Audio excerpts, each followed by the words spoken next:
A man, deemed a waste for his inability to cultivate and his desire to lay flat, is unexpectedly chosen by his unwilling-to-marry senior sister as a partner, thus receiving the blessings of fate. With each advancement in her cultivation, he reaps tenfold returns, and any gift bestowed upon her also results in a tenfold reciprocation. As her powers grow, so too does the multiplicative return. Henceforth, Feng embarks on a journey of effortless ascendance in cultivation. Chapter 1. Fair Maiden, are your eyes closed? In the southern region of the Tianqian continent, at the Yin-Yang sect, a voice rang out, "Congratulations to Wang Mian, the male disciple of the Falling Clouds Peak, and Zhang Xiu, the female disciple, for successfully joining hands." As the elder's announcement echoed, thunderous applause erupted from the gathered disciples below. This was the annual matchmaking event of the Yin-Yang sect, where suitable partners were sought for eligible male and female disciples, with a successful pairing earning them 10 spiritual stones as a reward.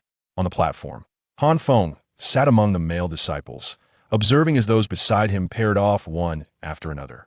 In his boredom, he stifled a yawn, fidgeting with a jade token he had fortuitously discovered the previous day. Merely a lowly herbalist disciple, he had been in the sect for 5 years, yet he had not succeeded in opening his spiritual veins to harness spiritual energy. Initially, he had harbored anxiety and exerted himself tirelessly, fervently yearning to unlock his potential and embark on the path of the immortals. Gradually, however, he came to terms with the reality of his ineptitude and learned to embrace a life of leisure, tending to his herbal garden and relishing the simplicity of existence. While effort does not guarantee success, a life of ease undoubtedly offers tranquility. Though merely a month remains until his 5-year anniversary of entering the sect, should he fail to manifest a spiritual vein by then, he would inevitably be cast down from the mountain.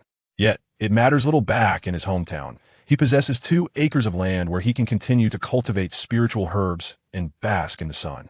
Even if he cannot practice cultivation, he can still lead a long and healthy life, relishing the tranquility of rural existence and the passage of time. As for the matter of selecting a partner, he harbors no illusions about being chosen, for he considers himself a mere waste incapable of cultivation. The techniques of the Yin-Yang sect emphasize the harmony of opposites, advocating for dual cultivation between men and women, which renders the sect particularly invested in the lifelong affairs of its disciples, hosting matchmaking events annually. However, for Feng, the prospect of dual cultivation seems rather cumbersome. He would have to placate a young lady, bestow gifts, spiritual stones, and treasures. Where is the joy in that compared to the freedom of tending to herbs in solitude? Dual cultivation? Who would desire such a thing? Suddenly, Feng felt a sharp blow to his head, causing his forehead to collide with the jade token in his hand. Wincing in pain, Feng turned to glare at the individual behind him. A grinning face appeared before him. It was Wang Mian, who had just successfully paired up with someone. Feng, your old man has successfully found a partner. Soon, I shall engage in dual cultivation. Hurry and congratulate your father. Gazing at Wang Mian's smug expression, Feng retorted, get lost. Hurry and go dual cultivate with my daughter-in-law, and stop disturbing your father here. Off I go. His good friend Wang Mian joyfully pulled the blushing Zhang Xiu away. Feng curled his lip and turned his head, only to suddenly realize that, where has my jade pendant gone? I just picked it up yesterday. It was such a large piece of jade. Feng glanced at his hands and then beneath the table, but found nothing. It must have been stolen by that ruffian, who likely presented it to his partner to curry favor. Feng paid it no mind and turned his gaze back to the stage. Soon, the eligible bachelors and bachelorettes had each chosen their desired partners, successfully intertwining hands, leaving only 3 individuals on stage. There was Jiang Suru, renowned as the most beautiful woman of the falling sunset peak, blessed with a heavenly root. Yilan Yuan, acclaimed as the most handsome man of the same peak, hailing from an illustrious lineage with extraordinary talents. And the unremarkable and incapable Feng, a mere menial worker unable to cultivate. Only Jiang Suru remained before him. Her name belied her true nature, for she exuded neither softness nor gentleness. With a graceful demeanor, bright eyes, and pearly teeth, she sported an elaborate braid, adorned in a simple white gown. Her toes lightly grazed the ground as she sat poised in her chair, ethereal and transcendent, resembling a celestial being. She appeared as exquisite as a flawless work of art. Her indifferent gaze and aloof demeanor, coupled with her slightly upturned crimson lips, did not mar her beauty. Rather, they enhanced her noble aura, making her seem distant and untouchable. In the hearts of many, Jiang Suru and Yi Longyuan were destined to be together. And indeed, Yi Longyuan had pursued her for years, yet Jiang Suru had never acquiesced to his advances.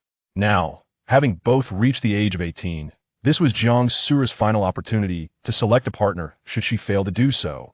The sect would forcibly assign her a mate. The elder deliberately left Jiang Suru until last, solely to provide Yi Longyuan with an opportunity. The only candidate available was Yi Longyuan, and Jiang Suru had no choice but to select him.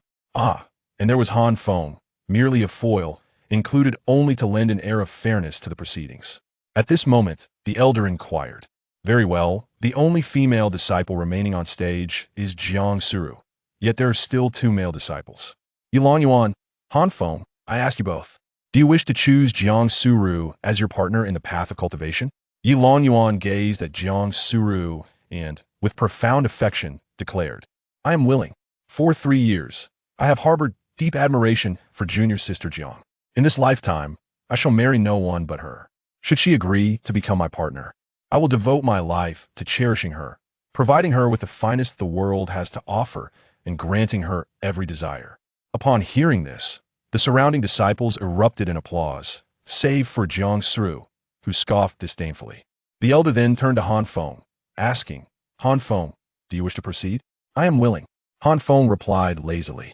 After all, she was the most beautiful woman in their ranks. To refuse would seem too abrupt, and he feared the mockery and trouble that might ensue from his peers, disrupting his tranquil existence. Conversely, if he expressed his willingness and Jiang Suru ultimately chose Yi Longyuan, losing to him would be no disgrace, and none would ridicule him. He understood that his presence there was merely as a backdrop, and thus maintained a positive mindset. According to Han Feng's expectations, the ensuing narrative would unfold with Jiang Suru selecting Yi Longyuan. Hand in hand, while he would return to his leisurely life in a state of collective delight, the elder turned to Jiang Suru and declared, "Jiang Suru, please select your favored disciple. Remember, this is your final deadline." Jiang Suru cast an impatient glance at the elder before her gaze drifted over to Yi Longyuan and Han Feng. With a measured tone, she began, "I choose." All the disciples held their breath, eyes fixated on her, many poised to erupt in applause, ready to cheer for her and Yi Longyuan. Feng. The melodious voice of Jiang Suru rang out. The disciples, who were on the verge of clapping, suddenly froze, their expressions turning blank.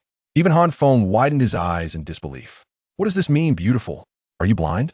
Why would you choose me? I hold no interest in you. I only wish to lounge peacefully.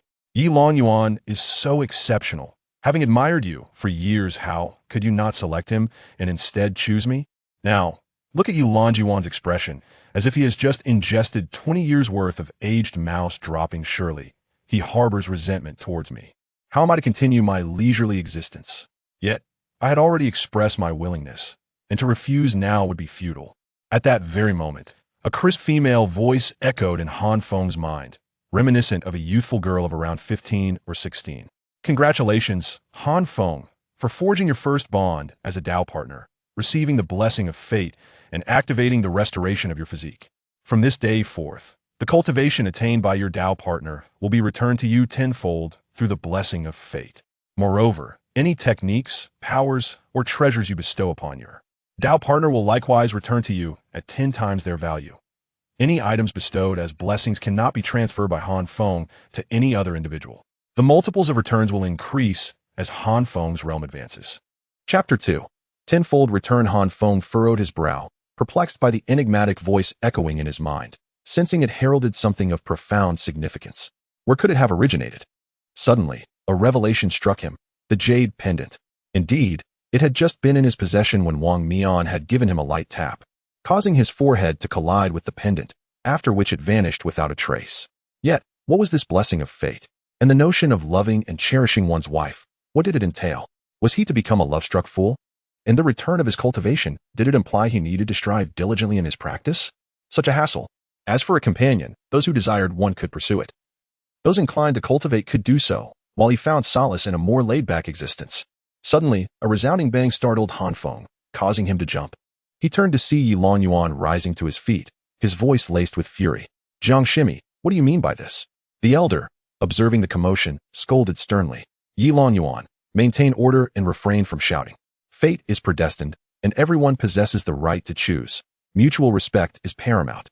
Upon hearing this, Yi Longyuan struggled to temper his anger and clasped his hands in a gesture of respect. Elder Feng, I am merely perplexed. For 3 arduous years, I have harbored feelings for Jiang Shimi. My devotion should have been apparent to her. Yet, she has chosen another. It is not that I cannot accept this, but rather, I seek an explanation. I implore Jiang Shimi to clarify this matter. In response, the elder turned his gaze towards Jiang Suru and remarked, Jiang Suru, since Yi Longyuan harbors doubts, it would be prudent for you to elucidate the situation for him. Yi Longyuan possesses extraordinary aptitude and comes from a distinguished lineage. He is quite handsome, and thus, it is only natural that everyone is curious. Upon hearing this, Jiang Surua cast a cold glance at Yi Longyuan and remarked, You are quite loquacious. The moment those words escaped her lips, the other disciples were taken aback. Indeed, Jiang Surua was renowned for her aloof beauty. Seldom engaging in conversation, throughout this grand assembly, she had uttered a mere 8 words. In contrast, Han Feng was even more succinct, speaking only 3 words. Unlike Yi Longyuan, whose chatter seemed incessant, the elder sighed and advised, Surua, have you truly contemplated your decision? Han Feng is a cultivator bereft of potential, incapable of refining his spirit veins even after your twin cultivation. This will offer you no assistance whatsoever. Perhaps you should reconsider? It is not too late to have regrets, and I can advocate on your behalf. I do not regret, Jiang Surua replied indifferently. In light of this, with all eyes upon them, Elder Feng found himself at a loss for words and reluctantly declared, Very well, I hereby announce that Han Feng, a miscellaneous disciple of the falling sunset peak, and Jiang Surua, an outer disciple of the same peak, have successfully joined hands and become partners on the path. At this pronouncement, a wave of astonishment swept through the crowd, with many exclaiming that a flower had been placed in cow dung. Han Feng furrowed his brow and thought, Why do you only inquire about her feelings and not mine? Am I to be disregarded as a worthless being? Alas, now that I have a partner, I'm afraid troubles will be incessant and blessings will surely follow. My days of carefree idleness are numbered. Wait, hold on. It seems that if she cultivates, I may grow stronger. If that is the case, I need not strive and can continue to lounge about. Very well, let it be. Han Feng rose to depart, intending to return to his blissful existence of farming and basking in the sun. Wait. Come back. Elder Feng hurriedly called out to Han Feng. What is it? Observing Han Feng's bewildered expression, Elder Feng was equally taken aback.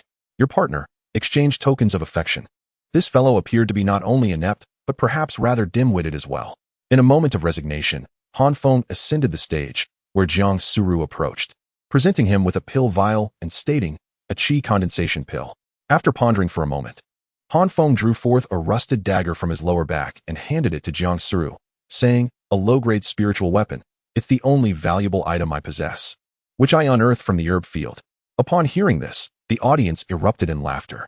A low-grade spiritual weapon was the most inferior treasure, and Han Feng had the audacity to offer such triviality to the ethereal Jiang Suru, utterly disregarding his own dignity. Han Feng felt helpless. He possessed nothing but his clothes, underwear, and this dagger. Parting with the first 2 would be rather inappropriate, wouldn't it? He accepted the pill vial while Jiang Suru took the dagger. Suddenly, a voice resonated in Han Feng's mind. Han Feng has gifted a low-grade spiritual weapon to his partner, receiving tenfold blessings in return. A mid-grade spiritual weapon, the ice dagger, is available for collection. Would you like to claim it? Han Feng was taken aback, realizing the gravity of the situation. He opted to postpone the collection. After placing the qi condensation pill in his pocket, Han Feng clasped his hands in a salute towards Jiang Suru and turned to leave. As for whether Yi Longyuan would seek retribution, judging by the murderous glint in his eyes, it seemed likely. Han Feng had yet to devise a solution for that. For the moment, he would simply return and continue to lounge about. The other disciples looked on in disbelief as Han Feng abandoned Jiang Suru on the stage, neither taking her hand nor engaging in dual cultivation, and walked away. Then he noticed that Jiang Suru had followed him over. At that moment, a feeling of jealousy arose in the hearts of all the male disciples. Once they reached a secluded area, Han Feng turned his head and said to Jiang Suru, All right, there's no need to see me off. You may return now. Upon hearing this, Jiang Suru furrowed her brows and then scoffed. Aren't you curious as to why I chose you? Are you blind? Han Feng tentatively inquired me. Jiang Suru's beautiful eyes widened in surprise, but she quickly composed herself, lowering her gaze and casting a disdainful glance at Han Feng. She declared, to be frank, it's because my own talents are exceptional. I possess a rare celestial root. I am capable of soaring to great heights on my own, without the need to rely on a man. The Yi family holds too much power, and Yi Longyuan is an ambitious individual. Being with him feels overly constraining, and I dislike it. Furthermore, he desires not only to be my dual cultivation partner, but also wishes to claim me as his own. How could I so carelessly surrender myself to a man? My choice of you is solely because the yin-yang sect requires both male and female practitioners for the yin-yang harmonization technique. And you are sufficiently inept to not impose any constraints on me. Upon hearing this, Han Feng finally felt at ease. This was as it should be. If the other party truly had feelings for him and was ardently willing to engage in dual cultivation, then there would only be two possibilities. Either they harbored ulterior motives, such as dismantling a few parts, or they were a fool or simply insane. In either case, he needed to make a hasty exit. Regarding the matter of being labeled as worthless, I have long since grown accustomed to such insults after enduring them for many years. They no longer hold any significance for me.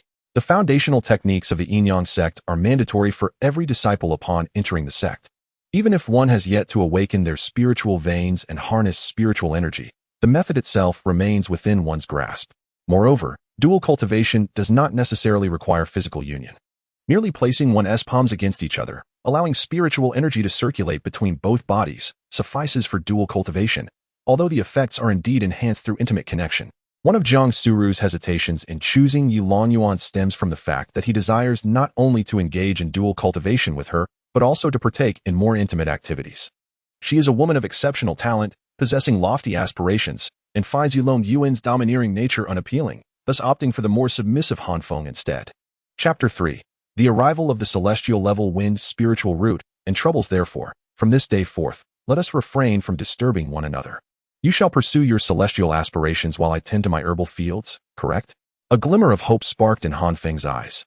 As long as it does not impede my desire for tranquility, you may do as you please. However, Jiang Suru countered, it cannot be entirely deemed as mutual non-interference. For I shall utilize you as a shield, which indeed adds to your burdens. Strive diligently in your cultivation. Once you awaken your spiritual veins, you may visit me for dual cultivation every 10 days, which will benefit us both. Furthermore, should Yi Longyuan trouble you, do not hesitate to inform me, and I shall deal with him. Here are the reward spirit stones bestowed by the elder, 10 pieces for each of us, all for you. Jiang Suru tossed a storage bag to Han Feng before soaring away on her sword. Efforts. Dual cultivation? Merely the sound of these words evokes a sense of burdensome complexity. Han Feng clutched the storage bag with a sigh and returned to his herbal garden, continuing to tend to his medicinal plants. Upon returning to her residence, Jiang Suru surrounded herself with an array of spiritual stones, determined to ascend to the 7th level of qi refinement. Han Feng, wielding the chilling dagger, found it quite effective. It could freeze the cut ends of mature herbs, preventing the loss of their medicinal properties, which he appreciated greatly. As night fell, Han Feng returned to his shared quarters, a double room where his close friend Wang Mian also resided. However, Wang Mian had yet to return, presumably preoccupied with his romantic partner. Han Feng placed the dagger on the bedside and began to disrobe in preparation for sleep when, suddenly, a surge of potent spiritual energy erupted within him. Han Feng's companion, Jiang Suru, has broken through from the 6th to the 7th level of qi refinement, bestowing a tenfold increase in cultivation to her partner.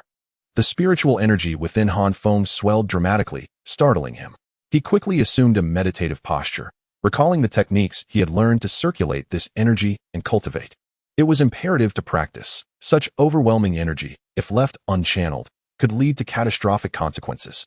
In no time, Han Feng's spiritual meridians were unblocked, and a luminous spiritual root emerged within his dantian, radiating purity. Han Feng has opened his spiritual meridians and activated his spiritual root, transforming it into a mutated celestial grade root, the wind spiritual root. Han Feng entered the 1st level of qi refinement. Yet, this was merely the beginning. His cultivation continued to ascend, from the 1st to the 2nd level, then the 3rd, within a mere hour. Han Feng reached the pinnacle of the 7th level of qi refinement. During the qi refinement period, each layer of cultivation must be more profound than the last. However, Han Feng merely acquired tenfold the cultivation increase from Jiang Suru's breakthrough from the 6th to the 7th layer, rather than the cumulative total from the 1st to the 7th layers. This enhancement propelled Han Feng's cultivation directly to the pinnacle of the 7th layer, from a state of nothingness. Is this the sensation of possessing spiritual energy? As Han Feng sensed the power within him, a sudden realization struck him. He now possessed spiritual energy and could access his storage bag. He hastily performed a blood oath to claim the storage bag as his own. Upon opening it, he discovered 20 spirit stones inside. He took one stone, intending to absorb its spiritual energy, yet found himself unable to draw even a trace of it. It seemed he remained an incapable cultivator, despite having a spiritual root. At that moment, a voice echoed in his mind. You are simply unable to elevate your cultivation on your own. You must rely on a Tao partner for advancement. Currently, your spiritual energy is saturated, preventing absorption. You must expend some before you can take in more, but even then, saturation will hinder absorption. Upon hearing this, Feng understood that his cultivation realm resembled a container with spiritual energy akin to water inside. While he could pour out the water to refill the container, he could not expand the container itself to hold more. Just then, an ominous voice called from outside. Is junior brother Han home? Startled, Feng's eyes narrowed as he inquired. Is that you, big brother Ma? Yes, it is I. Please step outside. I have matters to discuss with you. Ma Laoda, the overseer of the medicinal garden in this vicinity, serves as the immediate superior to Feng. Possessing a 4th level of qi refining, he is both cunning and ruthless, frequently exploiting those beneath him. Feng had previously been a target of his bullying. With a watchful eye, Feng concealed a dagger at his lower back and ventured outside. Upon opening the door, he was met with a familiar, elongated face, resembling that of a horse. Ma Laoda, what business do you have with me? Feng inquired. With a smile devoid of warmth, Ma Laoda replied, Congratulations, junior brother Han. Today, you have actually become a Tao partner with Sister Jiang from Arloxia Peak. It's truly enviable, and it appears that your rise to prominence is imminent. After successfully joining hands, you even obtained some spirit stones, did you not? Is Ma Laoda coveting my spirit stones? Feng's eyes narrowed slightly. Yet, Ma Laoda shook his head and said languidly, No, I desire not only your spirit stones but also your life. You remain unaware of whom you have offended today. Do you? Regardless, you are already marked for death. It matters not to inform you. The person you have offended is the young master Yi Longyuan of the Yi family. Do you comprehend the magnitude of the Yi family's power? They have a golden core expert among them, capable of crushing you with a mere finger. What possessed you? A mere cripple unable to cultivate, to provoke them? So, Yi Longyuan has sent you to kill me? Feng surmised. No, Ma Laoda corrected. Senior brother Yi instructed me to torment you thoroughly, first rendering you impotent, making you a eunuch. Since you are Sister Jiang's dual cultivation partner, you shall have a lifetime of seeing what you cannot attain. Then, I shall shatter your legs, slowly inflicting upon you a torment that knows no end. However, I feared that you might report me to the elders, leading to my misfortune, so I could only confide in young Master Yi that in your desperate struggle, I inadvertently caused your demise. Do you comprehend? Yes, I understand. Feng nodded, a sigh escaping his lips.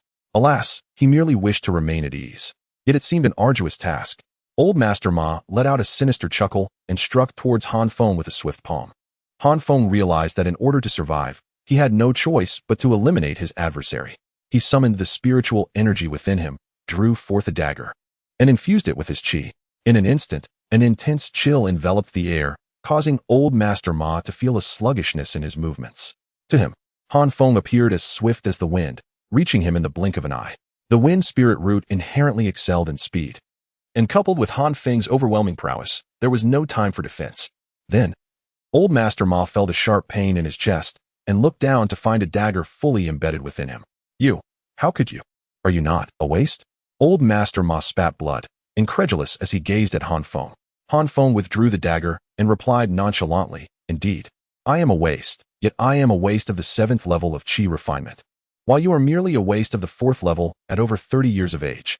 Feng felt no triumph. Without the blessings of fate, he would still fall short of Old Master Ma at the same age. Old Master Ma collapsed to the ground, his eyes wide open, and perished on the spot. With a sigh, Feng rose to his feet, grasped the iron spade, and excavated a deep pit in the medicinal herb garden, into which he cast the remains of Ma Laoda, subsequently incinerating the clothing separately. After covering the grave, he planted herbs atop it, obliterating any trace of the body. He was not particularly worried about discovery. Ma Laoda's partner had abandoned him a decade prior, disdaining his lack of talent and choosing another path, leaving no one to care for a mere 4th-layer qi practitioner, save for Yi Longyuan. Chapter 4. A little fox. Upon returning to his abode, Feng lit a candle and inspected his hands, only to find them devoid of even a trace of blood. He then examined the icy dagger, which too bore no signs of crimson. Intrigued, Feng took the lamp outside to inspect the ground where Ma Laoda had perished. astonished to find it equally devoid of blood. Initially, he had planned to procure some yellow earth to cover the stains, but it now seemed unnecessary. Back indoors, he pondered the situation, concluding that the icy power within the dagger must have frozen the blood at the wound upon piercing Ma Laoda's body, preventing any spillage. It appeared this dagger was indeed quite advantageous. At the very least, it allowed for a bloodless kill. Setting the oil lamp aside, Han Feng reclined on his bed, his mind racing with thoughts. Having expended some spiritual energy in the recent confrontation with Ma Laoda, he now felt capable of absorbing ambient spiritual energy to replenish his reserves.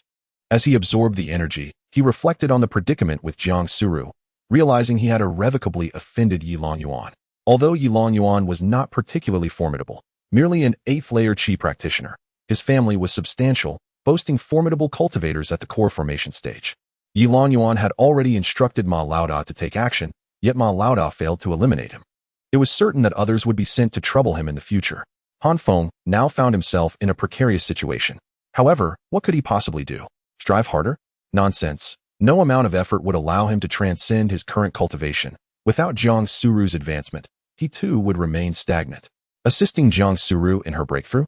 Ridiculous. He was left with nothing but a dagger. What assistance could he possibly offer? Therefore, he decided to remain complacent, tending to his flowers, basking in the sun, and enjoying a simple life. Though Han Feng lay at ease, his mind continued to churn with thoughts. Now that Ma Laoda was deceased, what if someone sought retribution? Although the body had been buried, rumors suggested that foundation-building experts possessed the ability to scan their surroundings with spiritual consciousness, perceiving everything within several hundred meters above and below. Buried in his own medicinal garden, it wouldn't take a genius to deduce his involvement in the murder.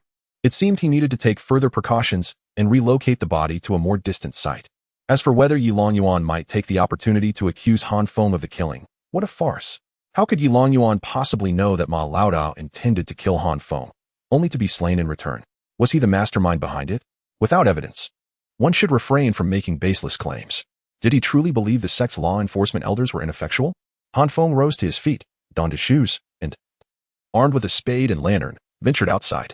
Upon exiting, he turned and approached the medicinal garden, illuminated by the moonlight. Han Feng stood frozen at the scene before him.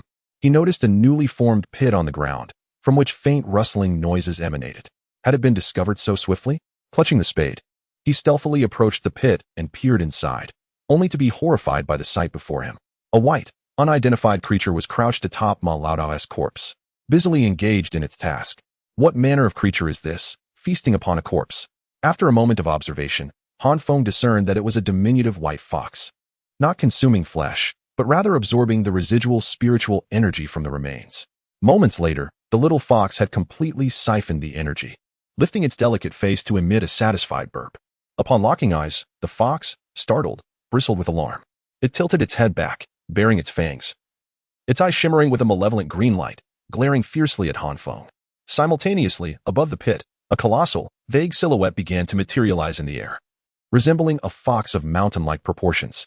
Its eyes glowed with a blood-red ferocity, the pupils reminiscent of a starry cosmos, filled with an expansive sea of stars.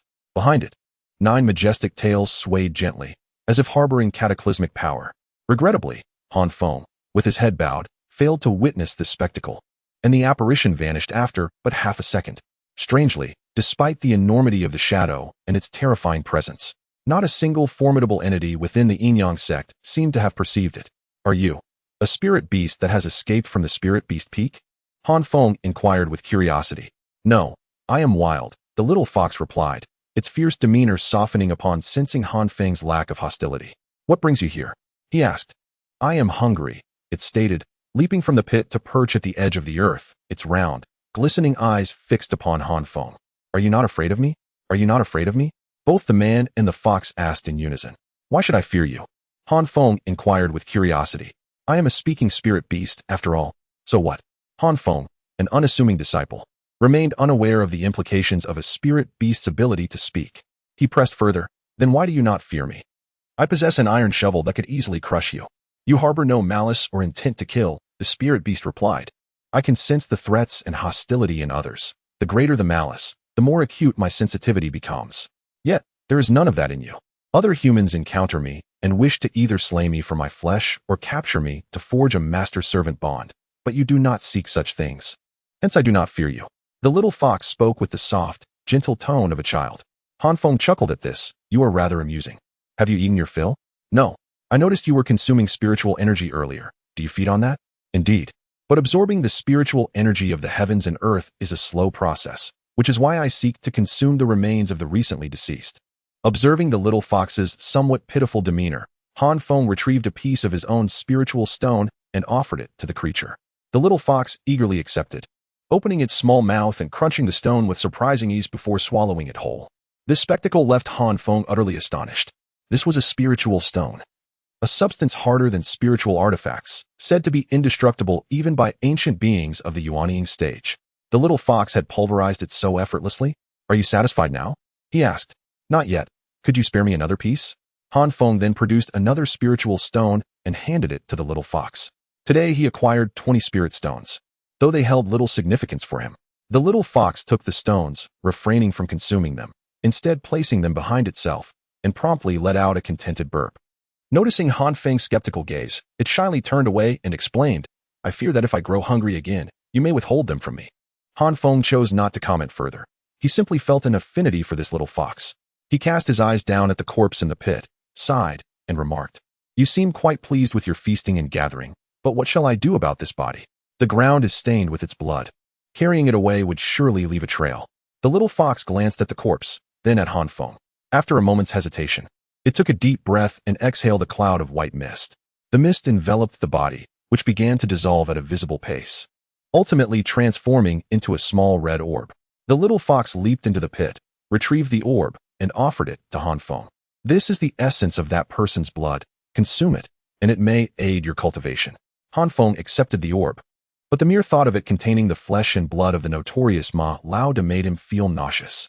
Furthermore, being of a constitution incapable of cultivation, it would serve him no purpose, so he casually tossed it onto the ground. The orb rolled beneath a medicinal herb, where it subsequently transformed into specks of energy. Absorbed by the plant, unbeknownst to Han Feng, he picked up the iron spade and filled in the pit, replanting the herb. Now, it appeared as if no one could ever discover it. Having completed these tasks, Han Feng turned to leave, and the little fox chimed, All done. The trouble is resolved. Let us go rest. Chapter 5. The mutated three-spike flower. Han Feng halted his steps, turning to glance at the little fox, and slowly spoke. We? Otherwise. What do you think? Why are you following me? Han Feng's expression was one of bewilderment. Then where shall I go? The little fox wore a similar expression of confusion. You should return home. Home? I have no home. I've always been hiding, afraid of being seen and captured as a spirit pet. It's rare to encounter someone who harbors no ill will, and who is willing to offer me spirit stones. Of course, I won't leave. Did you just let something slip? Han Feng questioned, his face filled with suspicion. No, you must have misheard, the little fox replied earnestly. Oh, you are so formidable, consuming spirit stones and handling corpses. Why then do you fear humans? Because I lack cultivation. If you have no cultivation, why do you consume spiritual energy? If I don't consume spiritual energy, I will go hungry. Rest assured, I am quite easy to sustain. A single spirit stone every few days is sufficient. Han Feng pondered for a moment. No cultivation implied no threat, and the little fox could even assist with handling corpses. Perhaps this arrangement was not so bad after all. He could tend to flowers and keep pets. It seemed quite agreeable. Very well, then, follow me. Upon returning to the house, Han Feng removed his shoes and laid down on the bed, preparing to sleep. The little fox jumped to the foot of the bed and inquired, Hey, what is your name? My name is Han Feng. Why don't you kill me or force me to sign a contract, making me your slave? Because I'm lazy. After a restful night, Han Feng awoke the following morning, groggily splashed his face with water, and then made his way to the courtyard, intending to recline on the sunlit chaise lounge. This was his daily routine. Apart from tending to the medicinal herbs, he spent most of his time lounging in blissful idleness. As he settled into his chair, he noticed a small fox sprawled comfortably on the lounge, basking in the sun. Han Feng approached, gently lifted the fox, and reclined once more, placing the creature atop him to share the warmth of the sun. The duo began their leisurely morning together. A moment later, the little fox yawned and said, Han Feng, I am hungry. Would you fetch me something to eat? Taken aback, Han Feng replied, Aren't you sustained by a spirit stone for several days? You absorbed a substantial amount of spiritual energy yesterday and consumed a spirit stone. I even provided you with an additional one. How can you be hungry again? I'm a bit bored and simply desire a snack, the fox retorted nonchalantly. Then why not find something for yourself? Han Feng suggested. I'm far too lazy to move, the little fox insisted. As if it were the most natural thing in the world. Reclining together, they both enjoyed their comfort. Speaking of which, I find myself a bit hungry as well. Little fox, why not prepare a meal for me? The fox raised its small face, astonished by Han Feng's request. Brother, I am merely a fox. I cannot cook. What use am I in caring for you? In response, Han Feng stood up, holding the little fox as he headed toward the herb garden, intending to pluck a few spirit vegetables from the edge to prepare a meal. As he approached the medicinal garden, he beheld a remarkable specimen of the wood spirit three-needle flower, standing majestically among its peers. While ordinary three-needle flowers typically reach a height of merely 1 foot, this particular specimen towered above, surpassing even the height of his dwelling. Han Feng was all too familiar with the wood spirit three-needle flower, a principal ingredient in the concoction of the revitalizing elixir, renowned for its ability to enhance cultivation, swiftly replenish spiritual energy, and heal injuries, maturing every 3 months. The flower before him, however, likely boasted an impressive 30 years of medicinal age. He was intimately acquainted with the herbs in his garden. Surely, this three-needle flower had sprouted overnight? Suddenly, he recalled the small sphere of vitality he had carelessly discarded the previous evening. Could it have been absorbed by this very flower? Astonishingly, Ma Laoda, at over 30 years of age, had cultivated a flower with an equivalent age of over 30 years? How extraordinary! Was this the innate talent of the little fox? It must be utterly delectable. The little fox's eyes sparkled with desire as it lunged toward the flower. But Han Feng swiftly seized it in his grasp. An idea for maximizing his gains struck him. He could present this flower to Jiang Suru, and in return, she might bestow upon him a three-needle flower aged 300 years. Would that not be a tremendous profit? Yet, the mere thought of confronting Jiang Suru's displeased countenance sapped his motivation. Perhaps it would be best to remain idle and wait for another opportunity to present it to her. With a chill dagger in hand, Han Feng, under the forlorn gaze of the little fox, severed the three-needle flower and stored it away in his pouch. It would be unwise for others to see this flower. Suspicion would surely follow. Then, under the mournful gaze of the little fox, he casually severed a common three-needle flower and tossed it to her. The little fox bit down on the flower with a sense of resentment, as if venting her frustrations through it. Subsequently, Han Feng reclined back onto the chaise lounge with the little fox by his side. Sated and content, the little fox curled up against him and drifted into slumber. Together, they basked in the sun, one large and one small. At that moment, a figure approached from outside, eagerly rushing towards Han Feng. Han Feng, don't you dare sleep. I have something thrilling to share with you. Wang Mian exclaimed as he dashed to Han Feng's side, his face alight with excitement. Can you guess what I learned this morning? Did you discover the joys of dual cultivation? Did you find out how soft Naizi is, or how fragrant Zhang Xiao's figure is? Han Feng regarded his close friend with a look of disdain. Dude, you lonely old bachelor. Are you envious of me for finding a partner? What are you still doing here? Zhang Xiao is an outer sect disciple with her own quarters. Shouldn't you hurry and move in with her? Once you break through to the 5th level of Qi refinement, you too can become an outer sect disciple. I'm back to move, alright? No. What I'm trying to say isn't that, Wang Mian replied, his enthusiasm unabated. I heard that at yesterday's matchmaking event, by the end, only Jiang Suru, Yilong Yuan, and a servant disciple remained. Everyone thought Jiang Suru would choose Yilong Yuan, but guess what? She picked that servant. Ha ha ha, it's utterly hilarious. Han Feng looked at him with an expressionless face. You are unaware, but that individual is truly a victim of circumstances. Jiang Suru does not harbor any affection for Yilong Yuan. She merely selected him as a shield. Yilong Yuan has issued a stern warning, promising to make that servant disciple regret his existence. Given Jiang Suru's character, it is certain that she would never engage in dual cultivation with a mere servant disciple. This unfortunate soul has not only failed to secure a partner, but has also incurred the wrath of the Yi family. His fate is sealed. Ha ha ha. Han Feng continued to regard him with an impassive expression. Oh, why do you not smile? Were you born without the capacity for joy? Wang Mian observed Han Feng's countenance, gradually noting something amiss. The smile on his face faded into astonishment. Wait, that servant disciple. It couldn't possibly be you, could it? Chapter 6. My friend Wang Mian schemes. Observing the shift in Wang Mian's expression from delight to shock, Han Feng replied coldly, It is not me. It is your father.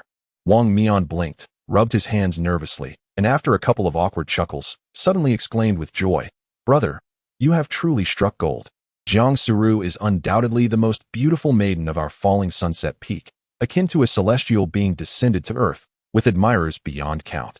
Moreover, she possesses an exceedingly rare celestial root, promising a boundless future. You, my friend, have hit the jackpot. In the days to come, you shall feast on the fruits of her success. Just remember your brother when you rise to greatness. Let not wealth sever our bond. Han Feng scoffed softly and replied languidly, "But did you not just say otherwise? You call me a great victim." Alas, that was not the case. I would never say such a thing. Wang Mian chuckled lightly twice, then sighed and said, "My brother, I merely wish to offer you some solace. It is well known that Yi Longyuan has harbored feelings for Jiang Suru for quite some time. Now that Jiang Suru has chosen you, he will undoubtedly nurse a grudge and seek revenge.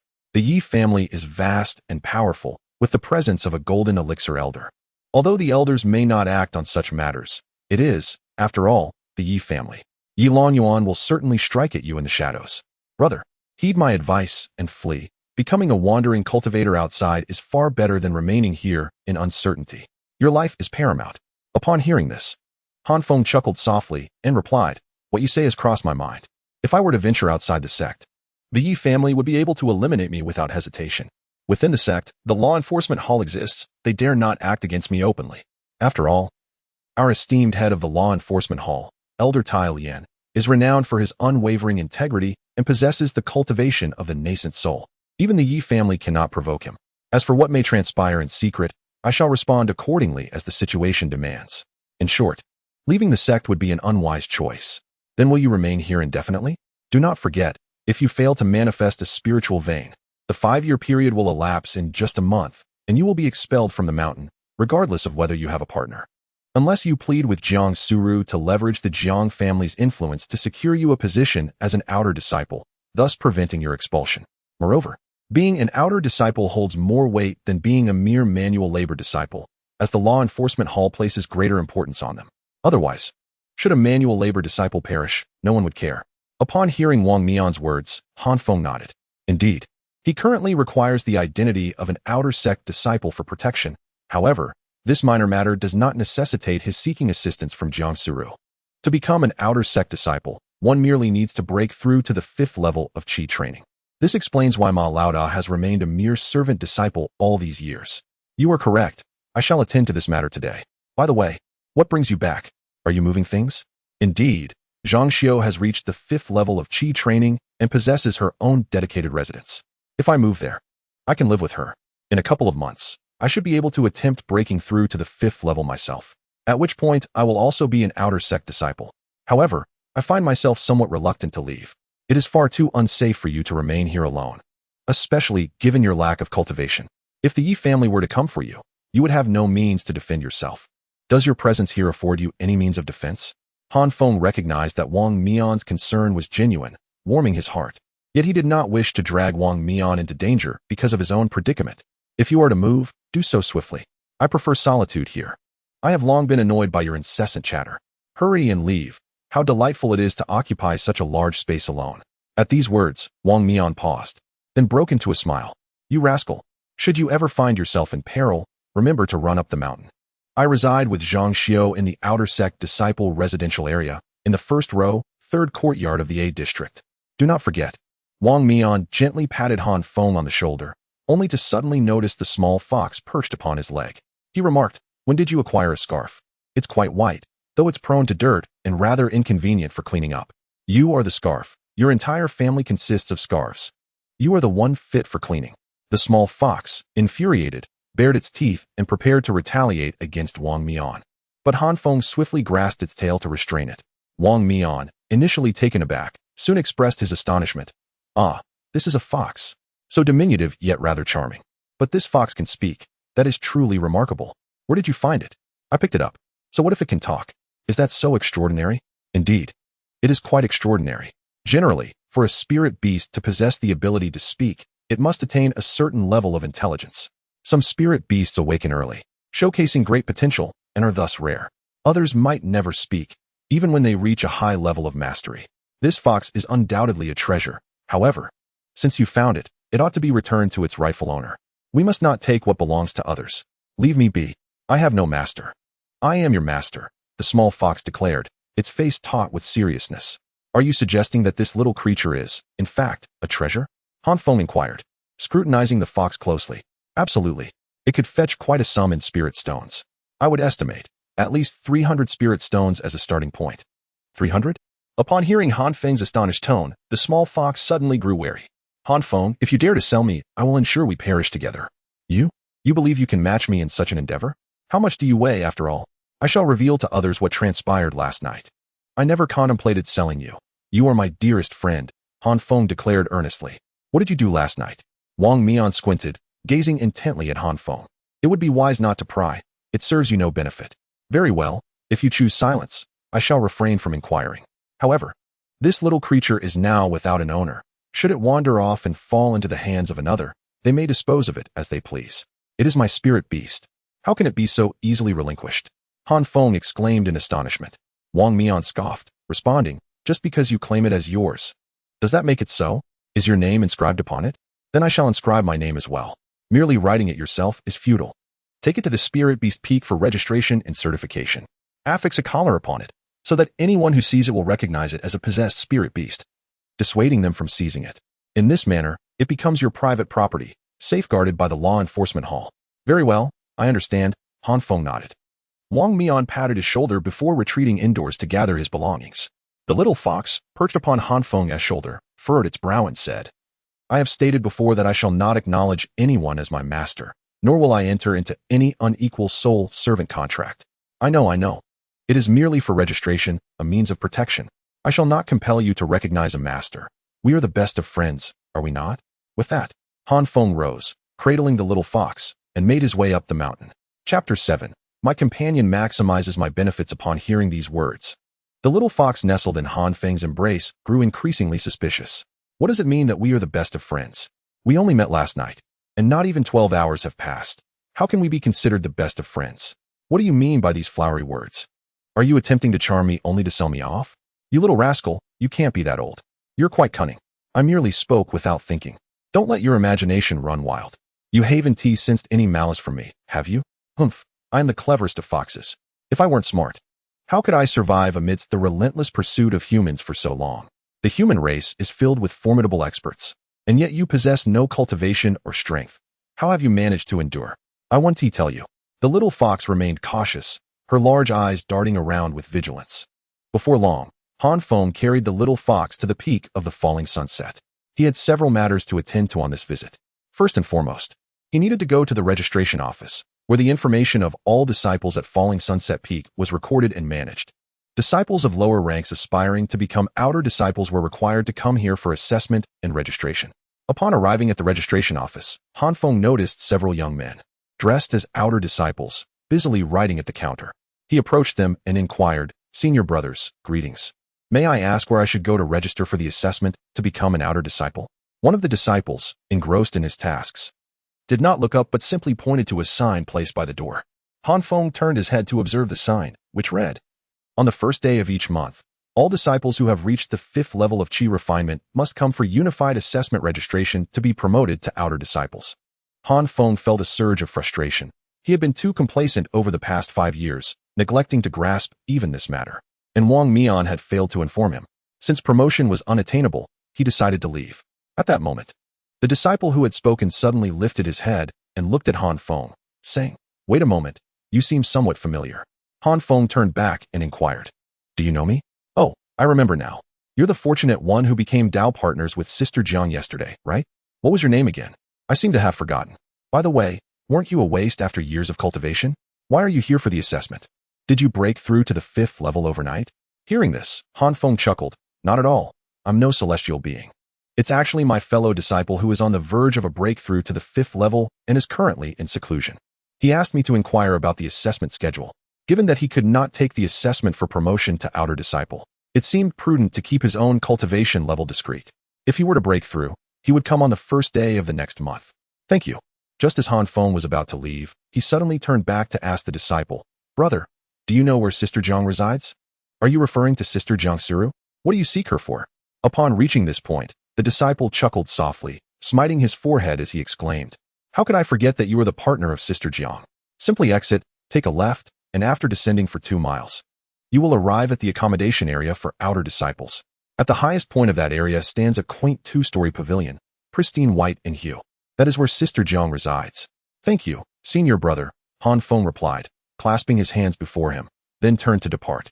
Originally, he had intended to undergo the assessment to become an outer disciple, as the locale was bustling with people and situated halfway down the mountain, conveniently close to the law enforcement hall, thus ensuring a measure of safety. However, he now faced a wait of over half a month, during which time Yilong Yuan would undoubtedly send others to trouble him further. Residing alone in the servant-disciple quarters posed considerable risk. Should he fall into slumber, an assailant could infiltrate and take his life without his knowledge. Therefore, he must enhance the defenses of his herb garden.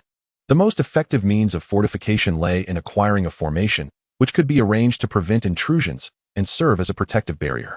Yet, such formations were quite costly.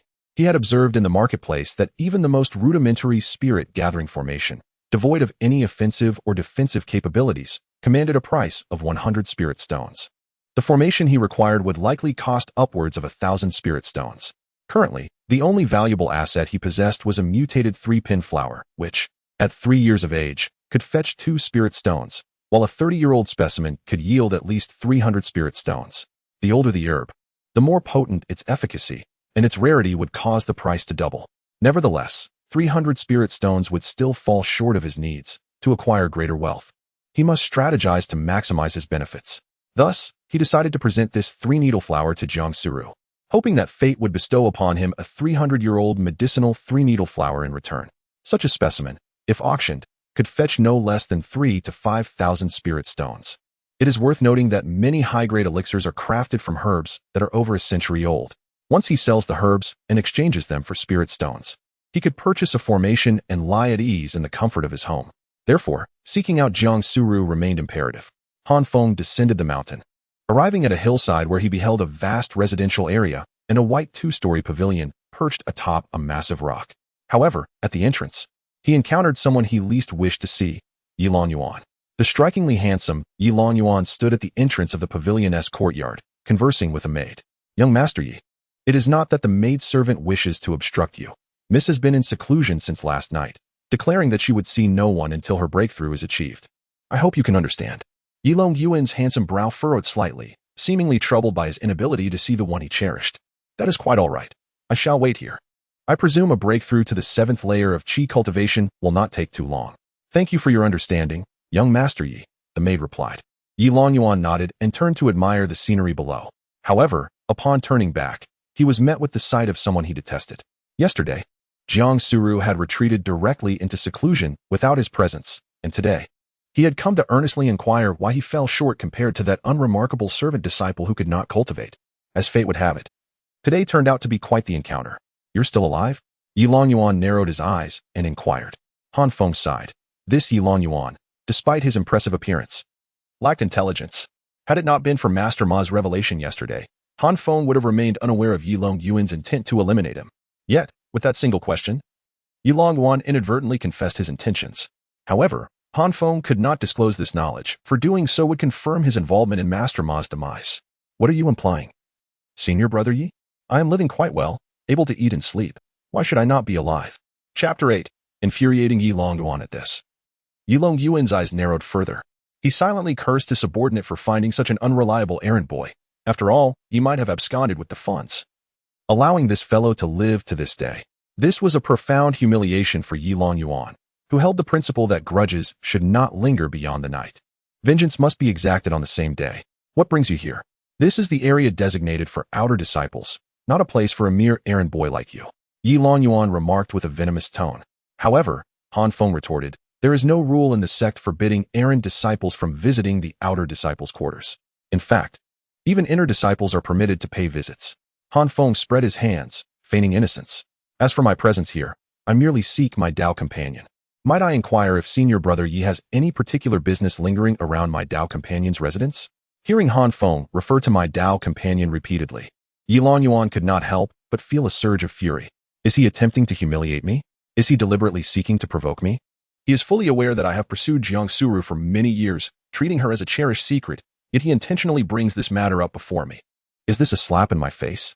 The mere thought ignites a fury within Yilong Yuan, causing him to clench his fists and grit his teeth, struggling to contain his mounting anger. To be precise, it is a blend of jealousy and hatred. As for Han Feng, he remains indifferent, for no matter his actions, he cannot erase Yilong Yuan's intent to kill him. The moment Jiang Sura chose him, Han Feng was sentenced to death in Yilong Yuan's heart. Moreover, the fact that Jiang Suru is utilizing him has left him with no fondness for her. Thus, he feels no guilt in turning the tables and exploiting her in return. Furthermore, his exploitation involves offering her valuable gifts, which ultimately benefit her. Han Feng, disinterested in further conversation with Yilong Yuan, directly inquired, "Do you have any matters to attend to, Brother Yi? If not, please take your leave. I still wish to visit Sister Jiang." "What business do you have with her?" Yilong Yuan asked, his voice laced with suspicion. "Me? What business could I possibly have with my companion? I have no matters at hand," Han Feng replied, feigning innocence. He could not divulge any of his affairs to Yilong Yuan. Yet, to Yilong Yuan's ears, seeking out a companion could only imply mutual cultivation. How infuriating. This wretched creature, this lowly being, dares to engage in cultivation with her? My goddess cannot be desecrated in such a manner. Consumed by rage, Yilong Yuan gathered his spiritual energy, poised to strike Han Feng down with a single blow. Han Feng was taken aback, pointing to the sky and saying, "Brother Yi, the disciples of the law enforcement hall patrol the entire sect. As long as there is a cry for help, they will descend, upholding justice. Do you intend to bully the weak and unjustly assault me, a mere servant disciple? The law enforcement hall, do you think I fear them?"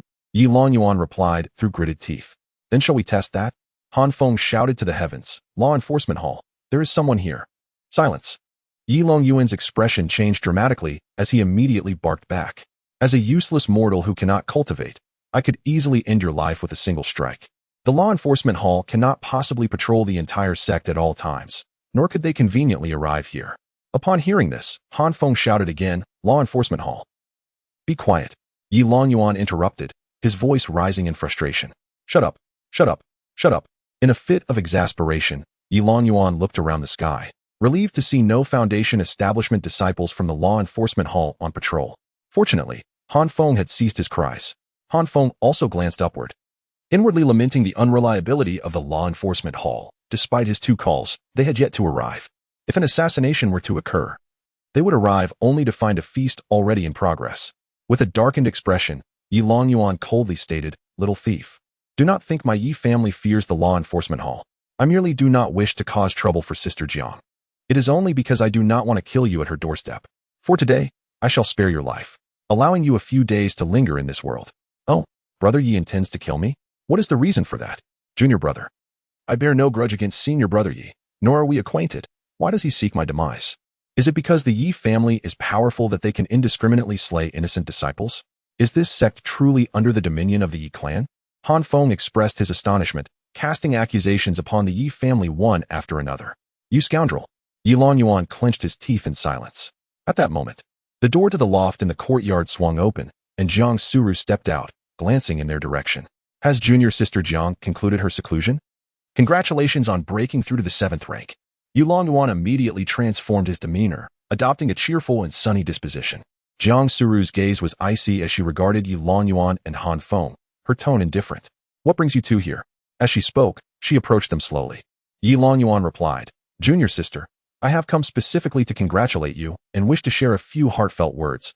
I did not anticipate encountering junior brother Han, with whom I have engaged in a delightful exchange of cultivation insights."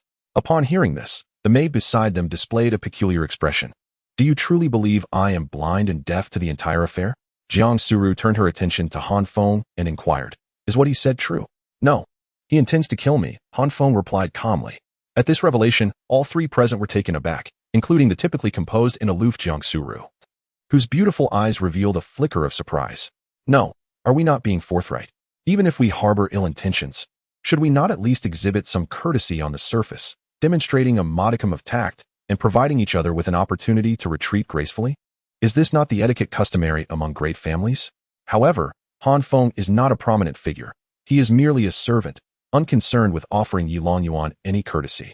"Since you intend to kill me, why should I grant you any respect?" Yilong Yuan narrowed his eyes and coldly remarked, "Disciple Han, one must speak with evidence." "Very well." Jiang Suru replied nonchalantly, "Since Senior Brother Yi has already offered his congratulations, you may take your leave. I have no personal matters to discuss with you." Before Yilong Yuan could respond, Jiang Suru turned her gaze toward Han Feng and inquired, "What brings you here?" Initially, Yilong Yuan felt a surge of irritation at Jiang Suru's dismissive attitude towards him, but upon witnessing her similarly unwelcoming demeanor towards Han Feng, He felt a sense of balance within himself. It seemed she did not hold this partner in particularly high regard either. Han Feng clasped his hands respectfully and stated, "Junior brother wishes to congratulate senior sister on her breakthrough. Furthermore, there are a few matters I would like to discuss with you." Jiang Suru instinctively wanted to refuse. But after a glance at Yilong Yuan, she realized this was an excellent opportunity to vex him. Thus she replied, "Very well, please come in." "Thank you, senior sister," Han Feng said, maintaining his focus and following her inside. Witnessing this, Yilong Yuan stood there in disbelief, his eyes blazing with fury. After waiting for quite some time, Jiang Suru had denied him entry, yet this commoner was granted access with a mere statement? Truly outrageous. How could they be so brazen? Chapter 9. The partner's gift. Upon reaching the first floor of the loft, Jiang Suru seated herself on a mat, facing a tea table. She gestured toward the mat opposite her, saying, "Junior brother, please take a seat." Han Feng took a seat opposite Jiang Suru, who gracefully lifted the teapot and poured a cup of tea, offering it to him. "Thank you, senior sister." Han Feng maintained a polite demeanor before revealing his ice-cold dagger. "Senior sister, my junior received this dagger as a gift from a friend last night. I am uncertain of its quality and would like to seek your expertise in appraising it." Han Feng's intention was to ascertain whether his ice-cold dagger would retain its functionality in another's possession. After all, it had been said that any blessing bestowed could not be transferred to another. He wished to discover whether this inability to transfer meant that it could not be given away at all, or that if given, it would remain unusable by the recipient. Should it be the former, his plan of exchanging 30 years of three-petal flowers for 300 years of three-petal flowers would be rendered futile, as an item that could not be given away would hold no monetary value. Conversely, if it were the latter, he could devise a means to disguise its operation and sell it for spirit stones. Jiang Suru, upon examining the dagger, attempted to infuse it with spiritual energy. After a moment, the dagger exhibited no signs of change. She shook her head and remarked, "It is merely a piece of mundane iron, incapable of containing any spiritual energy. It is of no use whatsoever, even inferior to that rusty low-grade spiritual artifact you had yesterday. However, it is a token of friendship from your companion, so it may be best to keep it." After speaking, she returned the dagger to Han Feng. He accepted the dagger and stowed it away, concluding that even if others were to seize his belongings, they would find them utterly useless. Although spiritual artifacts and treasures can be utilized by anyone, once they reach the level of magical artifacts, they require a master to wield them. Without recognizing a master, they remain unusable. However, there are formidable individuals capable of forcibly erasing the original owner's mark, thereby claiming ownership for themselves. With such a skill, any bestowed items acquired in the future would be beyond the reach of enemies. Indeed, this blessing is a remarkable asset. It would be prudent to test it with Wang Mian first, as that would be the safest approach. Yet, it was only upon arriving at this location that he conceived this idea, leaving him with no choice but to experiment with Jiang Suru. Since the item can be given away, he can exchange it for the 300-year-old Sanjin flower. Han Feng produced a storage pouch and gently tapped it, revealing a Sanjin flower towering like a house. "What is that fragrance? It's so delightful." The little fox nestled around Han Feng's neck, awakened by the alluring scent of the Sanjin flower, instantly widened its eyes, sparkling with curiosity as it gazed at the flower. Jiang Suru cast a glance at the little fox, initially mistaking it for a scarf wrapped around Han Feng's neck, only to realize it was a spirit beast. "What an adorable creature. May I hold it?" Despite her typically aloof demeanor, Jiang Suru was still a teenage girl, and she found it hard to resist such an irresistibly charming creature. Han Feng offered an awkward smile, placing the Sanjin flower horizontally on the table. "Senior sister, what do you think of this Sanjin flower?" In response, Jiang Suru examined it and calmly remarked, "This Sanjin flower is indeed a primary material for refining the revival pill, is it not? Given its size, it must be several decades old. It could fetch a few hundred spirit stones." For Jiang Suru, a few hundred spirit stones held little significance. She did not particularly value them. However, a three-needle flower with a medicinal age of over 100 years would certainly catch her attention. In light of this, she decided to gift the flower to her senior sister. "Gift it to me?" Jiang Suru gazed at Han Feng in astonishment before continuing. "A three-needle flower with merely a few decades of medicinal age is rather rare, valued at several hundred spirit stones. Why would you bestow it upon me? The talents of a junior brother are rather modest, and utilizing this flower would be a waste. You, as a gifted sister, skilled in alchemy, would surely make better use of the three-needle flower. As a mere herb-gathering assistant, I possess little of value. I am deeply grateful for your kindness and sincerely hope you accept it." Jiang Suru was not one to take advantage of others. Yet she felt a certain indebtedness to Han Feng. To refuse his heartfelt gesture would seem rather unkind, especially considering the resentment and murderous intent he currently faced from Yi Long Yuan because of her. Very well, I do indeed require this herb for alchemy, so I shall accept it.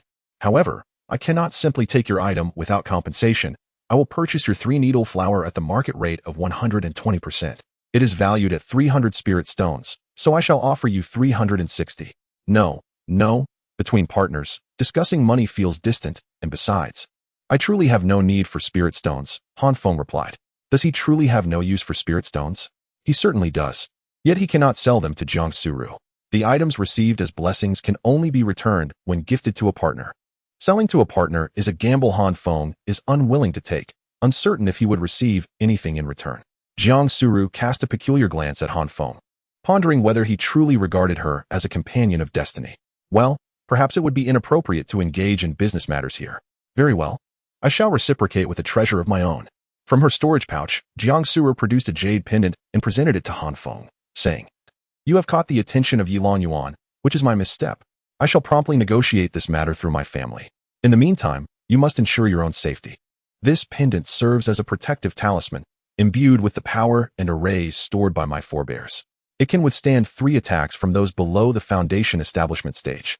Simply infuse it with spiritual energy to activate it. By the way, you do possess spiritual energy now, correct? I see you have managed to open your storage pouch. Indeed. I consumed a qi condensing pill given by my senior sister last night and have gathered spiritual energy, enabling me to cultivate, Han Feng replied, although he was deceitfully concealing the truth of his inability to cultivate. That is good to hear. However, should you be willing to part with that little spirit beast, I could offer you an even finer spiritual treasure in return. Jiang Suru's gaze fell upon the little fox, her eyes glimmering with affection and fondness. Upon hearing this, the little fox's fur bristled, and it glared at Han Feng, exclaiming, Are you seriously trying to sell me? I truly do not intend to sell you. Then are you planning to give me away? I would never give you away. If you dare, I shall scratch your face, and you will see my true prowess. The little fox, with an air of grandeur, waved its tiny paws, striving to demonstrate its prowess. Yet, the contrast between its tender voice and earnest demeanor only served to amplify its adorable and endearing charm. Watching this, Jiang Sura found herself even more enamored. Apologies. But this little fox has been my companion for many years, and our bond is profound. I simply cannot part with it, she expressed. No worries, it was my oversight. It can be rather lonely here. Having a small spirit pet to converse with would certainly be delightful, though I can manage without one, she added. Chapter 10. Selling items at the auction house. Han Feng smiled quietly, refraining from speaking. Although he too was curious about the kind of spirit beast he would receive in exchange for gifting the little fox to Jiang Suru, he found the fox quite charming. Its personality resonated with his own, both favoring a laid-back and leisurely demeanor, making it difficult for him to let go. Moreover, he mused, what if he were to part with the little fox only to receive a more formidable and ferocious spirit beast that might not recognize him and pose a danger? Han Feng accepted the jade pendant, fastening it to his waist, while Jiang Suru placed the 3-needle flower into her storage pouch. With her acceptance, the act of gifting was deemed complete. Within Han Feng's mind, a voice emerged. Han Feng has gifted his Tao partner a 3-needle flower with a medicinal age of 35 years, receiving a tenfold blessing in return. A 3-needle flower with a medicinal age of 350 years is available for collection. Will you accept? This tenfold return pertains to the quality of the item given, not its quantity. Just like the previous incident with the dagger. The return would be a mid-grade spirit tool of tenfold quality, rather than 10 inferior daggers. The situation remained unchanged. A single 350-year-old medicinal flower was undoubtedly worth more than 10 35-year-old ones. Upon hearing this, Han Feng felt a sense of satisfaction. Rising to clasp his hands in a gesture of respect, Senior sister, junior brother has concluded his matters and will take his leave. Should I come across any extraordinary treasures in the future, I will ensure to present them to you, and I hope you will not decline. Take care on your journey. Jiang Sura replied politely, though her countenance remained devoid of any smile. Watching Han Feng depart without hesitation, her brows furrowed slightly in contemplation. She found herself perplexed by him. Initially, she had thought he sought to engage in dual cultivation to enhance their abilities. She was rather averse to the idea of dual cultivation, not merely due to the intimate nature of such practices, but also the physical closeness it entailed with a male. To her surprise, Han Feng had merely come to deliver flowers, without any mention of dual cultivation. Wait a moment, delivering flowers? Jiang Suru's eyes narrowed slightly. He had just stated that he would bring me more gifts in the future. Could it be that this young man is attempting to win my favor, intending to propose dual cultivation later? How amusing. I will accept all that you bring, reserving them for the time being. Eager to see how long you can hold off on your proposal, Han Feng descended the mountain and returned to his residence, only to discover that Wang Mian had already departed. The sky had darkened considerably, and evening was nearing. Han Feng had 3 matters to attend to today. One of them was to become an outer sect disciple, yet the timing was not auspicious, and he was unable to accomplish it. The second matter at hand involved seeking out Jiang Suru to exchange the 3-needle flower for a superior variant, which can then be sold in the town below, allowing for the procurement of a new formation to ensure one's survival. The third task is to arrange an identification for the little fox. To obtain this identification, one must journey to Spirit Beast Peak, which lies between Spirit Beast Peak and Falling Sunset Peak, separated by yet another mountain. The Yin-Yang sect is nestled amidst towering mountains, where disciples and elders reside upon various peaks. Beneath these mountains, numerous towns and villages flourish, inhabited by prominent families, minor factions, and commoners who are affiliated with the Yin-Yang sect. In places where people gather, trade naturally ensues. Upon reaching his residence at the foot of the mountain, Han Feng retrieved the 3-needle flower. This particular flower was nearly twice the length of the previous one and significantly sturdier. As soon as the 3-needle flower appeared, the little fox's eyes sparkled with excitement, leaping forward to take a bite. Come here, Han Feng commanded, lifting the little fox with one hand. Feel if this 3-needle flower possesses any medicinal potency. Indeed, even from a distance, I can sense the overwhelming spiritual energy, medicinal properties, and vitality, the little fox replied. Han Feng was puzzled as to why this item held such power even when it was not in his possession. Then you should hold it and see for yourself. The little fox hurriedly steadied the 3-needle flower and, seizing the opportunity while Han Feng was distracted, took a fierce bite of its stem. The stem was thicker than the little fox itself, and only a small piece was bitten off. Does it possess medicinal potency? Han Feng inquired. Yes. It melts in the mouth, and the abundant medicinal essence courses through my entire being. Oh. As I took a hearty bite, I anticipated a surge of spiritual energy and medicinal power, yet felt nothing at all. The little fox, perplexed, was eager to take another bite. Han Feng swiftly lifted it up and stowed the 3-flower herb back into his storage pouch. Now that he had grasped the rules of this game, he steadied his resolve to execute his plan. Nightfall is a time for mortals to rest, yet for cultivators, the distinction between day and night is almost non-existent.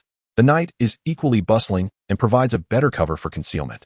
Wearing a conical hat and a black scarf to mask his face, Han Feng tucked the little fox into his bundle, cautioning it to remain silent before he ventured outside. In these extraordinary times, it is prudent to exercise caution. What are you planning to do? Are you intending to sell me? Inquired the little fox from within the bundle. I intend to sell the herb, but that herb has no medicinal effect. Selling it would be deceitful. You are a villain. I will sell it to exchange for spirit stones, so you can eat. You truly are a wonderful person. Upon exiting the area for servant disciples, Han Feng entered the gathering place at the foot of the mountain, where numerous scattered houses could be found. The closer one approached the center, the more prosperous the surroundings became. As Han Feng walked, he surveyed his surroundings, initially believing he would appear out of place. However, he encountered many others dressed similarly, presumably all engaged in clandestine activities. Han Feng had heard tales of an auction house in the town below the mountain, where nightly auctions were held alongside markets selling various treasures, spiritual artifacts, and formations. He had wandered there before but, having been financially constrained, lacked the means to participate in the auctions, thus remained unaware of its exact location. After some inquiries, Han Feng finally located the Junzi auction house. The name indeed reflects a sense of nobility. Upon reaching the entrance, the attendant regarded Han Feng without disdain for his humble attire, nor did he display curiosity over his mysterious demeanor. Such individuals were not uncommon to him. Esteemed guest, do you wish to buy or sell? The attendant inquired cheerfully. A deposit of 5 spirit stones is required for purchases, which is refundable if no transaction occurs. I wish to sell, Han Feng replied. To sell, a non-refundable appraisal fee of 5 spirit stones is required. Do you understand? Follow me, and I shall guide you to the appraiser. The attendant led Han Feng into the auction house, navigating around to the back entrance. Upon entering, Han Feng observed numerous patrons engaged in fervent bidding. Following the attendant, he arrived at a corridor. May I inquire who will assist me with the appraisal? Han Feng asked. The attendant turned, casting a disdainful glance at him. Who else could it be but the illustrious Qi Huaijun? He possesses a pair of golden, fiery eyes. Any treasure he gazes upon is never misidentified. Oh, so it is Qi Huaijun. I have long admired him. Han Feng exclaimed, eager to flatter. Upon hearing this, the attendant swelled with pride, his steps lightening with joy. Soon, they arrived at the door of a small room. The attendant peeked inside, noting that Qi Huaijun was currently appraising another's item. Wait for the individual within to exit, and you may enter. Thank you. With that, the attendant departed. Who is Qi Huaijun to be so renowned? As soon as the servant departed, the little fox hastily inquired. Han Feng replied with uncertainty. The little fox, exasperated, remarked, Then what have you been anticipating all this time? Chapter 11, Wealth and Risk. Han Feng diligently recalled the information regarding Qi Huaijun, knowing only that he was a formidable cultivator at the core formation stage, renowned for his numerous appraisals and keen insight. Beyond that, he was at a loss. However, regardless of the identity of the individual, he was confident in the efficacy of the herbs he offered for appraisal, as their medicinal properties were genuine. As for the buyer's subsequent failure in refining elixirs from his goods, that was beyond his concern. After all, it would be the buyer's own failure in alchemy. Yet, such occurrences could only be tolerated a time or two. If each time his wares were returned ineffective, it would inevitably expose him. Soon, a figure emerged from within, beaming with joy, evidently having secured a favorable price. Next, a gentle voice resonated from inside. Upon hearing this, Han Feng pushed open the door and stepped in. In a room adorned with elegant and antiquated decor, he beheld a young cultivator seated behind a table. The cultivator, appearing to be in his 30s, exuded a gentle demeanor akin to jade, a warm smile gracing his lips, while he held a feather fan in hand. I respectfully greet you, esteemed Qi Huaijun. It is an honor to finally meet you. Han Feng clasped his hands in greeting. There is no need for such formality. Please, take a seat, Qi Huaijun said, his face alight with mirth as he gestured towards a nearby chair. Once seated, Han Feng spoke. Esteemed senior, I wish to sell a spirit herb. Is it your first visit? Qi Huaijun inquired with a smile, to which Han Feng responded, How did you know? Those who frequently visit would often place the consulting fee of 5 spirit stones here before I even begin to speak. Upon hearing this, Han Feng felt a bit embarrassed and promptly took out 5 spirit stones, placing them on the table. It was then that Qi Huaijun remarked, Common spirit herbs can be easily traded in the market. For a young friend to sell them to me, they must be rather rare. It is the wood spirit 3-needle flower. Such an ordinary herb, ubiquitous in nature, must surely possess considerable age, I presume? Indeed. It has a medicinal age of 350 years. Upon hearing this, Qi Huaijun furrowed his brow slightly and said, Who would nurture such a commonplace 3-needle flower for 350 years? Are you jesting with me, young friend? Han Feng surveyed the room, feeling it ample enough to accommodate the flower, and thus retrieved the 3-needle flower from his storage bag. As soon as the flower appeared, it spanned the entire room, eliciting a hint of surprise from Qi Huaijun observing the astonishment on the other's face. Han Feng carefully articulated his explanation. This 3-needle flower was discovered by me quite by chance. You need not divulge its origins to me. The auction house has its rules. Since this is your first visit, I shall explain them once. First, the provenance of a treasure is of no concern. If it is a treasure, that suffices. Second, the identity of the seller is not questioned. Though a mere sweep of my consciousness would reveal your appearance, I shall refrain from doing so. Third, any item, once appraised by me and entrusted to the auction house for sale, relinquishes all subsequent consequences to the auction house, leaving the seller free of any entanglements. The younger generation understands. Thank you for your clarification, esteemed elder. Han Feng expressed his gratitude. Despite the other party's somewhat haughty demeanor, it was, after all, their territory. So he felt it prudent to refrain from saying too much, opting instead for a brief response. Qi Huaijun nodded, picked up the 3-needle flower, and focused intently, meticulously assessing it. Indeed, the medicinal potency was abundant. Having been harvested less than a day ago, it had not diminished, confirming its age of over 350 years. This singular 3-needle flower could yield at least 300 revival pills or several that could mend the injuries of those at the core formation stage. Suddenly, he noticed a small bite mark on the flower. What a waste. Fortunately, it was minor and would not significantly affect its value. Qi Huaijun set the 3-needle flower down and turned to Han Feng, stating, This item has passed inspection. It is indeed a rare treasure and can be auctioned.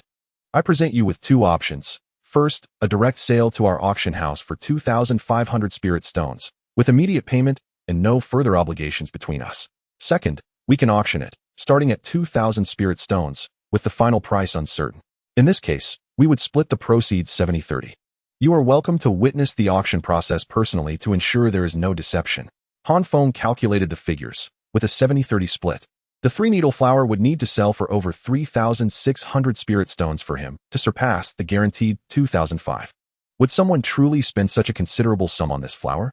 Just as he was about to play it safe and opt for the guaranteed 2,005 spirit stones, a crisp and melodious voice echoed from behind him. What is there to fear? Fortune favors the bold. Let us proceed to the auction, and surely we shall garner more spirit stones.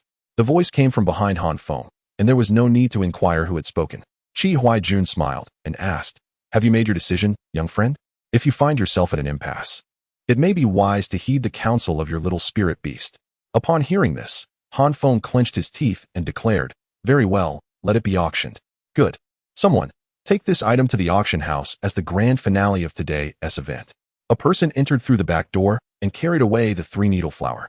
Young friend, you may now enter the auction hall through the back entrance to observe the proceedings without the need for a deposit. Thank you, esteemed senior. Han Feng rose to take his leave but suddenly turned and inquired, "Senior, if I may be so bold, as a formidable core formation expert, have you ever misjudged a treasure?" Chi Huai-jun chuckled, responding, "What a jest. Throughout my life, I have appraised countless treasures. If anyone were to sell counterfeit goods under my very nose, I would consume this jade table on the spot." As he spoke, Chi Huai-jun radiated pride, seemingly unwavering in his appraisal abilities. Should you come across any such treasures in the future, feel free to bring them to our auction house. We shall always welcome you. Ah, I see. Thank you, esteemed senior. Han Feng exited, secretly pondering that once they realized they had been deceived, they might not be so welcoming towards him. After leaving the appraisal room, he made his way toward the auction hall's back entrance. Along the way, he muttered fiercely to the little fox, "If we incur losses, I shall sell you for spirit stones." And no more talking. Upon arriving at the auction hall, Han Feng casually found a corner to sit and observe the proceedings. Here, he noticed many members of various families and elders from different peaks, clearly drawn by the prospect of uncovering hidden treasures. However, it could only be a matter of seizing a rare opportunity, as this auction was held daily. Han Feng encountered numerous exquisite treasures, yet lamentably, his purse was insufficient to procure any.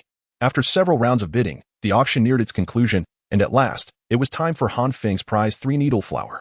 The elderly host on stage proclaimed loudly, "Ladies and gentlemen, we now present the highlight of this auction, a three-needle flower." Upon hearing this, the crowd erupted in murmurs, many expressing their disbelief at the significance of the three-needle flower. The old man, with a smile, continued, "As we all know, the three-needle flower is a crucial ingredient for concocting the revival elixir, a life-saving potion that swiftly heals injuries and replenishes spiritual energy. Its importance is self-evident. Furthermore, the older the flower, the more potent the elixir it produces. This particular three-needle flower has been personally authenticated by Master Chi Huai, boasting an impressive medicinal age of 350 years. One can only imagine the magnitude of its medicinal potency. Moreover, this flower was harvested less than a day ago and has been sealed by Master Chi Huai to prevent any loss of its efficacy, so you may bid with confidence." After concluding his remarks, the old man reveled in the astonished expressions of the gathered crowd. Whispers filled the air, asserting, "What Chi Huai produces must be of the highest quality." Chapter 12. This flower shall belong to the Yi family. Upon this declaration, the crowd was taken aback. A three-needle flower with a medicinal age of 350 years? It is worth noting that while the three-needle flower is a rather common herb, those with an age exceeding 300 years are not unheard of. However, who would willingly cultivate such a seemingly worthless herb for over 3 centuries? That would merely be a waste of precious spiritual farmland. This consequently renders the three-needle flower, with its remarkable age of over 3 centuries, an exceedingly rare find. At this moment, a young cultivator rose to his feet and inquired, "Host, are you certain? A 300-year-old three-needle flower? How could that be? Who would possess such frivolity to nurture a three-needle flower for so many years? Which old eccentric has time to spare?" He chuckled. Perhaps it could be wild. However, we have personally verified this. If any fellow cultivator harbors doubts, we welcome scrutiny. Anyone who questions it may come forward for a personal examination. The elderly man chuckled warmly. "I shall conduct the test," the young man declared, standing upright with clasped hands. "I am Zhao Huayun, a master alchemist from Danxia Peak. I wish to clarify that my skepticism is not directed at Senior Chi Huai, but rather stems from a genuine curiosity. I have never encountered a three-needle flower of such antiquity and merely wish to broaden my horizons. With Chi Huai and Master Zhao as endorsers, we naturally place our trust in this. Master Alchemist, please proceed with your examination." Others chimed in eagerly. "Indeed, we await the results with bated breath." Master Zhao approached the table where the three-needle flower was presented. Upon seeing the magnificent bloom, gasps of astonishment echoed throughout the crowd. Zhao Huayun began his examination. He observed, inhaled its fragrance, gently touched it, and finally infused it with spiritual energy to meticulously sense the medicinal potency contained within the flower. After a brief moment, he nodded in affirmation, stating, "It is indeed over 350 years of medicinal age. This is extraordinarily rare. Host, what is the starting bid for this three-needle flower? I, Zhao Huayun, shall acquire it. I intend to personally refine it into a revitalizing pill, striving to create the most exquisite version possible. I shall ascend to the master level with this elixir." Upon uttering these words, the crowd below erupted in astonishment. It is common knowledge that alchemists are categorized into various ranks: inferior, intermediate, superior, master, and grandmaster. Similarly, the potions they concoct are classified in accordance with these tiers. Within the entirety of the Yin-Yang sect, there exists not a single grandmaster alchemist, only 3 masters. Zhao Huayan is esteemed as the pinnacle of the younger generation of alchemy, possessing the greatest potential to reach the master level. With the acquisition of this three-needle flower, he may indeed be capable of crafting a potion that harnesses its full potency, thereby breaking through to master level. The crowd harbors high hopes for him, though Han Feng secretly muses whether he has unwittingly ensnared an innocent victim. The host chuckled, "Please, Master Zhao, remain calm. Kindly take your seat and participate in the bidding. This is an auction, after all, and the highest bidder shall prevail." "That is indeed the case. I have overstepped my bounds," Zhao Huayun replied, returning to his place. Yet his gaze remained fervent. The host then declared, "I announce that the starting bid for the three-needle flower is 2,000 spiritual stones, with a minimum increment of 100. Let the bidding commence. I bid 2,500. Zhao Huayun was the first to stand, demonstrating his unwavering determination to acquire the treasure. However, he was not the sole contender. Several others quickly followed suit with their bids. Even those who lacked the skill to concoct potions could enlist the assistance of familiar alchemists. I bid 2,006. 2,007. My Jiang family bids 2,008. My Fu family bids 2,009. 3,000. My Yi family bids 3,000. Who dares to contest me?" Upon hearing the call from the Yi family, Han Feng instinctively perked up, directing his gaze towards the speaker, presumably an elder from the Yi clan. After all, it was unlikely that the family head would personally attend the auction daily. "I, Zhao Huayan, bid 3,001. Zhao Huayan, evidently anxious, called out his name, indicating the urgency of the matter. Clearly, the price of this Sanjin flower had surpassed its intrinsic value, as others had grown hesitant to continue bidding. Yet, his desire for it remained strong. "I bid 3,002 from the Yi family. I offer 3,003 from the Jiang family." Now, only these 3 families were left in contention. "Second Master Jiang, must you persist in opposing me?" the elder from the Yi family exclaimed, pointing a finger at the Jiang representative. The elder from the Jiang family scoffed. "What do you mean by opposing you? My niece, Jiang Suru, has recently gained profound insights into alchemy and is on the verge of advancing from mid-grade to high-grade. Once she ascends, I intend to present this Sanjin flower to her as a congratulatory gift. Is that not permissible?" Han Feng couldn't help but feel a wave of frustration. Was this flower destined to return to Jiang Suru's hands after all? Would she not be infuriated to learn that her elder had spent thousands of spirit stones on a flower of no practical use? "I bid 4,000 from the Yi family. Then I bid 4,006 from the Jiang family. I, Zhao Huayun, offer 3,008. I bid 3,009 from the Jiang family. I offer 4,000 from the Yi family. I, Zhao Huayun, bid 4,003. Esteemed elders, I beseech you to grant me, Zhao Huayun, this favor. This opportunity is of utmost importance to me." Zhao Huayun clasped his hands in reverence towards the 2. The elder of the Jiang family chuckled, stating that since Master Showdown has spoken, the Jiang family would grant him this favor. He hoped that Master Zhao would provide ample guidance to his niece in the future. Zhao Huayun responded with delight. Indeed. Han Feng silently encouraged himself, urging for further bids. The Yi family offers 4,005. As anticipated, the Yi family did not disappoint Han Feng and promptly raised the bid.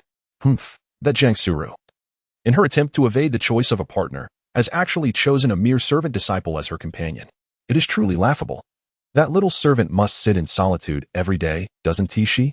The Jiang family's reputation is thoroughly tarnished by her actions.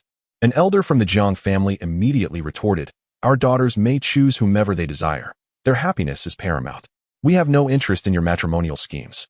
True strength lies in individual merit, not in sacrificing our children's happiness for the sake of power and gain. Since she has chosen her partner, Even if he is deemed worthless, the Jiang family respects her choice and believes we can cultivate that so-called waste into an elite. Han Feng felt deeply moved by these words, yet regrettably, it was of no use, as no amount of training could enable him to cultivate.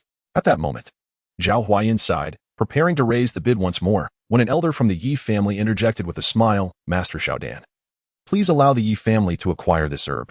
I assure you, once we secure it, we will hand it over to you for refinement. You may take the finest pill produced for your advancement, and the remainder shall be utilized by our Yi family. This way, it is a win-win situation. What say you? Upon hearing this, Zhao Huayun's eyes lit up with excitement.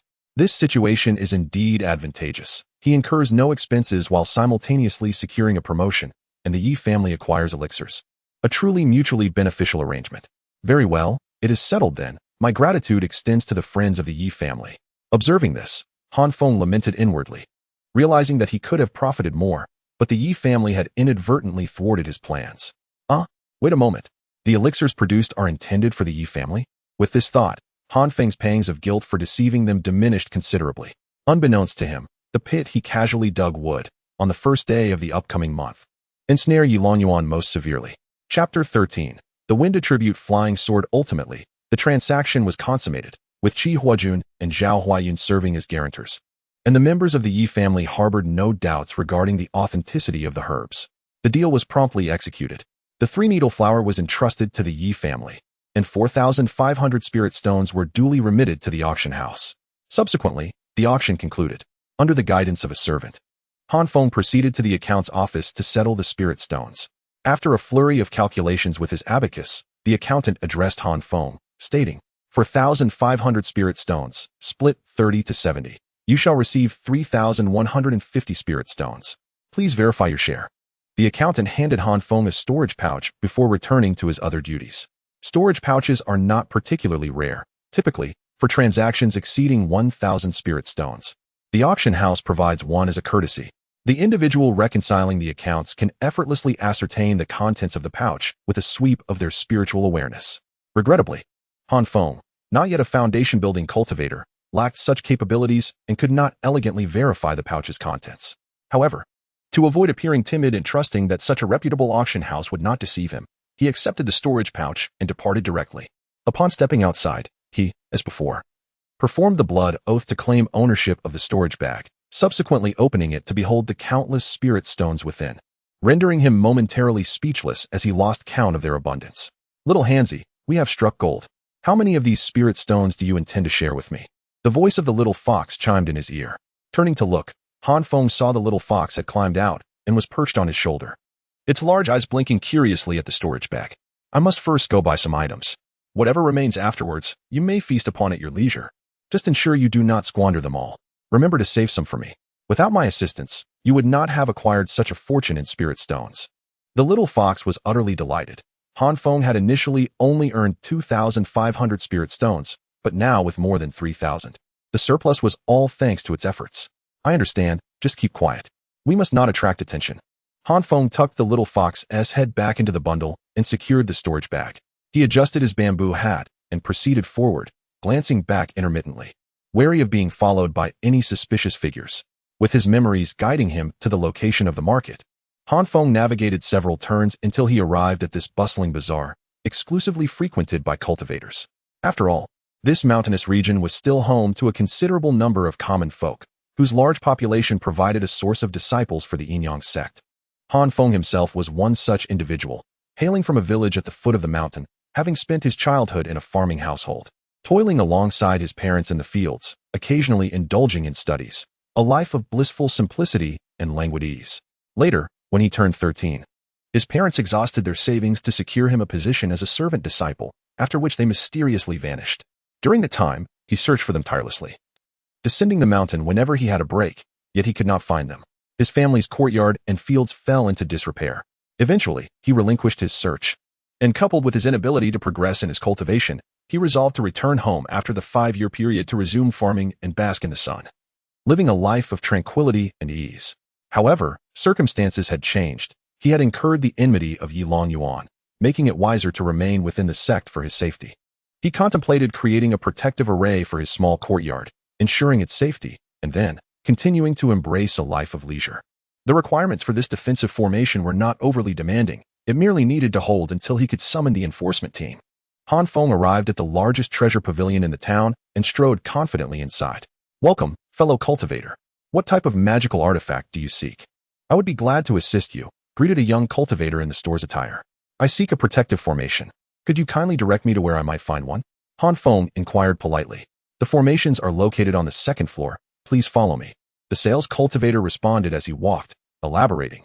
"At our treasure pavilion, we offer a plethora of treasures transported from various locales, including numerous magical artifacts, spirit treasures, and formations crafted by the disciples and elders of our sect's array peak. We guarantee exceptional quality at reasonable prices, so you may purchase with confidence." Feng was aware of the array peak of the Yin-Yang sect, renowned for its mastery in artifact forging and array inscriptions, much like the Danxiao peak, esteemed for its alchemical prowess. In the herbal fields of Feng, the majority of the herbs are primarily supplied to Danxiao peak. Naturally, among the various main peaks of the Yin-Yang sect, the focus is predominantly on cultivation. Even at Danxiao peak, the alchemy and artifact forging at Qijin peak serve merely as supplementary practices. As a disciple of the Yin-Yang sect, Feng could indeed procure items directly from Qijin peak, where prices are considerably lower than here. However, purchasing treasures at Qijin peak necessitates the registration of one's name. Given that he has become somewhat of a notable figure within the sect, Feng is reluctant to draw attention to himself. As he followed the individual ahead, his gaze wandered across the artifacts displayed on the first floor. He passed by a showcase dedicated to sword-type treasures, where an array of exquisite swords dazzled his eyes. The least expensive were the outermost spiritual weapons, which were of inferior quality, while further inlay the spiritual treasures. These spiritual treasures possess greater power than the spiritual weapons, and the more formidable magical artifacts were not displayed here. Each weapon in this exhibition was crafted with remarkable finesse. As he continued to stroll, a sword suddenly caught Feng's attention. This sword emanated a soft blue glow, adorned with intricately carved runes and formations, its aerodynamic design exuding elegance. Inscribed below was a label, "Low-grade spiritual treasure, wind control sword." "Are you interested in this flying sword, my friend?" the guiding cultivator inquired with a smile. This particular flying sword hails from outside, classified as a low-grade spiritual treasure. With this sword, one can traverse the winds with a speed that far surpasses that of an ordinary flying sword. If a cultivator with a wind spiritual root were to wield it, the synergy would be even more pronounced, enabling a superior manipulation of wind attribute spiritual energy, resulting in formidable speed and power. Alas, the wind spiritual root is exceedingly rare, which accounts for the absence of buyers for this sword. Should you be interested, this sword is originally priced at 2,000 spirit stones, but I could offer it to you at a discounted rate of 1,800 spirit stones. What do you think? Feng couldn't help but recall the moment he parted ways with Jiang Suru yesterday, her figure gracefully soaring away on her sword. If only he possessed a flying sword and mastered the art of sword control, he could evade pursuers with remarkable swiftness. Moreover, as he himself is endowed with a wind spiritual root, this sword would resonate with him exceptionally well. Wait, if he were to purchase this sword and present it to Jiang Suru, then bestow blessings upon it, would it not transform into a mid-grade spiritual treasure of wind attribute? A mid-grade spiritual treasure, worth over 10,000 spirit stones. Yet, Feng currently possesses only over 3,000 spirit stones, and he still needs to acquire a formation. Reluctantly, Feng gritted his teeth and declared, "I should first explore the formations." Chapter 14. Bargaining success. Very well, my friend. Please follow me. The shopkeeper smiled faintly and led Feng upstairs. On the expansive second floor, a plethora of formation diagrams were meticulously organized by category. Only the engraved formations were not displayed. Patrons would select their desired diagram, and staff would retrieve the corresponding formation for them. Here, one could find spirit-gathering formations, defensive formations, teleportation formations, offensive formations, and spirit-refining formations, among others, creating a dazzling array of choices, nearly countless in variety. Esteemed friend, we have now arrived at the area designated for protective formations. Please feel free to select any that pique your interest. Feng cast his gaze over the array of formations before him. The topmost row, he dismissed without a glance. Those formations were the domain of core formation cultivators, with prices ranging from tens to hundreds of thousands of spirit stones, far beyond his reach. Next, he examined the formations priced between 5,000 and 10,000 spirit stones, but found them unworthy of consideration. The same was true for those priced between 3,000 and 5,000. His focus narrowed to formations below 3,000 spirit stones. Are you seeking a formation that offers unparalleled defensive capabilities, or one that balances offense and defense, capable of countering enemy attacks while inflicting some degree of retaliation? Alternatively, you may desire formations with additional functions, such as spirit gathering or teleportation. Indeed, there are formations with multifaceted purposes. For instance, consider this one, the 5-Tiger Rebound Formation, which harnesses the roaring power of tiger spirits and aligns with the 5 elemental positions to create an indomitable array. It is capable of both offense and defense. When an enemy's attack strikes it, the formation absorbs a portion of the impact, while simultaneously rebuffing the adversary. Now, observe this one, the Blood Armor Teleportation Formation, which utilizes the blood of foundational spirit beasts combined with teleportation energy.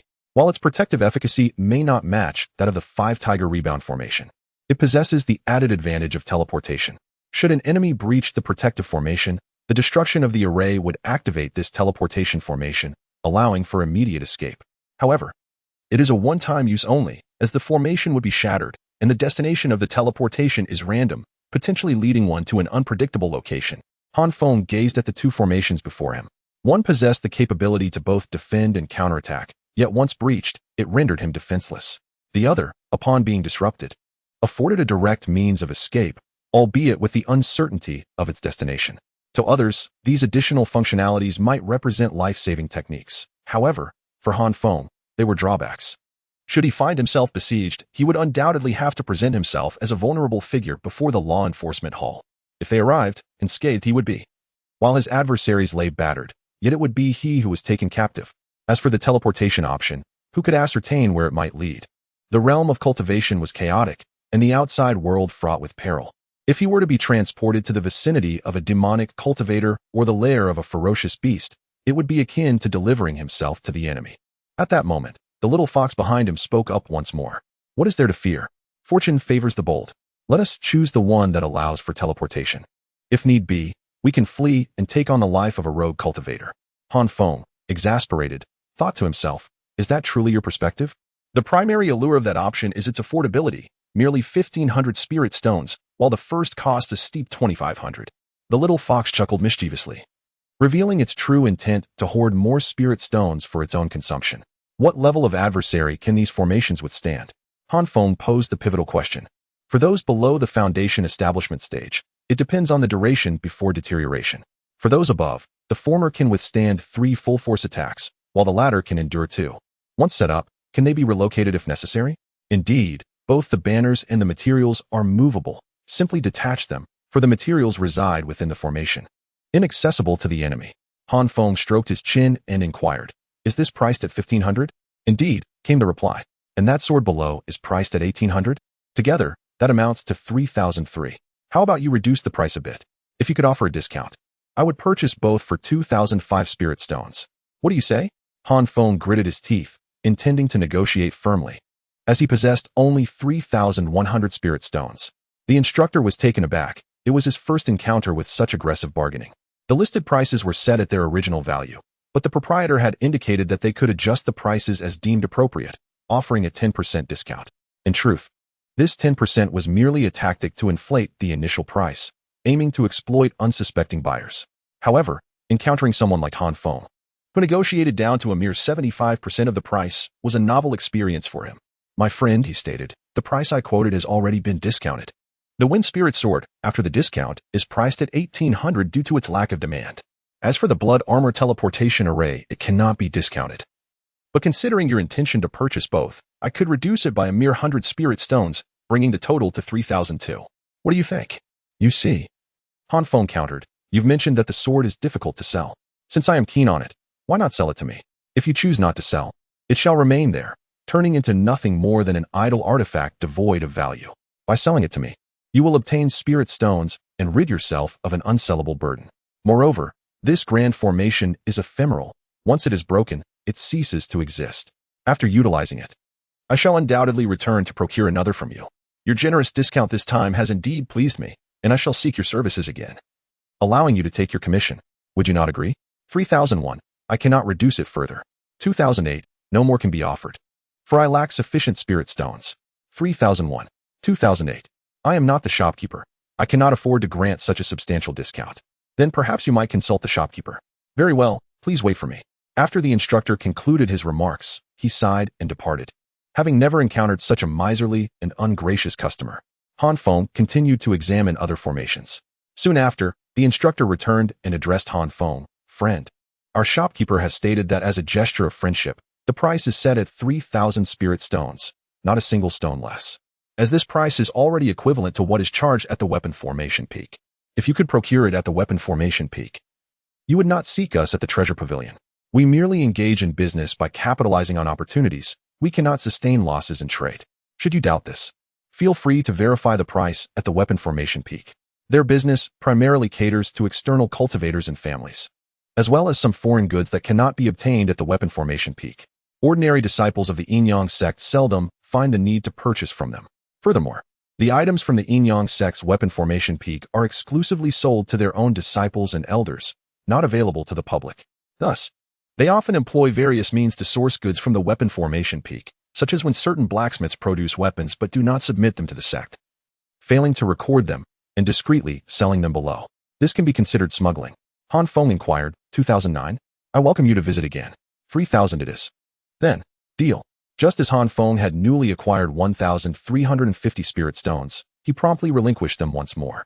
Chapter 15. An encounter with Assassination. After paying the spirit stones, the companion handed over the wind spirit sword along with materials for the formation, accompanied by instructions for setting it up. This straightforward formation could be arranged without the need for a specialized formation master. Feng carefully stowed away his treasures and exited the treasure pavilion, making his way directly to the spirit beast peak. He had made up his mind. First, he would register the little fox's identity, thereby designating it as his private possession to ensure its safety. The following day, he would have the little fox deliver the sword to Jiangsu. After all, this sword was currently a low-grade spirit treasure that anyone could wield. Should he present it to Jiangsu, he could exchange it for a medium-grade spirit treasure, one that only he could use. This arrangement would provide him with a superior weapon, rendering it unusable by others. What a delightful prospect. Feng was well acquainted with the path to the spirit beast peak, and thus hurried forth with great strides towards his destination. Alas, if only he could master the sword flight technique, he could soar directly there, saving both time and effort. In the latter half of the night, he arrived at the spirit beast peak, reaching the summit and locating the registration office. In the realm of cultivation, it was customary for establishments to remain open at all hours, and the registration office was brightly lit, illuminated by various magical formations and luminous pearls, making the interior brighter than during the day. Senior brother, junior brother has come to register as spirit beast, Feng announced as he approached the counter, simultaneously unfastening the bundle from his back and extracting the little fox. The disciple, who was meditating with his eyes closed, opened them and cast a glance at Feng. Then calmly inquired, which senior brother is nurturing the spirit beast? Why hasn't he come to register the transfer with you? It is not nurtured, it was found. I took it in out of pity, Feng replied. Taken in? That is acceptable, as long as it is registered. Have you conducted a species bloodline test? No. I haven't. Well then, what is the cultivation level and species of the spirit beast? It's a fox, and it has no cultivation. Upon hearing this, the disciple looked at the little fox with a puzzled expression and remarked, a fox without cultivation is merely a wild animal, not a spirit beast. Are you jesting with me? You are the wild beast. The little fox bared its teeth and made a silly face, trying to assert its prowess. Oh, it can talk. Quite early in developing intelligence, I see. It resembles a spiritual jade fox. It must be one. I shall register it for you. The disciple nodded and continued. Name of the master, identity, and cultivation level? Feng, a miscellaneous disciple of the falling sunset peak, with no cultivation. No cultivation? Huh. A wild man with a wild beast. The disciple chuckled, having never encountered such an unusual pairing before. All right, the registration is complete. This spiritual jade fox now belongs to you. As for whether you sign a master-servant contract or a life-and-death contract, that is beyond my concern. Simply place this collar around its neck and imprint your soul mark. Only you will be able to unlock it. The disciple then produced a slender collar and handed it to Feng. Feng delicately placed a collar around the neck of the little fox, prompting a displeased pout from it. Fortunately, Feng had not bound it with any contract, allowing the creature to remain entirely free and unencumbered. Otherwise, it would have scratched him long ago. After completing this task, Feng stepped outside. The collar was merely an identification tag, devoid of any restrictive implications. Upon his exit, a disciple, lounging with one leg crossed over the other, retrieved a sound-transmitting jade slip, and languidly remarked, "Second brother. The Han Feng who snatched your Tao partner a few days ago, that mere servant disciple, has just registered his spirit beast with me and is now making his way down the mountain. He is shrouded in a black scarf, wearing a conical hat, and cradling a spirit fox. Find someone to dispose of him. Do not sully your hands on such filth. It is not worth it. You are the pride of our family. Do not tarnish your reputation by getting your hands dirty." After speaking, he tucked away the jade slip and resumed his cultivation. For such matters, uttering a word was sufficient. He would never personally take action against a mere servant disciple. After all, he was a member of the Yi family. Meanwhile, Han Feng, cradling the little fox, descended the mountain under the cover of night. As they neared the foot of the mountain, Han Feng inquired, "Little fox, are you a spirit fox?" "No," it replied. "Then what kind of spirit beast are you?" I have forgotten. I cannot recall." The little fox's face was earnest and perplexed as it solemnly stated, "I do not know who I am, what species I belong to, or what spirit beast I am, nor do I know where I came from. However, I do know that I can consume spirit stones. After eating, I feel full, and if I do not eat, I feel very hungry.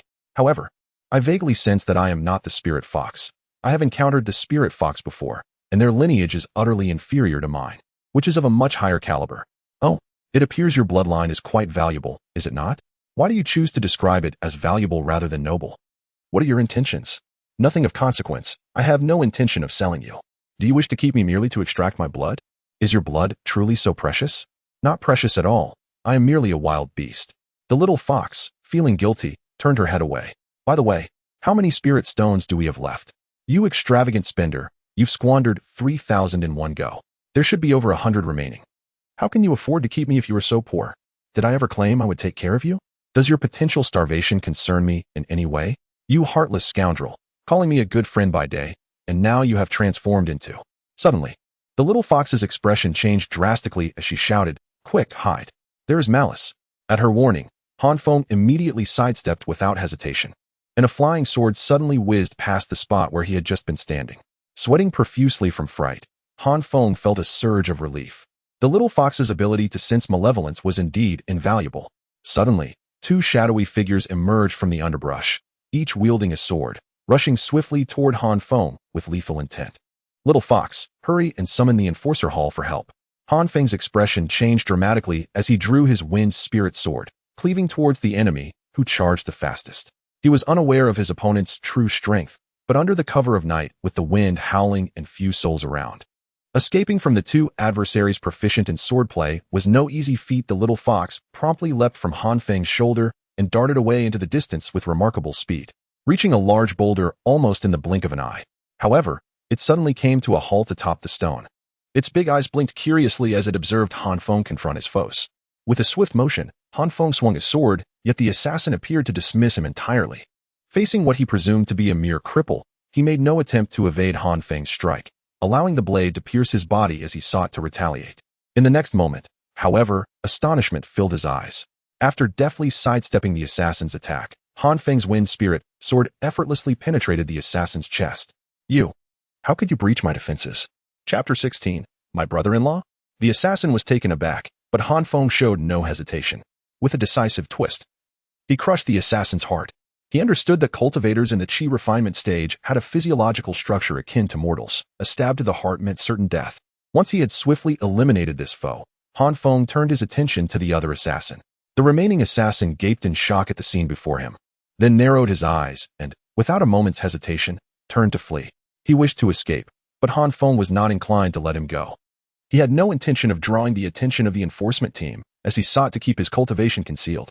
If Yilong Yuan were to uncover the true extent of his cultivation, he would undoubtedly dispatch even more formidable assassins to eliminate him, thereby placing him in a perilous situation. Naturally, should the circumstances become insurmountable, he would still rely on the enforcement team for assistance. Han Feng, invigorated by the spiritual energy coursing through his body, swiftly pursued the assailant. At this moment, his wind attribute celestial root proved to be immensely beneficial, granting him remarkable speed. In the blink of an eye, Han Feng found himself behind the assassin, and without hesitation, he unleashed a powerful strike with his sword. The assassin, sensing the menacing gust behind him, instinctively turned and countered with a slash of his own, resulting in a resounding clash of metal. The force of the collision sent Han Feng staggering back 2 steps. While the assassin was flung away, Han Feng assessed that his opponent was at most at the 5th level of the Qi refinement stage. Given his own spiritual root and level, he could easily overpower him. However, the assassin had no intention of continuing the confrontation. He discarded his sword, which then levitated in midair, and leapt onto it, preparing to escape by flying away. Alarmed, Han Feng realized the gravity of the situation. The assassin possessed sword control techniques and could soar through the skies, while he himself lacked the ability to fly. He could not afford to let the adversary escape, lest he encounter further complications. At this critical juncture, a small fox suddenly leapt into the fray, landing directly in front of the assassin. Its eyes sparkled with starlight. Fixating on the foe, the assassin, upon witnessing the celestial gleam, was immediately struck by a wave of dizziness, losing control of his flying sword, which plummeted to the ground. The small fox, however, tumbled over, landing on its back and letting out a series of distressed cries. Han Feng seized the opportunity, leaping into action and harnessing the wind attribute's spiritual energy, arriving beside the assassin in the blink of an eye, swiftly dispatching him. After slaying the assassin, Han Feng lifted his gaze and observed 2 streaks of light soaring from the northern sky, as someone rode a sword toward his direction. Uncertain whether they were assassins, enforcers, or mere passers-by, Han Feng knew he must remain undetected. He promptly grasped the assassin's corpse, stowing it away in his storage pouch, before vanishing to the side of another assassin and collecting him as well. While the storage pouch could not contain living beings, it was certainly capable of holding the deceased. Having completed this task, Han Feng hastened to the side of the little fox, scooping it up and deftly maneuvering through the rocky terrain, disappearing into the night in an instant. In the sky, the 2 figures halted, suspended in midair. Clad in pale blue robes, they bore an emblem on their left chest. The emblem depicted a sword pointed downward, with a rod atop the hilt, flanked by 2 circular dots. This symbol represented the Enforcer Hall, with the scales denoting fairness and justice, signifying that every disciple of the Enforcer Hall must possess a scale within their hearts, ensuring impartial and selfless enforcement. The sword, on the other hand, symbolized judgment and punishment, embodying the authority of the Enforcer Hall. Observing Han Feng's agile retreat, the square-faced disciple chuckled, remarking, "This lad is remarkably decisive." In the face of 2 assassins, he countered and fled in mere moments, collecting the bodies without hesitation. Quite resolute, indeed, devoid of any indecisiveness. Beside him, a disciple with a sharp face furrowed his brow and said, "Brother Jiang, but he has taken a life. Shall we not apprehend him?" "Humph. Were he to have slain one of our own disciples, then certainly we would pursue him. However, he has eliminated a covert assassin, the origins of which remain a mystery, lacking any reputable identity. If he is killed, then so be it. As disciples of the Law Enforcement Hall, we must weigh our judgments carefully. Our comrade has been attacked, and we ought to support him. The adversary is currently at a disadvantage, having been countered by our junior brother. Should we then turn against our own? Even if we were to summon our master, he would surely commend the act. Those despicable scoundrels who send assassins against their fellow disciples deserve no mercy. Alas, I find this young man quite intriguing. He is decisive in his actions, fitting for our Law Enforcement Hall. Come, let us follow him and discern his true identity. And should he prove innocent, we might consider his inclusion among us." "Very well, brother, I shall heed your counsel." Han Feng raced swiftly down the mountain. Upon reaching the bustling market at the foot of the hill, he navigated through the winding streets with urgency, finally arriving at his modest abode at the base of the Western Loxia Peak. Had it not been for the 2 disciples from the Law Enforcement Hall keeping a watchful eye from above, he might have evaded their notice entirely. Seated upon his bed, Han Feng breathed heavily, then settled into a cross-legged position, retrieving a spirit stone to replenish his stamina and spiritual energy. The recent confrontation had not drained him significantly. It was the frantic return flight that had consumed most of his energy. At this moment, his condition was far from optimal, and he needed to recover swiftly. The little fox appeared quite fatigued and listless, sitting aside with half-closed eyes, gently chewing on a piece of spirit stone. Outside, under the sky, 2 disciples from the Law Enforcement Hall, led by Brother Jiang, gazed at the ordinary courtyard and the nearly identical surrounding courtyards. Brother Jiang furrowed his brow and remarked, "Isn't this the residence of the miscellaneous disciples?" The sharp-faced junior nodded and replied, "Yes. It seems to be the quarters for the miscellaneous disciples responsible for cultivating a designated area of spiritual land, with each individual tending to their own plot within their courtyard. This is courtyard number 8 in the first row. Well, let us return and verify this." Agreed. The 2 disciples swiftly soared towards the main peak of Luoxia, arriving at the Law Enforcement Hall branch, where they requested information regarding the miscellaneous disciples from their fellow brothers. Courtyard number 8.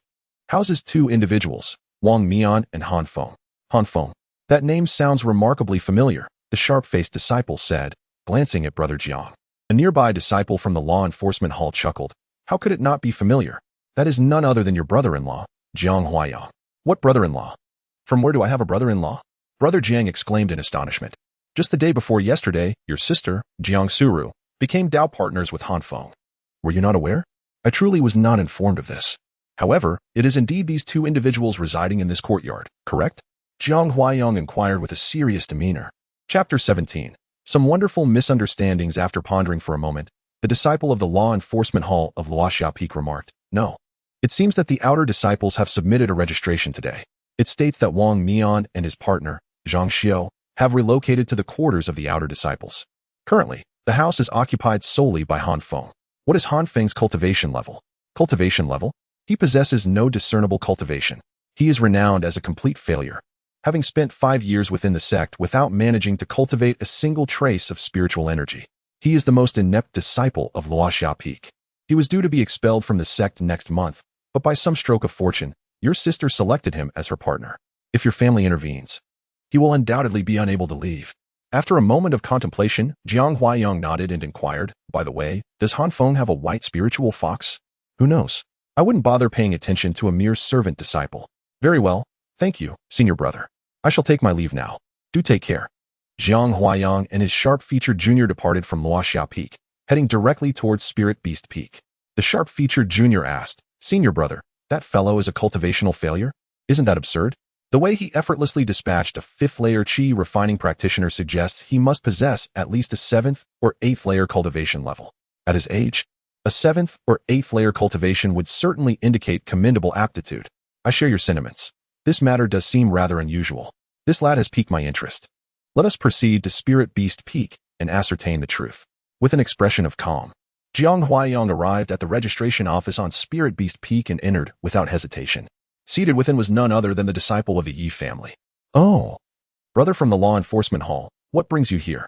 The Yi disciple hastily inquired as he rose. Jiang Huaiyang asked, Has there been a disciple recently who registered a white fox?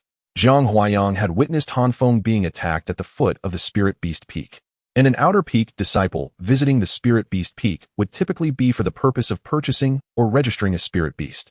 The Yi disciple's heart quivered. Yet he promptly responded, Indeed, as fate would have it, just over half an hour ago, another disciple came to register a spiritual jade fox. Oh, what is his name? Let me see. The Yi disciple feigned perusing through the ledger, and after a moment, he stated, His name is Han Feng. Ah, Han Feng, Jiang Huaiyang replied, nodding with an air of indifference, devoid of any surprise. As he turned to depart, he suddenly glanced back at the disciple and inquired, What is your name? The disciple, taken aback, replied, I am called Yi Longquan. A member of the Yi family? Yes. Very well, I understand. Jiang Huaiyang exited. It was now confirmed that the disciple who had just turned the tables on the assassin was indeed Han Feng. He had entered the sect 5 years ago at the age of 18 and had remained a servant despite possessing a cultivation level of the 7th or 8th layer of qi refinement. Moreover, considering his speed and control over spiritual energy, he likely possessed at least a superior spiritual root, if not an earth spiritual root. But why had he not sought to become an outer sect disciple? Why is a mere servant disciple, proficient only in the cultivation of herbs, so resolute and decisive when it comes to taking a life? Where did he acquire that formidable sword? This young man harbors a significant secret.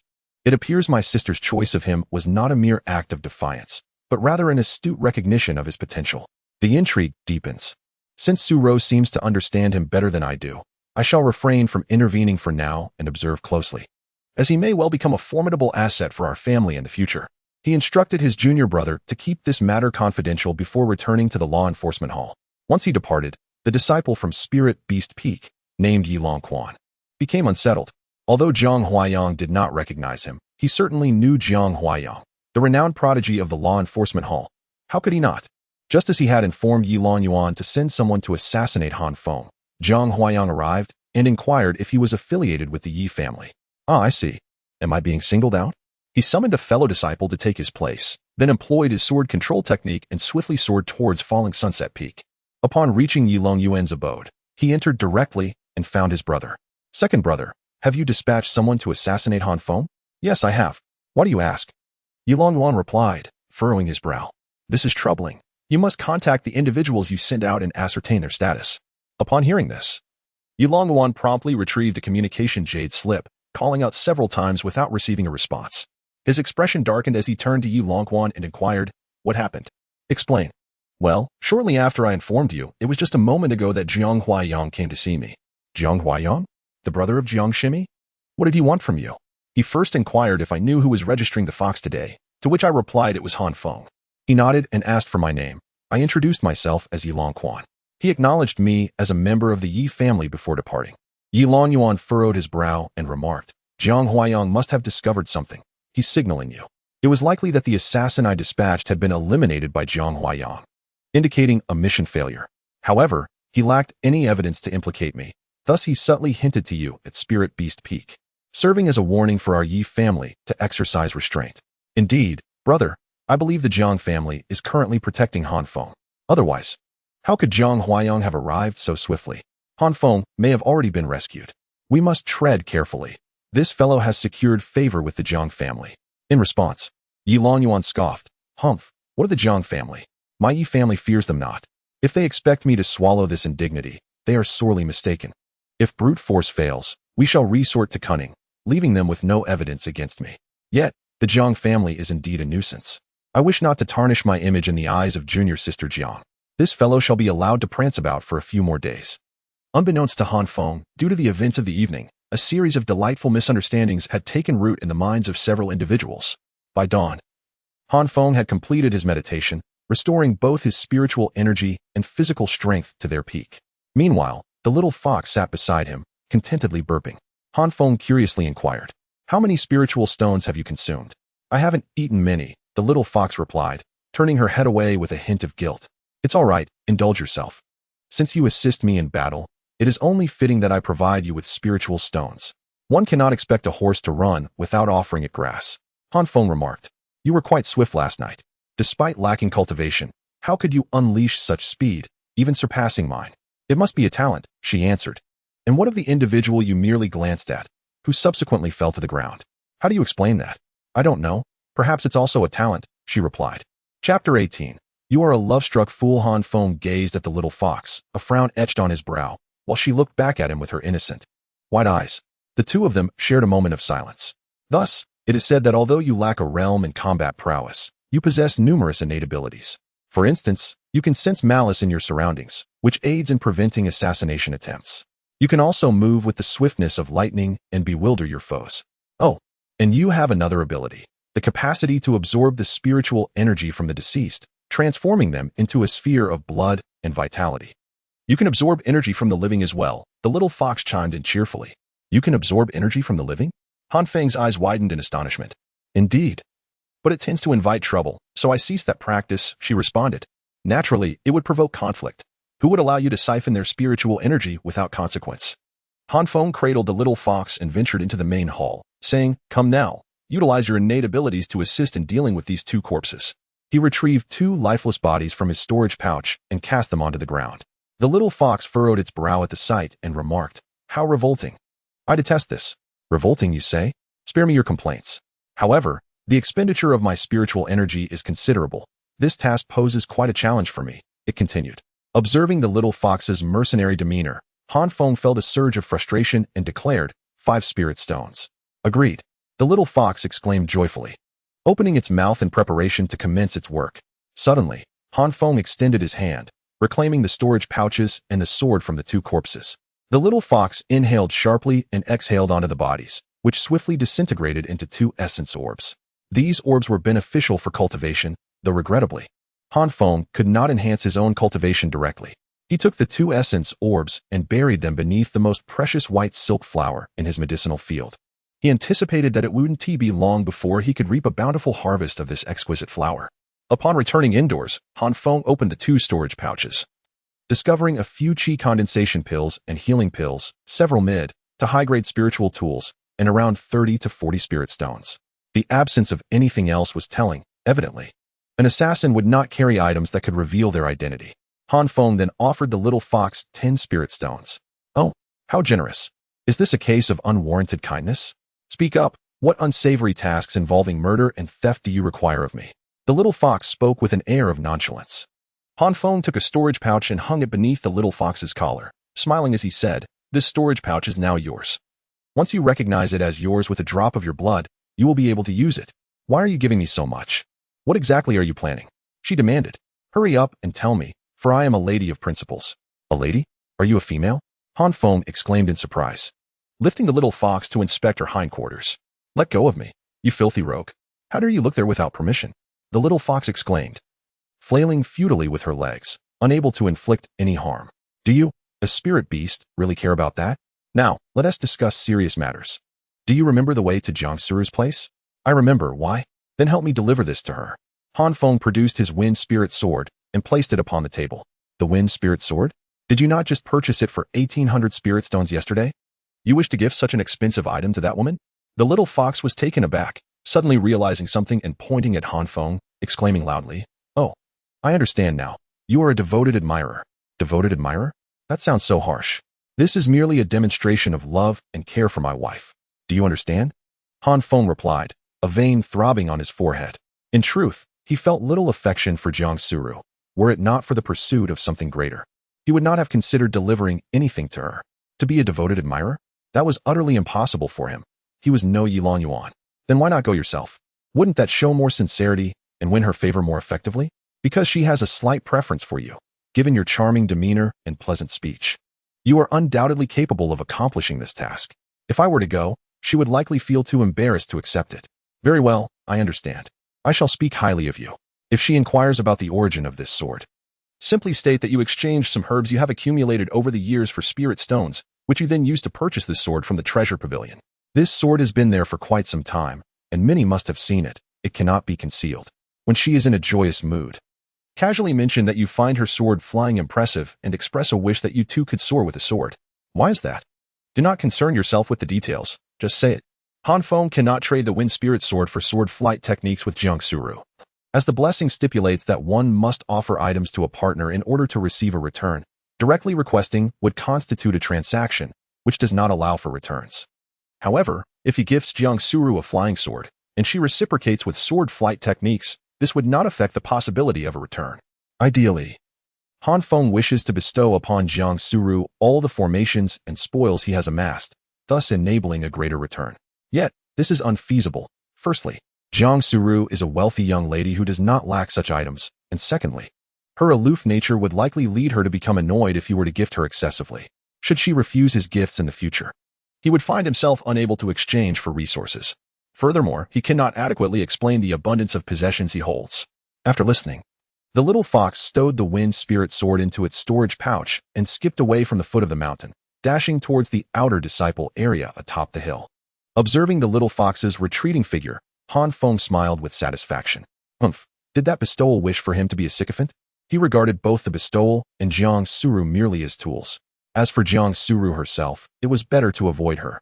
Encountering her would only bring trouble. So he chose to lie flat and find joy in simplicity.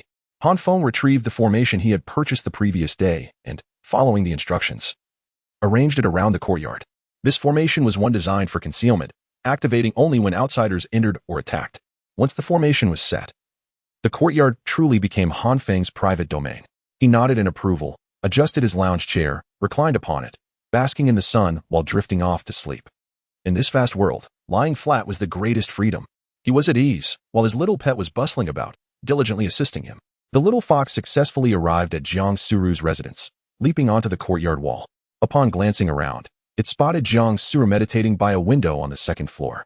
"Sister Suru," the little fox called sweetly from its perch on the wall. Jiang Suru opened her eyes and turned her head, encountering the sight of an adorably charming little fox waving its tiny paw at her. A faint smile graced her otherwise serene face as she beckoned, "Little one, what brings you here? Come inside." All right. The little fox leaped forward, barely managing to grasp the eaves of the window, but failing to secure its hold, causing it to panic and nearly tumble down. Chapter 19. The articulate little fox. Upon witnessing the scene, Jiang Suru swiftly raised her hand, conjuring a stream of spiritual energy that gently lifted the little fox. She then delicately brought it into the room through the window, placing it upon her lap. As she observed the adorable creature's flustered demeanor, her heart melted with affection. Jiang Suru tenderly stroked the soft, white fur of the little fox, reveling in its comforting texture. Do not be afraid, dear fox. The height of the second floor is not deadly, though it may cause some discomfort. Falling on your bottom can indeed be quite painful. The little fox remarked earnestly while tilting its face upward. How charming you are. Have you come to see me for a particular reason? Jiang inquired with a smile. She rarely bestowed her smiles upon others, often maintaining a stern demeanor, yet this delightful little fox brought forth her warmest expressions. Sister, you look truly beautiful when you smile. You should smile more often. It would surely delight those who see you, the little fox chirped. Why, I am not one to sell smiles, little one. But you are undeniably charming, Jiang replied with a chuckle. The little fox grinned widely before leaping onto the tea table before her, standing upright on its front paws and waving its tiny claws as it declared, I have come to see you today for 2 reasons. Observing the little fox's earnest and endearing expression, Jiang rested her chin on her hand and smiled softly. Pray tell, what are your matters? The first reason is that I miss you, sister. I wanted to come and see you, to be close to you and share a hug, the little fox confessed.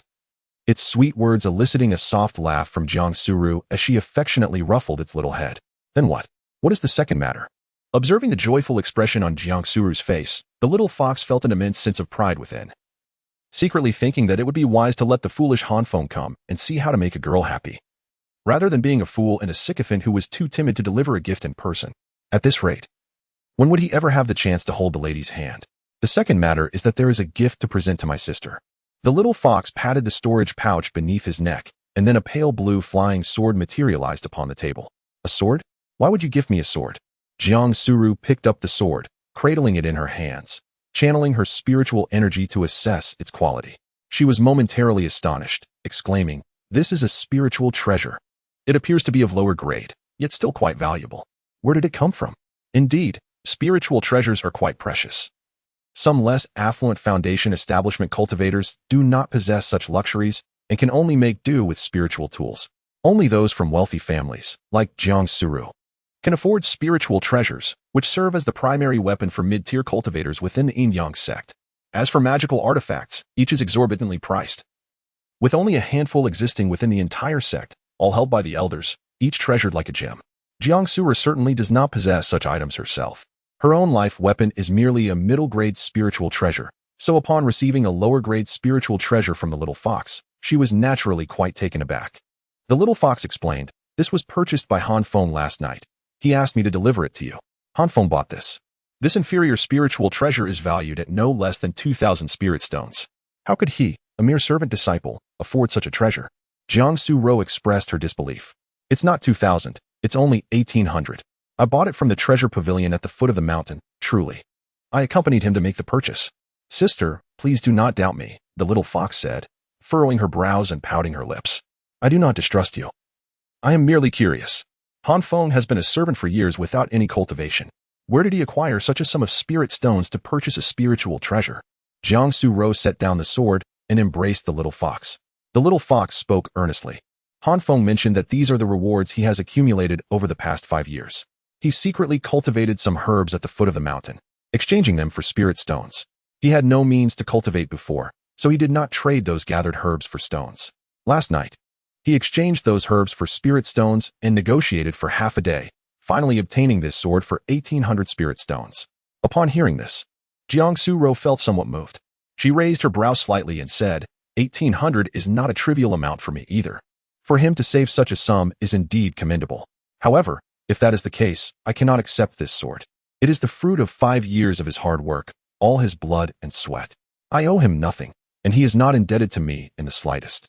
One should not receive rewards without merit. You should take it back. The little fox hurriedly replied, No. This is a gift he has carefully selected for you after much deliberation. He humbly claimed to be but a mere servant disciple, fortunate enough to gain the favor of Sister Jiang and thus become her Tao partner. He had yet to present her with a gift, and this could be considered a token of their first meeting. He earnestly requested her to accept it. These words were never imparted to him by Feng. They were entirely the clever invention of the little fox. Yet, I had only known him for 3 days. On the first day, he gifted me a low-grade spiritual weapon. On the second, a 35-year-old Sanjin flower. And on the third, another low-grade spiritual treasure. How could he claim to have given me nothing? However, you have reciprocated with many gifts as well. Still, I find myself curious. How could a mere servant disciple, lacking in cultivation, afford to bestow such exquisite treasures? When I first met him, he lamented his utter poverty. Jiang Su gently stroked the little fox's fur and mused. You do recognize that he is merely a lowly servant disciple without significant cultivation, don't you? The little fox's eyes sparkled with mischief as a clever idea struck her. Just think about it, dear sister. A disciple of no cultivation possessing such fine low-grade spiritual treasures. If others were to discover this, wouldn't they be inclined to seize them? Innocence does not shield one from the consequences of possessing wealth. After all, it is said that a commoner bears the burden of precious gems. Moreover, he has already incurred the ire of the Yi family. If they were to learn of his treasures, they would surely be even more determined to hunt him down. Given his current strength, he cannot fully utilize the power of this treasure. To him, it is not merely a boon, but rather a burden and a calamity. Sister, in the worst-case scenario, you could simply keep it for him, couldn't you? Upon hearing the little fox's words, Jiang Su hesitated, gazing at the sword before her and contemplating whether it could truly harm Han Feng. Wait, why was she even concerned about that little servant? Sensing her wavering, the little fox seized the opportunity, adopting a pitiful expression as it implored, "This is the task assigned to me by him. If you do not accept it, I will be unable to complete my mission. Upon my return, he will undoubtedly punish me, perhaps even spank me or withhold my meals. How cruel." What? He dares to strike you? Jiang Su's beautiful eyes narrowed, a flash of murderous intent flickering within them. Oh, perhaps I have overstepped my bounds. After all, I am here to assist him in pursuing his goddess. I must not tarnish his image. Chapter 20. Jiang Su. I truly am not human, the little fox quickly interjected. It's not like that. He merely uses scare tactics on me. He would never actually harm me. He cherishes me dearly. He brings me delicious treats, delightful amusements, and basks in the sun with me. We are the best of friends. Humph. From my perspective, he does not treat you well at all. I shall confront him and demand he either give you to me or sell you. Either option is acceptable. Jiang Su's desire to possess the little fox was palpable. The little fox sighed and asked, "Sister, do you have family? Parents?" "Yes." "Do you have siblings?" "I have an older brother and an older sister." "Why do you ask?" "Do you have good friends?" "Yes, I have 2 or 3 close confidants."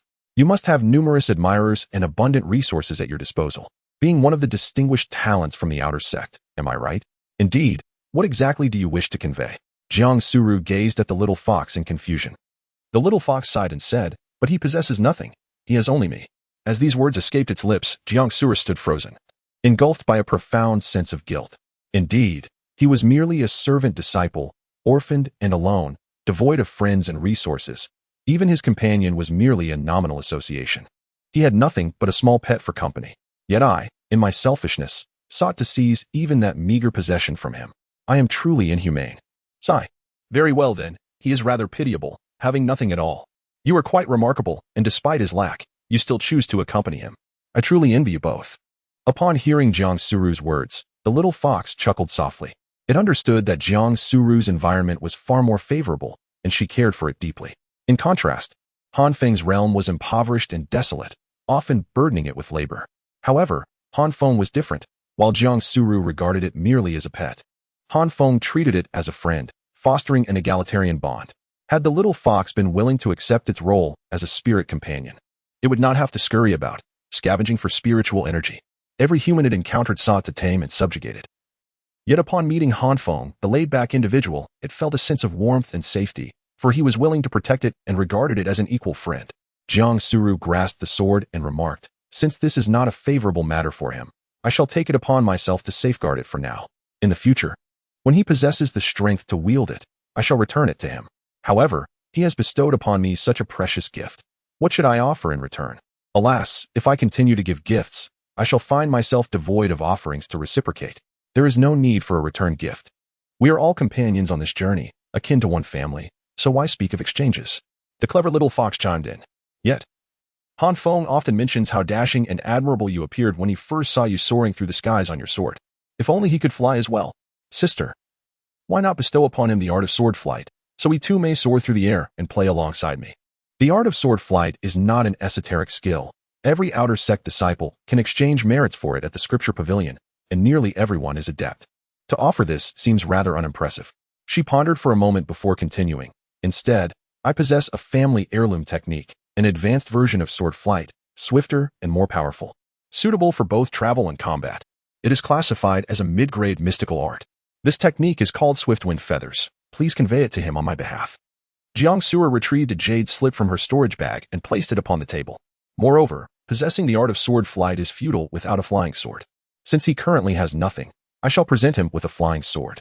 With that, she produced a spiritual artifact flying sword and set it down on the table. The little fox's eyes sparkled with excitement as it exclaimed, "Wow, sister, you are truly wonderful. You are undoubtedly the most considerate elder sister in the entire world. For Han Feng to have a companion like you is a fortune accumulated over 8 lifetimes. How enviable that is for a fox. Be good and tell him that this divine ability can unleash several blades of wind to confront foes, showcasing tremendous power. He must practice diligently. For once he reaches the 5th level of Qi cultivation, he will be able to wield such might," it continued, nodding eagerly. After a brief moment of playful interaction with Jiang Suru, the little fox bid farewell, clutching the flying sword and jade slip. Once the little fox departed, Jiang Suru gazed at the wind spirit sword before her, a playful smile gracing her lips as she mused. Daily gifts and such lavish expenditure. How can one remain composed without mentioning dual cultivation? This little servant possesses some intrigue. She then stored the wind spirit sword away, resuming her meditation to absorb spiritual energy and solidify her 7th level of Qi cultivation in preparation for her breakthrough to the 8th level. In truth, individuals like Jiang Suru and Yilan Yuan, who possessed extraordinary spiritual roots, progressed rapidly in their cultivation. However, they remained at the Qi cultivation stage not due to lack of aptitude, but because prior to the age of 18, one must not cultivate too quickly. This restriction arises from 2 factors. The body is not yet fully matured, and a solid foundation must be established. The stages of Qi cultivation and foundation establishment witness the highest number of practitioners, yet they are also the most crucial for laying a strong groundwork. A towering edifice cannot rise without a firm base. After the age of 18, one may accelerate their pursuit of breakthroughs, as the body will have been sufficiently nurtured. In the quaint courtyard beneath the mountains, Han Feng reclined comfortably on a chaise longue, basking in the warm embrace of the sun. Suddenly, a voice echoed in his mind. Han Feng has bestowed upon his partner a low-grade spiritual treasure, the Wind Spirit Sword, and has received a tenfold return, a medium-grade spiritual treasure, the Wind Control Sword. Would you like to claim it? Ah, at last, the moment I have been awaiting. It seems the little fox has proven to be quite reliable. A surge of joy filled Han Feng's heart as he promptly responded, "Claim it." In an instant, a resplendent azure flying sword materialized in his hand. This sword, more slender and exquisitely crafted than the previous Wind Spirit Sword, bore intricate patterns imbued with the essence of Taoist arrays, shimmering brilliantly under the sunlight. Now, he possessed 2 formidable weapons, the medium-grade Wind Control Sword and a medium-grade ice dagger. However, the ice dagger seemed to serve little purpose beyond harvesting herbs. After delightfully toying with the Wind Control Sword for a while, Han Feng stored it away and resumed his sunbathing, allowing his thoughts to drift freely. His mind wandered far beyond the clouds, contemplating a myriad of notions, until he recalled the blessing of fate in romantic endeavors. To be honest, he had been so preoccupied these past few days that he hadn't taken the time to ponder the true nature of this blessing. Yet, upon reflection, it appeared to offer not only a return of cultivation but also the restoration of treasures, a truly divine method. Han Feng had previously heard tales of families where the elders possessed great power, capable of enhancing the cultivation of their descendants through the use of anointing techniques, albeit with certain drawbacks. However, such feats could only be accomplished with the assistance of formidable beings. I possess nothing but an elusive concept within my mind. It not only has the ability to elevate my cultivation from thin air, but can also conjure treasures seemingly out of nothing. This is undeniably peculiar. What exactly is this phenomenon? Where does it originate? Why does it reside in my thoughts? What purpose does it serve in aiding me? Han Feng vaguely recalls that this blessing of fate might allow for some form of dialogue. He cleared his throat and internally inquired, "Great benefactor, are you present? Please attend to serious matters," came the response from the voice within his mind. The tone was cool yet imbued with a hint of vivacity, resembling that of a human while simultaneously embodying the ethereal. "Forgive my impertinence, but may I ask who you are? Are you human or celestial?" "I am both human and celestial, divine in will. I am merely a presence, capable of taking any form," the voice replied. Han Feng was left perplexed. What does this mean? Could you not articulate something more comprehensible? You may interpret it as such. I am here to assist you. Since you cannot cultivate or elevate your own abilities, you require the blessing of fate for your advancement. Very well, it seems you are indeed a formidable entity. However, I must inquire, given that we are not related and I am but a mere servant, why do you choose to aid me? The voice fell silent for a moment before responding. Because you are exceedingly ineffectual. Han Feng. Well then, your assistance must surely not be without ulterior motives. What do you require from me in return for nurturing my potential? Indescribable. May I make an unrefined request? Given your extraordinary abilities, might you be aware of the whereabouts of my parents? Han Feng inquired earnestly, sitting up straight. He was a person of simple desires, with only two things of utmost importance to him: his own life and the fate of his parents. He had initially believed that this powerful being could assist him in locating his family. However, the response was, it cannot be spoken of. Like a deflated balloon, Han Feng slumped back into his seat.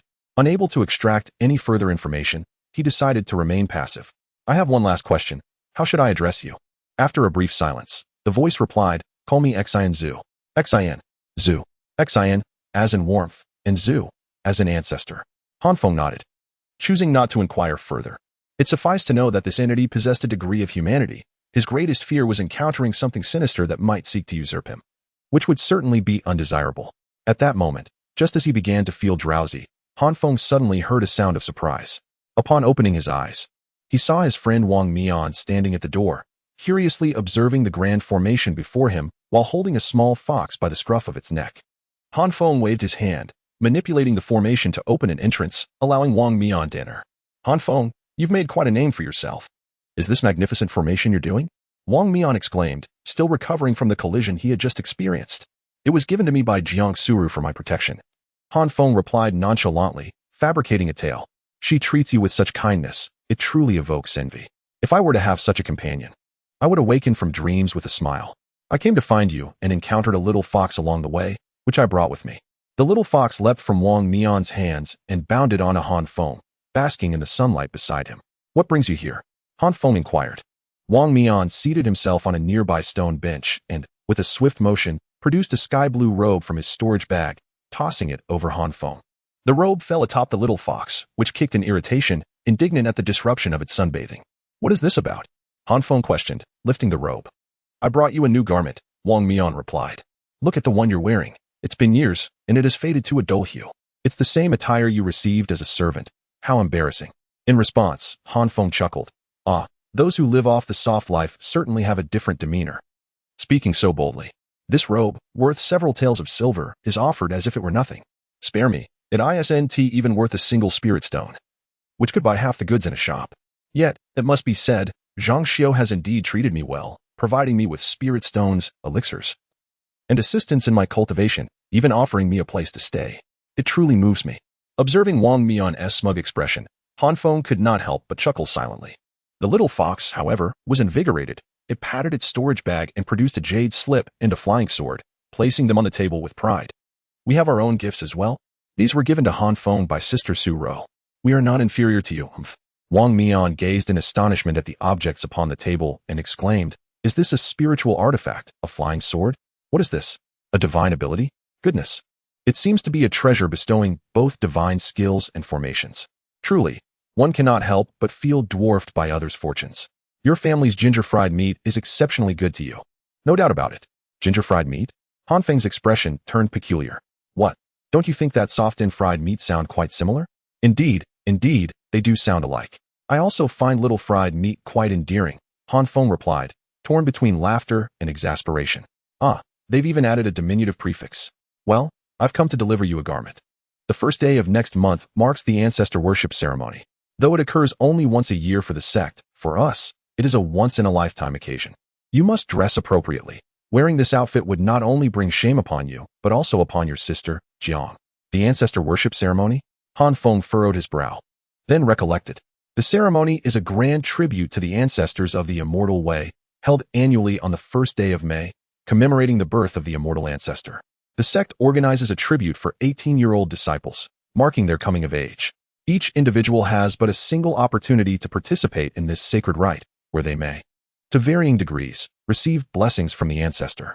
The fortunate may gain formidable divine abilities, awaken their bloodlines, or significantly enhance their cultivation. Lesser fortunes might still cleanse their essence and refine their skills.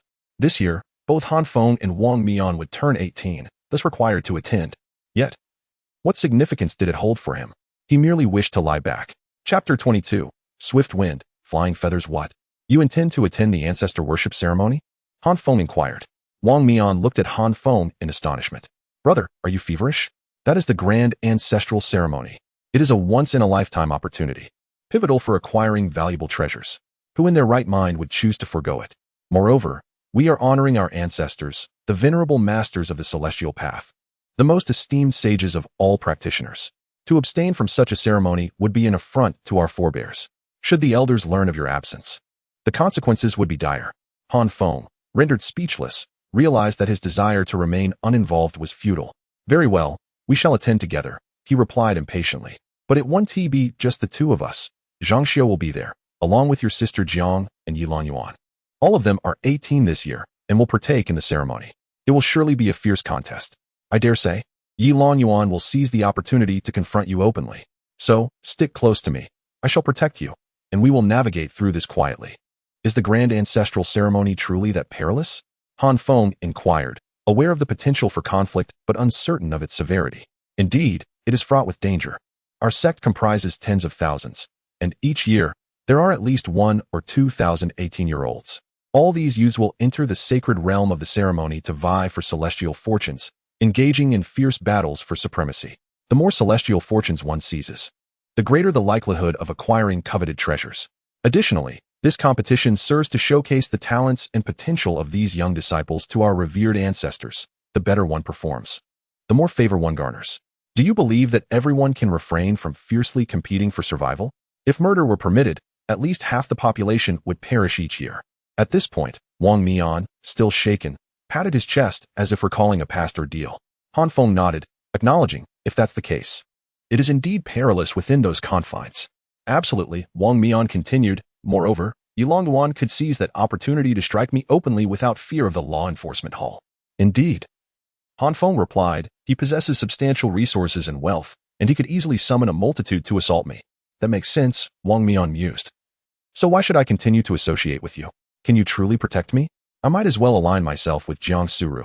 Her strength far surpasses yours. Hearing Feng's cold and callous remarks, Wang Mian felt a pang of hurt. Feng, maintaining his composure, stated, enough. I am aware of everything that needs to be said. Do not approach me again. Keep your distance. Wang Mian's expression shifted momentarily before he sighed. Patting Feng on the shoulder, damn it, you think I could simply abandon you? I'm off to embrace my wife. With that, he elegantly waved goodbye and turned to leave. Having known each other for 5 years, Wang Mian understood Feng's unspoken sentiments all too well. Feng had offended the Yi family, and given their vast influence and power, extinguishing Feng's existence would be a trivial matter for them. Feng's request for Wang Mian to distance himself stemmed from a desire to protect his friend from potential retribution, fearing that the Yi family would target Wang Mian alongside him. After Wang Mian departed, Feng picked up the flying sword and jade slip that lay on the table before him. The flying sword was merely a superior spiritual weapon. After a brief glance, he promptly stored it in his spatial pouch. Subsequently, he picked up the jade slip, placing it against his forehead to absorb its contents. After all, in a little over half a month, it would be the first day of May, the date of the ancestral worship ceremony. At that time, attendance was obligatory. However, this would inevitably bring him face to face with the animosity of Yilan Yuan. Thus, he urgently needed to master this sword control technique. With his wind spiritual root, if he couldn't surpass his adversaries, he could at least evade them. He would simply keep running, ensuring that his foes could not catch up. The thought of engaging in battles for celestial fortune seemed exceedingly troublesome. He preferred to recline and avoid exertion. Lacking divine consciousness, he could only read the jade slip by pressing it to his brow. Within, he discovered a remarkable supernatural ability. Oh, Gilefeather? What kind of supernatural ability is this? I specifically sought a sword control technique, exclaimed Feng in astonishment. The little fox stood proudly. Turning to Feng to take credit, Sister Su Ro mentioned that this is an even more formidable sword control technique, capable not only of flight, but also of combat. This time, I have successfully helped you acquire a spiritual treasure, and I even received praise on your behalf, bringing you a profound grade supernatural ability. A profound grade supernatural ability, indeed. It holds equal value to your inferior spiritual treasure, so you have certainly profited from this. Indeed, you are the best. I have always known you to be the most reliable. Assigning tasks to you yields remarkable results. You are the foremost contributor. After praising the little fox, Feng began to delve into the study of the supernatural ability. The gale feather technique is an innate ability ideally suited for those with an affinity for the wind element. However, due to the scarcity of individuals possessing such an affinity, Others can also cultivate this technique, albeit with less efficacy. Feng, being naturally attuned to the wind element, is exceptionally suited to harness this technique and its associated spiritual treasures. This technique enables one to soar through the skies on a sword and engage enemies with deadly precision. Unleashing 3 formidable wind blades to strike foes, it can target a single adversary or multiple at once. The wind blades possess immense power, a unique skill exclusive to the Jiang family, and are not available for purchase even in the esteemed halls of the Yin-Yang sect. Feng dedicated an entire afternoon to mastering this technique. Upon achieving proficiency, he retrieved the high-quality spiritual weapon gifted to him by Jiang Su-ro to test his newfound abilities. He began by infusing the weapon with spirit energy, guiding it to hover gracefully before him. With a deft flick of his fingers, the sword danced through the air, responding to his commands with remarkable agility. Then, cradling a small fox, he leapt onto the flying sword and ascended into the air, gliding through the courtyard. He maintained a low altitude, ensuring that the surrounding disciples remained oblivious to his presence. "Woohoo, we're flying!" the little fox exclaimed, joyfully waving its tiny paws, reveling in the sensation of flight. Fortunately, the formation he employed possessed soundproofing properties, allowing them to remain unheard by outsiders. After testing the art of sword flight, Feng discerned that his speed exceeded that of the assassin he encountered the previous night by a significant margin. His elevated cultivation level, combined with his natural wind affinity, endowed him with remarkable swiftness, rivaling that of the renowned Han Rapid. Following the successful trial of sword flight, Feng proceeded to experiment with the wind blade attacks. The wind blade took on the form of a feather, sharply thrusting forward in its assault. Feng, devoid of spiritual awareness, found himself incapable of maneuvering the wind blade's trajectory, rendering him limited to a straightforward attack. The potency of this wind blade left him astounded. Chapter 23, The Big Brother? Gazing at the 3 craters that marred the ground, Feng struggled to gauge the true might of his attack and ultimately decided to bury the 3 pits before proceeding to prepare a meal. In the ensuing days, his existence revolved around cultivating medicinal herbs, cooking, dining, resting, and basking in the sun. Occasionally, he engaged in playful banter with the little fox, seldom venturing outside. And thus his simple life flourished with rich flavors. With the demise of old Ma, no new overseer had arrived in their vicinity, leaving Feng without a designated servant disciple. Moreover, as Wang Mian had yet to break through to the 5th level and still bore the status of a servant. In theory, this place remained under the purview of both him and Wang Mian. Hence, Feng relished his solitude and comfort. He had already envisioned that once he ascended to the status of an outer disciple, he would acquire a residence of his own, where he could relocate, continue planting herbs in the courtyard, and languidly bask in the sun each day. After a few tranquil days, it seemed Feng had almost forgotten the threat posed by Yilan Yuan. However, one fateful night, as he slumbered soundly within his abode, the little fox suddenly cried out, sensing malice. In quick succession, a thunderous crash jolted Feng awake. Instantly, he sprang up, retrieving the sword that Jiang Su-ro had gifted him. Casting his gaze toward the window, outside the main gate, 2 figures clad in black stood, perplexedly observing his formation. As Feng observed, one of the cloaked figures swiftly produced a communication jade slip and exclaimed, "Young master, trouble. There is a formidable protective array within his residence, and we have just collided with it. What a painful experience." The response from the other side remained unclear, but the cloaked figure continued, "It is futile. I have already attempted to breach this array, which is remarkably sturdy and possesses counterattack capabilities. It is impossible to dismantle it within the span of a tea's brewing time. Our strengths are insufficient. Understood, we shall retreat immediately." Upon uttering these words, the 2 cloaked figures prepared to vanish, only to be interrupted by a voice emanating from within the house. "Gentlemen, are you in such a haste to depart? What is your destination?" Feng, having deactivated the soundproofing feature of the array, cradled the little fox and sauntered outside, wearing a cheerful smile as he regarded the 2 cloaked figures. It was evident that these men had been dispatched by Yilan Yuan to assassinate him. To be frank, Feng admired Yilan Yuan's relentless spirit. If one attempt failed, he would try again, and if that too failed, he would make a 3rd attempt. Indeed, this marked the 3rd assassination attempt. Was he truly so impatient?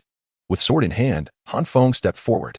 Upon seeing him emerge, the 2 figures seemed to lose their urgency to flee. Observing the young man's demeanor, they realized he was inclined to engage them in combat. If that was the case, he would either confront them directly or dismantle the array, which would allow them to swiftly eliminate him. The cloaked figure communicated through the jade slip, "Young master, the lad has emerged. We can eliminate him now." Han Feng felt a wave of exasperation wash over him. Brother, you say that, and now can I still venture outside? I invested in this grand array for what purpose? If not for my protection? Han Feng was weighing the pros and cons. If he were to take action and eliminate them, Yi Longyuan would undoubtedly suspect him as the perpetrator. Consequently, he would no longer send inexperienced individuals to deal with him, opting instead for skilled assassins. The troubles seemed never-ending. Just as he hesitated, he suddenly observed two radiant streaks across the sky, illuminating the insignia of the enforcement hall. Timing could not have been more fortuitous. Han Feng immediately shouted, "Help! Murder! There is someone attempting to kill here." Upon hearing his cries, the two streaks swiftly approached. Meanwhile, the two figures clad in black turned pale, promptly dispersing to either side in a bid to escape. The disciples of the enforcement hall split, one to the left and one to the right, pursuing the fleeing black-clad figures. The one who had spoken hastily addressed the jade slip, "Young master, the enforcement hall personnel have arrived. We cannot escape." After uttering these words, he shattered the jade slip and halted. Jiang Huayang landed in front of him, raising his hand to seize him. Suddenly, a visible purple hue spread across the exposed skin of the black-clad man, who then collapsed onto the ground.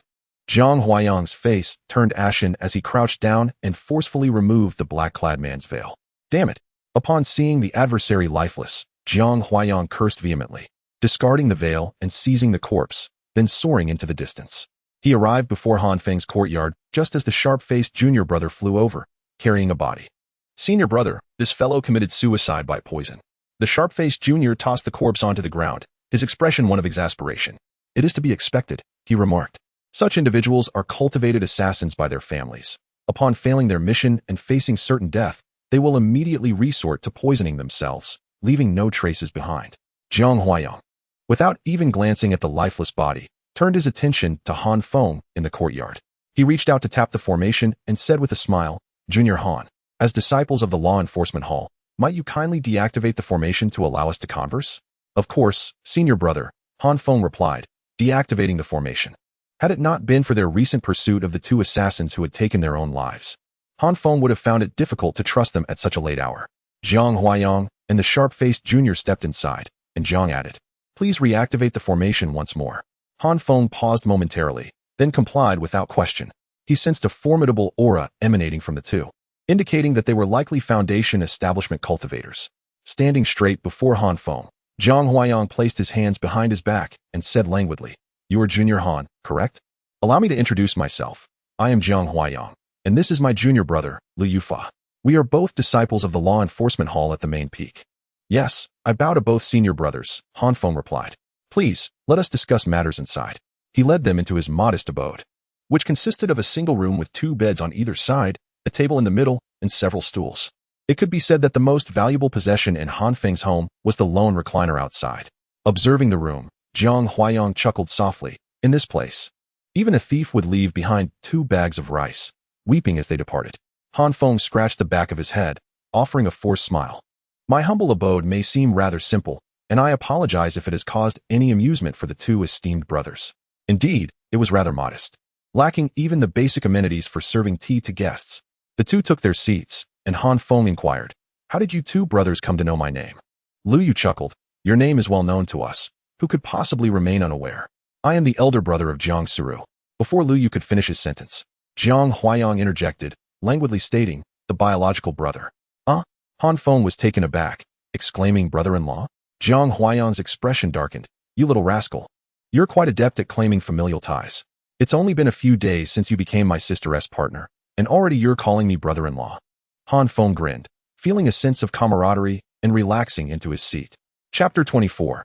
The brother-in-law skilled in imagination. Although, given his status as brother-in-law, one might presume he looked down upon Han Feng, a so-called waste. Yet, Han Feng had long grown accustomed to being disparaged as such over the years. Jiang Huayang stated, "Let us prioritize business before pleasure. Have you any knowledge of the identities of the two assassins sent to kill you?" "Surely, they were dispatched by Yi Longyuan." "I have only offended him," Han Feng replied. "Who else could it be? I even overheard one of the cloaked figures referring to someone as young master, which must indicate Yi Longyuan himself."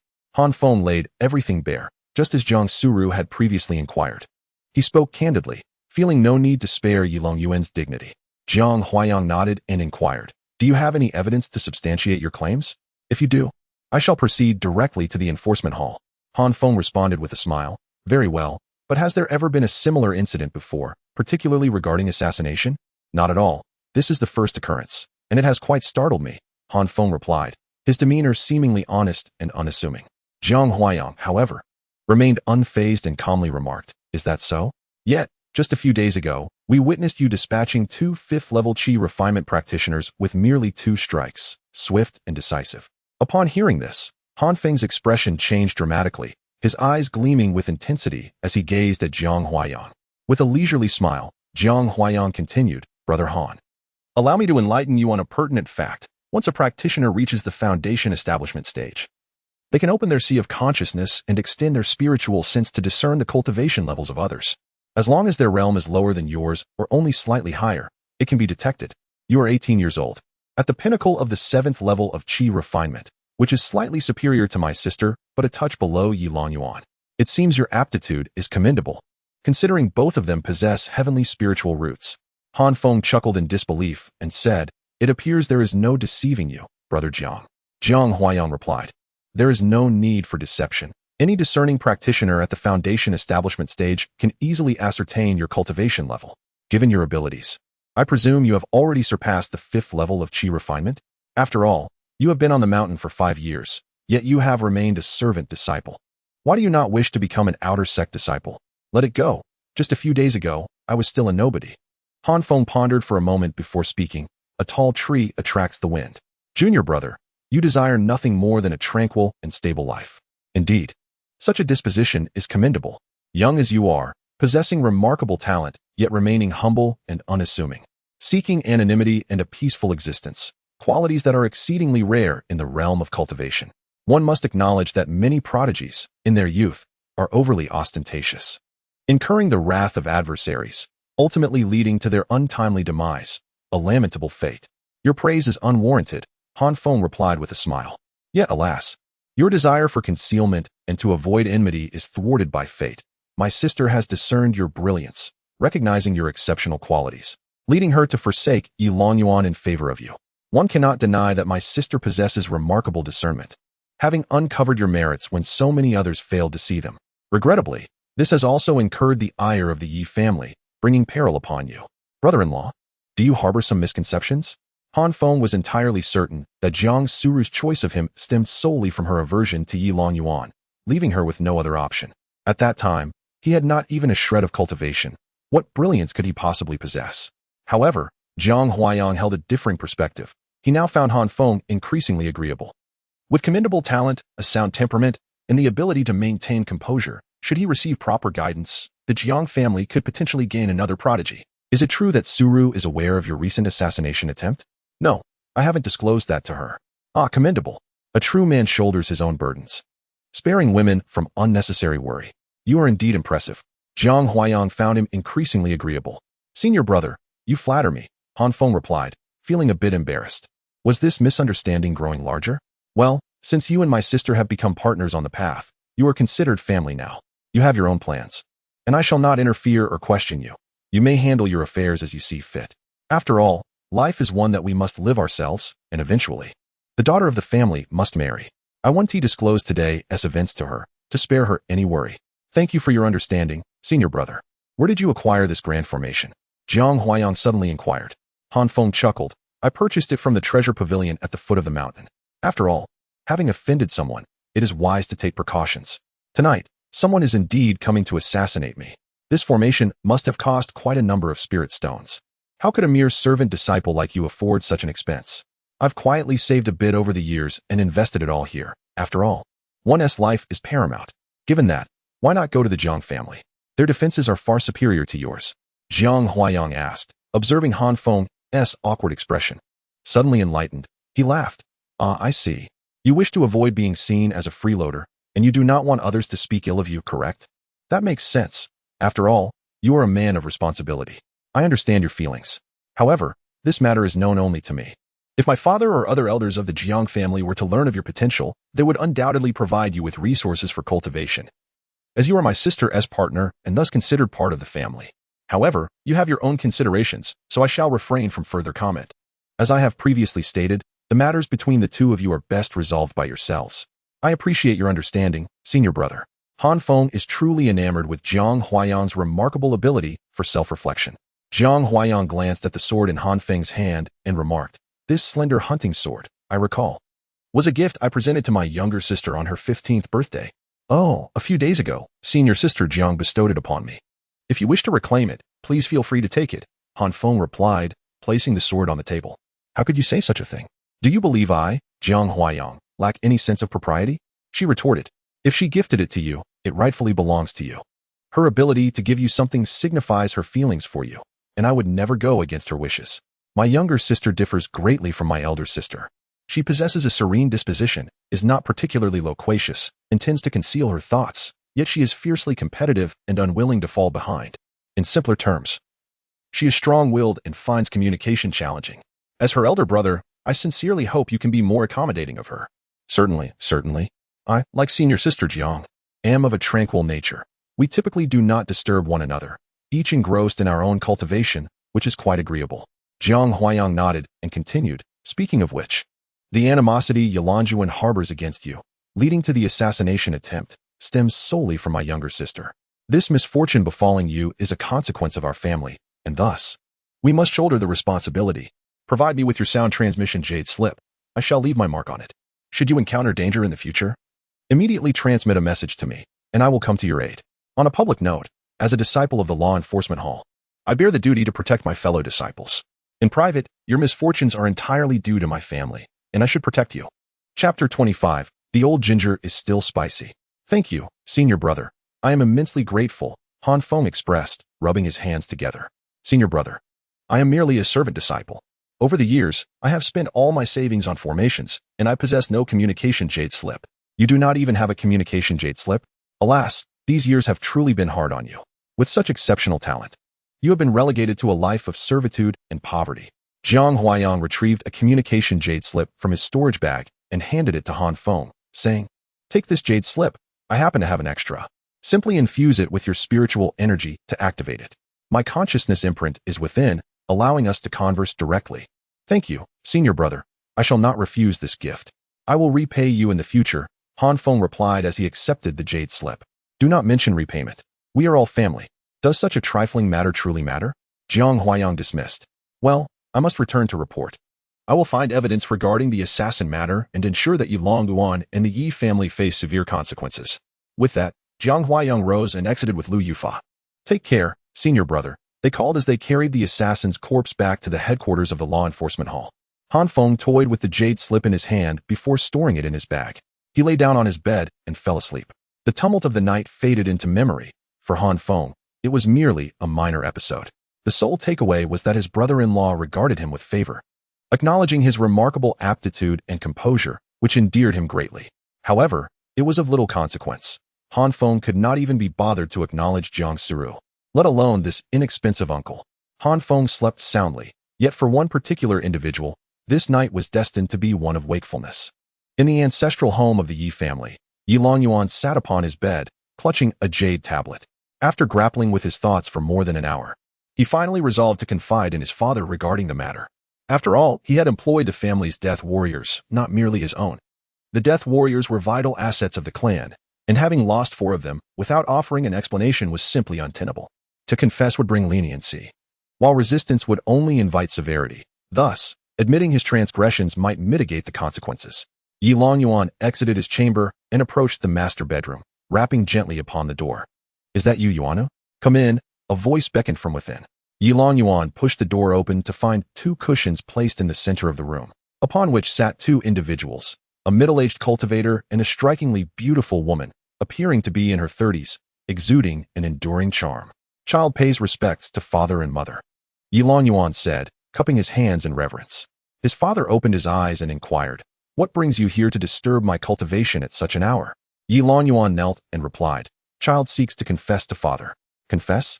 My child, you have always been prudent, avoiding trouble. What have you done to warrant such a confession?" "Father, it is as follows. I have long harbored feelings for junior sister Jiang and pursued her for many years. A few days ago, at the matchmaking conference, I took measures to secure the favor of the elders and orchestrated certain events. With that, Yi Longyuan recounted all his actions in detail, leaving no stone unturned, meticulously sharing every nuance of the affair. Upon hearing this, his father's countenance darkened, and he spoke, thus, "You have not only caused the demise of 4 loyal defenders within our household, but have also drawn the attention of the enforcement hall and simultaneously offended the Jiang family?" Yi Longyuan was struck with fear, beads of sweat cascading down his forehead as he bowed his head to the ground, declaring, "I am fully aware of my grave transgressions and willingly accept punishment at the ancestral hall. Please, Father, impose your judgment upon me." Punishment? For such a monumental blunder? A mere reprimand is insufficient. It would not be unjust to end your life, Ye's father exclaimed, his eyes radiating a fierce intensity. At that moment, Ye's mother opened her eyes wide and interjected, "You old fool, how dare you speak of my son in such a manner? He has merely made a small mistake. Is it really necessary to speak of life and death? Should you dare to strike him down, I will be the first to strike you." She approached Yi Longyuan, lifting him to his feet, and said, "Son, rise and take a seat. This matter is not of great consequence. You are not at fault here. The blame lies with your ineffectual father. You should have courted the Jiang family long ago, yet now we face this upheaval, and it is all his doing." Ye's father cast a resigned glance at his partner, lamenting, "A doting mother often spoils her child." Ye's mother, possessing a fiery temperament, pointed an accusatory finger at Ye's father and retorted, "Silence your foul tongue. He is your son, still young and inexperienced. It is only natural for him to falter. When faced with challenges, he will surely turn to you, his father. If he encounters difficulties and does not seek your guidance, it merely reflects your failure as a parent. Am I not justified in being angry about his mistakes? I am frustrated that he cannot even manage such a trivial matter. A mere servant disciple has been toiling for several days without achieving his demise. This truly reflects his incompetence. How can such a person be expected to inherit the family business? How can I compete with my elder brother for the position of the future head of the family?" At this juncture, Ye's father felt his anger subside somewhat and continued, "In this matter, the only commendable aspect of your actions is that you refrained from personally executing that Feng and did not allow the law enforcement hall to gather evidence against you. Otherwise, no one could have protected you. That old fellow Tai Lian shows no favoritism and is utterly impartial. Well, my son, do not fret. It's merely the Jiang family. And our Yi family has nothing to fear from them. However, your approach to handling matters requires serious discussion." Child listens attentively, Yi Longyuan promptly replied. "Firstly, to deal with someone and bring about their downfall does not necessarily require their death to alleviate one's grievances. There are myriad methods to ensure their suffering, rendering them unable to live or die at their own will. If you wish to take action personally, during the ancestral worship ceremony on the first day of next month, you can openly confront him, incapacitate him, and render him a cripple, ensuring he can never cultivate again. That would truly be satisfying." Yi Longyuan pondered for a moment before responding. "Father, he is already a cripple. Is it not a disgrace that you cannot handle a cripple 3 times over?" Ye's father glared at him and continued, "Even if he is a cripple, he could still leverage the law enforcement hall against you. Cannot you utilize the law enforcement hall against him as well? What is his occupation? Can you not think of a way to turn this to your advantage? In the enforcement hall, there are indeed some of our people present. If he refuses to confess, can we not apply some form of coercion? A severe beating could render him half alive, crippled, and cast out from his sect. Outside. Isn't it a matter of killing him at will?" Upon hearing this, Yi Longyuan suddenly understood and quickly clasped his hands, saying, "Father, your strategy is truly remarkable. I have come to comprehend, and I thank you dearly. Enough, return now. Regarding the few deceased warriors, I shall fabricate a false account." Simply stating they perished during a mission, Ye's father replied impatiently, waving his hand. "I take my leave then." Yi Longyuan immediately bowed and exited. As he watched Yi Longyuan's departing figure, Ye's father shook his head, murmuring, "Still too green. He requires further honing." Chapter 26. A battle of wits with the enemy. Early in the morning, after fetching manure, I found my woman absent. On that sunny morning, Feng wielded a hoe, cultivating the medicinal fields, while a little fox perched on the eaves, observing Feng at work. "Your singing is quite dreadful. Could you refrain from it?" the little fox remarked. "Then why don't you sing something beautiful for me?" Feng chuckled in response. Just as the little fox was about to speak, her expression suddenly changed, and she exclaimed, "This is bad. There is malevolence approaching."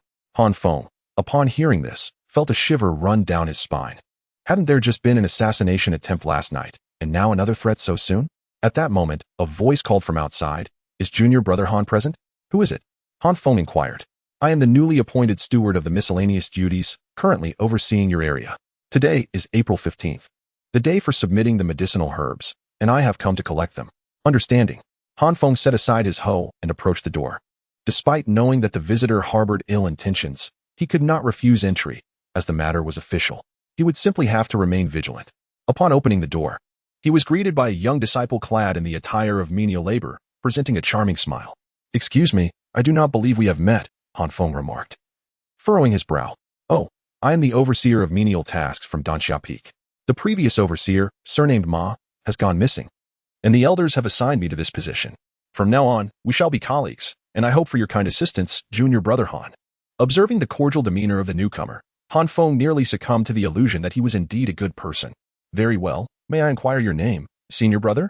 "I am Zhang Xiang." "Good, please come in, senior brother Zhang." As they entered the courtyard, Zhang Xiang gazed at the herbs tended by Han Feng and remarked, "Junior brother Han, these herbs are flourishing splendidly, each one vibrant and full of life.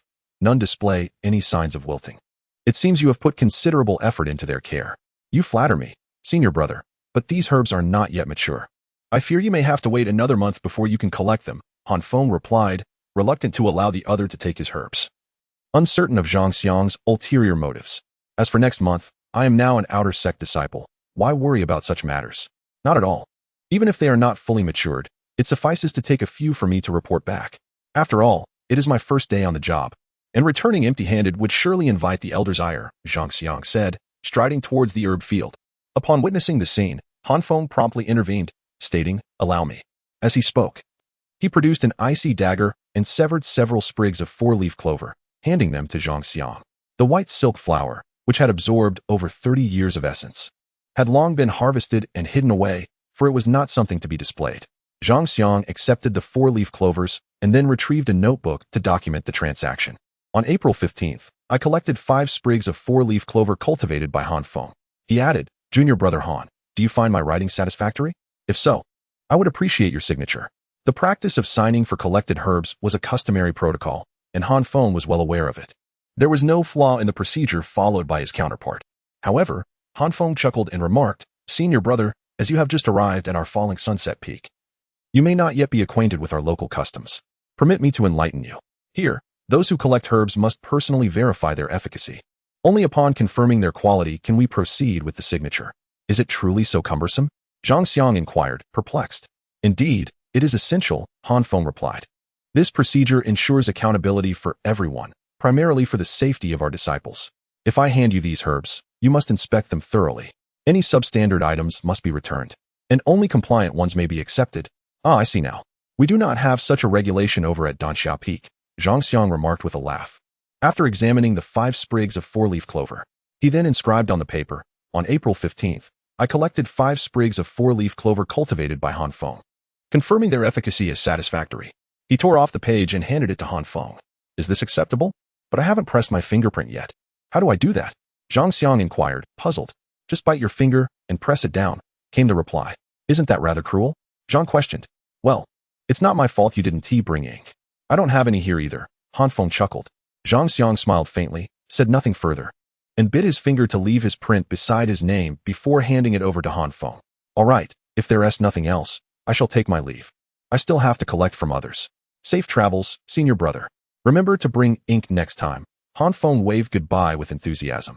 Once the individual departed, Han Feng settled onto a stool, gazing at the paper in his hand. He turned to the little fox beside him and declared, "Now I am certain that person came specifically for me. He didn't visit anyone else to collect herbs." "How can you be so sure?" the little fox inquired. "Because we have no such rule here that requires writing receipts and pressing fingerprints for herb collection. Had he visited others, he would have mentioned why they didn't need to press their fingerprints," Han Feng explained. The little fox gasped in realization. If that is the case, doesn't that mean this person is a fraud? He is here to deceive you for the herbs. Those 5 herbs could easily fetch several spirit stones if sold. What a pity. Why are you so foolish? Han Feng regarded the little fox with an incredulous expression and replied, "First, the identification badge hanging from his waist is genuine. He is indeed the errand manager. Secondly, if you were merely out to swindle a few herbs for profit, I would find that rather convenient. What I truly fear is that he intends to use my herbs for something nefarious. What schemes could one concoct? For instance, I could take my herbs, refine them into elixirs, and then assert that the quality of my herbs is subpar or even toxic, leading to dire consequences, an act of framing me. Apart from the Yi family, I bear no enmity with anyone. They are the only ones capable of confronting me. Hence, I must compel him to write a note affirming the efficacy of the herbs. As for Zhang Xiang, if he is not merely a new servant in charge of menial tasks, then he lacks the authority to confiscate my herbs. Consequently, any note I sign would be rendered void, and I could easily claim that the herbs are not mine. Conversely, if he is indeed a newly appointed steward from the Yi family, I can leverage the note as evidence, asserting that he swapped my herbs, especially since he personally verified their effectiveness. Upon hearing this, the little fox's eyes sparkled with intrigue as she exclaimed, "Wow, you are quite impressive. I never anticipated that this so-called loyal dog could be so clever." "I am not a loyal dog." At the mention of a loyal dog, Han Feng suddenly had a brilliant idea. "However, possessing merely a note does not guarantee safety. I am not well versed in alchemy and require someone knowledgeable to vouch for me. Thus, if anyone attempts to abduct me, you should seek out Jiang Suru and inform her that I have been wronged and that the Yi family intends to deal with me, hoping she can assist in proving my innocence. Do you understand?" The little fox acknowledged promptly. With this arrangement to enlist Jiang Suru's help, Han Feng found yet another reason to present gifts, particularly as he had been pondering how to give away the 30-year-old Bai Ling Luo flower without a cause. "Upon dispatching this flower, I shall procure another, one with over 3 centuries of medicinal age, and then sell it for a substantial sum of spirit stones." Han Feng, reclining comfortably, soon succumbed to slumber under the warm embrace of the sun alongside the little fox. In the afternoon, a loud voice suddenly echoed from outside Han Feng's door. "Han Feng, awaken and accompany us." Han Feng opened his eyes and gazed outside, where he beheld a disciple of the law enforcement hall, standing firmly on a flying sword, his countenance stern and unyielding. It turned out to be a senior brother from the law enforcement hall. Yet, Han Feng was perplexed as to what transgression he had committed that warranted being taken away. Rising to his feet, Han Feng inquired, "What is the matter?" The disciple replied, "The medicinal herbs you provided were refined into qi-condensing pills, which were subsequently consumed by a disciple who then fell into a state of chaos, severely injuring his vital energy. His condition is grave, and we require your presence at the law enforcement hall for a formal confrontation." "Very well, I comprehend. But let it be known that I shall not go anywhere other than the law enforcement hall," Han Feng declared. Clutching the little fox, he exited his abode, only to toss the creature onto the ground, prompting it to scamper away in an instant. The disciple of the law enforcement hall observed the little fox in silence before turning his attention back to Han Feng. His gaze filled with confusion regarding Han Feng's outstretched hand. "I cannot fly, so perhaps we might ascend the mountain by climbing?" Han Feng suggested with a grin. The disciple of the law enforcement hall, exasperated, merely shrugged and lifted Han Feng onto his flying sword, soaring towards the summit. En route, Han Feng discreetly produced a communication jade slip, reaching out to Jiang Huayang to inform him of the false accusations levied against him by the Yi family, imploring his assistance in the impending adjudication at the law enforcement hall. Upon arriving at the branch of the law enforcement hall on Falling Sunset Peak, the disciple guided Han Feng inside. Within the law enforcement hall, an elder presided over the proceedings, flanked by disciples on either side, with 4 individuals positioned in the center. Han Feng recognized 2 familiar faces, Yi Longyuan and Zhang Xiang. Disciple Han Feng pays respects to the elder. The elder at the head of the table slammed his hand on the surface, exclaiming, "Bold Han Feng, why do you not confess your misdeeds?" Han Feng, bewildered, inquired, "May I ask, elder, what have I done to warrant such an accusation?"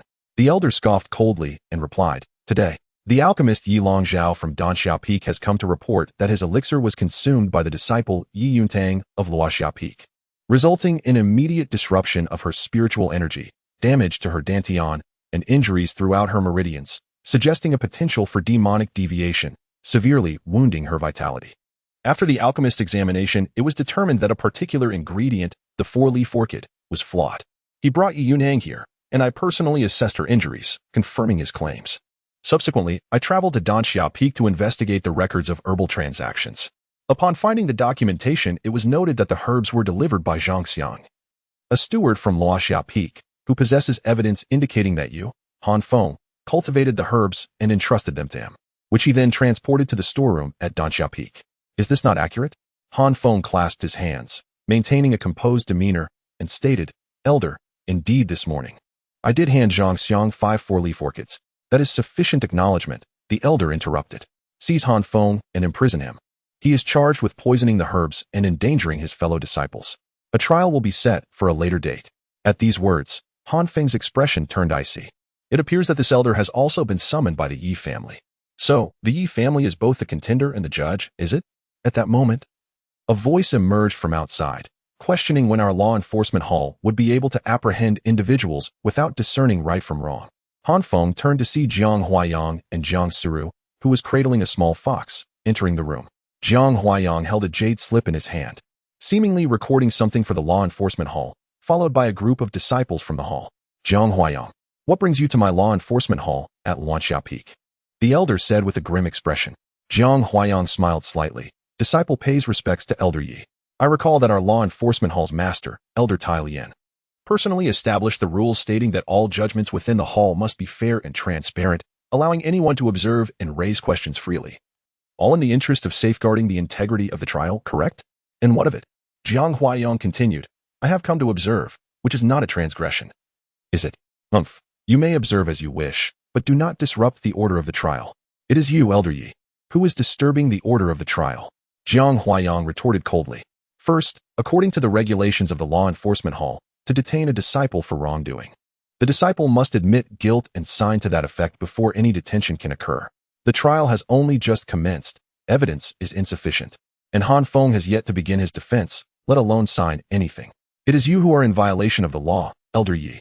Second, the regulations state that when a presiding elder encounters a case involving relatives, they must recuse themselves to avoid any conflict of interest. The presiding elder should have no familial or master-disciple relationship with either the plaintiff or the defendant. This is the second offense you have committed. Thirdly, every disciple of the enforcement hall possesses the authority to apprehend any lawbreaker. Elder Yi, everything you have just done has been recorded by the disciples. You have violated the law, incurring an even greater penalty. Summon someone to apprehend Elder Yi and deliver him to Elder Tai Lian, who shall personally adjudicate his transgressions. Yes. A multitude of enforcement hall disciples surged forward, intent on capturing Elder Yi. Enraged, Elder Yi bellowed, I am a formidable cultivator at the core formation stage, the adjudicator of the elders. Who dares to lay hands on me? Resisting arrest will only exacerbate your crimes. Jiang Huayang responded with a cold sneer. What? Shall I request that a core formation elder come to apprehend Elder Yi? Elder Yi's expression shifted, and he scoffed. Humph, my transgressions amount to little more than a fine. You shall all regret this, especially you, Jiang Huayang. You and Han Feng are related by blood, thus you lack the standing to participate in this judgment. Elder Yi need not be concerned. The disciples are merely here to observe. Jiang Huayang smirked, gesturing for a group of Foundation Establishment disciples to escort Elder Yi away. The sight of Foundation Establishment disciples capturing a core formation elder would have been unimaginable in any other sect and defies common sense. Yet, the enforcement hall of the Yin-Yang sect dared to do so, wholly due to their unwavering and impartial Elder Tai Lian. Elder Yi Longyuan was momentarily stunned. He had originally planned to swiftly deal with Han Feng, subjecting him to severe interrogation after proper procedures. However, he never anticipated that the Jiang family would arrive so quickly, capturing their elder in the blink of an eye. An adjudicator turned criminal? Yi Longyuan's expression darkened. He had not anticipated that in his attempts to punish Han Feng, he would also lose an elder. It was a significant loss. Upon returning, he would undoubtedly face reprimand. However, he found solace in the fact that this time the evidence was irrefutable, the chain of proof unassailable. Han Feng could not evade justice. Even a change of judges would not spare him from being brought to account. Chapter 28. The Legal Hall's Duel of Magic. After Elder Yi was taken away, a disciple was dispatched to summon other elders for the proceedings. While waiting for their arrival, an uncomfortable silence enveloped the hall. Yi Longyuan, Yi Longgao, and Yi Yuntang stood to the left, while Han Feng, Jiang Suru, and Jiang Huayang occupied the right side. Jiang Suru scrutinized Yi Longyuan from head to toe and inquired, Yi Longyuan, what brings you here? With a smile, Yi Longyuan responded, if my memory serves me correctly, this is the first time you have initiated a conversation with me. Junior sister Jiang, isn't it? Humph. Jiang Suru cast a disdainful glance at his overly eager demeanor, choosing to ignore him. Undeterred, Yi Longyuan continued his self-satisfied monologue. In truth, this matter does not concern me. I merely came to observe. After all, Yu Longgao and Yu Yuntang are both my cousins. One is an alchemist while the other is responsible for administering the elixirs. If an issue arises with the elixirs, it is only natural for the alchemist to be held accountable. It is all in the family, so I thought I would come to witness it. But I must ask, Junior sister Jiang, what brings you here? This affair seems to have little to do with you. Jiang Suru, possessing a cool demeanor, was reluctant to speak further. Her previous engagement with Yi Longyuan was merely a reflection of her awareness of his role in Han Feng's predicament, which had only served to increase her disdain for him. She remained silent, but Jiang Huayang spoke up directly. Han Feng is my sister's partner. He has matters to attend to, and naturally, my sister will come to assist him. After all, she has just meticulously chosen her ideal match and must not be subjected to the slander of petty individuals. Upon hearing the phrase ideal match, both Yi Longyuan and Jiang Su-ro widened their eyes in astonishment. Jiang Su-ro was bewildered. Everyone knew she had reluctantly chosen Han Feng, yet here, before her own brother, he was portrayed as her carefully selected companion. On the other hand, Yi Longyuan was taken aback by Jiang Huayang's high regard for a mere disciple of menial tasks, particularly one deemed inept. You are Jiang Su-ro's brother, yet you, of all people, should protect your sister. Shouldn't an elder brother harbor an innate hostility towards his sister's partner, finding fault with him at every turn? For years, you have looked upon me with disdain, and now you find favor in Han Feng? Jiang Su-ro, being still young and lacking discernment, could be forgiven. But what of you, her brother, a man in his 20s, still possessing such poor judgment? Yi Longyuan took a deep breath and calmly remarked, as a disciple of the law enforcement hall, Brother Jiang, one must speak with substantiation. Who, pray tell, is the petty individual? The truth of who is truly petty lies within one's own heart. Those who are not petty do not stand here to receive scorn. Am I to be accused of maligning the petty? I am not targeting you, Brother Yi, nor is it you who orchestrate schemes to ensnare my sister's partner, is it? Jiang Huayang, with a hint of sarcasm, remarked, oh dear, some petty individuals, unable to compete openly for a partner, resort to all manner of insidious and despicable tactics.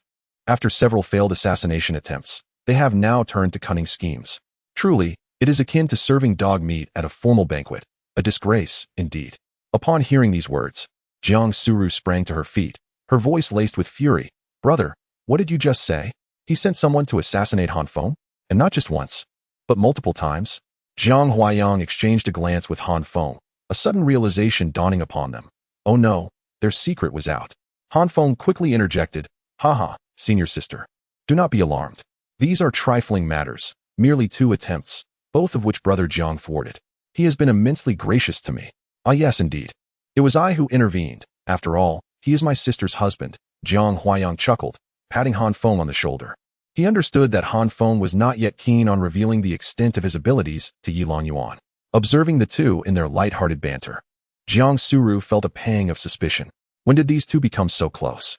Meanwhile, Yi Longyuan, standing nearby, scoffed derisively, humph. Do refrain from making unfounded accusations in the absence of evidence. Otherwise, the wrong party may very well file a defamation suit against you. Setting aside past events, let us address the matter at hand. My cousin used the herbs cultivated by junior brother Han to concoct a potion, and subsequently, another cousin ingested it, resulting in either injury or poisoning. I fear the responsibility for this may fall upon junior brother Han. Han Feng scoffed, Brother Yi, your words are misguided. The herbs I provided are entirely without fault. Their efficacy has been personally verified by Brother Zhang Xiang, who even penned a receipt confirming their quality before taking them. Whatever has transpired is no concern of mine. Who can say whether it is your alchemist's lack of skill that led to the creation of a pill they dare not consume themselves, instead resorting to testing it on a relative? If something went awry, who is to blame? At that moment, an elder from the law enforcement hall entered. Speaking as he approached, I am Elder Wang, the presiding judge in this matter. I have overheard your conversation just now. Now, present your evidence for my review. The elder took his seat at the head of the table.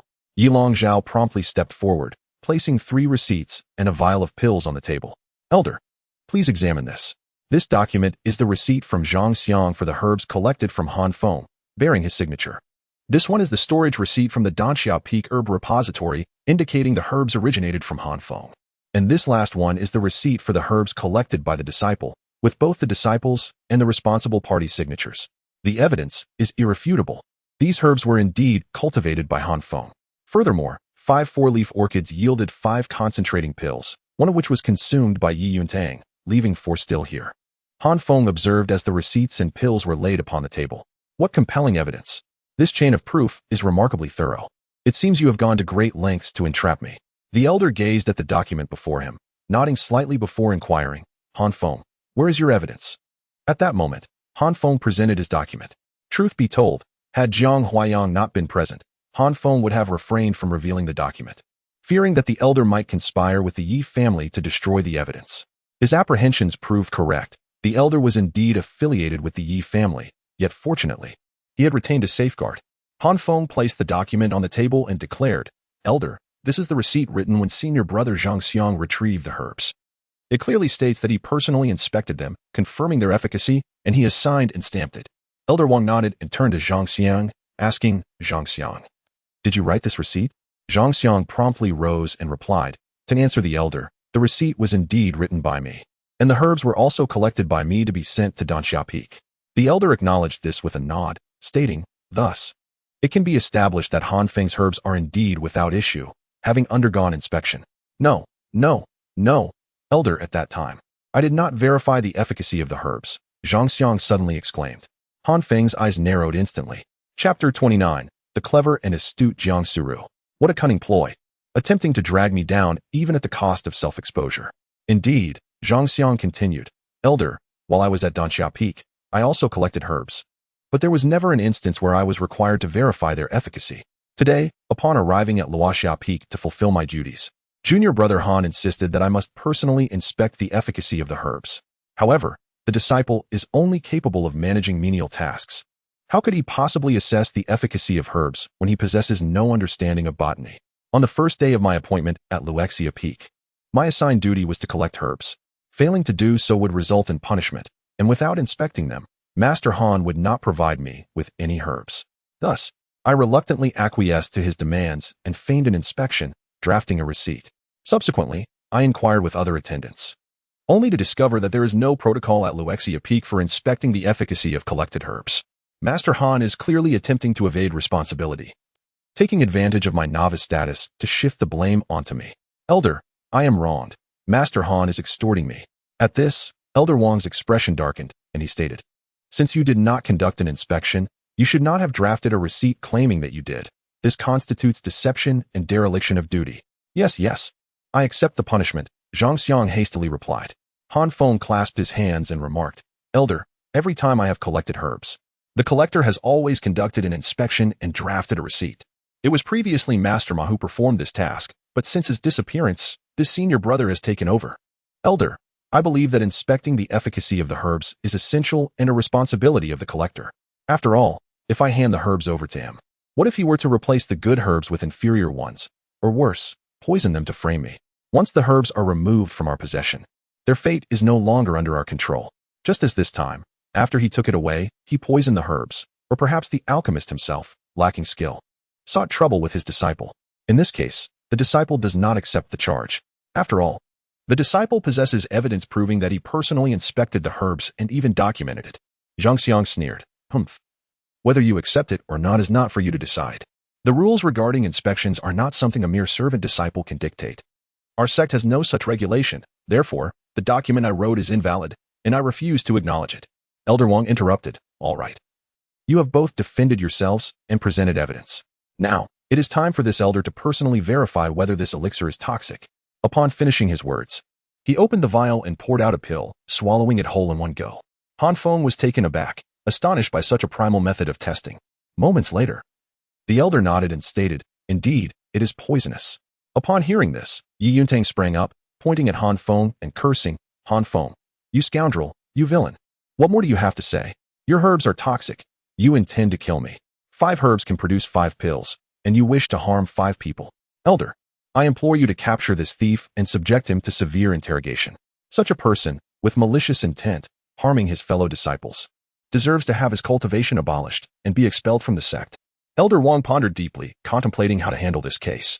At that moment, Jiang Suru stepped forward and declared, "Elder, I am also a mid-tier alchemist, quite proficient in refining the condensation pill.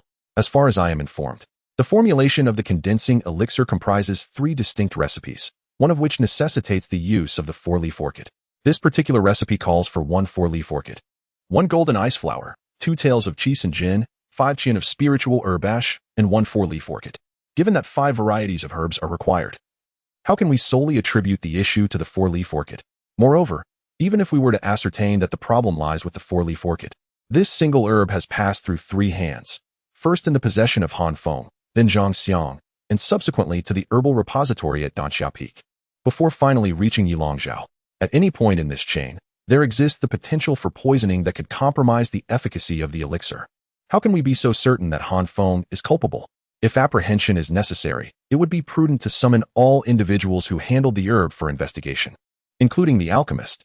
This scenario unfolds within our own sect, which has fewer procedural complexities. However, if one were to purchase herbs from an external vendor and issues arose, locating the responsible party would be quite challenging. The disciple believes that in matters of alchemy, accountability should rest primarily with the lowest tier of suppliers, namely the alchemist. As an alchemist, one must ensure that every elixir produced is safe for consumption, thereby assuming responsibility for the efficacy of each pill. It is imperative to scrutinize each herb for potential issues prior to the refining process. This is akin to dining at a restaurant. If a problem arises with the meal, one should seek accountability from the chef and the proprietor, rather than troubling the farmer who grew the vegetables. Once the farmer sells the produce to the restaurant, the transaction is complete, and the quality of the dish should not reflect back to the cultivator. If the produce is flawed, the restaurant should not accept it. Now, the elixirs concocted by Yi Longzhao have encountered issues, yet instead of holding him accountable, they wish to seek out the cultivator of the herbs. What a grand absurdity.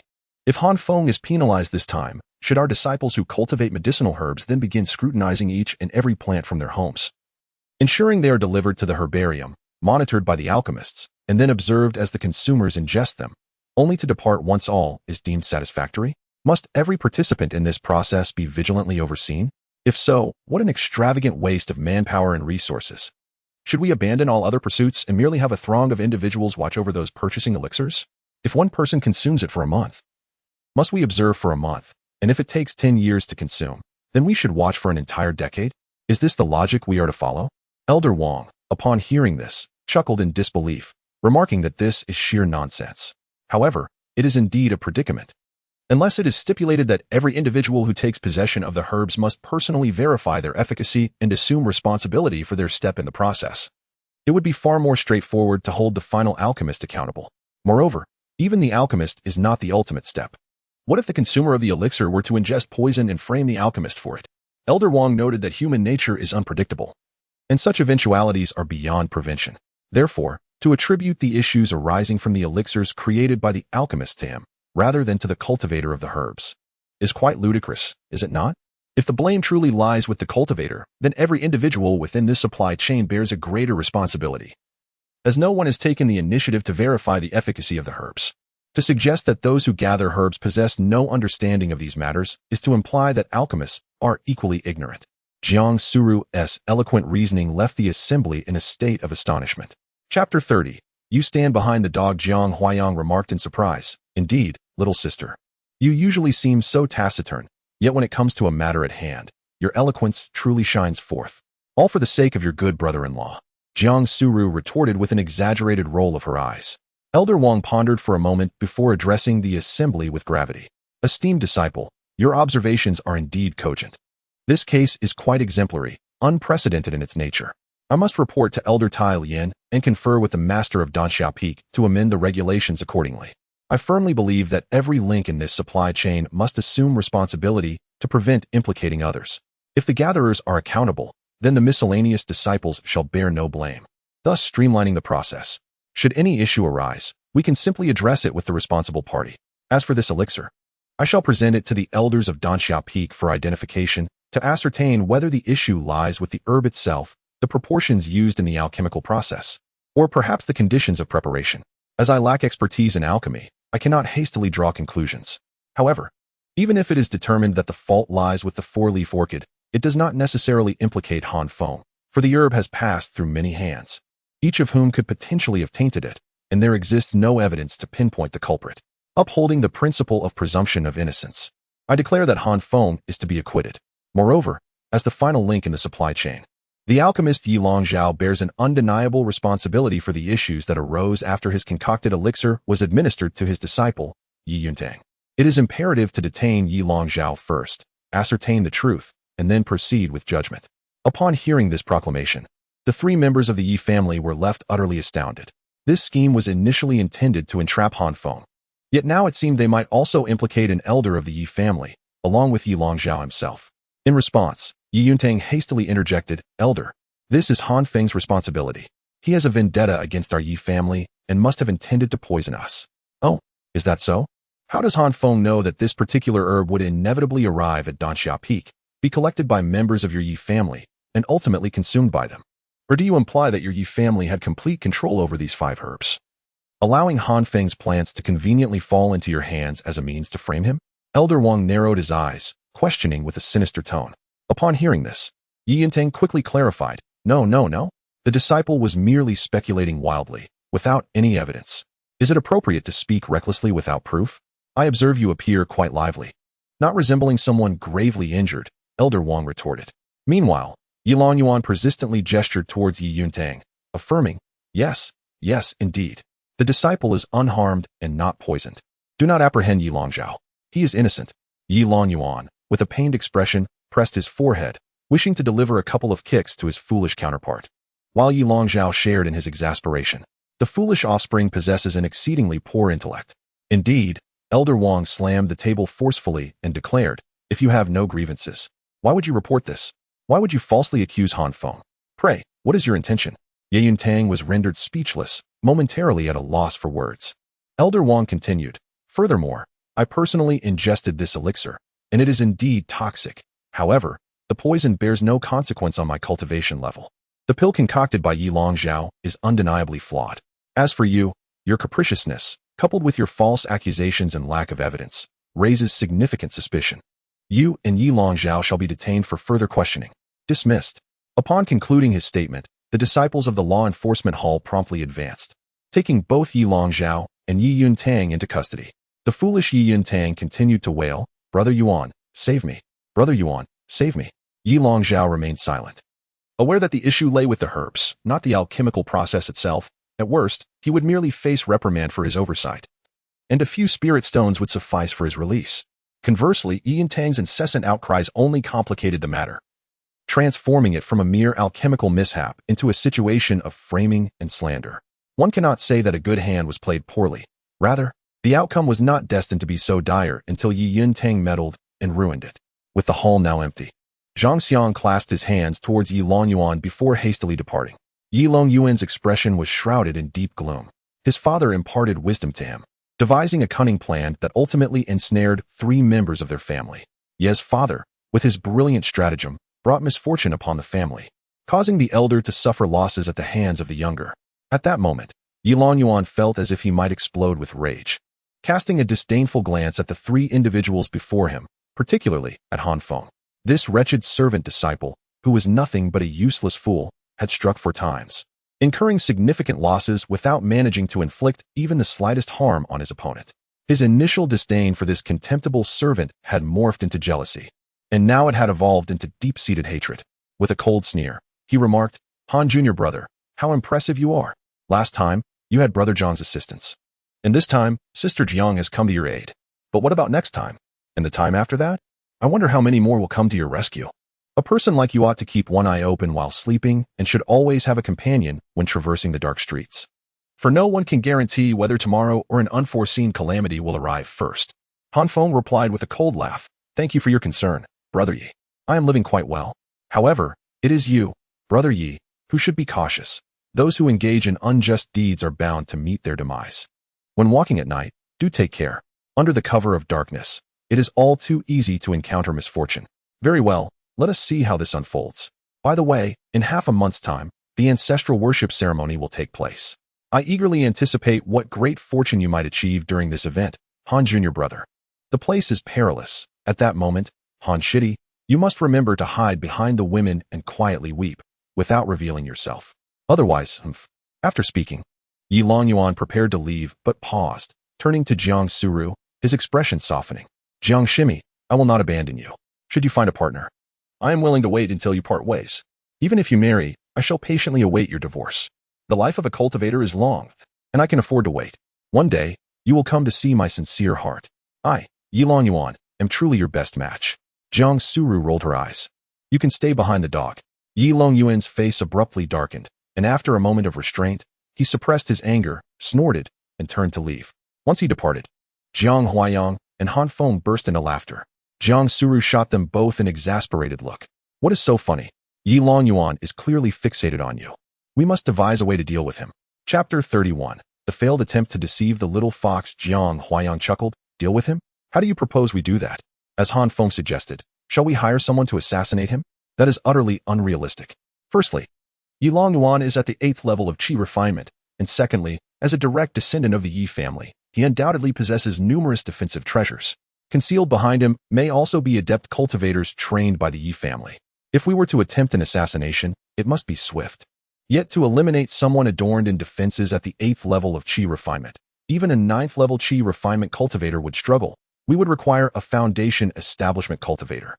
However, if a foundation establishment cultivator were to take action, the fluctuation of spiritual energy would be too significant, making it immediately perceptible to the discerning elders of the law enforcement hall. An assassination by a foundation establishment would inevitably involve a nascent soul powerhouse, and our assassin would undoubtedly meet their demise. To sacrifice a precious foundation establishment cultivator for a mere Yi Longyuan, with no guarantee of success, is something our clan would never consent to. Jiang Suru scoffed. You wouldn't agree to such a course of action, would you? The righteous disciple of the law enforcement hall. Jiang Huayang grinned and replied, Indeed, I would not endorse such actions. I shall not permit any unlawful endeavors. As for our current predicament, our only opportunity for vengeance lies in the ancestral ceremony, where we can confront him openly. The Yi family will undoubtedly unite, and within the sect, various factions exist, each belonging to different families, masters, and peaks. Rarely does one engage in solitary combat. When the time comes, the young members of our Jiang family, upon turning 18, will also gather, intertwining our efforts with those of other smaller groups to collectively face the Yi family. Jiang Suru remarked, If we follow your line of thought, it would be a miracle if the Yi family does not annihilate us first. Wouldn't they enlist other smaller factions to their cause? That is unlikely. Should a conflict escalate to a brawl involving hundreds, the sect would intervene, and the Yi family would not wish to sever ties with us over the trivial matters concerning a few juniors. The most favorable outcome would be a mere skirmish between the youths of our Jiang family and those of the Yi family, or perhaps it may not come to blows at all. After all, Yi Longyuan's objective is Han Feng, not our Jiang family. Upon hearing Jiang Huayang's words, Jiang Suru contemplated for a moment and addressed Han Feng. Han Feng, during that time, you shall accompany me wherever I go. I am keen to see if that Yi Longyuan dares to lay a hand on me. Haha, I appreciate your protection, senior sister. For the upcoming ancestral ceremony, I shall rely heavily on you. Han Feng replied with a smile, clasping his hands together. There is no need for excessive words. All the calamities you are currently facing stem from my actions, and I shall take full responsibility for you, she continued. In the meantime, focus on your cultivation. After all, strength is paramount for participating in the ancestral ceremony. I, too, must return to my training, striving to break through to the 8th level of qi refinement within the next half-month, so that I may face Yi Longyuan with greater confidence. Having said this, Jiang Suru prepared to leave when Han Feng hurriedly interjected, Senior sister, I have 2 matters to discuss. What is it? Jiang Suru inquired, turning to him. Han Feng retrieved a white lingluo flower from his storage bag and presented it to Jiang Suru, saying, This is a 30-year-old white lingluo flower. As I lack knowledge in alchemy, and you are well-versed in this field, I would like to offer it to you. It could enhance your cultivation. Are you gifting me another herb? I cannot accept this. You have already bestowed so much upon me, and if I take more, I shall have nothing left to return to you. Jiang Suru protested, shaking her head. Senior sister, with my ignorance of alchemy, this fine herb would be wasted in my hands, consumed without appreciation, akin to a cow chewing peonies. Please refine it into a pill and consume it yourself. As Han Feng concluded his words, Jiang Suru was about to decline once more when Jiang Huayang directly seized the flower and pressed it into her hands, smiling. Since it's given to you by my brother-in-law, you should graciously accept it. We're family, after all. He cultivates medicinal herbs, while you concoct elixirs. If you ever find yourself in need of herbs, you can simply go to him. It's quite a straightforward matter. Honestly, witnessing your reluctance makes me feel somewhat out of place. It's rather embarrassing. If your strength increases, you will be better equipped to protect him, won't you? Jiang Suru gazed at the white lilac flower in her hands, nodded, and replied, Very well, I shall accept it. This white lilac is primarily used to concoct the bloodthirsty elixir. Although it does not enhance one's cultivation, it can significantly boost combat prowess in a short time, making it an unparalleled choice in battle. She then tucked the white lilac into her storage pouch. In Han Feng's mind, he heard the familiar voice of Xinzu announcing, Han Feng has gifted his partner a 38-year-old white lilac flower, with a tenfold blessing return. A 380-year-old white lilac flower. Would you like to claim it? Not at this moment, Han Feng replied in his mind. As Jiang Suru prepared to leave again, Han Feng called her back. Senior sister, please wait. What is it now? I have two matters to discuss. For the second one, isn't it time to return my little fox? Han Feng said, looking at the small fox nestled in Jiang Suru's arms. Jiang Suru's expression turned slightly awkward as she shot Han Feng an exaggerated eye roll, returning the little fox to him. Here, take it. I had no intention of monopolizing your spirit companion. You are being deceitful. You truly wish to claim it for yourself. The little fox, with its tongue playfully sticking out, exclaimed mischievously, You rascal. Jiang Suru shot at a glare and waved her fist. I'm not afraid of you. The little fox burst into laughter, its joy infectious. Jiang Suru smiled gently, then turned and soared into the sky on her sword. Her plan to deceive the little fox thwarted once more. Han Feng was aware of Jiang Suru's fondness for the little fox and her desire to take it away. He also understood that bestowing the little fox upon Jiang Suru could potentially reward him with a superior spirit beast in return. Yet, in his eyes, the little fox was a friend, not merely a pet. It was a sentient being with flesh and spirit, deserving of respect and autonomy. He would not exploit the little fox for any form of transaction. Observing Han Feng, Jiang Huayang chuckled. Have you made up your mind? Would you consider revealing your abilities and training with us at the Jiang family? No one there would dare to assassinate you. Perhaps not, Han Feng replied, shaking his head in gentle refusal. As a rare wind attribute with a heavenly spirit root, the Jiang family would undoubtedly provide him with resources to nurture his talents. However, such gifts would be futile. Han Feng could not cultivate independently, and his advancement depended entirely on his destined partner. No amount of resources could alter that reality.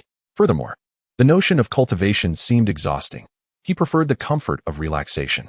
Should he join the Jiang family, he would not only have to accept their resources, but also become entangled with them, bound by the debts of gratitude. Han Feng wished to avoid accruing excessive karmic ties, as it would disturb his peace of mind. After Jiang Huayang departed, Han Feng returned to his residence. Chapter 32. The Loophole of Blessing and Return Little Fox. Do you think it would be more prudent to sell this 380-year-old Bailing Luo flower for spirit stones? Or should I seek out an alchemist to refine it into a potion for the ancestral ceremony? Han Feng inquired. The little fox gazed at the nearly overflowing Bailing Luo flowers filling the room, pondering for a moment before replying. First, enlighten me on how you acquired a herb with such a remarkable age of over 300 years?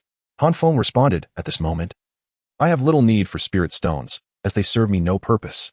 However, if I could transform this herb into a potion, it would provide some assurance for my journey to the ancestral ceremony in half a month, at least granting me a modicum of self-preservation when facing Yilong Yuan. The little fox remarked, I comprehend your reasoning, yet the crux of the matter lies in your astonishing acquisition of this herb. I was already perplexed when you unexpectedly produced a 300-year-old Sanjian flower last time. Han Feng continued, if I were to seek an alchemist, I would need to go to Danxia Peak, yet there is no guarantee they would assist me. Moreover, I cannot afford the fees for the alchemical process or the additional materials required. The little fox interjected. This is a herb of over 300 years age, extremely rare in this small place. You are merely 18 years old. Could it be that you began cultivating it in a past life, retaining memories from that existence? Han Feng replied, however, I have heard that at the alchemical chambers down the mountain, if one provides their own materials to the alchemist, they may not need to pay in currency. Yet, the potions produced would necessitate sharing a portion with the alchemist. The little fox pressed on, but the question remains, where did you obtain such an aged herb? Can you not directly answer my inquiry? Han Feng, but I don't even know the recipe. Should I ask Sister Jiang? She must understand this. Or perhaps I should just send this to her for refinement. But that wouldn't work either. I can't clarify the origin of this herb. Little fox, you are aware that you can't clarify the origin? First, explain to me where this herb comes from. As a mere servant disciple, a pauper, how could you possibly acquire such fine herbs? Han Feng, however, if I don't consult Jiang Suru, I won't be able to ascertain what herbs are needed for the recipe. I have no idea which herbs to gather. Seeing Han Feng evading the topic, Little Fox became increasingly furious and, without hesitation, opened her mouth to gnaw at the herb. Swiftly, Han Feng grabbed it, asking, What are you doing? Are you even listening to me? Little Fox, infuriated, bared her teeth and attempted to strike Han Feng with a swift kick. Unfortunately, her short legs couldn't reach him. Han Feng chuckled and replied, You needn't pry. I have my secrets. Little Fox retorted, Of course I know you have secrets. Otherwise, why have you been concealing your cultivation for all these years? She leaped onto the table, her little face filled with suspicion, yet her eyes sparkled with intelligence as she astutely deduced, last time. You gifted Sister Jiang a 30-year-old Sanjin flower, and that night, you conjured a 300-year-old Sanjin flower to sell for formation and sword. Today, I presented her with a white silk flower that has blossomed for over 30 years, and in the blink of an eye, another white silk flower, one that has flourished for more than 3 centuries, appeared. I have come to understand everything. Observing the little fox with a self-assured demeanor, Feng sighed and remarked, "All right. I knew I couldn't keep this from you. You are rather astute. To speak candidly, the truth is, you hoard all the good things for yourself and offer only the inferior ones to Sister Jiang. You do not truly love her, do you?" The little fox beamed with pride, believing itself to be a veritable detective. Feng, with a furrowed brow, found himself in a daze. After all that analysis, this was the conclusion he arrived at. Feng pondered that he might need the little fox's assistance in delivering items to Jiang Suru in the future. And since they lived together, it was impossible to conceal good things from it. It was better to speak the truth to avoid being incessantly interrogated, which could be quite bothersome. "Little fox, didn't you notice last time that my 3-century-old 3-needle flower had no medicinal effect?" "Yes, it seems that way." "This one is the same. This one has no medicinal effect?" The little fox exclaimed in surprise, immediately taking a bite. After swallowing, it discovered there was indeed no effect. "Huh, what is the meaning of this?" "The truth is, it does possess efficacy, but only for me." After a moment of hesitation, Feng spoke. "The situation is as follows. I stumbled upon a treasure pot that bestows blessings upon me. Whatever gift I present to my companion, it rewards me tenfold, but not in quantity. Rather in quality. Do you understand? Such a marvelous item exists. If I were to gift a herb aged over 30 years, it would return to me a herb over 300 years old." The little fox, now cleverer, immediately considered a possibility and remarked, "Then if you gift this one to her, would you not receive a herb over 3,000 years old in return?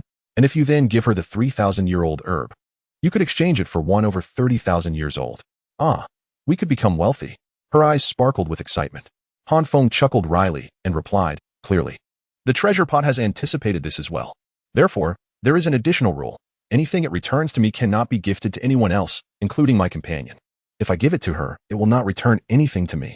The returned items are solely for my use. No one else can utilize them. Thus, this herb does possess efficacy, but only I can harness its power. Do you comprehend?" "I understand," the little fox said, her voice tinged with disappointment. "It seems we cannot infinitely exploit this. There remains a solution. For instance, I could transform this herb into spirit stones, subsequently utilizing those stones to purchase items of equivalent value, which I would then present to her, only to return with tenfold superior gifts to sell again. Once converted into spirit stones, I could procure even finer offerings for Jiang Suru, and the cycle would continue. Indeed, this is a viable approach, albeit somewhat cumbersome, yet still a sound strategy. However, this is not a prudent method," Feng continued. "As the more expensive the items I sell, the more scrutiny they will attract. Gradually, it will become evident that the goods I have sold are utterly unusable, and at that juncture, I would incite public wrath.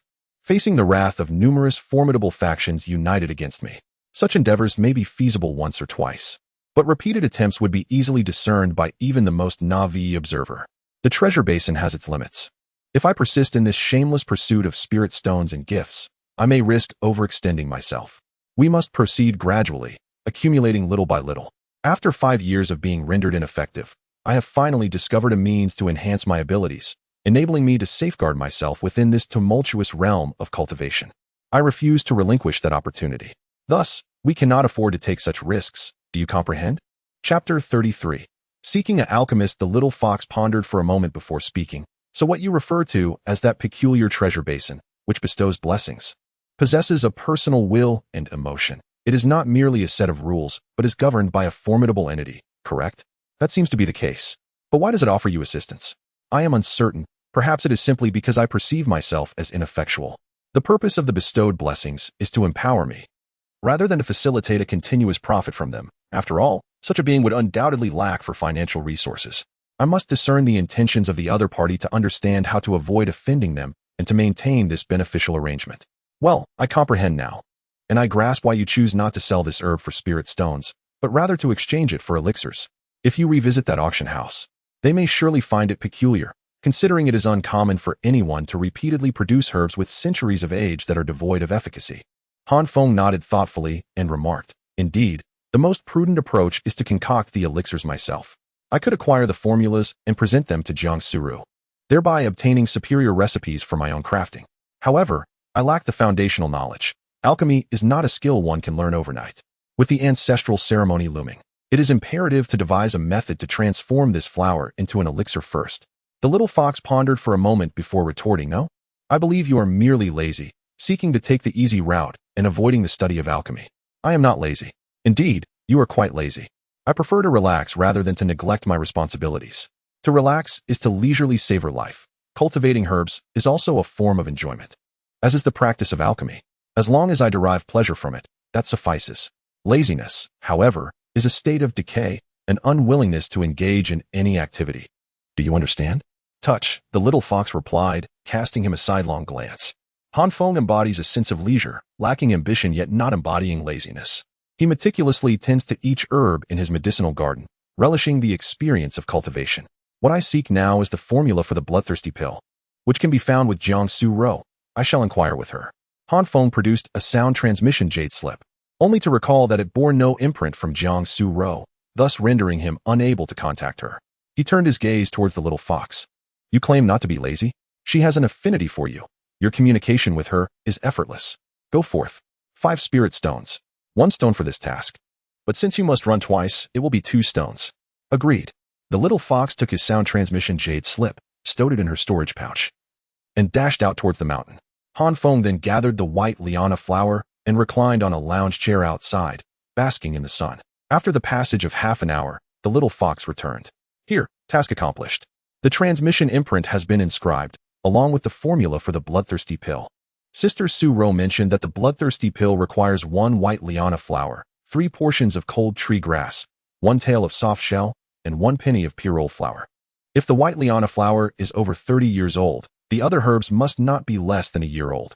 Only then can 5 bloodthirsty pills be refined.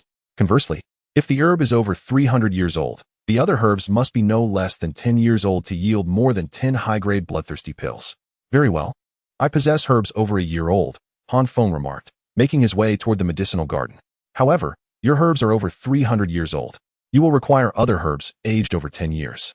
Soon, Feng spoke in a calm tone. He walked to the medicinal herb field and meticulously gathered the required herbs. Placing them on the table, "Send these to her," he instructed. "I understand. You desire a tenfold return, correct? That would yield a decade's worth of medicinal age. Clever." Without delay, the little fox diligently sought out Jiangsu Ro. It remained a mystery how it communicated with her, yet the herbs were delivered nonetheless. In Feng's mind, the sound of a blessing echoed. Feng generously offered his partner 3 qian of cold tree grass, 1 liang of soft shell, and 1 qian of pirole flower, receiving a tenfold return, with the aforementioned herbs possessing a decade's medicinal age. Feng accepted these herbs, storing them in his storage pouch. When the little fox returned, the two basked in the sun together. There was no rush. The warmth of the sun was too delightful, and they planned to seek out someone for alchemy once nightfall arrived. Such matters were best handled with unfamiliar individuals, particularly outsiders. Dealings with those from the sect were unwise, as they might consume the elixirs and then seek trouble with Feng. As night descended, Feng disguised himself and tucked the little fox into a bundle, venturing out. After descending the mountain, Feng, through various inquiries, finally located a suitable alchemist named Bai Nua, a mid-tier alchemist. He had once practiced at Danxia Peak, but was expelled from the sect after being reported for taking kickbacks while refining pills for other disciples. After leaving the sect, he descended to the market town, offering his services in alchemy to others. To make a living, he later resorted to alchemy in the mountains, skimping on herbs. After having his leg broken by someone, he became more compliant. Feng chose him because he was at the qi refining stage, making it impossible to scan his appearance with divine sense, thus avoiding any subsequent troubles. In the sprawling town, Feng wound his way through the streets and stopped in front of a modest house in a narrow alley, knocking on the door and inquiring, "Is Master Baidan at home?" After a moment, the door opened, revealing a disheveled young man who looked at Feng and asked, "Alchemy?" "Yes, I provide the herbs. And we split the profits 80-20. I take 20, you take 80. Agreed. Come in." Bai Nua limped inside, followed by Feng. Once in the room, Bai Nua settled in front of the alchemy furnace and asked, "What elixir?" "Bloodthirsty pill. Present the herbs." With a flick of his wrist, Feng produced a collection of herbs that spread across the floor. "Wow, such a large white silk flower. It must be over 300 years old, right?" 380 years. With your level of skill, can you refine it?" Feng inquired nonchalantly, adopting an air of superiority. Bai Nua scoffed, "My friend, You may question my character, but you cannot doubt my alchemical prowess. I have long been a superior alchemist. I simply find the rules of the sect too tedious and prefer not to return." With that, he stretched out his hand, and a flame materialized from his palm, igniting the contents of the alchemy furnace. Subsequently, he infused spiritual energy to sustain the flames while meticulously placing the herbs one by one into the cauldron. The white lingluo flower was added in 10 separate instances. He refined all the herbs, extracting their medicinal potency, and then skillfully merged them together with his spiritual energy, carefully controlling the heat to gradually nurture the elixir. Feng observed intently, noting that the other party did not skimp on the herbs.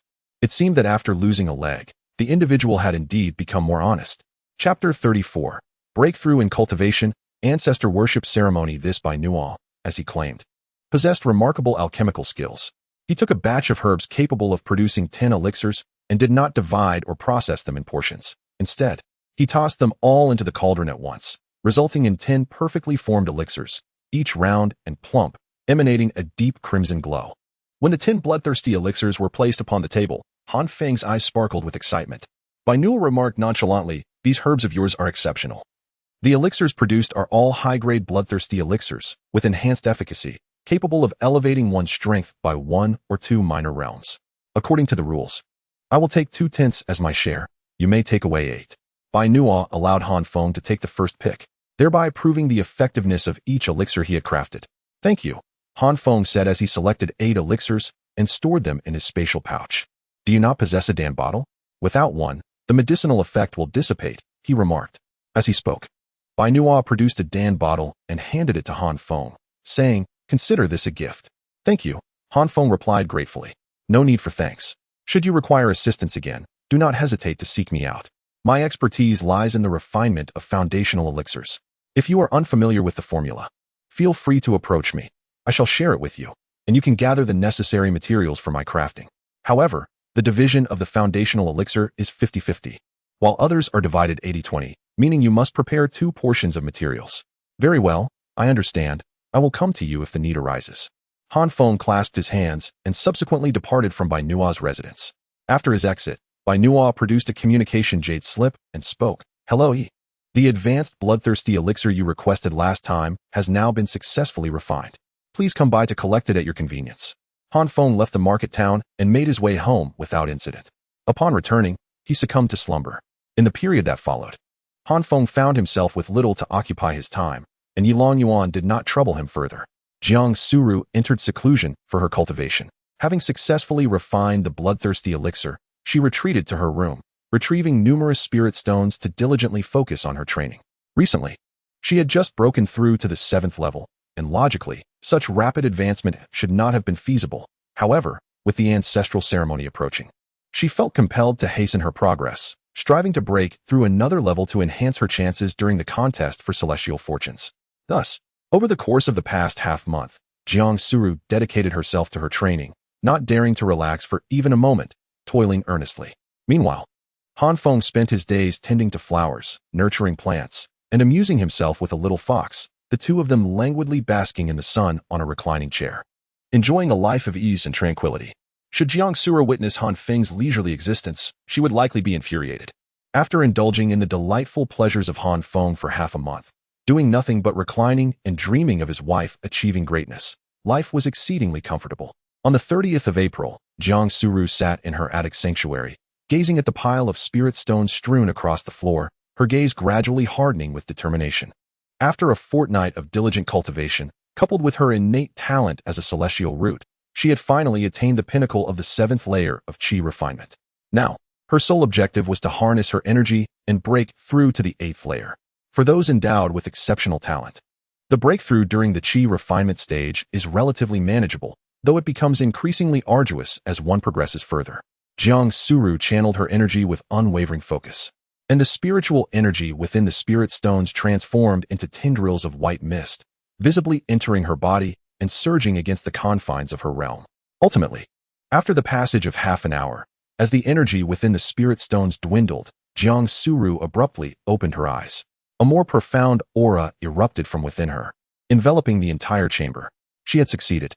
She had triumphantly advanced from the 7th to the 8th layer of qi refinement. Observing the condensed sphere of spiritual energy in her hand, Jiang Suru murmured to herself, "Not bad at all. I have finally managed to break through today. I wonder if Feng has been diligently cultivating and whether he has achieved the second layer of qi refinement." It was said that he would reach his 5-year mark next month, although he had already opened his spiritual vein. Turning 18 without becoming an outer disciple would make future accomplishments increasingly difficult. If all else fails, perhaps she could request some resources from the family to give him a boost. As the words resonated in Feng's mind, a powerful surge of spiritual energy manifested within him. In a swift motion, he sprang up like a carp leaping from the water, clutching the little fox and dashing into the room. He settled onto the bed, assuming a cross-legged position to cultivate, channeling the abundant spiritual energy. Such an immense reservoir of energy, if not properly guided through cultivation techniques, could lead to catastrophic consequences. As Feng directed the energy, his realm swiftly ascended from the 7th level of the qi refinement stage to the 8th. Yet, this was merely the beginning. His cultivation continued to flourish. At that moment, his dantian resembled a vessel, expanding relentlessly to accommodate the increasing spiritual energy, elevating his realm further. Before long, he broke through once more, reaching the 9th level of the qi refinement stage. This ascent gradually began to decelerate until it stabilized at the pinnacle of the 9th level.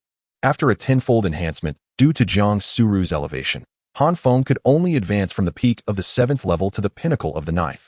Congratulations to Feng for his successful breakthrough. His current cultivation realm stands at the 9th level of the qi refinement stage. This stage comprises a total of 9 levels, and the next step involves solidifying the gas-like spiritual energy within his dantian into a solid foundation. At that juncture, his combat prowess would soar, enabling him to traverse the skies and awaken his spiritual consciousness. The advantages are simply boundless. Delighted, Feng eagerly anticipated the moment when Jiang Suru would reach the 9th level of the qi refinement stage, envisioning the scene of his own foundation establishment. The little fox, sensing Feng's formidable aura, exclaimed in astonishment, "Oh my, you've broken through. To which level have you ascended?" The modest peak of the 9th level of qi refinement seemed rather inconsequential. Feng cradled the little fox in his arms as he ventured outside to bask in the sun. Indeed, it was remarkable. I remarked that his entire demeanor seemed transformed, no longer exuding the same lewdness as before. "Be quiet," he retorted. "That was not lewdness, merely a lack of confidence and a reluctance to engage with others." Feng reclined on the lounge chair, continuing to soak up the sun. "Pa, that is indeed lewdness. You are too timid to personally present gifts to your Tao partner. Nor would you dare seek dual cultivation with them. What else could it be but lewd? Silence, or I shall kick you out." Speaking of which, after cultivating qi, one transitions to foundational cultivation. Lacking a foundational elixir and unable to cultivate on your own, can you truly establish a foundation? Of course, I need not cultivate myself. As long as my Tao partner makes a breakthrough, so shall I. It's a natural progression. Once Jiang Suru reaches the 9th layer of qi cultivation, I will directly establish my foundation. Feng brimmed with confidence, feeling quite pleased within. Chapter 35. The Celestial Taoist Master, Han Xianzuan, the first day of May. This day marked the most bustling occasion within the Yin-Yang sect, a grand celebration surpassing even the New Year festivities. For it was the birthday of the Celestial Taoist Patriarch. On this day, the statue of the Celestial Taoist Master, venerated by the Yin-Yang sect, would unveil the ancestral worship secret realm, allowing disciples aged 18 and above to enter, vying for celestial fortunes and opportunities. Feng awaited at the foot of the mountain, holding the little fox, and soon spotted Wang Mian descending. While Zhang Xiu can already soar through the skies on a sword, you should strive to break through to the 5th layer of qi cultivation and take me along for a flight. Feng gazed at Wang Mian with a smile. Wang Mian scoffed. "Humph, it's all because of you. I could have had Zhang Xiu take me to fly, but since I saw you were walking, I declined Zhang Xiu's kindness and came to accompany you on this trek up the mountain." Upon hearing Wang Mian's words, Feng appeared bewildered and replied, "Oh, I thought you were walking up the mountain, so I specifically came to accompany you. Otherwise, I would have had Jiang Suru take me instead." The two exchanged glances, falling into a moment of silence. Then, in unison, they muttered a curse under their breath and continued their ascent towards Yin-Yang Peak. Yin-Yang Peak is centrally located among the 12 peaks of Yin-Yang sect, not too far, yet not too close to the distant Luoxia Peak. As the name suggests, Luoxia Peak lies to the west, while Chaoxia Peak is positioned to the east. The ancestral worship ceremony is set to commence at noon, granting them ample time to reach their destination. A little fox perched on Feng's shoulder, indifferent to the potential discomfort from prolonged sitting, as it was quite comfortable there. Along the way, the two engaged in conversation, rendering the journey anything but dull. Wang Mian inquired, Han Feng, how much do you know about the Taoist ancestors? Me? I know hardly anything. I rarely venture beyond my doorstep, unlike you, who roams about daily. Wang Mian was waiting for this moment.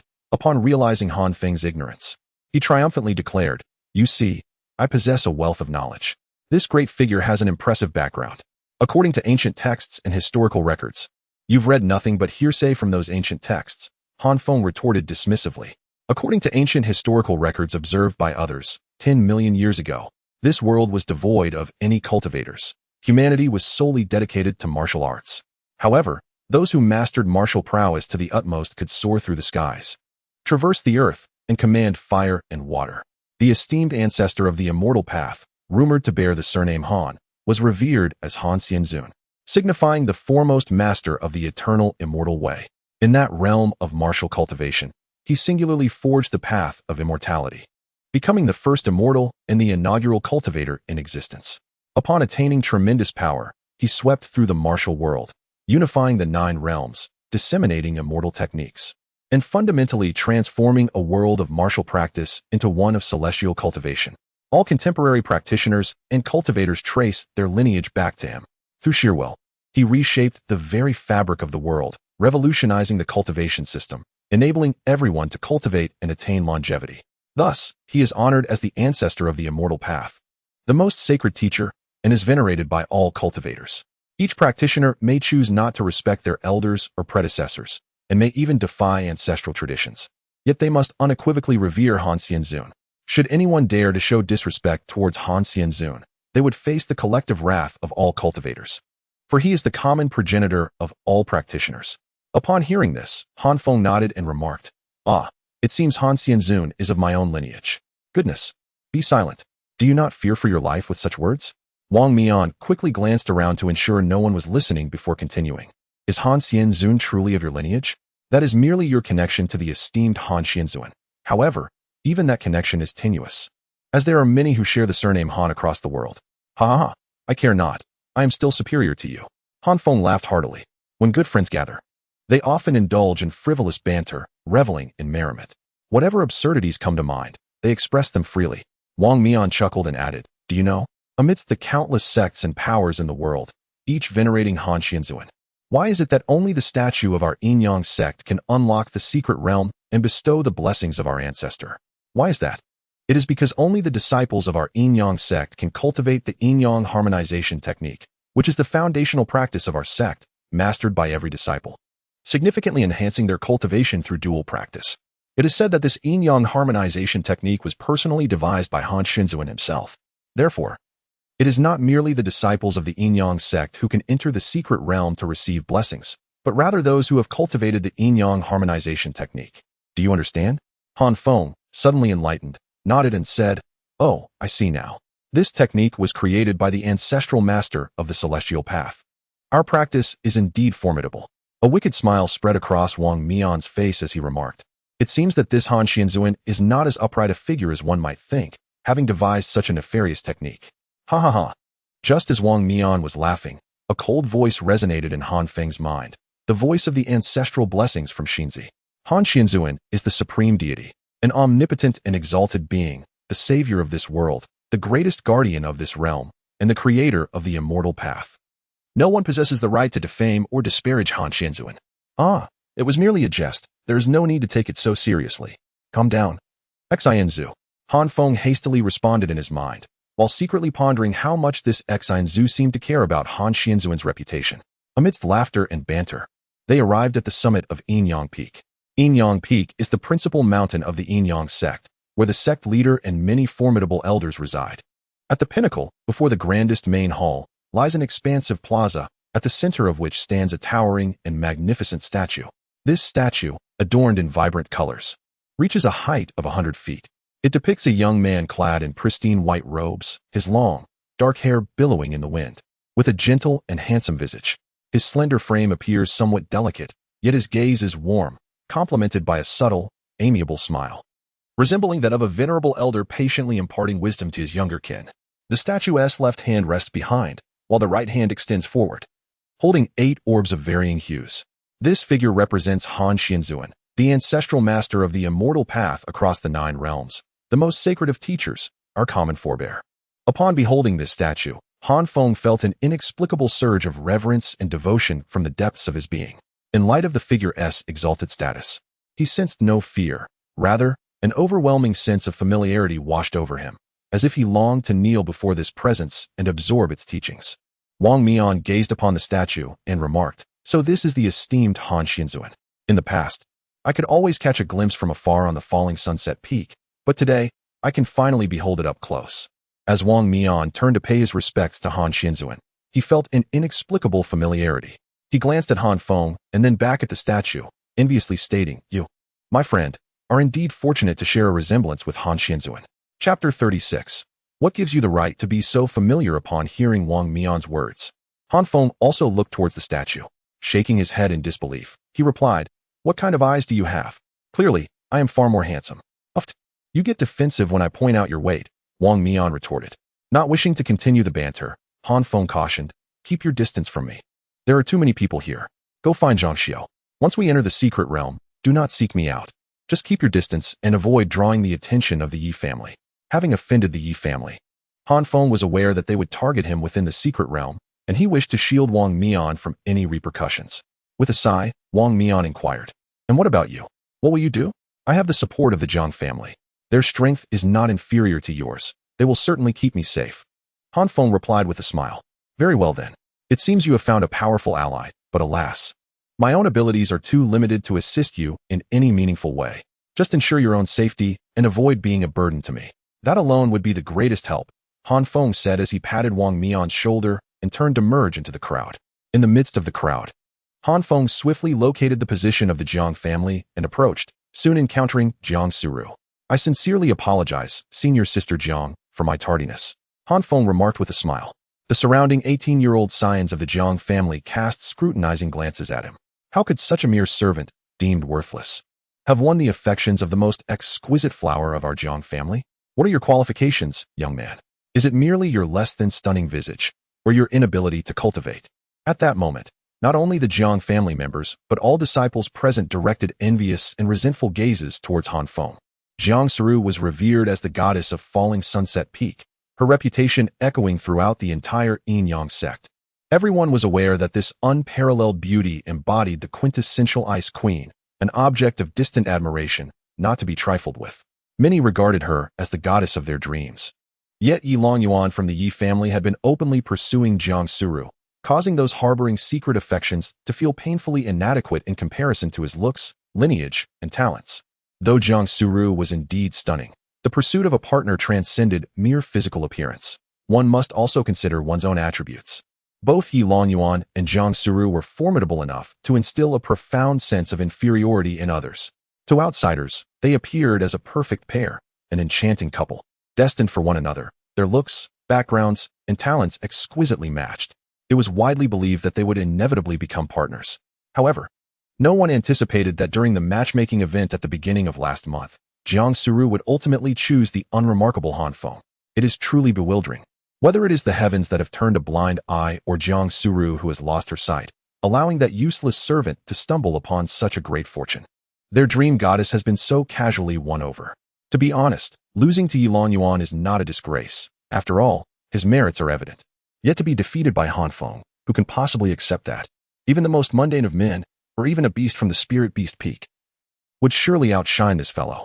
Jiang Suru, with a natural grace, removed the little fox from Han Feng's shoulder and cradled it in her arms, as if she were quite accustomed to it. While gently stroking the soft fur of the fox, she calmly inquired, "Why have you taken so long? The ceremony is about to commence.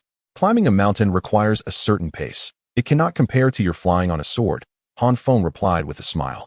"You could have simply informed me, and I would have brought you here," Jiang Suru remarked. "Perhaps it is best not to," he countered.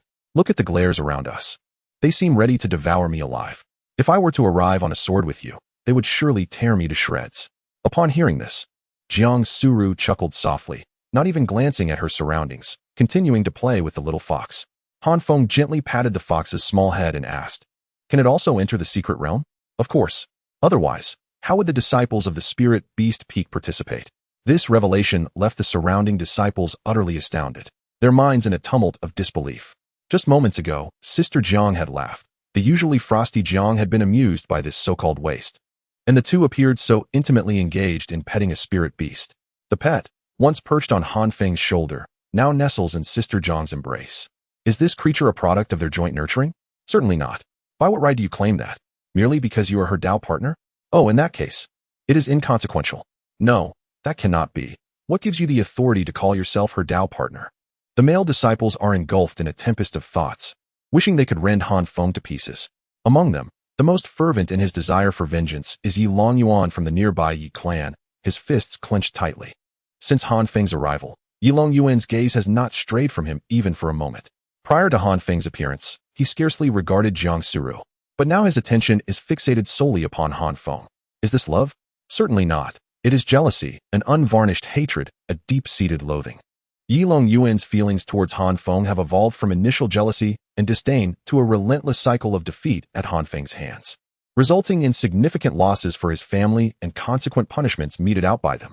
He attributes all his suffering to Han Feng, convinced that if it were not for him, he would not be facing such misfortune and disgrace within his family.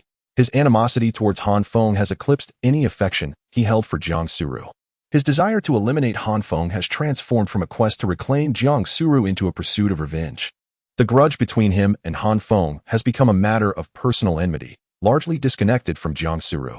Yet, in this moment, he refrains from verbally deriding Han Feng, even as the surrounding disciples cast mocking glances his way, which he pretends not to notice. After a series of events, he has become considerably more composed. He understands that mocking words from the past hold no value now. Rather, they would only serve to portray him as a fool. Instead, it would be more advantageous to enter the secret realm and openly defeat Han Feng, incapacitating him and delivering a thorough beating, allowing all the disciples outside to witness the spectacle. The conditions within the secret realm will be projected outside, as this is the grandest event of the year, with only a select few participating and a multitude observing, as most disciples within the sect will be present. The thought of triumphantly defeating Han Feng and redeeming his honor fills him with fervor. Meanwhile, Han Feng chose not to acknowledge Yi Longyuan, instead playfully teasing the little fox alongside Jiang Suru, neglecting to greet the Jiang family members. He was aware that they held him in disdain, so why should he approach them with undue familiarity? However, this behavior only fueled the Jiang family's dissatisfaction, perceiving this Phoenix man as overly arrogant, despite being a worthless individual. He refused to lower himself. Their annoyance towards him grew steadily. At last, as the sound of a bell resonated throughout the venue, all disciples fell silent, directing their gazes towards the main hall. The leader of the Yin-Yang sect emerged. Appearing neither old nor frail, he was a middle-aged cultivator with a slender physique, garbed in a Taoist robe that exuded an ethereal presence. A group of elders accompanied him. Upon his arrival, the disciples bowed deeply, paying their respects to the sect leader. No need for formalities, he instructed. The master soared through the air, gazing downwards with a broad smile, exclaiming, "Ah, what splendid young souls you are! Seeing you brings to mind my own youth, vibrant and full of vigor, much like yourselves. You represent the new generation of our sect, embodying the forces of renewal. It is your presence that ensures our lineage continues to flourish through the ages. Today marks the birthday of our esteemed ancestor, as well as the opening of the ancestral secret realm, a momentous occasion for our Yin-Yang sect. Upon entering, you will behold a statue of our revered ancestor, identical to the one before you. Within the secret realm, a variety of celestial spirit crystals shall manifest for you to seize. Additionally, numerous ethereal spirit beasts will randomly emerge, varying in strength. Most will be below the foundational level, though occasionally, some will possess the strength of lower foundational beasts. This is the moment for you to unite as one. Defeating these spirit beasts will also yield celestial spirit crystals. These crystals hold no value for cultivation, as all that lies within is but an illusion. However, the conflicts among yourselves and the injuries inflicted by the ethereal spirit beasts are all too real. Once inside, you may kneel before the ancestral statue, offering prayers based on the number of celestial spirit crystals you have gathered. The ancestor will bestow blessings upon you, the nature of which is entirely unpredictable. It could be a divine ability, a technique, a bloodline enhancement, an elevation in cultivation, or even a secret treasure. The more celestial crystal spirits one gathers, the better one performs in battle, consequently increasing the likelihood of acquiring valuable rewards. all contingent upon your own prowess. However, several rules must be articulated beforehand. Combat is permissible, but taking a life is strictly forbidden. Should anyone intentionally commit murder, the law enforcement hall shall impose severe penalties without exception. Additionally, if you find yourselves at a disadvantage during a skirmish or have fulfilled your wishes and received blessings, you may loudly declare your withdrawal, and you will be instantly teleported away. Remember, the opportunity for blessings is singular. Throughout this process, we will maintain vigilant oversight, with Elder Tai Lien, the head of the law enforcement hall, enforcing the law impartially. As the sect leader's words faded, a grim-faced elder emerged from behind. His countenance austere and imposing, radiating authority without the need for anger. His cold gaze swept over the assembly as he bellowed. Do not presume I am unaware of your intentions. Those harboring personal grudges and seeking revenge may do so, but should anyone dare to take a life, they shall face my wrath without mercy. This is a critical moment, and the enforcement of the law must be stringent to deter further transgressions. In the event of a fatality, the assailant will be executed without inquiry into the circumstances. Therefore, I advise you all to behave yourselves. It is well known throughout the sect that I am not one to be trifled with, regardless of whether you are scions of illustrious families or disciples of formidable figures. I will show no leniency. My judgment is absolute. Elder Tai Lien truly embodied the reputation of being unyielding and impartial, and his stern admonition left the disciples below trembling with trepidation. The overall atmosphere of the Yin-Yang sect remains commendable, with little evidence of the strong preying on the weak, such as the fatal mistreatment of new disciples, a testament to the influence of this elder. With his solitary strength, he suppressed the malevolent forces of the entire sect, rendering them too fearful to reveal themselves. Han Feng, having offended the formidable Yi family, still dared to remain within the sect, all thanks to this elder. In any other sect, he would have been eliminated 100 times over by now. The sect leader then took the floor, declaring, "Very well, I hereby announce the commencement of the ancestral worship ceremony. All disciples, kneel with me in reverence to our forebears." Upon this proclamation, all disciples promptly knelt, and even the elders soaring above descended to a position lower than that of the statue, bowing in homage to the effigy of the immortal Master Han. After completing their prostrations, Han Feng rose alongside the other disciples and beheld the 8 luminous orbs held by the ancestral figure, radiating brilliance and forming a shimmering barrier of light. Disciples, swiftly enter the barrier and be transported to the secret realm. The sect leader bellowed. The disciples in front immediately soared forward, vanishing into the light. Simultaneously, the 8 orbs emitted beams of light, casting a projection in midair. Han Feng observed the projection, which displayed numerous landscapes of mountains, waters, meadows, and hills, along with several disciples appearing therein. He quietly inquired of Jiang Suru, "What are those 8 orbs in the hands of our ancestor? Are they treasures?" It is said they are the ancestral's life treasure, forged from the essence of the universe's myriad origins, a unique artifact from antiquity. Such a remarkable item. Isn't there a fear of it being lost while placed upon the statue? Upon hearing this, Jiang Suru regarded Han Feng with a look of incredulity, her tone laced with disdain. "Surely, you do not believe that such a formidable ancient artifact could possibly belong to our humble Yin-Yang sect? The statue is merely a facade, a mere semblance. Within the 8 orbs lies a formation. It has merely been sculpted to resemble our ancestors' innate treasure." Han Feng nodded in agreement, acknowledging that their Yin-Yang sect was but a small sect on the fringes of the Tianqing continent. If their ancestors' treasure truly existed, it would likely be seized by numerous powerful beings the very day the news broke. Let us proceed. Do not linger. Jiang Sura called to Han Feng as the Jiang family members followed the tide of people, stepping directly into the luminous barrier. In an instant, they found themselves in an open expanse, standing upon lush green grass, with verdant woods and gentle hills gracing the horizon, a breathtaking tableau. Wow, how beautiful. Look, there are celestial cranes in the sky. If we could catch one and roast it, it would surely be delightful. The little fox exclaimed, pointing excitedly at the sky. Han Feng lifted his gaze and spotted a black and white celestial crane soaring above. However, before he could admire it further, a flying sword ascended into the clouds, cleaving the crane asunder. The assailant was none other than Jiang Suru. With a swift and decisive strike, she shattered the celestial crane, which dissipated into shimmering motes of light, leaving behind a golden crystal imbued with crimson threads of energy, plummeting towards the ground. The other disciples, upon realizing it was Jiang Suru who had delivered the fatal blow, refrained from contesting her claim and instead soared off into the distance in search of the celestial spirit crystals. This endeavor is referred to as seizing celestial fortunes. Jiang Suru extended her hand, receiving the celestial spirit crystal. After a brief examination, she directly handed it to Han Feng, saying, "You should hold on to this for now, lest you find yourself without a celestial spirit crystal to offer to our ancestors, and thus miss out on their blessings." Chapter 38. The intimidating Yilong Yuan. Hearing Jiang Suru's seemingly cold, yet subtly concerned remarks, Han Feng smiled faintly, saying nothing as he accepted the crystal. Jiang Suru possessed a frosty demeanor. Prior to becoming Dao companions, she had no acquaintance with Han Feng. However, her actions had inadvertently placed him in peril, a fact that weighed heavily on her conscience. Subsequently, she provided him with a protective talisman and bravely testified on his behalf when he faced accusations. Now, within the ancestral worship's secret realm, she continued to safeguard him. If she truly harbored malicious intentions or disdain for Han Feng, she would have likely disregarded him entirely, let alone offer protection. Her icy nature rendered her incapable of expressing concern adequately, and her tone often conveyed unintended meanings. Han Feng understood her character. Thus he bore no ill will. The little fox, observing the celestial spirit crystal in Han Feng's hand, leapt from Jiang Suru's embrace into Han Feng's arms, eyes sparkling with excitement, exclaiming, "Quick, let me have a taste." "What are you hoping to taste? This is merely an illusion. Consuming it would serve no purpose." Han Feng stowed the crystal away in his storage pouch. "Humph, you are a wicked person." This was the most venomous insult the little fox could conjure. "Come, let us continue our search for celestial spirit crystals."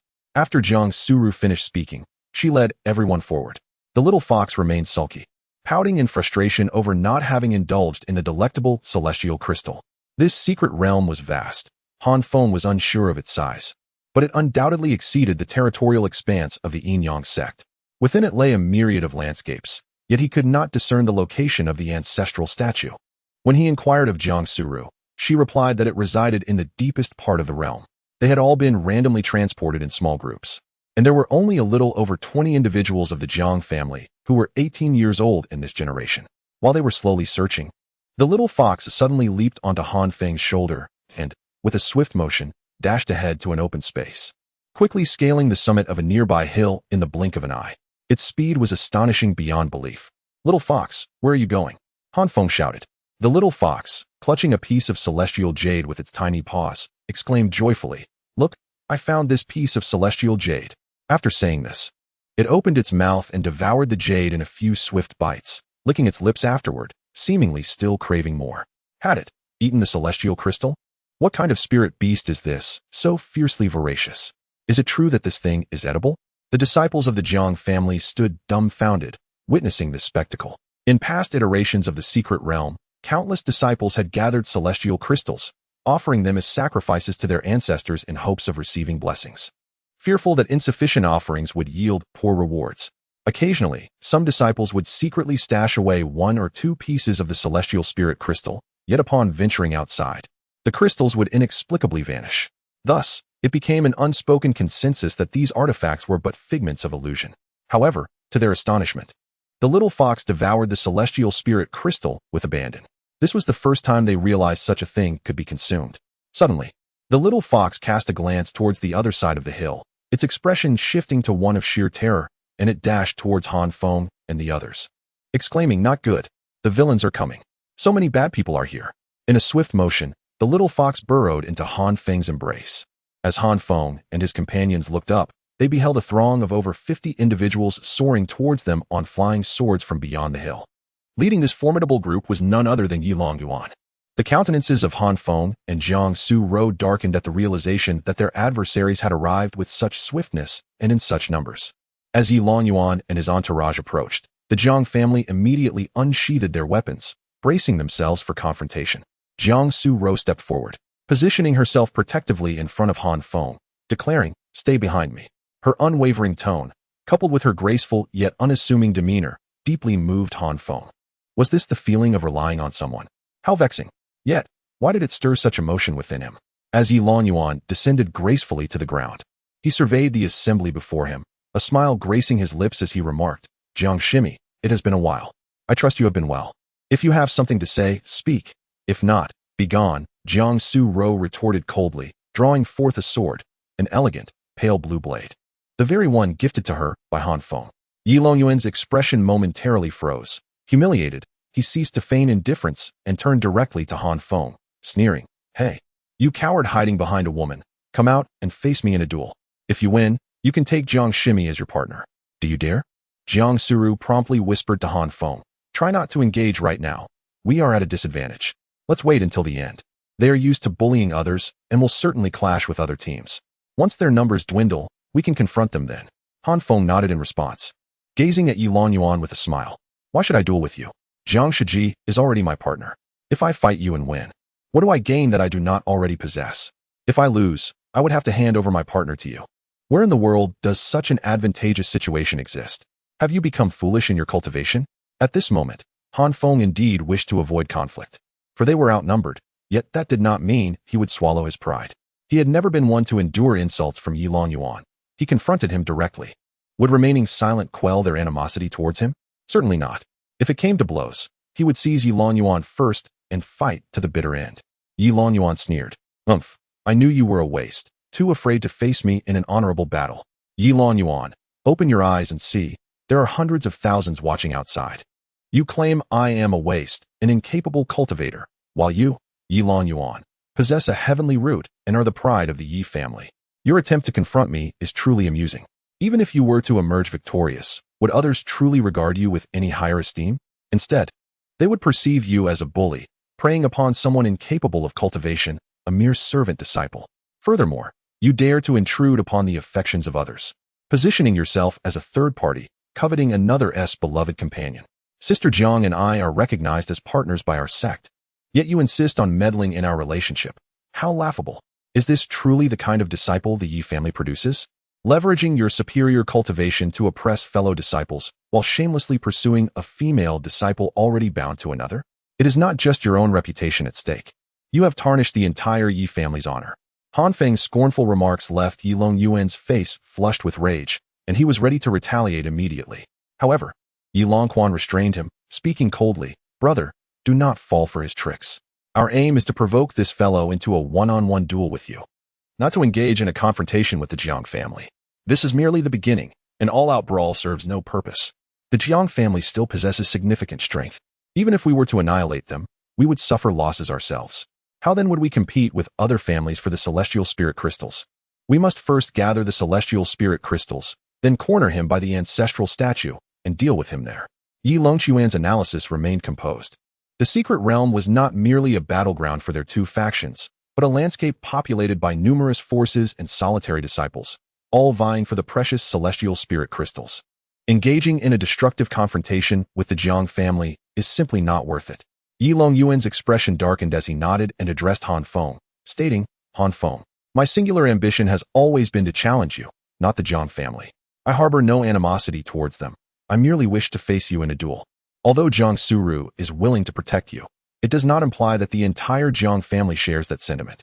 If you are indeed a man of honor, do not entangle the Jiang family in your troubles. Come forth and duel with me instead, to prevent jeopardizing the disciples of the Jiang family who have entered this fray. Before Han Feng could respond, Jiang Suru interjected.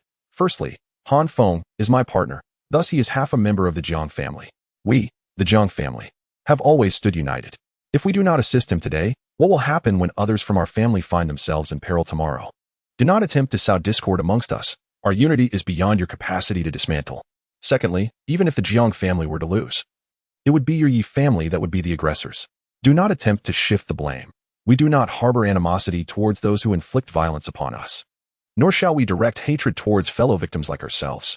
Lastly, even in the absence of Han Feng, during the forthcoming contest for the celestial spirit crystal, will you not also turn against us? The outcome remains unchanged. It is merely your intent to divert the conflict towards Han Feng that seeks to incite our disdain for him. What a cunning and treacherous villain you are. Truly believing that the Jiang family would fall for your despicable ploys.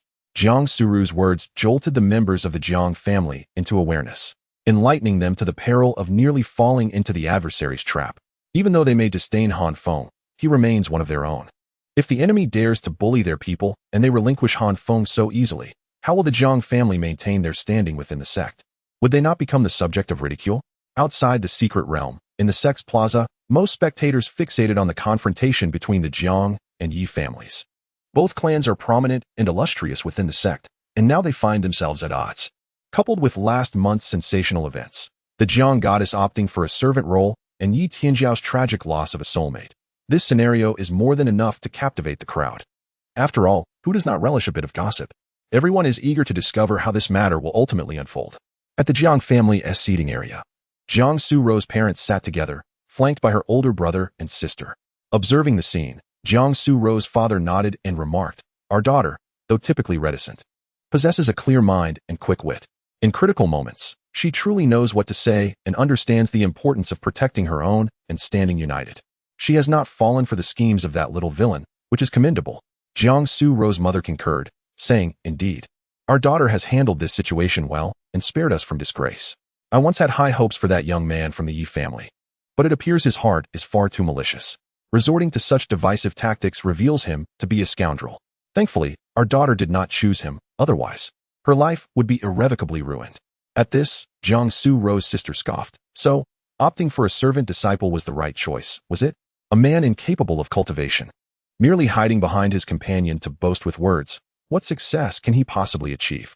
Upon hearing this, Jiang Suru's father coldly snorted, "As long as my daughter is happy, I have refrained from meddling in your choice of partner, allowing you the freedom to select your ideal match." Jiang Suru's sister smiled brightly and replied, "Indeed, my father is the finest in the world. However, the partner I have chosen is a top-grade alchemist with a spiritual root, far superior to this mere servant." Jiang Suru's father sighed, saying, "Once this ancestral ceremony concludes, we must bring that young man home. I shall personally assist him with some rare materials and elixirs to enhance his constitution. My daughter's partner cannot remain a useless individual. His cultivation will benefit both him and Rower in their shared practice." Nearby, Zhang Huayang chuckled softly and remarked, "Father, you need not worry. This young man will undoubtedly surprise you." "Oh, does this young man possess undiscovered talents?" Jiang Suru's father inquired. "No need to fret, just continue watching." Jiang Huayang replied with a faint smile, leaving an air of mystery. In the secret realm, after being rebuked by Jiang Suru, Yilong Yuan's expression darkened further. Ignoring Jiang Suru, he sneered at Han Feng, saying, "Han Feng, I shall say this one last time. My target is you. Step forward, and we can all witness a fair confrontation. If you choose not to, it matters not. I recall you have a dear friend named Wang Mian, correct? Friends for 5 years, like brothers. He has also entered this secret realm. You may well hide behind a woman and remain concealed, but once I capture your companion, we shall see if you dare to emerge. Oh, and let me remind you, I have reached the 9th level of Qi refinement. Capturing a mere 4th level servant would be child's play." With that, Yilong Yuan waved his hand grandly and departed with the members of the Yi family, soaring through the skies on their swords. Han Feng's expression suddenly darkened. He had always advised Wang Mian to keep his distance, yet as fate would have it, Yilong Yuan was intent on targeting Wang Mian, intending to use him as leverage against Han Feng. He contemplated calmly. Even if he were to confront Yilong Yuan now and manage to defeat him, the 50-odd members of the Yi family would undoubtedly swarm him. At this moment, his only recourse was to distance himself from the Jiang family and seek out Wang Mian alone, striving to find him before Yilong Yuan did, to escort him to safety, and then to withdraw. This was the only way to ensure Wang Mian's protection. The members of the Jiang family had their own affairs to attend to, including the pursuit of the coveted immortal spirit crystals, and would certainly not accompany him in his search for Wang Mian. Moreover, the Jiang family's protection of him did not extend to his friends, as Wang Mian had no ties to them whatsoever. Resolute in his decision, he felt no trepidation about being discovered by the Yi family. After all, as a peak 9th level Qi refinement practitioner, coupled with his wind attribute celestial root, his speed would allow him to outshine all others within this secret realm. If he wished to flee, none could hope to pursue him. With this determination, Han Feng resolved to seek an opportunity to slip away quietly. At that moment, Jiang Suru addressed Han Feng, urging him not to fear. "If he truly resorts to threatening you with your friend, we shall confront him. Such despicable scoundrels deserve to be punished." Han Feng felt a warmth in his heart and nodded with a smile. However, a member of the Jiang family nearby calmly remarked, "Let it be. I believe it's best to avoid confrontation if possible. They are numerous, and there is no need for us to clash head-on. We are here to seek blessings, not to engage in conflict with the Yi family. Of course, should they bully us, then I retract my words. We shall stand our ground. The Jiang family does not harbor cowards." His words subtly hinted at Han Feng, suggesting that while the Jiang family could offer protection and assistance, they would not jeopardize themselves for the sake of his friend. Han Feng understood this principle and bore no resentment towards the Jiang family. They had already been exceedingly supportive. This was his predicament, and since Wang Mian was his friend, It was his responsibility to rescue him in this time of crisis. All right, let us all speak less. There is no one else in this area. Let us disperse and search for the celestial spirit crystals. Once we have completed our search, we will proceed to the next location. After Jiang Suru spoke, she reminded Han Feng not to stray too far. He nodded in acknowledgement. The group then scattered, scouring the area for the crystals. Han Feng, cradling the little fox, pretended to search as he deliberately moved toward the woods. Upon entering the forest, he swiftly retrieved his hat and veil from his storage pouch, donning them to conceal his face, and hastily made his way into the distance, clutching the little fox.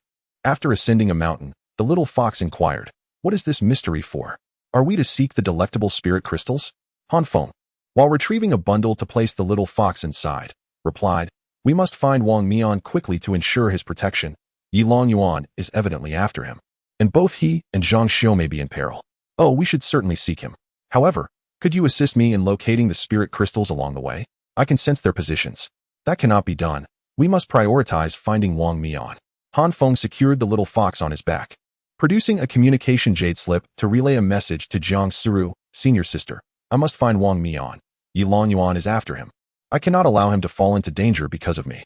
Do not worry about my safety. I can take care of myself." With that, he tucked away the jade slip and ventured forth into the distance. Meanwhile, Jiang Suru, upon hearing the message, was taken aback. She quickly sent a reply, "Han Feng, return immediately. You possess no cultivation. Allowing Yilong Yuan to find you is tantamount to courting death. Hurry back." Outside the secret realm, in the square, Han Feng's solitary action sparked a wave of astonishment among the disciples present. They could not comprehend why someone deemed useless like Han Feng would dare to abandon the Jiang clan's group in search of his friend. Was this not a reckless gamble? Jiang Suru's parents, witnessing this scene, were equally astonished, straightening their posture as they gazed at the projection.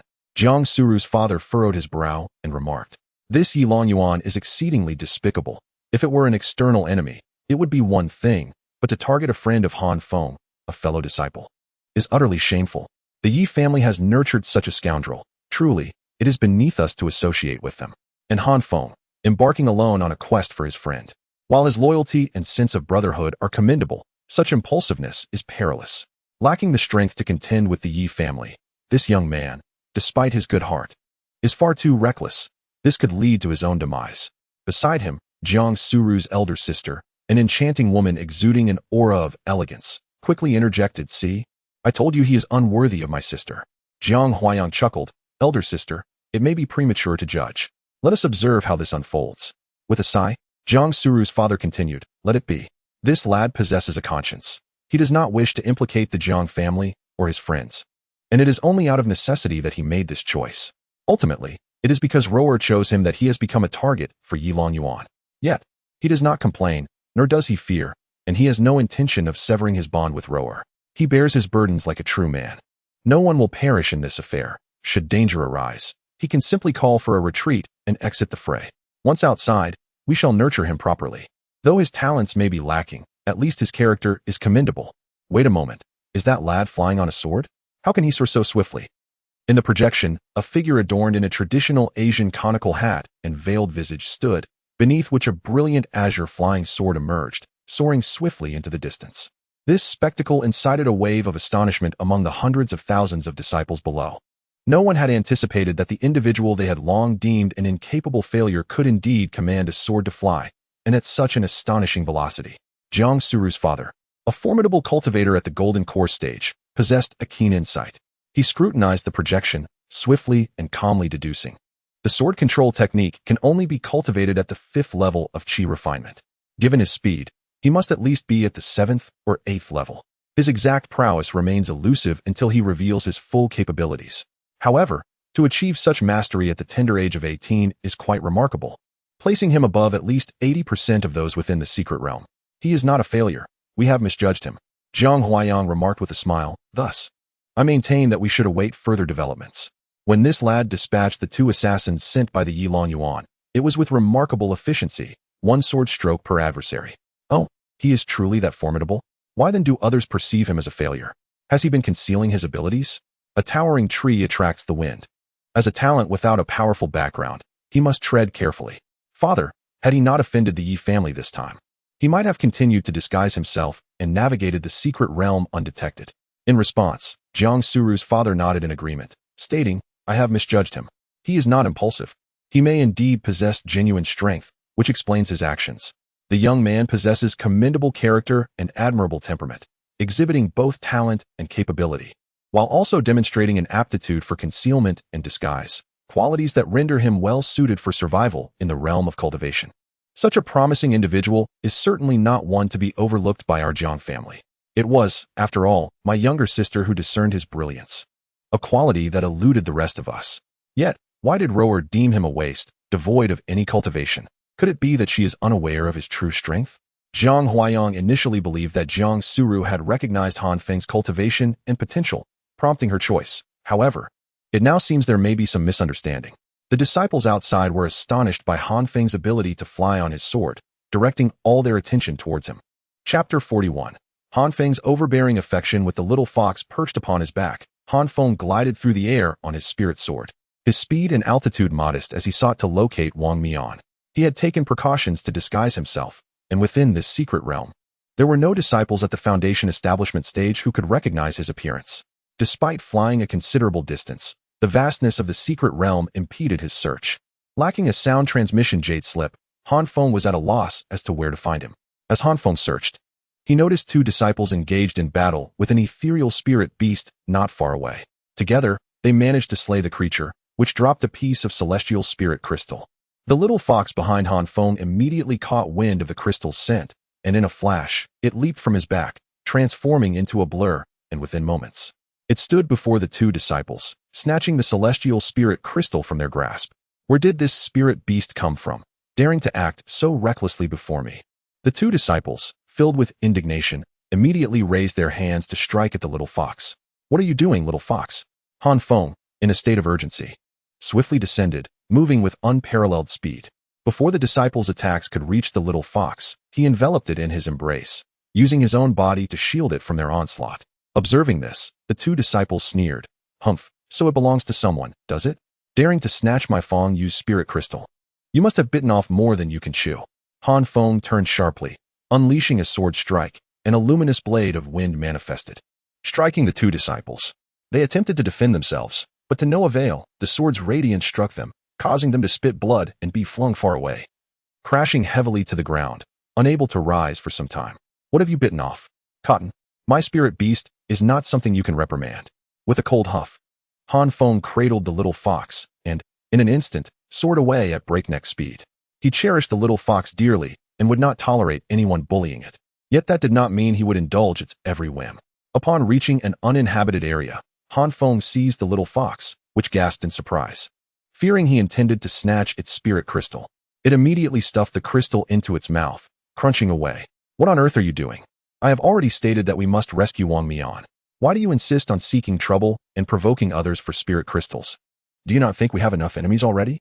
Han Feng glared fiercely at the little fox. The little fox lowered its head in a display of distress and softly murmured, "I am truly sorry. This is the first time I have encountered something that could enhance my abilities. I simply could not resist. After consuming this spiritual crystal, although my combat prowess remains non-existent, it does augment my speed, heighten my perception, and strengthen my physical form, allowing me to run faster, detect danger sooner, and endure more blows. These are essential skills for survival, especially since the world of humans is fraught with peril. I have become terrified of being beaten. Please, do not be angry with me. I shall no longer attempt to seize it, and I promise I will not trouble you again." Observing the little fox's woeful and tearful demeanor, Han Feng's heart softened, and his anger dissipated like smoke. It was so small and pitiable, perpetually hunted by humans who sought to capture or kill it. After years of evasion, its fear of humans was ingrained deep within its very being. The consumption of spiritual stones was merely a means to survive, and now, having finally encountered something that could empower it, it naturally yearned for more. He chastised himself for being so harsh towards it. He was not behaving like a human at all. With a sigh, Han Feng said, "Very well. Since we are aimlessly wandering anyway, we might as well search for the spiritual crystals while also seeking the royal crown. Once we find the crown, we shall hasten to make our wish and depart. Throughout this journey, utilize your heightened perception to locate the spiritual crystals. If you come across any, collect them. And if you cannot, then take them from those disciples." "Really? Is that truly permissible? Are you not afraid of being pursued by those disciples?" The little fox tilted its head, its large eyes glistening with tears, and spoke in a lively manner. Han Feng gently ruffled its small head, saying, "As long as you enjoy it, then take it from them. What is there to fear? Besides, if we can't fight, we can surely outrun them. With my speed, who could possibly catch up with me? I possess the wind attribute celestial root and have reached the pinnacle of the 9th level of chi refinement. In this entire secret realm, is there anyone swifter than I? All right, let us go and seize what is ours." The little fox, brimming with spirit and determination, leaped onto Han Feng's shoulder, exuding enthusiasm. Observing the little fox's exuberance, Han Feng felt a sense of trickery.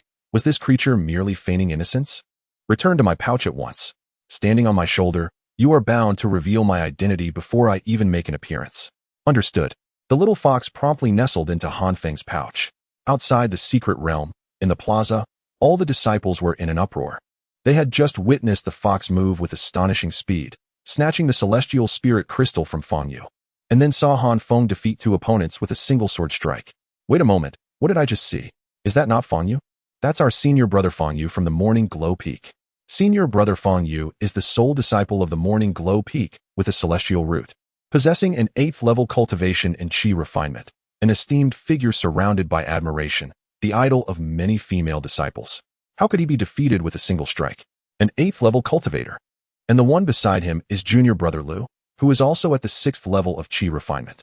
Together, how could they not withstand Han Feng's sword? The influence of Han Feng is truly remarkable. Who among us once labeled him as a mere wastrel or doubted his potential for cultivation? If he is indeed a wastrel, it would imply that we are all the very embodiment of ineptitude. Such a term is utterly unfitting for Han Feng, and we ought to feel a sense of shame in attributing it to him. Wait, look at his speed, gone in the blink of an eye. What kind of velocity is this? Is this truly the speed that can be unleashed during the chi refining stage? Could this lad possibly be in the foundation establishment stage? His swiftness is astonishing. Hush now, he is conversing with his spirit beast. Let us listen to what he is saying. How imposing, truly imposing. What a declaration. As long as you desire it, we shall seize it from them, disregarding thousands of disciples as if they were not. I am utterly enamored. What profound affection this is. Merely a declaration of fondness for his beast, and he is willing to stand against all disciples within the secret realm. If it were his partner, would she not be cherished beyond the heavens? In the past, I envied him for having found a companion like Senior Sister Jiang. Now, I find myself envying Senior Sister Jiang for having such a domineering, yet tender-hearted man by her side. I am utterly shipper of this pair. However, are you rooting for Han Feng and Jiang Suru, or for Han Feng and the little fox? The disciples engaged in animated discussion. Yet once Han Feng uttered his final words, a profound silence enveloped the crowd. If they were merely astonished, spectators of the unfolding drama moments ago, they now stand genuinely stunned, overwhelmed beyond measure. Chapter 42. Pinnacle of Chi Refining. A shockwave throughout the sect. As everyone stood in astonishment, a disciple exclaimed, "What? Did I hear incorrectly? Is he truly a celestial root, or perhaps a rare mutated wind root? Or is he at the pinnacle of the 9th level of chi refining? Can such an extraordinary talent truly exist in this world? A wind root. Our entire sect possesses but a few, and not a single wind attribute celestial root. The crux of the matter is, he is at the peak of the 9th level of chi refining, the strongest within the entire secret realm.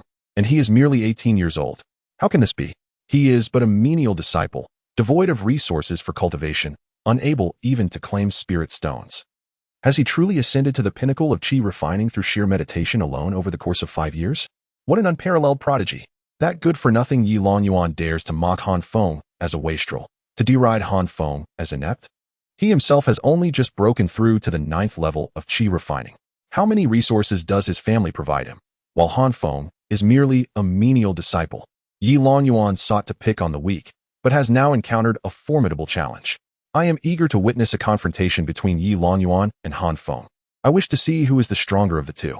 As the disciples marveled in disbelief, they began to revel in the misfortune of others. The head of the Yin-Yang sect, witnessing the unfolding events, immediately turned to the master of Wanxia Peak, saying, "See you. How did you come to be in your position as master? A wind attribute celestial root. What an exceptional talent. Such a gem is rarely encountered. Perhaps once in a millennium. How is it that, under your guidance, he is relegated to the status of a mere menial disciple? Such a promising student. How could you have overlooked him and allowed his potential to languish? On the summit of Loxia Peak resides a captivating beauty, adorned in a flowing silk gown that gracefully reveals her alluring and mature silhouette with the gentle caress of the wind. Yet, Her visage remains concealed behind a white veil, allowing only her enchanting peach blossom eyes to be seen, which ensnare the hearts of all who gaze upon her. Speculation abounds regarding her concealed appearance. Some suggest that her physique and eyes are so exquisite that her less favorable facial features, her shape, nose, and mouth, compel her to shroud her face to mask any imperfections. Others contend that her beauty is so flawless that the multitude of admirers becomes overwhelming, prompting her to obscure her visage to find solace from their incessant pursuit. It is noteworthy that she, Siyu, joined the Yin-Yang sect later in her journey, arriving as a formidable Yuan-Ing stage practitioner, thus escaping the obligatory selection of a life partner at the tender age of 18. Upon hearing the words of the sect leader, Siyu nodded slightly and responded, "Master, I have never heard of this Han Feng before. He has always been a mere servant disciple, adept at concealing his true abilities and qualifications. Consequently, I am unaware of his potential. With tens of thousands of disciples at Loxia Peak, it is impossible for me to scrutinize each one personally. Negligence is indeed negligence." Such a remarkable gem was nearly lost to obscurity, sighed the sect leader. Upon hearing this, Siyu's eyes widened in indignation as she retorted, "A gem will inevitably shine. He is merely at the chi refining stage, and it is not too late to nurture his talents. You, old master, should cease your incessant lamentations, or I shall not hesitate to reprimand you." The sect leader, momentarily taken aback, quickly replied in a hushed tone, all right, I shall speak no more of you. With so many present, you grant me no face as the leader. Just look at yourself. After the ancestral ceremony concludes, you should take him as your disciple, for he is indeed a promising talent from the falling sunset peak. If you refuse, take heed of the other peak masters, each one coveting him eagerly. Be cautious lest he be snatched away. Let them attempt to take him. None can seize what is mine. Once he emerges, I shall personally assess his aptitude. If he truly possesses a wind attribute spiritual root, I shall naturally accept him as an outer disciple. Once he establishes his foundation through his own efforts, I will then take him as my direct disciple. Furthermore, matters concerning falling sunset peak do not require your concern." Shiyu's words were laced with a haughty disdain, yet they did not incite any displeasure among the other peak masters. The reason was simple: her strength was undeniably formidable. In the vicinity of the Yi family, Yi Long Yuan's father wore an exceedingly grim expression. He had been deceived. This young man intended to play the fool while hiding his true strength. This Han Feng, this useless servant, possessed such prowess and potential. His emergence had undoubtedly caught the attention of all the powerful figures within the sect, and the sect would assuredly nurture him vigorously. It would become increasingly difficult to deal with him in the future. Beside him, a beautiful woman anxiously interjected, "You still have the presence of mind to think about later? Quickly find a way to inform Yuan-er. This young man is formidable, and Yuan-er must not suffer any loss." Yi Long Yuan's father sighed in resignation. "What nonsense are you spouting? This is the ancestral ceremony, with the sect leader and peak masters all present, and in two different spaces at that. How can we communicate? No one can enter at this moment. Moreover, I have bestowed upon Yuan-er numerous protective talismans, capable of withstanding a full-force assault from a foundation establishment expert. How many strikes would it take for a mere chi refinement practitioner to break through? During this period, is it not ample time for Yuan-er to exact vengeance upon a destitute youth? In the future, we need not worry. Although this lad possesses remarkable talent, there are countless instances of prodigies meeting premature ends. A prodigy is merely a prodigy. Until one evolves into a true powerhouse, they can only be regarded as weak. Within the confines of the Jiang family domain, upon witnessing Han Feng's extraordinary aptitude, the members of the Jiang family were invigorated, scrutinizing him with keen interest. Jiang Su-ro's father gazed at the projection, murmuring, "I misjudged, I truly misjudged." At the pinnacle of the 9th layer of chi refinement, with a wind attribute and a heavenly spirit root at the tender age of 18, such a combination is exceedingly rare within the entire sect. Furthermore, it was evident that he was already aware of his own potential. While others deemed this young man a failure, subjecting him to ridicule and scorn, he never retorted. Nor did he engage in disputes or seek to prove his might. Young yet humble, possessing extraordinary skills, yet willingly fading into obscurity. If he had provoked formidable enemies from the outside world, it would be understandable. However, his lineage is unblemished, and he has remained within the sect. Thus, for one so young to possess such composure is indeed commendable. If he does not soar, then let him take flight to the heavens. If he does not sound his voice, then let it be a startling proclamation when he does. By choosing to unveil his talents during the ancestral worship ceremony, an occasion of great public attention, he aims to garner further recognition. Beside him, Jiang Huaiyang, with a furrowed brow, remarked, "Father, I still believe that if it weren't for the Yi family, this fellow would undoubtedly continue to conceal himself. He has hidden for so many years. Why would he suddenly reveal his prowess? Is it not due to his friend's plight? Is it not because he wishes to shield the Jiang family from trouble? He has concealed himself for his friend, for loyalty, and in a moment, it all unravels. Such a person I hold in high regard. I wish to call him my brother. Fortunately, he is my brother-in-law, allowing me to take on the role of his elder brother. Ha ha ha." Jiang Suru's father chuckled. "You, my child, it is also my fault for never truly acknowledging this son-in-law. Had I met him in person, I would undoubtedly have recognized his strength and potential. He is worthy of Roer. She is not at a loss." Chapter 43. Do not be a lotus. Han Feng was oblivious to the uproar he had caused in the outside world. He had always believed that the projection could only display images, not transmit sound. Who would have imagined that this device was so sophisticated, capable of broadcasting the actions and words of thousands within it? Thus, while conversing with the little fox, he instinctively thought they were alone, that no one outside could hear them. It can only be said that poverty and weakness limited Han Feng's understanding, as well as his complacency. Had he ventured out more and sought to learn about the ancestral worship ceremony, he would not have made such a blunder. At this moment, Han Feng, carrying the little fox, aimlessly wandered through the secret realm, searching for Wang Mian's whereabouts. "There are celestial spirit crystals." The little fox let out a loud cry and, in a swift motion, leaped down, immediately picking up a piece of celestial spirit crystal from the ground and began to gnaw on it. Just as it was savoring its treat, it suddenly clutched half a piece of the crystal and dashed towards Han Feng, shouting, "There's malice, there's malice." No sooner had it spoken than an illusory spirit beast resembling a scorpion sprang forth from the earth. This scorpion was larger than a human, brandishing its claws and rushing menacingly towards Han Feng. The little fox leaped onto Han Feng's shoulder and quickly urged, "Eliminate it, and we shall have more celestial spirit crystals." However, Han Feng replied, "We must conserve our spiritual energy. We still need to fly, locate Wang Mian, and seize more celestial spirit crystals. Defeating this spirit beast would expend too much energy." "Oh, very well then, let us depart." "Depart? I have a plan." With that, Han Feng cradled the little fox and flew low, enticing the scorpion spirit beast towards 3 nearby disciples. "Friends, help!" Han Feng shouted. The 3 disciples, upon witnessing someone being pursued by a spirit beast, immediately brightened with excitement. The leader of the group sneered, "Useless trash, unable to fend off even a spirit beast. Get lost. How pitiful, being chased by a spirit beast. Is he hiding his face to avoid embarrassment?" As the 3 disciples mocked Han Feng, they charged at the spirit beast. With their combined might unleashed, they swiftly overwhelmed the creature, destroying it in less than a minute. After the spirit beast was vanquished, it dropped a piece of celestial spirit crystal. Han Feng immediately seized it with remarkable speed and fled in haste. It was no jest. The energy consumed during flight was far less than that expended in combat. "Scoundrel!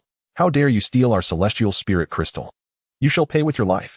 The 3 disciples, filled with fury, relentlessly pursued Han Feng, but he soon vanished from sight. Ignoring the insults hurled at him, he acted as though nothing had transpired. After all, in this realm, conflicts among fellow disciples for the sake of competition were commonplace. He merely capitalized on the situation without resorting to violence or extortion, which he considered a show of mercy. This scene left the onlooking disciples in utter disbelief. How shameless! He possesses the strength to defeat the spirit beast, yet chooses to lure it towards his fellow disciples. To conserve energy, he refrains from engaging directly, allowing others to do the fighting while he reaps the rewards. He has no sense of dignity. Throughout his journey, he had pilfered several celestial spirit crystals, all of which were earned through the hard work of others, only for him to snatch away. Look over there. It's Lu Gao and his companions from Danxia Peak. They just triumphed over a spirit beast, only to have their prize snatched by Han Feng in an instant. The key was that this fellow was indeed remarkably swift, eluding anyone who dared to chase him. The fox, too, was quick, able to scent the celestial spirit crystal from several li away, and thus encouraged Han Feng to seize it. This duo was truly a perfect match. How disgraceful! Can you not fight for yourself? What sort of hero steals from others? Though it is true that everyone is engaged in fierce competition, if one succeeds in defeating their opponent and seizing victory, it is reasonable to attribute the outcome to a lack of strength. However, the crux of the matter lies in the fact that he does not even put up a fight. He simply snatches and flees. Han Feng, spare us the shamelessness.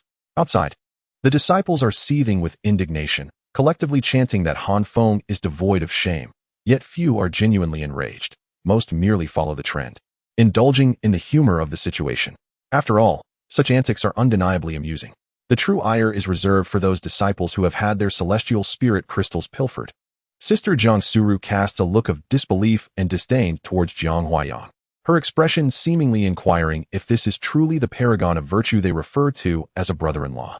Jiang Huayang, with an awkward smile, responds that in the realm of secret competitions, success is contingent upon one's skills. Han Feng, standing alone, should not be expected to confront a multitude head-on. Rather, he ought to leverage his advantages to the fullest, utilizing his speed to seize the crystals and make a swift exit. Maximizing strengths while minimizing weaknesses is the true path to victory. Moreover, he is not hoarding the spoils for himself. The celestial spirit crystals he acquires are intended for his beloved pet, which also speaks to his sense of loyalty. Ugh, spare us the shamelessness. Everything he does appears commendable in your eyes. Within the secret realm, Han Feng has just pilfered 2 celestial spirit crystals from 5 disciples and is making his escape. One disciple, employing some sort of magical artifact, relentlessly pursues Han Feng, his speed barely trailing behind. Shameless scoundrel. Return the celestial spirit crystals to me. Give them back. The enraged disciple bellows. My dear family, who understands this? After toiling alongside a few friends, we managed to vanquish a spirit beast at the 8th layer of Qi cultivation.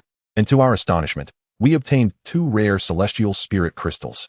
Just as we were basking in our triumph, a rogue suddenly appeared and snatched them away, fleeing in haste. I have never endured such humiliation in my life. Han Feng turned to the disciple and shouted, Brother, do not pursue. One must understand reason. If I were inclined to return them, why would I have taken them? Silence. You scoundrel. Return my celestial spirit crystals. The disciple shouted back. Han Feng soared ahead, while the disciple chased after him, trailing for 2 miles, all the while shouting and attracting the attention of the disciples below, severely disrupting Han Feng's scheme to reclaim the crystals, much to his annoyance. Wait a moment, is it just one person? Han Feng abruptly ceased his flight, pivoted, and unleashed a sword strike that sent the disciple reeling, bloodied, and crashing heavily to the ground. Han Feng departed with a nonchalant air. How dare one individual pursue me? Such audacity is truly unbecoming. Sigh, how bothersome. I just exerted myself again, wasting a bit of spiritual energy. As Han Feng shook his head in exasperation, he cradled a small fox and continued his ascent. Oh, little fox, you must have consumed about 20 crystals by now. How do you feel?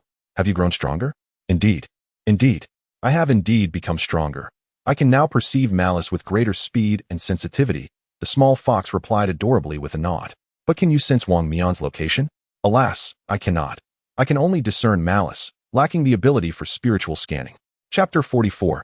A counterattack. Han Feng, whose cultivation level had yet to reach the foundation establishment stage, was unable to utilize his spiritual sense for scanning, and the little fox was even worse off, devoid of any cultivation.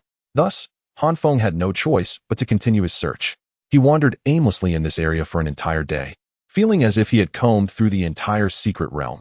He even stumbled upon the statue of the ancestral master, yet still could not locate Wang Mian.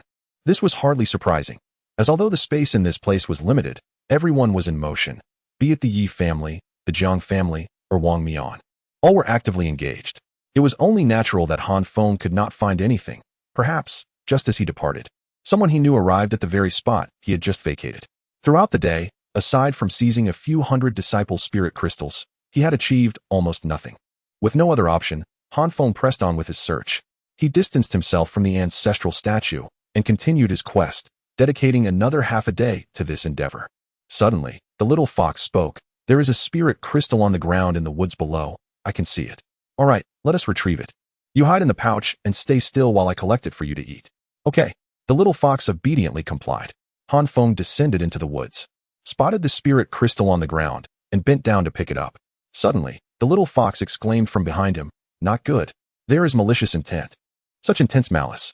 Startled by these words, Han Feng turned to see a figure leaping down from a nearby tree, accompanied by 5 white spiritual beasts. My apologies, esteemed sir, but the spirit crystal you hold was placed there by us. Upon witnessing the unfolding scene, Han Feng recognized it as a trap and hastily prepared to flee. However, his attention was abruptly captured by the appearance of the newcomer, causing him to halt in his tracks. This individual was familiar to him. He had encountered him twice before. The first instance was at the Spirit Beast Peak when he registered the identity of the little fox, and the man before him was the one responsible for that very registration. The second encounter was just 2 days prior, when he crossed paths with Yi Longyuan. with this man trailing closely behind him. It was evident that he belonged to the Yi family. In that moment, clarity dawned upon Han Feng. Despite his meticulous efforts to conceal his whereabouts, he had been ambushed soon after leaving the Spirit Beast Peak. How had the enemy managed to ascertain his location with such swiftness and precision? The answer was now clear. The disciple who had registered him was indeed a member of the Yi family, the very one who had betrayed him. With a cold smirk, the disciple introduced himself, saying, "Greetings, esteemed senior. I am Yilong Quan, a disciple from the registration office at Spirit Beast Peak. Throughout this day, I have been informed of a certain disciple from the Spirit Beast Peak, shrouded in a straw hat and accompanied by a white spirit beast, who has been evading capture while robbing no less than 100 fellow disciples of their celestial spirit crystals. Behold, with but a single celestial spirit crystal, I have successfully lured you out. Surely, you must possess a great many celestial spirit crystals on your person. Rather than reveling alone, let us share in the joy together. As fellow disciples of Spirit Beast Peak, I trust you would be inclined to assist one another. Why not share half of your celestial spirit crystals with me? And together we may proceed to the ancestral statue to make our wishes? After the matter is settled, I shall not inquire about your identity, dear senior. It shall be as if we have never met, and all grievances shall be erased. When we meet again atop the Spirit Beast Peak, should you wish to disclose your identity, I shall prepare a jug of fine wine to forge a bond of brotherhood. Conversely, if you prefer to keep your identity concealed, let us consider this conversation as if it never occurred. What are your thoughts on this, esteemed senior?" Upon hearing these words, Han Feng realized that the other party had not recognized him. He let out a cold laugh and replied in a raspy voice, "It seems, Junior, that you intend to rob me? Robbery is too strong a word. I merely wish to illuminate a clear path for you, senior. You have already offended many disciples, and they are uniting against you. The secret realm is not vast. How long can you evade them? There will come a time when you must make a wish, and they shall simply lie in wait for you. At this juncture, only our Yi family can offer you protection. They may dare to act against you, but they would not dare to confront us. Offering half of your celestial spirit crystals in exchange for safety during this secret realm would indeed be a prudent trade." Han Feng replied with a chilling smile. "Ah, but what if I refuse?" Yi Longquan's lips curled into a sinister grin as he replied languidly, "Then, esteemed senior, you would be choosing to drink the bitter wine of punishment instead of the sweet wine of courtesy. Since reason has failed to persuade you, perhaps a demonstration of strength is in order. I have 5 spirit beasts at the 7th level of Qi refinement at my side. Should it come to that, all of your celestial spirit crystals would rightfully belong to me. Haha, how ironic it is that having robbed so many, I now find myself on the brink of being robbed. Truly, the heavens have a way of balancing the scales. Oh, it seems, then, that you have come to a realization, esteemed senior? Indeed, it is as it should be. We are all brothers of the same sect, and harmony is of utmost importance." A confident smile graced Yi Longquan's face. "I curse you," Han Feng shouted in anger, raising his sword and fiercely striking towards Yi Longquan. At this sight, Yi Longquan was taken aback and quickly retreated. However, the sword's radiance still struck him with great force. Initially, a stream of light appeared on his body, only to be shattered moments later. The sword's glow, having destroyed his protective artifact, left a deep gash across his flesh. Yi Longquan narrowed his eyes in astonishment and exclaimed, "What is your cultivation level? When did an 18-year-old disciple from the Spirit Beast Peak acquire such formidable combat strength?" As he spoke, he commanded the 5 spirit beasts resembling white wolves surrounding him to charge at Han Feng. The beast tamers of the Spirit Beast Peak are not particularly strong in individual combat. Their strength lies in their spirit beasts, which serve as both companions and weapons. After all, they are tamers, and given their resources, they primarily nourish their beasts rather than themselves, with little left for personal cultivation. This explains why, upon witnessing the swift and elusive movements of the little fox, others instinctively assumed Han Feng was a disciple of the Spirit Beast Peak. The 5 white wolves lunged at Han Feng, exhaling an icy breath that enveloped him, as if seeking to encase him in frost. This sudden assault would have left most disciples at a disadvantage, but Han Feng was different. His speed was astonishingly swift. He swiftly evaded the frigid assault of the 5 wolves, then rapidly positioned himself behind one of the beasts, delivering a devastating strike that cleaved the creature in twain. The sheer force of his blow startled Yi Longquan, making him acutely aware that, given the opponent's speed and strength, his own spirit beast stood no chance.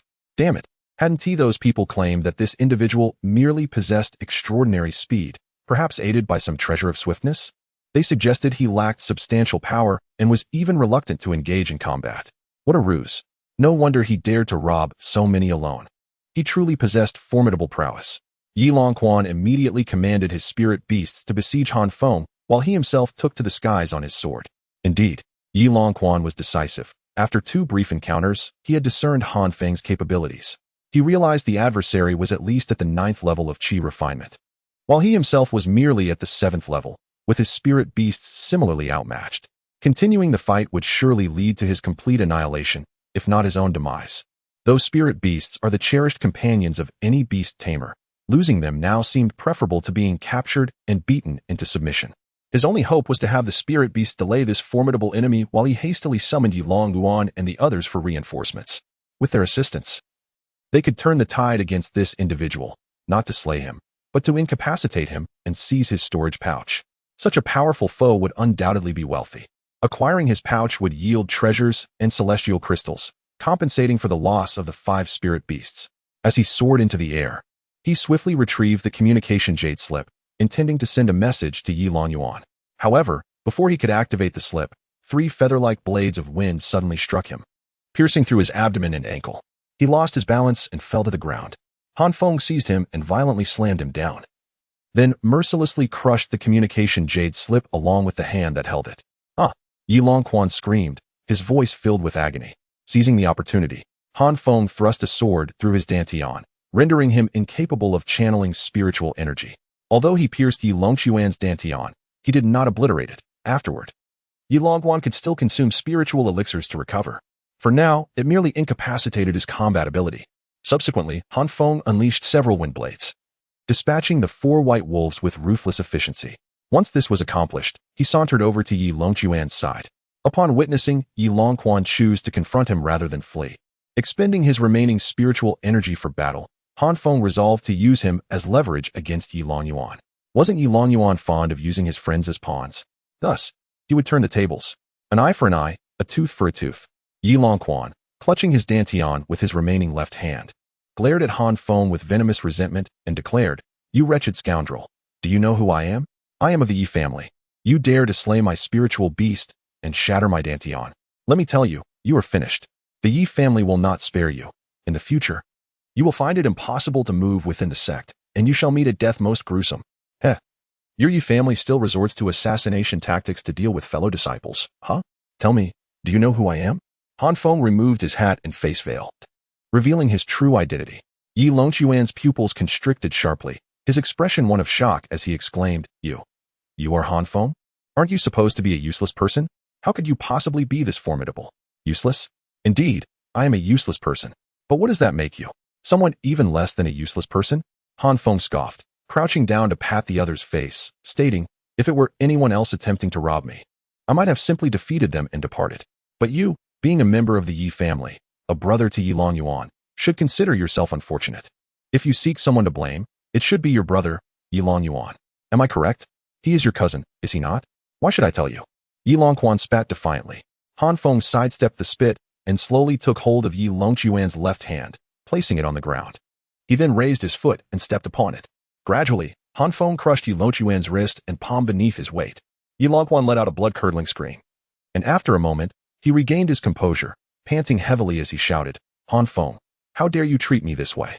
Do you intend to make this a fight to the death with our Yi family? A fight to the death? How amusing." Han Feng replied languidly, "From the moment your Yi family sent assassins after me 3 times, falsely accused me once, and repeatedly sought to take my life, haven't we already engaged in a struggle to the death? On the very night when Sister Jiang chose me, Yi Longquan dispatched Master Ma to eliminate me. Master Ma explicitly informed me that it was Yi Longquan who sent him. According to the sect's regulations, if one kills a fellow disciple, the one who retaliates is exonerated. Thus I took his life. The second attempt occurred when I took the little fox to the Spirit Beast Peak to register our identities. As soon as I descended from the peak, I was ambushed by 2 assassins. At that moment, I was genuinely curious as to how the Yi family had discerned my whereabouts so swiftly. Now, upon seeing you, I comprehend the truth. The disciple who registered me was you, and it was you who disclosed my location to Yi Longquan, prompting him to send assassins after me. Am I not correct? Do you believe yourself to be innocent?" Upon hearing this, Yi Longquan's expression shifted slightly, yet he stubbornly retorted, "I know not of what you speak. Do not slander me here." Han Feng was unaware that those outside could overhear the conversation within, but Yi Longquan was acutely aware. Thus, Yi Longquan could not concede. To do so would be tantamount to confessing, and both he and Yi Longyuan would be unable to escape culpability. Then tell me, how did Yi Longyuan learn of my location so promptly? Your denial matters not. After all, your Yi family is a den of snakes and rats, relishing in such sordid deeds. On the third occasion, your Yi family sent 2 more individuals directly to my residence to assassinate me. But they were discovered by the brothers of the law enforcement hall, leading the assassins to take their own lives. 3 attempts, 5 assassins. Your Yi family truly holds me in high regard. Indeed, it seems you wish to see me perish. And now, you still have the audacity to claim that your Yi family seeks to end me? Yi Longquan glared fiercely at Han Feng, no longer willing to endure the humiliation. He yearned to withdraw from this confrontation. He opened his mouth to shout, "I withdraw."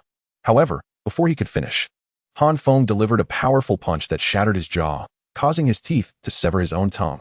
Now you wish to retreat. Do you not find it too late? Han Feng picked up the severed piece of tongue and placed it upon Yi Longquan's face. Yi Longyuan seeks to kill me, and naturally, I shall find a way to retaliate against him. As his accomplice, you are also my sworn enemy. You should consider yourself fortunate that killing is prohibited here, otherwise, you would already be a lifeless corpse. Yi Longquan's eyes were filled with terror, emitting whimpering sounds as he seemed to foresee the torment that awaited him. Yet, Han Feng continued to speak to him as if engaged in casual conversation. I am but a humble servant disciple. My greatest aspiration is to cultivate flowers and tend to plants, leading a quiet and unassuming life. Yet, that fateful day, Sister Jiang chose me. Is there any fault in her choosing a partner?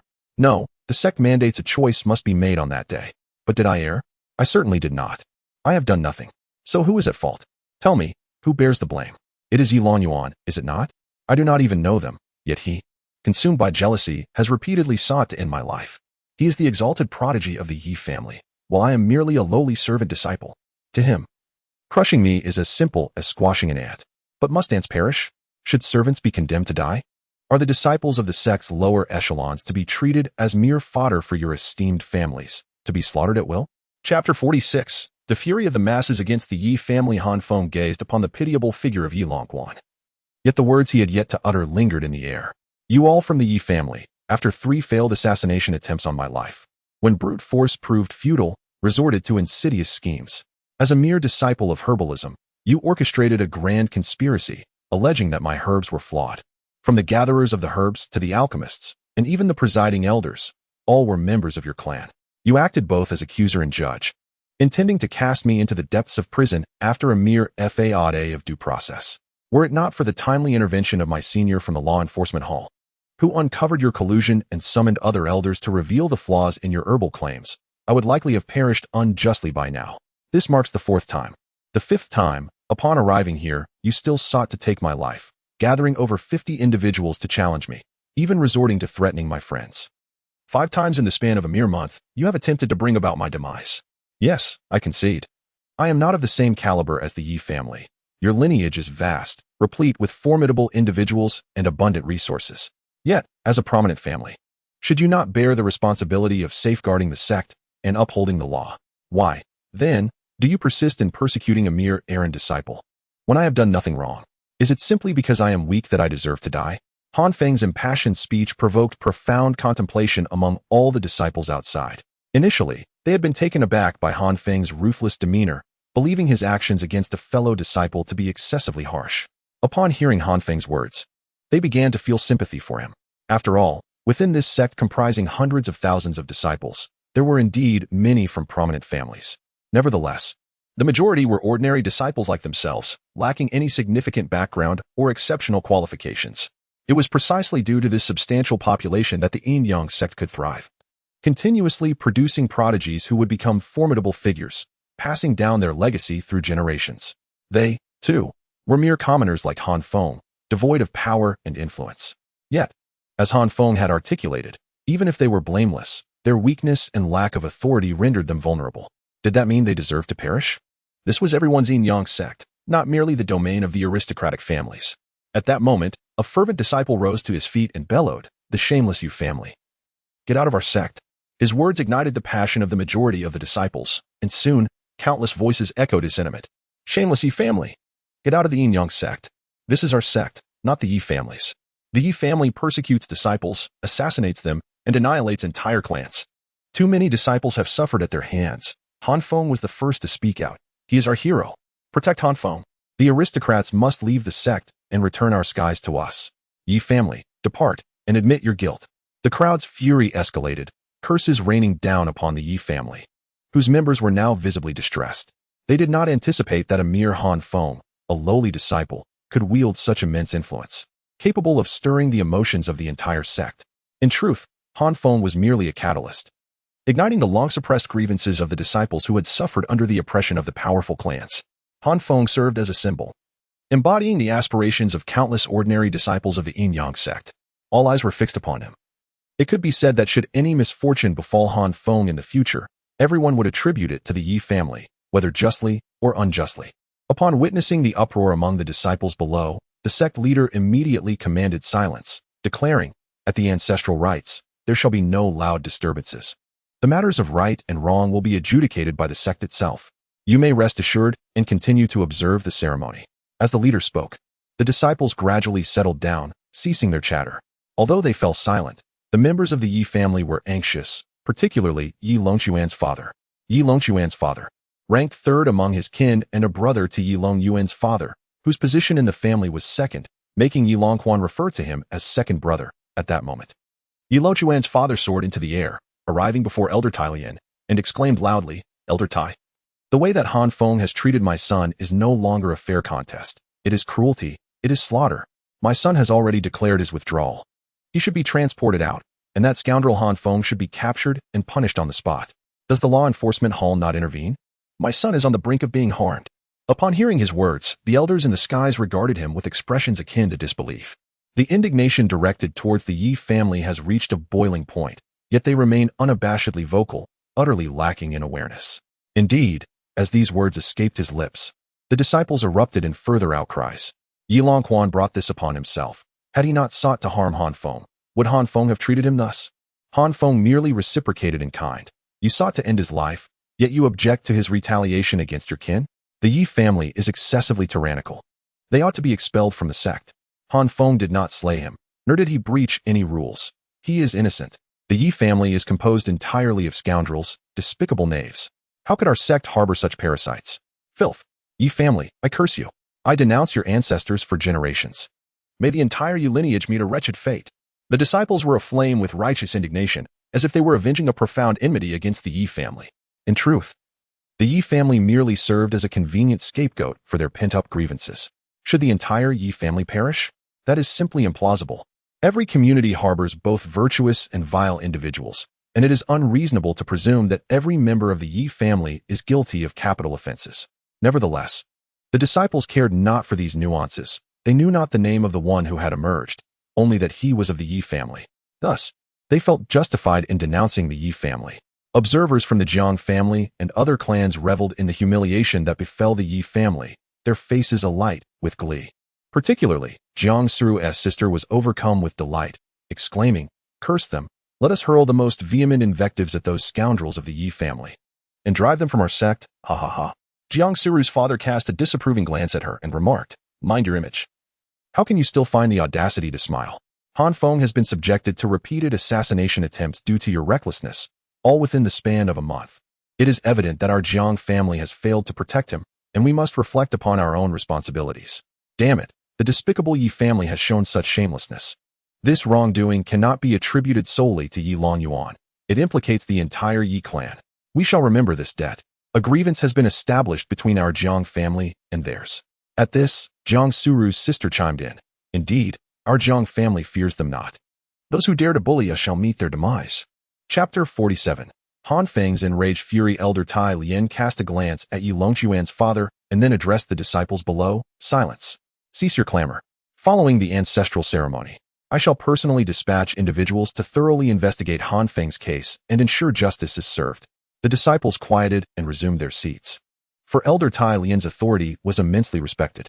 It was due to this stern and impartial elder that they dared to vocally denounce the Yi family and other sects. Who would dare provoke a powerful clan?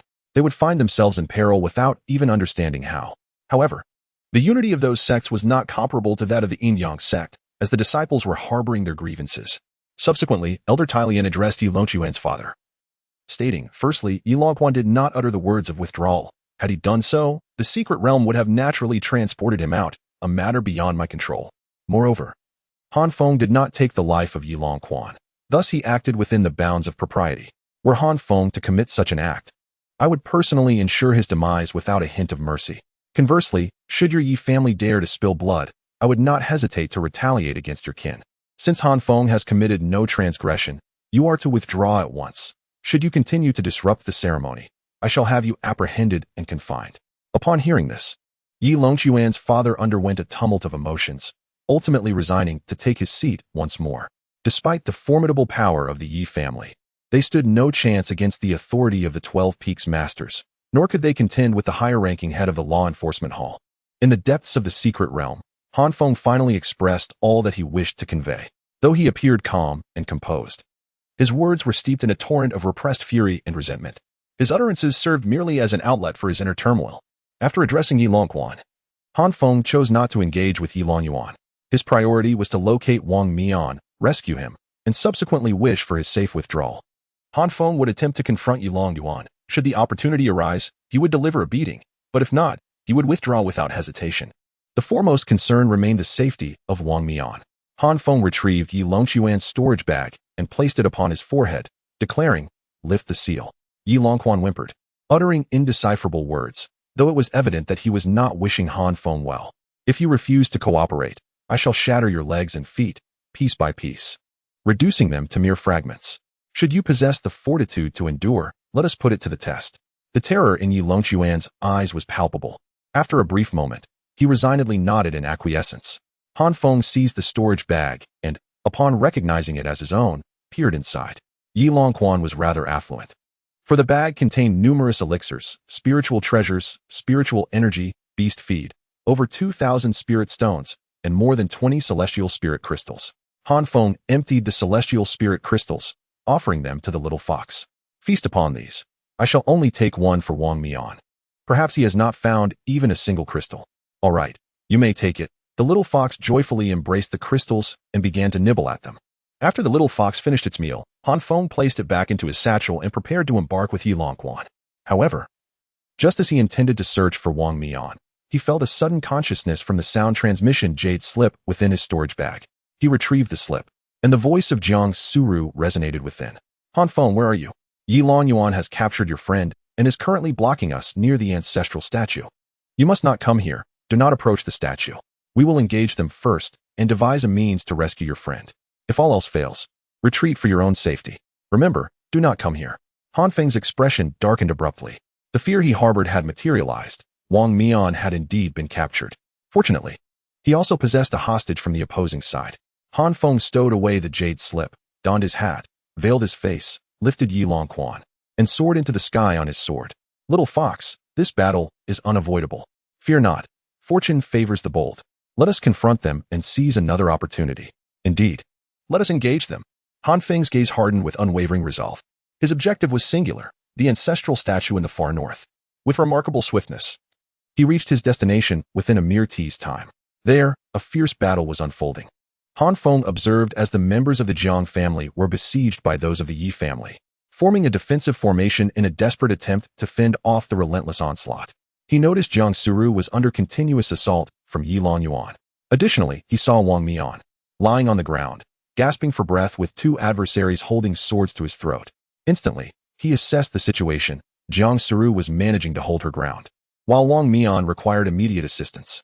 Han Feng poised Yi Longquan upon his flying sword, soaring through the sky before stealthily circling around the back of the Yi disciples. Approaching the two captors of Wang Mian, with keen reflexes, he unleashed two blades of wind, targeting the back of the assailants while skillfully avoiding lethal strikes to their hearts, instead piercing their abdomens. They cried out in agony as they collapsed, and Han Feng rushed to Wang Mian's side, lifting him in one hand before ascending into the air. Grasping Wang Mian with his left hand and Yi Longquan with his right, he surged towards Yi Longyuan with astonishing speed. At that moment, Yi Longyuan had just cleaved Jiang Suru's sword and was lunging forward with another strike aimed at her face. Jiang Suru attempted to evade, but was obstructed by her own family's disciples behind her, leaving her vulnerable, as the sword thrust forward, coupled with Yi Longyuan's spiritual energy. Even if it did not result in death, It could inflict severe injury to her head or disfigure her. At this critical moment, Han Feng arrived.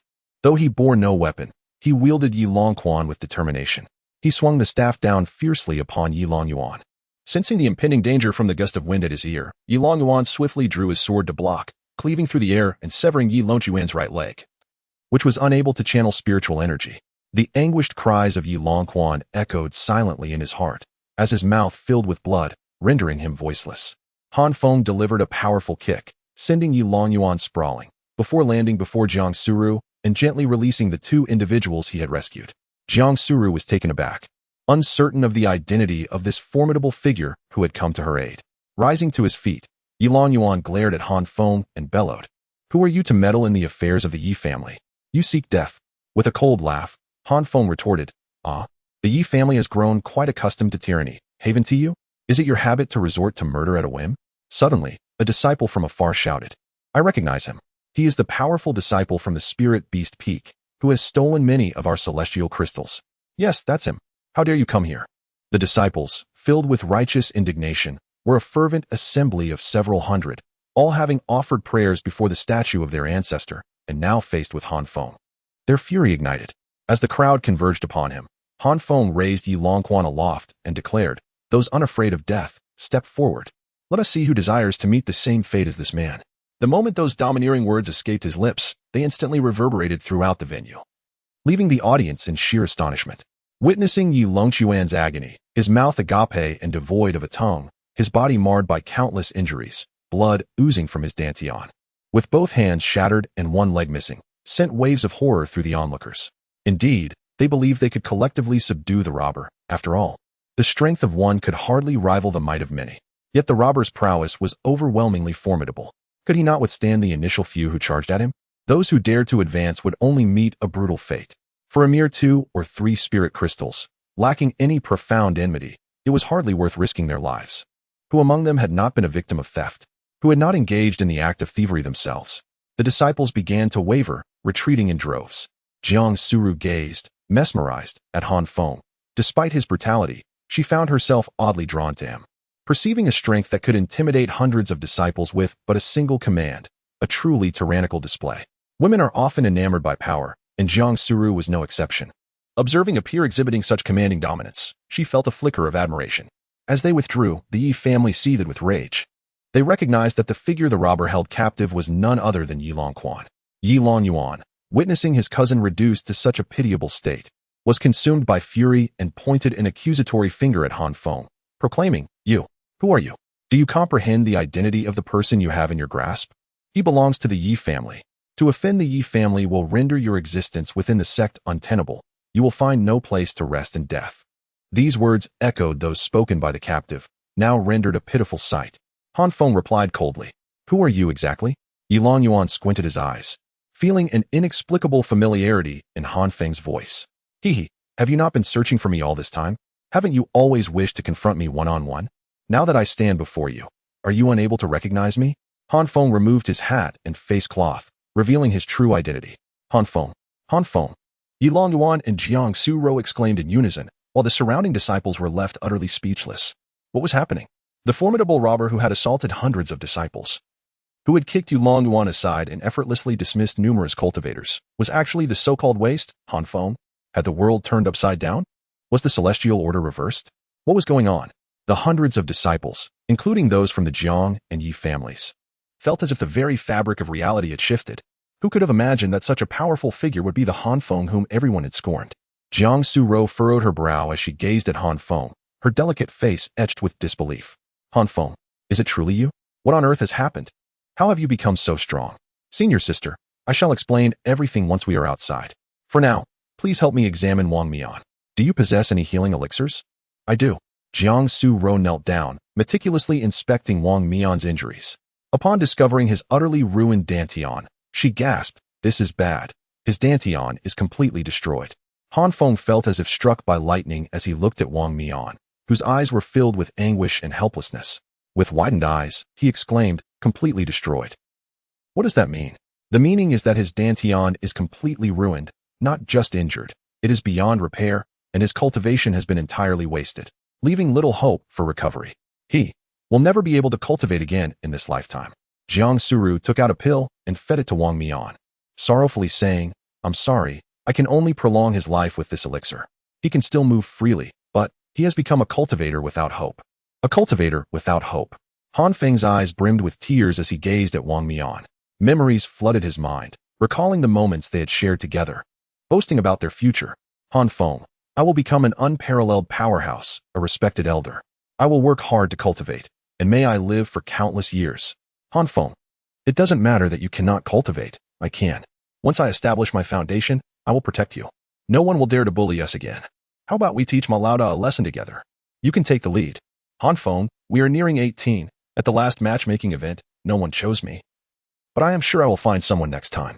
I must diligently cultivate. I cannot afford to be mediocre. Or else who would want to pair with me in dual cultivation? Han Feng, go till the fields. I must cultivate. If I do not grow stronger, how can I protect you? Han Feng, I had a dream last night where I became an immortal. Han Feng understood how diligently Wang Mian had cultivated, unlike himself, who had resigned to idleness. Wang Mian was exceedingly hardworking. He also recognized Wang Mian's deep yearning for strength, for they both shared the same vulnerability, both subjected to the whims of others. Wang Mian no longer wished to endure humiliation, nor did he want Han Feng to suffer the same fate. Yet now, everything was lost. His dantian had been utterly destroyed. Even with Jiang Suru's insight, there was no method to restore it. From that moment forth, the path of immortality was severed. Wang Mian was destined to remain immortal for the rest of his life. Tears streamed down Han Feng's face, landing upon Wang Mian's cheek.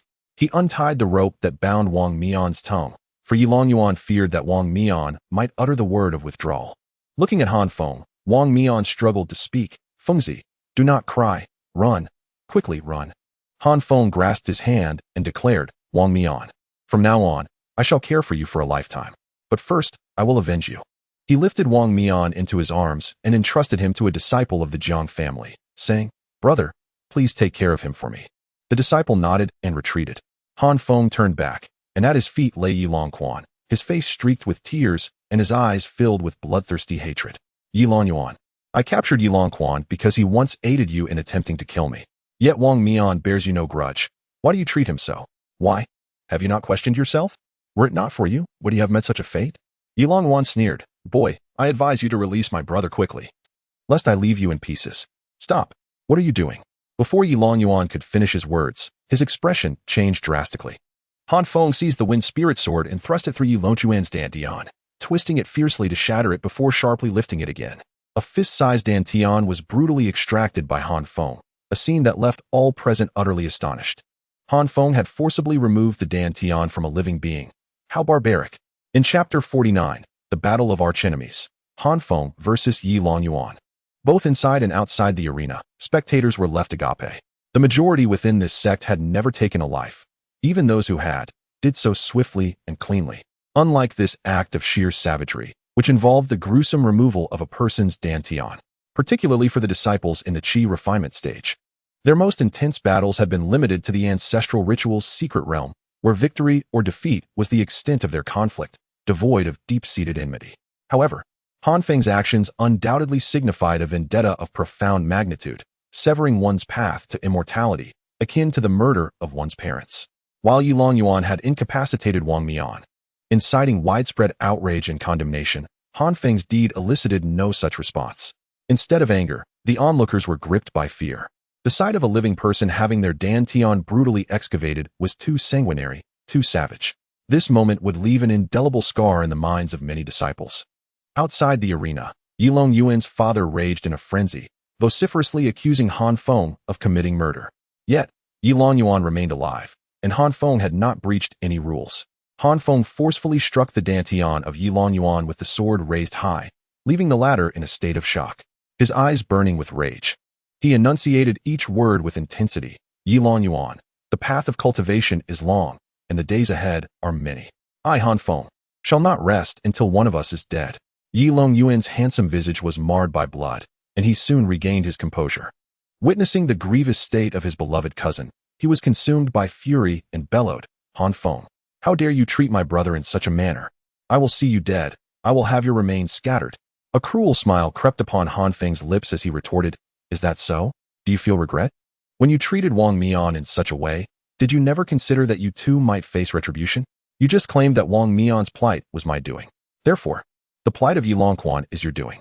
With that, Han Feng delivered a forceful kick to Yi Longquan, sending him crashing towards Yi Longyuan. He then soared into the air, aiming a strike at Yi Longyuan with his sword. Yi Longyuan swiftly caught Yi Longquan, and sensing the imminent danger to his cousin, he turned and shielded him with his own back, bracing for the full force of the attack. A thunderous sound echoed as a shimmering barrier enveloped Yi Longyuan, absorbing much of Han Feng's strike. Staggering slightly, Yi Longyuan entrusted Yi Longquan to a fellow disciple of the Yi family, instructing, "Hold on to Longquan tightly, shout for a retreat, and let the teleportation array take you both away." Understood. The disciple, cradling Yi Longquan, raised his voice to the heavens and declared, "I withdraw." As soon as the words left his lips, a radiant light of teleportation suddenly enveloped them, whisking them away. Upon their departure, Yi Longquan's father rushed to receive his son. Seeing that his child's tongue was severed, his dantian obliterated, and only one leg remaining intact, Yi Longquan's father was overwhelmed with grief. Cursing Han Feng, while hastily carrying his son home for healing. Within the secret realm, Han Feng had already engaged in a fierce battle with Yi Longyuan. Upon witnessing Han Feng's arrival, Jiang Suru, lacking the time to inquire about the nature of Han Feng's cultivation level, recognized that he had become the strongest among their ranks. Faced with the formidable Yi Longyuan, they needed to distract the other disciples of the Yi family, allowing Han Feng to confront Yi Longyuan without restraint. However, their side was clearly outnumbered, and the onlookers showed no inclination to assist, unwilling to offend the Yi family. Thus, although it appeared Han Feng was dueling with Yi Longyuan, he was, in fact, besieged. Initially, Han Feng had no desire to fight. His aim was merely to locate Wang Mian and exit together, mindful of the Yi family's numerical advantage. At that moment, he acted with prudence, prioritizing his own safety. Yet, upon witnessing Wang Mian's dire state, his fury ignited. He could no longer refrain from combat. Even against overwhelming odds, he was determined to avenge Wang Mian and himself.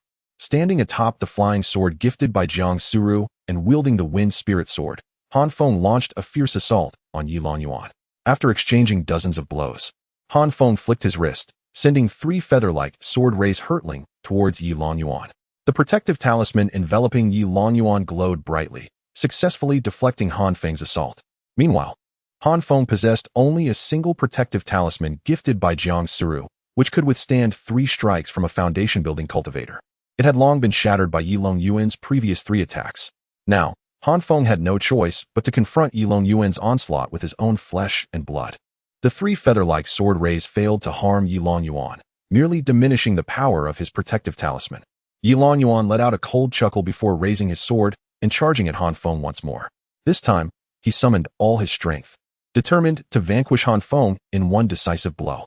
Han Feng stood his ground, similarly raising his wind spirit sword, gathering the wind attribute's spiritual energy within him, and unleashed a fierce and domineering strike towards Yi Longyuan. The clash produced a tremendous sound that reverberated through the air, causing bystanders to instinctively cover their ears. Both Han Feng and Yi Longyuan were sent flying backward, crashing heavily to the ground. When Han Feng hit the ground, he slid back 2 meters before coming to a steady stop. In contrast, Yi Longyuan fell ungracefully, hitting the ground hard, his protective talisman flickering a few times before shattering explosively. Struggling to rise, Yi Longyuan appeared disheveled. Han Feng sneered, "Yi Longyuan, with your protective talisman gone, let us see how you continue to contend with me." However, Yi Longyuan remained utterly unfazed. With a swift motion, he summoned a protective talisman from his storage pouch and placed it upon his chest, leisurely proclaiming, "Han Feng, you wretched miser. Do you truly believe that I possess but a single protective artifact? Indeed, I concede that you are formidable, and in a direct contest of sheer strength and speed, I would be outmatched. Yet, do not forget that I am of the Yi lineage, while you are merely a pauper, a peasant, a rustic fool. I wield numerous protective artifacts and am surrounded by a plethora of allies. Shatter one of my talismans, and I shall produce a multitude more. Repel me alone, and I shall summon a host to aid me. This delineates the chasm between a destitute wretch and a scion of a great clan. Do you comprehend? In the end, it shall be you who faces defeat." With a grand gesture, Yi Longyuan commanded, "Charge forth, everyone. Subdue Han Feng." Yes, dozens of Yi clan disciples responded in unison, brandishing their weapons as they surged toward Han Feng. Reluctantly, Han Feng realized he must first contend with these disciples, who were at the 6th and 7th levels of Qi training. Chapter 50, Yi Longyuan. Shameless. The onlooking disciples, witnessing the spectacle and hearing Yilong Yuan's words, felt their fury reach a boiling point. Wasn't the ancestral ceremony meant to be a fair contest? What sort of valor was it for a multitude to assail a single individual? Did they truly believe they could display their prowess before the ancestors in such a manner? This was not valor, it was sheer bullying. Certainly, the ancestors would not bestow their bounties upon such miscreants. Lacking competence, they relied on an abundance of artifacts to claim victory. Why not seek refuge within a turtle's shell instead? By all means, if one cannot prevail, to summon reinforcements, and if one fears retribution, to rely on an arsenal of artifacts. What purpose does one serve in emerging at all? It would be far better to remain at home and slumber. Previously, one criticized Han Feng for refusing to engage in a duel, questioning his manhood. Now that he has arrived, why not confront him? When faced with a rival, to shy away from a one-on-one challenge is cowardly. If you truly possess the skill to triumph over Han Feng, perhaps even senior sister Jiang would regard you with newfound respect. Lacking courage, one seeks to prey upon the weak and, upon encountering strength, resorts to calling for aid. If you cannot bear the weight of defeat, then refrain from playing the game. The Yi family resorts to despicable and shameless tactics, employing assassination and mob violence. What utter disgrace! Is this truly our esteemed disciple? Is this the caliber of those with celestial roots? It is an embarrassment. I feel ashamed to be associated with him in the same sect. Henceforth, I declare my severance of ties with Yilong Yuan. I do not recognize him. Yilong Yuan. Shameless. A leader among the crowd shouted, and soon the rest joined in. Yilong Yuan. Shameless. Yilong Yuan. Shameless. The uproar quickly reached a deafening crescendo, echoing through the skies. This uproar stemmed from Yilong Yuan's despicable, capricious actions that incited widespread ire. Moreover, the chant was melodious and easy to vocalize, resonating with vigor. The sect leader, observing this scene, felt a profound headache. Having served as leader for over a century and presided over numerous ancestral ceremonies, he had witnessed cheers for the disciples' remarkable performances. Yet, never had he witnessed such repeated public outrage directed at a single individual or family. Such a scenario had never occurred before. Silence. Silence. If the disorder continues, I shall extinguish the projection, depriving you of the sight. Faced with the fervent outrage of the disciples, even the sect leader dared not voice too many harsh words. The law does not punish the masses, and the will of the people is difficult to oppose. Outside, the disciples clamored against Yilong Yuan, while inside, Han Feng found himself in a perilous situation. A dozen disciples surrounded him, and from a distance, Yilong Yuan occasionally struck him with sudden blows. Soon, Han Feng bore the marks of injury upon his body. Gritting his teeth in silent fury, he realized that unless he first dealt with these pests, he would be unable to confront Yilong Yuan. Seizing an opportune moment, Han Feng targeted a nearby disciple from the Yi family, charging forward with determination. With his left hand, he grasped the opponent's collar, while his right thrust a sword through the disciple's dantian. Hoisting the wounded disciple with his blade, Han Feng roared, "My adversary is Yilong Yuan. If anyone dares to advance, I shall cripple their cultivation, rendering them a lifeless husk for eternity.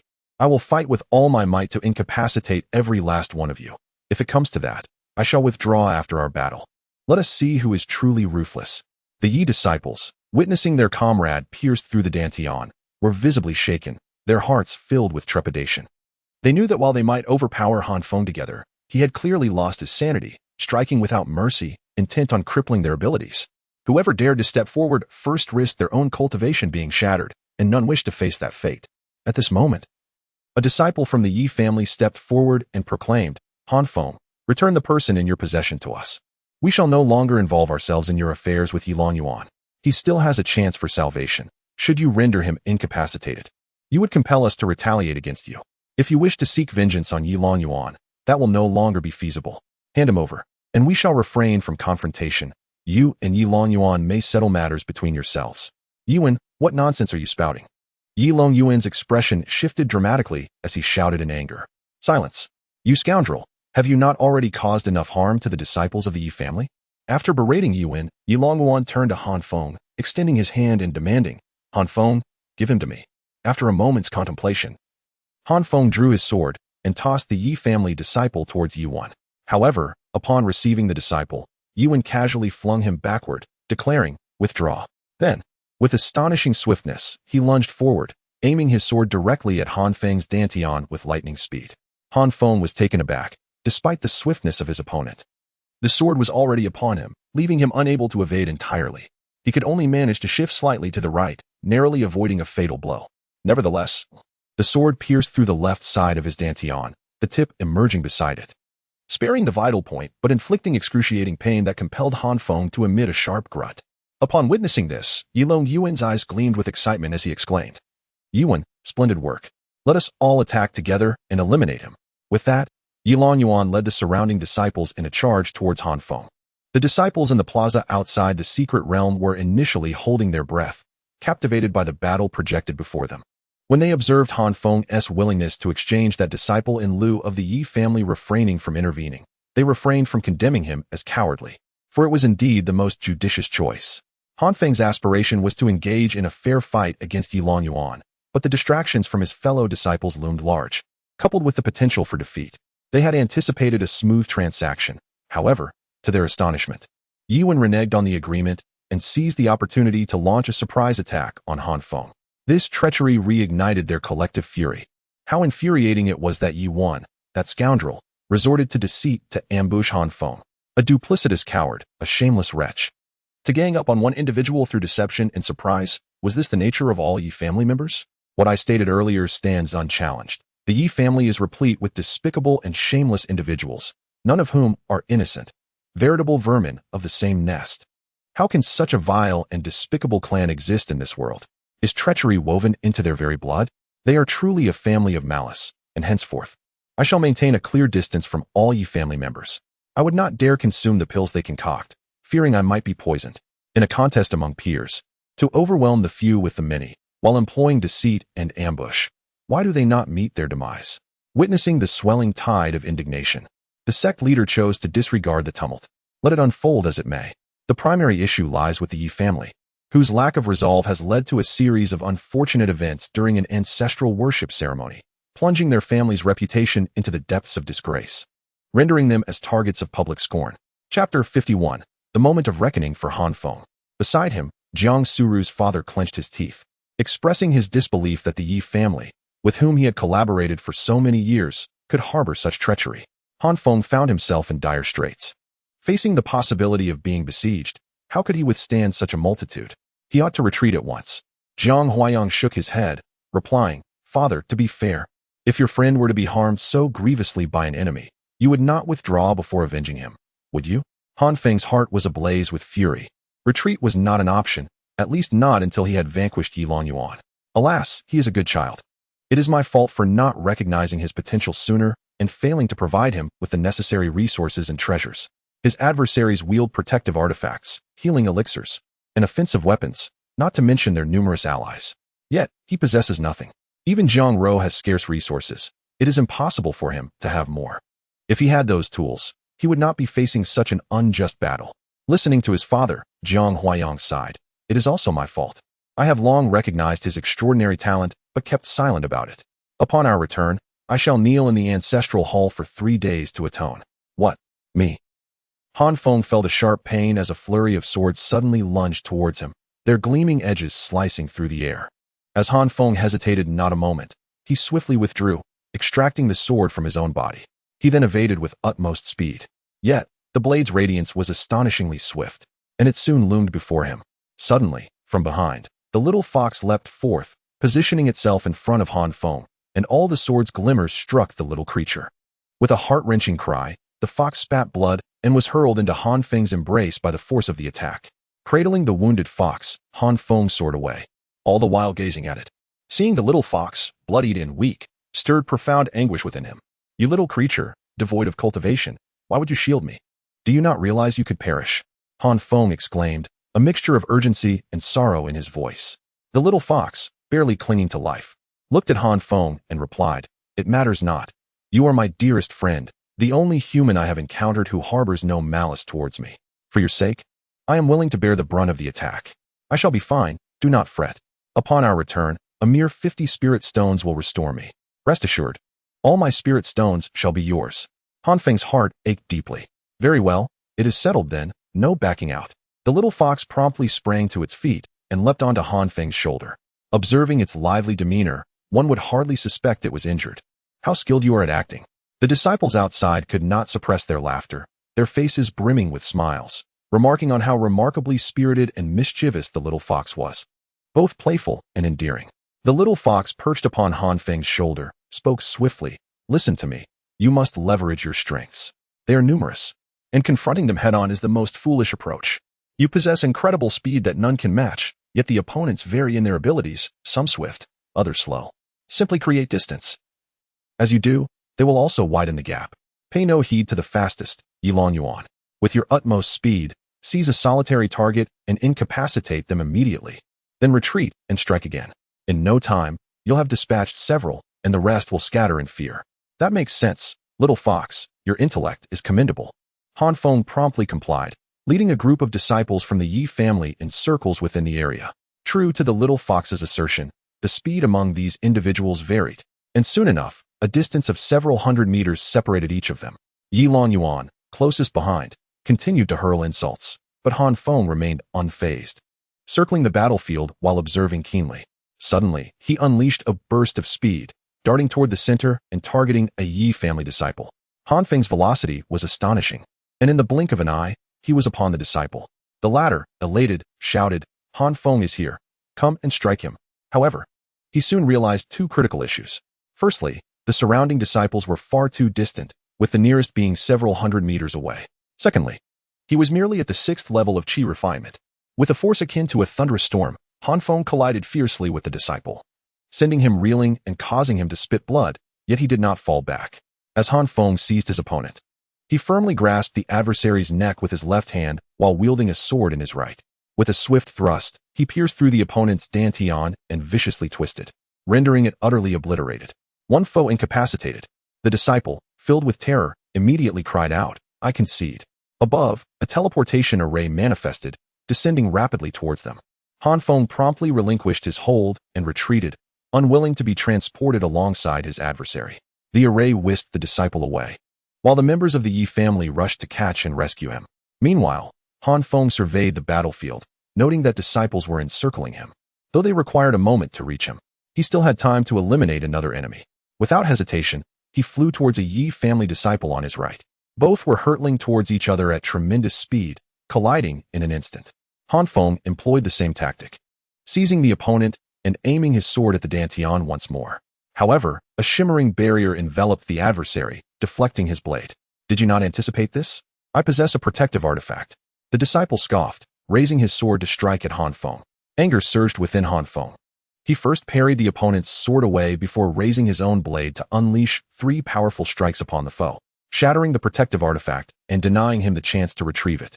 With a decisive thrust, he aimed for the disciple's dantian once more. The disciple, witnessing this, was overwhelmed with dread and urgently shouted, I concede. Suddenly, a radiant barrier appeared in the sky, descending towards them. Yet, Han Feng was swifter, with a single strike. He pierced the opponent's dantian. Before the shimmering light enveloped his adversary, he mercilessly twisted, channeling a surge of spiritual energy that shattered the dantian. The light, carrying the disciple, vanished amidst his agonized screams. This scene horrified the pursuing disciples of the Yi family, who were well aware of Han Feng's ruthless nature. They had not anticipated that he would resort to such brutal measures against them. Han Feng regarded them with a cold smirk and remarked, still in pursuit? I warned you. If you wish to avoid ruin, then retreat far from here. Yet, you stubbornly defy my caution, and now you shall not escape my wrath. Continue your chase, and those who pursue shall meet their demise. Your fates are sealed. Chapter 52. Yilong Yuan in dire straits having spoken, Han Feng swiftly turned and departed, relying on his speed to evade his enemies. Yilong Yuan was on the brink of madness. He had meticulously prepared for this expedition into the secret realm. He had ascertained that the Jiang family numbered only around 20, and aside from the Jiang family, Han Feng had no other allies. He rallied over 20 members of the Yi family. Both families were prominent clans with vast populations, countless branches, and numerous legitimate and illegitimate offspring. Each year, they could readily find a dozen or more eligible 18-year-olds. To ensure success, Yilong Yuan even leveraged family connections, summoning disciples of suitable age from the elders within the clan. Amassing a force of over 50, victory against the Jiang family seemed assured. However, he had not anticipated the continuous losses, for disciples from the Yi family had already perished. Among the more than 50 individuals present, not all were members of the Yi family. The other disciples could assist him in combat, yet they would not risk their lives for him. Only the true members of the Yi clan were genuinely willing to aid Yi Longyuan in his pursuit of Han Feng. After all, the opportunity to enter the secret realm and receive the blessings from their ancestors was a once-in-a-lifetime chance, one that everyone would cherish. Who knew what treasures might be obtained? At the very least, there was the prospect of enhancing one's cultivation or improving one's innate talents. They had no reason to engage in a life-or-death struggle against the madman Han Feng. Consequently, it was only the Yi family members who would suffer losses. Yi Longyuan was acutely aware that many from the Yi family would lose their chance to receive blessings, and he could already foresee the severe repercussions he would face upon returning home. His uncle, Yi Longquan's father, would undoubtedly harbor an intense hatred for him. Should he defeat Han Feng, causing Han Feng to pay a similar price and avenging his brethren, it would provide him with some justification upon his return. However, if he were to be defeated once more, he would be confronted with even graver punishments. Unbeknownst to Yi Longyuan, outside, the public's ire was mounting. Because of him, the Yi family had become akin to a despised rat in the street, and the clan elders had begun deliberating how to penalize him. As for his father, due to his reckless behavior, the hope of inheriting the family leadership was entirely dashed. Truly, a disheartening predicament. Yet, just as Yi Longyuan was preparing to lead a pursuit against Han Feng, a direct descendant of the Yi family remarked, "Yi Longyuan, we have already assisted you sufficiently. The clan has sustained considerable losses. The remainder is for you to handle. This is ultimately your affair, and it is best resolved by you. We are all fellow disciples. Let us engage in a fair duel." Upon finishing his words, he turned and soared downwards. "Don't go, come back." Yi Longyuan shouted anxiously at them. Where one goes, many follow. Soon, others began to depart as well, leaving only a distant branch disciple who grinned at Yi Longyuan and said, "Brother Yuan, it's all right. I will still assist you." He sought to pledge his loyalty at this moment, hoping to forge a bond with Yi Longyuan, as his status as a side branch meant the resources available to him were vastly different from those of a direct descendant like Yi Longyuan. "Good brother, though I know not your name, you shall henceforth be my dear brother." Yi Longyuan felt profoundly moved. The disciple nodded repeatedly, but suddenly, an excruciating pain surged from his dantian. In disbelief, he looked down to see a sword blade emerging from his dantian, twisting violently and shattering it into fragments. Behind him came a voice as eerie as a specter. "Do you enjoy playing the hero? You should be grateful that killing is forbidden here." Han Feng had silently circled behind him. With a swift flick of his sword, he sent the disciple crashing to the ground. "Yi Longyuan, you have been forsaken by all. Your brothers are now crippled, and now it is your turn." Han Feng scoffed, raising his sword and charging towards Yi Longyuan. Yi Longyuan's face darkened to an extreme. Without a glance at his fallen brother, he engaged Han Feng in battle. The previously departed disciples of the Yi family, witnessing this scene, secretly rejoiced in their wise decision. The disciple of the Yi family, who had taken the initiative to depart, descended below and addressed the remaining members of the Yi family and their accomplices. "Enough. Cease your actions." The disciples, who had been besieging the Jiang family members, immediately withdrew but did not disperse their surrounding formation. He then turned to Jiang Su-ro and remarked, "There is no need for further conflict between our two families. This matter ultimately concerns the private grievances between Yi Longyuan and Han Feng. Let them resolve it themselves, as it no longer pertains to you. Now, if the Jiang family wishes to pray or withdraw, we shall not impede you. However, you must not assist Han Feng. In return, we too will refrain from aiding Yi Longyuan. Yet, should you choose to continue your assault, we are prepared to retaliate. The way Han Feng has treated our family, we shall reciprocate towards yours. After all, in terms of numbers, you do not hold the advantage, and your injuries are considerable. Indeed, after the recent fierce battle, the Jiang family, outnumbered, found themselves at a disadvantage, each member bearing wounds that rendered them unfit to continue fighting. Furthermore, due to the conflict instigated by Han Feng and Yi Longyuan, the stakes had escalated to a point where the destruction of one's cultivation had become a grim reality. Previously, the worst outcome would have been a defeat followed by the seizure of celestial crystals. No one would seek to annihilate another or cripple their cultivation, as there was no profound enmity. However, now multiple individuals had already been rendered incapable of cultivation. If the fighting spiraled out of control, it would lead to a relentless vendetta between the Yi and Jiang families, marked by mutual destruction. Both families understood this principle, aware of the dire consequences such actions would entail. As the situation stands, the most favorable conclusion would be to cease hostilities. After contemplating this, Jiang Suru turned to the individuals behind her and instructed, "Let us take turns making our wishes while the others remain vigilant. Once we have completed our wishes, do not disperse, return to maintain our watch." Jiang Suru harbored suspicions regarding the Yi family, fearing they might launch a surprise attack. Understood. The group promptly nodded in agreement. However, Jiang Suru was also uneasy about Han Feng, who was currently engaged in combat with Yilong Yuan. The latter possessed an array of medicinal pills and protective talismans, whereas Han Feng had nothing at his disposal. Continuing this way would place Han Feng at a distinct disadvantage. After pondering for a moment, Jiang Suru turned her gaze towards the direct descendant of the Yi family and proposed, "Would you be willing to wager with me? What shall we wager on?"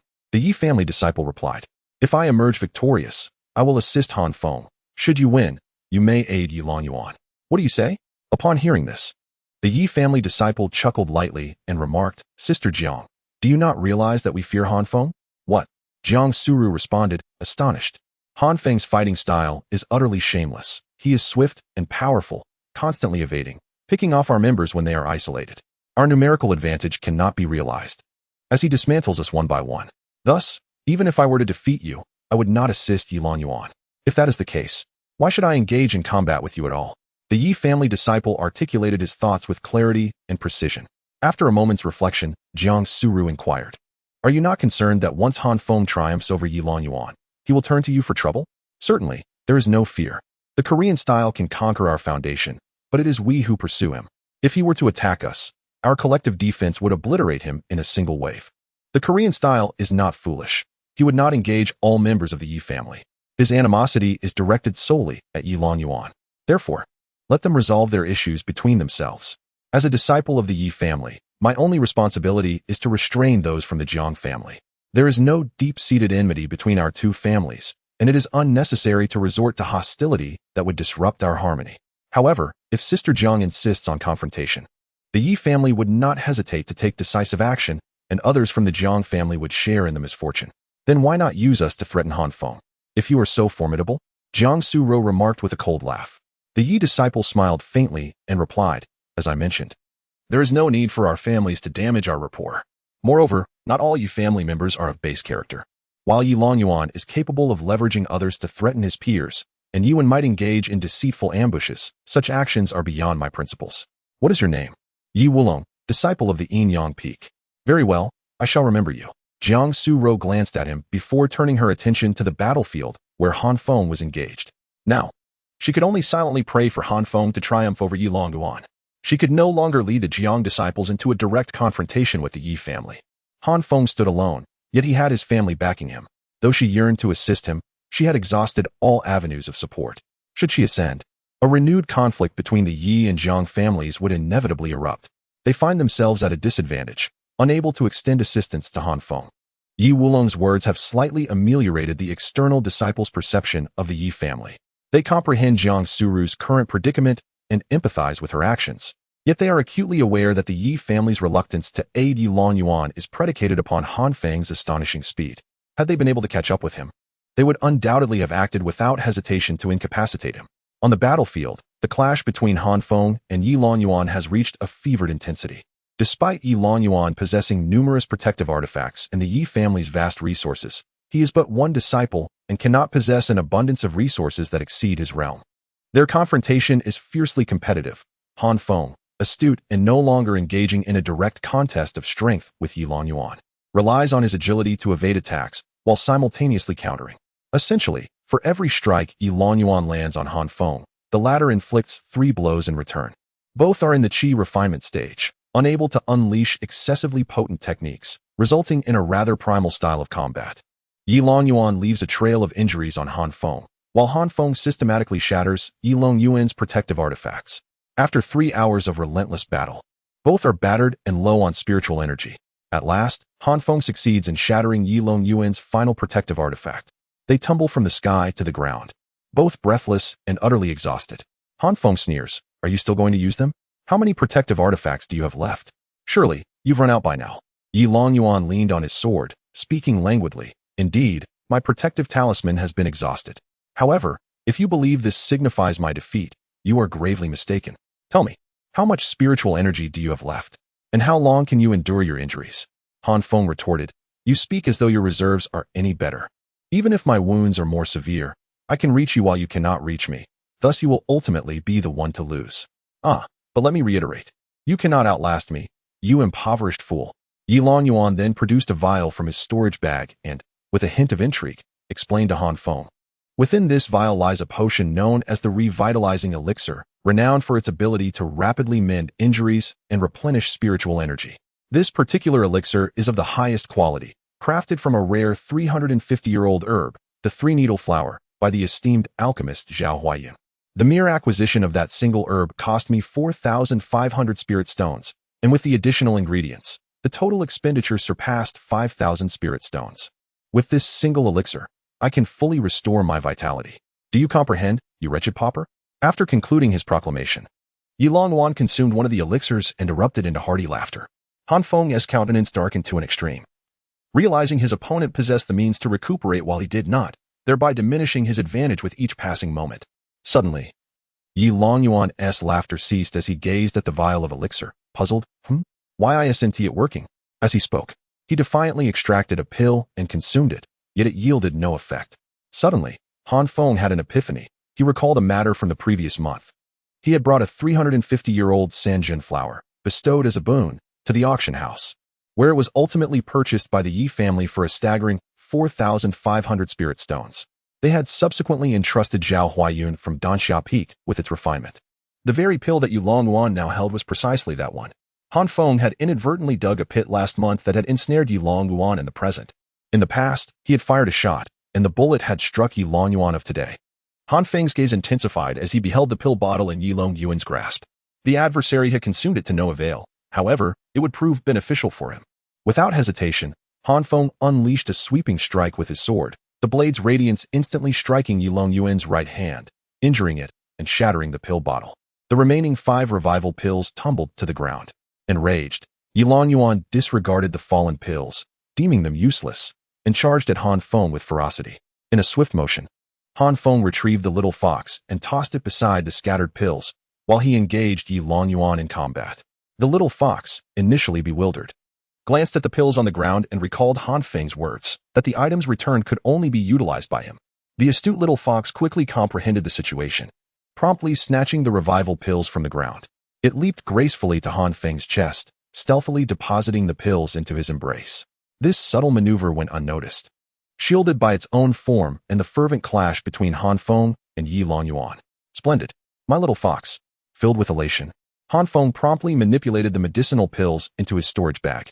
As he engaged in combat, he boldly retrieved a pill from the bag and consumed it. Chapter 54, Yi Longyuan. Defeated. To the onlookers, it would be assumed that this pill was taken from Han Feng's own storage, rather than being Yi Longyuan's. Upon ingesting the pill, a surge of potent energy coursed through Han Feng's body, simultaneously healing his injuries and replenishing his spiritual energy. The efficacy of the high-grade medicinal pills crafted by master alchemists is truly remarkable. Han Feng's wounds visibly healed before their eyes. With his internal energy gradually replenishing, Han Feng, invigorated by the restorative effects, fought with renewed vigor against Yi Longyuan, overpowering him with relentless force. As the battle wore on, Yi Longyuan found himself increasingly challenged, while Han Feng's strikes grew fiercer. Ultimately, Yi Longyuan could endure no longer. With all his might, he swung his sword towards Han Feng, forcing him to retreat. Seizing this moment, Yi Longyuan swiftly retrieved another pill from his storage bag, gritting his teeth as he declared, Han Feng, do you think that without the recovery pill, I am without means? Observe closely what I hold in my hand. A bloodthirsty pill, capable of rapidly amplifying combat prowess in a short span of time. This is a high-grade bloodthirsty pill, crafted from herbs aged for centuries. This is my final resort. This time, it is either your demise or mine. With those words, Yi Longyuan swallowed the bloodthirsty pill in one decisive gulp. Upon witnessing this, Jiang Suru's expression changed dramatically. She was acutely aware of the effects of the bloodthirsty pill. Although Han Feng was currently managing to hold the upper hand, once Yi Longyuan consumed the bloodthirsty pill, his combat prowess and speed would surge within a short span. Exhausted of spiritual energy, Han Feng would undoubtedly face swift defeat. She herself had concocted a few bloodthirsty pills using the white silk flower gifted by Han Feng, but she had refrained from giving any to him, as she never intended for him to engage in battle. Immediately, she produced a single bloodthirsty pill and hurled it towards Han Feng, shouting, Han Feng, catch it. However, just as she released the pill, it was shattered by a streak of sword light. The assailant was Yi Wulong. Sister Jiang, I advised you against intervening, he said with a calm demeanor. But Yi Longyuan possesses the pill, while Han Feng does not. Jiang Suru retorted angrily. That is of no concern to me. I shall not extend any assistance to Yi Longyuan. Let us maintain fairness in this matter. Yi Wulong replied languidly. Despicable. The Yi family is filled with vile scoundrels. Jiang Suru seethed with indignation. Meanwhile, Yi Longyuan laughed triumphantly, convinced of his impending victory. Yet, as his laughter echoed, it abruptly ceased. What? Why is it ineffective again? Those unscrupulous merchants. Those alchemists are deceiving me with counterfeit goods. They all deserve to perish. Yi Longyuan's countenance darkened to an extreme. After ingesting the pill twice, he had expected to turn the tides of battle, only to suffer humiliation on both occasions. Han Feng's expression grew peculiar. Could it be such a coincidence? The bloodthirsty pill Yi Longyuan consumed. Is it one of those 10 crafted by Bai Nua? I believe I still possess 8 of those pills myself. This, an unintentional act, has ensnared Yi Longyuan twice? Such occurrences must be curtailed.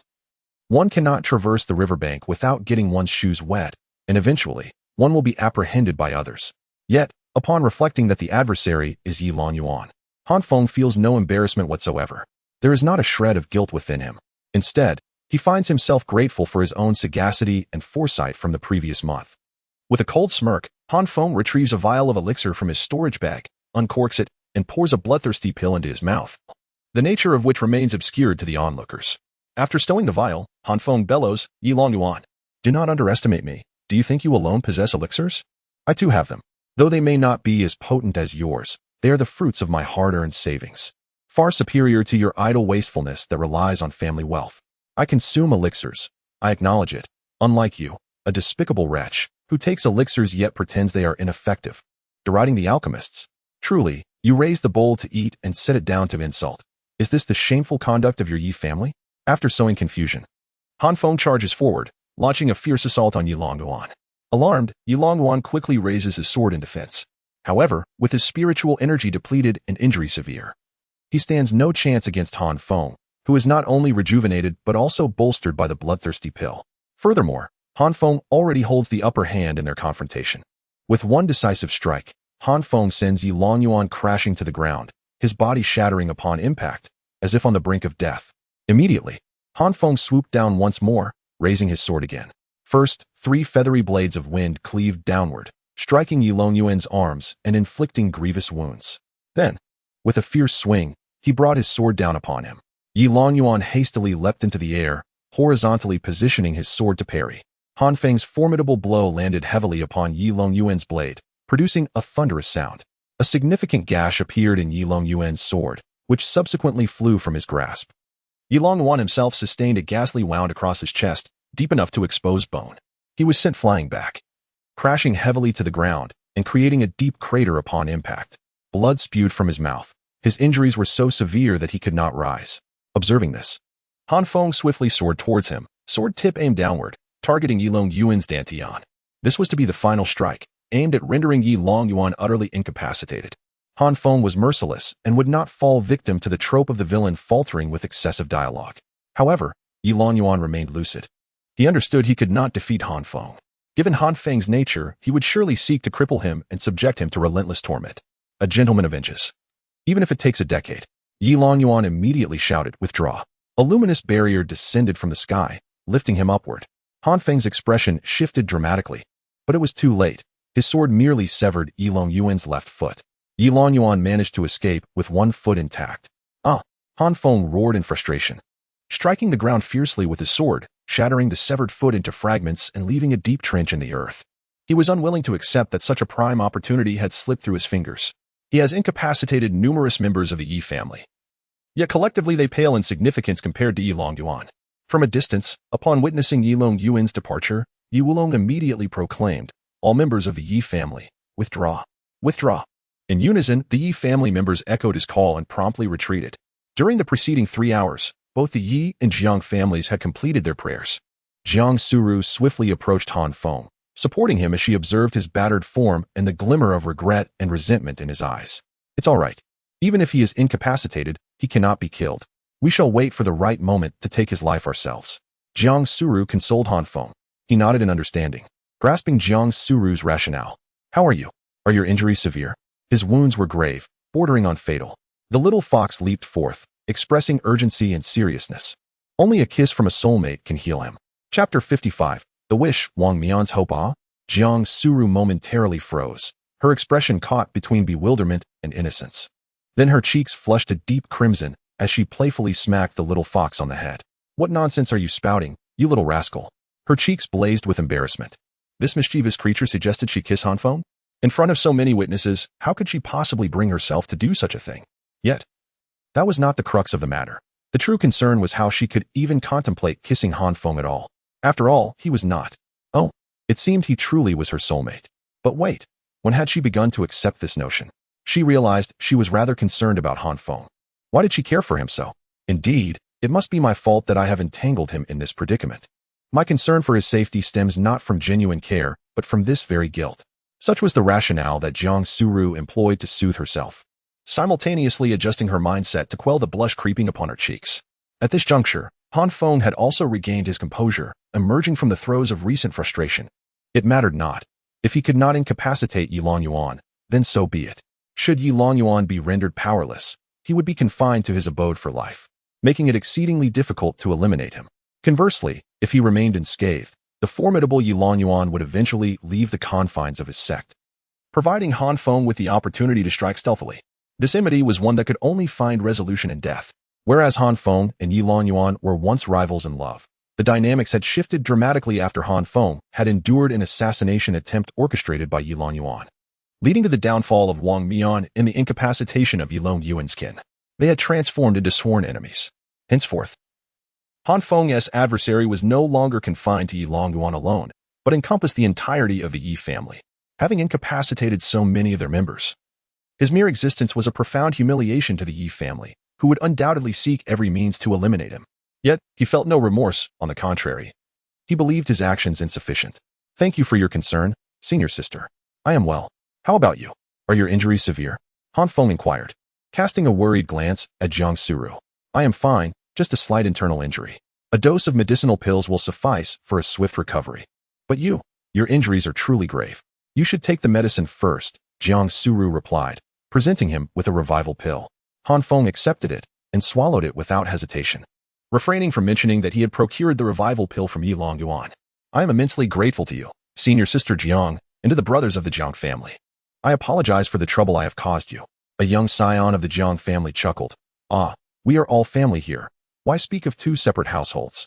The formidable combat prowess and ruthless nature exhibited by Han Feng had successfully won over the disciples of the Jiang family.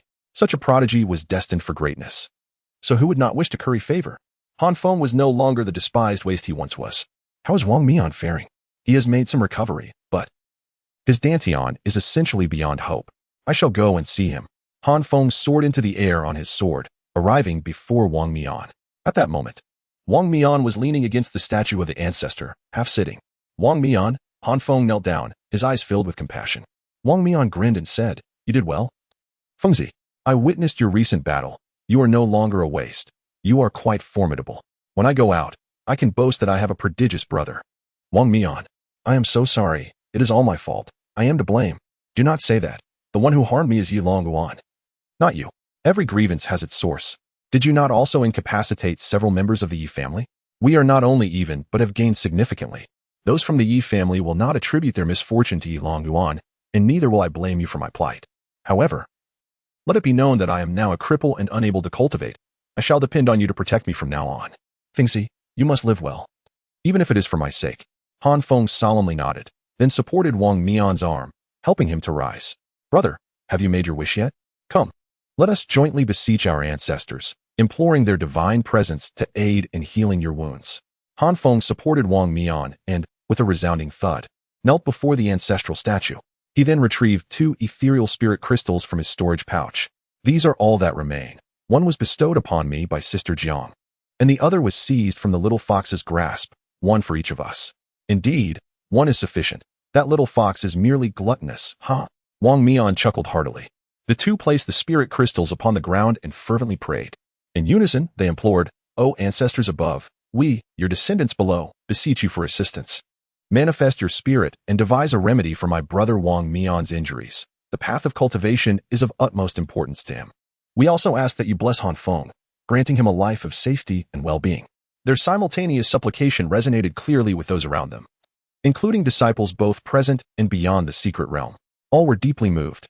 The ancestral rite, a singular opportunity for prayer in one's lifetime, serves as a coming-of-age ceremony and symbolizes the formal commencement of the cultivation journey, marking a critical moment for the first acquisition of fortune.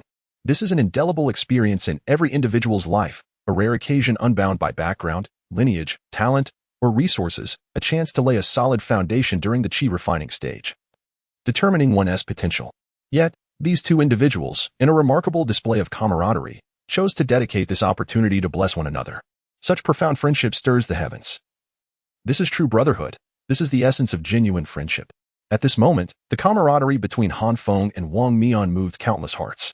The ancestral statue bore an uncanny resemblance to the external world, sharing the same visage and holding 8 luminous orbs.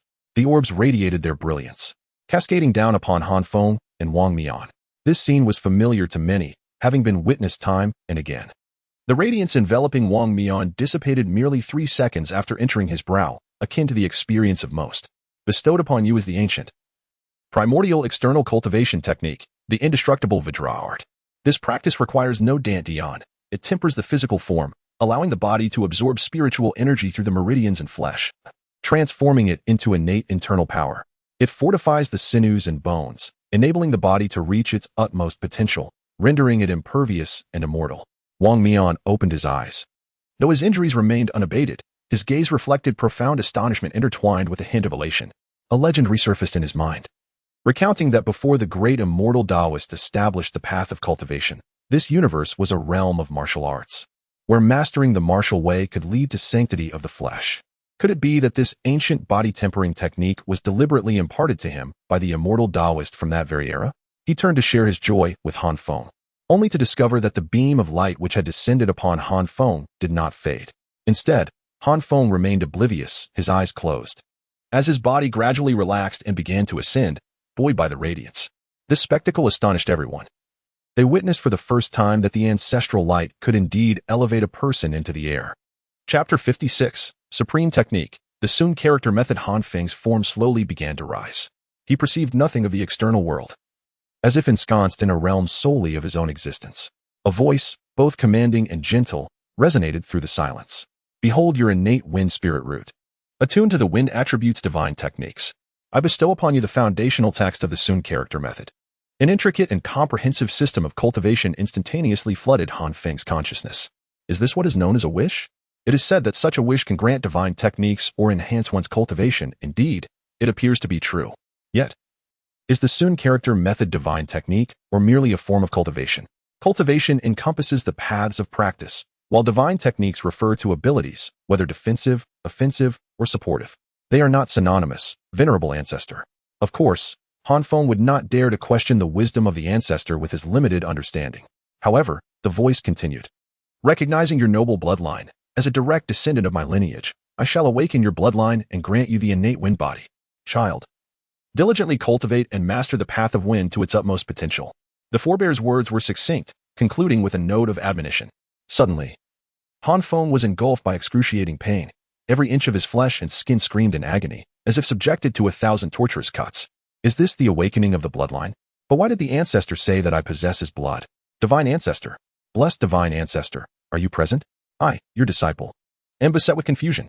At that moment, Han Feng still found himself unable to control his body. His heart filled with perplexity as he sought the guidance of the benevolent ancestor who had bestowed upon him this blessing. At last, a familiar voice echoed in his mind, reminiscent of a girl of about 15 or 16 years. I am here. The voice of Shinzi remains as melodious as ever, yet the tone is still frigid. Did you witness all that transpired just now? Can you discern the words spoken to me by our ancestor? Indeed, I saw it. What perplexes you? There are 2 matters at hand. What exactly is the Sun character technique? It hardly sounds imposing. The simpler the name, the more profound its significance, and thus, the more formidable it becomes. You may be unaware that Han Xianzuan comprehended the supreme laws of the universe through the art of the 8 trigrams. The 8 positions of the trigrams symbolize the 8 fundamental sources of the universe, representing the most powerful and extraordinary techniques.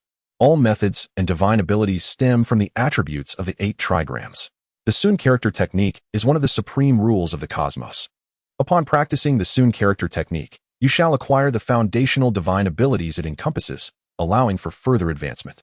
However, what you possess is merely the initial chapter, a text beneath the immortal path. Perhaps Han Xianzuan believes you are not yet worthy of the complete Sun character technique. If I were to bestow this Sun character technique upon my Dao partner, would I receive a tenfold return? Would the return be the complete Sun character technique? Han Feng immediately seized upon this loophole. The voice of Xinzi fell silent for a moment before finally responding. Theoretically, obtaining the complete Sun character technique at this juncture would be futile, yet the rules are established by me, and I must adhere to them. Should you gift it to your Dao partner, I will return to you the complete version of the Sun character technique. Thank you. Han Feng, suppressing the excruciating pain coursing through his body, proceeded to inquire, what is this matter regarding my ancestor claiming I possess his bloodline? Because you are indeed a descendant of the esteemed Han Xianzuan. He bears the surname Han, and so do you. What is so peculiar about that? Yet, with such a formidable ancestor, why am I merely a child of a farming household? Do you not realize that Han Xianzuan lived over 1 billion years ago? In the span of such an epoch, his descendants have multiplied endlessly, and his lineage has long since permeated the 9 realms. Any member of the Han clan could potentially be a descendant of Han Xianzuan. The distinction lies in whether one can awaken the bloodline of Han Xianzuan. Then, have I not awakened it now? After all, it was a blessing directly from my ancestor. Indeed, upon awakening the bloodline of Han Xianzuan, the benefits are manifold. Your combat prowess will soar, your lineage is of the highest nobility, suppressing all other human and beast bloodlines, your cultivation speed will accelerate, and your innate qualities will improve immensely. However, the downside is that once others learn of your awakened bloodline, countless formidable beings may seek to consume you, coveting your flesh and blood, for your lineage surpasses all elixirs and treasures in their eyes. So, am I in grave danger? I must ensure that no one discovers my bloodline. By the way, esteemed ancestor, does my awakened bloodline grant me the ability to cultivate on my own? No. You have merely acquired the innate wind physique and awakened your ancestor's bloodline. This does not equate to being able to cultivate independently. You remain unable to advance your realm. You are still inept. Ah, the last 2 words were entirely unnecessary. Han Feng pondered, realizing that he would likely continue to remain idle in the future. After all, if one cannot cultivate, what else is there to do besides lying flat? Perhaps tending to flowers, basking in the sun, and keeping an eye on the leaf dragon abyss will suffice. How delightful it is to be able to relax once more. As Han Feng pondered this, a sudden thought illuminated his mind, causing his heart to race with excitement. He inquired, Xianzu, I previously asked you why you chose to assist me, and you mentioned my resemblance to a long-lost acquaintance, as well as my connection to their bloodline. Now that I have awakened the Han Xianzun bloodline, might your mysterious acquaintance be the Han Xianzun himself? Han Feng's heart raced. If Xianzu truly knew the Han Xianzun, it implied that she belonged to the same era, potentially living for over 100 million years, an undeniable powerhouse. However, Xianzu remained silent for a considerable time. And just when Han Feng thought she had disconnected, she finally spoke. At this moment, you need not concern yourself with such matters. Issues of our caliber are not for you to comprehend at your current stage. They would only bring you calamity. Enemies lurk everywhere. We must proceed with caution. Remember, do not mention your bloodline to anyone, nor speak of me. If the little fox knows, that suffices, but do not let anyone else discover this, for if you perish, do not blame anyone. Furthermore, treat the little fox kindly. With those words, her voice vanished without a trace. Han Feng understood that she had completely disconnected. He ceased his inquiries and silently accepted the awakening of his bloodline and the transformation of his body. Meanwhile, the outside world was already in an uproar. What on earth? I've been waiting for ages. When will this end? What's going on? Others receive blessings in mere seconds, yet Han Feng has been at it for 3 hours. It should not be so. Could it be that the blessing has encountered an issue? Previously, the longest duration was merely the time it takes to burn a stick of incense. Subsequently, that individual became an unparalleled prodigy. Is it possible that Han Feng received a blessing superior to anyone else's? On what grounds? He only sacrificed a fragment of celestial spirit crystal. Could it be that Han Feng simply performed exceptionally well? A single individual against a multitude, and he triumphed with overwhelming ease. Furthermore, his bond with Wang Mian might have even touched the heart of the celestial sage. Chapter 57.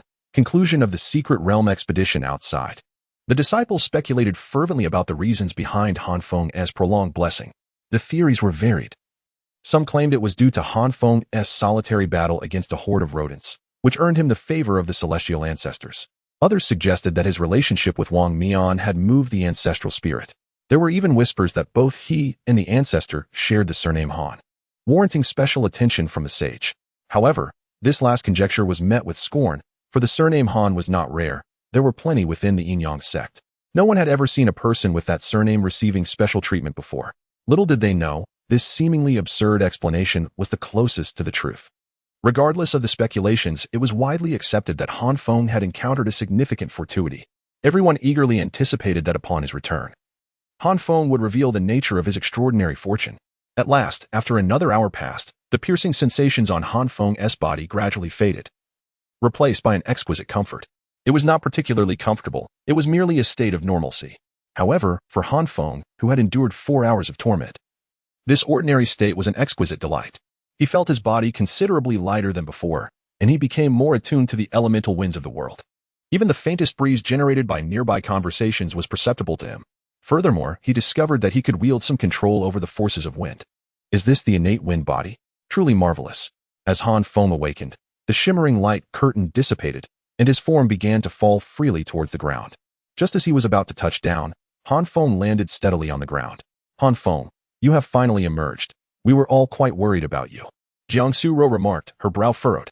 At that moment, a disciple from the Jiang family interjected, "Oh, let us not speak carelessly. We were not worried at all, only you seemed to be concerned." Laughter erupted among the crowd, causing Jiang Suro to blush once more. Wang Mian, supported by others, approached Han Feng and said, Feng Zi, what have you gained? I must tell you, this time I silence. We shall discuss it outside. Han Feng interjected sharply. Wang Mian immediately understood and nodded in compliance. With so many people around, Han Feng preferred to keep his words to a minimum. By the way, where is Zhang Xiao? He suddenly inquired. Wang Mian, who had presumably been with Zhang Xiao since their entry, now appeared alone, prompting Han Feng to recall her absence. Wang Mian shook his head, furrowing his brow. I do not know. We were searching for the celestial spirit crystal together, but when Yi Long Yuan and his men appeared, they directly captured me. Neither Zhang Xiao nor I possessed the communication jade slip. I suspect she is still searching for me. Just then, a figure soared through the air on a flying sword, calling out for Wang Mian. The crowd turned to see Zhang Xiao, her face etched with urgency, slowly approaching us on her sword. As a mere 5th level of qi training, her flight was sluggish. I'm here. Wang Mian waved to Zhang Xiao. When she finally reached him and beheld his battered form, her eyes instantly welled with tears as she exclaimed, What happened to you? Have those scoundrels from the Yi family harmed you? Your Dantian is in ruins. Come, let us hasten to seek healing. Wang Mian, with a bitter smile, replied, Well, there is essentially no hope for recovery. I'm sorry, Zhang Xiao. What I once promised you, to cultivate together and grow old side by side, has become unattainable. I have let you down. How can you say such things? A day as husband and wife brings 100 days of grace. Although we have known each other for less than a month, we are officially recognized partners in our sect. Even if you are rendered incapable, you still have me. I will care for you. We need not fear. I shall protect and support you, Zhang Xiao vowed. Wang Mian was deeply moved. Those around them gazed on with envy. Though couples are often like birds of a feather, fleeing in times of peril, true feelings shine through adversity. At just 18 years of age, and despite their brief acquaintance, their bond was remarkably profound. Even when faced with the bleak prospect of eternal cultivation, Zhang Xiao remained steadfast by her partner's side. A testament to love that left onlookers in awe. Wang Mian, I failed to protect you. After you were taken away, I searched for you everywhere.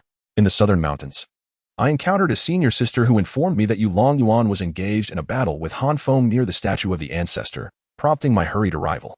I flew at a sluggish pace, taking several hours to reach this place, yet I still arrived too late.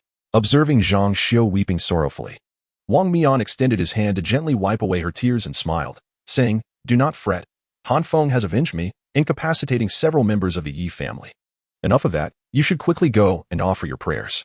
Once you have done so, we shall depart, no matter how splendid this place may be. It cannot compare to the comfort of our own home. All right, wait for me. Zhang Xiao nodded, retrieving 2 pieces of celestial spirit crystals she had found. Kneeling in reverent offering, a stream of luminous energy appeared and entered her forehead, vanishing 3 seconds later. Was that so swift? Han Feng exclaimed in astonishment. Wang Mian rolled his eyes and replied, Brother, throughout history, you are the sole one capable of bestowing blessings for 4 hours. Very well, let us exit. Han Feng personally hoisted Wang Mian onto his back. The entire Jiang family, along with the 3 of them, collectively shouted to retreat. And the transport light curtain enveloped them all. As they emerged, a momentary daze enveloped them, and the scenery shifted. Han Feng beheld the multitude of disciples and elders gathered outside, as well as the sect master and the heads of various peaks gazing upon them from above. Han Feng, Han Feng, Han Feng. The disciples below rallied in unison, cheering and encouraging Han Feng. Firstly, Han Feng's performance is truly extraordinary, whether in battle or in prayer. Secondly, as an ordinary disciple without any background, he resonates more deeply with his peers. In the present day, Han Feng has become a symbol of resistance for ordinary disciples against the oppression of powerful clans.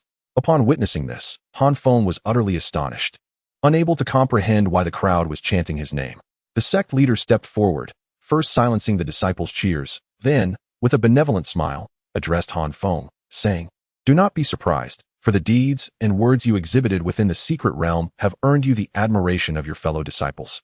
You have become a well-known figure within our sect." "What? My words inside could be heard outside?"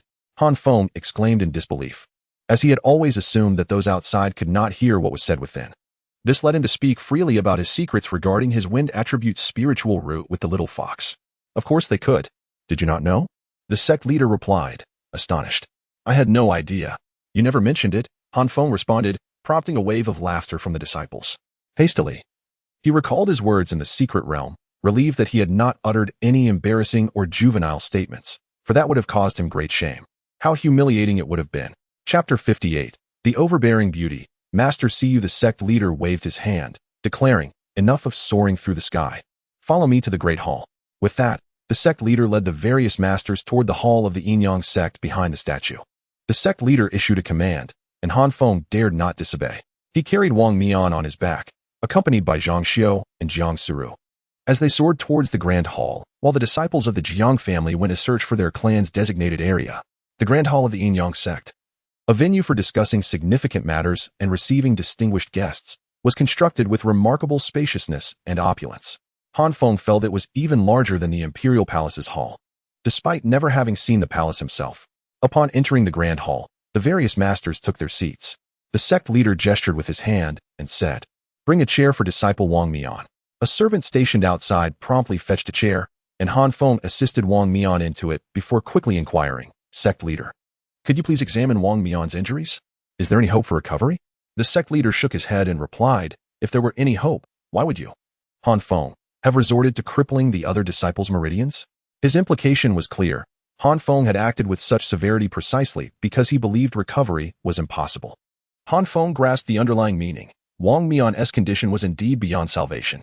Perhaps in this world, there existed miraculous elixirs capable of resurrecting the dead and healing all wounds unconditionally, yet such remedies were beyond Han Feng's reach, and even the entire Yin-Yang sect lacked them. Meanwhile, Elder Tai Lian, the head of the law enforcement hall, spoke with a stern expression. From this point forward, a new regulation will be added to the ancestral ceremony. Not only is killing prohibited, but crippling others is also forbidden.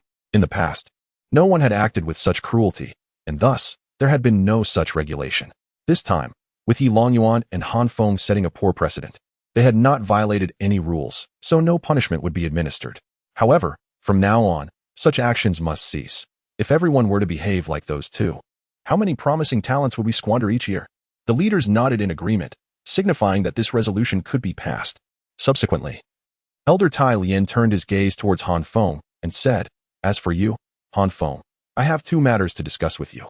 First, regarding the assassination attempt by the Yi family, our law enforcement hall will conduct a thorough investigation to restore justice for you. In the future, should anyone attempt to assassinate you again, feel free to summon the law enforcement hall for assistance. If you are capable of defeating them on your own, remember not to kill the assailant. Instead, bring them to the law enforcement hall. I will personally extract the truth to gather evidence to punish the Yi family. I shall not tolerate treachery." Han Feng felt a warmth in his heart and clasped his hands in respect, expressing, "Elder Tai Lian, your reputation for being just and impartial is well known to me, and I hold you in great esteem. I firmly believe you will deliver justice.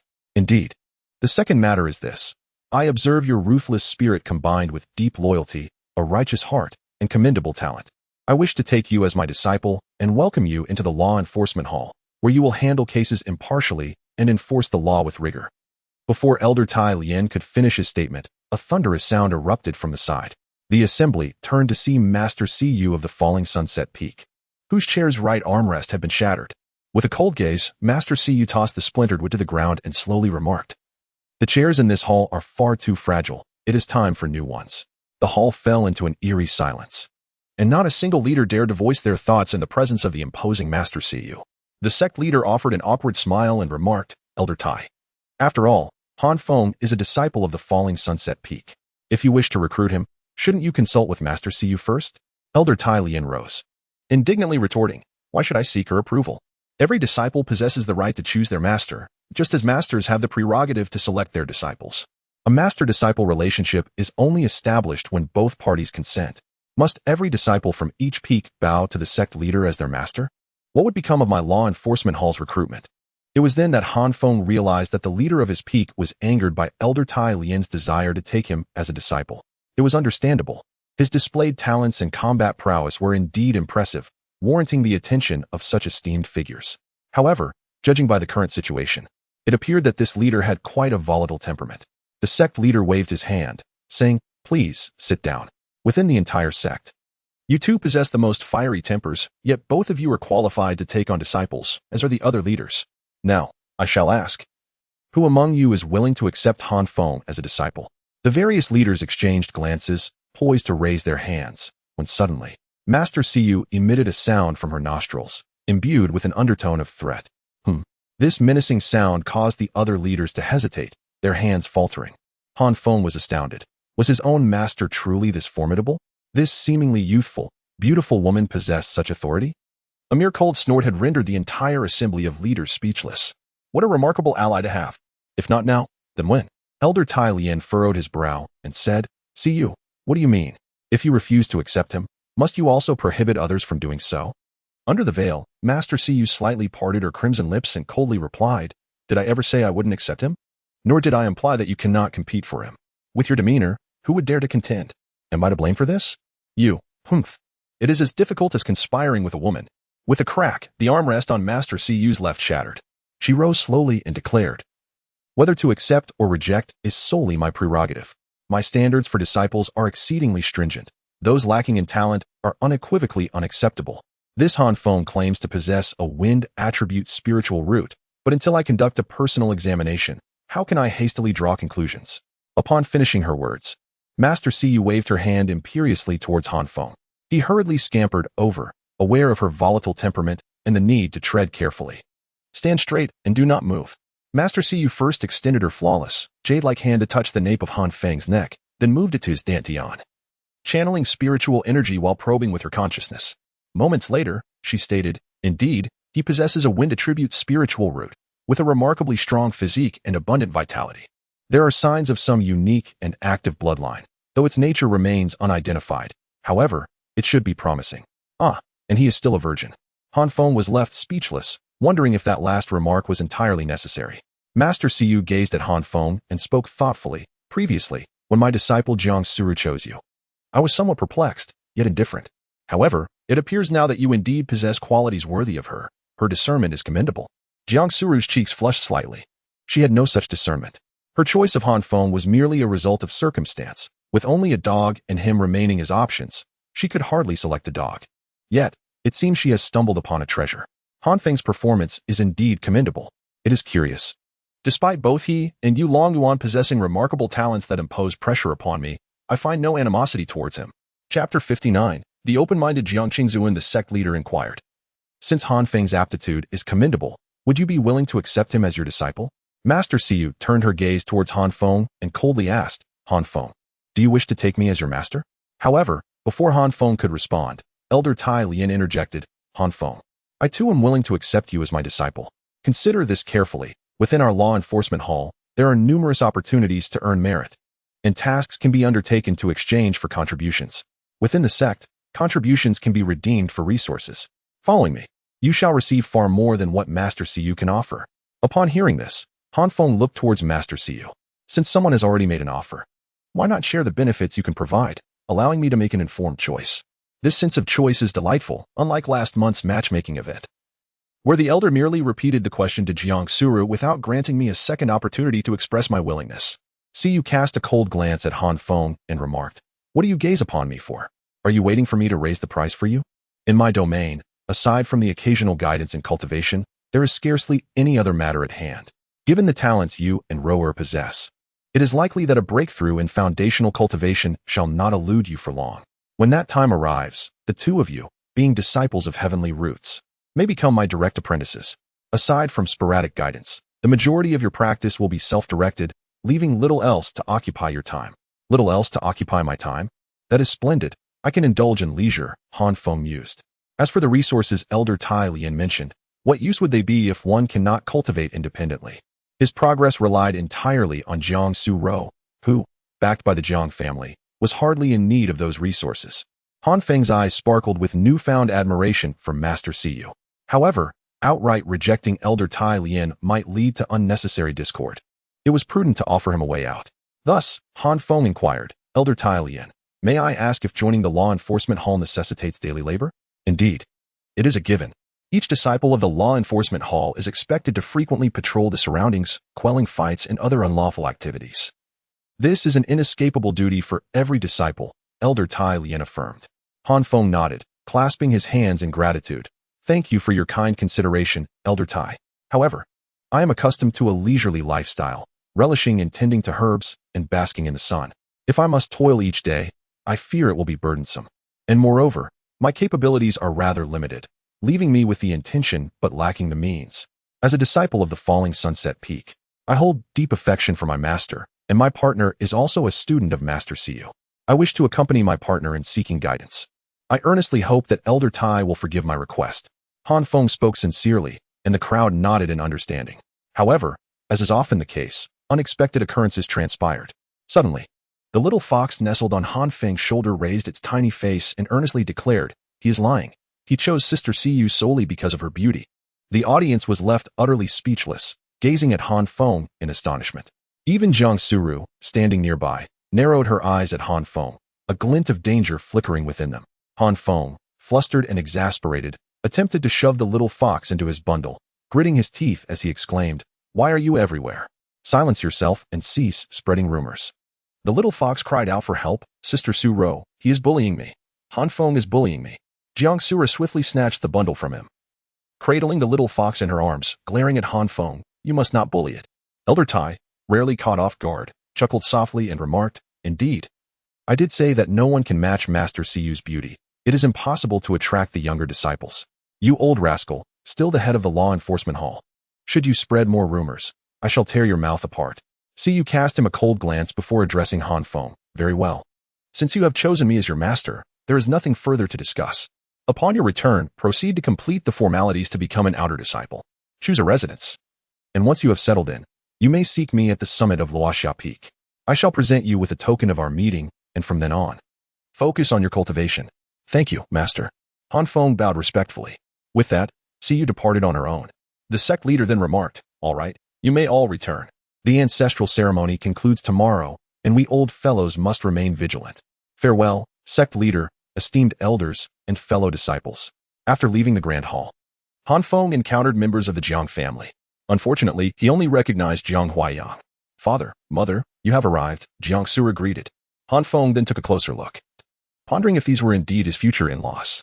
The remaining individual, who exuded a somewhat audacious demeanor, must be his sister-in-law. Jiang Sura introduced, Han Feng, this is my father. Jiang Qingzuan, this is my mother, Li Qin, and you are already acquainted with my brother. The one who appears less than amiable is my sister, Jiang Yini. You little brat, so I'm the one who doesn't he look like a good person, is that right? Jiang Yini approached and attempted to pinch Jiang Suru's cheek, only to be playfully thwarted, her face adorned with a smile, indicating a warm sisterly bond. Han Feng respectfully greeted his uncle and aunt, as well as his elder brother and sister. He still carried Wang Mian, merely clasping his hands in acknowledgement. After all, they are merely companions on the path of cultivation. Yet not formally wed, and in the realm of cultivation, the concept of marriage is nearly non-existent, devoid of the numerous conventions found in the mundane world. Jiang Qingzuan approached with a cheerful demeanor and addressed Han Feng. Han Feng, your performance this time has truly been commendable, earning our Jiang family's respect. I never anticipated that on this falling sunset peak, there exists a prodigy such as yourself. Witnessing your capabilities brings me immense comfort. Han Feng clasped his hands in gratitude, responding, thank you, Uncle Jiang, for your kind words. I owe my survival to the support of the Jiang family's brothers and sisters. No, it is not the Jiang family that aided you. Rather, it is you who has aided the Jiang family, Jiang Qingzuan replied, shaking his head. Had it not been for you at the matchmaking conference, Ruru might have chosen another, and Yilong Yuan would have acted irrespective of that choice. In the secret realm, the Jiang family would still have clashed with the Yi family. Ruru is the root cause of this situation, while you are the consequence. Every cause bears a consequence. And regardless of who that consequence befalls, the event would inevitably transpire. Any other individual, faced with the aggressive tactics of the Yi family, would have been unable to withstand it. It is because of you, and only you, that we successfully resolved the troubles posed by the Yi family, safeguarding the disciples of the Jiang family. Of course, while this entire predicament arose from Ruru's choice of you, I bear no ill will towards my daughter, for she possesses the right to choose her companion. She does not harbor feelings for Yilong Yuan, and no one can coerce her. She is not wrong to reject someone she does not like.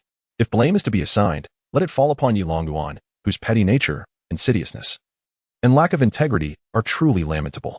If blame is to be assigned, let it be directed at me for not discerning Yilong Yuan's nefarious scheme sooner, for my insufficient attention towards you. Had I been afforded the opportunity to meet you even once, I would have undoubtedly recognized your prodigious talent, enabling me to devise appropriate strategies. Chapter 60. The ancient body refinement techniques upon witnessing Jiang Suru's father display such open-mindedness, refraining from attributing fault to himself or Jiang Suru. Han Feng felt a sense of astonishment.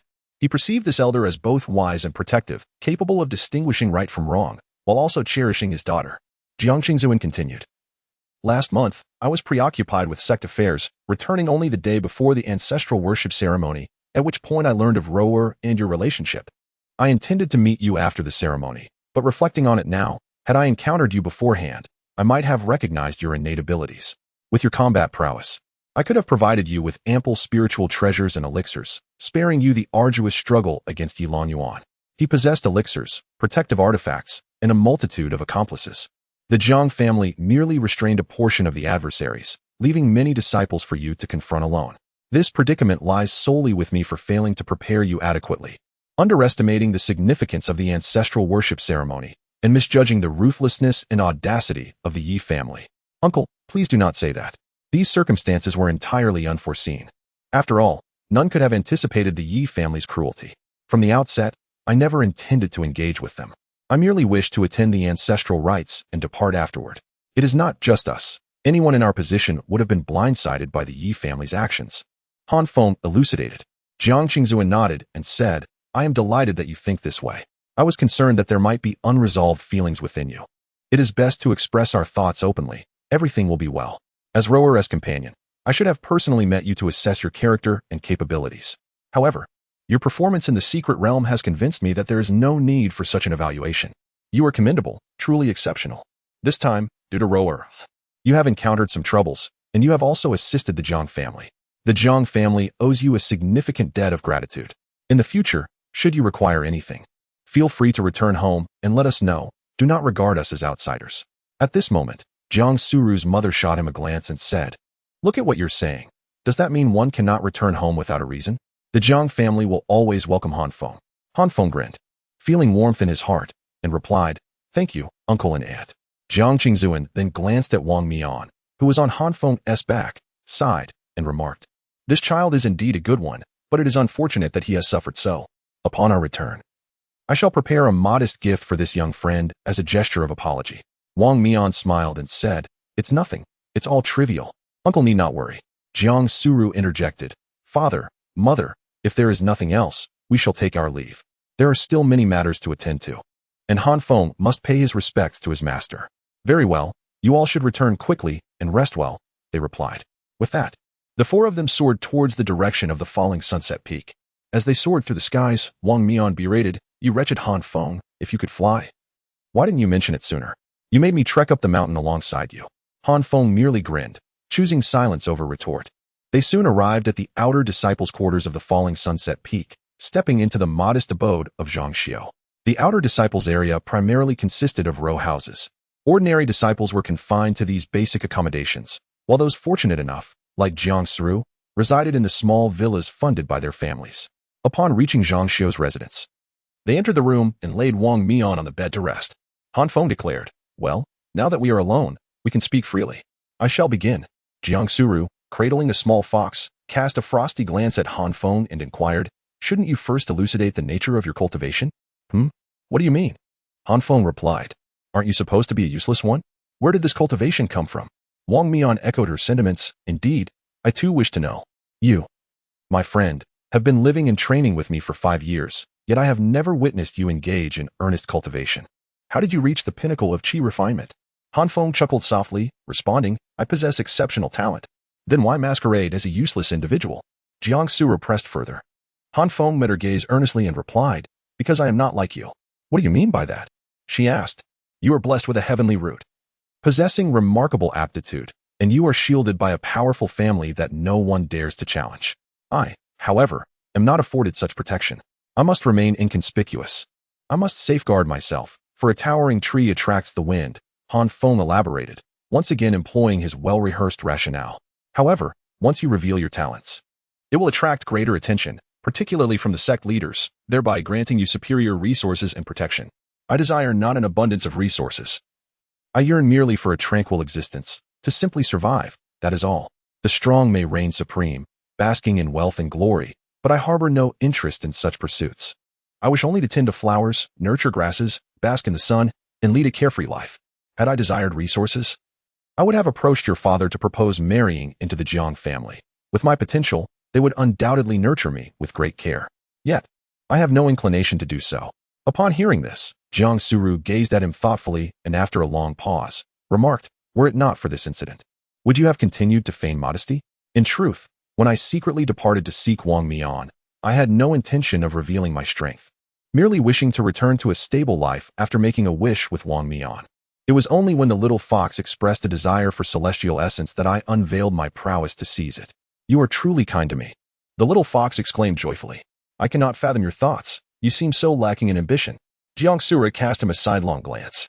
Whether it is a longing for comfort or a lack of ambition, I simply wish to live a secure life. I do not wish to offend anyone. My recent actions were compelled by the relentless pressure from Yilong Duan. Han Feng glanced at Jiang Suru and chuckled. If I were to shine too brightly, would I not eclipse your brilliance, my esteemed senior sister? Do I seem to covet that? Jiang Sura retorted, turning her head aloofly. Alas, I do feel sorry for Wang Mian, Han Feng said with a sigh as he sat beside her. However, Wang Mian chuckled and said, Fengzi, do you believe that I can still cultivate? The three were taken aback, and Jiang Suru immediately responded, impossible. Your dantian is ruined. How can you store spiritual energy? Wang Mian smiled with pride and replied, then guess what kind of blessing I received during my wish-making. If you keep teasing, I swear I will crush you. Han Feng gritted his teeth.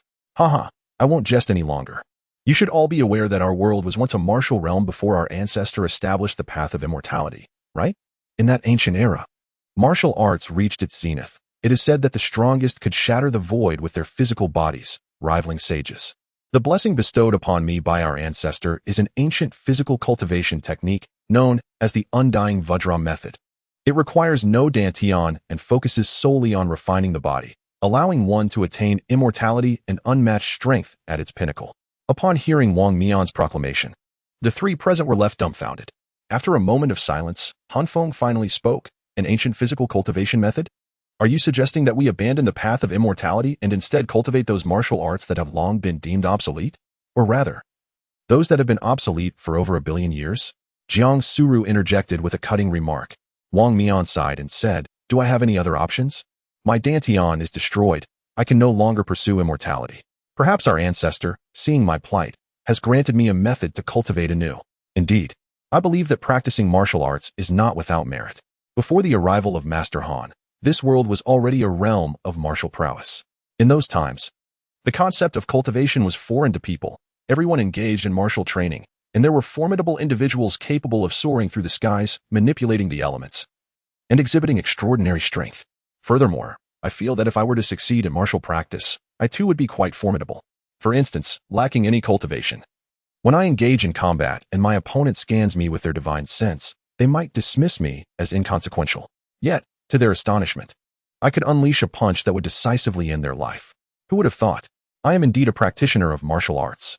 Wang Mian laughed heartily, showing no signs of distress over his inability to cultivate, instead seeking to uplift those around him. Jiang Suru, cradling a small fox, remarked thoughtfully, however, practitioners of martial arts are as rare as phoenix feathers and qilin horns. without any foundational skills and lacking a master to guide you. How can one navigate the path of cultivation alone? Speaking of masters, I recall my father mentioning a venerable elder from our yin-yang sect. This elder, during his nascent soul phase, suffered the ruin of his dantian in battle, rendering him incapable of further advancement. Everyone assumed his fate was sealed, and he faded from public attention. Unexpectedly, he secluded himself in the mountains, dedicating his efforts to martial training. Years later, when our sect was besieged by the Yunxiao sect, this elder emerged. In a fierce confrontation, he struck down a nascent soul cultivator with a single blow and single-handedly held his ground against 3 formidable opponents of the same realm, refusing to yield. After successfully repelling the Yunxiao sect, that elder's reputation soared immensely. Subsequently, we united with other sects to launch a counterattack, ultimately annihilating the Yunxiao sect. The sect leader invited him to come out of seclusion and serve as an elder, but he declined. Even when offered rewards, he refused, choosing instead to retreat to the back mountain for solitary cultivation. Observers noted his formidable martial prowess and sought to send their less gifted disciples to him as apprentices. Yet he never accepted any. His eccentric nature led him to eschew both disciples and romantic partners, preferring to practice martial arts alone in isolation. His overwhelming strength and peculiar temperament instilled a sense of trepidation in us, causing most to avoid that area. If only we could persuade this venerable elder to take on a disciple, perhaps Wang Mian would have a chance at martial prowess. Upon hearing this, hope ignited within the group. Suddenly, Wang Mian interjected, "But I am merely a poor lad, possessing nothing. How can I entice him to accept me as a disciple?" Han Feng immediately replied, "There have been many wealthier than you who have come bearing lavish gifts, yet he still refused them. Regardless, we must at least make an attempt. Do you believe lying here will miraculously result in his acceptance?" Jiang Suru nodded in agreement, adding, "However, we could seek our master's assistance for a recommendation. Having our master accompany us would carry weight, given his esteemed position within the sect." Han Feng recalled their imposing master and inquired with curiosity, "Do you think our master's influence could persuade that eccentric elder to accept Wang Mian?" "Not necessarily," came the reply. "But he might prevent that peculiar elder from harming us. Or, should he choose to do so, our master could intercede on our behalf." The group gasped, filled with trepidation. Zhang Xiao, undeterred by the specter of death, immediately proclaimed, "Shall we pay a visit to the esteemed master?" The master seldom entertained visitors without a compelling reason. Yet had she not mentioned that after Han Feng completed his formalities as an outer disciple, he could seek her audience, she would bestow upon him a token of welcome. We could seize this opportunity to accompany him. If Han Feng were to forego the token, it would still be worthwhile to gain the chance for the master to introduce us. "Very well, let us proceed," Han Feng readily nodded. "Let us go." Jiang Suru turned and strode towards the exit. "Wait, there's something else." Han Feng suddenly grasped her hand. This unexpected gesture left them both momentarily stunned. Jiang Suru's cheeks visibly flushed, prompting Han Feng to hastily release her hand. A fleeting sense of disappointment washed over Jiang Suru. Did he find her undesirable?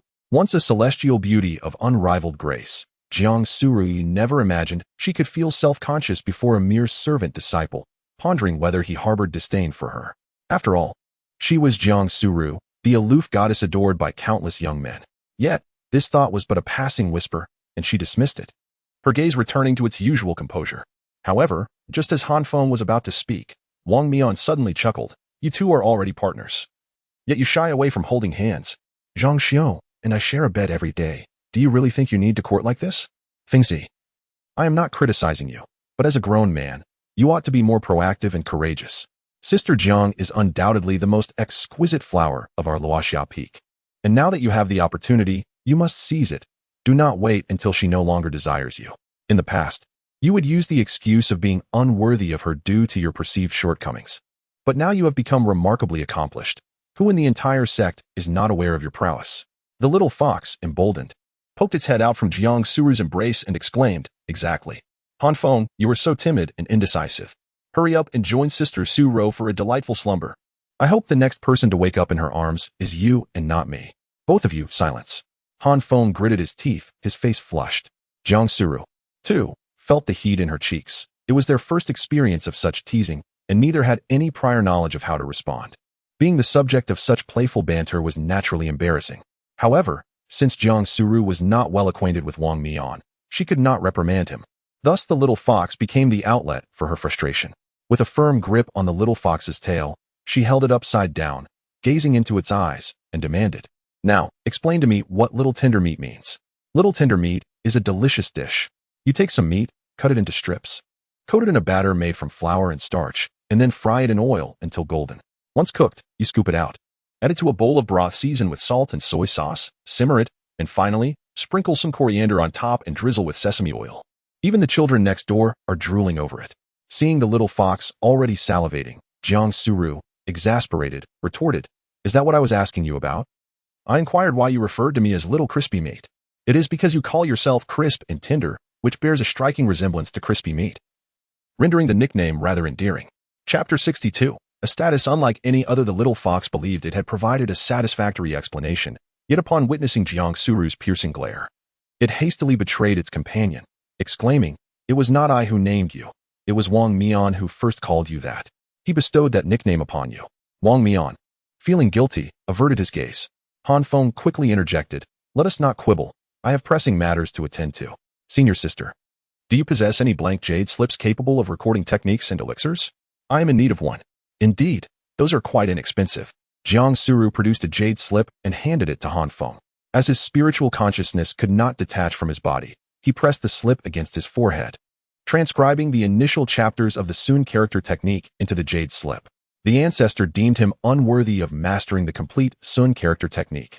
Yet Han Feng had his own means of attaining the entirety. Once the transcription was complete, he returned the jade slip to Jiang Suru, stating, "This is a formidable technique I acquired during the blessing ceremony, accompanied by the initial chapter of its mystical arts. You may utilize it for cultivation. It will prove invaluable." Upon hearing this, Jiang Suru was initially astonished, but then shook her head, replying, "You acquired this technique, and everyone is aware that you lingered for a full 4 hours during the blessing process, far longer than anyone else, undoubtedly obtaining something exceptional. However, the sect leaders have not uttered a word about it, solely to safeguard your secret, for it is clear that this treasure must be extraordinarily remarkable. Now you wish to give it to me? This burden is too great. I cannot accept it." Beside them, Wang Mian exclaimed, "Oh, I truly cannot stand you two. Why such formality between partners? It is evident that one cannot produce two distinct personalities from the same bed. You both seem so estranged. Why not, Sister Jiang? Share your bestowed blessings with Han Feng? Each could then possess a unique ability, doubling your fortunes, a splendid arrangement indeed. I cannot fathom your reluctance." "Silence. My blessings cannot be shared with him." Jiang Suru's face flushed crimson once more, her gaze evasive and tinged with shyness as she stammered, "It's not that I cannot share, it's just that now is not the right time. The moment has yet to arrive." Her usually composed demeanor suddenly betrayed such a stark reaction, accompanied by a hint of bashfulness, further piquing the curiosity of those around them regarding the nature of her bestowed blessings. Jiang Suru accepted the jade slip from Han Feng, stating, "I will take this for now, and I shall find an opportunity to return you something else in the future. There's no need for concern. We are all allies here." At that moment, Han Feng heard a voice echoing in his mind. Han Feng grants his partner the technique Sun character method, initial volume, receiving a tenfold return. "Would you like to accept the complete Sun character method?" "Not yet," Han Feng decided, planning to wait until he resolved matters with Wang Mian and relocated before thoroughly examining this technique. Subsequently, he instructed Wang Mian to rest at home while he and Jiang Suru proceeded to complete the formalities for becoming outer disciples. Upon departing from Zhang Xiu's abode, the two soared into the sky on their swords. Suddenly, Jiang Suru pointed towards a solitary courtyard beneath her loft, saying, "That courtyard is uninhabited. You may reside there, as it is quite close to me. However, it is merely a temporary arrangement. You are currently at the pinnacle of the 9th level of Qi refinement. It is likely that within a year or two, you will achieve foundation establishment. Once you reach that stage, you will be recognized as an inner sect disciple, perhaps even a direct disciple of the sect leader, at which point you will need to relocate to the mountaintop." "Very well, thank you, senior sister," Han Feng replied. He hesitated to occupy Jiang Suru's loft, as it was her private property. Living in another's home often evokes a sense of being a guest in someone else's domain, which can be uncomfortable. Furthermore, her courtyard was rather small, with a foundation of large stones that left no space for cultivating medicinal herbs. The courtyard below, however, was quite appealing, featuring 3 spacious rooms on the ground floor and a large, comfortable yard nestled beneath the massive stone of the loft. Han Feng and Jiang Suru made their way to the outer sect disciples registration office, where they encountered the same disciple from their previous visit. This time, however, the treatment was markedly different. "Ah, if it isn't senior brother Han and senior sister Jiang. What a rare occasion. Please, have a seat and enjoy some tea," the disciple exclaimed, hastily offering chairs and pouring tea for Han Feng and Jiang Suru. During their last visit, he had been quite sardonic, but now he seemed eager to please. "There is no need for such formalities," Han Feng replied. Although the disciple appeared older, in the realm of cultivation, strength dictates respect. With so many referring to Jiang Suru as senior sister, it was clear that age was not the sole measure of status. Given Han Feng's cultivation level and achievements, he was already considered a senior to the majority of Qi refinement disciples in the Yin-Yang sect. "May I inquire, esteemed brother Han, the purpose of your visit? Is it concerning the matter from last month, my eligibility to become an outer disciple? There are regulations stating that assessments are conducted only on the first day of each month. However, due to the ancestral rites, the proceedings were delayed by a few days. I wonder if they can still be arranged today? Certainly, it must be possible. If others are able, so too must you," the disciple hurriedly replied. Upon hearing this, Jiang Suru furrowed her brow and said, "Wait a moment. Why was I unaware that registration as an outer disciple is restricted to the first day of each month? Is it not permissible on any other day?" "Indeed, it has always been allowed," the disciple quickly responded, then hastened towards the entrance. "That cannot be right. When I visited previously, the sign clearly stated that registration is only on the first day of the month," Han Feng remarked, his eyes widening as he watched the disciples stow the sign into their storage pouch. "A sign? What sign?" "There is no sign," the disciple shamelessly retorted. Han Feng felt a wave of frustration wash over him, as if they believed everyone to be blind. Jiang Suru snorted in response, "Humph. They merely wish to shirk their responsibilities. The one tasked with assessing cultivation levels is a foundation establishment disciple. They probably wish to free up time for their own training, thus consolidating registrations to the first day of the month. Forgive us, Sister Jiang, it is entirely our fault. They can easily bully ordinary disciples like Han Feng. But when it comes to the disciples of prominent families, they show no regard for the date." The disciple produced several spirit stones, medicinal pills, and 2 sets of robes, placing them upon the table with a smile. "These are the monthly provisions for senior brother Han. The quota for outer disciples is 5 spirit stones and 10 Qi condensation pills per month. This time, I have brought you 3 sets. Please do not take offense. I beseech you to show mercy." Han Feng did not find this to be an inconvenience. Had he truly become an outer disciple last time, Yi Longyuan would have been aware of his capabilities and would have dispatched more formidable assassins to eliminate him, thus depriving him of the opportunity to retaliate. Without the chance to counterattack the assassins, there would have been no 300 years of the white silk flower, rendering him unable to exploit the situation during battles against Yi Longyuan. Furthermore, he would not have had the opportunity to play the fool and outmaneuver the Yi family. One could say that it was a matter of serendipity. It was precisely because he had not become an outer disciple that so many events unfolded thereafter. Thus, he bore no resentment towards the disciple. After receiving the items, Han Feng, accompanied by Jiang Suru, proceeded with Wang Mian to seek their master, Master Siyu. As for the customary process of verifying cultivation and qualifications before registration, it was rather absurd. Given Han Feng's combat prowess within the secret realm, he required no such assessment. The 2 robes were standard attire for outer disciples, though few chose to wear them, and the sect did not impose a strict requirement for disciples to don their robes. Having recovered sufficiently from his injuries, Wang Mian was able to walk with some difficulty, yet in the interest of saving time, Han Feng opted to carry him, and the group ascended the mountain together on their swords. They made their way to the main hall of the falling sunset peak, where Master Siyu's residence was located behind the main hall in a spacious courtyard, which Jiang Suru navigated with ease. The disciple Jiang Suru, accompanied by her fellow disciples Han Feng, Wang Mian, and Zhang Xiu, sought an audience with their master. Standing in the courtyard, Jiang Suru proclaimed loudly, "Please allow us to enter." "Come in," responded the maid as she opened the door, allowing the 4 to enter. Upon their arrival, Han Feng observed the spacious parlor, which was adorned with exquisite decor. Seated gracefully in the chair was Master Siyu, who lounged with one leg crossed over the other, revealing a pair of remarkably smooth, straight legs that defied all excess flesh, captivating the eyes of Han Feng and Wang Mian. "Are your eyes not functioning?" Master Siyu remarked, her gaze unperturbed and her eyelids remaining lowered. The group quickly bowed their heads in respect, except for the little fox, who displayed unabashed desire, exclaiming, "Sister, your legs are so beautiful. I wish to touch and taste them." Master Siyu cast a peculiar glance at the little fox. Had a male dared to speak thus, he would have met a swift demise. Yet, the sight of this charming little fox, drooling with admiration, was undeniably endearing. "You little spirit beast, do you fancy such things? Or is it merely the female spirit beasts that attract you?" Admiring beauty is a universal sentiment. Your sister's allure transcends gender and species, captivating all. The little fox replied sweetly.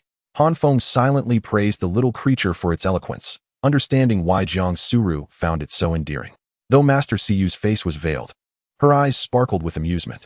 Han Feng, I previously promised you that upon becoming my disciple, I would bestow upon you a gift. I observe that the sword you wield is quite commendable, yet it appears to be merely of moderate quality, categorized as a middle-grade spiritual treasure. Engaging in combat with it precludes the possibility of flight. Conversely, utilizing it for soaring renders it unsuitable for battle. Your swiftness is remarkable, and the wind attribute inherently excels in speed. To enhance your velocity further, I present you with a gift. With a graceful motion, Siyu extended her hand, revealing a pair of gossamer wings, delicate as the wings of a cicada. These wings were substantial, spanning nearly 2 meters when fully unfurled, reminiscent of the wings of a large goose. They were indeed semi-transparent, featuring a skeletal structure above and feathers below, the latter resembling sharp blades, exuding an aura of keen sharpness. This is the windwing of the spring current, obtained from the formidable wind-swimming water goose of the core formation stage. It is both resilient and versatile, capable of flight and defense, while its feathers can also serve as weapons. Once refined, it will reside within your being. And even if it sustains damage, as it is the wing of a living creature rather than a crafted artifact, you may restore it during your healing. This is the first gift I bestow upon you, a middle-grade spiritual treasure. Accept it. However, Han Feng clasped his hands in a bow, expressing his gratitude. Thank you, esteemed master, for your generous gift.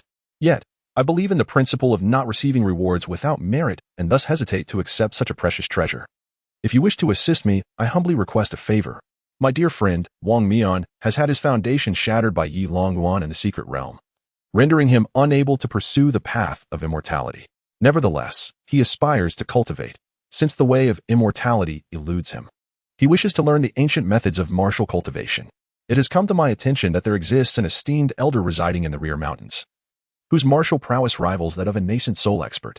The disciple humbly requests the master to intervene and accompany us to meet this venerable figure, to ascertain whether he might be inclined to accept an apprentice. Should he be willing, my dear friend would have the opportunity to cultivate, thus fulfilling a long-held aspiration of mine, allowing me to devote myself to the path of cultivation henceforth. Siyu cast a glance at Wang Mian and then at Han Feng, smirking coldly. So, you intend to leverage the gift I bestowed upon you to negotiate with me? Am I indebted to you in any way? Han Feng promptly replied, I would not dare, esteemed master.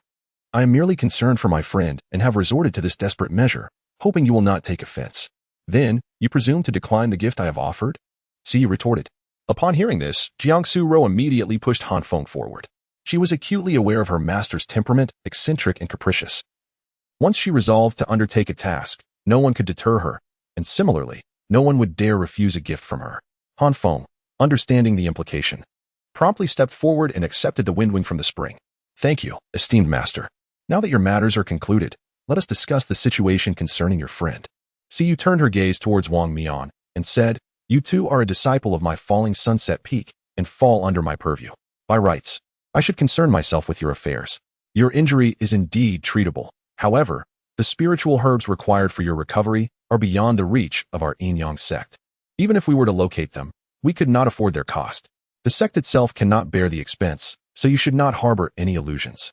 After all, if that old fool from Pan Mountain had possessed such miraculous elixirs, he would not have resorted to training in the rear mountains.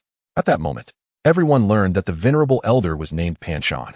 However, this peculiar old man possessed an eccentric disposition, making communication rather challenging. His moods were as unpredictable as the wind. Reminiscent of myself, the crowd exchanged knowing glances, fully aware of their own difficulties in conversing with him.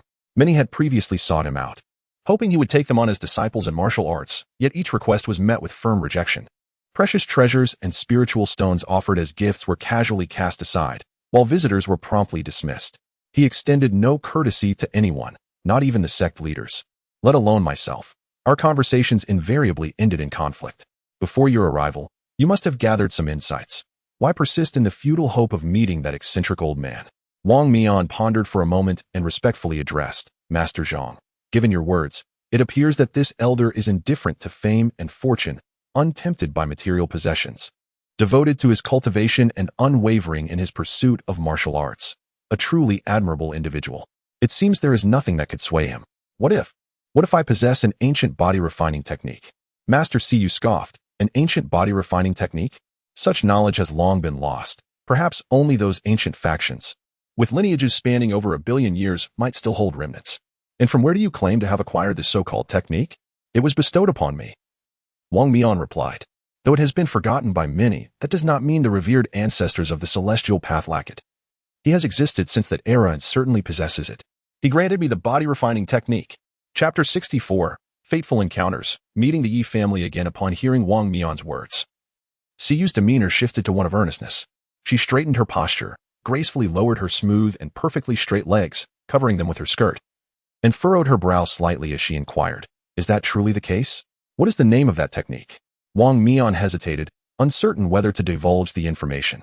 Noticing his reluctance, Siyu let out a cold laugh, saying, "Well, at least you possess some caution. However, rest assured, I have no intention of seizing your technique, nor will the information be disclosed to anyone else. The realms of immortality and martial arts are not to be practiced simultaneously.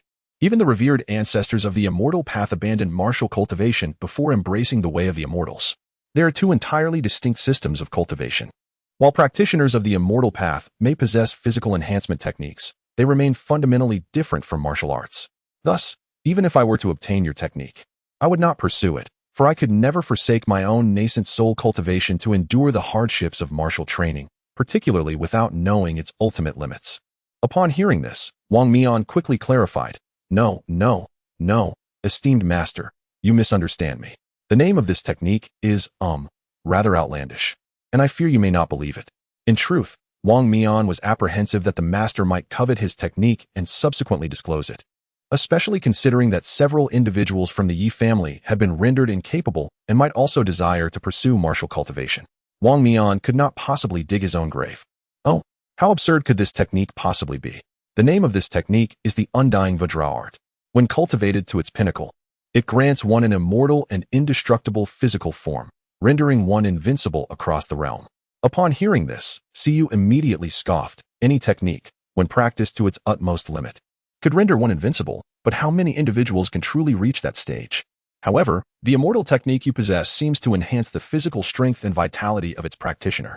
To triumph over an adversary, one must first be more resilient than them. Enduring can indeed lead to the enemy's demise. Wang Mian scratched his head, feeling somewhat awkward as he inquired, "Do you think this technique would impress that venerable elder?" "It is uncertain, for I am not well versed in martial arts. Nevertheless, you are the first to present a martial arts technique. Others have long been lost. Given that this old fellow is deeply engrossed in martial pursuits, there is a chance it may indeed captivate him," replied Siyu, producing 2 blank jade tablets and handing them to Wang Mian. "Please record your technique on these tablets. First, show him the initial portion. If he is willing to take you as his disciple, then you may present the latter half. If he refuses, he will be unable to practice the incomplete technique, and you will incur no loss." "Understood. Thank you, Master." Wang Mian respectfully accepted the tablets, mimicking Han Feng's actions by pressing them to his forehead, carefully inscribing his technique onto the 2 jade tablets. Master Siyu then rose and declared, "In consideration of my 2 disciples, I shall escort you on this occasion. However, do be warned, that old coot is not easy to communicate with. If he were to strike you down, make sure to flee swiftly. I will do my best to shield you." These words stirred a sense of trepidation among the group. Yet for Wang Mian's sake, they were willing to brave the perilous depths. Han Feng carried Wang Mian on his back, and together with the master, they soared towards the northern reaches of the Yin-Yang sect. After arriving at a rather large mountain peak in the north, Han Feng beheld numerous streams converging into a tranquil pond nestled in a low area. This pond, positioned beside a cliff, featured a cascading waterway that plummeted down, creating a magnificent waterfall. With the guidance of Master Siyu, they ventured to the rear of the mountain, where they observed beneath the waterfall a pool formed by the force of the water, from which a river flowed northward into the distance. Adjacent to the pond, 2 modest wooden houses stood, appearing rather rudimentary, especially when compared to the brick accommodations Han Feng had previously inhabited as a servant disciple. "Oh, this must be the dwelling of that old fellow from Panshan. Oh, is there someone here?" The group glanced over to find a large gathering of people, both elderly and young, surrounding the open space in front of the wooden houses. The older individuals appeared anxious, while the younger ones bore large wounds at their dantians, looking exceedingly pitiable. Han Feng was all too familiar with the origins of those injuries. They did not descend, but chose to observe from midair, curious about the intentions of the Yi family.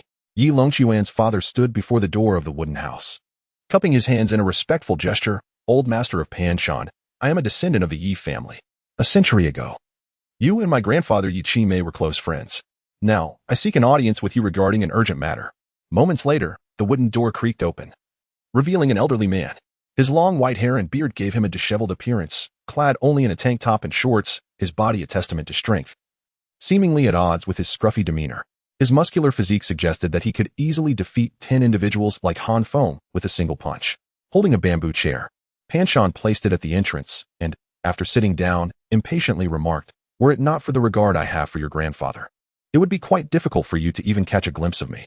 Now, what is it that you wish to discuss?" Yi Longquan's father hastily responded, "Esteemed elder, it is as follows. A few days ago, during the ancestral worship ceremony, a nefarious villain infiltrated our gathering. We, the Yi family, neither provoked nor antagonized him. Yet he ruthlessly attacked due to a trivial personal grudge with a wayward disciple of our clan. That shameless scoundrel utterly crippled 5 of our disciples, rendering their dantian shattered, thus extinguishing any possibility of cultivating immortality in this lifetime, severing their path to the celestial realm. I trust you can empathize, having endured similar anguish in your past." Upon hearing this, Panshan turned his gaze towards the 5 Yi family disciples, witnessing the tragic state of their dantians. He nodded and said, "Indeed, such a rogue is devoid of shame, inflicting such cruelty upon his fellow disciples. Such a person ought to be executed immediately to serve as a warning to others." What transpired thereafter? Did the sect leader eliminate that disciple? Alas, no. Despite the disciple's vile character, he possesses considerable talent, and the sect leader spared him. Even now, he roams freely, came the reply. Individuals of such ilk are hardly worthy of pity. Yet, it matters not to me. Speak. What is it that you seek from me? Do you wish for my assistance in eliminating that disciple? Nay, no need to trouble yourself with such trivial matters, esteemed elder. We of the Yi family can handle it ourselves. However, these 5 children are good-hearted souls. Witnessing their hopes for the celestial path dashed, ending their lives in such a manner weighs heavily on our hearts as parents. Bearing generous gifts, they came to visit the esteemed elder, hoping that, in consideration of the elder's late grandfather, he might accept them as disciples and teach them the art of martial prowess. Esteemed elder, they are all obedient and well-behaved children, ready to assist you with chores, fetching water, chopping firewood, and preparing meals without hesitation. They will heed your every command, as long as you impart your knowledge of martial arts, for they possess the resilience to endure hardship. Upon finishing his words, Yi Longquan's father hastily urged everyone to present their gifts, and soon the vacant space was filled with boxes of various sizes. Chapter 65, The Capricious Panshan, however. Panshan did not even glance at the offerings, expressing his impatience. "Have you finished? If so, be gone. Take your gifts and your people with you." Upon hearing this, Yi Longquan's father grew anxious and implored, "Esteemed elder, we are sincere in our intentions. They are all good children. It would be a tragedy to ruin their lives like this. I earnestly beseech you, if only for the sake of our ancestors, to grant them a modicum of your guidance. Were it not for the regard I hold for that deceased old fool Yi Qimei, you wouldn't even be in my presence. Each year, I receive countless disciples seeking to learn from me, if not hundreds, certainly dozens. Have you seen me accept even one? Depart now, and if you trouble me again, do not blame me for being unyielding." Yi Longquan's father, seeing the elder's demeanor, appeared distressed, exchanging glances with the others, silently deliberating on how to further persuade the venerable elder. Panshan, disinterested in their plight, raised his gaze to the sky and remarked, "What do you troublesome pests want?" Upon hearing this, Siyu descended with Han Feng and the others. The Yi family turned to look, and upon seeing Han Feng, they immediately gritted their teeth, their faces etched with animosity. However, with the presence of the esteemed Master Panshan and Siyu, they dared not voice their grievances and could only endure in silence. As they landed, before they could utter a word, Master Panshan suddenly directed his gaze towards Han Feng, furrowing his brow and exclaiming, What a vigorous bloodline power. A remarkable martial talent indeed. Who might you be?" The crown on Han Feng's back presumed the inquiry was directed at him, and quickly responded, "Senior, I am not you. I am addressing the fellow on your back. He appears to be quite an unseemly character, rather gaunt." Han Feng was taken aback. "What makes you think I am not a good person? Is it merely because I am thinner than you?" He glanced at the Yi family and remarked, "Shameless scoundrels. Are you insulting me?" Master Panshan's eyes gleamed with intensity.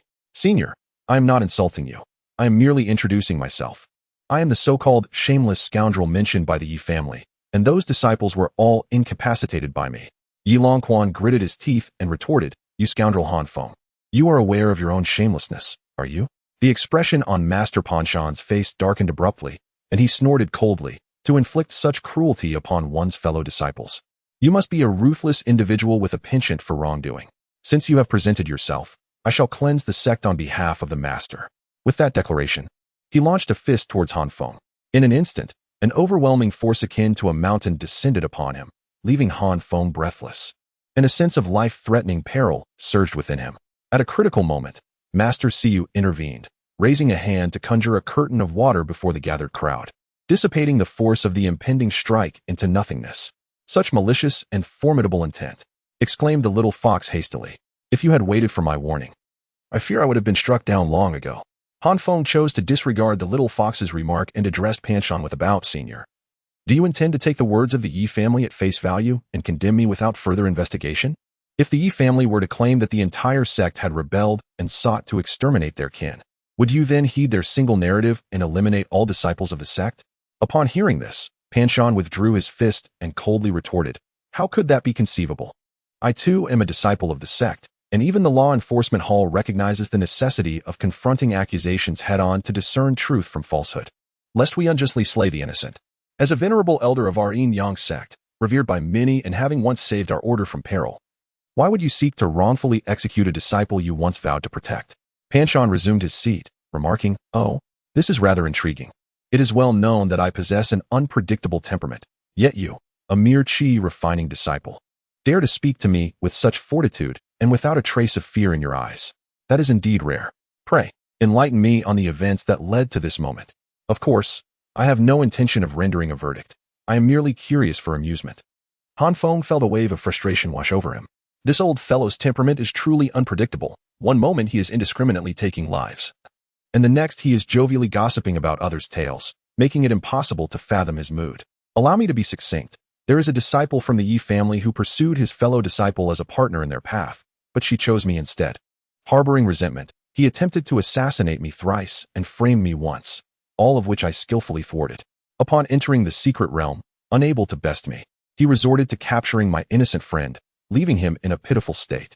Han Feng lowered Wang Mian, revealing the wound on his dantian, and continued, "That Yi Longyuan has targeted me repeatedly, which I can accept as a matter of cause and effect, victories and defeats reliant on skill. However, my friend bears no grudge against him. Indeed, they have never even met. To threaten me, he has reduced my friend to this state. As an esteemed and principled individual, I wish to inquire, if an enemy has harmed your friend thus, would you seek vengeance?" Panshan promptly replied, "Naturally, one must avenge wrongs.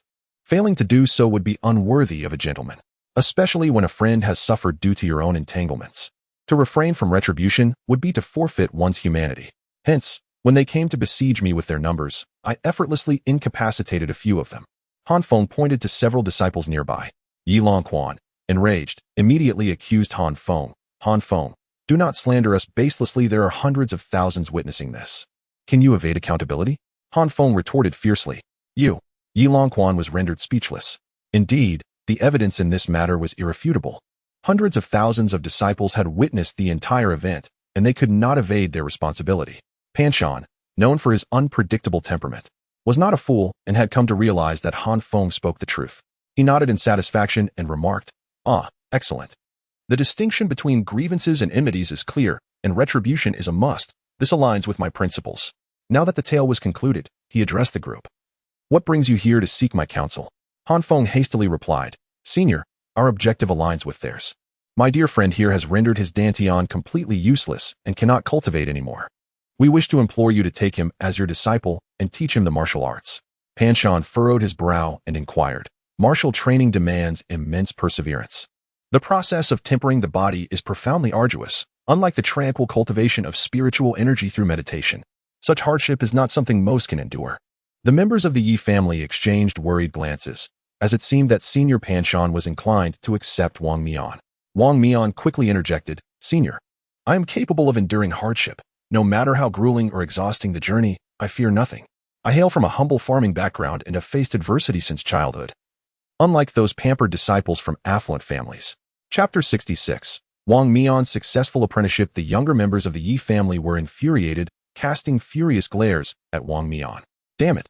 Even at this moment, he still seeks to provoke us? Pan Shan nodded and said, very well, I understand. Wang Mian's heart leapt with joy upon hearing this, and he eagerly asked, then, does that mean you agree to accept me? Han Feng and the others also shared in the exhilaration. However, this venerable figure from Pan Shan once again demonstrated the essence of capriciousness. With a grin, he declared, heh, I shall not accept. The crowd was left in utter disbelief, frozen in place. Wait, after all that commotion you refuse? Then what was the incessant chatter about? Leaning back against a bamboo chair, Pan Shan raised his hand and gestured towards Han Feng, saying, young man, although I have not personally investigated your bloodline, your vitality is robust and vigorous, exuding a powerful aura, truly a promising candidate for martial training. Should you wish to train under my guidance, I might consider it, observing your progress for a time. As for that lad over there, he can return whence he came. Many have sought my tutelage under similar circumstances. Just beside you are several who have come bearing gifts worth thousands of spirit stones, all of which I have declined. You, with mere empty words, expect me to accept you? Is that feasible? The nearby disciples of the Yi family felt a surge of satisfaction, while their own misfortunes were disheartening. Witnessing the plight of their adversaries brought them considerable joy. Wang Mian, upon hearing this, grew anxious and promptly interjected, Senior, what if I were to present you with a gift that you simply could not refuse? Oh, and what might that gift be? Something I cannot turn down. I have lived for centuries, traversing the realms from Qi cultivation to Dan formation, then from Dan formation to becoming a cripple, and have since re-embarked on the path of martial arts, achieving a level comparable to the nascent soul stage. What treasures of heaven and earth have I not encountered? Wang Mian glanced at the Yi family members before continuing. Senior, it is rather inconvenient to converse here. Might we discuss this in your residence? Beside them, the esteemed Master Siyu remarked, old fellow, grant me this favor. Cast a glance. If we fail to impress you, we shall take our leave, shall we not? Upon hearing this, Pan Shan hesitated for a moment, then rose and strode towards the interior of the dwelling. Humph, should you attempt to deceive me, I shall not spare you. Siyu declared to Wang Mian, come, I shall accompany you inside. The two then entered, leaving only Han Feng, Jiang Suru, and Zhang Xiu outside. The members of the Yi family revealed their fierce demeanor, glaring intently at Han Feng, eager for confrontation. Han Feng chuckled, what is this? Do you wish to take a bite out of me? Pray do guess. Who strikes first, you or my master of the nascent soul stage? At this, the Yi family exchanged cautious glances towards the interior. They behaved as obediently as dogs. Yi Longquan snorted disdainfully. Humph, you rely on the power of others. Without the Jiang family and Master Siyu, you are nothing. Similarly, without the Yi family, I could crush you with but one hand. Why the bluster? Han Feng retorted without mercy. Inside the house, once they entered, Master Siyu casually waved his hand, establishing a soundproof barrier that also thwarted any probing of divine senses. Pan Shan inquired, Siyu, what gift do you have for us? Wang Mian produced a jade slip from his robe and presented it to Elder Pan Shan. Upon receiving it, Pan Shan swept his divine sense over it. Though his cultivation had been entirely obliterated, the power of the divine sense he had cultivated in years past remained. As he examined the contents of the jade slip, his initial nonchalance morphed into a frown, followed by a look of utter astonishment, ultimately culminating in sheer excitement. His eyes ablaze with fervor. This resembles the ancient martial arts techniques, does it not? From whence does this remarkable cultivation method originate? How splendid, how splendid. Had I possessed such divine skills in my youth, I would not have toiled tirelessly each day, laboriously exploring the path of martial arts. If I had been endowed with this method back then, I could have perhaps contended with beings of the primordial spirit realm by now. But wait, why is there only half? Where's the other half? Pan Shan was overwhelmed with excitement, eager to seize Wang Mian, demanding the remaining portion of the technique. Sure, you immediately interposed before him, sneering, so, old man, are you satisfied with this gift? I ask you, is there a second half? Without it, the full potential of this technique cannot be realized. Pan Shan's earlier composure vanished, and he now resembled a famished ghost, starved of feminine company for 300 years. Suddenly beholding an unparalleled beauty, yet unable to partake. The second half indeed exists, but you must vow to accept him as your disciple, wholeheartedly and unreservedly instructing him for the remainder to be bestowed upon you. Otherwise, why should he freely give you an ancient martial arts technique? You speak the truth. It is only fair to accept a disciple in exchange for an ancient martial arts technique. I shall gain immeasurably from this. The young man queried, from whence did you acquire this technique? Who bestowed it upon you? As far as I am aware, such methods have long been lost to time. Wang Mian hastily replied. I received it as a blessing from the ancestral master within the ancestral worship secret realm. Perhaps the venerable ancestor, seeing my cultivation entirely squandered, wished to spare me from the cessation of my martial journey, out of compassion. Pan Shan then spoke in a daze. Indeed, this is correct. The absence of others does not imply the absence of our ancestral master. The master, being omniscient and omnipresent, can bestow this upon you, which is entirely reasonable. Young man, I shall take you as my disciple and wholeheartedly teach you in the future. Today marks the initiation of our master-disciple bond. In the days to come, we shall cultivate the indestructible Vajra technique together. I shall learn while guiding you. How does that sound? Wang Mian was filled with joy and was about to respond when Siyu suddenly interjected. Hold on. You must swear an oath to the heavenly way, pledging to teach Wang Mian selflessly and protect him. Furthermore, should you wish to impart this technique to others, you must first seek Wang Mian's consent. I do not wish to witness you, after acquiring the complete technique, dismissing Wang Mian and teaching it to others. Pan Shan, enraged, retorted, Siyu, what do you mean by such words? Do you perceive me, Pan Shan, as a despicable and shameless person in your eyes? Siyu replied coldly. I believe in prioritizing caution over trust. You know your own temperament well. I do not place my faith in you. Moreover, this oath poses no detriment to you. It merely serves as a precaution. If you truly intend to teach him wholeheartedly, what do you have to fear from the heavenly way's retribution? Very well. I accept your conditions, Pan Shan declared, extracting a thread of divine consciousness from his brow. He proclaimed, I, Pan Shan, swear by the heavenly way that upon receiving the complete technique from Wang Mian, I shall diligently cultivate alongside him, teach him with utmost sincerity, and ensure his safety. I shall not impart this technique to others without his permission. Should I violate this oath, may my soul be shattered on the spot. Upon encountering Pan Shan, Wang Mian immediately produced the other half of the jade tablet, presenting it with both hands. He then knelt on the ground, prostrating himself 3 times, and proclaimed, Disciple pays respects to master. Ah, good child, rise, Pan Shan replied with an enigmatic smile, gesturing towards the outside. Disciple, do you harbor enmity towards those individuals outside? Do you wish for revenge? Chapter 67. The Delight of 10 Slaps Revenge. Wang Mian was initially taken aback, but soon his expression transformed into one of exuberance. Of course I desire it. However, killing contravenes the sex regulations, and one must pay with their life for such actions. Alas, look at your narrow-mindedness. All you think about is killing. Do not harbor such intense bitterness. There are more effective ways to vent your frustrations and seek vengeance. It is unwise to hold on to such grievances. In martial arts, one must cultivate a tranquil heart and nurture oneself. Do you understand? Wang Mian, feeling a wave of frustration, thought, with your temperament, do those 2 idioms truly apply? He then urged, come on, let us go. Elder Pan Shan, evidently in high spirits, opened the door and led Wang Mian and Master Siyu outside. As they emerged, the eyes of everyone outside converged upon them. Feng glanced at Wang Mian, who signaled with his eyes that the matter was resolved, allowing Feng to finally relax. Pan Shan, with an air of mystery, settled himself upon a bamboo chair and addressed the several members of the Yi family, saying, I have suddenly changed my mind. As the saying goes, saving a life is more meritorious than building a 7-story pagoda. It is indeed a pity that these young ones have had their paths to immortality severed at such a tender age. In light of the long-standing friendship between the elder of your family and myself, I shall permit these 5 individuals to remain and become my named disciples. In my leisure, I will guide them in the practice of martial arts. Upon hearing this, the members of the Yi family were filled with immense joy. Yi Longquan, Yi Wan, and the other 3 immediately knelt down, exclaiming loudly, Disciple pays respects to the master. However, Han Feng's expression darkened instantly, with Wang Mian having been accepted. Now these individuals too were taken in. Their numbers could become overwhelming, leading to potential bullying of Wang Mian in the future. Meanwhile, the Yi family remained oblivious to Wang Mian's acceptance, secretly relishing in Han Feng's predicament, thinking these individuals had perhaps miscommunicated with Master Pan Shan, resulting in an embarrassing turn of events that backfired on them. They found delight in the sight of Han Feng's sullen demeanor, as if it were about to drip with bitterness. Yet, in the next moment, Elder Pan Shan chuckled and said, all right. Rise now and pay your respects to your senior brother.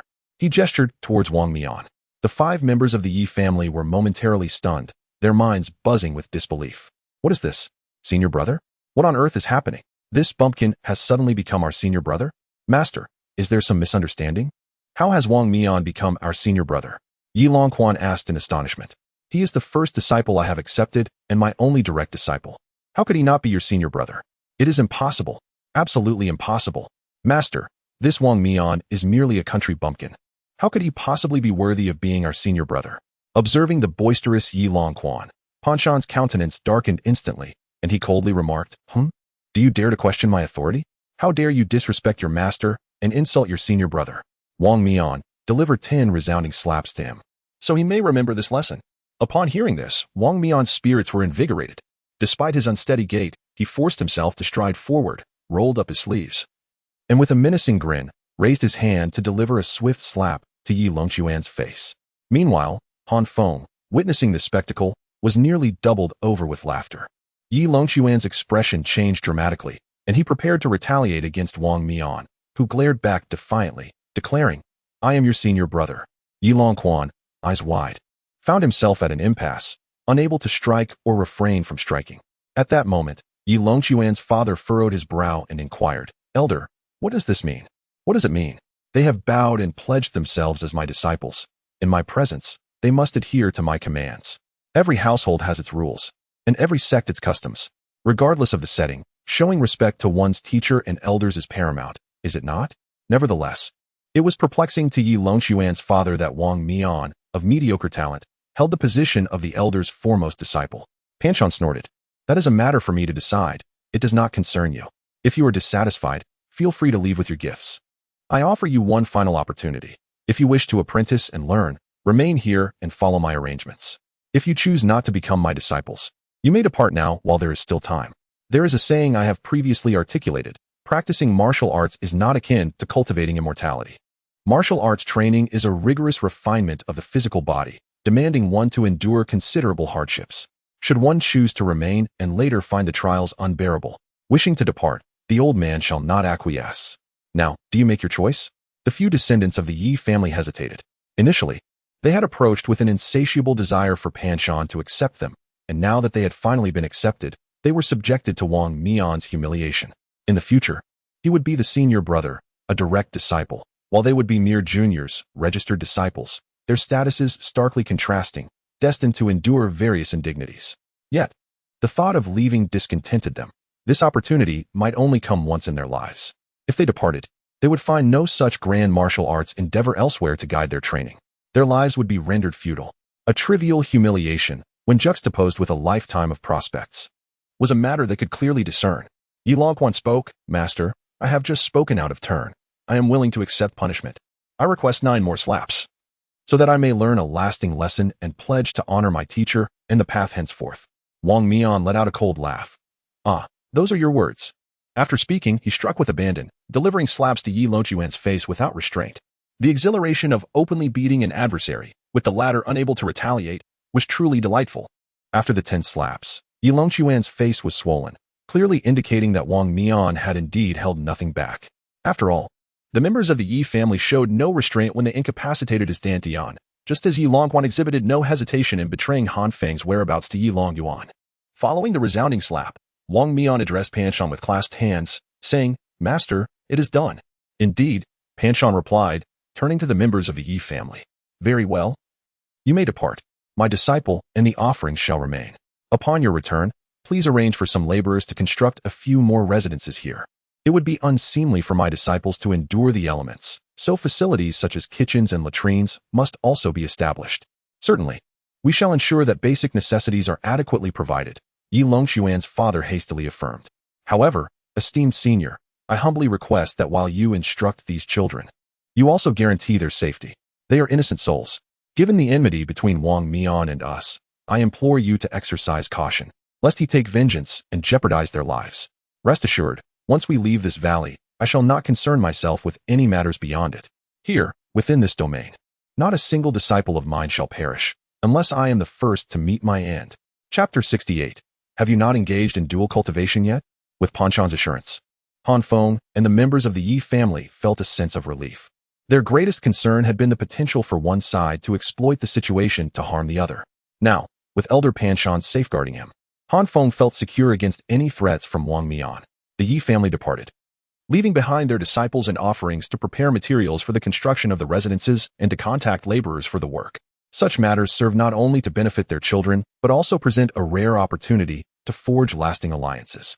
In the past, gifts were often declined. Han Feng requested a transmission jade slip from Jiang Suru, which he then handed to Wang Mian, saying, Wang Mian, you shall focus on your cultivation here, studying martial arts under the elders. Make sure to visit Luoxiao Peak every few days to keep Zhang Xiu company. Should you wish to return, send me a message, and I shall come to escort you back. Do not attempt the journey alone. The path to Luoxiao Peak is quite treacherous, with dense vegetation providing ample concealment for any lurking assassins. Your movements are well known to these members of the Yi family, given their nature. They will not forego any opportunity to eliminate both you and me. Exercise caution. Do not treat your life lightly. Wang Mian accepted the jade slip and stored it in his pouch, chuckling. Rest assured, would I be so formal with you? From now on, you shall be my charioteer, taking me wherever I wish to go. Ha ha ha. Pan Shan, observing Han Feng, remarked, since you share such a close bond with him, why not remain here and train with me? It would afford you the chance to protect him closely. Your bloodline possesses tremendous strength. Although your physique may be a tad slender, with diligent practice, it can be refined. If you choose to stay, I shall make you my direct disciple. What say you?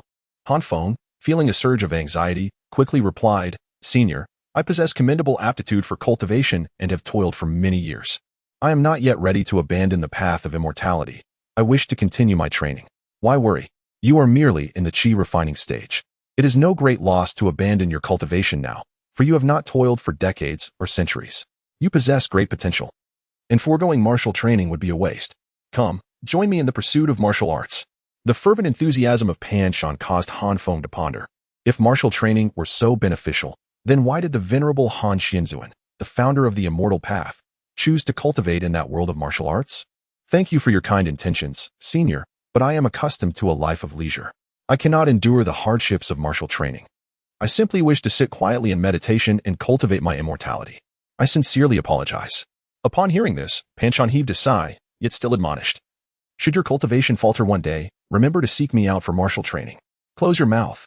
Han Feng gritted his teeth internally. He is my disciple, and I shall be his sole master, Siyu stated coldly. Now that this matter is settled, let us return.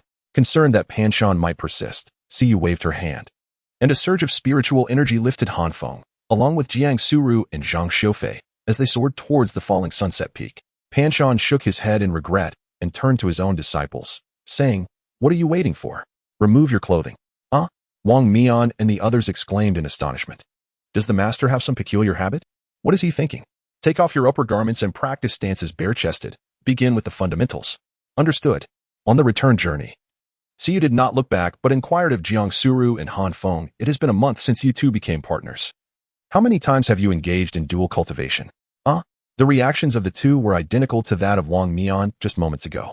Siyu, who had not witnessed their expressions, continued, As your master, I must advise you that while dual cultivation has its merits, one must not indulge excessively.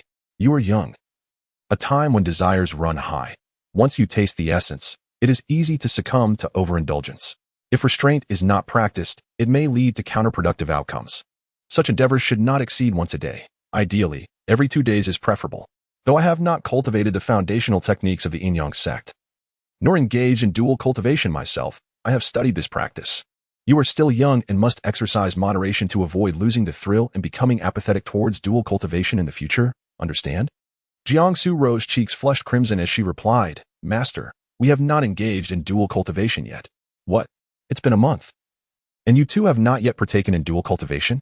Siyu, the master, furrowed her brow and said, Come, we shall speak more upon returning. Upon encountering the stern demeanor of Master Siyu, Jiang Suru and Han Feng instinctively recoiled. Once they arrived at the master's residence, the trio stood respectfully.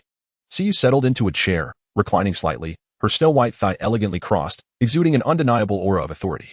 She gazed at Han Feng and Jiang Suru, resembling a strict homeroom teacher, and inquired, What is the matter with you two?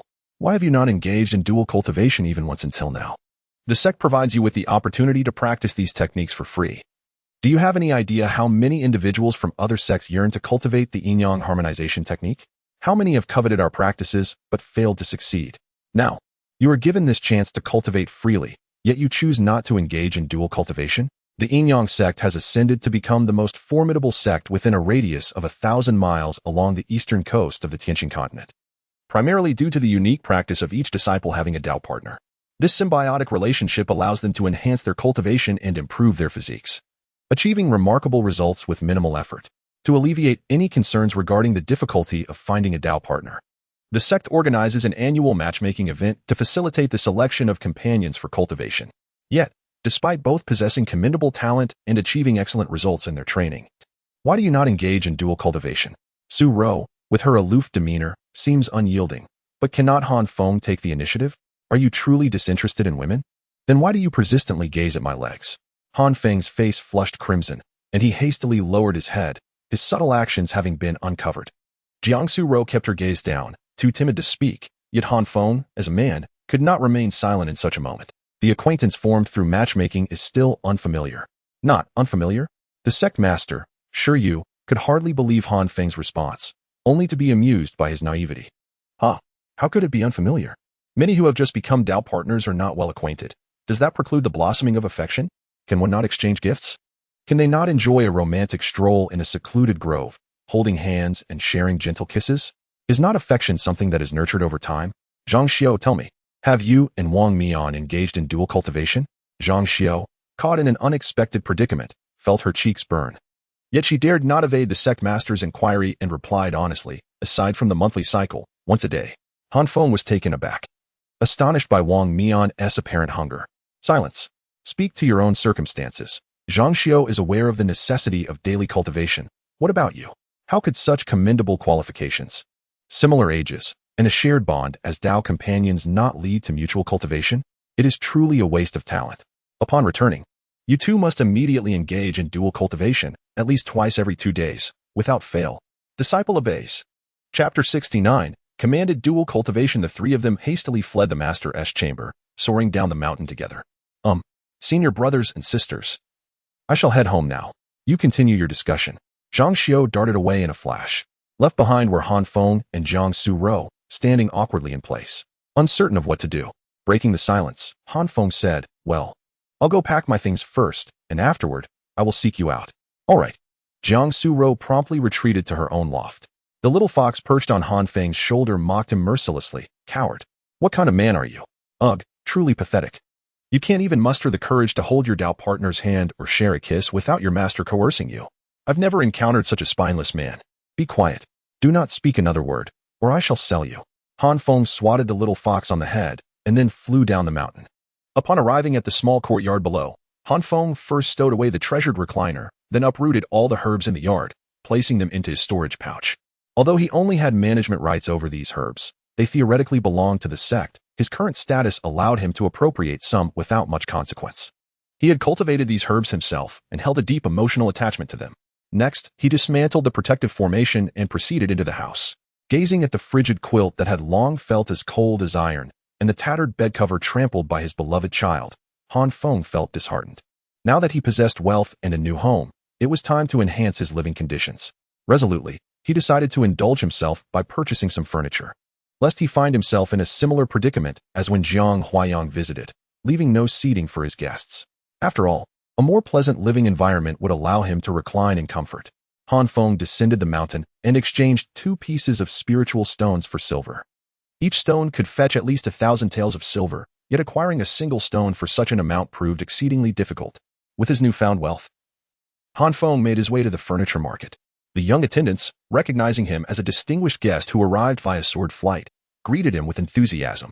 In a display of grandiosity, Han Feng procured an abundance of furnishings, a grand bed, various tables and chairs, cushions, a tea table, and exquisite tea sets, everything one could desire. He even treated the little fox to an opulent den of its choosing. Subsequently, he acquired bedding, tea leaves, and other essentials, befitting his status as a prodigious disciple. Once all was in order, he led the little fox to the expansive courtyard adjacent to Jiangsu Ro's loft. Han Feng felt elated, with a new home, a master to guide him, and the opportunity for Wang Mian to resume his cultivation. He was free from worries and concerns. He could now relish a life of tranquility. Humming a cheerful tune, he arranged the furniture within the house, laid out the new bedding, while the little fox busied itself preparing its cozy nook, filled with plush cotton pillows, creating a haven of comfort. Having arranged the house, Han Feng proceeded to the courtyard, meticulously setting up the formation.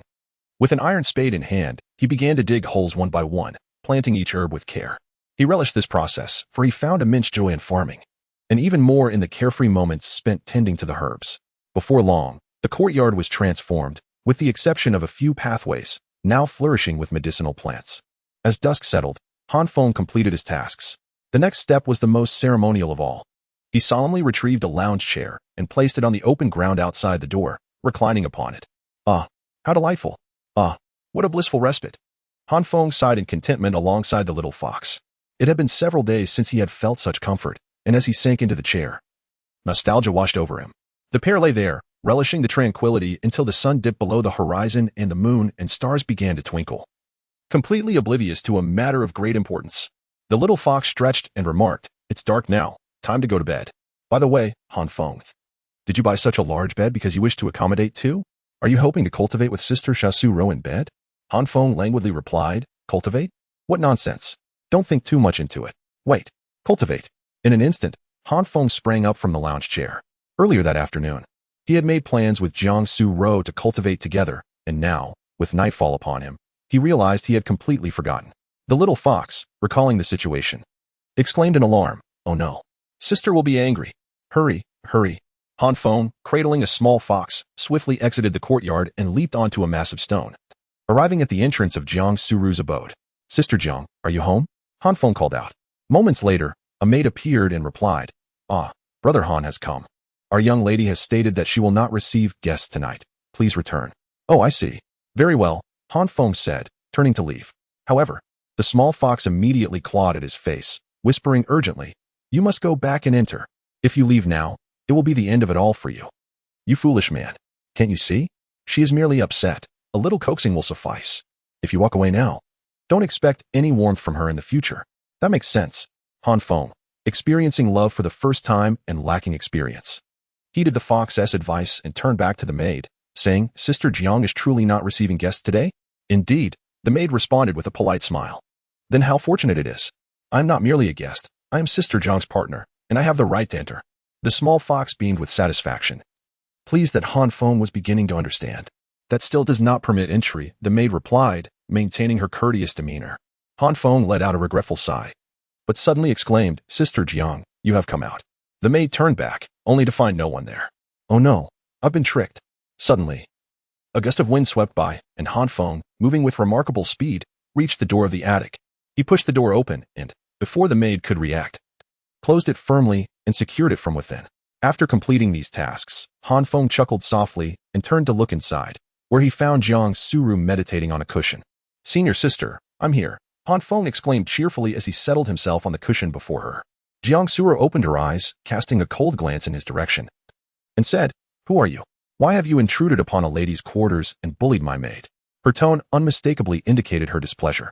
Feng, unabashed, smiled and replied, "I was busy this afternoon arranging my new abode. As soon as I finished, I came straight over." "Is that so? You may not be aware, but from my courtyard, the scene in yours is quite apparent. My maid has witnessed you lying down from dusk until nightfall, a full 2 hours," Jiang Suru remarked. "Since you, Junior Brother Han, seem to regard our dual cultivation so lightly, I must kindly ask you to leave. I cannot accommodate you."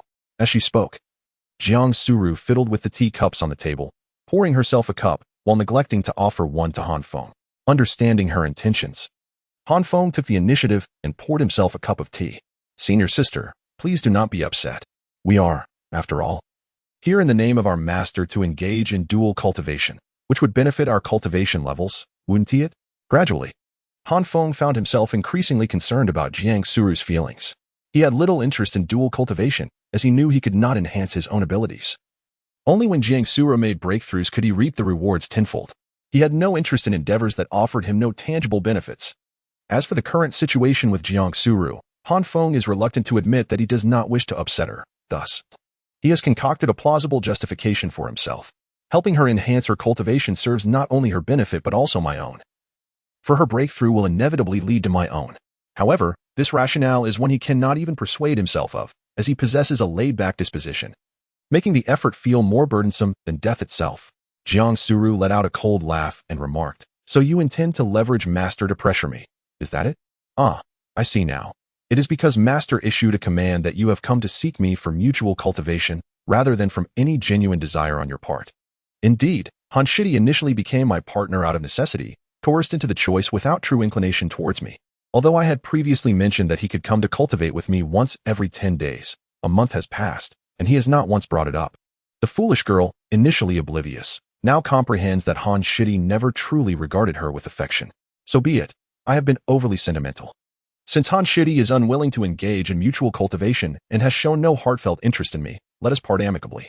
After our separation, Han Shidi may seek a suitable partner and establish a genuine bond, while we each find our own peace. In the future, should we encounter each other, a nod and a greeting will suffice, far better than enduring mutual disdain. Wouldn't you agree?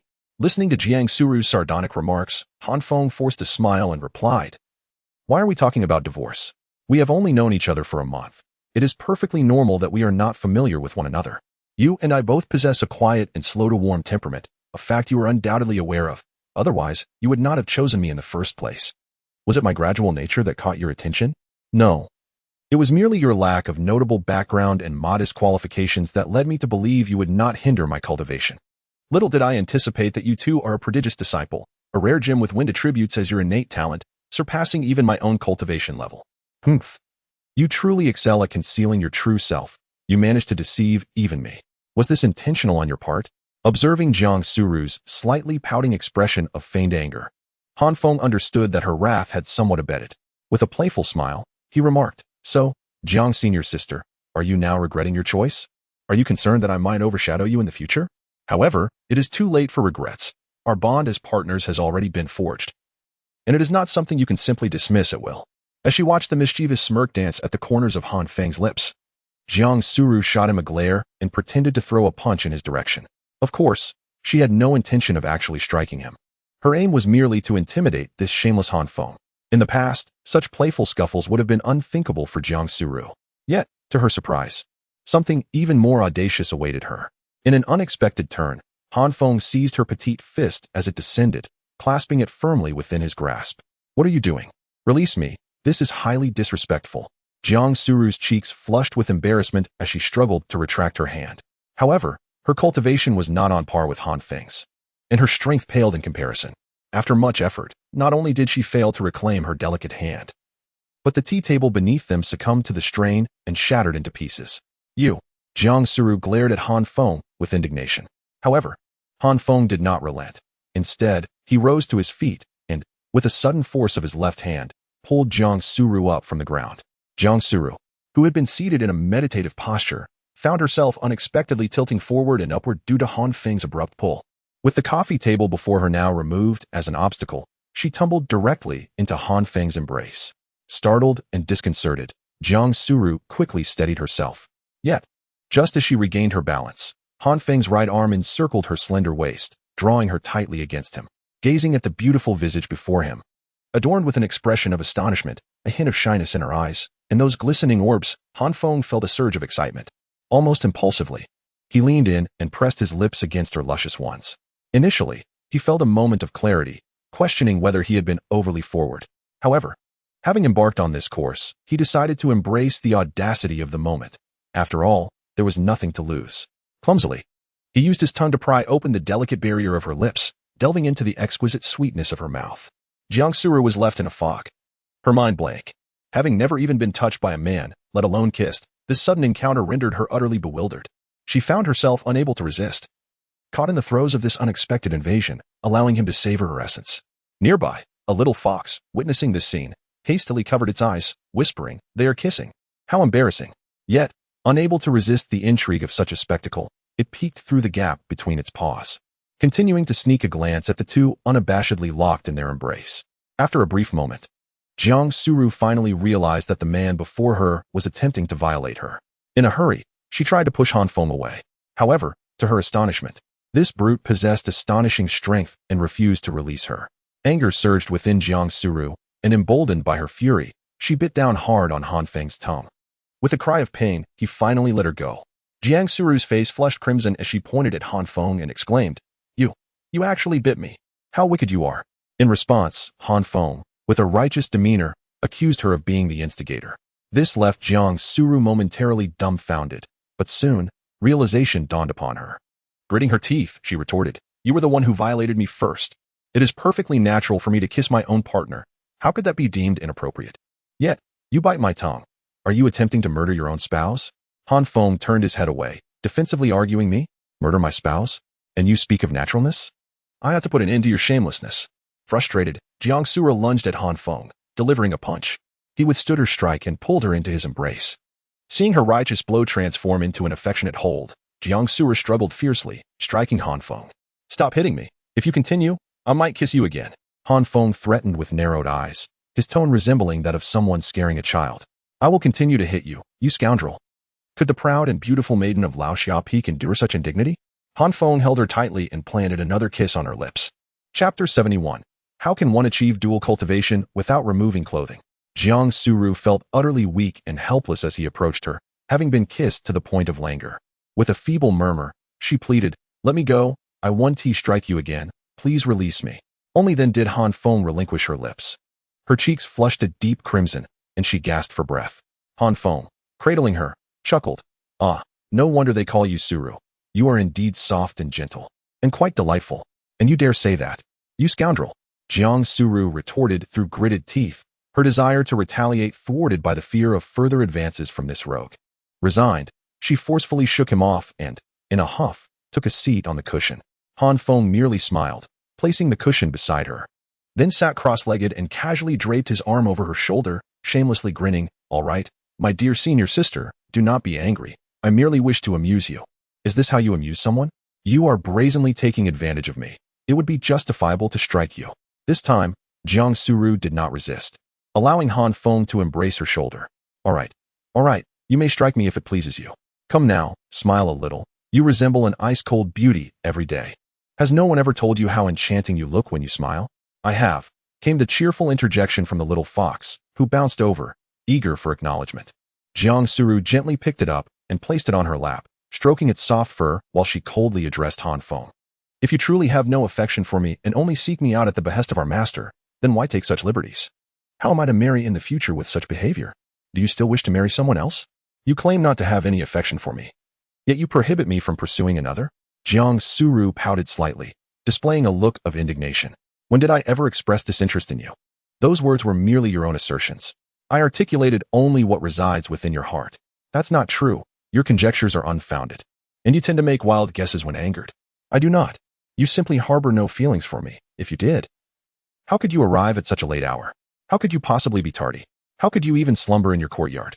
Engaging in such activities during the day seems rather inappropriate, does it not? What activities are you referring to? The practice of dual cultivation. Is it not permissible to engage in dual cultivation during daylight hours? Can one truly partake in dual cultivation in the light of day?" The two exchanged silent glances before simultaneously turning their heads away. Neither had ever engaged in such practices and were uncertain if it could be done during the day. "Regardless, you simply do not like me. You rarely seek me out. Ever since we became partners, you have approached me only once, and that was to present me with 3 needles of flowers. Since then, you have not come to see me even once. You have not been as diligent as that scoundrel with the surname Yi, who used to visit every day." "Oh, did you permit him entry?" Feng's eyes narrowed into a dangerous slit. Upon witnessing his reaction, Suru's lips curled into a smug smile as she leisurely remarked, "What is this? Are you envious? If you truly have no feelings for me, why do you care whether other men visit me? If I were indifferent to you, why would I feel jealousy? However, it is you, senior sister, who seems so concerned about whether I like you or not." Feng extended his left hand, gently lifting her chin to gaze into his eyes, and said languidly, "Senior sister, do you perhaps harbor feelings for me?" "Huh.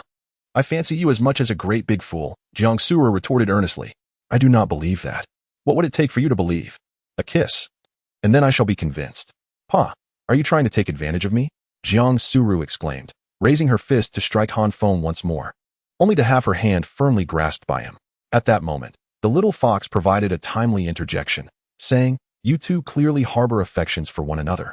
Yet you insist on engaging in this verbal sparring, demanding the other to confess first. How tiresome. Just kiss already. Wait, you've already kissed. Why are you still being obstinate? With such soft lips, how can you utter such frigid words?" "Silence," they both exclaimed in unison. The little fox obediently fell silent, curling into a fluffy ball.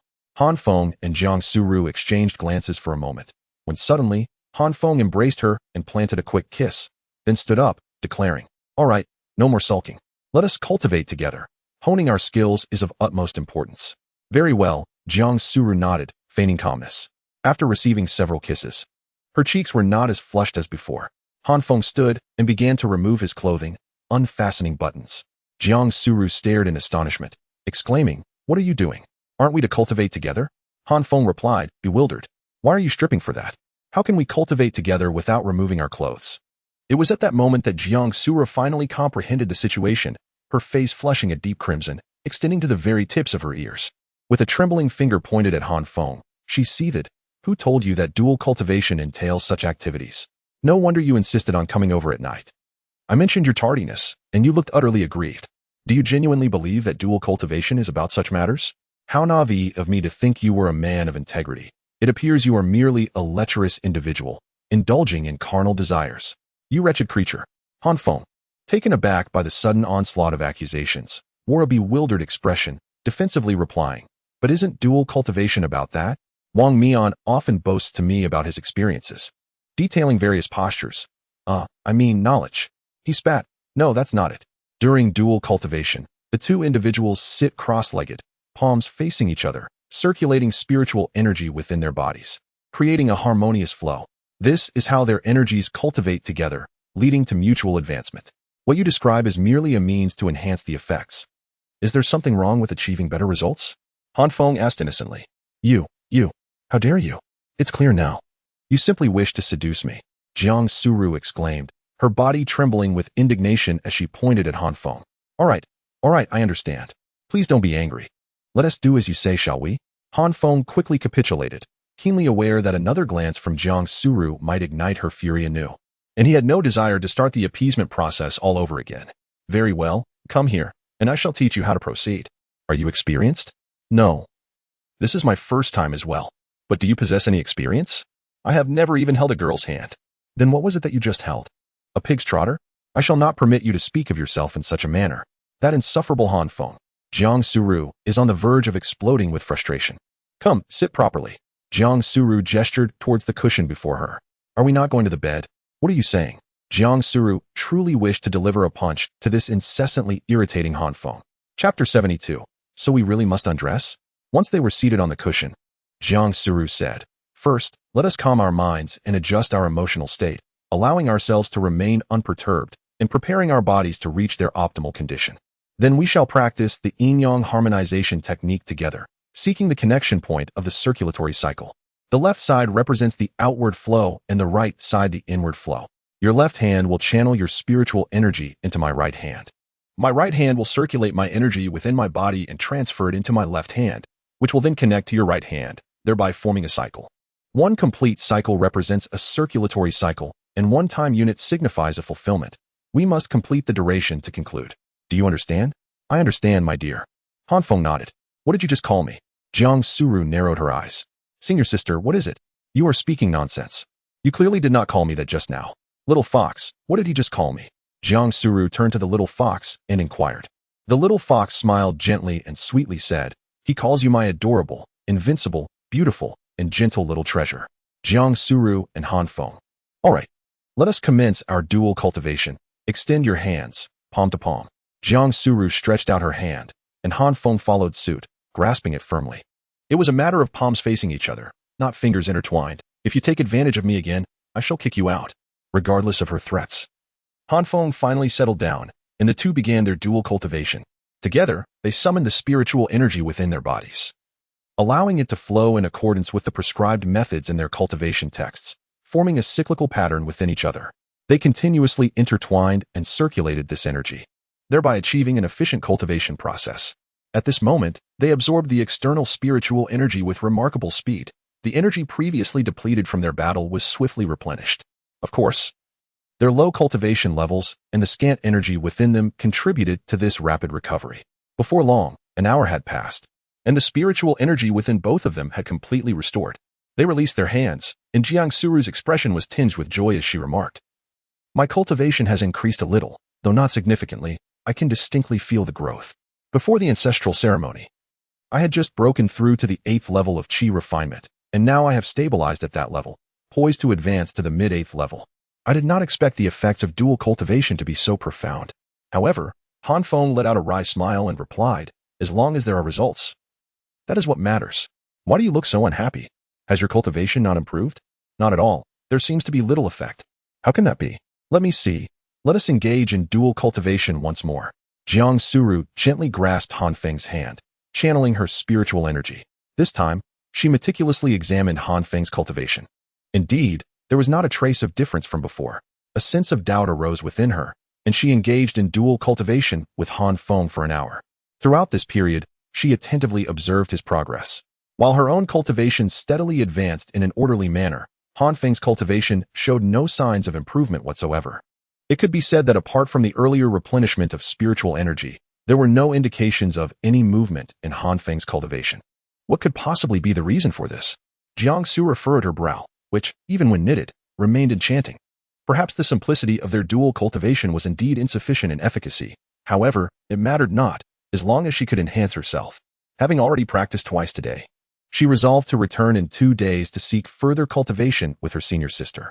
As dawn approached, Han Feng, cradling the little fox, smiled and waved farewell to Jiang Suru before heading outside.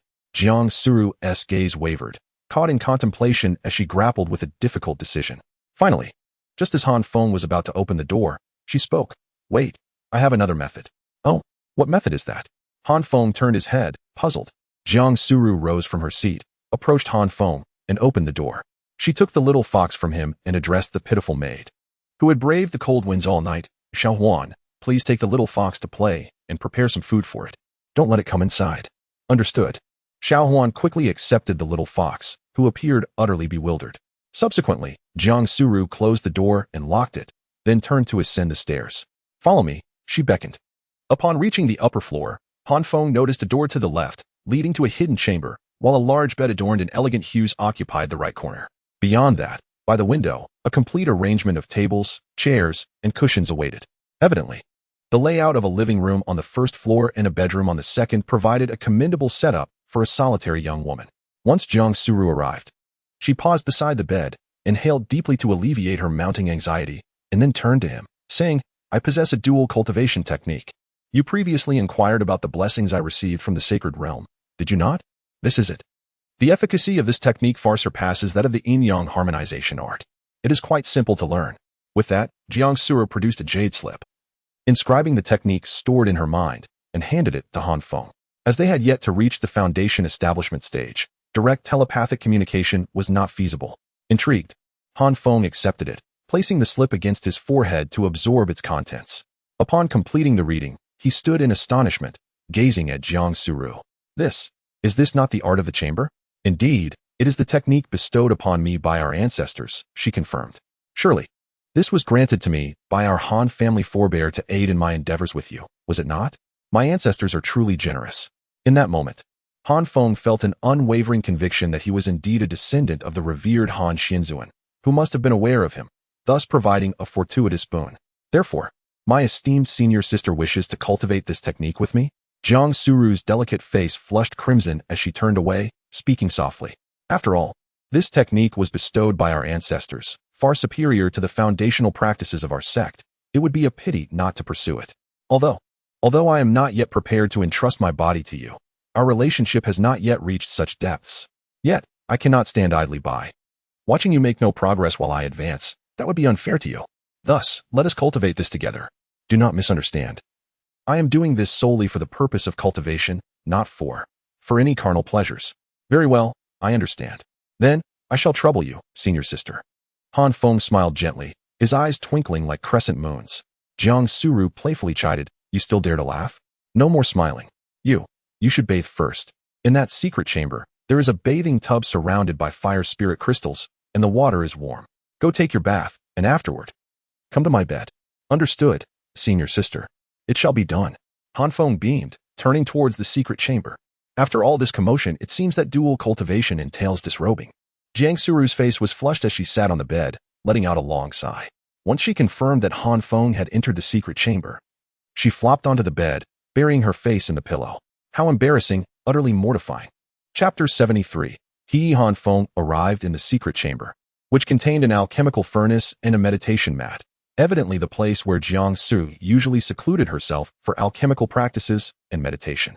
Deeper within, there existed a partition, housing an expansive bathtub. Above the tub, a bamboo pipe continuously fed water into it, while beneath, another pipe drained the excess, creating a gentle stream. Encircling the tub were fire spirit crystals, providing warmth, ensuring the water remained perpetually tepid. Such opulence, truly extravagant. Suddenly, Feng was struck by a thought. The water was spring water flowing from the mountain, which was understandable, but where did the drained water go? Could it be that it formed a small stream, cascading down to the valley? He had once lived at the mountain's base. Had he unknowingly bathed in the very water he had consumed? Hastily, he opened the window to investigate, only to discover a well outside, where the water flowed, not down the mountain. Ah, indeed, Sister Jiang possesses remarkable sensibility. Feng shed his clothes and leapt into the bathtub, which was adorned with petals, with soap pods floating nearby. He relished his bath, particularly focusing on cleaning a certain weapon, ensuring it was immaculate. After his refreshing soak, he noticed a towel nearby, opting to forego his garments. He wrapped the towel around himself and carried his clothes outside. Once outside, he placed his clothes upon a chair and spotted Jiang Su-ro, motionless upon the bed, prompting a playful impulse within him. Stealthily, he approached her from behind, bent down, and softly called, "Sister?" Jiang Su-ro raised her head, and Feng took the opportunity to gently pat her on the rounded form. "Ah, how dare you strike me? Do you wish to engage in a duel? I shall not back down." Jiang Suru's delicate eyes ignited with a fierce flame as she rose, ready to confront Feng. In an instant, Feng enveloped her in his embrace, encircling her slender waist before capturing her lips with his own. However, this time, his hands became rather audacious. His left hand held her waist while his right hand stealthily descended. Jiang Suru emitted a sound of protest from her nasal passages. Yet Feng remained undeterred. After a brief struggle, she ceased her resistance, allowing this rogue man to take what he desired. Moments later, they parted, and Feng gazed deeply into her shimmering eyes, smiling as he said, "Senior sister, you are truly beautiful." Jiang Suru haughtily snorted, "Do I need you to tell me whether I am beautiful? I am the most exquisite beauty of the falling sunset peak, and you have truly hit the jackpot." "Haha. Indeed. Had it not been for your choice of me back then, how could I have been fortunate enough to have such a stunning senior sister?" Who says you won me over? I merely saw that you were unable to enhance your cultivation due to your normal circulation of spiritual energy, and thus, I assisted you. Do not think for a moment that I have fallen for you. I merely pity you. Yes, pity you. Do not assume that you've captured my heart." Observing the flustered demeanor of the icy beauty, Feng felt a surge of joy within. He caressed Jiang Suru's soft lips and remarked, "Such a tender mouth, yet it speaks so harshly." Enough with the chatter, let us engage in dual cultivation swiftly." Jiang Suru feigned composure, striking a proud pose as if such matters were merely trifles in her eyes. "As you command, senior sister." Feng spoke softly, then extended his hand to gently loosen Jiang Suru's belt. After unfastening it, he opened her outer garment and, through the inner layer, beheld her proud and alluring form. Just as he was about to remove her outer clothing, Jiang Suru shivered and quickly exclaimed, "No, let me do it myself." "You turn around first." She was anxious. This was her first experience. "There's no need to be nervous, senior sister. Just close your eyes and leave everything to me," he reassured her. "Are you experienced?" Jiang Suru squinted at him. "Not particularly, but as a girl, it wouldn't be right for you to take the initiative, would it?" Feng replied. "Now, senior sister, lie down. I'll assist you." "Well, all right then." Jiang Suru sat on the bed, about to lie down when suddenly she felt a sense of unease. How could she, Jiang Suru, a proud and ambitious woman, allow herself to be at a disadvantage in such matters? How could she lie down and be at someone else's mercy? The thought of her recent display of weakness filled her with regret. She could not comprehend why she had become this way. Previously, when facing Feng, her demeanor had always been commanding, yet now it seemed to diminish with each passing moment, while his presence grew stronger. Could she truly be subdued by him? Could she really be bullied? Thus, Jiang Suru stood tall again, defiantly donning her undergarment, and declared, "Come on, beast. I'm not afraid of you." Appeared bewildered, utterly perplexed by the unfolding events, yet he proceeded in a manner that was decidedly normal. He discarded the little beauty's garments, one by one, casting them to the ground, before firmly asserting his dominance. Despite this, maintained her regal composure, refusing to be overshadowed. As removed the towel and tossed it aside, S eyes widened in astonishment. She appraised physique. His appearance was rather mediocre, unremarkable, and only slightly delicate. He bore a certain slenderness, though not to the extent of frailty. With powerful arms honed from years of labor in the fields, his muscles robust and well-defined. As her gaze traveled downward, she quickly averted her eyes. Feeling a rush of embarrassment, chuckled softly, effortlessly toppling the little beauty before him, asserting his control. Did not shut her eyes. Instead, she regarded with a hint of provocation, striving to maintain her own formidable presence. "Ah, my ever-strong-willed senior sister." Leaned down, gently brushing her small nose with his fingers before attending to more serious matters. Gradually, the two began to gaze at one another, their mutual admiration growing more profound, their eyes reflecting an abundance of affection. Tenderly kissed delicate lips and inquired, "Senior sister, are you ready? Come on, I'm not afraid of you." "All right, here I come, junior brother." Strategized, preparing to launch his offensive against his opponent. "Could you possibly slow down? You show no mercy." The little beauty protested from beneath him. "Very well, as you command." After a period of adjustment, as they became more attuned to one another, they embarked on their formal confrontation. In this fierce battle, both sides engaged in an intense exchange, each unwilling to concede defeat. Jiang Suru furrowed her brows and admonished, "Do not merely focus on this. Hasten to cultivate your skills and elevate your cultivation level." Feng nodded repeatedly. "All right. I am already channeling my energy." He continued, "Listen closely. We must jointly execute our techniques to circulate spiritual energy in a harmonious cycle, completing the mutual flow. This is what constitutes a complete cycle, just as when we were seated together. Do you understand?" "I understand. Rest assured, senior sister. Your junior is quite adept at cultivation as well." Wait a moment. Why should you be above? Come down. I shall take that position." "Do you think I will allow you to bully me?" He, "Very well, senior sister." Chapter 74. Do you wish to acknowledge me as your father? This time, Feng grasped the tenacity of Jiang Suru's character. Even in such endeavors, she insisted on taking the lead. Her delicate figure, accompanied by soft gasps, left Feng entranced, growing genuinely fond of this senior sister. If initially, their union as partners was born of necessity, now they had both wholeheartedly embraced and developed affection for one another. Indeed, it seemed they might even have fallen in love. It is often said that mutual cultivation is the finest remedy for enhancing one's bond. And it appears this notion holds true. Much like Wang Mian and Zhang Xiao, whose acquaintance is brief yet whose bond runs deep, even when Wang Mian is cast aside, Zhang Xiao remains steadfast, unwilling to abandon him. This unwavering connection stems from their daily practice together, rendering them inseparable. The art of cultivation demands time, and Feng and Jiang Suru devoted an entire hour to their training before ultimately surrendering, declaring the end of their conflict. The two lay breathless upon the bed, the delicate beauty glistening with fragrant perspiration, the sheets dampened, marked with faint traces resembling plum blossoms. "Are you tired, senior sister?" Feng inquired, embracing Jiang Suru. "Keep your distance. It's sweltering," Jiang Suru retorted coldly, resembling a cad who feigns ignorance after donning trousers. "Nay, a cadet." Feng chuckled as he drew her closer, pressing her tender form against his chest, reveling in the softness that enveloped him, and finding his admiration for her growing with each glance. Jiang Suru shot him an exasperated look and remarked, "You still call me senior sister? I am already yours. Can you not adopt a more endearing title? Such a dense man. What would you have me call you? Wife? Spouse? Beloved? Which do you find most pleasing? None are appealing. When do you see cultivators addressing their partners in such a manner? Then what should I call you? You dolt. How does my father refer to me? Can you not learn from him?" Jiang Suru's anger intensified the more she pondered.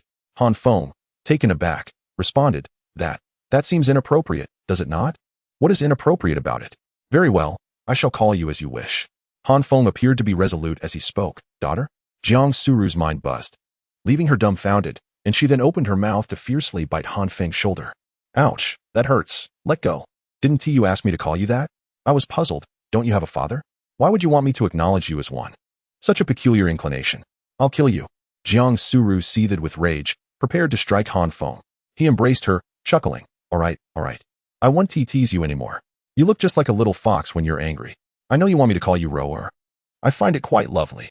Upon hearing this, Jiang Suru relented, but Feng's next statement sent her into a frenzy once more. "Yet, I still believe little Su Ro sounds the sweetest. Which do you prefer?" "I think your grandmother's leg." Jiang Suru gritted her teeth in fury, her anger surging, and she suddenly seized Feng's most vulnerable spot. No. Ouch, that hurts. Please be gentle with it. It cannot withstand such brutality." After a considerable amount of coaxing, Jiang Suru gradually accepted the rather unflattering nickname of Little Su Ro. Feng then retrieved the spring wind wings gifted to him by his master from his storage bag, saying, This is our first dual cultivation. I ought to present you with a gift. However, I find myself lacking in worthy offerings, so I shall give you this. You possess the wood attribute as your spiritual root, and speed is not your forte. However, with the acquisition of the spring wind wings, your velocity will experience a remarkable enhancement, proving effective whether in pursuit or retreat. Do don them and give them a try. Jiang Suru gazed at Han Feng in astonishment and exclaimed, such a fine mid-grade spiritual treasure. Are you truly willing to part with it for me? What will you have in return? Why should I hesitate? He replied, I am inherently aligned with the wind attribute, excelling in speed, within the same realm. None can surpass me. Its effect would be minimal for my use. Jiang Suru felt deeply touched, realizing that Han Feng was indeed a commendable man. This scoundrel was not born solely to vex her. Yet, she shook her head, insisting, no, this is a gift from my master. If she were to discover that you have given her present to me, she would be furious. Our esteemed master Siyu has quite a temper, and should she become enraged, both you and I would face punishment. Please, take it back. Engaging in dual cultivation is not solely a disadvantage for me. My own cultivation has also advanced. I have already reached the mid-stage of the qi refining period. A few more sessions, and I shall likely attain the peak. Is that truly the case? Then let us have a few more sessions, Han Feng thought, somewhat regretful that he could not bestow this treasure upon her, as it meant he would not receive a superior reward in return. In his eyes, gifting the treasure to Jiang Suru would also yield him blessings of an even greater treasure. One artifact could become two, a most profitable exchange indeed. Yet, he could not disclose this to Jiang Suru, as the ancestral entity bestowing upon him marital blessings forbade him from doing so. In the realm of blessings, Han Feng perceived that the matrimonial boon from Xianzhu was far superior to the sanctuary blessing bestowed upon him by the esteemed Han Xianzun. The sanctuary blessing was a singular gift, bestowed only once in a lifetime, whereas the matrimonial boon was an enduring promise, ever accessible. As he contemplated this, he withdrew the spring wind wings, deciding to seek another opportunity to present them in the future. Then, he turned to embrace her once more, preparing for yet another encounter. Jiang Suru appeared somewhat flustered, exclaiming, no, please, let us rest. We have already engaged in ordinary dual cultivation twice today, and this additional practice has reached its saturation. I need a moment to recuperate. I have only just crossed the threshold, and it still aches. Seeing his delicate wife's pitiful expression softened Han Feng's heart. He retrieved a common revitalizing pill from his storage pouch and offered it to her, hoping to alleviate her discomfort.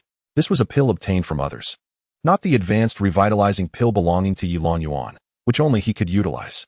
After consuming the pill, Jiang Suru remarked, you should return now. I will dispose of this soiled bedsheet and replace it with a fresh one, then reinforce my cultivation. Han Feng, cradling her and gently caressing her backside, replied, it feels so delightful to hold you. What shall I do if I cannot bear to let go? Jiang Suru smiled tenderly and said, yet, cultivation remains paramount. The future is long. Why should we fret over a fleeting moment of intimacy? It is not as though we shall cease our dual cultivation in the days to come. By the way, have you made any progress in your cultivation? As she placed her hand upon Han Feng's dantian, channeling her spiritual energy to scrutinize, she furrowed her brow after a moment and inquired, why has there been no advancement? What could be the reason for this? Han Feng shook his head and said, it's all right. As long as you can enhance your cultivation, I'm willing to endure a bit of hardship. Even if there is no improvement, it's of no consequence. Chapter 75. Is the little fox a nine-tailed sky-devouring fox? This shouldn't be. Why is there no progress? Clearly, after such an extensive period of dual cultivation, I have made considerable advancements. Jiang Suru furrowed her delicate brows, pondering the reason. Suddenly, a realization struck her, her eyes widening as she exclaimed, I understand now. You are currently at the pinnacle of the 9th level of the qi refinement stage, having reached your limit. To advance further would mean entering the foundation establishment stage. Since you haven't crossed that threshold, it is only natural that you would see no enhancement. How could I have overlooked this? Your inability to progress is due to having maxed out your cultivation. I am utterly frustrated with you. I thought ordinary dual cultivation was ineffective, but it turns out it was just that I slept with you, you scoundrel. Return my innocence. Jiang Suru, now agitated, felt she had suffered a great loss and raised her small fist to strike Han Feng. I hadn't considered that either. It's all right. As long as you can break through, I don't mind putting in a little extra effort, he replied. You don't mind putting in extra effort? You make it sound as though you have suffered a tremendous loss. I could just as easily. Jiang Suru could no longer maintain her icy demeanor. Her face flushed with indignation and embarrassment. Han Feng, holding a small apron, gently embraced her while helping her dress. Feeling his tenderness, Jiang Suru's anger dissipated. After casting him a sidelong glance, she declared, "You dress in your own clothes, and I shall dress in mine. You only know how to take them off. You have no idea how to put them on. I will manage myself." "Very well, as you wish." Han Feng kissed her gently before leaping off the bed to don his clothes. After both had dressed, Jiang Suru yanked down the bed sheets, stained with water and flecks of blood, and tucked them away into his storage bag. "Give it to me. I shall dispose of it," Han Feng proposed. "Is it necessary for you to throw it away? Why would you? Are you hoping to keep it as a memento? It bears my maiden's crimson mark. Do you consider it a trophy?" "Of course not. I harbor no such intention," she retorted. "Go away. Do not disturb my cultivation. You pursue your practice. I shall attend to mine. Leave swiftly. Your presence vexes me." With a pout, Jiang Suru attempted to push Han Feng out. He chuckled, embraced her, and playfully patted her pert backside before finally descending the stairs. "Scoundrel!" Jiang Suru exclaimed, blushing with playful indignation. She then settled cross-legged on the mat, a slight ache from her lower body preventing her from calming her mind for cultivation. Whenever she closed her eyes, her thoughts were ensnared by the lingering memories of their passionate encounter. "You troublesome man, you disturb my focus. My heart unburdened by man. I shall draw my sword with clarity. Calmness, calmness." Upon reaching the ground floor, Han Feng opened the door to find the dawn's light dimly illuminating the world outside. There, the unfortunate maid, Xiao Huan, clutched a small fox, trembling in the cold wind. Witnessing this scene, Han Feng felt an overwhelming sense of guilt. While he reveled in joy upstairs, she had endured the chill all night long. "My dear Xiao Huan, I am deeply sorry for your suffering. Mind your own business." Xiao Huan replied, sitting on a stone, her lips pouted, on the verge of tears. This man had left her outside to brave the frigid wind throughout the night. The little fox remarked, "It is quite cold outside. You should invite Miss Xiaowan to our home for a brief respite. There is a formation. We cannot enter." The little fox replied, with a hint of grievance in its tone. "Ah, I must admit my oversight." Han Feng gently picked up the little fox, retrieved 10 spirit stones from his storage bag, and presented them to Xiaowan, saying, "Miss Xiaowan, please accept these as an apology. Are these truly for me?" Xiaowan's face brightened instantly as she eagerly accepted the spirit stones, exclaiming, "Thank you, dear uncle. You are indeed a wonderful uncle. Our young lady is perfectly suited for you. You are a match made in heaven, destined to grow old together." "Ha, thank you. Do rest now, as Sister Jiang is currently in meditation." "Certainly." With a joyful heart, Xiaowan dashed into the house. Han Feng, cradling the little fox, returned to his own abode. He then inscribed the little fox's mark into the formation, granting it the ability to independently access the barrier. Reclining in a lounge chair, he savored the splendid beauty of the sunrise. The little fox nestled upon him, inhaled deeply, and remarked, "You carry the scent of Sister Xiao. Have you too engaged in something improper? Children should refrain from prying into adult matters. Be silent." "No. I merely inquired, what does improper feel like?" Han Feng lazily responded, "One day, I shall take you to Spirit Beast Peak to find a male fox. Once you partake in something improper, you will understand the sensation." Little did he know that this statement incited the little fox's wrath, prompting her to retaliate with a flurry of punches and kicks. How dare those despicable, lowly beasts think themselves worthy of mating with one as noble as I? I shall seek out only the most regal and pure-blooded male beasts to ensure the continuation of the finest lineage. But you constantly boast of your noble bloodline. What species are you, truly? Even Xinju has advised me to treat you kindly." "I do not know," she replied. "I have lost my previous memories. Yet I feel as if I am of considerable age, and I seem to recall possessing great prowess. I yearn to discover my true identity. Since Xinju is familiar with me, perhaps she knows who I am. Please, ask her for me." "Very well, I shall inquire on your behalf." Han Feng closed his eyes and called out in his mind, "Xinju, Xinju, are you there?" "I am here," came the familiar voice of Xinju. "Do you know what species the little fox is? What is her origin?" "I do know," Xinju replied. After a prolonged silence, Han Feng asked, "Is it that you cannot disclose this information?" "No, you merely inquired if I was aware. You did not request that I reveal anything." Han Feng felt a wave of frustration. Indeed, he had only asked if she knew. "Then can you tell me?" "I can. But you must not disclose this to anyone other than the little fox. Her origins are such that they could bring ruin to your entire sect." "Is it truly that formidable? Please, share this with me, and I promise to keep it a secret." "It is the nine-tailed devouring fox, the last remaining of its kind in the world, and also a bloodline of my old acquaintance." "The nine-tailed devouring fox? I have never heard of it. But it sounds quite formidable and must indeed be a powerful entity. If it is so mighty, how did it come to find itself in such a predicament?" "It is not for me to say. you may seek the answer yourself. However, the nine-tailed devouring fox is a taboo among the demon clan. Be sure to keep its name a secret, for revealing it could bring about catastrophic misfortune. You must cherish and protect it, for the rewards it shall bestow upon you in the future are beyond your wildest imagination. Very well, Elder Exine, I understand. Feng replied earnestly as he cradled the small fox.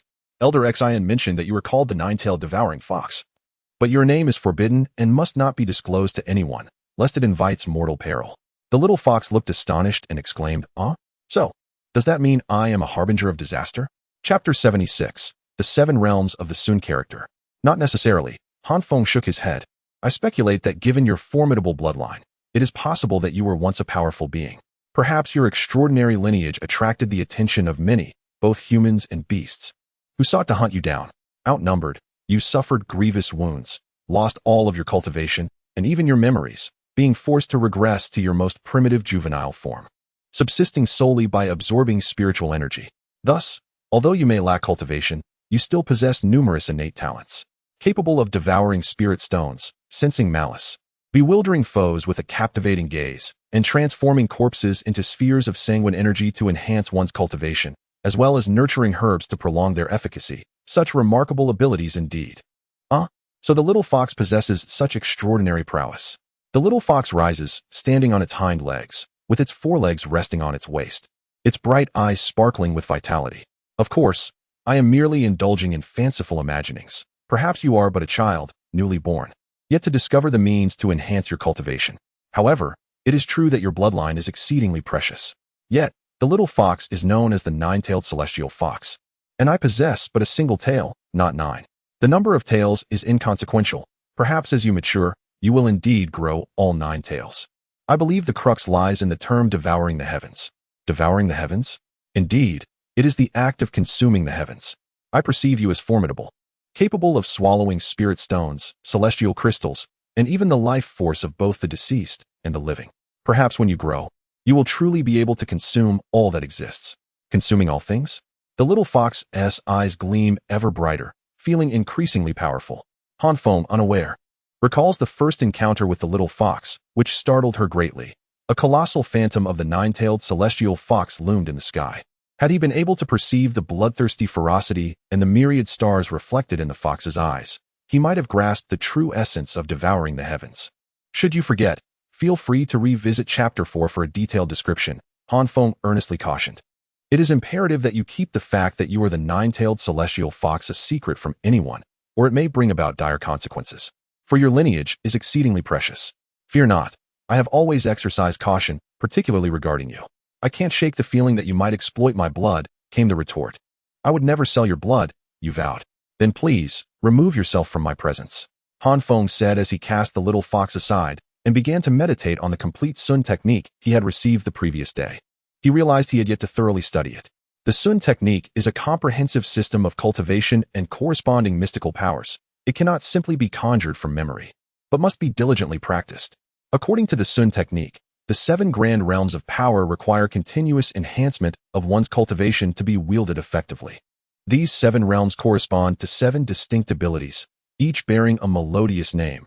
Inquire of the gentle breeze. Inquire of the 9 heavens. Inquire of the stars. Inquire of the celestial sphere. Inquire of the immortal abode. Inquire of the celestial pivot. Inquire of the divine sovereign. Among these, only the first 3 can be cultivated and manifested by mortals, representing the so-called practitioner realm. After all, without attaining immortality, one remains merely a physical being, classified as mortal.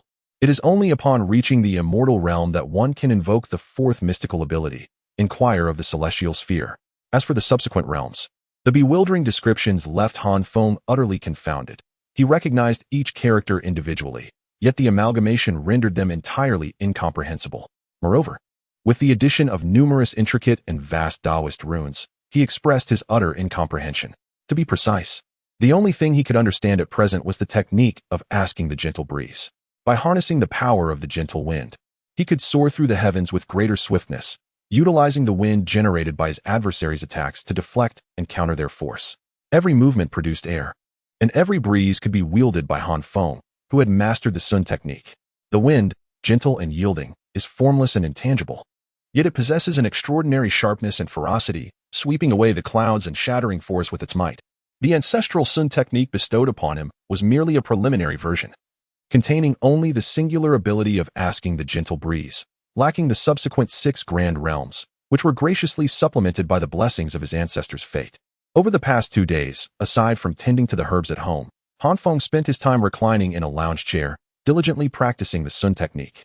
As a cultivator with a wind attribute spiritual root, his bloodline awakening granted him an innate affinity for the wind, allowing him to perceive the fluctuations of wind elements in the cosmos. However, the little fox regarded his ability with disdain, believing it to be of little use save for distinguishing whether the wind today blew from the east or the west. After mastering asking the gentle breeze, Feng felt no urgency to venture out for experiments, for what joy was there in flitting about when he could find comfort in his chair? It had been a full 2 days and nights since he had left Jiangsu that morning. On this particular day, as dawn broke, Feng arose from his warm and cozy bed, marveling at how delightful the new bedding felt, deeming the expenditure worthwhile, and stepped outside to inspect the growth of the herbs he had transplanted. As soon as he stepped outside, a peculiar sound reached his ears. It was the array gently vibrating. An ambush? Feng was startled and quickly looked up, only to find Jiangsu suspended in midair just outside his courtyard. Her expression tinged with irritation. Clearly, she too had been caught off guard by the sudden emergence of the array. Feng, disable this wretched formation at once, Jiangsu exclaimed, her voice laced with annoyance. Feng complied, deactivating the array, and Jiangsu swiftly entered. Once inside, she crossed her arms, casting a cold gaze upon Feng. Noticing her fierce demeanor, Feng chuckled and explained, I forgot to mention that my courtyard is protected by an array. It's an old purchase, intended to thwart the assassins from Yilong Yuan. This very formation once saved my life by fending off 2 assassins, who were subsequently dispatched by my brother-in-law. Is that what you're angry about? Jiangsu retorted icily. Feng stepped closer, attempting to take her hand, but she tucked it beneath her arm, refusing his touch. Then what is it that troubles you? Are you upset that I haven't sought you out these past few days? I was aware that you were focusing on stabilizing your cultivation, so I chose not to intrude. Is that truly what vexes me? Jiangsu scoffed once more. Feng's frustration mounted. Why could she not simply voice her grievances instead of expecting him to guess? Experiencing the pangs of love for the first time, he felt utterly perplexed. Just then, a little fox bounded into view, and Feng quickly scooped it up, presenting it to Jiangsu. Come now, comfort your little sister, Suru. What has made her so upset? Is it because you haven't held the little fox these past few days? Chapter 77. Deceiving Jiangsu into the bedroom. Upon seeing such an adorable little fox, a smile finally graced Jiangsu's lips, yet she playfully retorted, Spare me your sweet words. You share in this matter as well. Don't you? Huh, what's wrong with the little fox? It said, sounding aggrieved. Jiangsu let out a cold snort and turned to Feng, saying, My maid informed me that you two have been lounging on that rickety chaise for the past few days, basking in the sun during the day and napping at night. Doing nothing else. Is that true? Not at all. We've been cultivating herbs as well, Feng replied earnestly. Jiangsu felt exasperated. It seemed as though Feng was born to vex her. What I mean to say is, why haven't you been practicing? After dual cultivation, one must meditate to solidify their cultivation and absorb spiritual energy. Only through diligent practice can one progress. Cultivation is like rowing upstream. If you do not advance, you will fall behind. If you neglect your training, your enemies will inevitably surpass you and eliminate you. Moreover, your adversary is the formidable Yi family. If you do not grow stronger, how will you protect yourself? Everyone else is cultivating, yet you, day in and day out, simply bask in the sun and sleep. How can you be so lazy? You display no ambition whatsoever. Only then did Feng realize that Jiangsu was upset about this. He wrapped his arm around her shoulders and strolled toward the chaise, chuckling as he walked. Who says I haven't been cultivating? I have been practicing all along. Besides, I fail to understand why cultivation must be confined to a seated posture for it to be effective. Is it truly impossible to cultivate while lying down? After all, the spiritual energy flows within the body, regardless of the posture, as long as it can circulate. Isn't that sufficient? One might wonder, is it really feasible? Jiangsu's expression was one of skepticism, her disbelief palpable. Yet, throughout history, practitioners have traditionally meditated in a seated position. To suggest that one could cultivate while reclining seems too good to be true. Indeed, if you doubt it, why not give it a try? Feng encouraged Jiangsu to recline on the lounge chair. With a mix of belief and doubt, she settled down and began her cultivation. Han Feng fetched a small stool and sat beside her, stating, I have reached the pinnacle of the 9th layer of Qi training. To advance further, I must establish a solid foundation. Thus, my cultivation lacks significant effect. Such breakthroughs are rarely achieved without fortuitous encounters. Moreover, my practice is not the yin-yang harmonization technique, but rather the Sun character method, which is a wind attribute-specific skill. What is wind? It is the ethereal and elusive, the carefree and unrestrained, the spontaneous and natural. Therefore, when cultivating a wind attribute technique, the essence lies in acting freely and according to one's nature to truly grasp the quintessence of wind. Thus, during cultivation, the specific posture is of little importance. What truly matters is the circulation of spiritual energy. During our dual cultivation sessions, we have adopted numerous postures. Yet we have still managed to cultivate effectively, haven't we? Oh, there are children present. Your words are rather silly. Jiang Suru's cheeks flushed slightly as she gently stroked the little fox in her arms. Do not underestimate it. It possesses considerable understanding. So tell me, do you feel the spiritual energy circulating within you, making your cultivation effortless? No, lying down feels quite awkward. It is simply impossible to cultivate my energy in such a position. It is far better to sit cross-legged in meditation. Alas, it appears you have yet to reach the realm I inhabit. Do not be deceived by my reclining on this lounge chair under the sun. I am, in fact, absorbing the essence of the sun and moon, comprehending the vastness of the universe, and gathering the spiritual energy of the earth in my practice. Your level of cultivation pales in comparison to mine. So, your repose on the lounge chair does not signify idleness? Jiang Suru inquired, somewhat skeptically. Of course not. If you doubt, you can ask Wang Mian. For the past 5 years, I have spent my time on this lounge chair, while he has been diligently meditating in the house every day. And what is the result? He has only reached the 4th level of Qi training, whereas I have attained the 9th level. Moreover, I have single-handedly undertaken all the tasks related to gathering herbs. His cultivation simply does not match mine. What does this indicate? It suggests that your innate talent is superior, allowing for more efficient cultivation. It also implies that one can indeed cultivate while reclining. Han Feng observed Jiang Suru, stroking his chin thoughtfully before suggesting, perhaps this lounge chair is too rigid, making it uncomfortable and hindering your ability to enter a state of immersive practice. Let us try the large bed in my room. I meditate there each evening. Very well then, Jiang Suru replied as she rose to her feet. Han Feng took the little fox and gently tossed it to the ground, discreetly gesturing towards Jiang Suru's courtyard, indicating that it should play there for the time being. The little fox, ever perceptive, instantly grasped his intent, murmuring something about the debauchery of the day before scampering off to the loft atop the great stone. The pure, kind-hearted, and innocent beauty of Luoxia Peak was now unwittingly lured into the lair of a lecherous man. Upon entering Han Feng's room, Jiang Suru glanced around and remarked, Your room is quite well arranged. Although small, it is well equipped. What do you mean by your and my? Our home. What is mine is yours as well, Han Feng said, wrapping his arms around her shoulders with a smile. Bah, you are you, and I am I. I have no intention of sharing a space with you. You may inhabit your courtyard while I reside in my own room, Jiang Suru retorted with a proud huff as she stepped into the bedroom. The bedroom, too, was fully furnished and immaculately clean. I must say, for a man, you maintain a surprising level of cleanliness. This room is spotless, which is quite rare. But why is the bed not made? Han Feng chuckled. Spotless? A mere flick of the wrist disperses any dust. After all, I possess the wind element. Besides, making the bed is such a hassle when I will be lying in it again tonight. You're just lazy. You'll need to undress at night. So why bother wearing clothes during the day? Well, if you are present, it would be perfectly acceptable to forego clothing during the day. Get lost. All you do is spout nonsense. Jiang Suru shot him a glare before sitting on the bed. Removing her white embroidered shoes, she reclined onto the bed and inquired, Is this how one cultivates? Indeed, just like this. Now, lie back, relax your arms, and ease your mind to channel your spiritual energy into a state of cultivation. Han Feng coaxed Jiang Suru. Jiang Suru obediently followed the instructions, lying flat on her back with her arms resting at her sides, taking deep breaths to adjust her state of mind. Now, close your eyes. I shall assist you in massaging your body, promoting the flow of energy and blood, and harmonizing your meridians. With her eyes shut, Jiang Suru felt a twinge of unease as Han Feng smirked wickedly, his large hands beginning to rove inappropriately over her body. He began by kneading her arms, thoroughly exploring every inch, before stealthily unfastening her garment and parting it to access her collarbone, chest, and lower abdomen. As Jiang Suru sank deeper into relaxation, a sense of comfort enveloped her, though she struggled to enter the meditative state she sought.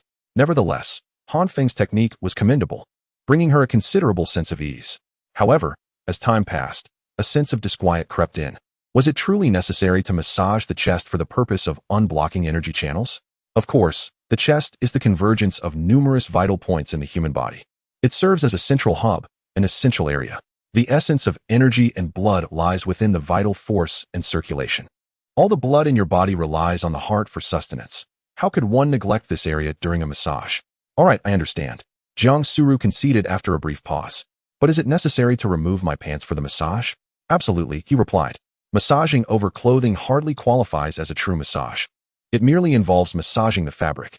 Once the garments are removed, I can more effectively locate the acupoints and meridians, allowing for a superior massage experience. Now I see. Please continue with the massage. Very well. Han Feng's attentive ministrations skillfully opened Jiang Suru's blood vessels and facilitated the flow of vital energy, prompting her to relax even further. It must be said that Jiang Suru is akin to a masterpiece of art. Every aspect of her appearance and form is impeccably flawless, a sight that is truly delightful to behold. This whimsical sensation of being able to indulge in her beauty adds a thrilling dimension to Han Feng's experience. His mischievous hand traveled from her ankle upwards, brushing against a forbidden area. Wait, does that spot require a massage as well? He inquired. Of course, there is much to learn here. Don't say another word. If you continue, I shall be most curious to hear where you acquired such knowledge. A playful smile danced on Han Feng's lips as he fell silent. Moments later, the enchanting beauty on the bed emitted a captivating sound that resonated deeply. Recognizing the opportune moment, Han Feng rose, shed his attire, and turned to join her on the bed. As he approached Jiang Suru, he leaned down to admire her luscious red lips, just as she suddenly opened her eyes. Her gaze, filled with mischief and mockery, pierced through him as she languidly remarked, "Did you truly believe I was an unsuspecting child, easily deceived? The moment you invited me into your room, I knew your intentions. This pretense of a massage has merely been a diversion. In the end, you seek mutual cultivation, do you not? You think I am oblivious to your little schemes? Why not skip to the final act instead of flirting with me for so long?" Han Feng chuckled softly, responding, "How could I? Engaging in a massage prior to cultivation relaxes the mind and invigorates the body, facilitating the practice. Is that so? Henceforth, each time we engage in our training, you must provide me with a massage. Should you ever neglect this duty, you shall not be permitted to enter." "Very well, no problem." Han Feng chuckled heartily as he gazed upon his petite wife, leaning in to bestow a kiss upon her. With a swift motion, he pulled the blanket, eliciting a startled gasp from his beloved. Another wave of playful tumult ensued, leaving the enchanting beauty breathless. After a soft plea for mercy, Han Feng concluded this delightful skirmish. Throughout the morning, the couple indulged in their training twice, after which Jiang Suru experienced a slight enhancement in her cultivation. Wiping the perspiration from her brow, Jiang Suru donned her garments and rose to her feet, declaring, "Let us go. Accompany me on a shopping excursion.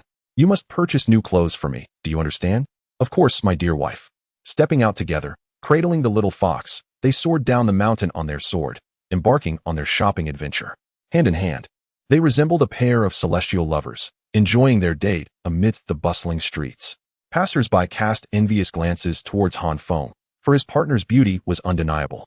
It is said that the legacy of Wei Wu is evident in everyone. Indeed, Jiang Suru was strikingly beautiful, effortlessly enhancing any attire she wore. While other women merely served as embellishments to their garments, Jiang Suru's appearance and figure elevated her clothing to exquisite heights. Jiang Suru selected several outfits for Han Feng, her taste far surpassing his own. Yet for reasons unknown, Han Feng found himself particularly enamored with garments of sky blue, perhaps influenced by the piece gifted to him by Wang Mian.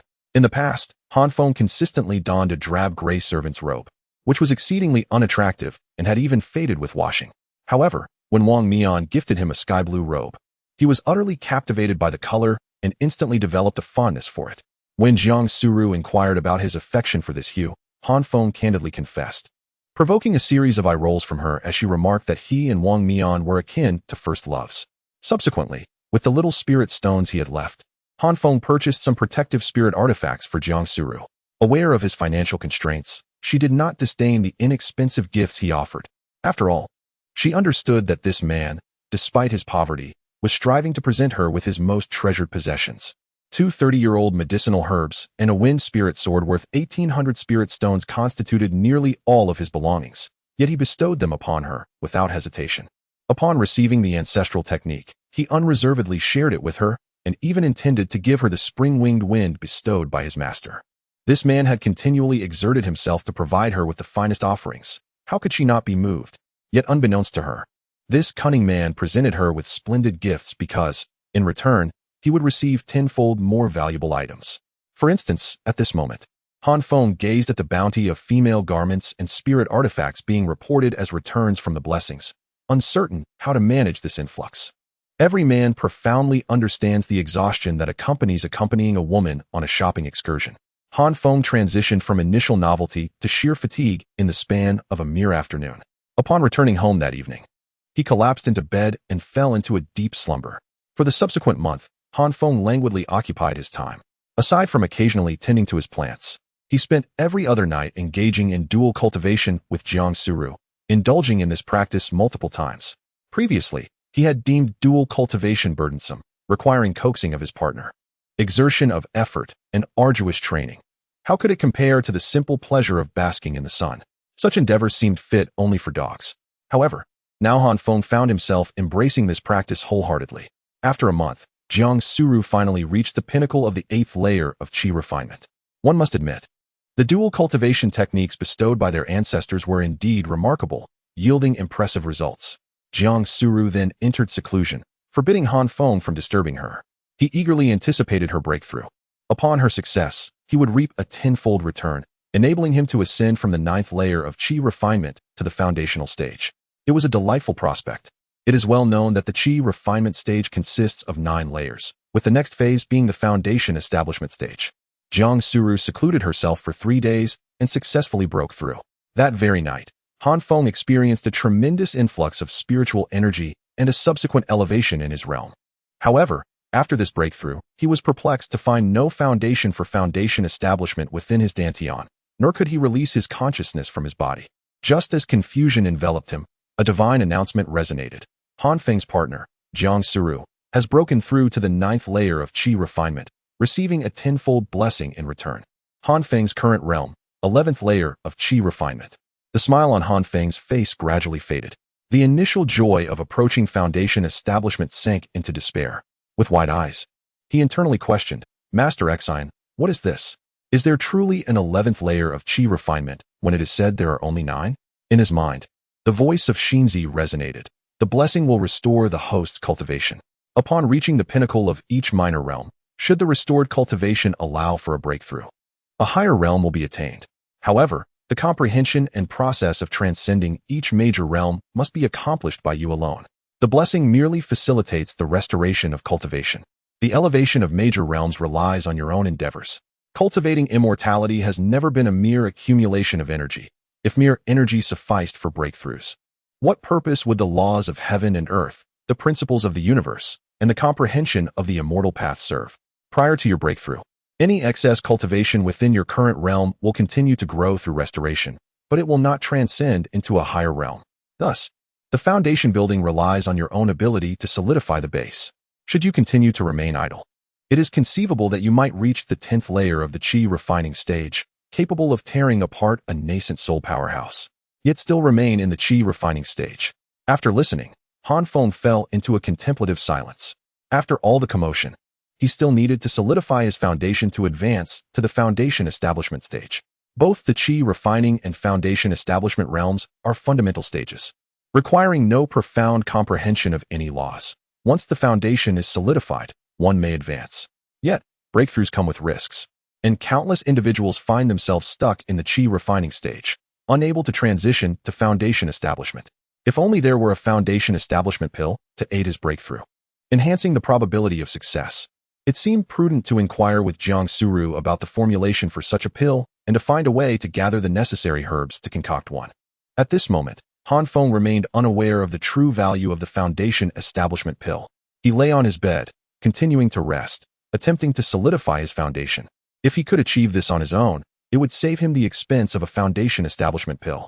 After all, seeking by Nuo for alchemy would require a 50-50 partnership. However, it remains a mystery why, perhaps due to Han Feng's inability to cultivate. He found it exceedingly arduous to condense his foundation.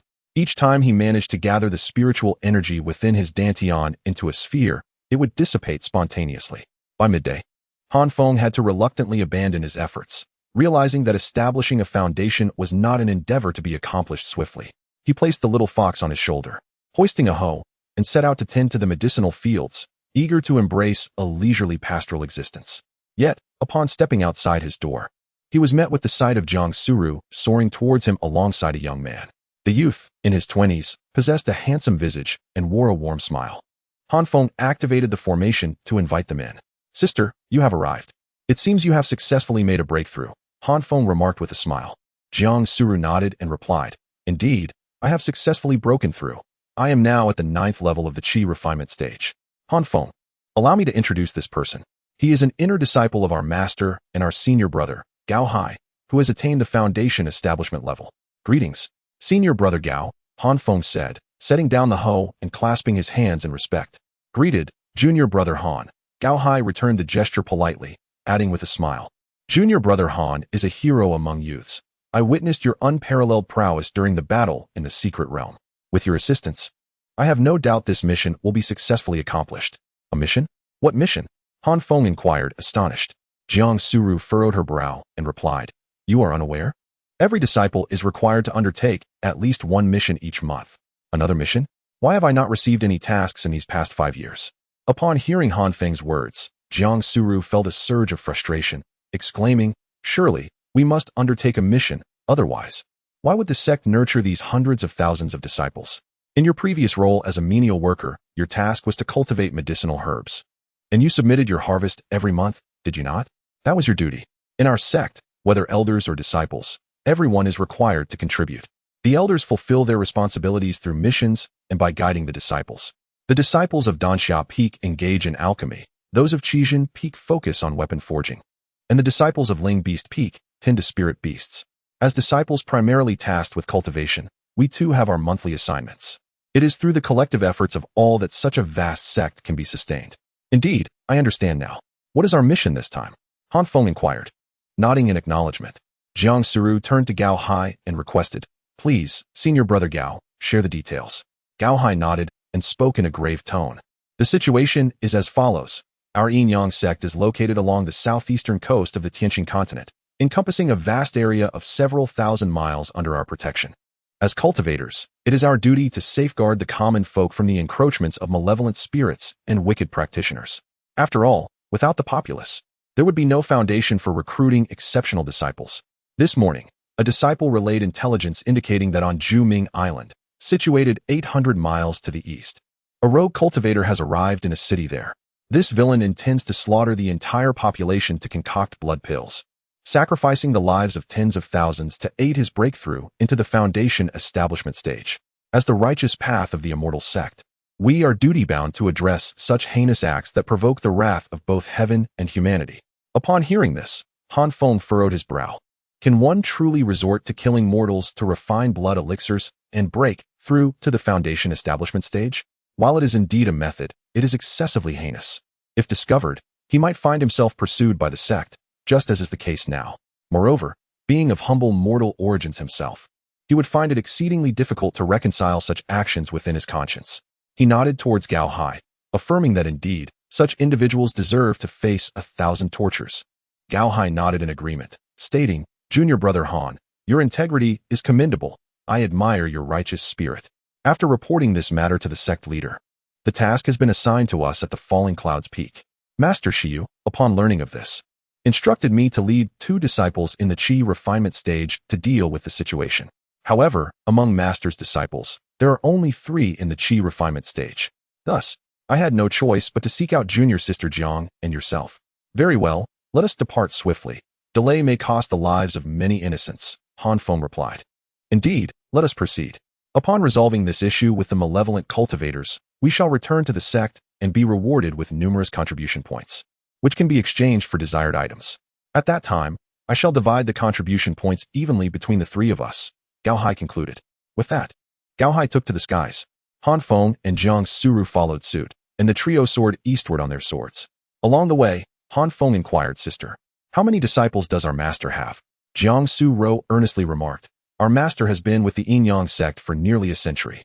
During this century, including you, she has taken on a total of 26 disciples. Currently, there are 3 Golden Core disciples, 20 Foundation Establishment disciples, and 3 Qi Refinement disciples. 3. Who is the other one? Your old nemesis. Han Feng was momentarily taken aback, then quickly responded, Yilong Yuan? Chapter 80. The Evil Cultivator's Blood Refinement. Gao Hai chuckled. Indeed. Our master rarely accepts Qi Refinement disciples because she believes they do not merit her personal guidance until they reach the Foundation Establishment stage for further nurturing. Moreover, as the sect leader, she is exceedingly selective in her choices, demanding the highest standards of talent. Only those with celestial spiritual roots or earthly spiritual roots are deemed worthy. Ordinary high-quality spiritual roots do not suffice. The reason you 3 were accepted as disciples during the Qi refinement stage is that you all possess celestial spiritual roots, allowing for early cultivation. I see. Given how weak Yilong Yuan appears, I nearly forgot he was a celestial spiritual root. Jiang Su Ro let out a laugh, then shot Han Feng a glare, saying, All right, we all know you are formidable now, don't we? Being so dismissive of others may lead to your downfall. That fellow still has his sights set on your Dao partner. You must intensify your cultivation to protect them. Of course, I will certainly safeguard my Dao partner. I cannot allow any villains to snatch them away. Humph, just make sure you do. Observing their affectionate demeanor, Gao Hai chuckled and remarked, Once you attain the foundation building stage, you will become the direct disciple of our master, elevating your status far above mine. The few direct disciples of our master are all rare possessors of heavenly roots, while I, with my earthly root, can only aspire to be an ordinary inner disciple. Haha, but oh, how arduous it is to reach that foundation. Han Feng laughed lightly, and then turned to Jiang Su Ro, inquiring, Sister, are you aware of the formula for the foundation building pill? Or know where it can be procured? The foundation building pill? You still entertain thoughts of that? Jiang Su Ro responded in astonishment. Why not? Is it not consumable? Not that it cannot be consumed, but rather that it is exceedingly expensive. One pill costs a staggering 100,000 spirit stones, and even then, it is often not available in the market. Whenever it does appear, it is usually at auction, with prices soaring to tens of thousands. Tens of thousands of spirit stones. How exorbitant. Indeed, for this pill significantly enhances the probability of successful foundation establishment. Once one breaks through to this stage, their lifespan extends to 300 years. Who could possibly resist such temptation? The high cost of the foundation building pill does not stem from the complexity of its formula, but from the scarcity of its materials. The rarer the ingredients, the more precious the pill becomes. Consequently, the fewer the alchemists capable of crafting it, the lower the success rate. Thus, a proficient alchemist able to concoct the foundation-building pill is exceedingly esteemed and rare. It typically requires at least a seasoned upper-grade alchemist, or ideally, a master alchemist for assured results. Within our sect, there are scarcely a handful of alchemists capable of producing the foundation-building pill. Within the sect, the foundation establishment pills are reserved as rewards for disciples who have made significant contributions. Occasionally, some may leak out for sale, but only at auction houses, where they are fervently sought after by countless individuals. Wealthy elders and prominent families abound, while we, the lesser disciples, can hardly even dare to dream of such luxuries. When even Jiang Suru, a lady of noble birth, exclaims that their price is beyond imagination, one can only fathom the depths of despair for someone like Han Feng, who is impoverished. Currently, Han Feng harbors considerable skepticism regarding Bai Nua's ability to concoct these coveted pills. The foundation establishment pills are exceedingly precious and unattainable. Establishing his own foundation seems a distant dream, leaving Han Feng to resign himself to a state of inaction. Alas, lying flat is indeed comfortable. However, in the present moment, they must first eliminate that malevolent cultivator. In a world where sects exist, there are also rogue cultivators. Disciples of large sects enjoy protection and safety, while rogue cultivators relish their freedom, yet live on the edge of peril. It can be said that both paths carry their own merits and drawbacks. Gao Hai, observing the sluggish pace of Han Feng and Jiang Suru, furrowed his brow and said, Junior brother and sister, we must hasten our speed. The common folk over there continue to suffer. We need to reach them swiftly. If not, I can go ahead. You too can take your time. And by the time you arrive, I shall have likely dealt with that malevolent cultivator. At which point, we can simply return with the trophy of our success. Fear not. Senior brother, you may fly with all your might without concern for us, Han Feng replied, promptly pulling Jiang Suru onto his flying sword. He then unfurled the wings of spring and wind from his back, sheathed the sword, and, cradling Jiang Suru, soared eastward at full speed. Gao Hai observed that Han Feng's speed was not at all inferior to his own. In fact, it appeared to be slightly swifter. He chuckled, "Truly, you are worthy of being a spirit root of the wind attribute. Coupled with this winged spiritual treasure, your velocity is indeed remarkable. With that said, let us proceed at full speed." The trio soared eastward with utmost haste. Han Feng held on to Jiang Suru tightly, her delicate figure pressing against his waist, soft and yielding. Embracing her slender waist brought him immense pleasure. Han Feng particularly relished the moments when he could embrace Jiang Suru from behind, even during their shared cultivation. When fatigue set in, he found solace in wrapping his arms around her as they slept. After a month of mutual cultivation, their relationship had blossomed, transforming from mere acquaintances into something far more intimate. As they journeyed eastward, they passed numerous small islands, ultimately arriving at their destination, Juming Island. According to the intelligence they had gathered, the incident occurred slightly south of the island's center. This island was quite expansive, substantially larger than the Yin-Yang sect's territory. The inhabitants were ordinary folk, primarily engaged in fishing due to the island's proximity to the mainland, and they occasionally conducted trade with the land. In the heart of the island lay a solitary town, nestled within a basin. From a considerable distance, the trio spotted an ominous, blood-soaked grand formation. "There is malice, such potent malevolence," the little fox suddenly exclaimed. "I can see it," Han Feng replied gravely, nodding in acknowledgement. Before them, the grand formation encircled a town, its walls reduced to rubble, and the ground littered with lifeless bodies. The sanguine essence of those corpses was being incessantly absorbed by the grand formation, flowing unceasingly into a small sphere of blood essence. This sphere continued to spin and whirl, drawing in the sanguine energy and gradually taking shape. It was evident that once this orb had fully absorbed the essence, it would be swallowed by that malevolent cultivator, facilitating a breakthrough into the foundation establishment stage. However, as Han Feng gazed at the blood essence sphere, an unsettling sense of familiarity washed over him. He instinctively turned to the little fox beside him. The little fox had the ability to directly absorb the corpses, condensing the essence into a blood sphere that could enhance one's cultivation or hasten the growth of medicinal herbs. Upon noticing Han Feng's gaze, the little fox initially appeared perplexed, but then erupted in indignation, exclaiming, "What are you looking at? My method is entirely different from his. His approach is far too rudimentary, merely refining blood essence and wasting such copious amounts of fleshly vitality, not to mention the extensive depletion of sanguine energy. It takes the slaughter of tens of thousands to refine a single blood pill. If it were up to me, Han Feng hastily covered her mouth. To kill innocent mortals for alchemical purposes was utterly reprehensible. At the very least, such thoughts should not be voiced. If the justice-driven Gao Hai were to discover this, he would likely seek to eliminate both of them. Meanwhile, within the grand formation, the malevolent cultivator was not idly standing by. He was engaged in a fierce battle with a young girl. Chapter 81. The Blue-Haired Little Girl. The malevolent cultivator donned a gray hemp robe, bearing a scar across his face, with a scruffy beard and a fierce, menacing gaze. Wielding a sharply curved dagger as he relentlessly struck at the young girl. The little girl, appearing to be around 10 years of age, was slender and petite, with long blue hair tied into twin ponytails. She donned a charming blue garment adorned with seashell and starfish jewelry, exquisite and beautiful, reminiscent of a young lady from a wealthy family. Despite her tender years, this girl exhibited remarkable prowess, engaging in a fierce confrontation with the malevolent cultivator. Although she found herself at a disadvantage, the water arrows she unleashed with every movement inflicted wounds upon her adversary. "We have arrived too late. Everyone here is dead," Gao Hai declared, his face ashen. "Not everyone," Han Feng interjected promptly. "There is still a little girl. We must break the formation and rescue her at once." Jiang Suru furrowed her brow, voicing a critical concern. "The pressing issue is that we cannot judge by appearances.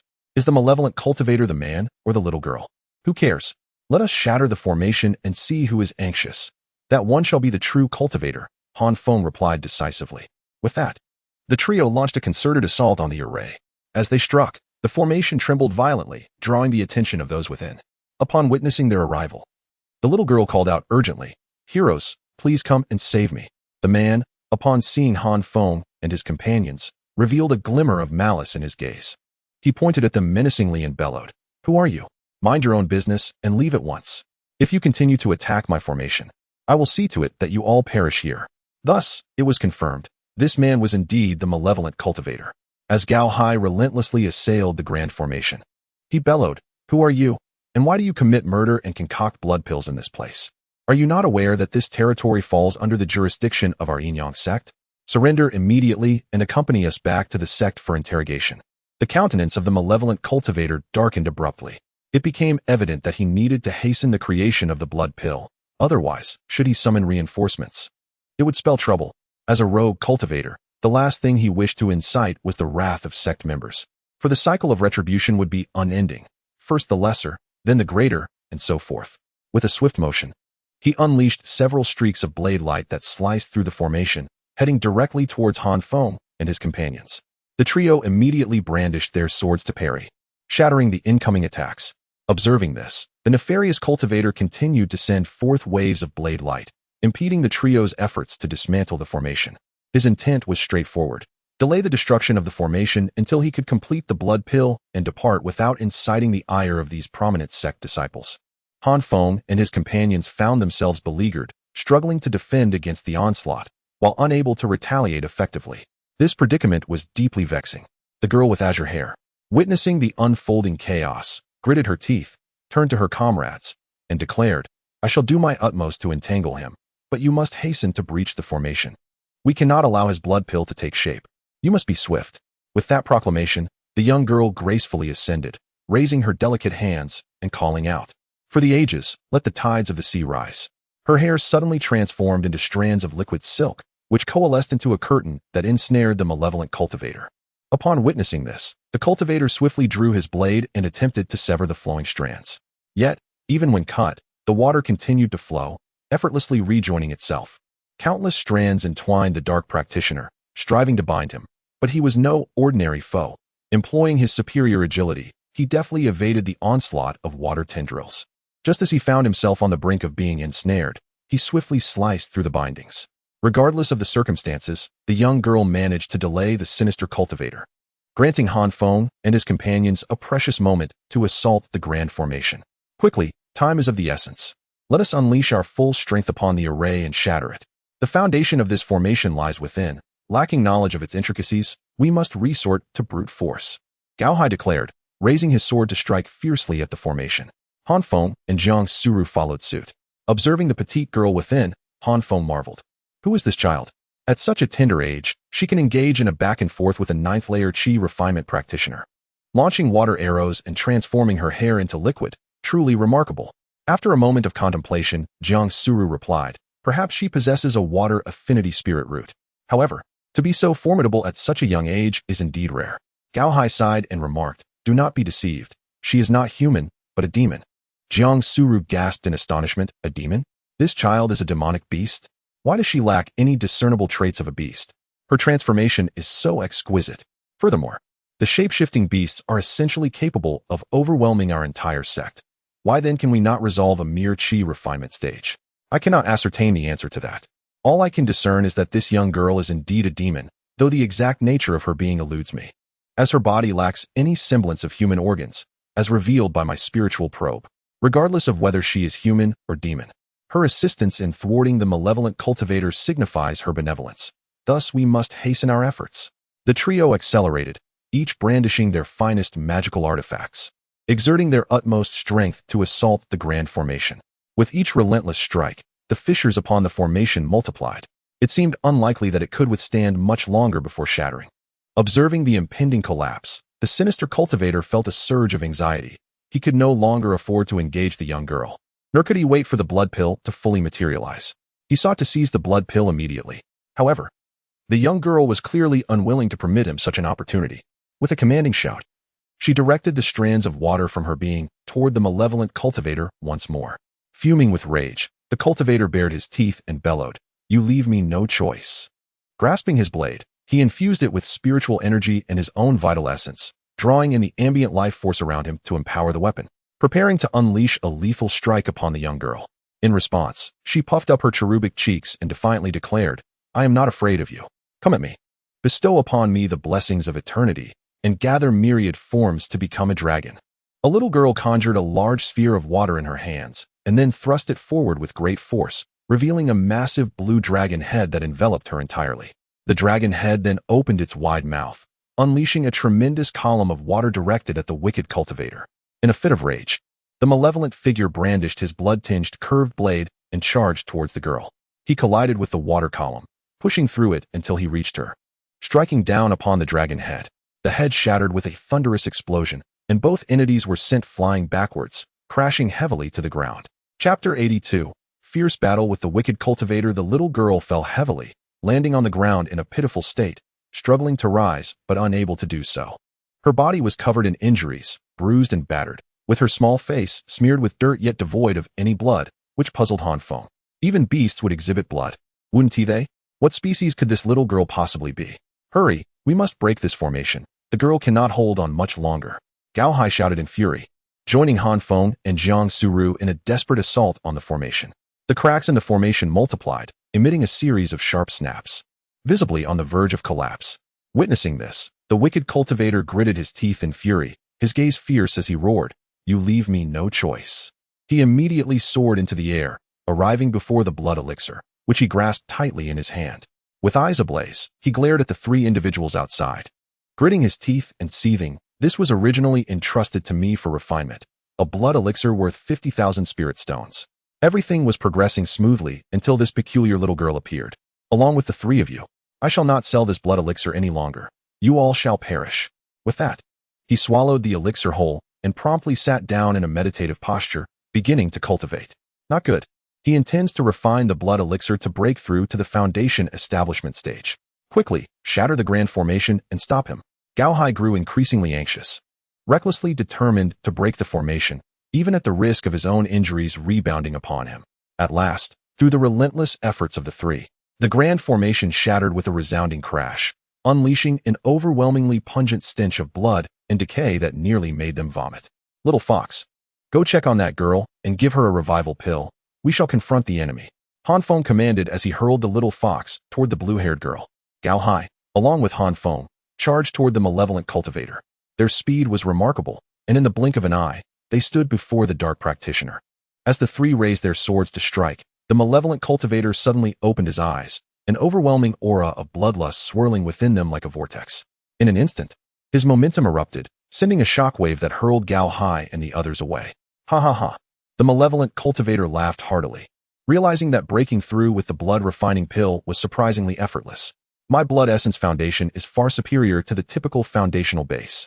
No wonder those hypocritical pretenders covet the blood pill so desperately. By condensing the blood essence of tens of thousands of mortals, I have forged my crimson foundation. Ha ha ha. All of you shall perish, shall perish." The wicked cultivator laughed maniacally as he brandished his curved blade and charged towards Gao Hai. Among Feng and his companions, Gao Hai is a foundational stage lower-tier expert, possessing the highest cultivation. Thus, the malevolent cultivator aimed to strike him first.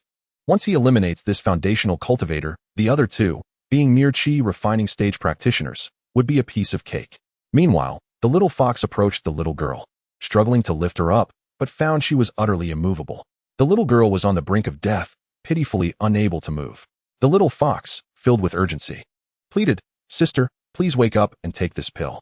It produced a revitalizing pill gifted by Jiang Suru and attempted to feed it to the little girl. The pill dissolved instantly upon contact, releasing its medicinal power into the girl's body, yet there was no sign of improvement in her condition. The little girl, in a daze, murmured, "Water, water." The little fox, frantic, replied, "Where am I to find you water? Sea water is undrinkable. Please hold on a little longer. Once they defeat the villains, they will take you back to the sect for healing. We are all good people and good beings. Do not worry, sister. Water."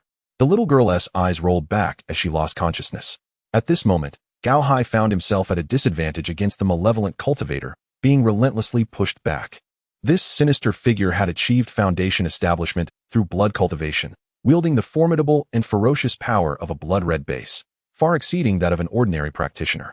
However, this strength came at a significant cost, as it was accompanied by an excess of foreign blood energy within him, a true double-edged sword, inflicting harm upon both adversary and self, yet undeniably potent. Even Gao Hai, who had long since transcended the foundation establishment stage, found himself unable to contend with this newly ascended adversary, suffering injuries as he was forced to retreat. Observing the dire situation, Feng recognized that he could no longer afford to remain idle. He promptly grasped the wind spirit sword, unleashing a blade of wind that surged toward the malevolent cultivator. The feather-like wind blade pierced through the air, Yet the sinister figure dismissed Han Feng's attack, underestimating the prowess of this Qi refinement disciple, allowing the wind blade to strike his arm without resistance. It was only when the blade penetrated his flesh that he realized the grave error of his judgment. Swiftly, he whirled around, his curved blade slicing through the air towards Han Feng. In that instant, Han Feng raised his sword, delivering a downward strike aimed at the malevolent cultivator. A resounding clash echoed as the cultivator's blade met Han Feng's sword, both combatants forced to recoil. However, while the malevolent figure managed to steady himself after a few steps, Han Feng was sent flying backward, his internal energies churning violently, suffering slight internal injuries. The sinister cultivator gazed at Han Feng with a mocking smile, remarking, "Ah, you clever lad, playing the fool to ensnare the wise, are we? In that foundational stage, a single strike from me would have inflicted injury upon him. Yet you remain unscathed. Though you are clearly in the Qi training stage, you exhibit strength comparable to that of the lower foundational tier and can withstand my sword strike. You are indeed quite peculiar. If I were to slay you and refine your essence into a blood elixir, it would surely be exquisite." After uttering these words, he disregarded the presence of others and charged directly at Han Feng. Gao Hai and Jiang Suru immediately flanked the sinister cultivator, yet their speed paled in comparison to that of their adversary. In the blink of an eye, the malevolent figure had reached Han Feng. Han Feng snorted coldly, invoking the mystical technique of Sun, enhancing his speed dramatically as he retreated while simultaneously conjuring two small tornadoes.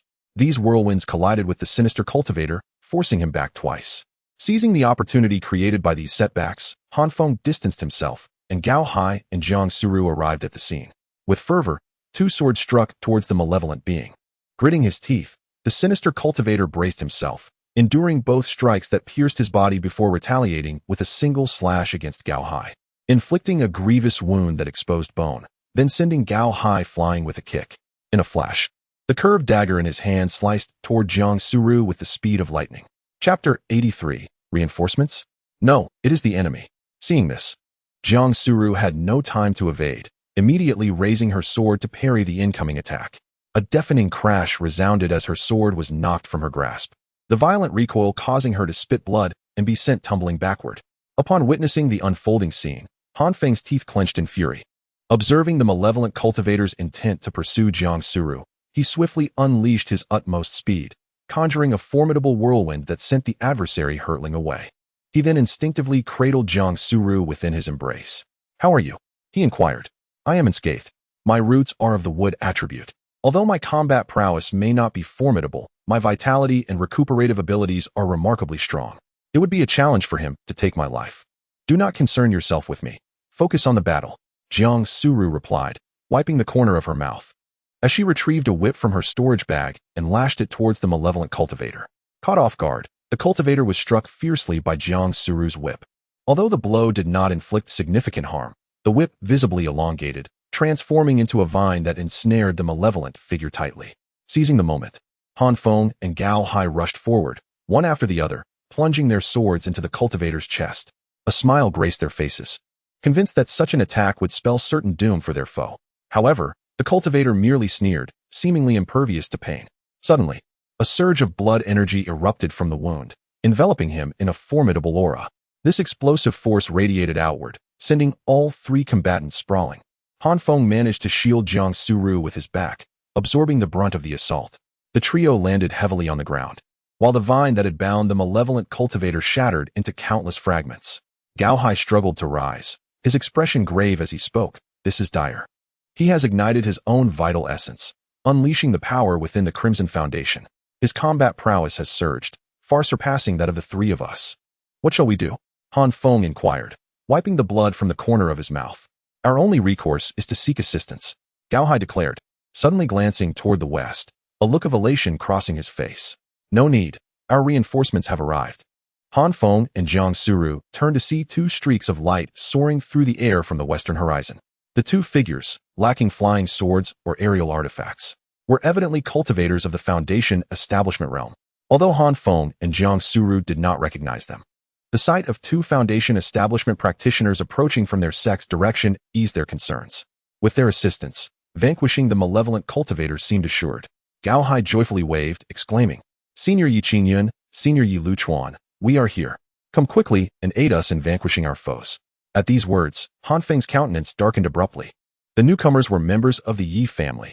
Noticing Han Feng's expression, Jiang Suru grasped his hand and reassured him, "It's all right. This is a mission assigned by our sect. The Yi family would not dare to act against us now, unless they intend to eliminate all three of us. If they were to strike at you, do you believe that Senior Gao Hai would remain silent?" The two arriving cultivators, both middle-aged, hovered in the air and surveyed the battlefield. Gao Hai's respectful address of them as seniors was a testament to their age rather than their level of cultivation. Upon seeing Han Feng, Yi Qingyun let out a cold laugh and said, "Oh, isn't this the little thief who vowed to bring our Yi family to ruin? What a coincidence it is to encounter you here." Han Feng's face darkened as he remained silent, scrutinizing the demeanor of the two. Gao Hai furrowed his brow and urged, "Gentlemen, this malevolent cultivator is particularly troublesome. Let us unite our strengths to eliminate him, and afterward, we can share the merits." "How noisy, you impudent child! What right do you have to speak here?"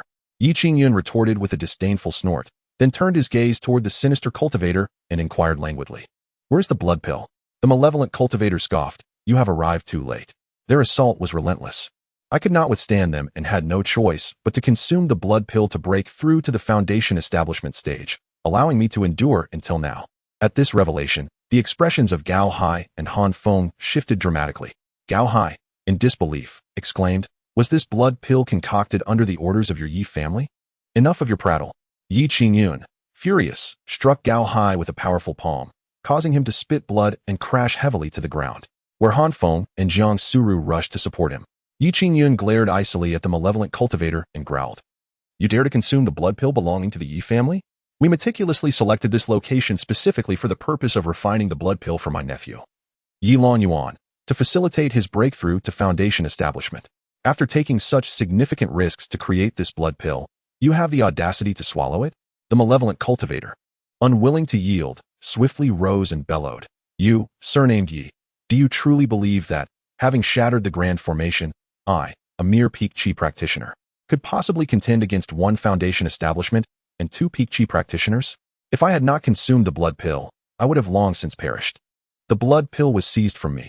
You shall gain nothing. I shall keep this blood pill for myself, and I shall demand no compensation from you. If need be, I shall venture further afield to concoct another blood pill for trade." Yi Qingyun nodded in agreement. "You have a point. Our tardiness has allowed these three petty thieves to disrupt our plans. Let us first eliminate these three brigands, and then seek a more suitable location to hunt and refine pills. They have learned of our affairs. They cannot be allowed to leave alive." "Agreed, I too wish to eliminate these scoundrels." Upon concluding his words, the three formidable foundation establishment cultivators turned their predatory gazes towards Han Feng and his companions. Against one malevolent cultivator, they were already outmatched. With two more foundation establishment experts present, their demise was inevitable. Seeing this, Gao Hai ground his teeth in fury, exclaiming, "During the ancestral sacrifice in the secret realm, I sensed that not one of the Yi family possesses virtue. Now, you have gone so far as to slay tens of thousands of innocent civilians for the sake of allowing a single Yi Long Yuan to achieve foundation establishment? Shameless. You are utterly disgraceful. You are the dregs of the immortal sect. You are truly naive, young man. Do you not understand the principle of victors and vanquished? In the realm of cultivation, the principle of survival of the fittest prevails. However, due to the protective measures imposed by that old fool, Tai Lian, you have been led to believe that the cultivation world is akin to a paradise. This misconception is detrimental to you. Our Yi family firmly believes that all disciples must comprehend the harsh realities of the cultivation world to foster their growth." Gao Hai no longer engaged him.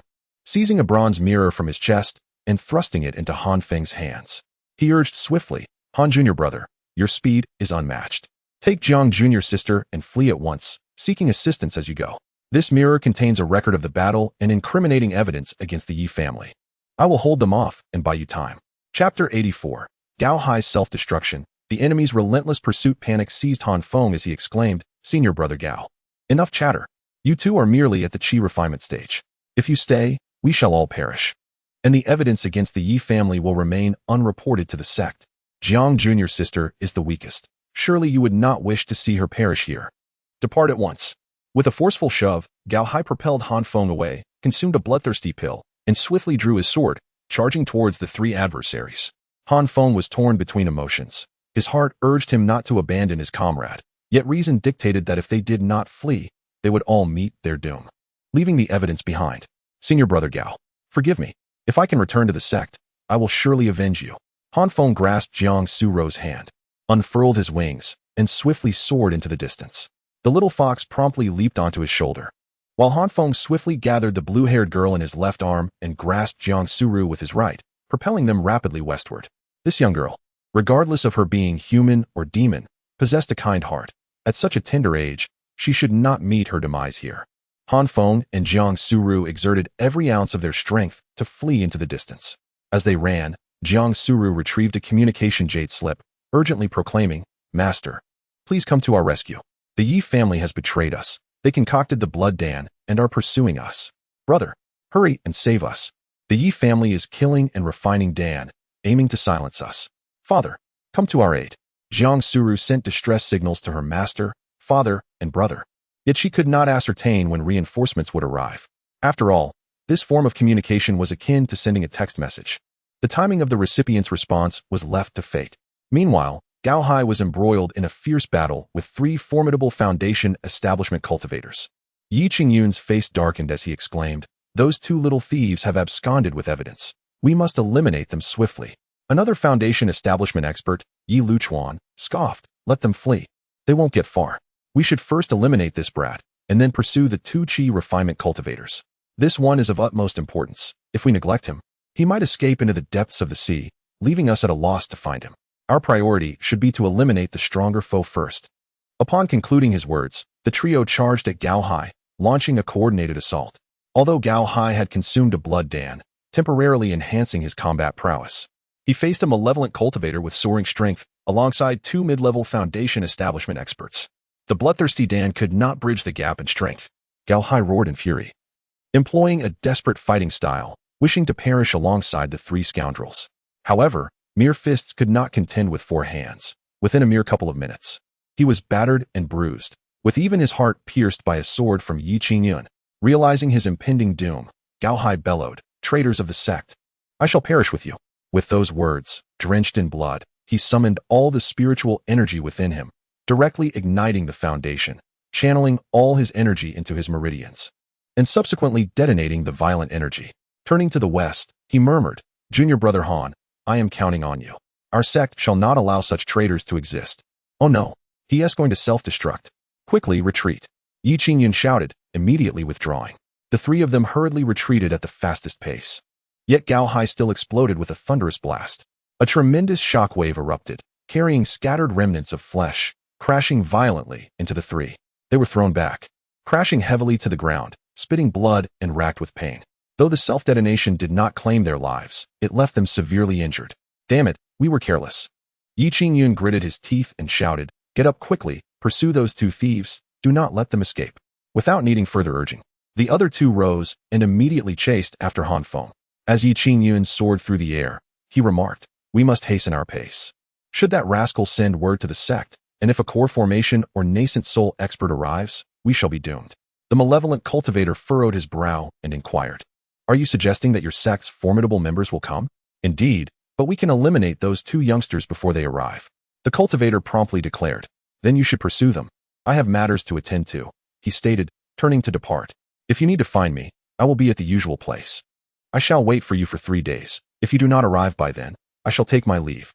With that, he swiftly veered eastward. Fear had overtaken him. He bore no deep-seated vendetta against Han Feng, deeming it unwise to risk an encounter with the powerful members of the Yin-Yang sect merely to hunt down Han Feng. He fled. Although Yi Qingyun ground his teeth in frustration, he felt powerless. The malevolent cultivator could afford to abandon the pursuit of Han Feng, but they could not. After all, the vast sea allows fish to leap freely, and the high skies grant birds the liberty to soar. That rogue was a lone wanderer, easily disappearing into the boundless ocean, leaving no trace. However, they were different. Their clan was intertwined with the sect. They must eliminate Han Feng and reclaim the evidence. After all, they were Foundation establishment experts. No matter how swift Han Feng might be, he was still merely at the Qi refinement stage. Even with his wind attribute spiritual root and the feathered artifact, the undeniable disparity in strength was evident. Before long, they spotted the 2 members of the Yi family in the distance. "Not good. They have caught up to us. Senior brother Gao must have perished." Han Feng's complexion turned ashen. At that moment, the blue-haired little girl she was holding stirred awake and weakly murmured, "Water, water." Han Feng anxiously replied, "Do not speak. Once we escape, I will bring you water. Throw me into the water, cast me into the sea, quickly, the little girl whispered. Han Feng furrowed his brow at her words. How could he abandon a child in such dire circumstances? Suddenly, Jiang Suru interjected. Hurry, let her go. Since she is a magical beast, and we are surrounded by the sea, she will surely recover better in the water. They are after us, not her. They will not pursue her. Very well. Han Feng immediately dove down, and after descending to a lower altitude, he cast the little girl into the sea. Without her, their speed increased slightly, yet the enemies closed in ever closer, as if they could strike at any moment. Observing this, Han Feng swiftly devised a plan. He removed his winged spiritual treasure and placed it on Jiang Suru's back, saying, quickly, refine it, and use it to fly. It will enhance your speed. Jiang Suru immediately protested. No, if you give it to me, what will you use? You possess wind attributes. It is far more suitable for you. Enough chatter. I have something even better. Hurry and refine it. Han Feng bellowed. Seeing his determination, Jiang Suru hesitated no longer and promptly began to refine the wind wing of the spring. However, Han Feng also handed her the little fox and the bronze mirror. I will draw their attention. You must flee. Chapter 85. You fool, Han Feng.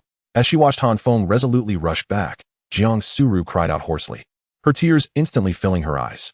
True feelings are revealed in times of adversity. In this perilous moment, Han Feng was willing to confront those three formidable foundation-building warriors alone, fiercely fighting for a glimmer of hope for her. At that instant, Jiang Suru's heart shattered. The rock-solid demeanor she had always maintained crumbled, and she understood, in that fleeting moment, what love truly meant. Go quickly. I am fast. They cannot catch me. Hurry and seek assistance. Han Feng's voice reached her, awakening her rationality. Yet, Jiang Suru chose not to flee. I do not wish to abandon others and escape. She turned to the little fox and inquired, Little fox, can you swim? Yes. The little fox nodded vigorously. Jiang Suru handed it the copper plate, stowing it in the storage pouch. Hide at the bottom of the water. When our reinforcements arrive, you must deliver this to them. Little fox, I hope to see you again. With those words, she released her grip, casting the little fox into the sea. The little fox panicked instantly, crying out, Don't leave me behind. Plop. The little fox plunged into the ocean. Jiang Suru cast a reluctant glance below, then, resolute and unwavering, she drew her sword and pursued Han Feng, charging towards the enemy. Han Feng bestows upon his partner the mid-grade spiritual treasure, the windwing of the spring flow, receiving a tenfold blessing in return, and the high-grade spiritual treasure, the crane's radiant feather. Would you like to accept? Accept. Han Feng replied without hesitation. In an instant, behind Han Feng, a pair of pure white crane wings unfurled, radiating streams of light from within. Each feather stood erect like sharp arrows. With a thought, Han Feng commanded these arrows to rain down upon his enemies. Yi Qingyun and his companion, taken aback by this spectacle, swiftly conjured protective spiritual energy, attempting to fend off the onslaught of feathers while wielding their swords to counterattack. Yet, these feathers, originating from Hishi Guiyu, were exquisite spiritual treasures. They were not merely indestructible, but at the very least, beyond the capabilities of a foundation establishment stage to damage. As Han Feng maneuvered the feathers for assault, he simultaneously invoked the whispering breeze technique to enhance his speed, conjuring a whirlwind to repel the two adversaries. At that moment, Jiang Suru arrived at Han Feng's side, joining him in battle. Upon seeing Jiang Suru's return, Han Feng felt a surge of anxiety, his heart racing with frustration. Why have you come back? Hurry and leave. I am swift. They cannot harm me. Don't think I am unaware of your intention to sacrifice yourself for my sake. Even at your best, you are merely at the chi refining stage. How could you possibly contend with two mid-level foundation establishment cultivators? If we are to perish, let us perish together. I will never abandon you to survive alone. You foolish one. Han Feng was overcome with a mix of gratitude and urgency. You are the one who is foolish, Jiang Suru replied softly. Then let us fight together. With resolve, Han Feng drew his sword and struck at the foes. Yi Qingyun, witnessing this, shouted decisively, one for each, let us dispatch them swiftly. He charged toward Han Feng, while Yi Luchuan advanced with his sword aimed at Jiang Suru. The winds of Han did not confront them head-on. With a sudden flap of his wings, he swiftly drew Jiang Suru closer and ascended, evading the attacks of the two. With graceful agility, he maneuvered behind his adversaries and struck once more with his sword. The two sword auras collided with Yi Qingyun and his companion, causing their protective spiritual energy to tremble. Yi Qingyun scoffed, Humph, young one, you possess some skill, but alas, we can afford countless missteps. If either of you falters just once, it will mean your demise. Yi Qingyun's assertion was not unfounded. The two were formidable foundation-building experts. Even if Han Feng struck them 100 times, they would remain unscathed, yet a single hit from them could severely injure him, or even kill him. After all, Han Feng was merely a penniless youth devoid of any protective treasures, his only notable trait being his remarkable speed. As the duo charged at him once more, Han Feng immediately pulled Jiang Suru to evade. Now equipped with flying artifacts, their combined speed surpassed what it once was. They danced through the air like butterflies, skillfully dodging the lethal assaults of their foes. Damn it, these two little thieves are too swift. We cannot prolong this any further, or the sect will send reinforcements. Yi Qingyun suddenly produced a compass from his storage bag, channeling spiritual energy into it, and tapping a few times. In an instant, the compass erupted with radiance, and a Bagua formation materialized from it, unfurling in the air. The Bagua formation sprawled vast, encompassing an area of a full mile, with the 8 trigrams, Qian, Kuan, Li, Kan, Zhen, Jin, Sun, and Dui, intertwining and glowing with luminescence. At its core, the yin-yang dual fish rotated languidly, emanating an immense force of suppression that surged towards Han Feng and Jiang Su-ro in an instant. This overwhelming pressure rendered their previously agile movements cumbersome and laborious. Alarmed, they realized they were in grave danger. Indeed, Yi Qingyun and Yi Luchuan approached with sinister grins. Han Feng, weren't you quite swift? Aren't you adept at fleeing? Continue running. For within this realm, even a dragon must coil and a tiger must crouch. Humph. Originally, we merely intended to retrieve a blood elixir. Yet your meddling has thwarted our plans. Not long ago, you incapacitated several of our Yi family's disciples. Now, we shall settle both new and old grievances. Your life shall be forfeited here. With that declaration, Yi Qingyun unsheathed his sword and lunged at Han Feng, struggling under the weight of the oppressive force. Han Feng found it nearly impossible to evade the assault. In a moment of desperation, he embraced Jiang Su-ro and urged, "Envelop us with your wings." Without hesitation, Jiang Su-ro complied, wrapping them both in her wings just as the two attacks descended upon them. A tremendous explosion resonated, and both Han Feng and Jiang Su-ro spewed blood, hurtling backward to crash heavily against the Bagua formation. "Oh, you have not perished? Let us see how many strikes you can endure." Yi Qingyun let out a cold snort and prepared to charge once more. Han Feng and Jiang Suru had been gravely injured by the dual strikes, their bodies racked with excruciating pain, teetering on the brink of collapse. Suddenly, Han Feng caught sight of the hexagram array. It seemed that a wind attribute power was subtly beckoning him from the Sun position. Within the arrangement, Sun presides over the wind. Perhaps there lay a glimmer of hope. Without hesitation, Han Feng clasped Jiang Suru and hastened toward the Sun position. However, the two assailants relentlessly pursued them. Fortunately, Han Feng was currently at the Kan position, a mere step away from Sun, allowing him to swiftly reach that sanctuary. Upon arriving at the Sun position, a familiar surge of wind attribute energy flooded through Han Feng's entire being. Chapter 86. Is the little girl hailing? Upon entering the Sun position, Han Feng immediately enacted the Sun character technique, melding seamlessly into the wind. Despite the oppressive force still looming, his speed had significantly increased. The two adversaries lunged at Han Feng once more, but he adeptly harnessed the power of the Sun position, unleashing 2 tornadoes that sent them reeling back. "Run. We can still escape," Jiang Suru whispered weakly. "We can't escape," Han Feng thought to himself. If escape had been an option, he would have already fled with her when she came to find him. Their speed was insufficient to outpace their foes. They could only rely on agility and cunning footwork to evade capture. The suppressive energy of the hexagram array remained potent, and radiant beams of light emerged from the runes below, lashing out toward the pair. Clearly, Yi Qingyun aimed to bind them, intending to deliver a fatal blow. Han Feng and Jiang Suru struggled against the onslaught of brilliant lights, yet the sheer number of these luminous entities overwhelmed them. For every one they shattered, several more surged forth to attack. Ultimately, despite their remarkable agility, they found themselves ensnared amidst the relentless barrage of radiance. The two disciples approached with cold, predatory smiles. Han Feng managed a wry smile and remarked, "Sister, it seems we cannot escape our fate. Should we be unable to flee, then so be it. The path of cultivation is fraught with peril. To hear the truth of the Tao at dawn and perish by dusk is an acceptable fate. To die alongside the one I cherish is, in itself, a form of fortune. In this life, we shall hold hands as we journey to the underworld. In the next, I hope we can reunite. To hear you utter the words beloved brings me peace in my final moments." With a sigh, Han Feng grasped Jiang Suru's hand tightly. Yi Qingyun raised his sword, poised to deliver the final blow. You two little thieves shall descend to the depths as a pair of ill-fated lovebirds. However, just as the sword was about to descend, an unexpected turn of events occurred. From below, a melodious and enchanting song filled the air, a sweet voice belonging to a little girl, singing joyfully. The onlookers glanced downward to witness a wave of the sea rising up, cradling a little girl with twin tails and blue hair. She was no longer dirty. Her injuries had vanished, and she donned a beautifully crafted blue dress. Her large eyes, small nose, and round face exuded an irresistible charm. With a delighted smile, she waved at Han Feng and Jiang Suru, her eyes transforming into crescent moons, while a small fox nestled in her arms. Is the little girl back? Han Feng murmured. Humph, merely a little sea nymph. Does she truly believe she can rescue you? Yi Qingyan scoffed. With a wave of her hand, the little girl summoned a multitude of sea creatures from beneath the waves. Sharks, tuna, starfish, shellfish, seahorses, octopuses, and manta rays. Countless marine beasts surged forth, each exuding an overwhelmingly potent aura, far surpassing the cultivation levels of Yi Qingyun and his companion. Any single one of these aquatic creatures could effortlessly dispatch them, not to mention the sheer number. There were tens of thousands.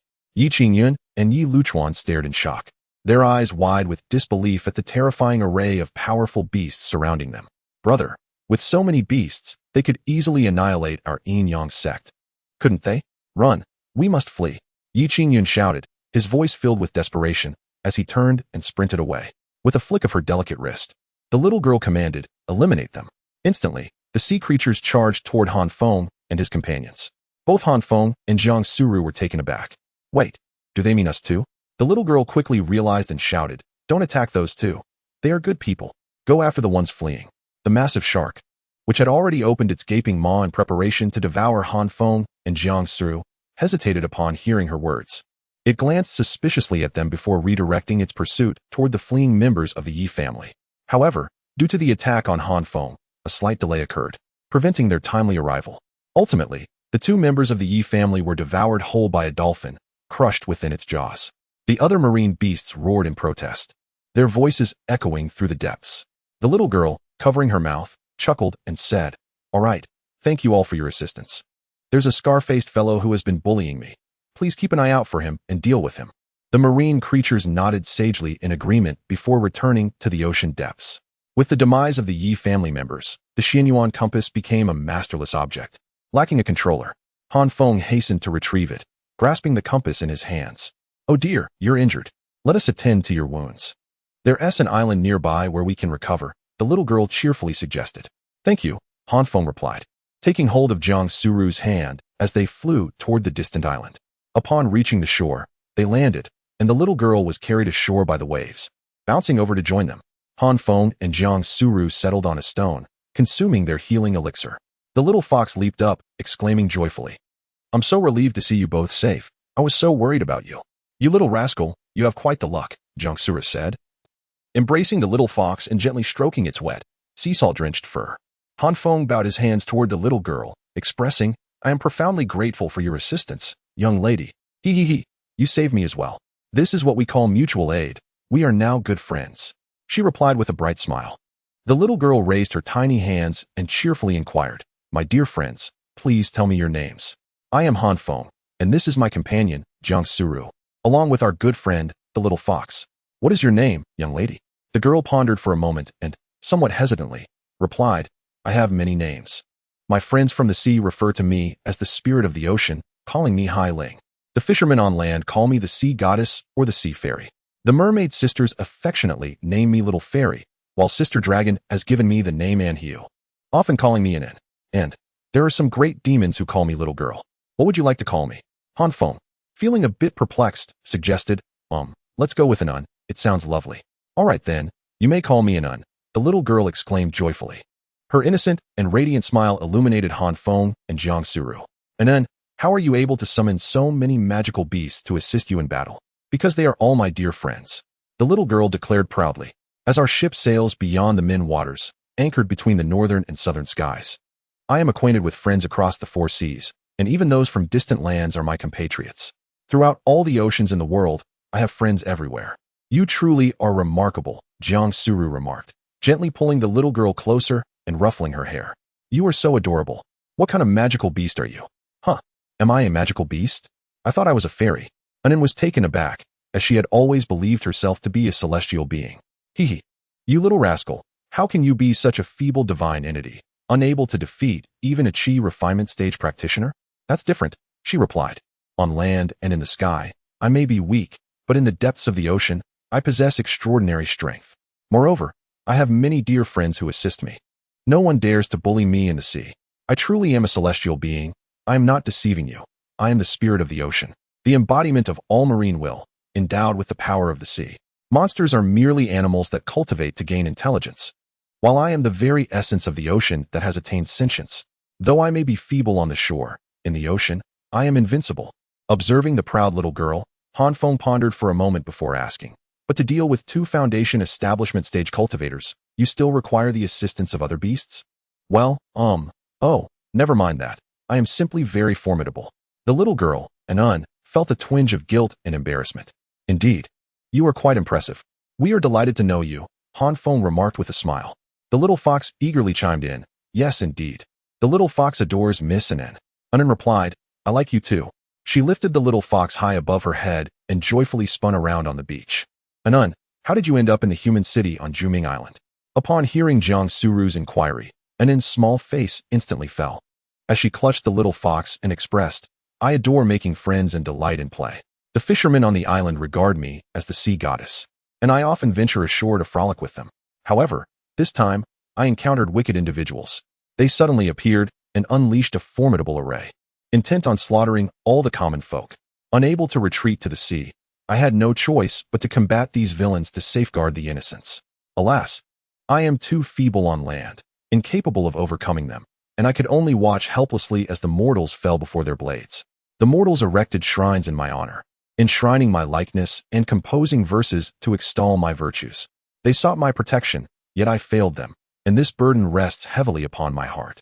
Observing the little girl's sorrowful demeanor, Jiang Suru quickly reassured her, do not grieve, dear Anan. The sins committed are those of the malevolent, not your own. Do not punish yourself for the transgressions of others. Upon our return, we shall report to the sect, detailing the misdeeds of the culprits, ensuring that they are justly punished, avenging the innocent lives lost.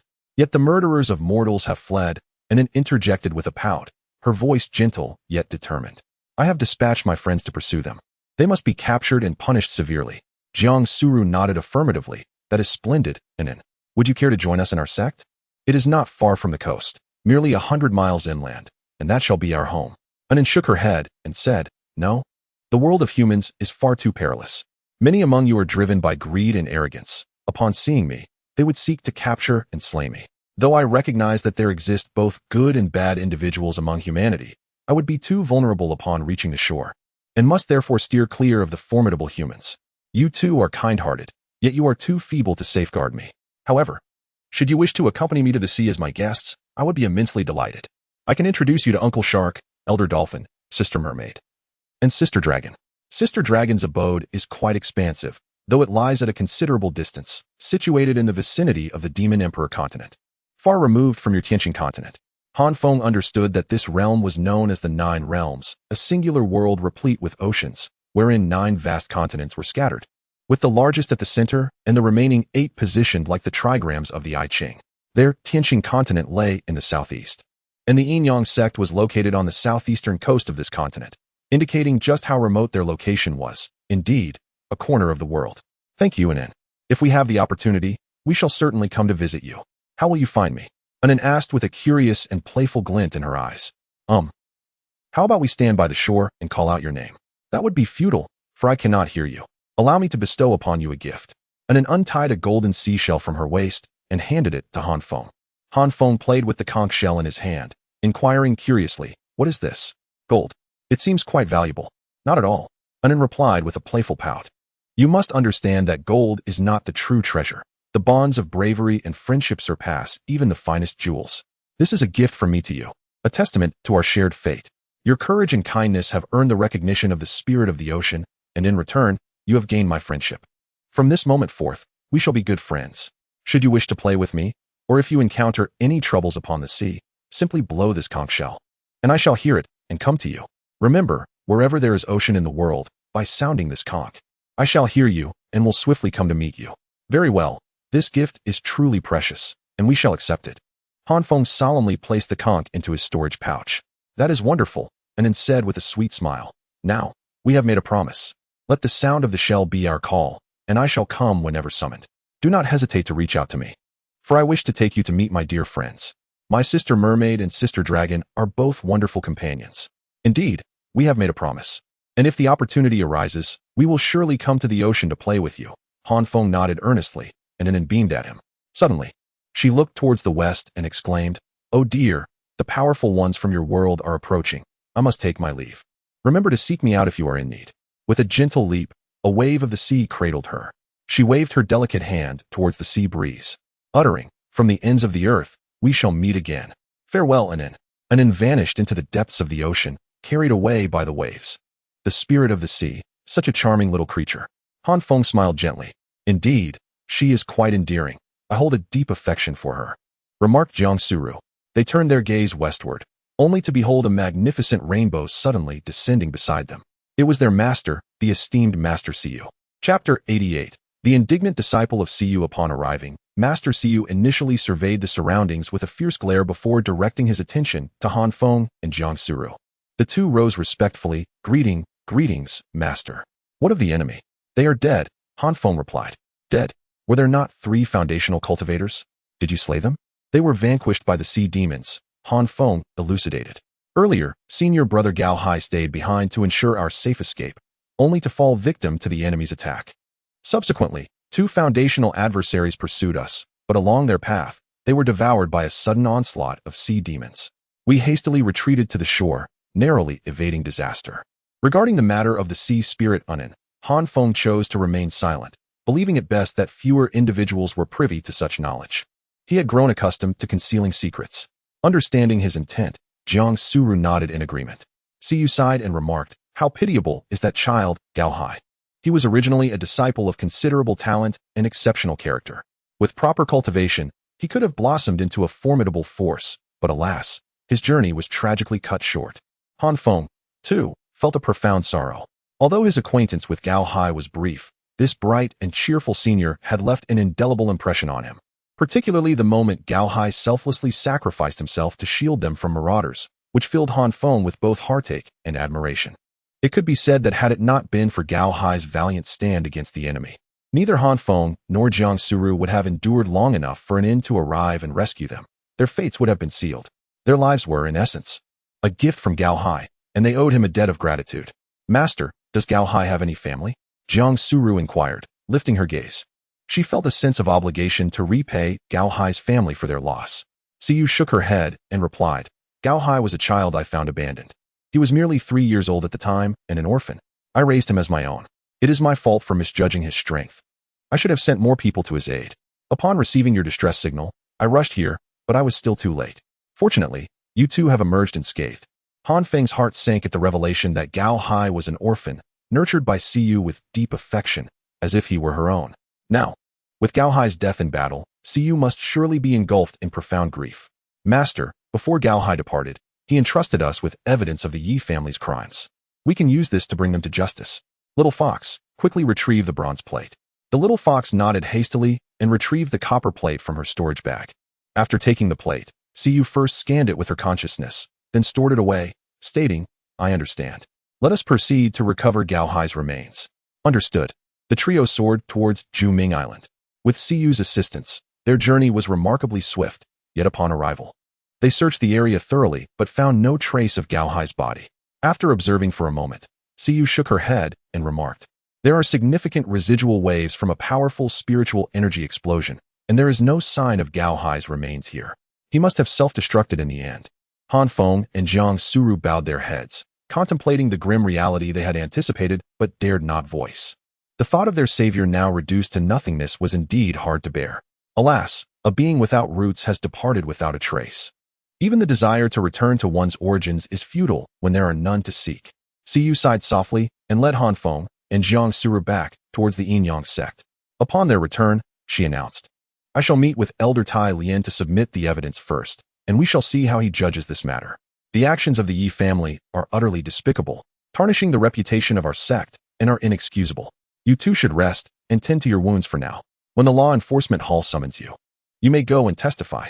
Yes, master, Siyu has departed, and Jiang Su-ro spoke to Han Feng, expressing her belief that senior brother Gao cannot simply vanish without reason. We should honor his memory, although his remains are no longer with us.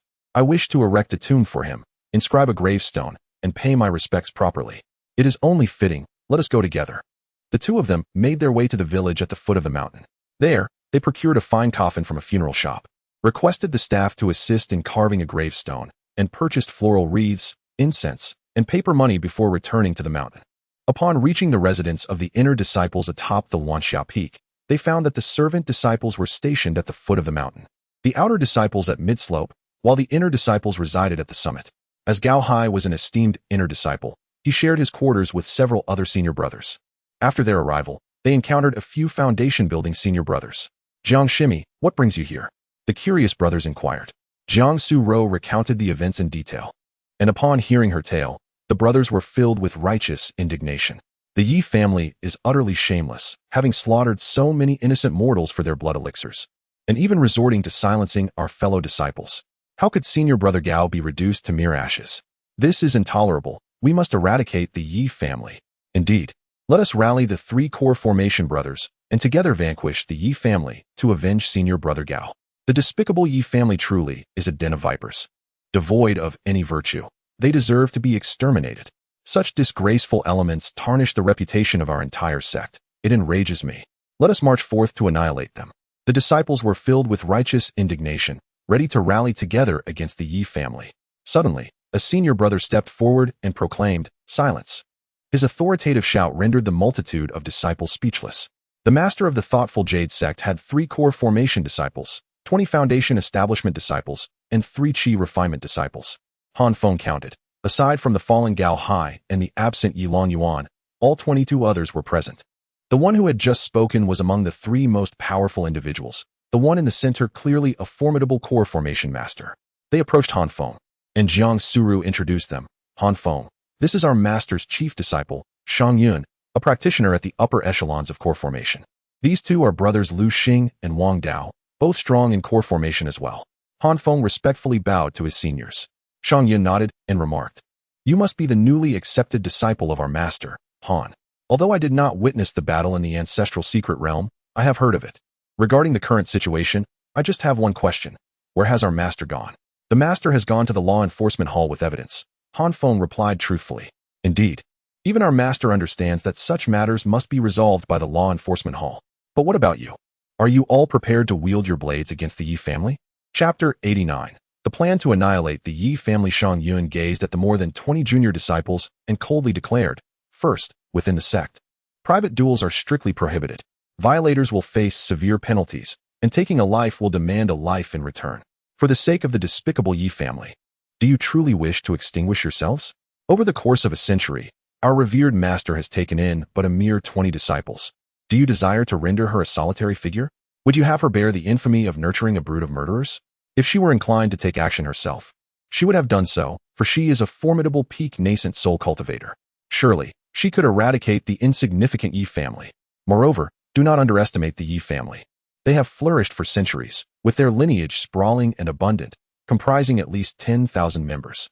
Although most are merely at the chi refinement stage, there are surely over 100 in the foundation establishment stage, and 5 formidable elders in the core formation stage. With just our 20-odd disciples, to think we could annihilate the Yi family is sheer folly." One female disciple, indignant, retorted, "Elder brother, how can you bolster another's strength while diminishing our own? Shall we simply allow the Yi family to massacre countless innocents and slay our fellow brothers and sisters?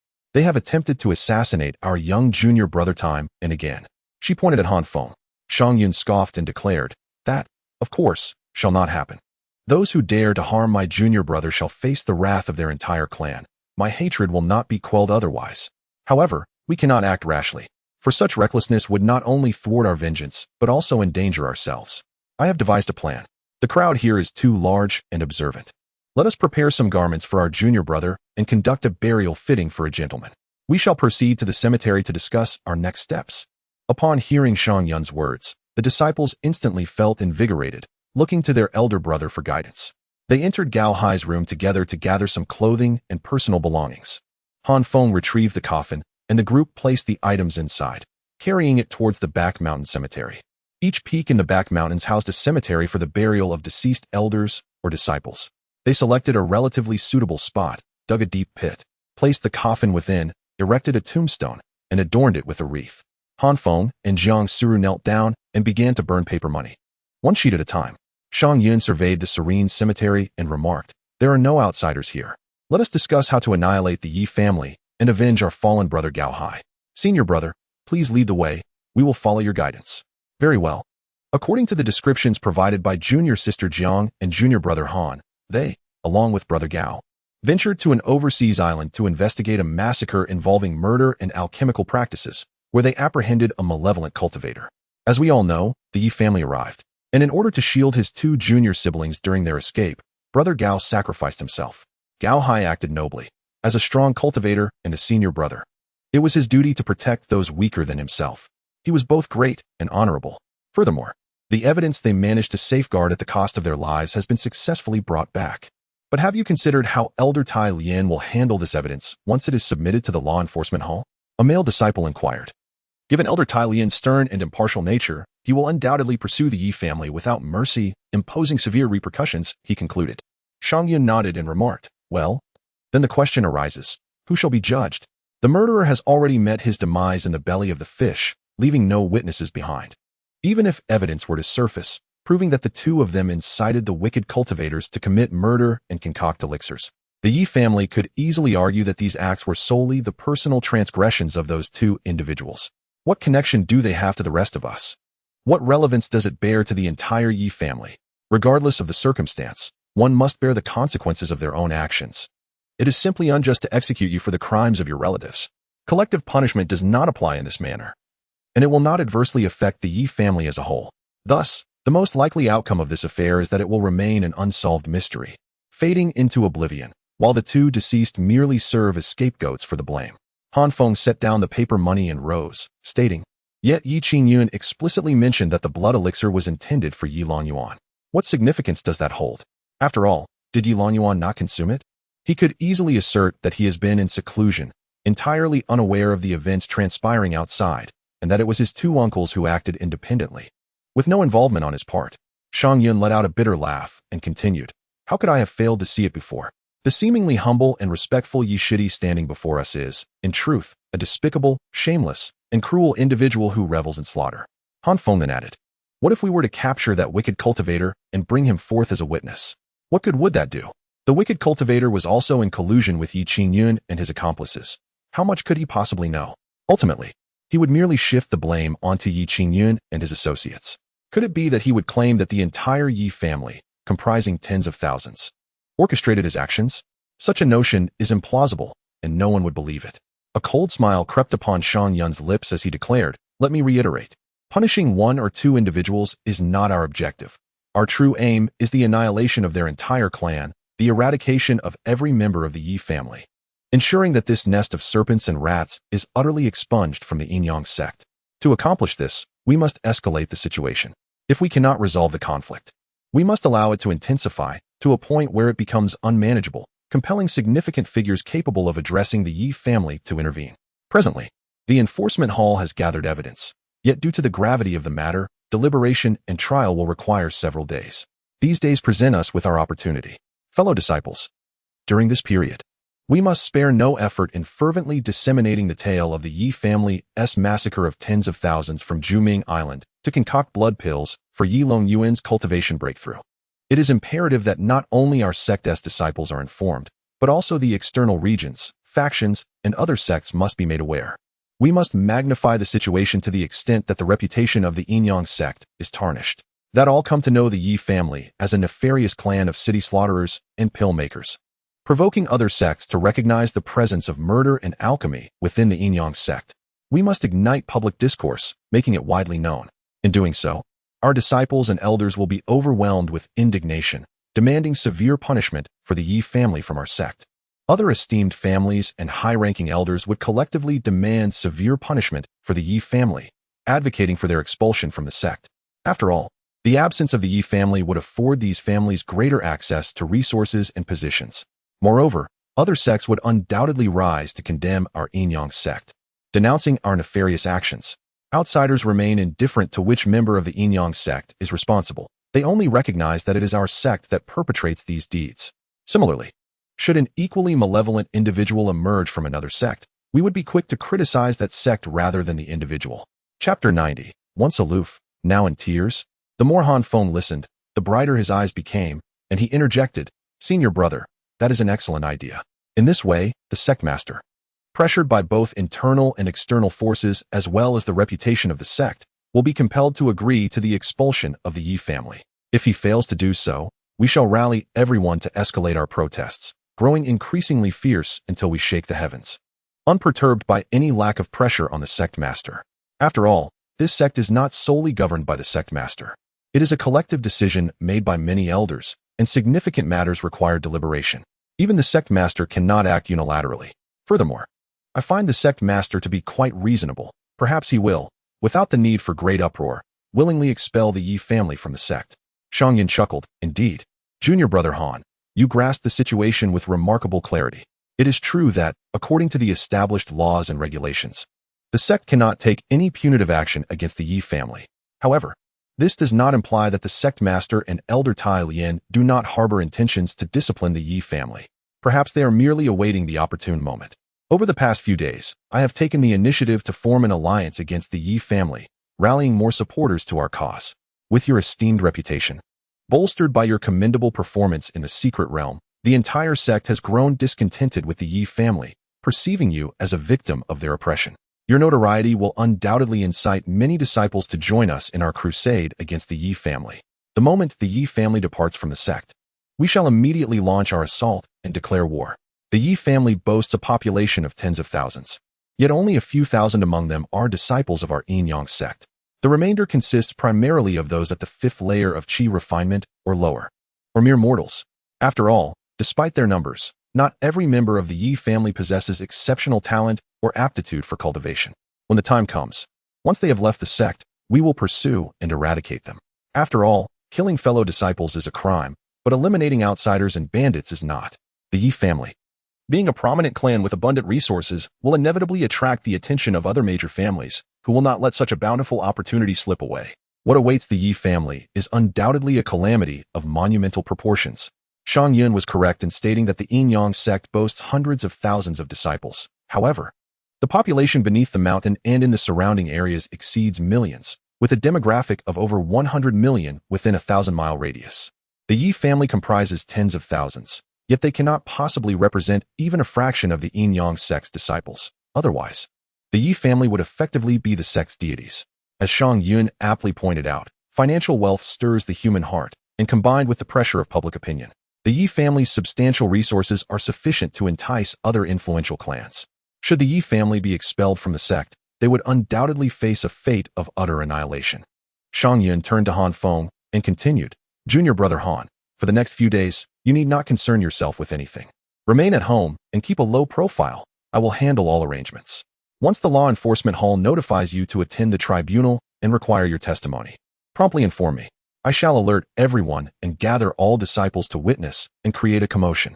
I am acquainted with many prominent families and can discreetly inform their heads in advance to prepare for the division of the Yi family's assets, ensuring they can advocate on our behalf during the trial. Furthermore, our junior sister Jiang's family must also exert considerable effort in this matter." Jiang Suru immediately nodded and replied, "Yes, upon my return, I shall consult my father and grandfather regarding this issue." "Very well."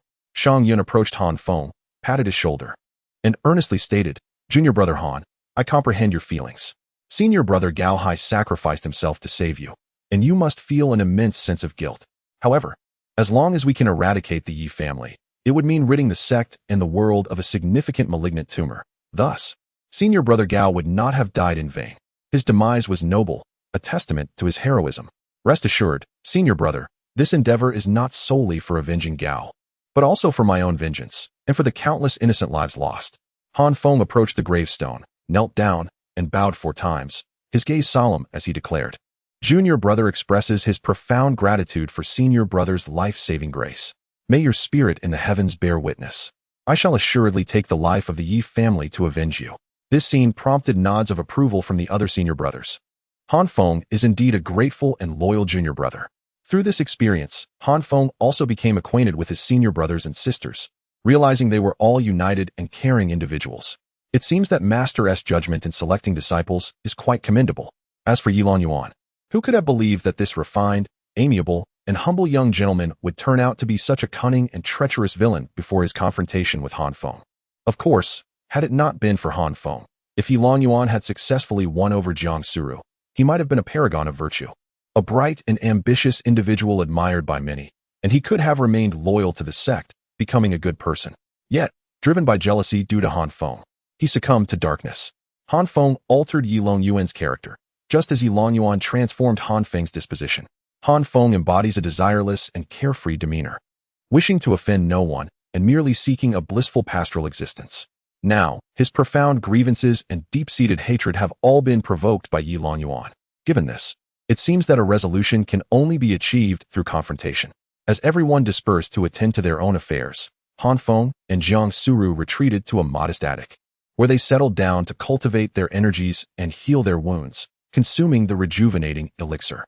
Both were severely injured and in dire condition, having endured considerable pain while attending to their tasks. After some time had passed following the ingestion of the medicinal potion, their spirits gradually began to stabilize.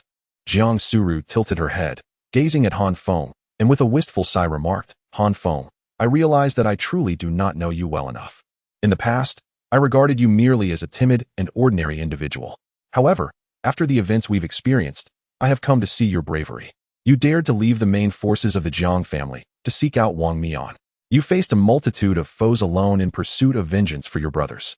And now, you have selflessly given me your precious wings to ensure my escape, allowing me to confront two formidable cultivators on my own. Though you may appear to be a lethargic individual, in truth, your courage surpasses that of many.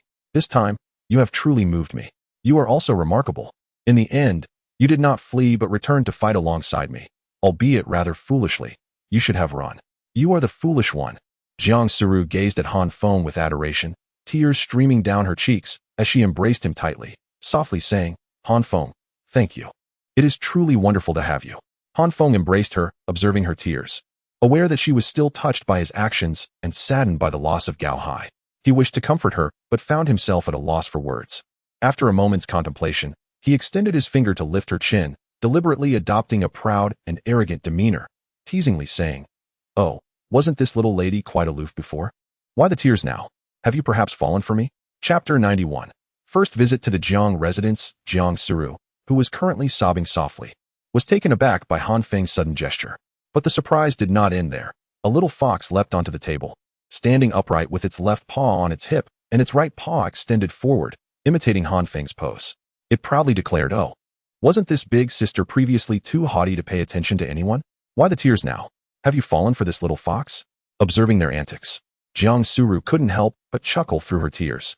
She swatted Han Feng's hand away with a dramatic eye roll, then seized the little fox and playfully ruffled its tiny head, saying, "Are you also joining this rogue in teasing me? Why is it only the little fox that gets picked on? Is it because the little fox is easy to bully?" The little fox protested loudly. After a bout of playful banter, Jiang Suru's spirits lifted considerably. She stood up to wash her face, regaining her composure. "Let us go to my house and inform my father about this situation," urging the Jiang family to exert more effort in tarnishing the Yi family's reputation further. "Ah? To your house?" Han Feng replied somewhat awkwardly. "What's the matter? Nervous?" "It's just that, being my first visit to your home, I feel I should bring something. Wouldn't it be inappropriate to arrive empty-handed?" After all, it was his first visit to his wife's family home, and according to Korean customs, arriving empty-handed is indeed frowned upon. Jiang Suru scoffed, "What? Are you now treating us as a married couple? Why not? Are we not?" He retorted, "Does any couple live apart? That's merely long distance." "Ah? Our yards are separated by just a wall. That still counts as being apart. Fine then, you can pack up and move to my place tomorrow." "Why should I be the one moving to your home? I can't bear to part with my herbs. And I can't bear to part with my attic." The two exchanged glances, and in unison, they declared, "Let us leave it at that for now." Ultimately, Han Feng returned to Jiang's family home empty-handed. Jiang Suru's residence was situated beneath the Yinyang Peak, nestled in the central area of the sect's estate, a grand mansion adorned with the Jiang family plaque at its entrance. Han Feng had passed by this place several times before, knowing it to be Jiang Suru's home. Upon their arrival, many members of the Jiang family greeted them. for Han Feng had earned their admiration during his previous display of valor in the ancestral secret realm. The younger generation of the Jiang family regarded Han Feng as a role model. The Jiang family was a large clan, housing many individuals, and Jiang Suru's home was located in the second large courtyard on the west side. "Father, mother, I'm back," Jiang Suru called out into the yard. By this time, darkness had descended, and the day had been filled with numerous experiences. Yet, there was no response from within. At that moment, a disciple from the Jiang family rushed over. A familiar face to Han Feng. The disciple, panting heavily, exclaimed, "Rome, I had a feeling something was amiss. Your father, mother, brother, and sister-in-law have all gone out to rescue you." Rescue me? Jiang Suru gasped in astonishment. She quickly retrieved her communication jade slip and discovered numerous messages from her father and brother inquiring about her whereabouts. Considering the timing, she realized she must have still been engaged in fierce combat then, so it was entirely understandable that they hadn't seen her. Given her prolonged silence, her family must have been exceedingly worried, prompting them to venture out in search of her. She hurriedly replied to each message, "I have already arrived home. Please come back soon. I am waiting for you."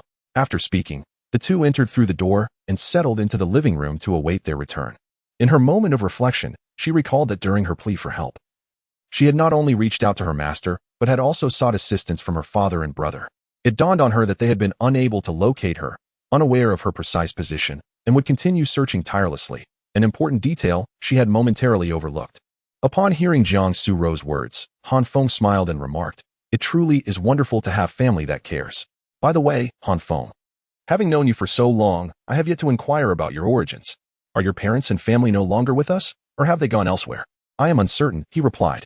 "My home is a small village not far west of Wanxia Peak, where my family engages in agriculture. When I was 13, they exhausted their savings to secure a position for me as a servant disciple, allowing me to come to Wanxia Peak for my cultivation. After a month of vacation, I returned home only to discover that the house was devoid of life, cloaked in a layer of dust that suggested my parents had long departed. Inquiring with the neighbors yielded no answers. They too were unaware of my parents' whereabouts. To this day, I have not laid eyes on them, completely oblivious to their destination." At this juncture, Han Feng paused, contemplating, and murmured, "They must still be alive, shouldn't they?" Observing the sorrow etched on his face, Jiang Suru felt a pang of compassion. She grasped his hand and said, "I empathize with your feelings. You have lost your family and find yourself alone within this vast sect. Lacking a sense of security is only natural. Despite your remarkable talents, you hesitate to reveal them, merely seeking to protect yourself. It is indeed a hardship for you. Fear not, for I shall safeguard you from now on." Seeing the understanding and concern in Jiang Suru's eyes, Han Feng felt a mix of amusement and sorrow. He was not enduring any form of restraint. He had genuinely been a complete failure before. "Well then, you shall protect me from now on," he replied with a smile, affectionately tousling Jiang Suru's hair. The endearing tone sent a flutter through her heart. After a brief interval, Jiang's family returned, and Han Feng was introduced to Jiang Suru's parents, siblings, and sister-in-law. Jiang Suru's father, Jiang Qingzuan, was rather composed, nodding in acknowledgement toward Han Feng. However, Jiang Suru's mother was solely focused on her daughter, anxiously exclaiming, "Rower, how are you? Have you been hurt? Let me see, quickly." Witnessing this scene, Han Feng felt a warm sensation in his heart. Family ties. How long had it been since he had savored such a feeling? "I am well, mother. Had it not been for senior brother Gao Hai and Han Feng's desperate efforts to rescue me, I would not have returned. Now I am perfectly fine. So do not worry. Rower, what exactly transpired? Please share with us," inquired Jiang Qingzuan, as he took his seat at the head of the table. Exuding an air of authority, Jiang Suru recounted the events in detail. Upon hearing her narrative, Jiang Qingzuan and Jiang Huaiyang erupted in outrage, denouncing the Yi family as shameless and cruel for slaughtering innocents and harming their own kin. Jiang Qingzuan's countenance darkened to an extreme as he slammed the table, declaring, "This matter cannot simply be brushed aside. Even if those two members of the Yi family meet their demise without witnesses, our Jiang family shall not let the Yi family off the hook. They dared to harm my daughter and son-in-law and to slay our own kind. Our Jiang family shall pursue them to the bitter end. Father, we already have a strategy to deal with the Yi family, and it is already in motion. It was conceived by our senior brother Shangyun. We intend to create public pressure to exert influence on the sect leader and the clan." Chapter 92. A stone cast into 1,000 waves. Jiang Suru elaborated on their plan. After listening, Jiang Qingzuan nodded in approval, saying, "Indeed, it is a commendable strategy. as it prevents fratricide within the sect and avoids punishment from the law enforcement hall, while also ensuring the annihilation of the Yi family to eliminate future threats. This plan is sound. Our Jiang family must contribute, and we shall provide our utmost support. Thus, tomorrow morning, I will convene the elders and senior members in the family hall to instruct them on the necessary actions, ensuring that all Jiang family disciples participate in this endeavor. When the time comes to hunt down the Yi family, our Jiang family will mobilize in full force, leaving no trace behind. Very well, when the time comes, both Han Feng and I shall personally seek vengeance. Upon hearing this, Jiang Qingzuan cast a glance at Han Feng and remarked, "Rest assured, when the moment arrives, Yi Longyuan will certainly be left for you to slay with your own hands, allowing you to vanquish this foe." "Thank you, Uncle Xie," Han Feng replied, rising to clasp his hands in gratitude. "Please, take a seat, Han Feng. In the coming days, we must tirelessly cultivate public opinion. However, the Yi family is not composed of fools. They will undoubtedly harbor resentment towards you and Roer, seeking to eliminate you both as witnesses in preparation for future legal proceedings. For now, you two should refrain from returning to Luoxia Peak and instead stay at the Jiang residence, with the presence of a core formation elder and myself. Your safety is assured." Han Feng, clasping his hands, replied, "Thank you for your kindness, Uncle Xie, but I believe it would be better for us to reside in our home at Luoxia Peak." At this, Jiang Qingzuan furrowed his brow and asked, "What is it? Do you find the Jiang family unsatisfactory? Or do you feel too constrained here?" Han Feng shook his head, saying, "No, uncle. I was contemplating that if the Yi family truly sends someone to assassinate me and my senior sister, it may turn out to be fortuitous. We could gather more incriminating evidence against the Yi family and generate greater public outcry to hold them accountable. I have engaged in combat with 2 mid-level Foundation establishment practitioners. I do not boast, but while I may not be able to defeat them, it would be impossible for them to eliminate me swiftly and evade capture, as long as I can endure for a moment. The core formation elder on the mountain and Master Siyu will certainly sense the fluctuations of spiritual energy from the battle and come to our aid, apprehending the assailants. I believe the Yi family would be reluctant to sacrifice a golden core expert to assassinate us. If necessary, we might seek to borrow a protective formation from Uncle, as long as it can withstand a single strike from a golden core practitioner. Once we have dealt with the matters concerning the Yi family, we shall return it to Uncle. You make a valid point. Using oneself as bait to entice the Yi family into making another mistake is indeed a wise strategy. I will personally arrange the formation for you both, but do not mention anything about borrowing. My dear child, you possess many admirable qualities, yet you have never regarded the Jiang family as your own. Your character, integrity, and talent are exceptional. As I have stated before, I do not misjudge individuals, and we have long considered you as one of our own. Your selflessness in allowing Roa to escape while you bravely confronted the disciples demonstrates that you are a true man. Entrusting Roa to you is undoubtedly the right decision. Let us refrain from speaking as if we are from separate families. Now, let us proceed." Jiang Qingzuan rose, leading the Jiang family members and Han Feng, soaring towards the falling sunset peak. Upon reaching the exterior of their pavilion and courtyard, Jiang Qingzuan inquired, "Is this your courtyard?" "Indeed, uncle. The herbs within are all cultivated by my own hands." "No. What I meant was, have you two not yet moved in together?" "Father, what nonsense are you spouting?" Jiang Suru's delicate face flushed as she exclaimed, "Our affairs are none of your concern. We are content as we are." All right, I shall not interfere. By the way, did you both receive the monthly resources allocated to the direct descendants of the Jiang family last month?" Upon hearing this, Jiang Suru cast a sidelong glance at Han Feng and remarked, "I have received everything." The last time the Jiang family presented resources, Han Feng could not refuse, yet he promptly gifted them all to Jiang Suru. Among those resources were elixirs, spirit stones, and various unique items such as fire spirit crystals and water spirit crystals. Han Feng bestowed these gifts upon Jiang Suru, not only to avoid incurring too many debts of gratitude to the Jiang family, but also because he believed that what he offered to Jiang Suru would yield returns tenfold. The possessions of the Jiang family remained with their member, Jiang Suru, while his own belongings were blessings conferred upon him. Since his time with Jiang Suru had been brief, their relationship had only recently evolved into love, not yet reaching the intimacy of familial bonds. He did not perceive them as family, for he understood that dating and marriage were distinctly different matters. Unbeknownst to him, Jiang Suru's belongings were inherently his, just as his possessions belonged to her. Jiang Suru wished to keep the matter of Han Feng gifting her resources a secret from her family, lest Jiang Qingzuan feel that Han Feng did not regard them as his own, thus fostering unnecessary distance. Jiang Qingzuan meticulously crafted a grand formation, enveloping the small courtyard shared by Han Feng and Jiang Siru within its protective embrace. Upon witnessing the enhanced formation, Han Feng decided to store away his teleportation array, which could randomly transport him, reserving it for future excursions.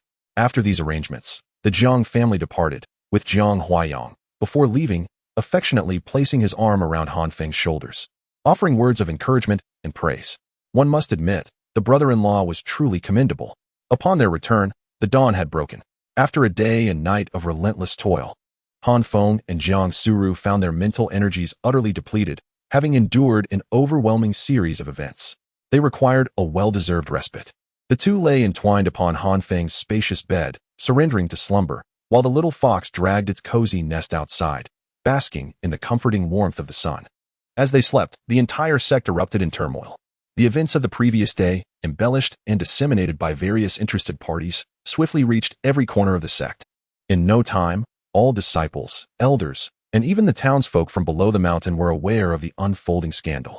The Yi family, devoid of humanity, had slaughtered countless innocents to concoct blood pills, intending to assist a disciple named Yi Longyuan in his quest for ascendance, trading the lives of thousands for his foundational cultivation. Upon the discovery by the noble and righteous Gao Hai, Han Feng, and Jiang Siru, they were met with a cruel intent to silence them. Ultimately, Gao Hai, outnumbered and overwhelmed, met a tragic end at the hands of his own comrades. Under Gao Hai's brave cover, Han Feng and Jiang Siru fought desperately to escape the encirclement, returning to the sect with vital evidence, albeit gravely wounded. The heinous acts of murder and alchemy, along with the betrayal of their fellow sect members, rendered them unforgivable sins. A single incident ignited a wave of outrage, and the entire sect was soon engulfed in righteous indignation, fervently discussing the atrocity. Disciples believed that the Yi family had tarnished the reputation of the Yin-Yang sect, leading to a significant decline in their standing, making them the target of universal scorn. Indeed, some disciples ventured down to the town, only to be met with cold and hostile glares from the populace. After all, the common folk were mere mortals, capable of empathizing deeply with those who had suffered at the hands of the ruthless. If today you could slay thousands to produce your elixirs, would tomorrow see us next on your list? Chapter 93. Target of public outrage. The campaign against the Yi family to the common folk, the cultivators, soaring through the skies and traversing the earth like celestial beings, were meant to be their protectors. Yet now, these very individuals sought to annihilate them, slaughtering countless innocents merely to concoct a single elixir. The lives of the humble are as precious as those of the mighty. Should ordinary mortals be treated like livestock, subjected to the whims of these powerful entities?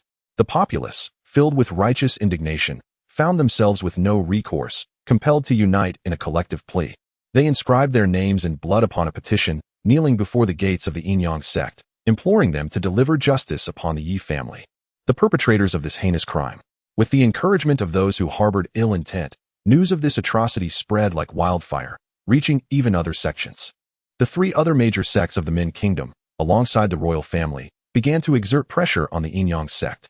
The Min Kingdom, a vast nation in the southeastern region of the Tianqing continent, spans a distance of 10,000 miles north to south and 8,000 miles east to west, housing the four largest cultivation sects: the southeast Yin-Yang sect, the northeast Xiantian Sword sect, the northwest Miaoying Valley, and the southwest Blood Cloud Palace.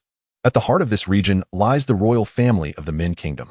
Though these four esteemed sects, all legitimate and honorable in their pursuits, occasionally engaged in conflicts and rivalries, they maintained a facade of harmony, jointly opposing the forces of evil alongside the royal family. Now that the Yin-Yang sect had encountered such a malevolent clan, the other three sects seized the opportunity to pressure the Yin-Yang sect, relishing the chance to cause discomfort to their rival. Thus, they each sent messages to the sect leader of the Yin-Yang sect, vehemently condemning the actions of the Yi family. The royal family of Min State has issued an official letter demanding the Yin-Yang sect to impose severe penalties on this malevolent cultivation family, in order to restore the prestige of the cultivation sects among the common people. After all, such an incident tarnishes not only the reputation of the Yin-Yang sect, but also jeopardizes the entire cultivation community of Min State. How could a prestigious and righteous family commit the atrocity of slaughtering ordinary citizens for alchemical purposes? Have the other esteemed families ever engaged in such heinous acts? Furthermore, the citizens of these regions and seas are all subjects of Min State. How could the Yin-Yang sect remain indifferent when tens of thousands of innocent lives have been taken? Faced with immense internal and external pressure, The sect leader of the Yin-Yang sect was compelled to announce that the case would be publicly heard in 3 days, ensuring that justice would be served. Additionally, he dispatched individuals to monitor the Yi family, prohibiting their departure from the sect until the case was resolved, to prevent any evasion of retribution. Meanwhile, the weary Han Feng remained blissfully unaware of the uproar outside, as all eyes were fixated upon them. Exhausted, he and Jiang Suru had embraced each other, sleeping soundly for an entire day and night. It was only the following morning that he opened his eyes and stretched languidly. In a daze, Han Feng turned to embrace the perfect curve beside him, relishing the warmth and contours of Jiang Suru's figure. Oh, how soft and comfortable it is to hold my little Suru. He nuzzled his nose against the nape of her neck. Then he noticed Jiang Suru was holding a jade slip, listening intently to a transmission. All right, brother, I understand. We shall remain indoors for the next few days. Everything will be addressed after 3 days.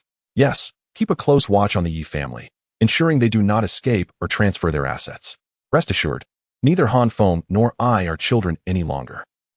He has awakened and is nuzzling behind me. Silence, you disrespectful elder. What does it matter to you whether we have slept together? Jiang Suru, in a huff, set down the jade slip and turned to embrace Han Feng. What did my brother-in-law just say? He mentioned that the developments have surpassed our expectations. Merely a day and a night have passed. Yet the news has spread across the nation. Currently, the disciples within the sect are incensed, and countless commoners have submitted petitions demanding severe punishment for the Yi family. Even the other 3 major sects and the royal family of men have urged the sect leader to take stringent action against the Yi clan, advocating for their expulsion from the righteous ranks. The uproar outside has reached a fever pitch. Under mounting pressure, the sect leader has announced that 3 mornings hence, in the main hall square of Yin-Yang Peak, before the statue of the ancestral master, he will preside over the judgment of this case. All disciples and representatives from other sects are invited to witness the proceedings. At that time, not only will all disciples attend, but even the other 3 major sects and the royal family will send envoys to observe. This matter, though seemingly trivial, has escalated significantly due to the uproar and overwhelming public opinion, which threatens the reputation of our esteemed sect. Thus, other factions are keenly focused on us, exerting combined pressure on our sect. Han Feng, do you think we have perhaps overstepped this time? Observing the slight furrow of Jiang Suru's brow, Han Feng reached out to smooth her expression and replied, not at all excessive. In fact, I believe it is insufficient. If we handle this matter judiciously, not only will our sect's reputation remain intact, but it will ascend to even greater heights. As long as the sect leader can resolutely make the decision to impose strict punishment on the Yi family and expel them from the sect, demonstrating to the outside world that our Yin-Yang sect will not tolerate treachery and is determined to eradicate evil and uphold righteousness. Others will indeed perceive our sect as a genuine and upright establishment, one that does not shield its own kin in times of wrongdoing. Such an incorruptible and righteous sect would undoubtedly attract many followers. Very well then, as long as we can resolve the issue with the Yi family, this disgraceful clan that has entangled us for far too long, it is high time they pay the price. I eagerly anticipate the day when I can personally exact revenge. Han Feng chuckled. Jiang Suru shot him a disapproving glance and remarked, are you seeking revenge on the Yi family? Or perhaps you wish to settle scores with me? What are your hands doing over there? Han Feng smirked mischievously and replied, how can this be called revenge? This is affection, do you understand? What grievances could I possibly have against you? Our grievances run deep, indeed. In the past, I was aloof and indifferent towards you. You must have held a grudge, planning to bully and torment me one day in retaliation for my previous coldness, am I right? I am fully aware of your thoughts. Han Feng burst into laughter, adopting a serious demeanor and mimicking the expression and tone from their first meeting, saying, hey, your name is Han Feng, right?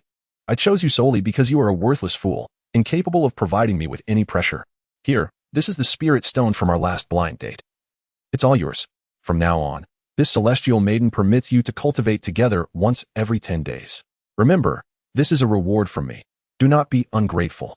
Jiang Suru let out a soft laugh, playfully striking him. Did I truly say anything so outrageous? You must have been harboring resentment back then, just waiting for the perfect moment to exact your revenge, right? Not at all. I intend to repay you in kind, with a myriad of creative torments. Now, be a dear and open your mouth. Today, your husband shall teach you a new pose. Jiang Suru was taken aback. What do you mean? No, this won't do. Get away from me. Chapter 94, The Diligent Ones and the Laid-Back Han Feng. Jiang Suru could never have imagined that one day she would be so thoroughly tormented by a man, breathless and drenched in sweat, She disregarded her fatigue and hastily reached for a cup of tea to rinse her mouth. Her choice of Han Feng had not stemmed from affection, rather.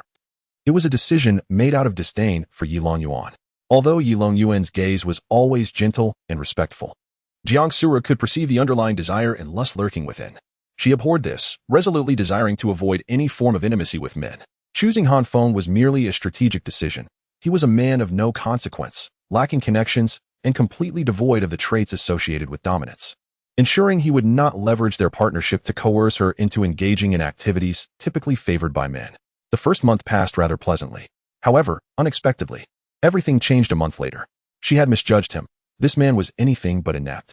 His capabilities far surpassed her own, and he also relished engaging in those intimate endeavors. Having embarked on this endeavor, one could only lament the unexpected turn of events. The seemingly simple and bashful fellow, akin to a young lad, turned out to be quite the trickster. Infuriatingly, I had misjudged him and found myself ensnared in his web of deceit. However, the time for regret had long passed. Gazing at the smug expression on the bed, I felt an overwhelming urge to deliver a couple of well-aimed punches. After rinsing my mouth, I let out a cold snort and silently donned my attire. Clad in garments as white as freshly fallen snow, I resembled a celestial being descending to earth. Serene and composed, I seated myself by the window, assuming a meditative posture to cultivate my inner strength. After all, this was the persona I was meant to embody. Meanwhile, Han Feng admired the ethereal beauty before him while using a communication jade slip to converse with his close friend, Wang Mian. Earlier, during an intense moment, Wang Mian had sent him a message that he had yet to read. "Hey, brother, what is going on? I heard that the Yi family sent assassins after you again. Was it at sea? Are you still alive?" Hearing this, Han Feng rolled his eyes and replied, "Your father is still alive, so close your ravenous mouth. I have heard that all the disciples outside are currently rallying against the Yi family. I am aware of your situation. That despicable Yi family is truly reprehensible, slaughtering so many mortals for alchemy, all to facilitate that scoundrel Yi Longyuan's breakthrough. It's infuriating. I wish I could flay the entire Yi family alive. All right, enough with the theatrics. Do not burden yourself with these matters. How has your martial training progressed over the past month? Have you made any advancements? My progress has been remarkable. I must tell you, the technique bestowed upon me by the ancestral master is truly extraordinary. My teacher has proclaimed it to be the supreme martial art in the world. With diligence and hard work, the rewards are bound to be substantial. I have now attained the rank of a 9th grade warrior, and I possess the strength to split a large rock in two with a single punch. My master has remarked that while my aptitude for cultivation may be lacking, my potential in martial arts is commendable. With persistent training, my future achievements shall not fall short of his own." Upon hearing this, Han Feng felt a sense of relief, as he had long harbored guilt over his perceived failures in the pursuit of cultivation. "So, how are you faring over there? Do you wish to return? I could come to fetch you at the falling sunset peak." "No need for that. This is a sensitive time. You have tarnished the reputation of the Yi family, and they harbor deep resentment against you. It would be wise for both of us to remain indoors for the time being, to lay low. Once the storm passes, we can discuss other matters. Otherwise, if we step out, we might end up facing dire consequences together, laughter notwithstanding. As for my daily life here, it is rather predictable.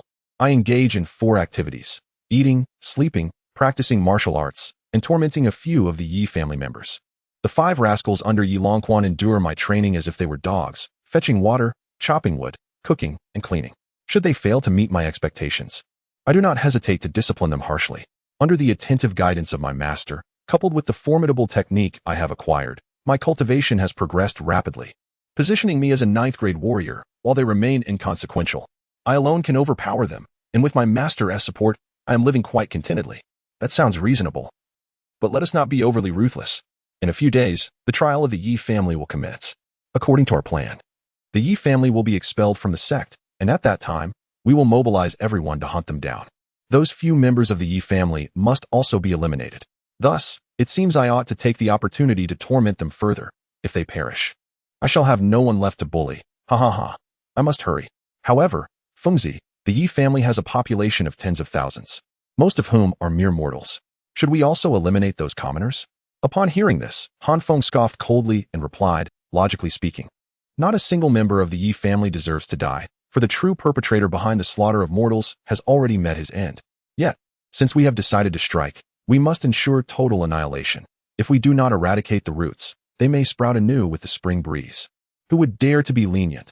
fearing that some surviving members of the Yi family might return as extraordinary talents seeking vengeance. This is a truth universally acknowledged, one that is beyond our control. The great clans will not show mercy. Moreover, the Yi family has slain tens of thousands of mortals. Should not their lives be forfeit to repay this debt? Wang Mian remained silent for a long while before responding. You make a valid point. Let it be so. I shall also partake in this endeavor. Even if I cannot strike directly, I can have Zhang Xiu take me along to observe from a distance. Very well, enough talk. The time for cultivation has arrived, and I must practice martial arts. Han Feng put away the jade slip and approached Jiang Suru, observing her as she sat cross-legged with closed eyes, diligently cultivating. In the sunlight, her long eyelashes resembled a work of art, captivating and enchanting all who beheld her. Han Feng gently kissed the corner of the little beauty's mouth before cradling the little fox and retreating to his courtyard to bask in the sun. What could be more comfortable than reclining in tranquility? Meanwhile, Wang Mian received a message through the jade slip, seized his whip, and mercilessly lashed out at several disciples of the Yi family who were chopping wood. Amid their cries of anguish, he strode towards the waterfall. Yi Longquan and his companions glared at their senior brother with eyes filled with malice, their minds concocting countless methods to eliminate him. Yet they dared not make a single move, forced to swallow their grievances. This was a blatant display of bullying and cruelty from Wang Mian, who regarded these individuals as mere objects. Had an outsider witnessed this scene, they would undoubtedly wish to see Wang Mian face 1,000 tortures. Yet, who had transformed Wang Mian from a sunny, cheerful young man into a malevolent bully, if not these very members of the Yi family? They had only brought this upon themselves. They deserved it. Wang Mian reached the base of the waterfall, his bare torso revealing powerful muscles as he allowed the immense force of the cascading water to crash against him, cleansing his body. The intense pain made him feel as if he were on the brink of death, yet he gritted his teeth and endured. For he understood that if he did not grow stronger, even in his quest for revenge, he would remain a mere spectator from afar. Chapter 95. Envoys from the three major sects. 3 days passed in the blink of an eye, and no attempt was made to assassinate Han Feng. It was said that the internal strife within the Yi family had reached a fever pitch. Deliberating for a full 3 days and dispatching numerous elders to other families and sects, bearing lavish gifts, simply to plead for favorable words on their behalf when the time came. At last, the day of judgment has arrived. Early in the morning, the main square of Yinyang Peak was bustling with countless disciples and elders. Such a grand gathering occurs only once a year during the ancestor worship ceremony. However, this year's event is unprecedentedly lively. Not only have all the disciples and elders of the Yinyang sect gathered, but even a delegation of common folk from the valley below has made the arduous climb to witness the sect's punishment of the Yi family. Furthermore, representatives from other factions have also made their way here. It is noteworthy that, in previous years, during the ancestor worship ceremony, no other factions, not even the royal family, sent emissaries to observe, yet this time, they are eager to attend and witness the trial. The significance of this event to various families is palpable. Before the trial commenced, Han Feng sat among the Jiang family, his gaze coldly observing the arrivals from the major factions, aware that he would soon need to interact with many of these external sect representatives. The first to arrive were the emissaries from the Xiantian sword sect. This sect, renowned for its sword cultivation, focuses primarily on the mastery of the sword path. Each disciple possesses a personal sword, which they carry from a young age, nurturing its spirit and striving for a deep connection that leads to the unity of man and sword. As one of the 4 major sects, it is the most formidable and excels in offensive techniques. The sect leader stood in the square and, upon seeing the representatives from the outside sects descend, clasped his hands in greeting. Tian Jinzi, my friend, it is good to see you well. The elder leading the delegation from the Xiantian sword sect was a slender middle-aged cultivator, bearing a sword on his back and exuding an aura of righteousness. Accompanied by a dozen others, including both elders and disciples, Tian Jin pays respects to sect leader Duanmu. Tian Jinzi smiled faintly and clasped his hands in respect towards the leader of the Yinyang sect. The leader, in a courteous manner, remarked that it was an honor for Tian Jinzi to visit their humble sect. However, Tian Jinzi jested that the honor was rather misplaced since they had come to witness the sect's shortcomings. To observe how the leader, Duanmu, administers justice, so that we may learn from it and return to our own sect to implement similar stringent reforms. Did you just let something slip? The leader inquired. Not at all. You must have misheard, Tian Jinzi replied, his expression marked by an air of righteousness. He then pointed to a disciple in the qi refining stage behind him and introduced, Leader Duanmu, allow me to present my newly accepted disciple, who is just 18 years old. He possesses the golden attribute spiritual root and is a natural-born sword cultivator, perfectly suited for the path of the sword, progressing at an astonishing rate. His original name was Fan Jian, but upon discovering his remarkable talent, I personally renamed him Fan Jian, hoping he will steadfastly adhere to the path of the sword and diligently cultivate his skills. Ha ha ha. I initially intended not to bring him along. Yet this child insisted on accompanying me, eager to experience the world beyond, and after 3 days of pleading, I reluctantly agreed to bring him. I hope, Leader Duanmu, that you will not hold it against me. The leader, feeling a wave of frustration, thought to himself that this lad was clearly flaunting his achievements. A natural-born sword cultivator? Why does our sect lack such promising talent? With striking good looks and a commanding presence, Fan Jian stepped forward, bowed, and said, Fan Jian pays his respects to Leader Duanmu. Excellent, excellent. A fine prospect indeed. Friends from the Xiantian sword sect, please, take your seats. In the center of the square, numerous seats were arranged for the presiding elder, venerable leaders, and emissaries from external sections. Although this matter pertained to the affairs of the Yin-Yang sect, the commotion had escalated to such proportions that external sects seized the opportunity to witness the spectacle, leading to representatives from various factions arriving, eager to witness the Yin-Yang sect's embarrassment. The situation had already cast a shadow on the Yin-Yang sect's reputation. Before long, 2 more groups approached swiftly. The individuals from Yaoyin Valley and Shuyan Palace arrived together, having encountered one another to the west of the Yin-Yang sect, and proceeded to join forces. They greeted the esteemed leader, Duanmu. The representative from Yaoyin Valley was a young woman, exuding charm with every subtle expression, accompanied by several other females, as Yaoyin Valley exclusively accepted female disciples. In contrast, the leader of Shuyan Palace was an elderly man whose demeanor suggested a sinister nature. Fairy Miaoyu, Master Jiao Luo. We extend a warm welcome to both of you to the Yin-Yang sect, the sect leader said with a smile. The alluring young woman, Fairy Miaoyu, responded with a smile of her own. It has been quite some time, Master Duanmu. When will you grace us with a visit to Miaoyin Valley? Sister Qingxia has been pining for you, unable to eat or drink. The disciples surrounding them perked up at these words, sensing the juicy gossip unfolding, especially since it involved their esteemed leader. How delightful, a scandal involving the leader, let us indulge. The leader's expression turned slightly awkward as he replied, Next time. Surely next time. Please, do take a seat. Do not, for I have come this time to inquire on behalf of my sister Qingxia. You, heartless scoundrel, have shown utter disregard for her well-being. This behavior is quite contrary to the spirit of nurturing one's partner as advocated by your esteemed Yin-Yang sect. Are you, Master Duanmu, prepared to contravene this very principle? Well then, today's tribunal may serve as an opportune moment to include you in our judgment. What say you? What have I done wrong? Oh, please cease your words. With so many disciples observing, you show not a shred of shame for one of your years. The master urged them on, and only then did the disciples from Yaoyin Valley take their seats. However, one young female disciple standing behind the Fairy of Wit continued to cast her gaze upon Fan Jian of the Zuanshan Sword sect. Her eyes did not reflect admiration, but rather a challenging and scrutinizing demeanor. Fan Jian, too, was unyielding, returning her gaze with defiance. Meanwhile, on the seating side of the Jiang family, Han Feng, Jiang Suro, Wang Mian, and Zhang Xiu were all engrossed in the unfolding scene, relishing the spectacle. When Han Feng found himself puzzled, he turned to Jiang Suro for an explanation. She responded, Our sect master's partner passed away early, and thereafter, they did not forge another bond. Centuries ago, they met Qingxia from Yaoyin Valley, and their feelings blossomed, a true match of hearts. Yet, due to the circumstances of their respective factions, one aspiring to lead the Yin-Yang sect and the other the Miaoyin Valley, neither wished to abandon their sect for the other. Moreover, Miaoyin Valley does not accept male disciples or elders, thus leaving their relationship in a state of limbo. Do women of Miaoyin Valley not seek partners? In this realm, women are exclusively accepted as disciples, leaving men to cultivate solely as companions, and without such a partner, they cannot enter the sect. Furthermore, men hold a subordinate status, and few formidable individuals would willingly endure such indignities. After bidding farewell to Miaoyin Valley, the sect leader was about to greet the representatives of Blood Cloud Palace when the Taoist Jiao Luo interjected, Old Duanmu, we have known each other for hundreds of years, so there is no need for pleasantries. I simply wish to inquire, when do you intend to hand over that wretched woman, Siyu, to us? Chapter 96. The 5 prodigies of Min Country upon hearing the derogatory remarks aimed at their leader from the Blood Cloud Palace.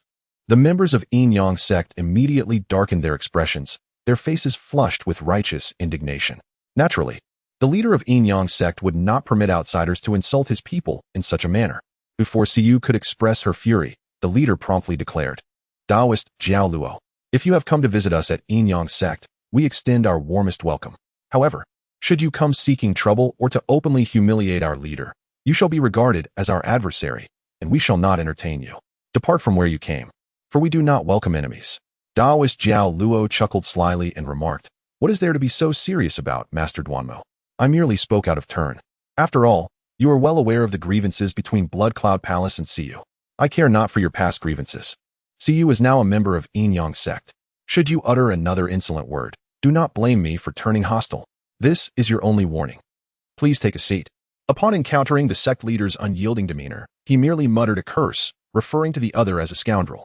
In response, the latter erupted in fury, leaving Jia Luo Jinren with no choice but to offer a forced smile before taking his seat. Nevertheless, his malevolent gaze remained fixed upon Siyu, who, in turn, chose to ignore him, sitting with an air of defiance.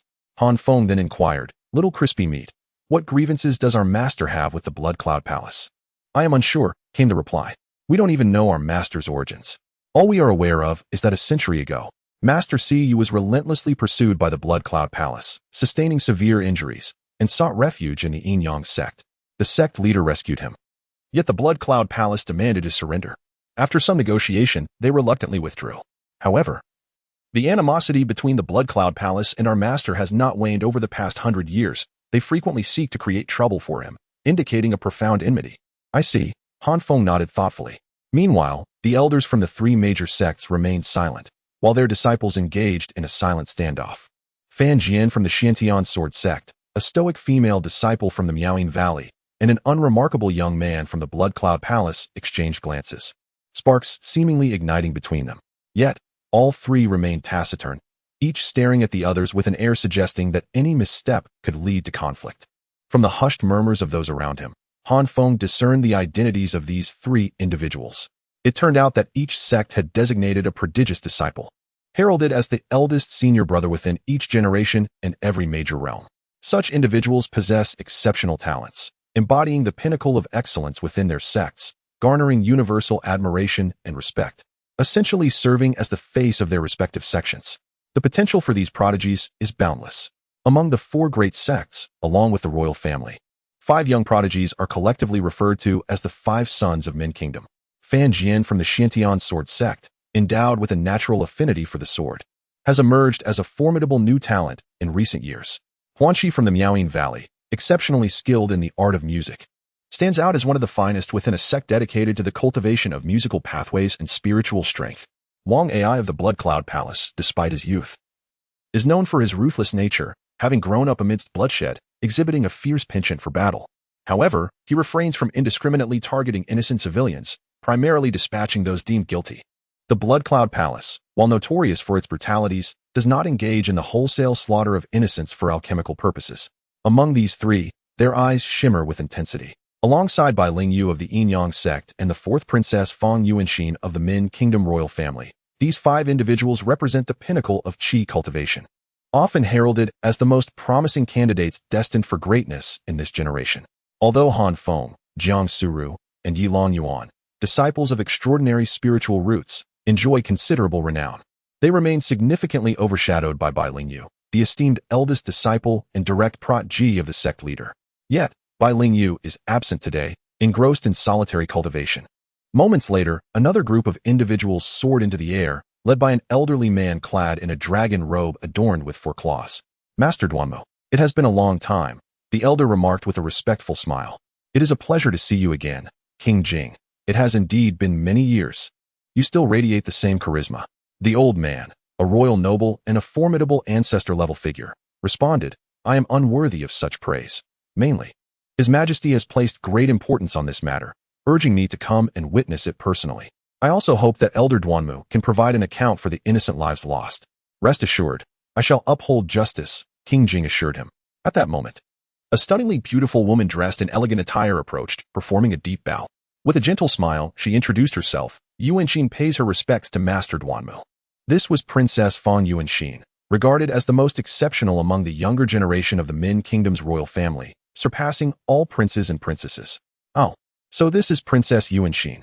Truly, she is a remarkable figure indeed. Please, have a seat. The royal guests took their places. Princess Yuanxin gazed at the other three with a spark in her eyes, playfully winking at them as she said, Yuanxin greets her esteemed senior brothers and sisters. In response, the trio, adhering to the adage of not striking a smiling face, seated themselves and replied, We have the pleasure of meeting Princess Yuanxin. It appears we are all gathered here for the first time. It is unfortunate that Brother Bai Lingyu is absent, despite our arrival at his sect. He has not made the effort to meet us. Perhaps, once this matter concludes, we could pay Brother Bai a visit together? Wang Ai sneered, remarking on the gravity of the situation and the multitude of people present. Despite the significance, Bai Lingyu remained silent. As a distinguished disciple of the Yin-Yang sect, it was only fitting that the elders receive the visiting guests, while the disciples attend to their peers. Among the 5 sons of men, 4 of us are present. His absence is a clear indication of his disdain for us. Why should we press our warm faces against his cold rear? Feng Yuan pouted and replied, Brother Wang, let us not be so quick to judge. Perhaps Brother Bai is diligently cultivating in seclusion. There is no fault in his dedication to his practice. There is no need to defend him. If he truly cared, he would have emerged to explain himself. Brother Wang is correct. I should have come forth myself. At that moment, a figure clad in white with flowing white hair descended gracefully into the main hall of the Yin-Yang sect. The disciple was tall and handsome, his hair billowing in the breeze, embodying the essence of a celestial being.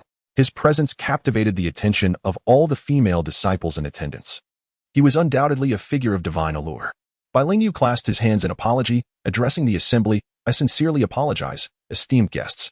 I have just concluded my period of seclusion and only now learned of this matter. I hastened here immediately, and I beg for your forgiveness. An introduction to these sects and the 5 prodigies is not mere embellishment. It serves as a foundation for future references. These 5 individuals are of great significance. Tomorrow, we shall address the Yi family, and I humbly seek your favorable reviews and support. Chapter 97. The trial commences as a figure of divine stature. Bai Lingyu eclipsed the previous prominence of Yi Longyuan within the Yin-Yang sect. Yi Longyuan is renowned on the falling sunset peak. Regarded as a handsome figure and a prodigy, yet within the entire sect, he is merely someone whose name is known to many.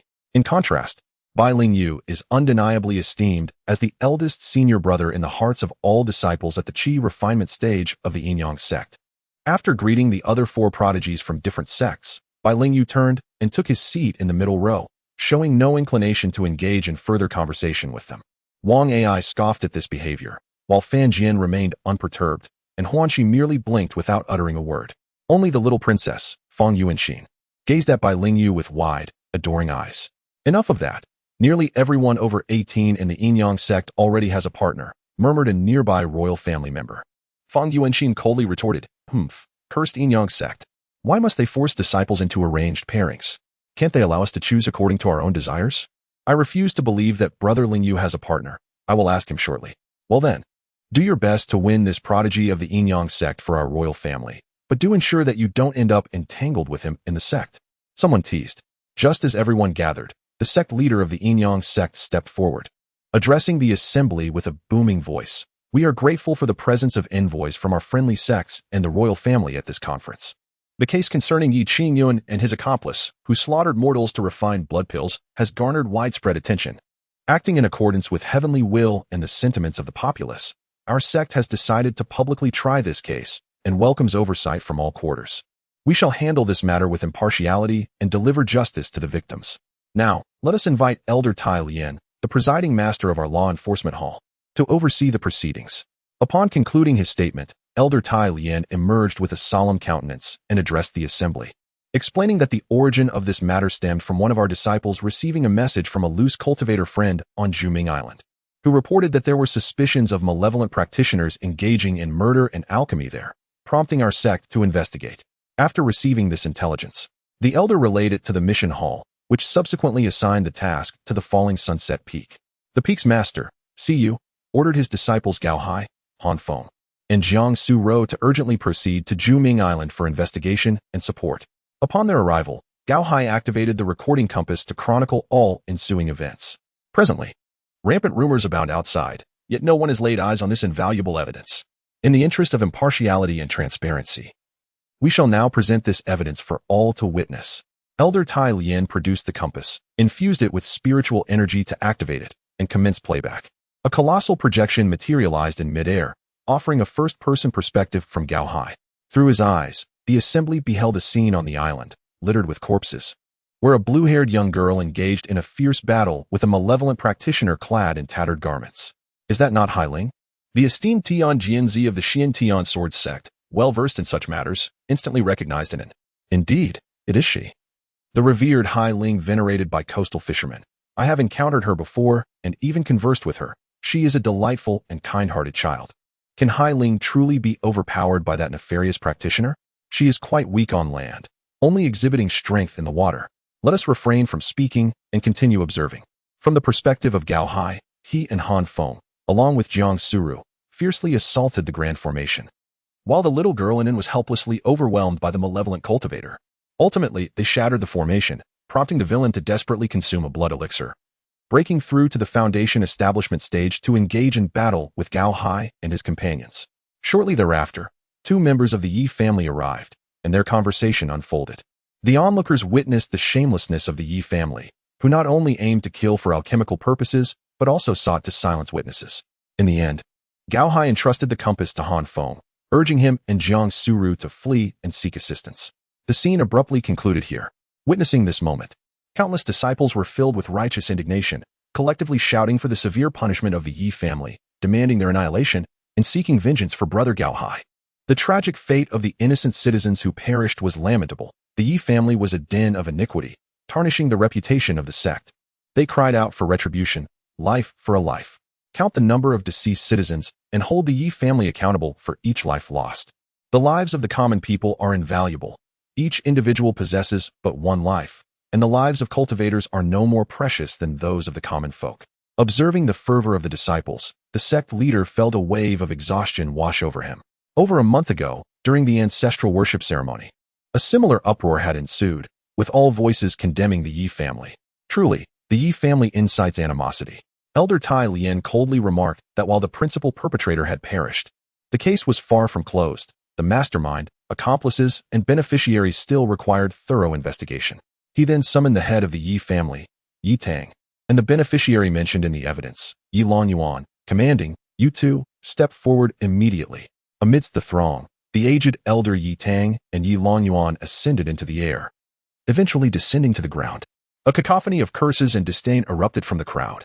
Witnessing this scene, Yi Tang could not help but sigh inwardly. It appeared that the Yi family was truly unable to sustain its standing within the Yin-Yang sect. Public outrage had undeniably been ignited. They bowed in reverence to the sect leader and Elder Tai. Yi Tang stepped forward and spoke, "Elder Tai, regarding this matter, our Yi family is innocent." "Do not speak before being asked," Elder Tai retorted coldly, casting a sharp glance at him before continuing. "In this affair, there were 3 first-hand witnesses. Now, with Gao Hai deceased, only Han Feng and Jiang Suru remain. I request these 2 disciples to step forward and testify." Upon hearing this, Han Feng and Jiang Suru also advanced, soaring toward this side. "Han Feng, Han Feng, Han Feng." The disciples chorused his name in unison, clearly enchanted by his earlier performance at the ancestral ceremony, which had garnered him considerable admiration. As Han Feng and Jiang Suru landed, they clasped their hands in greeting. Meanwhile, Yi Longyuan cast a venomous glare at the 2 of them. He could scarcely believe that just 2 months prior, he had been a celebrated prodigy within the sect, basking in the adoration of thousands. Yet, in the brief span of 2 months, he and the formidable Yi family had become pariahs, reviled, and scorned by all. The once insignificant insect he had dismissed now basked in such esteem. All that he currently endured was the result of this petty thief's actions, and he harbored an insatiable desire to devour him whole. Han Feng's gaze bore into Yi Longyuan, filled with animosity and hatred. The 2 of them have long been embroiled in an unending blood feud. Tai Lien remarked, "Han Feng, after you departed, the evidence vanished. Pray, recount what transpired afterwards." Chapter 98. The clownish King Wang, AI at your command. Esteemed elder, Han Feng replied with a respectful clasp of his hands. The events that followed were rather straightforward. Utilizing the winged treasure bestowed upon me by my venerable master, I fled alongside junior sister Jiang towards the Western sect, all the while calling for assistance. After the 3 Foundation establishment experts dispatched senior brother Gao Hai, the malevolent cultivators vanished without a trace, and Yi Qingyun and his companion commenced their pursuit of us. As a mere Qi refinement stage disciple, my speed paled in comparison to those in the mid-Foundation establishment stage, and upon being caught, we were left with no choice but to engage in a protracted battle. We were both left battered and bruised, and in our moment of peril, A sea demon unexpectedly appeared and swallowed our pursuers whole, granting us our escape. Not long thereafter, my master, the esteemed Master Cu, arrived. Upon hearing this, before anyone could respond, Wang Ai, a disciple from Blood Cloud Palace, scoffed. You just claimed that you and your companion struggled against two mid-foundation establishment cultivators for quite a while? As a mere Qi refinement stage practitioner, you managed to avoid being annihilated by them? Are you spinning tales without a shred of modesty? Han Feng's expression darkened slightly as he retorted, of course. It might not have been an extended struggle. The situation was exceedingly tense at that moment. To describe it as a year of hardship would not be an exaggeration. Yet, I can assure you, I was utterly outmatched and nearly met my demise at their hands. Han Feng's casual dismissal was unexpected, as Wang Ai, unable to restrain himself, retorted with scorn, if you cannot prevail, simply admit defeat. No one will mock you for your lack of strength. Yet, you insist on claiming a prolonged struggle, seeking to embellish your own stature. That is your folly. Even a clay figurine possesses a modicum of pride. How much more so should one like Han Feng, who never bows before an adversary? When I was powerless, you derided me. Now that I have risen to greatness, you persist in your mockery. Does that not render this greatness utterly meaningless? Without hesitation, Han Feng fired back. Indeed, my abilities are rather lacking, merely a shade stronger than yours. In your Blood Cloud Palace, you might be deemed a senior disciple. Among our Yin-Yang sect, my skills would only qualify me as an ordinary novice. Laughter erupted among the surrounding disciples. Initially incensed by the aggressive demeanor of the Blood Cloud Palace disciple, they found great satisfaction in Han Feng's unrelenting rebuttal, which ridiculed both Wang Ai and his faction. Han Feng harbored a deep-seated disdain for the Blood Cloud Palace, especially after they had insulted his master, Master Cu. His frustration had been simmering, and now they dared to provoke him further, as if he were merely a plaything. Though he preferred a laid-back existence, he was not one to submit quietly to oppression. He sought tranquility, but when others sought to bully him, such peace was unattainable. The more he pondered, the more his anger swelled. Wang Ai's expression darkened, his eyes clouded with malice as he glared at Han Feng, coldly declaring, "You dare speak to me in such a manner? I am curious to see if your fists possess the same bravado as your tongue. I, too, am eager to discern whether your Blood Cloud Palace has come to our Yin-Yang sect as guests or as adversaries." Han Feng coldly remarked, "While we of the Yin-Yang sect are known for our hospitality, it does not imply that our guests are exempt from adhering to the decorum expected of visitors. We are currently deliberating on a case and presenting the facts. You, Wang Ai, have repeatedly interrupted us. Are you attempting to delay the proceedings and provide a defense for the guilty? Do you have any acquaintance with the Yi family? Is the massacre of mortals by the Yi family in any way connected to you?" Wang Ai was taken aback by Han Feng's sharp tongue, astonished that he could link him to the unrelated massacre perpetrated by the Yi family. "What nonsense are you spouting? Cease your baseless accusations. I, Wang Ai, would never stoop to such deeds. I have no connection with the Yi family," Han Feng retorted vehemently. "Then why do you persist in disrupting the order of this trial?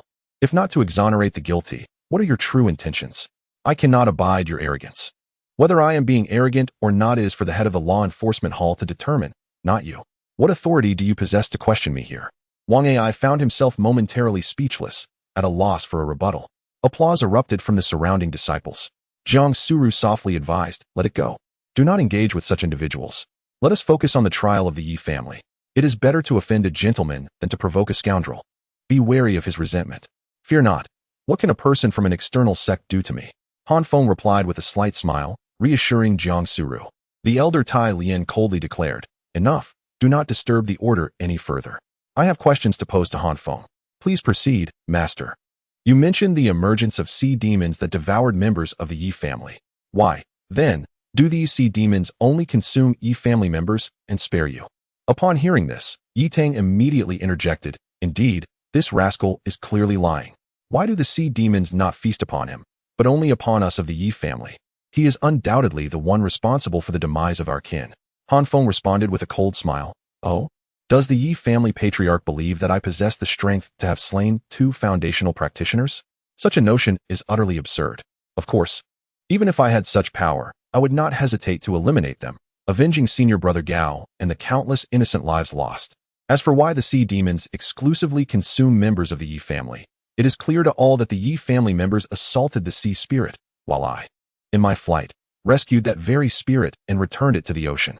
The sea spirit harbors resentment towards the Yi family and commands the sea demons to devour them. Is that not a matter of course? Would it be expected for it to spare the lives of its savior? Elder Tai nodded in understanding. Well, the matter is now clear. Han Feng has not lied. It is indeed the Yi family that has slaughtered thousands of innocent lives. Do you have any objections to this? Yi family patriarch? Of course I do. Yi Tang retorted defiantly. Elder Tai, do not hastily accuse the Yi family of slaughtering the populace. Whoever committed the act is responsible. And this is solely the doing of Yi Qingyun and Yi Luchuan. What does this have to do with the Yi family as a whole? Indeed, both of them bear the surname Yi, yet it is a universal truth that every place harbors both virtuous and nefarious individuals. My Yi family is vast and prosperous, with numerous kin, thus it is inevitable that one or two miscreants may emerge. This is entirely normal. Who can assure that every member of their household is virtuous? This incident is solely the result of the personal actions of Yi Qingyun and his companion, and bears no relation to the entirety of the Yi family. Shall we, as an entire clan, be held accountable for their transgressions? If a disciple of a sect commits a wrongdoing, must the entire sect suffer the consequences? With the principal offender eliminated, I believe this matter should rest here. When I first learned of this situation, I was perplexed. They would not have informed me of such actions. Had I been aware of their intentions, I would have certainly returned to vehemently dissuade and admonish them, forbidding such conduct. Elder Tai, I hope you can maintain an attitude of impartiality while speaking, avoiding any undue influence. Yi Qingyun is simply Yi Qingyun. He should not be labeled as a representative of the Yi family, creating the impression that this incident was a collective endeavor. Why not mention that it was the disciples of the Yin-Yang sect who acted? Chapter 99, Judgment. Yi family expelled from the sect. Elder Tai did not respond further, but turned to Yi Longyuan and inquired. Yi Longyuan. Yi Qingyun claims that the creation of the blood pill was intended to aid your breakthrough in foundational cultivation. Are you aware of this matter?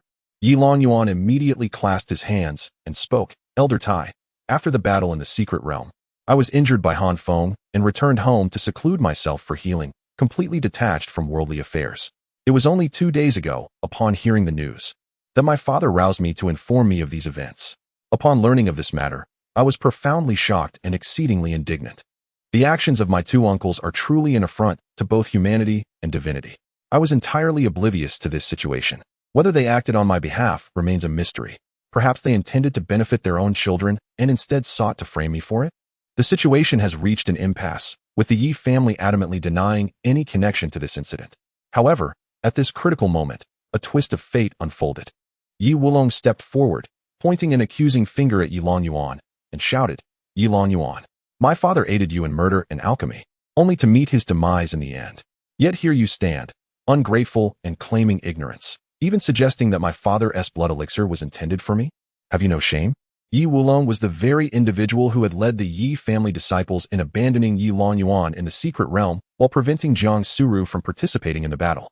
Yi Tang's expression changed dramatically upon hearing this, and he exclaimed, Silence! What nonsense are you spouting? Withdraw at once. Yi Wulong remained unyielding, coldly retorting, Do not blame me for lacking righteousness when you yourselves are devoid of benevolence. We had previously agreed to feign ignorance, yet what does Yi Longyuan mean by his words? My father, driven by his ambitions for him, incited dark practitioners to commit murder and concoct pills solely to facilitate his breakthrough. Yet, in the end, the burden of this calamity has been unjustly placed upon my shoulders. Should this disgrace be thrust upon me, I shall not hesitate to sever ties. Yi Longwu strode forward, clasping his hands in respect to Elder Tai Lian. Elder Tai, I am willing to serve as a witness. All the senior members of the Yi family are complicit in this matter.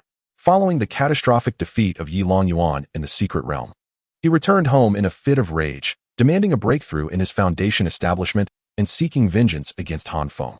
The Yi family, unable to swallow their humiliation, convened a meeting that very night, ultimately deciding to resort to murder and alchemy to aid Yi Longyuan's advancement. This task was entrusted to my father, Yi Qingyun, and my sixth uncle, Yi Luchuan. Upon his return, my father disclosed these plans to me.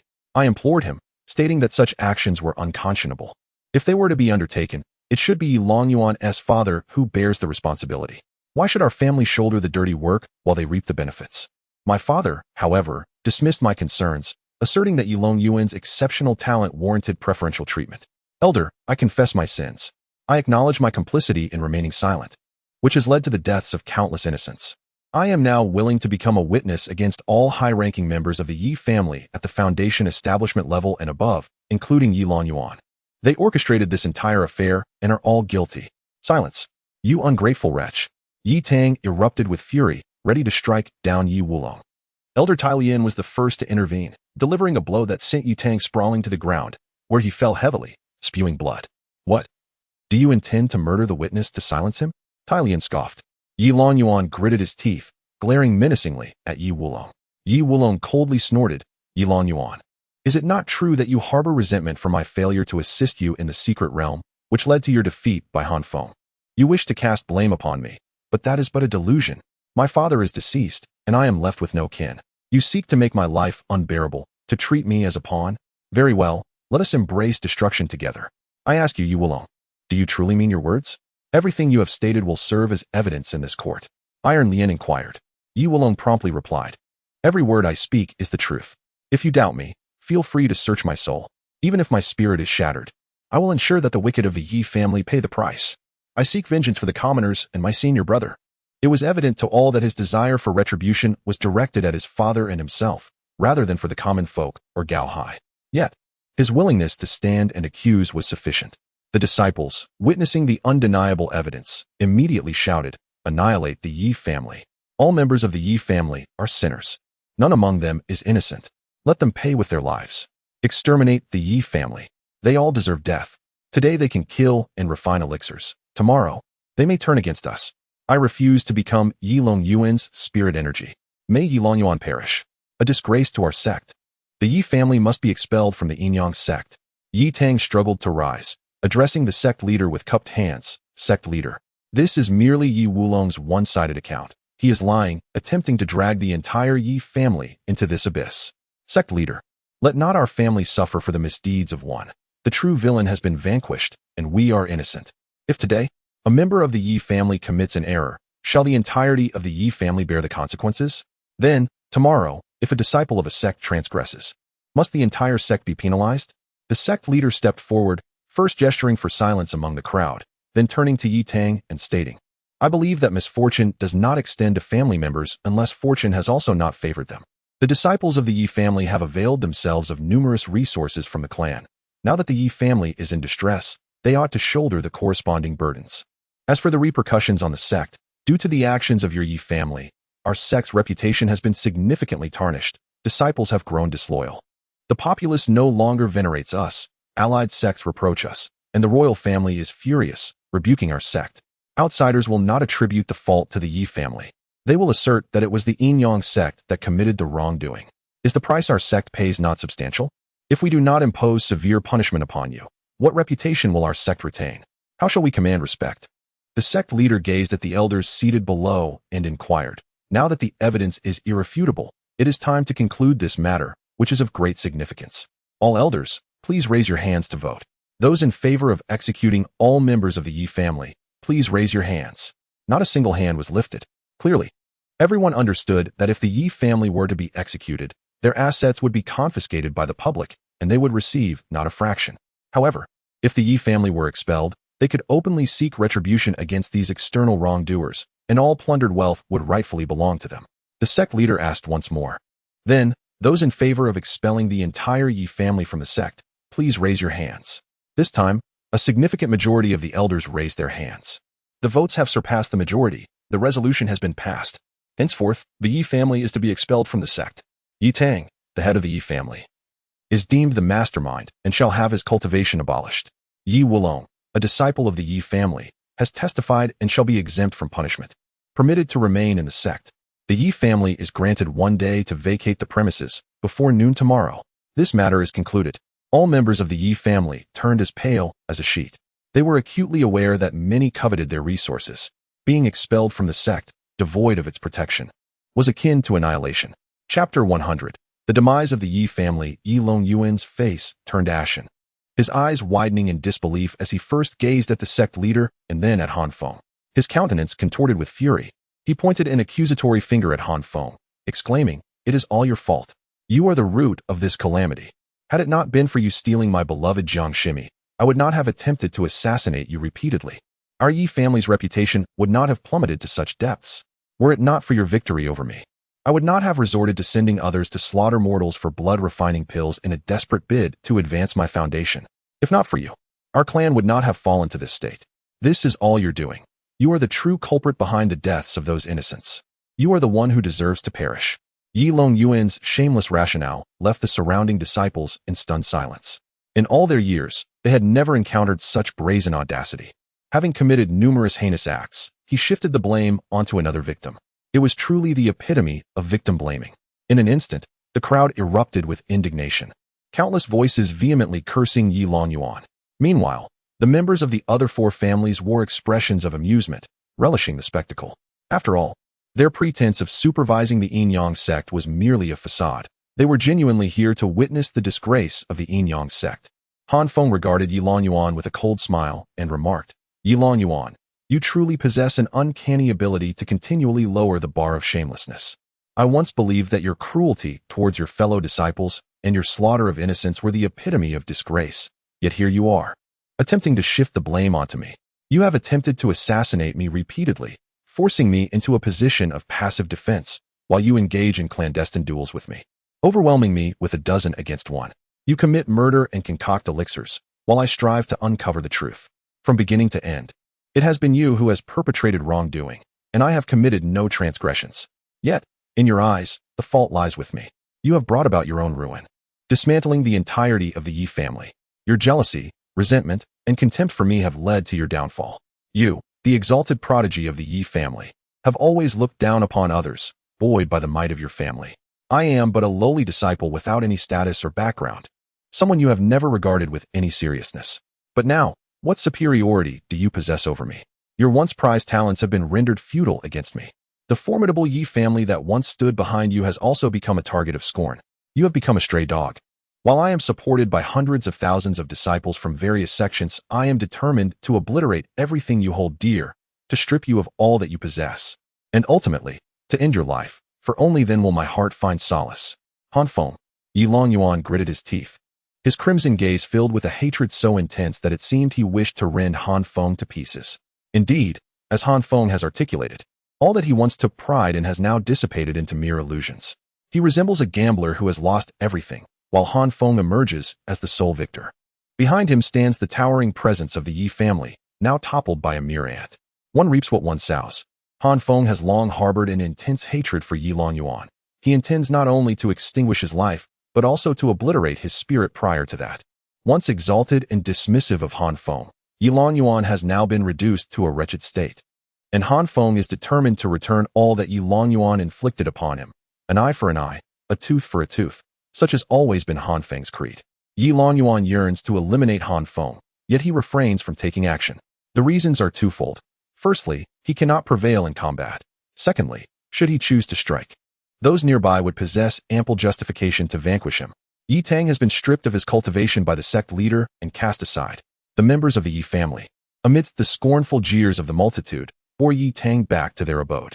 Accompanying them were numerous elders and disciples, all fixated upon them, awaiting the moment they would vacate the Yin-Yang sect. Han Feng remained, turning toward the sect leader to express his gratitude, bowing deeply as he declared, "Disciple thanks the sect leader for his impartial enforcement of justice, avenging the innocent lives lost." The sect leader regarded Han Feng with a heavy sigh and inquired, "Once they depart, will you still pursue Yi Longyuan?" "Indeed, sect leader," Han Feng replied calmly. "I have long vowed that it shall be a fight to the death." Oh, in one's youth, harboring a heart laden with malice is far from virtuous. It is essential to learn the art of letting go and forgiving, cultivating a spirit that is gentle, tolerant, and compassionate. Such qualities can indeed be beneficial.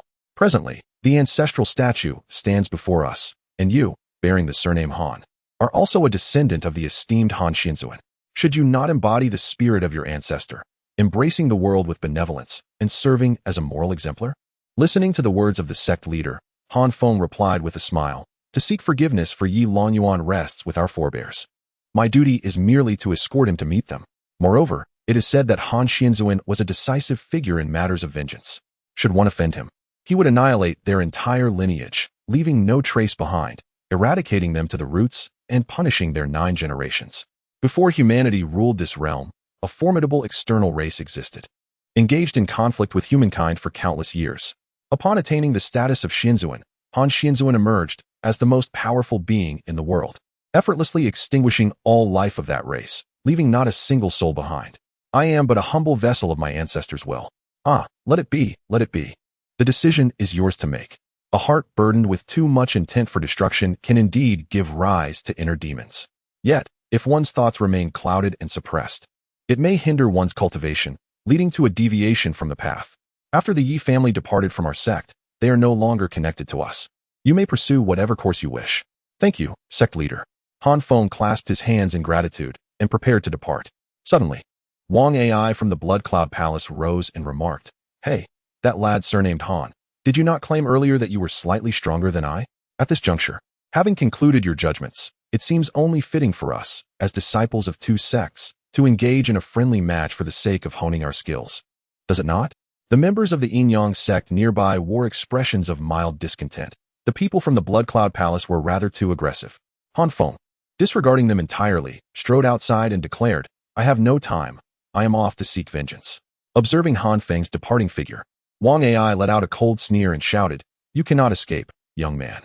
If you refuse to battle me now, you will undoubtedly participate in the upcoming 100 Talents tournament in the Min Kingdom a month from now.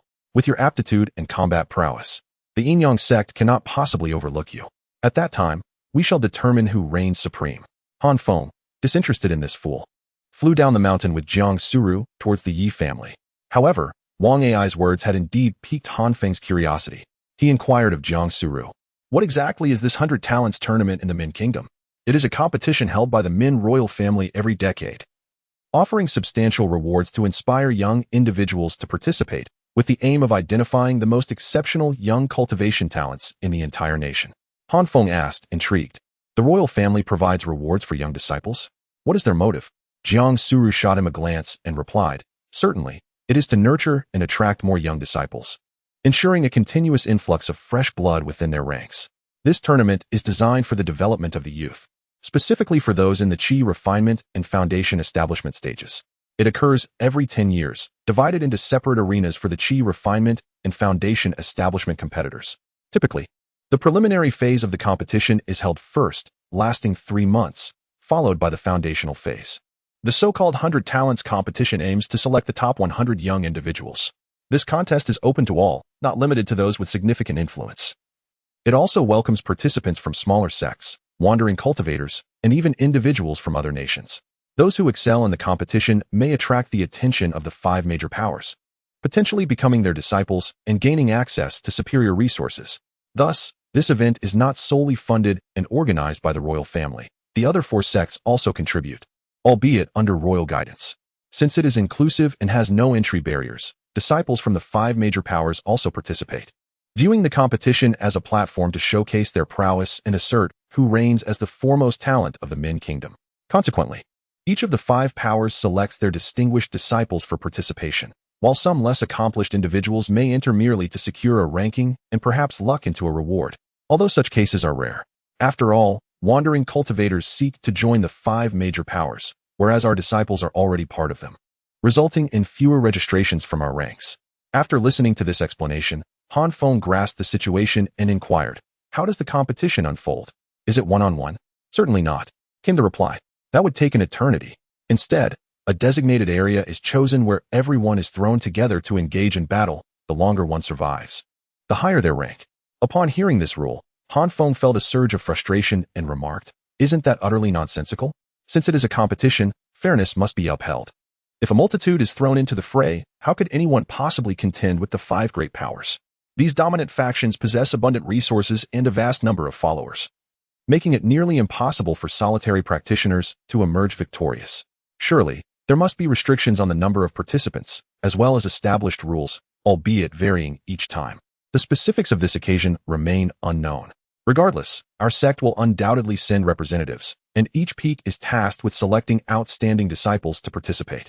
At present, there are indeed several at the pinnacle of the Qi refinement stage on the falling sunset peak. However, it is highly probable that our master will choose you and me, along with a few other senior brothers. I want to be going. Let whoever wishes to go do so," Feng declared without hesitation. What a farce. He had no interest in undertaking a thankless task. What benefit could rewards possibly offer him? Would it not be more enjoyable to simply relax at home? Why engage in conflict with a group of unfamiliar individuals with whom he bore no enmity? Jiang Suru cast a glance at him, remaining silent. The two eventually arrived at the base of the mountain, where the Yi family resided. Their territory lay to the south beneath the Yin-Yang sect. At that moment, the entire clan appeared despondent, wordlessly packing their belongings and furniture. The Yi family was vast, even larger than the Jiang family, with a wide-reaching lineage. As the Yi family members glanced at the covetous disciples and elders outside, they felt a pang of sorrow while hastily gathering their possessions, cursing Yi Longyuan and Han Feng countless times in their hearts.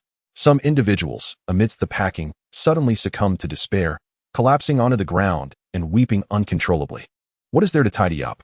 Everything has already been arranged, yet once I step outside, I am still subjected to being robbed and killed, offering myself up to others in vain. I shall no longer concern myself with tidying.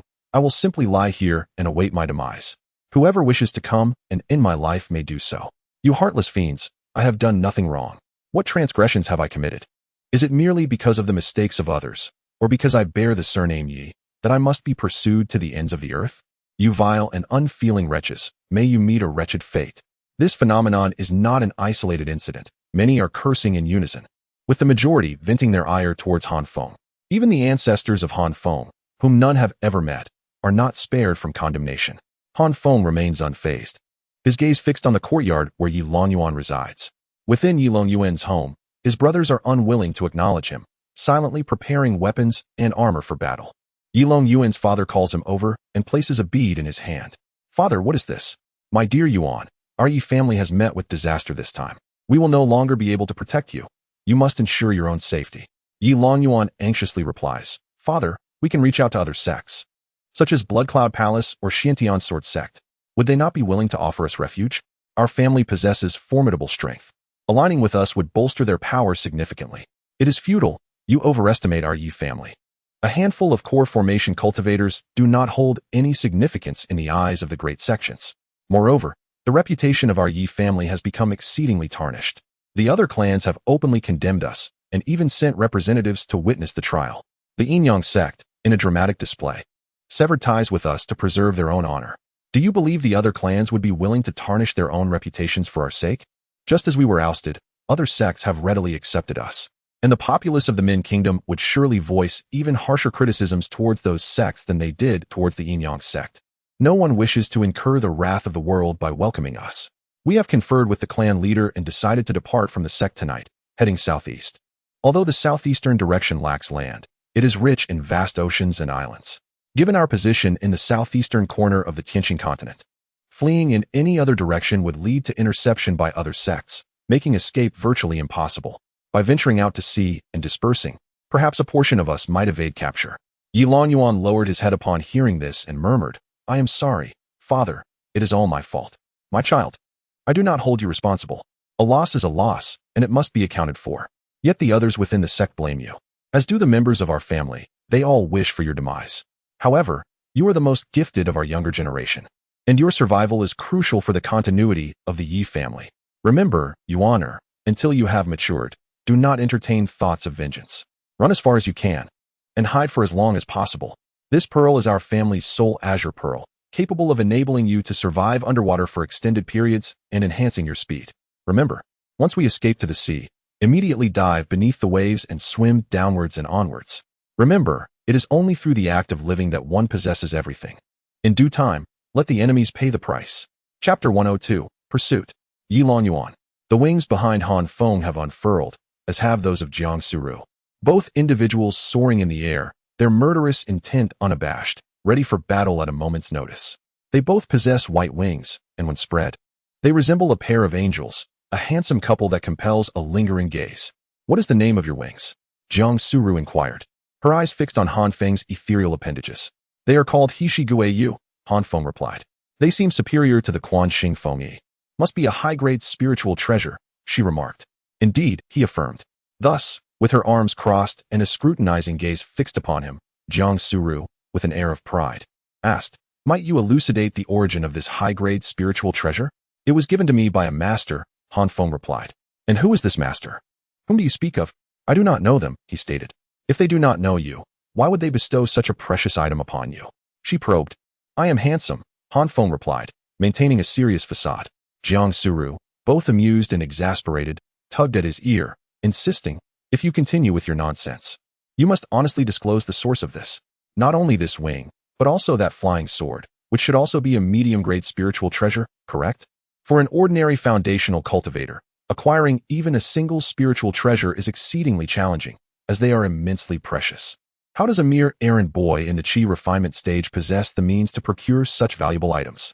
Pray tell, what clandestine activities are you engaged in behind my back? I rely upon my handsome visage to barter my charms with other female cultivators in order to acquire treasures.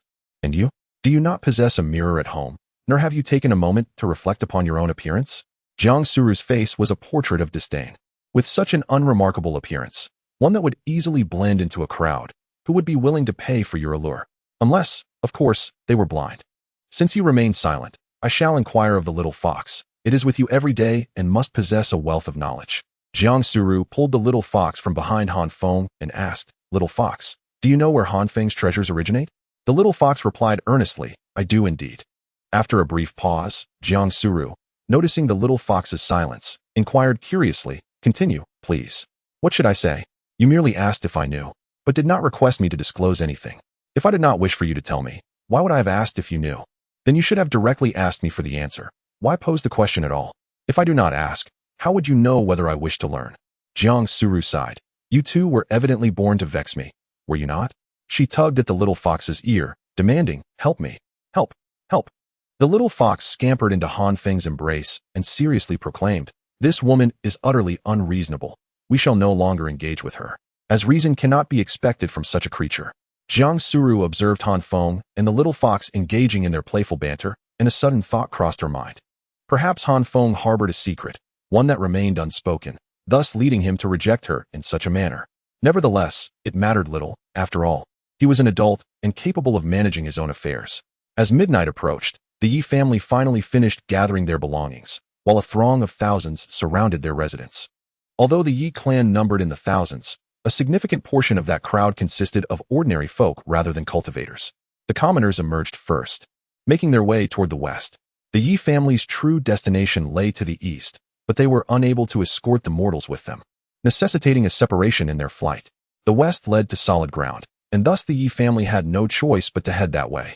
Even though the bulk of the crowd comprised mere mortals, the cultivators showed little inclination to pursue them. However, many commoners from the foothills felt compelled to take up the chase. They believed that for every innocent life the Yi family had claimed, they must pay with blood in return. The age-old principle of retribution for murder could not be ignored. If this family was not eradicated, other cultivators might come to slaughter mortals again, and none could guarantee that they would not be the next victims. Thus, it was imperative to make an example of them. One by one, the Yi family's cultivators ascended into the air, heading southeast. Their movement prompted the disciples of the Yin-Yang sect to spring into action as well, encircling them as they flew in the same direction. The reach of the Yin-Yang sect extended all the way to the coastline. As the sect itself was situated by the sea, entering the ocean signified a departure from the sect's territory.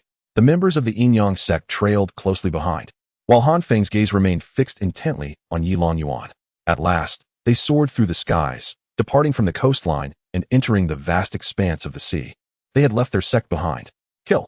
A voice rang out, and in an instant, tens of thousands of cultivators surged toward the few thousand from the Yi family, igniting the chaos of battle. Han Feng immediately charged towards Yilong Yuan. However, at that moment, Yilong Yuan was shielded by a multitude of protectors, rendering Han Feng unable to approach. He shouted urgently, Esteemed seniors, brothers, the mastermind is Yilong Yuan. The Yi family is aiding his escape. We must swiftly eliminate him. Do not fret, junior brother Han. The eldest senior brother has arrived. Shang Yun reached Han Feng's side, reassuring him, Rest assured, Yilong Yuan is yours to claim. I shall deal with the pests surrounding him. With that, he led the other disciples of the Siyu master toward the fray. With their assistance, the guards around Yilong Yuan were soon entangled, leaving him isolated. Upon noticing Han Feng charging toward him, Yilong Yuan burst from the crowd and fled into the distance. Han Feng and Jiang Suru, hands clasped, unleashed their utmost speed as they pursued Yilong Yuan. Their pace far surpassed that of Yilong Yuan's, and after covering 2 miles, they drew near. Yilong Yuan, you cannot escape, Han Feng bellowed, unleashing a streak of sword light that struck Yilong Yuan squarely in the back. Yilong Yuan let out a wretched scream, plummeting backward into the sea. Han Feng, I shall return, and I will make you suffer 1,000 deaths. Skin you alive. With a resounding splash, Yilong Yuan crashed heavily into the water. Pursue. as Han Feng and Jiang Suru flapped their wings and plunged into the sea. The darkness of the night enveloped them, rendering visibility nearly non-existent. The waters were a deep abyss, yet the two possessed spiritual energy, allowing them to hold their breath for an extended period. However, amidst the vastness of the ocean, where could they possibly search for Yilong Yuan? After aimlessly seeking for a quarter of an hour, they had yet to uncover any trace of him. When they finally surfaced, they realized they had strayed far from the main battlefield. Jiang Suru furrowed her brow and inquired, "What shall we do? He has escaped again. This kind of person lingers like a haunting shadow, filled with a deep-seated grudge against us.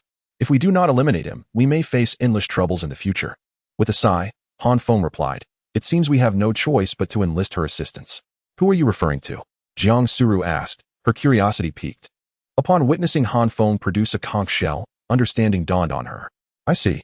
You intend to summon the sea spirit, don't you?" "Indeed," Han Feng affirmed. "The sea spirit mentioned that we could seek her aid in any matter. We shall ask for her assistance this time, and later, we will find a way to repay her kindness." With that, Han Feng raised the conch to his lips and gently blew into it. The sound resonated like a melody. Drifting across the ocean, Jiang Suru silently prayed, hoping fervently that the sea spirit would indeed respond. Indeed, scarcely a minute had passed when a wave surged upon the sea, revealing a little girl with azure hair and a cerulean dress. With a cheerful laugh, she exclaimed, "Greetings. I welcome you to the sea."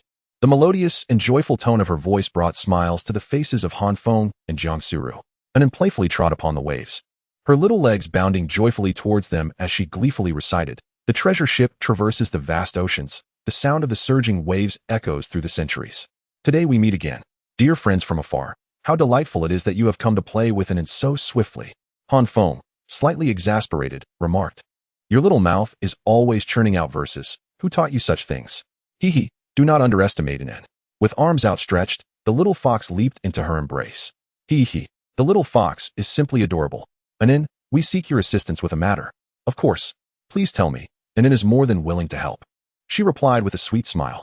"The truth is, we have discovered the true culprit behind the massacre of mortals on Juming Island." "Ah?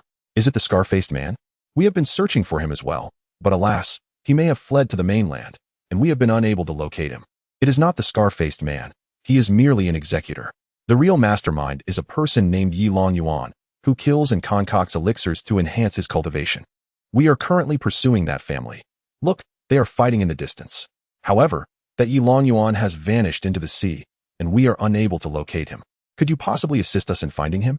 You are a sea spirit. Surely you must have some connection to the ocean, right?" "Indeed. As long as he is within the waters, there is no one I cannot find. That wicked individual is utterly detestable for slaughtering the fishermen who hold faith in me. He shall certainly pay for his transgressions." Having spoken, Anin spread her arms and began to chant towards the sea. La la la la la, ah la la la la. Han Feng was unsure of what she was singing. It seemed to consist merely of la la and ah, yet the melody was enchanting. When the song concluded, Anin declared, "I have informed all the sea creatures in this region. That scoundrel cannot escape. He will soon be delivered to us." Han Feng clasped his hands in gratitude, saying, "I am truly thankful for your generous assistance." However, Anin suddenly covered her small pouch, her expression turning to one of alarm. "What? Assistance is one thing.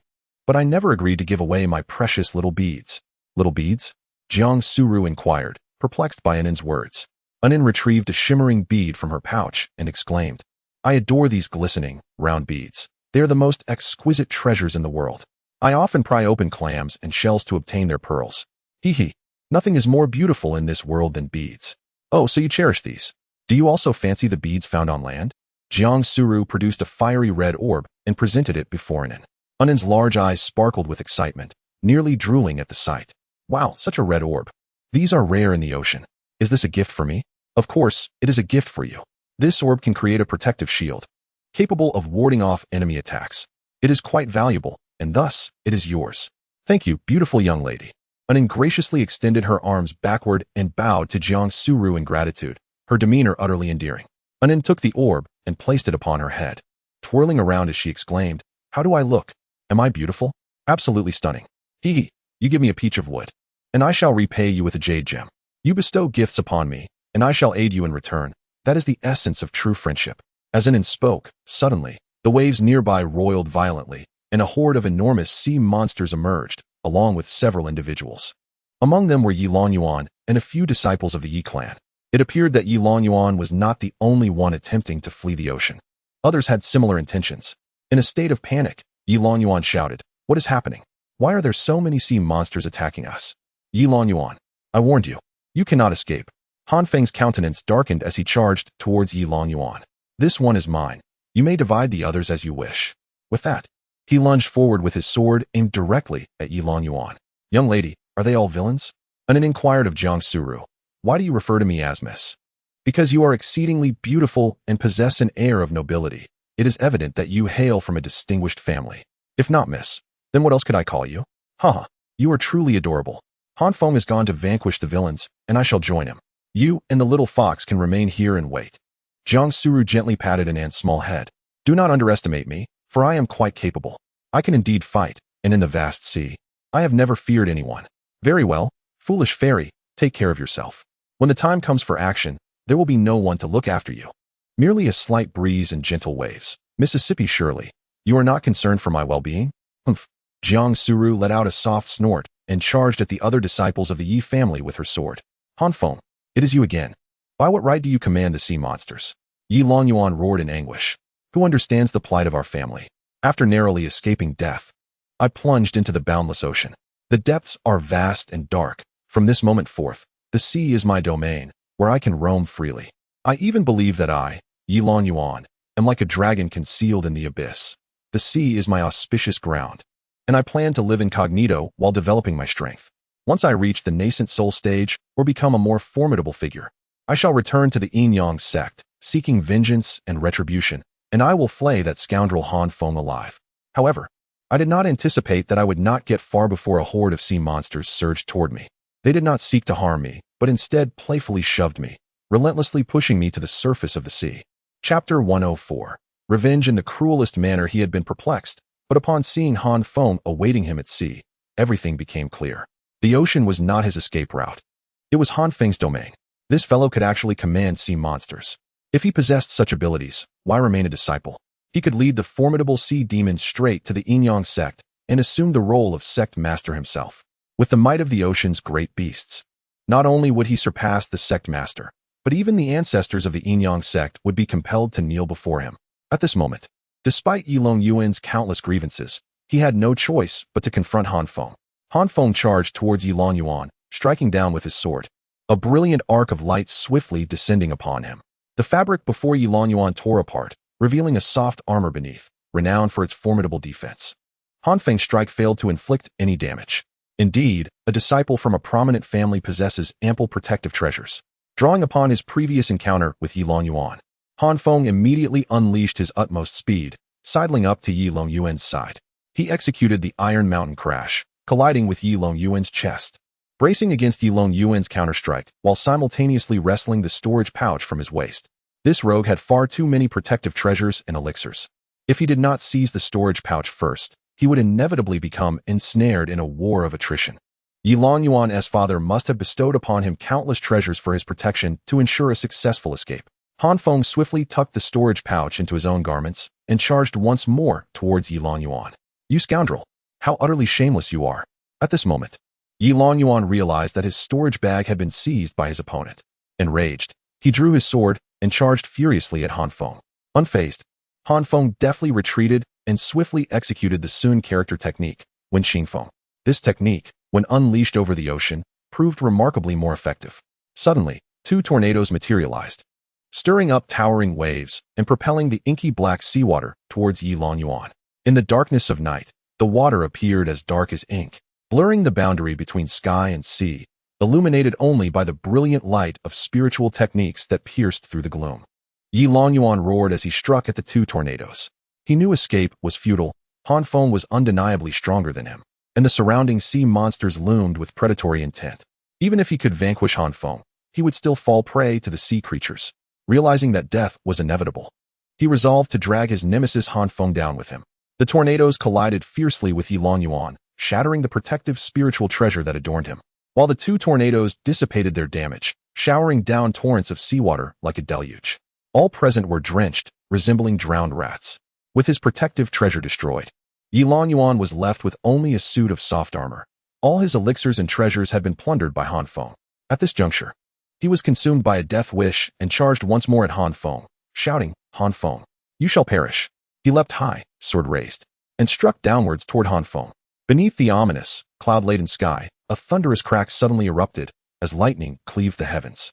Han Feng observed Yilong Yuan, drenched and with a ferocious countenance, bellowing as he brought his sword down upon him. The force of his strike seemed capable of cleaving the very firmament. Han Feng, harboring a cold smirk within, resolved to abandon the reliance on speed for their entanglement, opting instead for a more straightforward approach, a clash of sheer force. He aimed to utterly vanquish Yilong Yuan through absolute strength.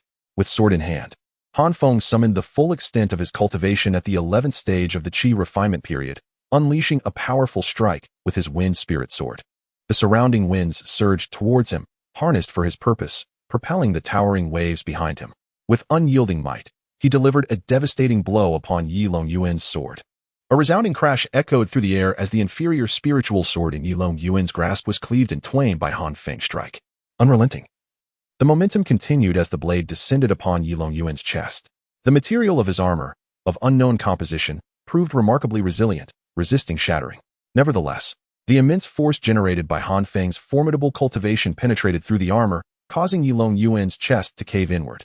Like a cannonball, Yilong Yuan was sent crashing onto the back of a massive whale, rolling several times before coming to a halt. Han Feng alighted upon the whale's back. Striding toward Yilong Yuan, who struggled to rise, disbelief etched across his face. How is this possible? How could you have grown so powerful in just a month?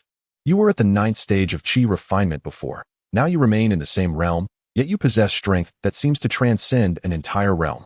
Indeed, in the past, Han Feng, akin to Yilong Yuan, was merely at the 9th level of Qi cultivation, with only a slight edge over Yilong Yuan. Their battles were marked by a fair exchange.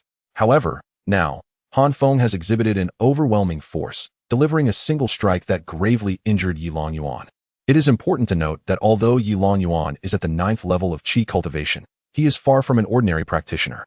He possesses a heavenly spiritual root and has been nurtured by the countless resources of the Yi family, making him a prodigy. Yet, such a formidable individual was still vanquished by Han Feng's blade. This is a testament to Han Feng's prowess at the 11th level of Qi cultivation, triumphing with a crushing might. Han Feng approached Yilong Yuan, delivering a vicious uppercut with his left hand that shattered Yilong Yuan's jaw. Yilong Yuan's head buzzed, engulfed in a haze, nearly plunging him into unconsciousness. Han Feng seized Yilong Yuan, tearing off his armor and stowing it away in his storage pouch. Yilong Yuan lay upon the back of a whale, barely clinging to life. Yilong Yuan, this time there is no teleportation array to facilitate your escape. Han Feng brandished the wind spirit sword, piercing through Yilong Yuan's dantian, ruthlessly mangling it. The once vital area now lay in a pool of mangled flesh, blood pouring forth. Yilong Yuan was rendered utterly incapacitated. This strike was in retribution for Wang Mian. You have ruined his dantian, and now, I shall personally avenge him by dismantling yours. Han Feng gazed upon Yilong Yuan with a cold, merciless glare, tinged with a hint of cruelty. In the face of such a beast, even the most brutal actions appear merciful. Han Feng, I will haunt you, even as a ghost. Yilong Yuan's jaw and teeth lay shattered, his speech a muddled cacophony, yet his eyes still burned with boundless rage and malice. You may be alive, but I fear you not. What is there to dread in a mere corpse? Han Feng struck down once more, severing Yilong Yuan's left arm. This blow avenges my first grievance, for you dispatched Ma Lao to assassinate me. That beast, who only knows how to bully his disciples, met his demise that very night. Soon, you too shall encounter him. As he spoke, Han Feng swung his sword again, cleaving Yilong Yuan's right arm from his body. Chapter 105. Yilong Yuan. Death. This strike avenges my second grievance. On that occasion, I brought the little fox to the Spirit Beast Peak for registration, yet Yilong Yuan reported my whereabouts to you, prompting you to send 2 assassins after me. Han Feng continued his monologue, following up with a third strike that shattered Yilong Yuan's right leg. This blow is for the 3rd assassination attempt. Yilong Yuan, I shall reclaim all that you have inflicted upon me. With a 4th swing, Yilong Yuan's left leg was similarly severed, transforming him into a grotesque figure. This strike avenges the 4th grievance, for you wrongfully accused me of tampering with herbs, seeking to imprison me. In that moment, the fury within Yilong Yuan had morphed into sheer terror. He recognized his impending demise, yet he harbored no fear of death. However, now, death itself seemed a luxury beyond reach. Han Feng's intent was clear, to torment him mercilessly, rendering him a living hell, making him yearn for death, yet unable to attain it. Alas, all that remained of him was a head. There was little else left to sever. Your limbs, along with your head, amount to 5 distinct parts, corresponding to the 5 attempts you made on my life. In the past, when confronted by you, I could only adopt a passive defense, living in constant dread, anxiously pondering when you would come to kill me. Now, the roles have reversed. You have assaulted me 5 times, all of which have ended in failure. I have counterattacked only once, yet I emerged victorious. Thanks to you, the Yi family has been obliterated. Han Feng knelt down, gazing at Yi Longyuan, and inquired, "Tell me, are you happy?" The battle nearby had long since concluded. A mere handful of Qi refinement disciples had perished under the relentless onslaught of Jiang Suru and numerous sea monsters, becoming nothing more than a feast for the latter. Jiang Suru stood at a distance, quietly observing Han Feng's moment of madness.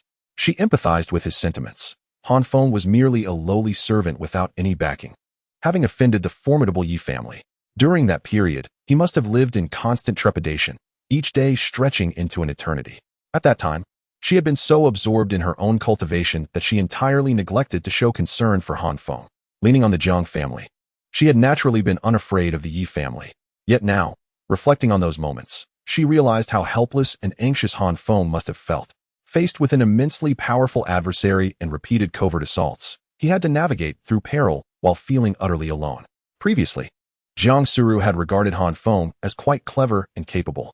However, in hindsight, it became evident that if not for the dire circumstances and the threat to his life, who would willingly engage in such cunning affairs? Thus, witnessing Han Feng finally assume the posture of a victor, fiercely humiliating Yi Longyuan, even exhibiting signs of madness, she felt an even deeper pang of compassion for him. What a reservoir of resentment and injustice must have accumulated to finally erupt at this moment. As for the fate of Yi Longyuan, it can only be deemed self-inflicted. Jiang Suru possesses the right to choose her own partner. If Yi Longyuan felt aggrieved, he could have engaged in fair competition.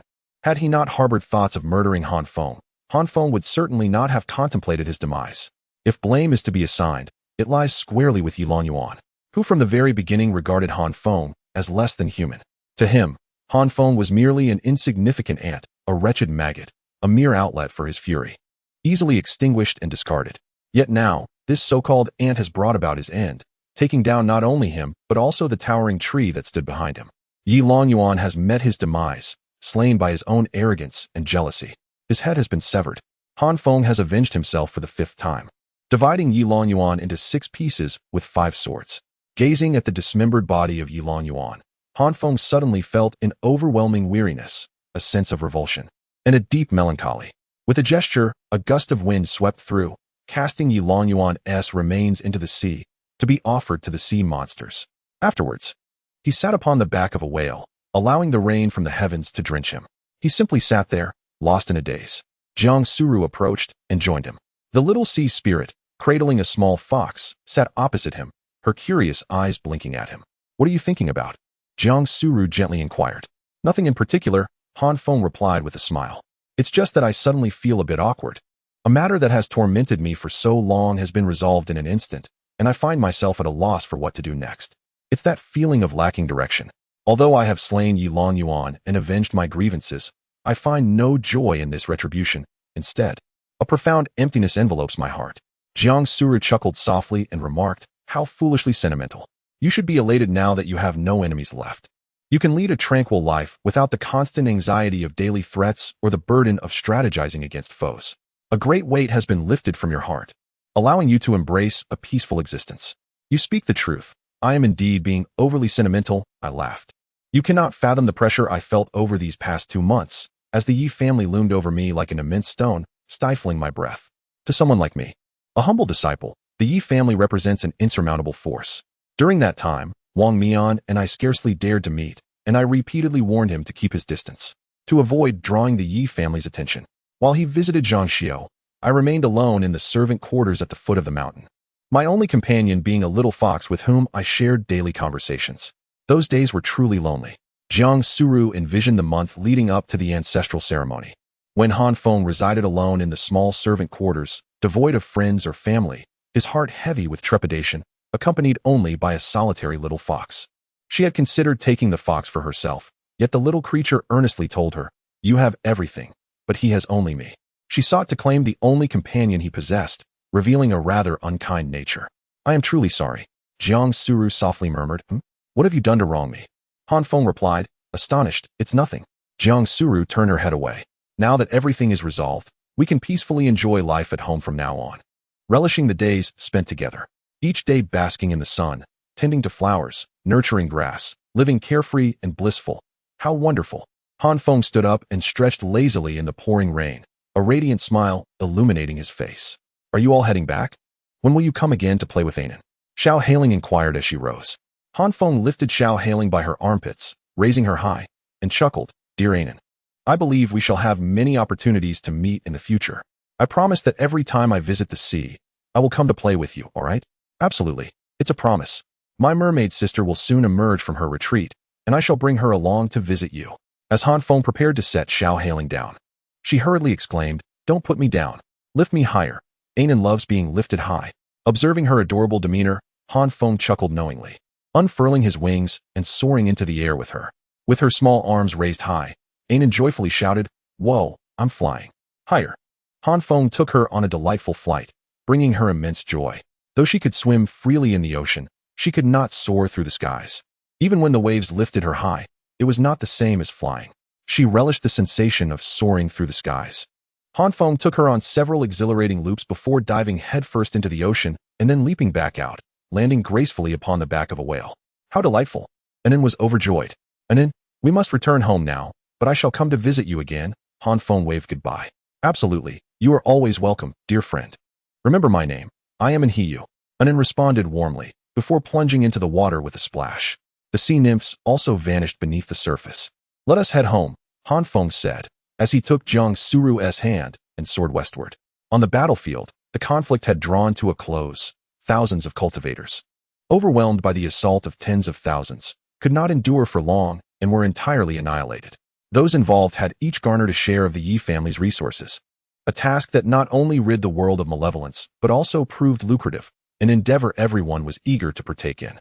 Moreover, the prominent families swiftly divided the Yi family's business among themselves.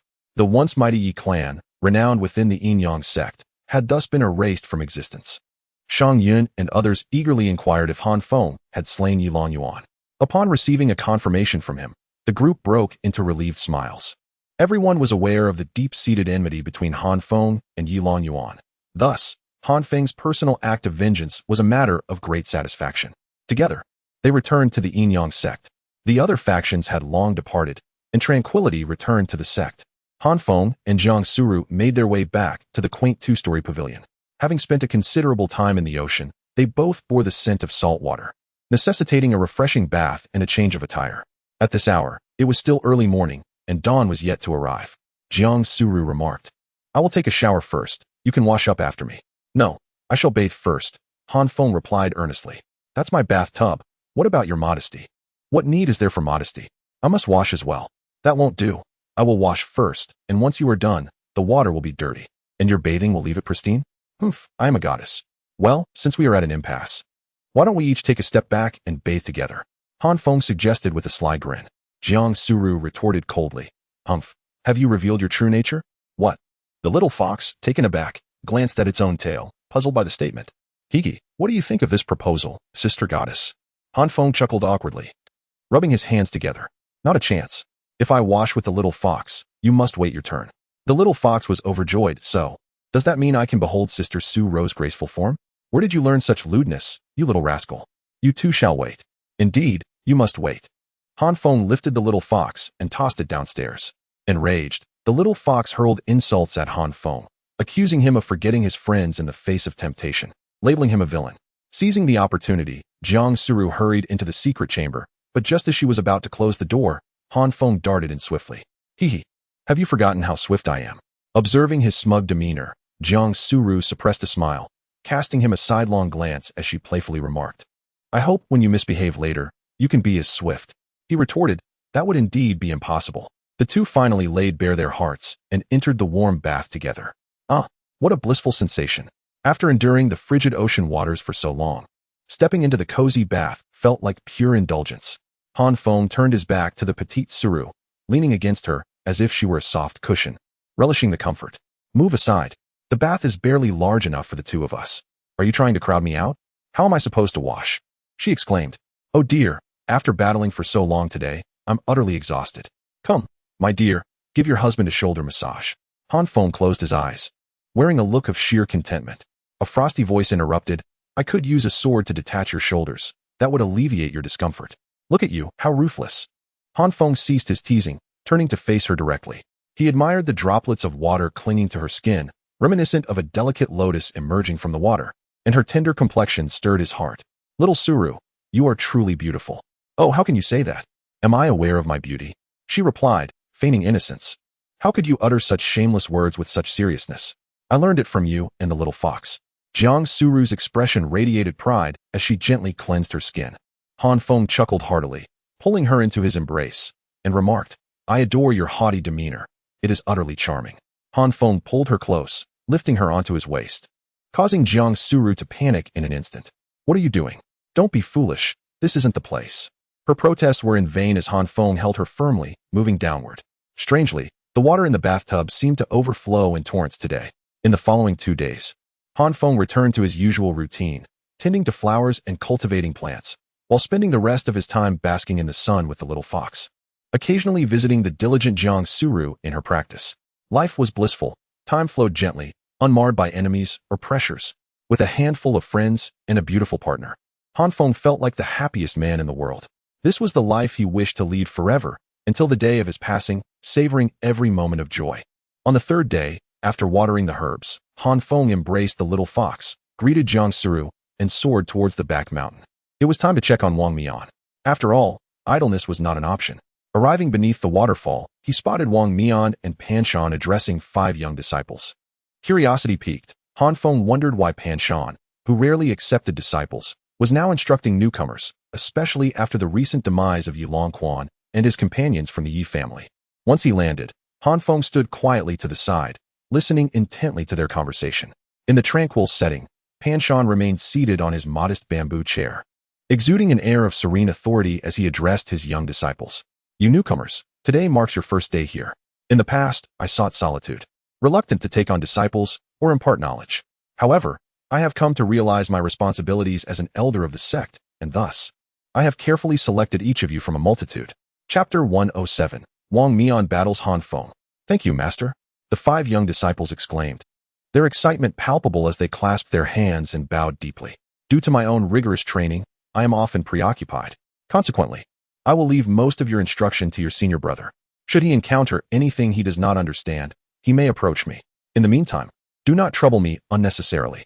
Now, let your senior brother guide you in honing your foundational skills. Once you have mastered them, I shall teach you the martial arts techniques you develop on your own. For any matters that arise, you are to heed your senior brother's guidance. Salutations to our senior brother.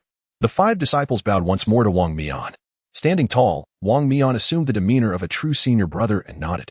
Let us commence with the basics. Some of you may lack the aptitude for cultivation, while others may bear injuries that hinder your path to immortality. Regardless, your physical strength is inadequate. Thus, we must first fortify your bodies.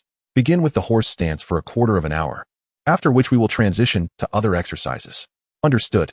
The 5 disciples promptly assumed the horse stance, with Wang Mian demonstrating and correcting their postures. With a smile, Feng approached and was about to greet Wang Mian when Pan Shan remarked, Ah, you've arrived just in time. Wang Mian is on the verge of breaking through to the 8th rank. He only needs a final push. You should accompany him in practice and give him a good thrashing. The essence of martial arts is forged through adversity, without the tempering of jade. It cannot become a gem. This is also an opportunity for you to gauge Wang Mian's current strength, lest you claim I, an old man, have failed to teach him properly. Feng, feeling somewhat uneasy, replied, Old man, isn't this a bit too much bullying? Pan Shan glared with indignation and retorted, What do you mean by that? Do you look down upon my disciple? Not at all. I merely meant, isn't this a bit excessive for me?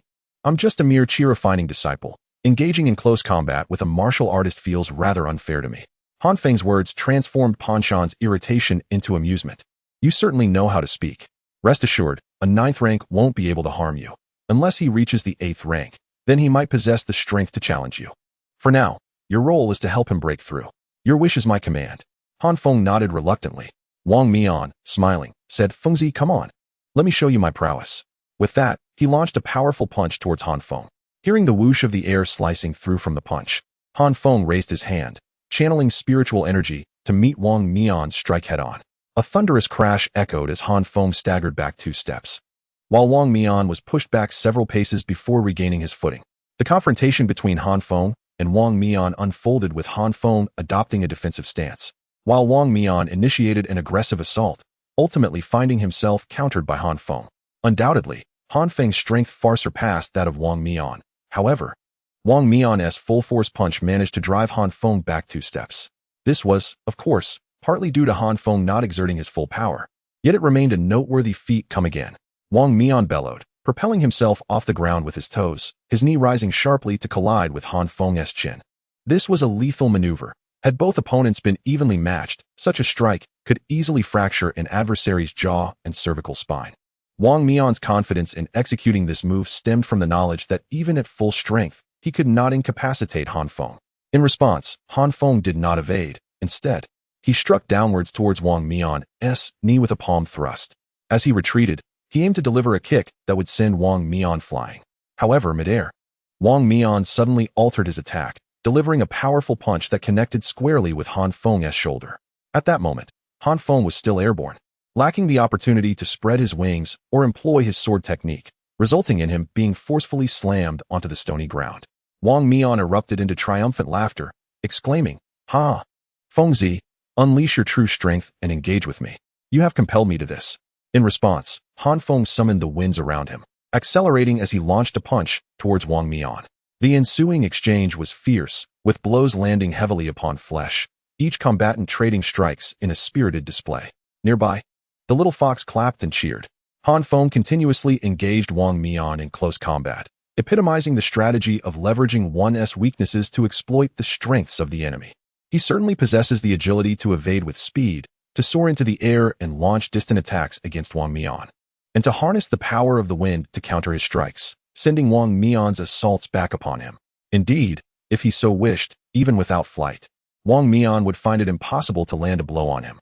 Yet, he refrained from such displays of power, deliberately restraining his abilities. Engaging in a back-and-forth exchange with Wang Mian, his purpose was merely to accompany Wang Mian in practice, maintaining a strength that was slightly superior, enough to keep his opponent at bay. Being overly dominant would result in a swift defeat, while excessive restraint would undermine the essence of a sparring session. Wang Mian's strengths lay in his diverse martial arts techniques and nimble movements, often catching Han Feng off guard. This captivating duel left the 5 newly initiated disciples, who had just begun their martial training, utterly enthralled. They began to comprehend that martial arts could indeed foster strength and could rival even the skills of cultivators. After all, this was senior brother Han Feng, a pinnacle practitioner of Qi with a celestial root, engaging so fiercely with senior brother Wang Mian. It was clear that martial training held substantial value. Gradually, Han Feng discerned Wang Mian's patterns, finding the exchanges increasingly strenuous and astonishing, ultimately requiring him to exert half of his strength merely to keep Wang Mian in check. In the end, they both collided in a fierce confrontation, collapsing to the ground. Rising after a moment, they ceased their sparring, chuckling as they approached one another. Exhausted, they decided to take a break. Wang Mian, with a smile, walked to the edge of the pond, removed his shoes, and submerged his feet in the refreshing water. Han Feng settled beside him, laughing, "You're quite something." At first, I found it rather easy, but as we continued, it became increasingly challenging. I had no choice but to unleash my full strength just to keep up with you. Enough of that, my brother. You are well aware of the effort you have exerted, and I am equally cognizant of my own capabilities. At present, I estimate that I can contend with disciples of the 4th or 5th level of Qi cultivation, and only under close-quarter circumstances. However, the martial arts, much like the path of immortality, present a significant turning point at each major realm. Should I manage to ascend to the 8th tier, my strength would undoubtedly surge. Wang Mian chuckled, and Han Feng nodded, observing the considerable progress he had made, undoubtedly through substantial hardship. Yet, I believe you should focus on cultivating martial arts with explosive power. In confrontations with cultivators, they may not afford you a second chance to strike. Wang Mian understood this principle as well. He might only succeed in a surprise attack, but if one strike fails to incapacitate his foe, the adversary would likely retaliate from a distance with their supernatural abilities, leading to his eventual demise. Thus, I have taken to practicing high jumps. Once I can leap as high as those who fly, I will be able to reach my opponents. Ha ha ha. Yet, I have heard that upon reaching the 3rd rank, one can achieve brief flight, which would alleviate my concerns. Perhaps I should acquire a flying artifact or a flying spirit beast. Indeed, there are always solutions. I shall also enhance my endurance. I have heard of elixirs available in the market that can augment physical strength. Once I embark on missions and earn some coin, I shall procure more. Coupled with my practice of the undying Vajra technique, my skin is tough and resilient, making it exceedingly difficult for others to defeat me. Have you not noticed that after all this time, I haven't sustained any injuries? Upon hearing this, Feng expressed his astonishment. I truly just realized that. Impressive. You've clearly made some progress. Of course, I am a rare talent in the martial arts. Wang Mian responded with a smile before inquiring, by the way, are you planning to participate in next month's 100 Talents competition? Without hesitation, Feng replied, I have no intention of going. Why exert myself to fight against a bunch of strangers? It's utterly pointless. I've heard that every time, many lose their lives. I certainly don't want to risk mine. After finally eliminating the Yi family, without any major enemies left, I need to preserve my life and continue enjoying it. What about you? Do you wish to attend? Not a chance. Even if you go, I wouldn't. That place is far too dangerous. Why would I willingly subject myself to beatings? I was merely curious. Well, if you're not going, that's fine. We shan't engage in perilous activities. Let's focus on our training and ensure our survival. Look at Elder Panshan. After all these years of dedicated practice, he is quite formidable. By the way, what rank of martial artist is Elder Panshan? 3rd rank. You two will eventually reach the 3rd rank. Haraha. The two exchanged laughter when suddenly, Feng produced a communication jade slip, from which Jiang Suru's voice emerged. Feng, Master has summoned us. Please come quickly. Understood, Feng responded. Wang Mian rolled his eyes and said, after all this time, you still haven't called him husband? Your training leaves much to be desired. What does Zhang Xiu call you? Forget I mentioned it. With a sense of finality, Feng took his leave, summoning the little fox as his wings unfurled behind him, soaring towards the peak of the falling sunset. Once he departed, Wang Mian turned his gaze back to the cascading waterfall, murmuring to himself, yet, I must strive. I am already a burden. I cannot rely on you indefinitely. It would be unthinkable to remain inferior to you forever, for I fear that I might lose even the semblance of friendship. He rose, stepping cautiously upon the waters of the pool, resolutely advancing towards the waterfall. His gaze was unwavering, filled with determination and tenacity, as he stood beneath the torrent, allowing the cascading waters to wash over him. He is Wang Mian. He is no less than anyone else. Meanwhile, Feng swiftly ascended to the summit of Falling Sunset Peak, entering the main hall where Master Siyu was seated at the center, flanked by several elders. With a few disciples standing nearby, including Jiang Suru, the disciples bowed in reverence to their master. Feng positioned himself beside Jiang Suru, discreetly tucking the little fox behind him and clasping his hands in greeting. Master Siyu began to speak. Now that everyone is gathered, I shall be frank. You are all aware of the upcoming 100 Talents competition next month. The sect leader emphasizes that due to the recent incident involving the Yi family, our reputation has suffered greatly. Therefore, it is imperative that we secure a commendable rank in this competition, ideally the 1st place, to restore our honor. Traditionally, our Yin-Yang sect has been indifferent to fame and fortune, placing little value on rankings. However, the current circumstances are extraordinary, and thus, the sect leader is placing exceptional importance on this matter. The sect leader instructed each peak to select several disciples at the 9th level of Qi refinement to participate in the competition. Currently, on our Falling Sunset Peak, there are only 2 disciples with heavenly roots in the Qi refinement stage, Feng and Jiang Suru. Additionally, there are 4 of you with earthly roots at the pinnacle of Qi refinement. I have decided that the 6 of you shall represent our Falling Sunset Peak, joining other outstanding disciples of our Yin-Yang sect to compete for a commendable position for our sect. Do you consent to this? The disciples responded in unison. We are willing. Just as Jiang Suru was about to express her agreement, Feng suddenly tugged at her hand, prompting her to swallow her words. This subtle gesture did not escape the notice of Master Siyu, whose eyelids slightly lowered, and a cold snort escaped his nostrils. Under normal circumstances, a mere hum from Siyu could intimidate the other masters into silence.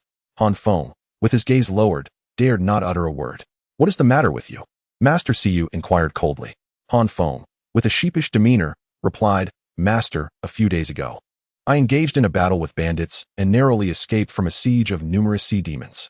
I sustained severe injuries. I just visited Wang Mian, only to be beaten by him. As you can see, my clothes are tattered. My injuries are too grave. I truly cannot participate in next month's 100 Talents competition. Siyu slowly responded, Oh, Are your injuries indeed severe? However, I see no signs of injury on you. Han Feng, with a serious expression, insisted, Ah. It is all internal injuries, quite severe, affecting my Dantian.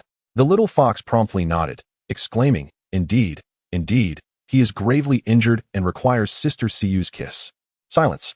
Han Feng, in a fit of exasperation, pinched the little fox's mouth shut and stuffed it into his bundle. This creature had no filter. Previously claiming that only a companion's kiss could heal him, now he was even contemplating the matter of his master. A glint of cold, playful mockery flickered in Siu's eyes as she languidly remarked, What? Do you require my kiss to recover? And no, I dare not. Han Feng immediately conceded. Nearby, Jiang Suru silently gritted her teeth, contemplating how to deal with the mischievous duo of Han Feng and the little fox upon their return. Siu continued, This time, Jiang Suru will be joining as well. Can you bear the thought of leaving her alone in danger? Well, it would be better if she didn't go. Fighting and killing are utterly meaningless. Cultivating in peace is the true path. The disciples of Blood Cloud Palace insulted me days ago, and one of them openly challenged you. Do you not wish to retaliate, to avenge both your master and yourself? Well, the sect master stated that any disciple of our Yin Yang sect who ranks in the top 10 will be rewarded with a foundation establishment pill, regardless of how many of us place. A foundation establishment pill? Han Feng's eyes brightened instantly. At this moment, what he lacked most was precisely that.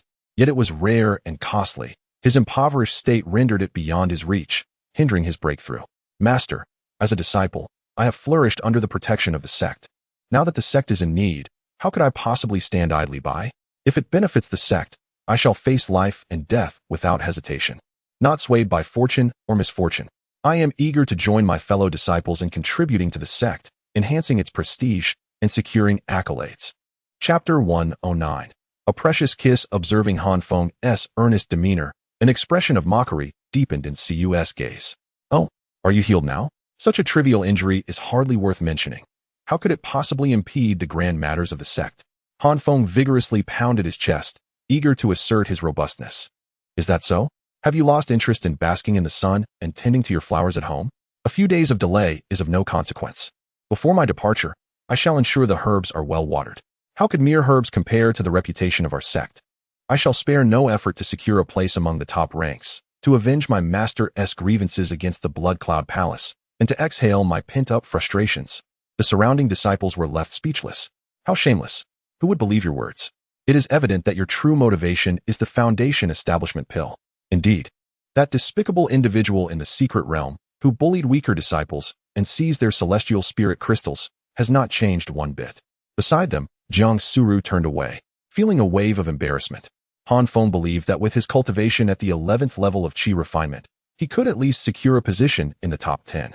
Although the great sects were filled with talents, how many could claim to be at the 11th level of Qi refinement? If he could manage to place in the top 10 and acquire a foundation establishment pill, he could then gift it to Jiang Suru, thereby obtaining an even superior pill for himself. In this manner, both he and little Suru could break through to the foundation establishment stage. How delightful! Siu let out a cold snort, her enchanting peach blossom eyes casting a disdainful glance at Han Feng as she languidly remarked, Those who seek no gain rise not early. Should you fail to secure a place among the top 10 this time, I shall personally see to it that you lose a leg. This time, our Yin Yang sect will be led by Bai Lingyu. Today marks the 10th of June. On the morning of the 10th of next month, you are to gather at Yin Yang Peak. Prior to this, the royal court will announce the location and rules of the competition in advance, so you may cultivate at home in peace and await further instructions.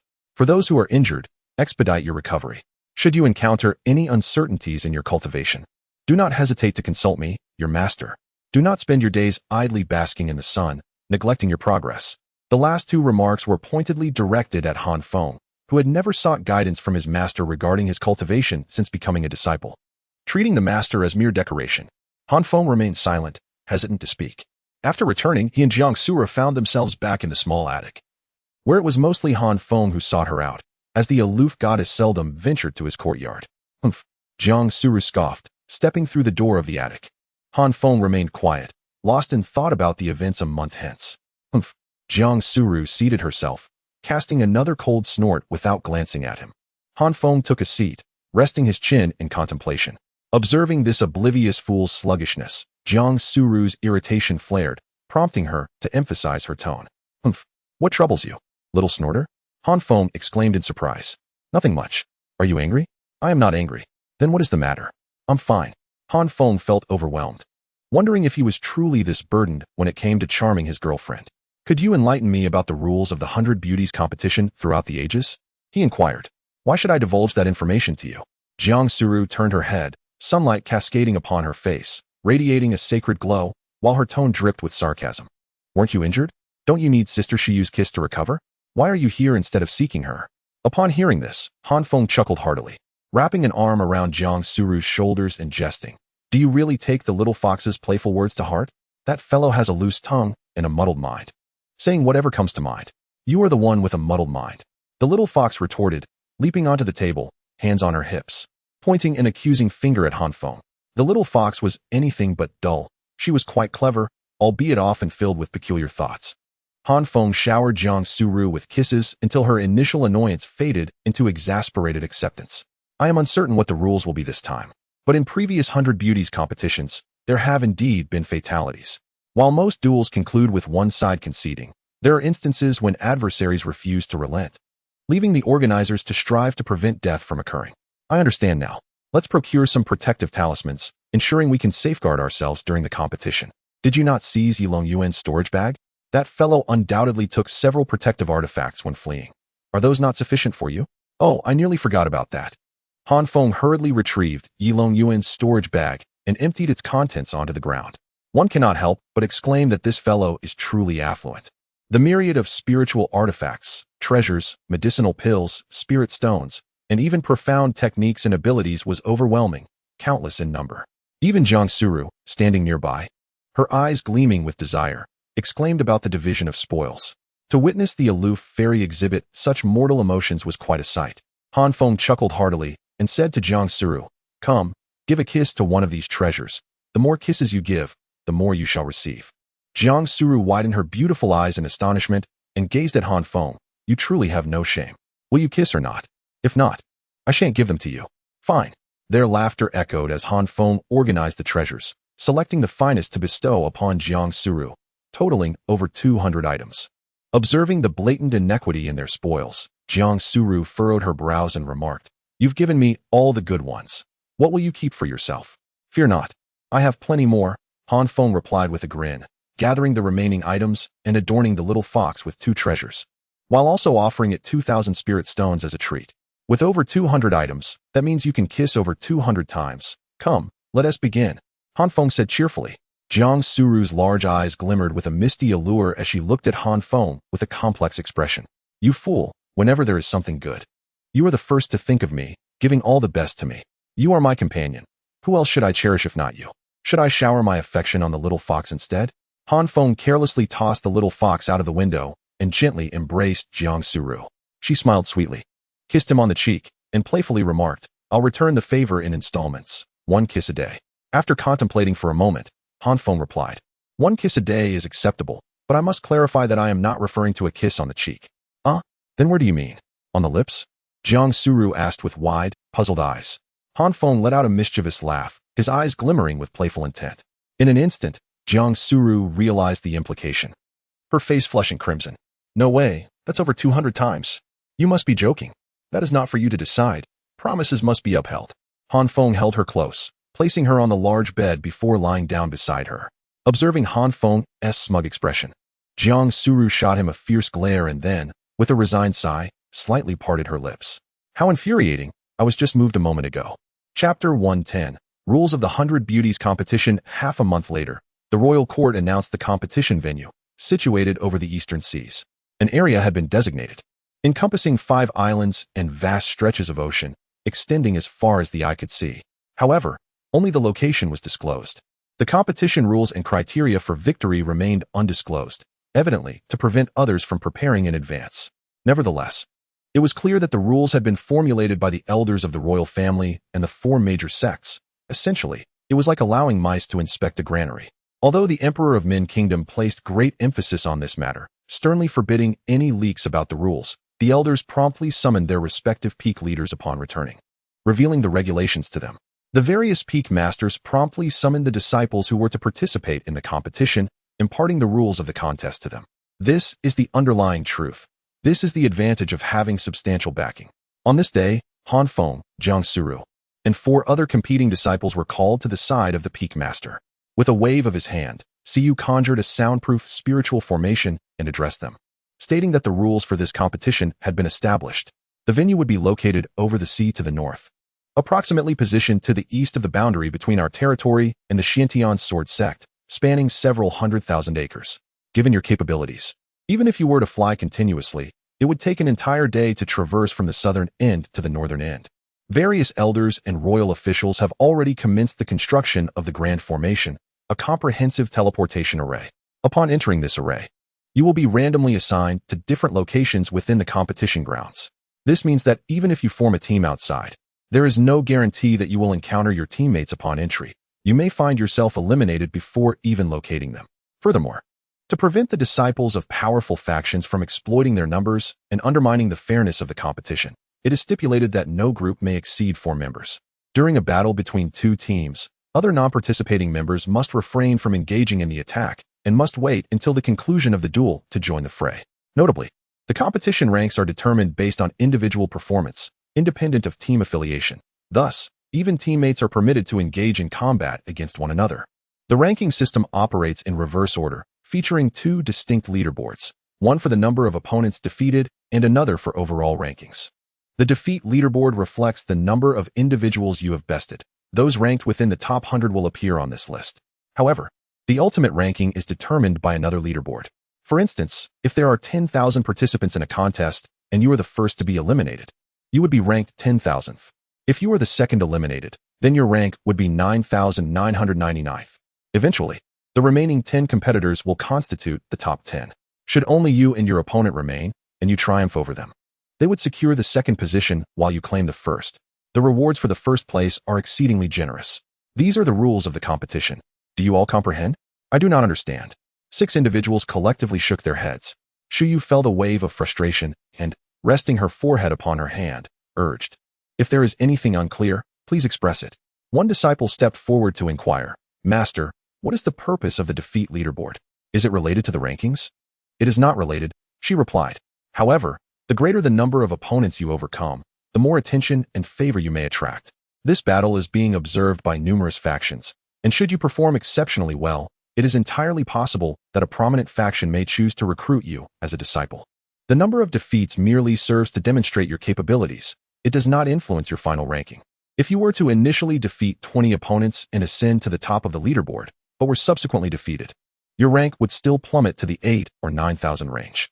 The disciple understood. After he stepped back, Feng stood up once more and remarked, "So, this is merely a test of endurance and survival?" At the outset, no one engages in combat. One could find a secluded corner and dive to the ocean's depths, remaining hidden and thus eluding detection. Surely, one could manage to secure a place among the top 10 by merely evading confrontation. However, do you truly believe that the organizers are oblivious to such strategies? The formation is one that continuously contracts, persistently shrinking. The moment anyone disturbs it, they will be immediately teleported out, deemed eliminated. After a total of 3 days, the formation will diminish to a mere radius of half a mile, and it will undoubtedly be confined to the island. At that juncture, attempting to remain concealed would be nothing short of delusional.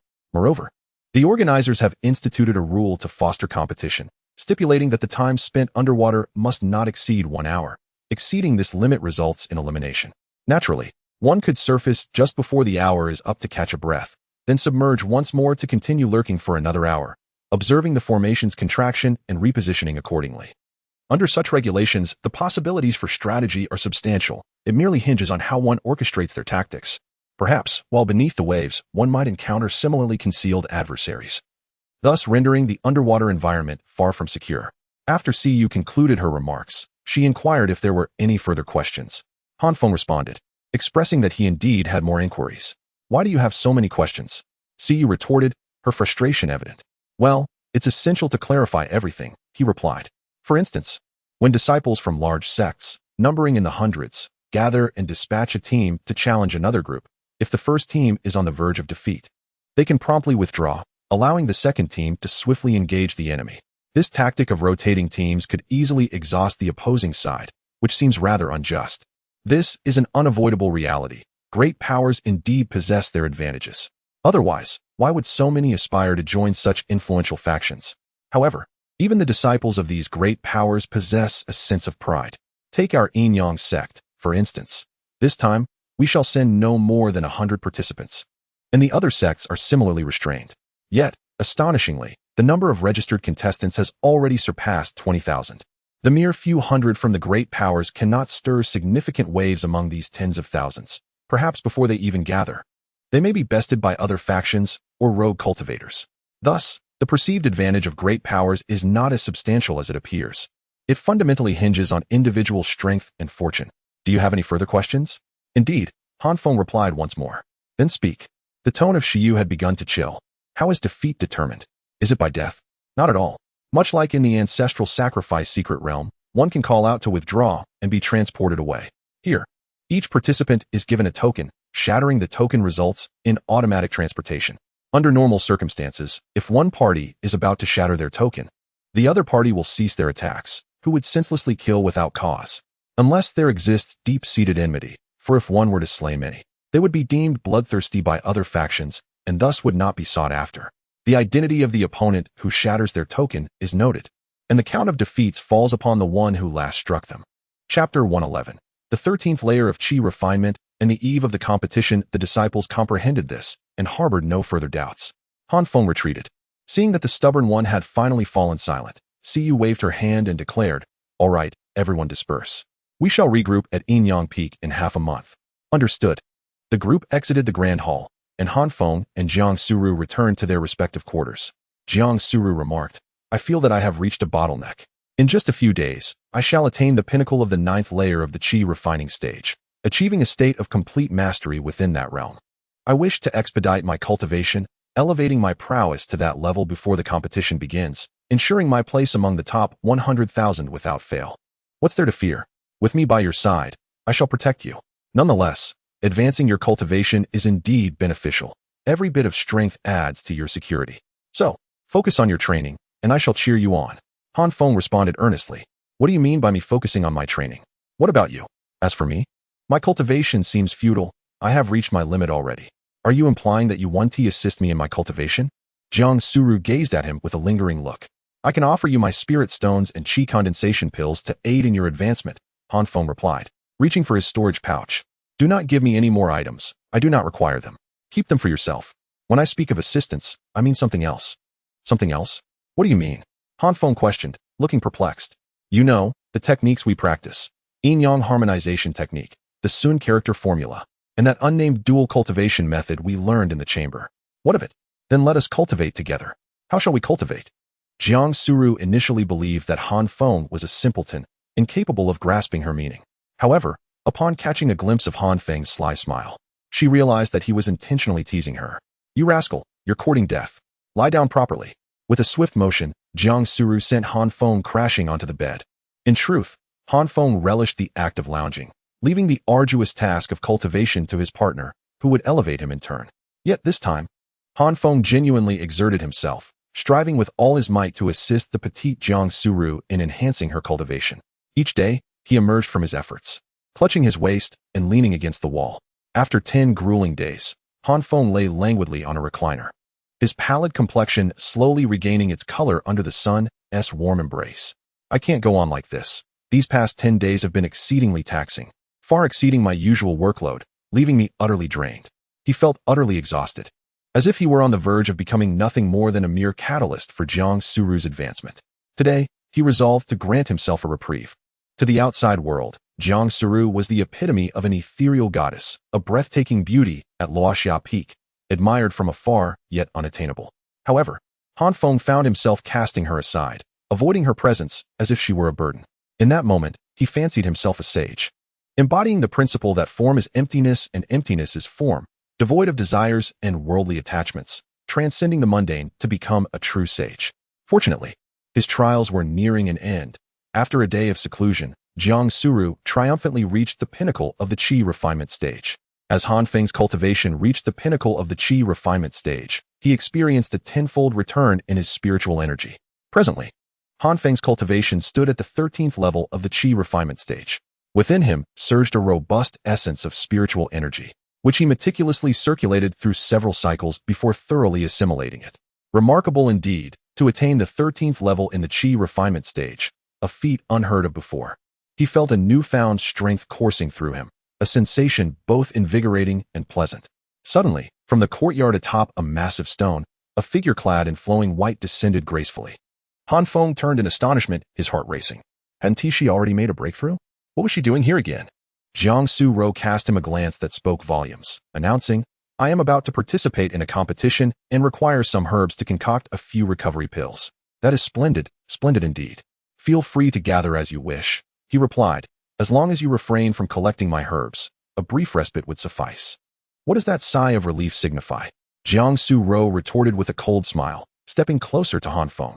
She squinted, a disingenuous smile gracing her lips. And in a voice laced with alluring charm, she called out, Husband. A shiver ran down Han Feng's spine, nearly prompting him to flee in panic. Humph, so frightened. Are you? From now on, should you seek my favor, I shall deny you access to my bed. Indeed, no access to the bed. Henceforth, Sister Su-ro shall snuggle with the little fox. The little fox seized the opportunity to suppress Han Feng, leaping into Jiang Su-ro's embrace. You are not allowed to go either, crafty fox, Jiang Su-ro declared. Placing the creature atop Han Feng before she gathered a selection of herbs and returned to her residence to refine her elixirs. Han Feng's area was abundant with various medicinal herbs, and Jiang Su-ro relished alchemy. Freshly picked herbs possessed the most potent effects, which she greatly appreciated. Days have passed, and at last, we arrive at the 10th day of the first lunar month. The disciples participating in the competition have gathered in the square atop Yin-Yang Peak. A few elders and disciples, having nothing else to occupy their time, have also decided to join and witness the contest, eager to scout for potential talent. This event is led personally by the sect leader, with several esteemed members accompanying him. As it serves the purpose of selecting disciples for the sect, the competitors are led by Bai Yu. In total, over 80 participants from the Yin-Yang sect are lined up neatly in the center. Most of them are unfamiliar to Han Feng. Yet one figure draped in a cloak and a conical hat piques his curiosity. He feels an unsettling familiarity in the silhouette, though the individual features remain obscured. It is indeed perplexing. All are disciples of the same sect, yet one chooses to conceal their true identity. Could this person be a powerful disciple in seclusion? Though intrigued, Han Feng refrains from inquiring further, aware that he is not the only one captivated by this enigma. The sect leader emerges, bearing a collection of gossip badges, which he instructs to be distributed among the disciples. Once adorned with these badges, the disciples of our sect are to represent Yin-Yang sect. It is essential that they recognize one another, assisting each other as needed, and fostering unity. Remember, you are the visage of our sect. This competition is of utmost significance, and I hope you will all achieve commendable results. Han Feng and Jiang Su-ro affix their badges to their chests, understanding that these serve as a protective talisman. Others will think twice before confronting disciples of the Yin-Yang sect, and even if they were to be defeated, they would hesitate to take their lives. After all, no one wishes to offend the formidable Yin-Yang sect. To dare to slay a disciple of this sect invites their wrath. However, this also serves as a provocation for conflict. There are indeed exceptional disciples eager to hunt members of powerful factions to showcase their prowess and gain greater favor. Alternatively, some may choose to concentrate their efforts on eliminating disciples from these dominant sects to ensure their own rankings improve, avoiding the predicament of contending solely against formidable adversaries in the end. Chapter 112. The symbolic mechanism box. Once the disciples affixed their badges, several warships soared from the rear mountain. These vessels bore a striking resemblance to ordinary sea vessels, yet were propelled by wind spirit crystals and wind control arrays, enabling them to ascend and engage in combat. Such ships were commonplace among grand sections. Hovering above the gathered crowd, the sect leader gestured grandly and commanded, "Board the ships. We depart." The disciples promptly soared into the air on their swords, ascending to the warships, while the sect leader, along with several esteemed elders, also ascended. As a prominent sect, they bore the responsibility of maintaining order and addressing unforeseen circumstances. The crowd ascended on their swords, while Han Feng and Jiang Su-ro took to the skies with their flying wings. In stark contrast, a mysterious disciple clad in a straw hat leapt directly from the ground, effortlessly reaching the warship perched several dozen meters high. His landing was heavy and imposing, drawing the attention of the other disciples who regarded him with curiosity. Who is this person, making such a commotion? Could he not simply ascend quietly, but must he put on such a display? Once all personnel were aboard, the warship gradually progressed northeastward. Initially moving at a sluggish pace, it steadily accelerated, eventually gliding over the sea. Standing on the deck of the ship, Han Feng embraced the sea breeze with open arms, reveling in the sensation. "What are you doing?" Jiang Suru inquired, casting him a sidelong glance. "I am savoring the vitality of the wind," Han Feng replied with a smile. "The wind? What vitality could it possess? It merely brushes against one's face. Does it not? No, you fail to comprehend. The wind is vibrant and capricious, ever-changing. It can be gentle, like a spring breeze that refreshes the spirit, or it can be tempestuous, capable of ravaging forests and demolishing homes. The wind embodies myriad forms and wields unfathomable power. It is an enigma that one can feel yet cannot fully grasp. One day, I shall transform into the wind and traverse the seas. O wind, heed my call." "Ugh." Jiang Suru retched slightly, rolling her eyes at Han Feng. "How juvenile." Unfazed, Han Feng pulled her closer, positioning her before him, and lifted her arms, inviting her to share in the experience of the wind's might. The scene was ethereal and graceful. If accompanied by the theme of Titanic, it would be all the more romantic. "Do you feel the wind surge?" "No, all I sense is the stares of those around us, as though we are fools." "Humph, lacking in sensitivity, you are far less romantic than a little fox." Han Feng released her and turned his gaze towards the disciples aboard the ship. They were gathered in small groups, engaged in conversation and camaraderie, while Bai Lingyu sat alone in the center of the deck, eyes closed in meditation, silently cultivating her practice, unperturbed by the world around her. After the warship had sailed for more than an hour, it finally reached its destination. The Yin-Yang sect and the Xiantian sword sect both reside along the eastern coast, thus arriving at the earliest hour. Han Feng beheld an extraordinarily vast formation, standing majestically upon the ocean. Even as they soared aboard their war vessel, its boundaries seemed boundless. The entire array was shrouded in a dense fog, rendering visibility quite low, leaving one to ponder whether this was due to the morning mist over the sea or a deliberate design of the formation itself. The apex of the array was rather modest in height, presumably to restrict participants from soaring too high to survey the battlefield. At the very least, Han Feng could discern but a solitary island, beyond which everything else was obscured. Surrounding the waters, numerous vessels were anchored, each brimming with people. Outside the formation, a small island served as the venue for the event's organizers. The war vessel gradually descended onto the water's surface, while the disciples of the Yin-Yang sect remained aboard, awaiting the commencement of the competition. Han Feng, there's a place over there selling delicious food. Shall we go and purchase some? How can we muster the strength to fight without a hearty meal?" The little fox exclaimed, pointing towards a distant cluster of boats. The decennial 100 Talents competition invariably draws a multitude of participants and spectators. Naturally, where there are people, there are opportunities for commerce. With so many cultivators gathered in one place, numerous merchants had arrived by boat, offering treasures, medicinal pills, formations, spiritual beasts, and a variety of spiritual delicacies. Many wandering cultivators intending to compete would procure items from here to enhance their chances of victory. "Excellent, let us take a look," Han Feng said, cradling the little fox and inquiring of Jiang Suru. "Shall we explore together?" "Of course," she replied. Two individuals ventured into a particular area, alighting upon a grand vessel where they began to explore. The culinary delights were reasonably priced.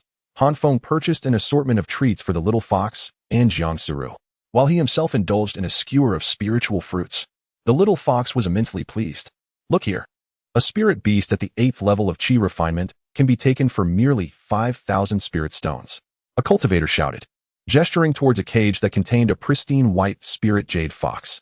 The creature's eyes were vacant and devoid of life, staring blankly ahead, its gaze unfocused. Upon witnessing this, the little fox's spirits plummeted. It felt a wave of pity, lamenting, "How wretched it is. You humans are so cruel." Han Feng sighed and gently patted the little fox's head. It was an unfortunate reality. There were countless spirit beasts in the world, and it was impossible for them to rescue them all, nor did they possess the means to purchase them. The little fox raised its face to Han Feng and softly said, "Han Feng, you are a good person." Why are you suddenly praising me?" he replied, bemused. "Without you, I might share the same fate as that spirit jade fox. Don't worry, as long as I am here, you shall always remain free. You are truly wonderful. You are my dearest friend," the little fox beamed. Jiang Suru chuckled, "Am I not good to you? Why do you not sing my praises? You spoil me." "Dear sister Su Ro," the little fox replied earnestly, "but you are different from Han Feng. You merely regard me as a pet, while he sees me as a friend." Jiang Suru paused, momentarily taken aback, and then a glimmer of understanding dawned upon her. No wonder the little fox would rather spend each day with that unpleasant man, Feng, engaging in playful antics and even enduring some roughhousing, than be with me. It is evident that I shower it with more affection and tenderness. Now I comprehend that what the little fox truly seeks is not mere pampering, but respect and equality. Its bond with Feng mirrors the relationship between Feng and Wang Mian. As Feng and Jiang Sura continued their journey, an unusual object suddenly caught Feng's attention. It resembled a backpack, a mechanical contraption featuring a wooden box at its core, with two pairs of wings extending from it, one pair above and one below, along with control lines on the straps. "My friend, what is this?" Feng inquired with curiosity.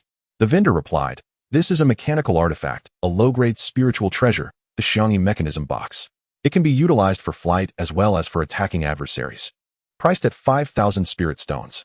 Chapter 113, The Bargaining Prodigy.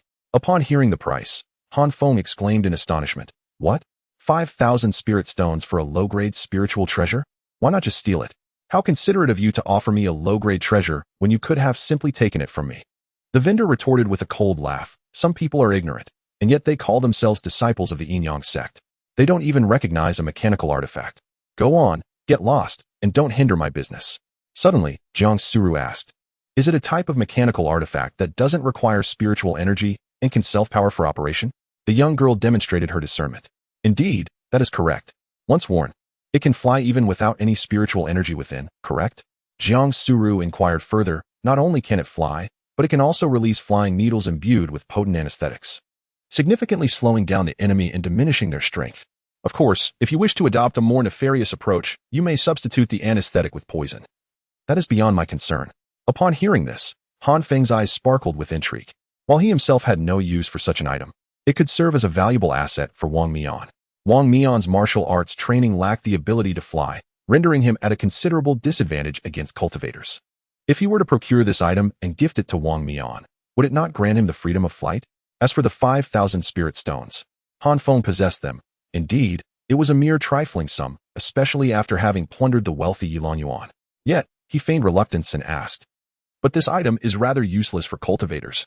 Any practitioner would naturally fly on their sword, moving effortlessly wherever they wish with just a thought. This item seems rather superfluous."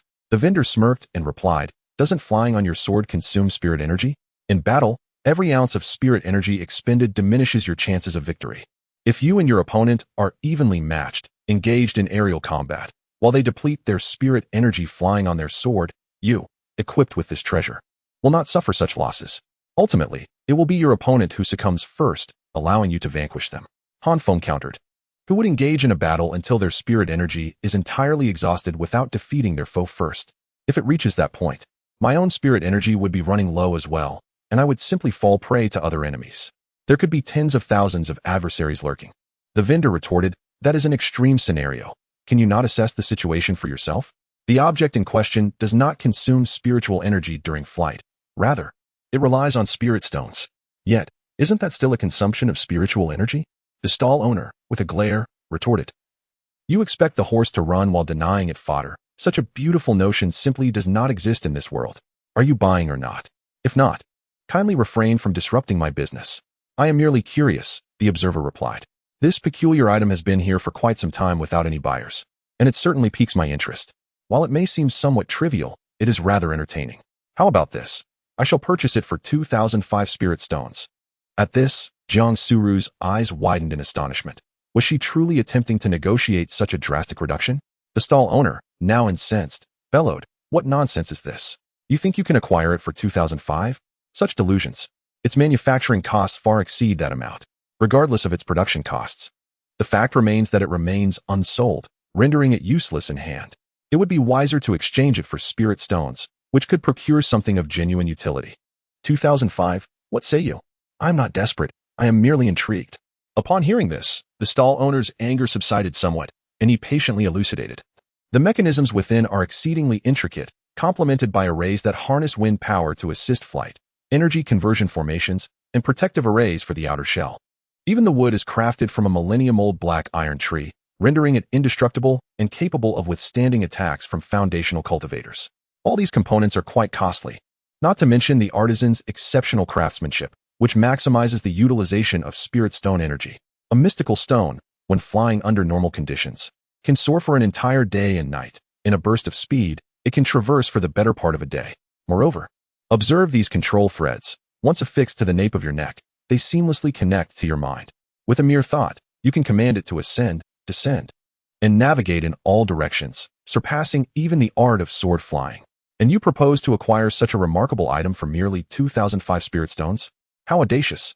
Your claims are rather fanciful. 3,000 is my utmost offer. After all, a low-grade spirit treasure sword only costs 1,500. For 3,000, I could procure 2 of those. Then perhaps you should explore other options, the vendor replied with impatience. Indeed, Feng turned his gaze to other wares, and a radiant, multicolored orb caught his attention. This orb was exquisite, breathtakingly beautiful, and undoubtedly appealing to his companion, Xiao Hailan.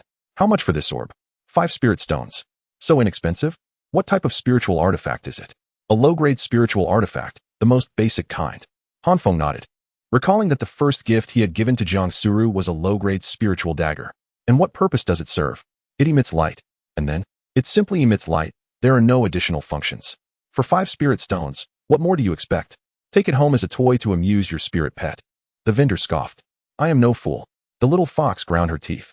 It is rather beautiful, yet akin to that mechanical box. It serves little purpose. Still, I find myself somewhat fond of it. Feng rose, stroking his chin thoughtfully. Jiang Suru, standing by, assisted, saying, all right, let's save some money and purchase something useful. The competition is about to begin. Fine, he replied. These are nothing but trifles. No wonder they remain unsold. Let us depart. As they spoke, the two prepared to leave. The vendor, realizing their intention to truly depart and noting their lack of genuine interest in his wares, pondered that if he failed to sell them now, they would be left to gather dust. He called out, oh wait, 3,000 will do, just take them. Feng chuckled. Ah, have you come to your senses? Yet. I find myself less inclined now. How about this? 3,000 spirit stones, and you also include that colorful orb. I wish to amuse my spirit pet with it. Is that agreeable? Very well, consider it a gift. It's a deal. The transaction concluded. Feng exchanged the spirit stones for the 2 treasures and stored them away in his spatial pouch. They continued to stroll for a while longer, yet found nothing else of interest, as they were not in want of anything. At that moment, representatives from the royal family, Blood Cloud Palace, and Miaoyin Valley had also arrived, and as noon approached, the two made their way back to their sect's battle vessel. This time, the leaders from each faction had come forth, with the royal family represented by the same Prince Jing from their previous encounter. Once all factions were assembled, the heads of the 4 great sects soared into the air.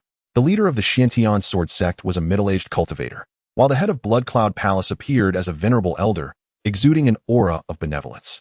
In contrast, the leader of Miaoyin Valley was a strikingly beautiful woman, her demeanor regal yet serious, with a piercing gaze that commanded respect, embodying the essence of a queen. Chapter 114. The grand tournament commences, entering the arena after all. She is a formidable woman who oversees a vast sect.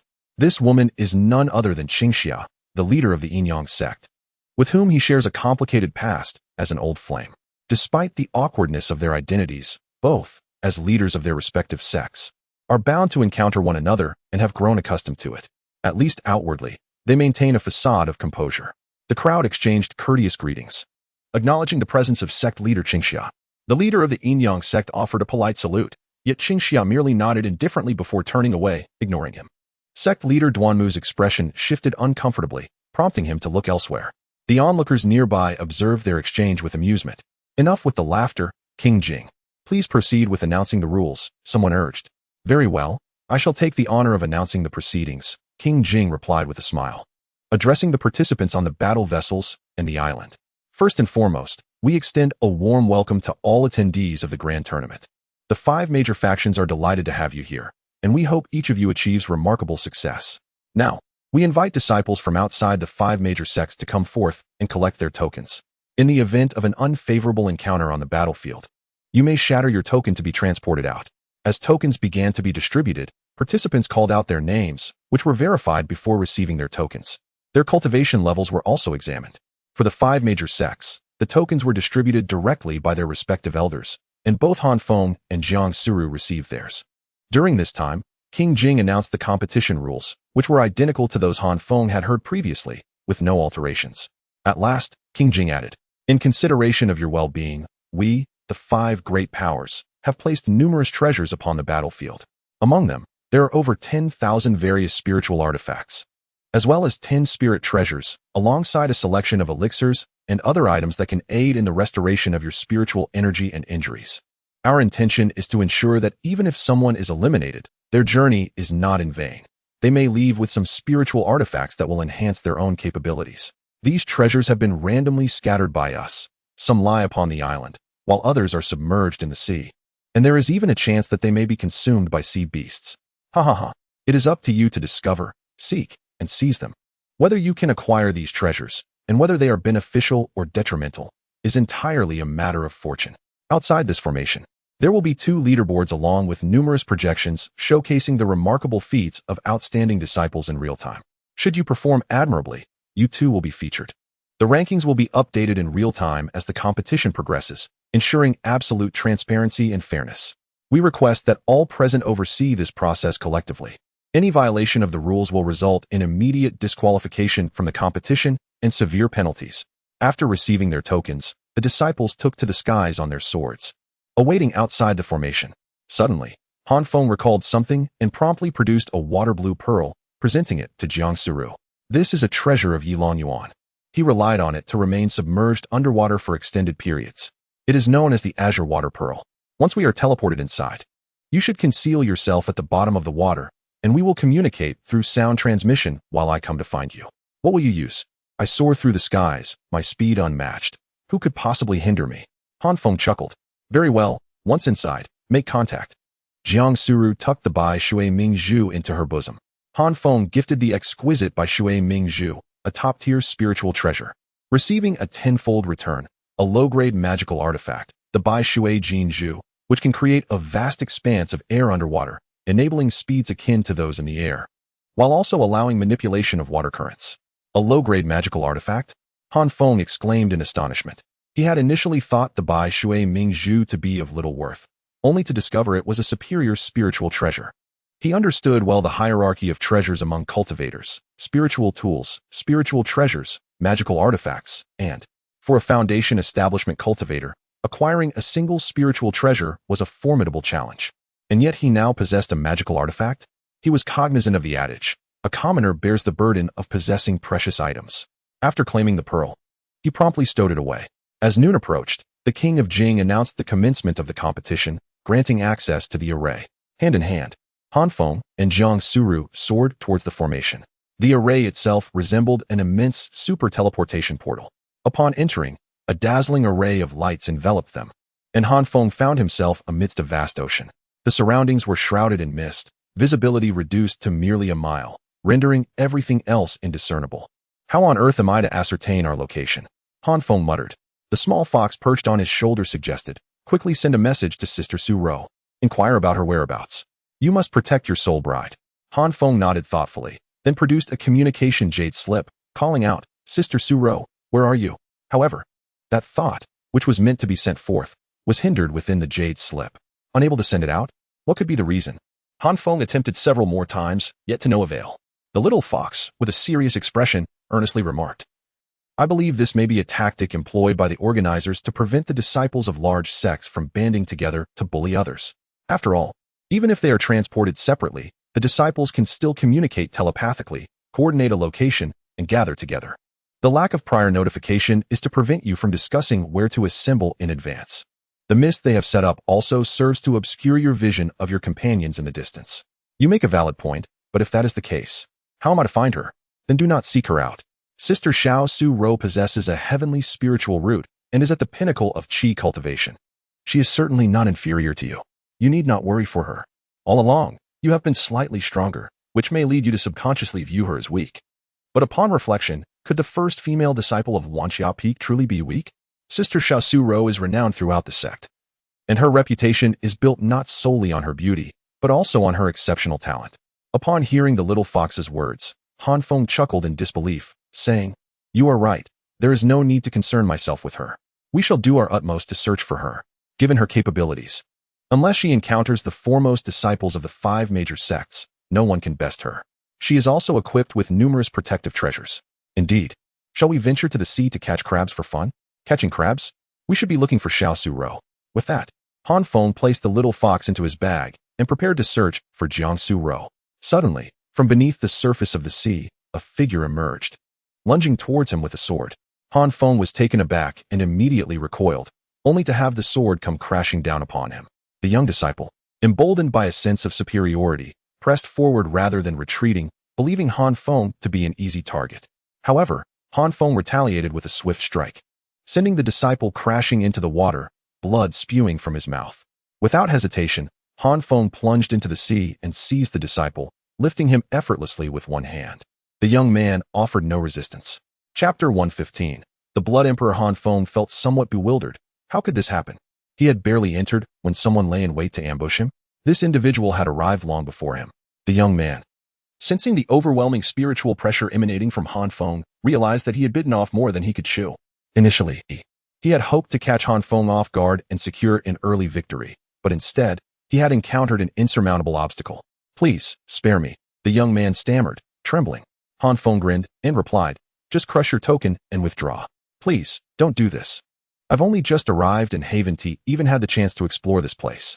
I beg for your mercy. I don't want my ranking to be too low. Apologies, but I am not a magnanimous individual. You attempted to ambush me. Had your attack succeeded, would you have spared me?" Upon hearing this, the disciple fell into despair and, with no other option, produced his token and crushed it. He had initially aspired to achieve a commendable rank in the competition, but now he found himself defeated before he had even begun. At that moment, the two leaderboards in the outer array began to reflect the changes. One leaderboard displayed, scattered cultivator Qin Hai, rank 27, 852. There were only so many participants, and he occupied the last position. Another leaderboard showcased the defeat count, Yin Yang sect Han Feng, 1. This moment filled the disciples of the Yin Yang sect outside with exhilaration, as they fervently shouted Han Feng's name. After all, he had achieved the first blood, a splendid opening triumph. As a disciple with wind attribute heavenly roots, Han Feng was indeed a prodigy. Coupled with his earlier exploits in the secret realm and the trial, he had garnered a modicum of fame within the Yin Yang sect, and even other sects were aware of him.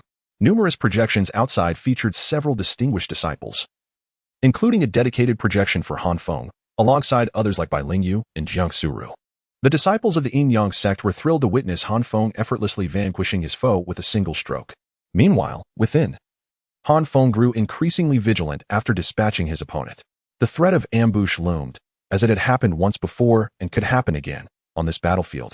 The ever-present Old Six demanded utmost caution.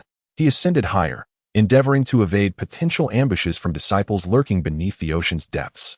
Han Feng initially soared towards the south, and after a mere quarter of an hour, he spotted the barrier of the formation, which was gradually advancing towards him. The formation was continuously contracting, and as he flew southward, he discerned that the arc of the formation was indeed shifting in his direction, confirming that he was situated at the southernmost edge of the entire battlefield. Upon discerning his direction, Han Feng pivoted and ascended northward. The number of defeats held little significance for him. There was no necessity to excel in order to gain the favor of powerful factions, as he was already a disciple of one such force. Furthermore, the count of defeats bore no relation to the ultimate ranking. The standings were determined by longevity. The longer one survived, the higher one ranked. Thus, he was disinclined to seek out adversaries, choosing instead to hover in the air, meticulously searching for Jiangsu Ru. Before long, Han Feng arrived at the southernmost island, which was quite expansive, its edges obscured by mist. He gently set the little fox down upon the shore, whereupon the creature spotted an abundance of shells and crabs, delighting in the prospect of gathering them for a feast. Meanwhile, Han Feng took to surveying the terrain along the beach. Suddenly, the little fox exclaimed, Han Feng, come quickly. I've found an adorable little whistle." With joyous fervor, the little fox held aloft a small, bamboo-like whistle. In such an uninhabited locale, one might wonder how a whistle could possibly exist. Intrigued, Han Feng approached. Just as the little fox was about to speak, her expression drastically changed, and she cried out, "Malice is afoot." In an instant, Han Feng drew his sword. Nearby, beneath the surging tide, 3 figures emerged, lunging toward the little fox. In a state of panic, the little creature hastily placed the whistle to her lips and blew towards the trio of disciples. A piercing shriek erupted forth, waves of sound reverberating, rendering all in the vicinity paralyzed by an overwhelming sense of dread and agony. Aside from the little fox itself, Han Feng and the 3 individuals were all subjected to the sonic waves assault. The little fox, lacking any cultivation, was unable to control the direction of the sound attack. which indiscriminately radiated outward. Seizing the opportunity, Feng rushed forward and enveloped the little fox in his embrace, vigilantly observing the trio of disciples. The aura emanating from these three was significantly stronger than that of the previous adversary. Feng estimated that they were at the 8th or 9th level of the Qi refinement stage. Naturally, those with inferior cultivation would not participate in the 100 talents competition, as they would merely be fodder for others. Among the three youthful disciples, the leader, a portly fellow, sneered, "Friend, this whistle spirit artifact was discovered by us first. First come, first served. Shouldn't it be returned to us?" Feng scoffed and replied, "Indeed, you discovered this treasure before I did. But your intention was to use it to lure solitary individuals and then defeat them, correct? Just moments ago, my spirit pet was on its way to me with it. And when you saw it was too far away to ambush, you immediately attempted to seize my spirit pet.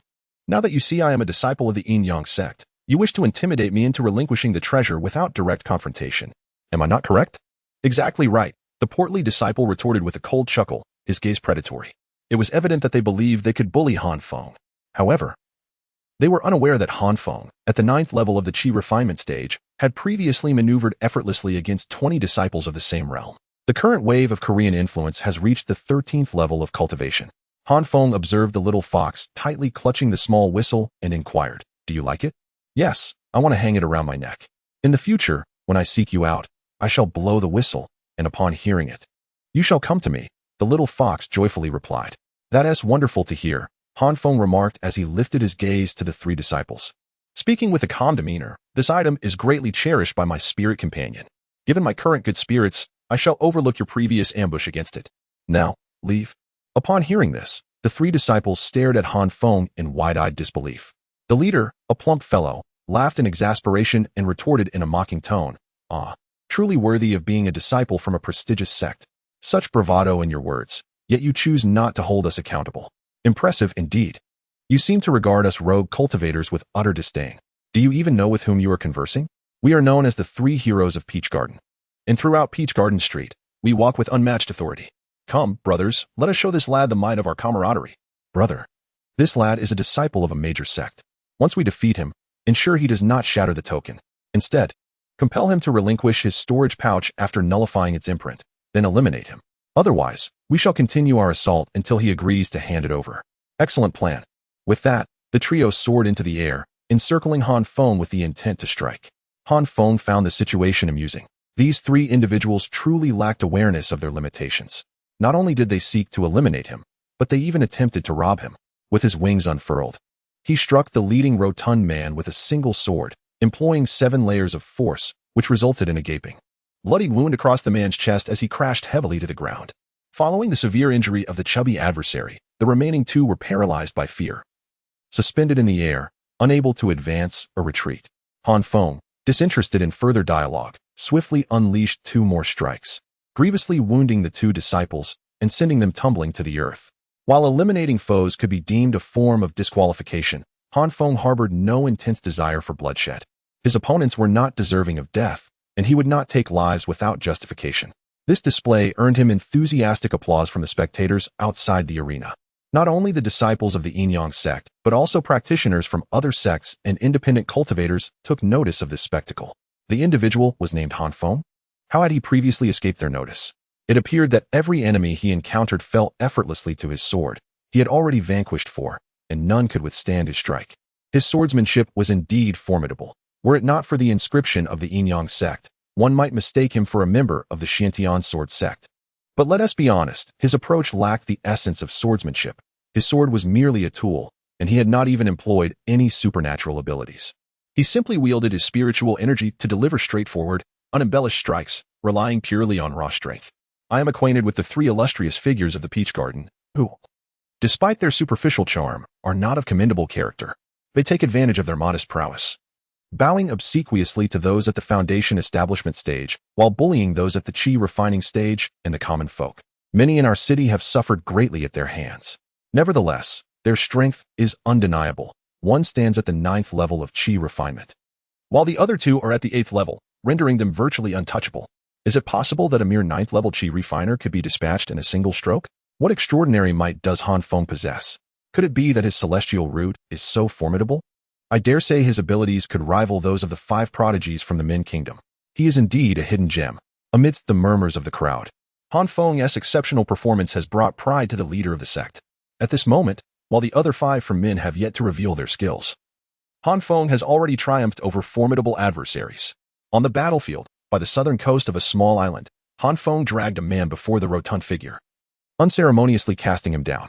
"Spare me, O hero," the portly man pleaded repeatedly. Han Feng, looking down upon them with a slight smile, inquired, "What was it you said earlier about dealing with me? O hero, we were blind to your greatness and misjudged the situation. I implore you to grant us mercy this once. We shall never dare to rob another again." The rotund man continued to beseech. With unyielding patience, Han Feng replied, "What you choose to do with others bears no consequence to me. I simply wish to know what you intended to do to me just moments ago. Shall I ask for a third time? We said we would defeat you, erase the spiritual mark from your storage bag, and eliminate you.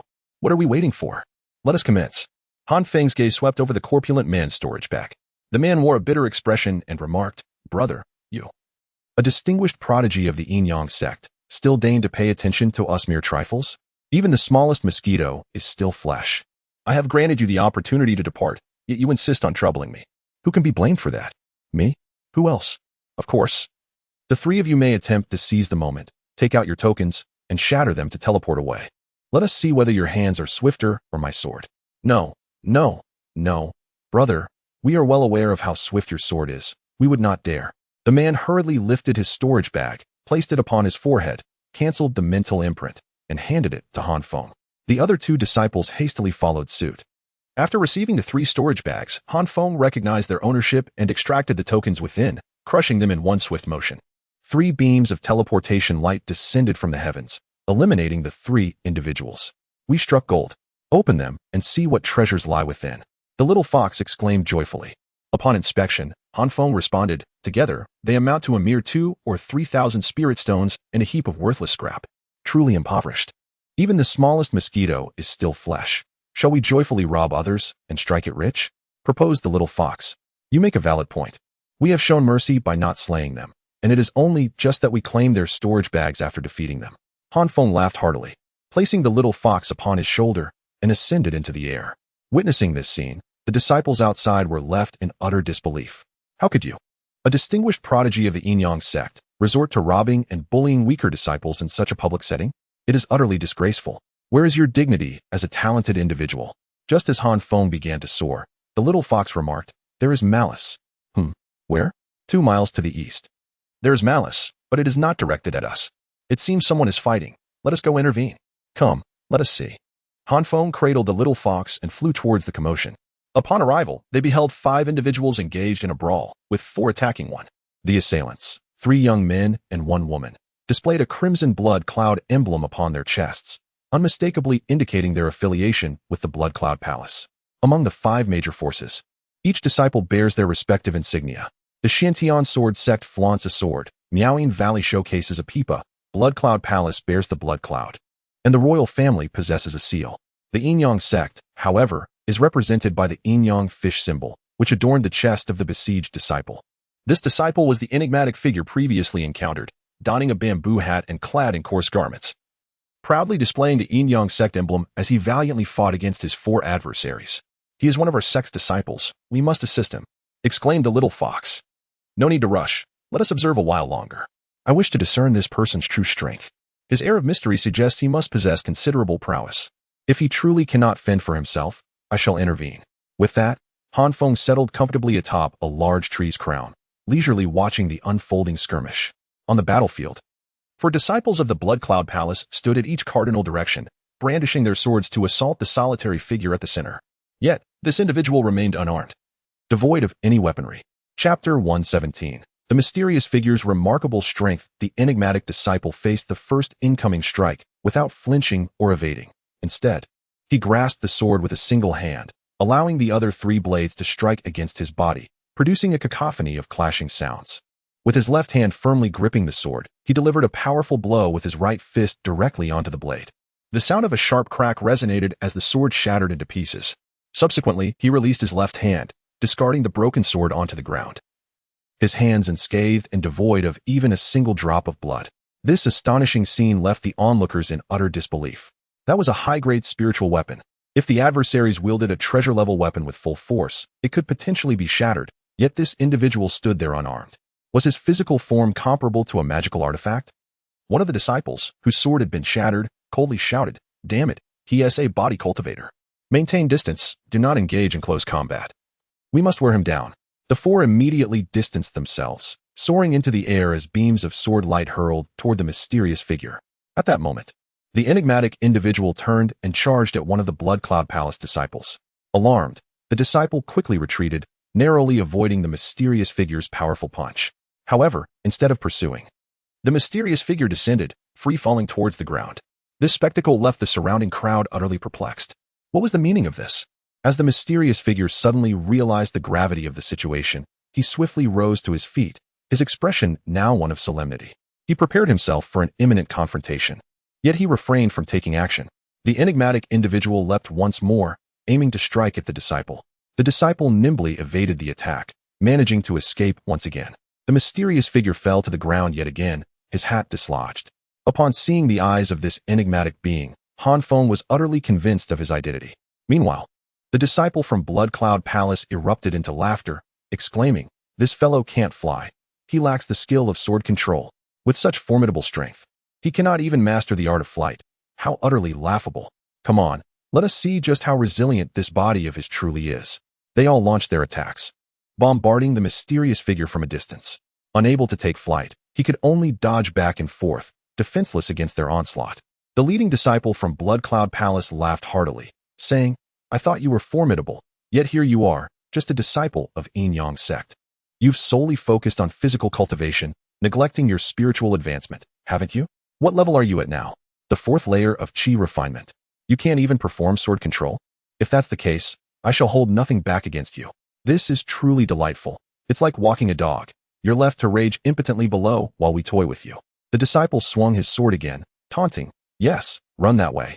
Ha ha, what a well-behaved dog you are, scurrying wherever you are directed. Gentlemen, do not be hasty in taking his life. Let us indulge a while longer, tormenting him with our blades until he is thoroughly subdued before claiming his existence." The other disciples of Blood Cloud Palace joined in the ridicule, taunting him with jeers, come here, oh how obedient. Shall we toss you a bone to chew on?" They laughed heartily, relishing the moment, mocking the Yin Yang sect for their folly in sending a disciple incapable of flight to participate in the contest. If the Yin Yang sect has no sense of dignity, they must not blame us for belittling their members. Sending a disciple who cannot soar is an affront to all.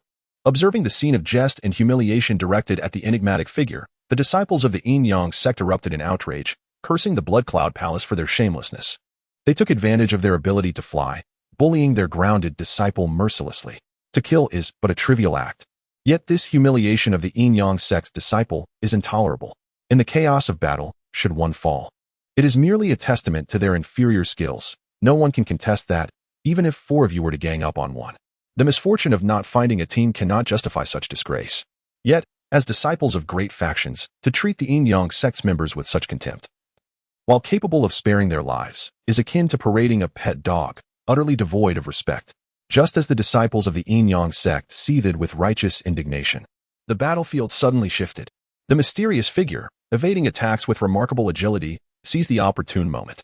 As the most boisterous of the tormentors let down his guard, he sprang into action, launching himself into the air like a cannonball. The mysterious figure rushed forth with astonishing speed, confronting the disciple before delivering a heavy blow to the disciple's abdomen. A thunderous sound echoed, followed by the disciple's anguished scream as he crashed heavily to the ground. The enigmatic individual also fell hard, seemingly oblivious to the pain. Without hesitation, he rolled to his feet and approached the fallen disciple, braving the onslaught of sword energy that struck him mercilessly. With intent to kill, the mysterious figure aimed a fist at the disciple's head. The disciple, stricken with terror, instinctively recoiled, but the blow landed squarely on his chest. He coughed up blood once more, his eyes rolling back as he succumbed to unconsciousness. The mysterious figure, perhaps sharing a similar penchant for ruthlessness as Feng, swiftly tore away the disciple's storage pouch and, with a decisive kick, crushed the head of the bewildered Blood Cloud Palace disciple. Feng observed the scene with a nod of approval, silently affirming that such decisive actions were warranted. Those who dared to humiliate him deserved no mercy. Yet, a lingering thought crossed his mind. There was still an inadequacy in the retribution. Those responsible should be made to suffer in kind. reduced to mere playthings for their own humiliation. Nevertheless, Feng refrained from intervening. He believed that such indignities ought to be avenged by the individual themselves. Should that person falter in their attempt, he would then step in to exact his own vengeance. Indeed, the enigmatic figure, fueled by a surge of ferocity, seized the moment while the three disciples were momentarily stunned. With a swift and powerful thrust of his foot against the ground, he propelled himself at remarkable speed towards the disciple of the Blood Cloud Palace. His left hand struck with ferocity, seizing the disciple by the throat, while his right fist delivered a devastating blow, reducing the disciple's head to a gruesome mass. The mysterious individual then fell to the ground with a heavy thud, subsequently rising to relieve the fallen disciple of his storage pouch. The remaining two disciples, witnessing the terrifying prowess of this enigmatic figure, realized that their continuous assaults were futile. They could not prevail against him. Yet, should he close the distance even once, their demise was inevitable. The margin for error was alarmingly slim. They could not afford to engage further and thus resolved to flee. They took to the skies without hesitation, while the mysterious figure refrained from pursuit, aware of his inability to catch up. However, scarcely had they flown a short distance when a figure suddenly materialized before them. Gentlemen, this path is impassable. Chapter 118. The pride of Wang Mian. Feng intercepted the two disciples of the Blood Cloud Palace. Although the two disciples stood no chance against the mysterious figure in combat and flight, he could not pursue them. Given the humiliation inflicted upon his fellow disciples by these four from the Blood Cloud Palace, Feng was determined not to let them escape. Upon seeing Feng, the two disciples were taken aback, unable to fathom the speed that enabled him to reach them so swiftly. Step aside. Do not obstruct my path. One of the Blood Cloud Palace disciples bellowed in anger. Feng, silent and resolute, unsheathed his sword and struck, forcing the two back with a powerful blow. That strike was delivered without full force. Had he exerted his utmost, the two would have perished instantly. His deliberate choice to spare them granted an opportunity to the enigmatic figure. Revenge, after all, is best served personally. Yet, despite his restraint, his sword left a grievous wound upon the chest of the two, causing them to collapse to the ground, struggling to rise. They were merely ordinary disciples of the Blood Cloud Palace, not distinguished individuals nor prodigies, lacking substantial defensive artifacts. As they fell, the mysterious figure swiftly advanced, leaping forth to crush one head beneath his foot, then bending low to deliver a formidable punch that obliterated the other.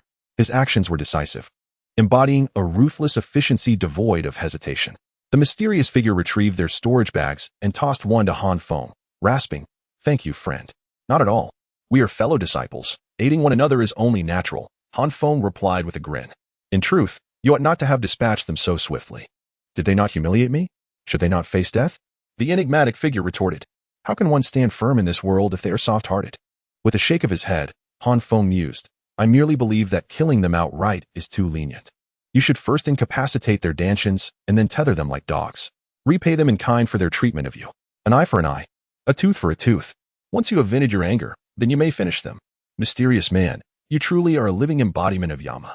Having spoken, he clasped his hands towards Feng, expressing gratitude for the assistance. "These two storage bags are your reward.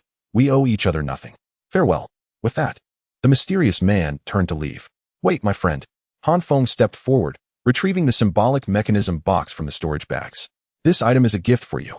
"What is it?" the mysterious man inquired, frowning. "This is known as the symbolic mechanism box, a low-grade spiritual treasure that can fly without the need for spiritual energy manipulation. I noticed that you are unable to fly, which greatly restricts your combat capabilities against enemies. Thus, I thought to present this to you, so that in future battles, you may soar and vanquish foes." As the mysterious man gazed into Feng's eyes, filled with warmth, he suddenly burst into laughter, saying in a normal tone, "You rascal. You recognized me long ago, didn't you? We have known each other for over 5 years, sharing meals and lodging. No one knows you better than I do.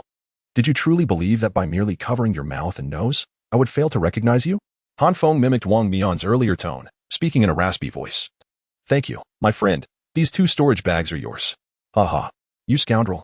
Wang Mian chuckled, removing the mask from his face to reveal his true identity, then reached out to accept the symbolic mechanism box. "This trinket holds little value for you. It was specifically procured for my own purposes.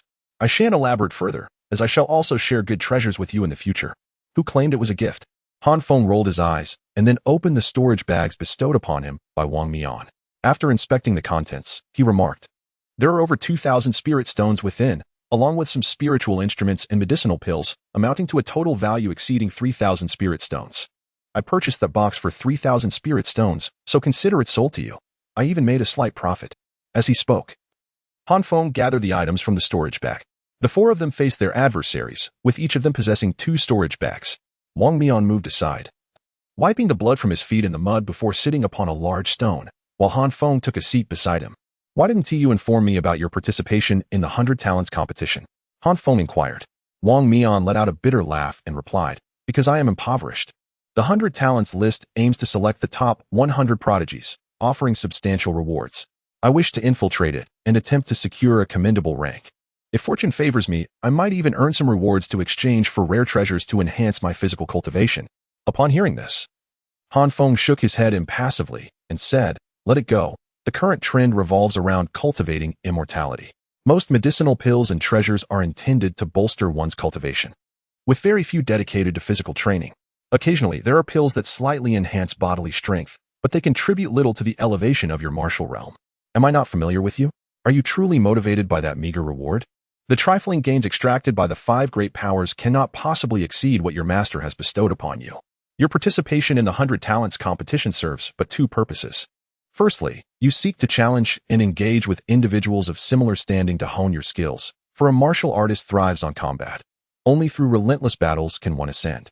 Secondly, you wish to validate your worth, to demonstrate that you are not inferior to others.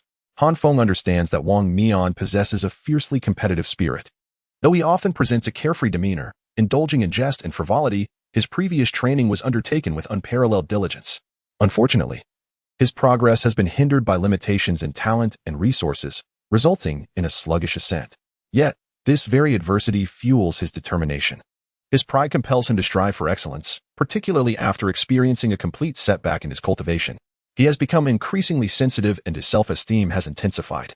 Even in martial practice, he refuses to allow himself to fall short of others. It is precisely this overwhelming pride that drives him to retaliate without hesitation against the humiliations inflicted by the disciples of the Blood Cloud Palace. Feng, aware of Wang Mian's nature, intentionally refrained from killing those 2 disciples, leaving the task for Wang Mian to undertake. Why did you not inform me of your intention to participate in the 100 Talents competition? You even concealed your identity, fearing that I might recognize you, Feng inquired. Wang Mian offered a wry smile and replied, given your prowess, you are destined to contend for a position in the top 10, if not the first place. If I were to disclose my intentions, you would undoubtedly caution me about the dangers inherent in this endeavor, urging me to refrain from participating. Even if I insisted on coming, you would remain vigilant in protecting me. By staying behind, I would merely be a hindrance to you, rendering my efforts at self-improvement futile. Thus, it seemed more prudent to remain silent. Chapter 119. A reunion with the sea spirit, and the mermaid. Feng smiled and said, now that I have arrived and found you, it is only natural that I cannot allow you to wander alone any longer. This place permits team formations. And since I am here by myself, let us join forces and venture forth together. It will provide us with greater safety. My ambitions are modest. I merely seek to place in the top 10 and ultimately secure a foundational elixir. By teaming up with me, we can confront our adversaries together. And you too may achieve a top 10 position, allowing us to share the rewards. And what of Jiang Suru? Hasn't she come as well? I have yet to locate her, but there is no cause for concern. Her strength is considerable. As long as she remains cautious, we shall inevitably cross paths. Our team requires no others. Just the 2 of us will suffice. Should we encounter Xiao Suru, we can include her then. If we were to form a team with other disciples beforehand, it would complicate matters when we eventually find her, making it difficult to dismiss others. Thus, it is best to exclude them entirely. With our combined strength, we will undoubtedly dominate this battlefield and carve out our own destiny. Wang Mian recognized that after encountering Feng, his initial intention of exploring alone was surely dashed, yet companionship was a welcome alternative. He picked up the mechanism box and inquired how to operate it. Once he mastered its usage, he secured it onto his back, affixing the threads to the back of his head. With a mere thought, he ascended into the air. How exhilarating it is to fly independently for the first time. Wang Mian exclaimed with delight. You should adapt and practice your flying technique. The vastness of the sky offers greater maneuverability. Feng has also taken to the skies. The 2 are scouring this island for both enemies and delectable treats. Feng has no intention of seeking out adversaries merely to accumulate victories, as it holds no significance for him. However, Wang Mian wishes to seize this opportunity to vanquish more foes and hone his skills. Naturally, Han Feng is indifferent and accompanies him. With his prowess, he can handle any adversary, provided they are not of the caliber akin to the 5 sons of men. Even if they were to encounter such formidable opponents, the outcome remains unpredictable. As they thoroughly explored the island, they managed to acquire only 3 spiritual artifacts and confronted 5 enemies. Among these foes, 2 were paired while 1 was solitary. Han Feng, feeling rather apathetic, delegated the task of confrontation entirely to Wang Mian. He positioned himself as support, allowing Wang Mian to take the lead in order to refine his abilities. Should Wang Mian find himself in an insurmountable situation, Han Feng would intervene to ensure his continued training without the risk of elimination. Of course, upon defeating their opponents, they would compel them to shatter their tokens for elimination, sparing their lives and avoiding any permanent harm. They would merely seize the contents of their opponent's storage bags. Occasionally, if time did not permit a swift theft, they would let the adversaries go, as there was no lingering animosity. As time progressed, the number of participants within the grand formation steadily diminished at a uniform pace. Meanwhile, the spectators outside, witnessing Han Feng and Wang Mian's acts of plunder, dubbed them the robbers of the poor to aid the rich. After all, Han Feng, being a prodigy of the Yin-Yang sect, is undoubtedly affluent and frequently resorts to thievery, which is quite shameless. He exhibits little dignity befitting a powerful individual. After thoroughly scouring the island, the 2 of them soared northward. Their journey was predominantly characterized by a relentless advance, and as the initial numbers dwindled sharply, those who remained were astute. They either concealed themselves beneath the water's surface or hid upon the island, making it quite challenging to locate anyone in this vast, boundless sea. Soon, Han Feng and Wang Mian arrived at the second island, conducting a thorough inspection. They sought treasures, competitors, and also the elusive Jiang Suru. Suddenly, they heard cries for help in the distance. Help! Help! The calls echoed, varying in tone, reminiscent of 2 young girls in distress. Han Feng exchanged a glance with Wang Mian and swiftly moved towards the source of the cries. The pervasive mist was indeed bothersome, limiting their visibility to merely 1 mile, beyond which nothing was discernible. Before long, they spotted 2 young girls fleeing towards them. One girl, approximately 10 years old, sported blue hair and donned a blue dress, while the other appeared to be around 16 or 17, with golden hair and dressed in a rainbow-hued gown, exuding a petite and endearing charm. As they ran, they emitted melodious laughter, seemingly filled with joy. The girl with blue hair was familiar to Han Feng. Come this way, Han Feng shouted, rushing towards the little sea spirit. At that moment, from the depths of the mist, several waves of spiritual energy suddenly surged towards Anan. Without hesitation, Han Feng utilized his utmost speed, darting behind and in to shield her from the impending attack. The arrival of Han Feng brought a wave of joy. "I knew you would come to rescue me," exclaimed Anan, dancing with delight. At that moment, amidst the mist, 4 enchanting women appeared. Among them, the leader was none other than Huanqi, the illustrious prodigy from the renowned Miaoyan Valley of the Min Kingdom, whom Han Feng had encountered before. With a pipa elegantly in hand, Huanqi approached gracefully. "Oh dear, the villains are coming. They're going to bully Anan." Anan giggled as she clung to Han Feng's leg, her innocent face tilted upwards in search of protection. Han Feng was perplexed, surrounded by the vast ocean. How could Anan, a sea spirit, allow herself to be intimidated by a mere cheer-refining disciple? "Anan, how did you end up here?" he inquired as he lifted her up. Upon hearing this, Anan's cheerful visage transformed into one of mock sorrow, her eyes glistening as she whimpered, "Yesterday, my mermaid sister emerged from her seclusion, and we set out to play together. After arriving here, we discovered an abundance of beautiful pearls on the island and in the sea, along with various peculiar treasures belonging to the human race. We were overjoyed, collecting and picking up these wonders, and even witnessed some humans fighting. We chose not to intervene and continued gathering treasures. However, while we were at it, we stumbled upon a stunning pearl, and then these 4 villains began to chase us. We fled in haste." Beside them, Huanqi, wearing a look of exasperation, remarked, "Is it truly considered collecting if you snatched it from my hands?" And then, pouting in displeasure, shyly turned her head away. Han Feng began to piece together the unfolding situation. Before the commencement of this grand competition, the organizers scattered numerous treasures across the battlefield, undoubtedly including objects resembling luminous beads. Little Anan, captivated by the shimmering allure of these beads, decided to venture forth alongside her golden-haired mermaid sister to collect them. Upon noticing that Huanqi possessed a particularly exquisite bead, Anan attempted to seize it, inciting a furious pursuit. As fate would have it, she soon encountered a confrontation. "Is this bead of considerable value?" Han Feng inquired of Huanqi. Chapter 120. Huanqi trapped in a web of logic. Huanqi scoffed, replying, Ignoramus, even if I explain it to you, you wouldn't comprehend. Though this bead is a lower-tier spiritual treasure, it was contributed by our Miaoying Valley. Our valley specializes in sonic attacks harnessed through mental prowess. This bead enhances one's spiritual awareness and safeguards the sea of consciousness, rendering it rather rare.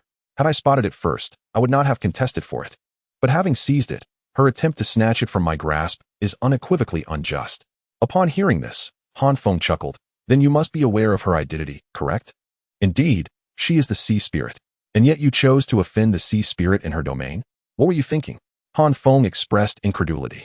For a mere song from the sea spirit could summon countless formidable beasts, easily obliterating the entire cultivation realm of the Min Kingdom. How could Huanxi dare to provoke such a powerful entity? Was she not concerned for her safety? Huanxi retorted disdainfully, I have no intention of harming her. I merely wish to reclaim what is rightfully mine. This matter is none of your concern, you disciple of the Yin-Yang sect. I am aware of your acquaintance with Hailing. I was present during the judgment of the Yi family and know that you rescued her. Do not meddle in affairs that do not involve you. Swiftly demand that she return the orb to me. Let us consider this matter settled, or else. Or else what? Will you bully Hailing upon the sea? Feng retorted. You. Huanxi was left speechless, huffing in frustration but unable to articulate her thoughts. If Anin merely submerged herself in the water, she would certainly be at a disadvantage. Feng chuckled softly, gently patting Anin on the head and saying, Anin, it is improper to take what belongs to others. You are still a child, such actions are not permissible. Now, where is that orb? Upon hearing this, Anin pouted unhappily and produced the orb. It was gray and devoid of luster. This orb is quite unsightly, not appealing at all. Anin, shall we trade? I will exchange this orb for the beautiful one I received when I purchased the mechanism box, Feng suggested, revealing the colorful orb that radiated a dazzling brilliance as he infused it with spiritual energy. Anan's eyes widened in amazement. Wow, how beautiful. Anin loves it. I am willing to trade. With joy, Anin leaped up, taking the colorful orb from Feng's hands and placing the gray orb into his palm. For Anin, exchanging an unattractive gray orb for a resplendent, vibrant one was a remarkable gain. Similarly, for Feng, trading a low-grade spiritual tool worth 5 spirit stones for a low-grade spiritual treasure capable of protecting one's consciousness was also a considerable benefit. A win-win situation. Beside them, Huanxi observed Feng retrieving the bead for her, and her expression softened slightly. With a haughty demeanor, she declared, at least you possess some sense and understandings, knowing whom to offend and whom to spare. Hand over the bead, and I shall grant you your lives. Now depart. Feng, taken aback, replied, why should I surrender the bead to you? Huanxi, slightly bewildered, retorted, did you not retrieve that bead for me? Why should I owe you anything? Do I even know you? You. But that bead was snatched from me by Hailing. Then go seek Hailing. Why come to me? Feng countered. But the bead is currently in your possession, is it not? She pressed. I obtained it by trading treasures with Hailing. It has nothing to do with you. A sudden silence enveloped the scene as Huanxi grappled with this convoluted logic, akin to exchanging soup noodles for fried noodles. After a moment of contemplation, she turned to Anin and demanded, and what about you? Return my bead. The bead is not with me. What do you expect me to give you? Anin responded. Her charming face lifted defiantly, hands on her hips, exuding cuteness. But you were the one who took it. Yet it is not in my possession at present. I cannot decide its fate, she replied. Upon hearing this, Huanxi cast another glance at Feng. Whoever took your bead, go confront them. Nearby, Wang Mian and the little mermaid struggled to suppress their laughter, their shoulders shaking uncontrollably. Meanwhile, outside the scene, as Feng and Huanxi were already the focus of everyone's attention, their encounter merged into one, creating a grand projection of their confrontation. This is the projection of a gathering of the strong, showcasing formidable figures. Upon witnessing the confrontation between Feng and Huanxi, the spectators outside became invigorated, eagerly anticipating a clash that would reveal whether Huanxi would triumph or Feng would falter. What? You believe Feng will prevail? Such a notion is unfathomable. After all, Huanxi is one of the 5 sons of Min. Upon hearing the exchange between Feng and Huanxi, the crowd erupted into laughter, mockingly urging Feng to abandon his nonsensical logic. The unfortunate goddess Huanxi found herself ensnared in their banter. The match has commenced. The newly ascendant prodigy Feng of the Yin-Yang sect faces off against Huanxi of the renowned Miaoying Valley, one of the 5 sons of Min. Who will emerge victorious? The betting has begun. The odds stand at 5-1, urging everyone to place their wagers promptly. A few eager individuals have set up a betting board, rallying a crowd to make their bets. This marks the first significant encounter of the day, featuring individuals of considerable renown. Although Han Feng's reputation may not eclipse that of the five sons of Min, his previous performances have garnered him a modicum of fame, as it is said that only those with substantial skill can survive the trials of Foundation establishment. As the crowd witnessed the betting commence, they eagerly placed their wagers, with the majority favoring Huan Shi's victory. Few dared to bet on Han Feng, driven by a sense of reckless hope. Consequently, Han Feng's odds continued to rise. Meanwhile, members of the Jiang family sent representatives to observe the spectacle, including relatives of Jiang Su-ro. Upon seeing the unfolding events, they sighed. After all, Han Feng is one of their own, and thus they felt compelled to place a modest wager in support, acknowledging that a loss would bear little consequence. If Han Feng were to be eliminated, Jiang Su-ro on the battlefield would find herself quite alone. It was evident that Huan Shi was infuriated. Although she could not quite grasp the underlying logic, it was clear that she felt wronged. With her beautiful eyes ablaze with fury, Huan Shi pointed accusingly at Han Feng, exclaiming, "You dare to toy with me? If I cannot contend with hailing, how can I not handle you? I shall eliminate you today, and you can watch the competition from outside." Han Feng smiled slightly, placing the orb on his forehead. He understood that this object was meant to safeguard his consciousness, located at the center of his brow. As the orb settled, it seamlessly merged into his forehead, entering his consciousness. Turning to Anan, he instructed, "Anan, take the little mermaid and hide to the side. Once I deal with this villain, I shall join you for some fun. Wang Mian, come with me." "No. Anan is quite formidable too. Anan can fight, so do not underestimate her," Anan declared, shaking her small fists. Although she was not a contestant, Han Feng was uncertain whether enlisting her assistance would constitute a violation of the rules. Chapter 121, The Great One of the Transformation Realm? Nevertheless, Han Feng chose not to dissuade Anan. After all, considering Anan as a participant, their side, including the Little Mermaid, would only total 4 individuals, which did not exceed the limit. If she was not counted as a contestant, then Hailing's actions had nothing to do with Han Feng. He would still be facing 2 opponents alone. At that moment, Huan Shi, accompanied by her 3 female disciples, charged towards Han Feng. Anan immediately exclaimed with excitement, "Sister Duo, let us each take one and see who can defeat their opponent first." Upon finishing her words, she eagerly waved her little fist at the female disciple on the far left. The golden-haired mermaid responded sweetly in return. Han Feng, filled with curiosity, noted that Anan appeared to be merely 10 years old, while the mermaid seemed to be around 16 or 17, not much younger than him. With a rather ample bosom, how could she be considered a younger sister? Furthermore, aren't mermaids supposed to have fishtails? Why did this young girl possess 2 legs? And her ears resemble those of an ordinary human? Han Feng had no time for further contemplation, as Huan Shi had already charged towards him. He swiftly drew his sword to confront her. After all, she was one of the renowned 5 sons of the Min Kingdom, her combat prowess far exceeding that of an ordinary 9th-layer Qi practitioner, and she excelled in mental attacks. Sending Wang Mian to engage her could easily result in his swift demise. Observing the scene, Wang Mian turned and rushed towards the second opponent. This spectacle stirred a considerable uproar in the outside world. As Han Feng and Huan Shi clashed, the bookmakers hastily ceased their betting, their full attention fixated on the projection, eagerly anticipating the outcome. Meanwhile, many were engaged in discussions regarding the impact of the sea spirit's participation and its implications for the rules. On this battlefield, Miaoying Valley found itself at a disadvantage, and the one most concerned with this matter was undoubtedly the leader of Miaoying Valley, Jingxia. Frowning, she remarked that the sea spirit and the mermaid had indeed targeted their disciples, suggesting that Han Feng was seeking external aid, which constituted a violation of the rules.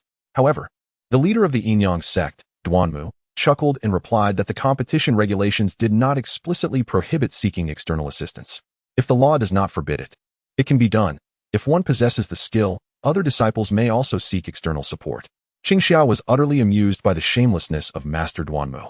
What was he even suggesting? If Han Feng were to summon a multitude of sea demons to the battlefield, what chance would the disciples in the Qi refinement stage have? They would be swept away in an instant. After all, that would be the result of his own prowess. If one possesses the ability, they too can summon sea demons to assist in the fight. Enraged, Qingxia gritted her teeth and pointed at Master Duanmu, exclaiming, "You old rogue. You claim that seeking external aid is not against the rules, is that so? Then let all the formidable members of Miaoying Valley come forth to aid our Huan Shi in battle. After all, we are not participating disciples. We can serve as external reinforcements." Our Yin-Yang sect is not to be trifled with either. As the two engaged in their verbal sparring, the leaders of Xiantian's Sword Sect and Blood Cloud Palace stifled their amusement. The royal prince, Jin Wang, rubbed his temples in exasperation and said, all right.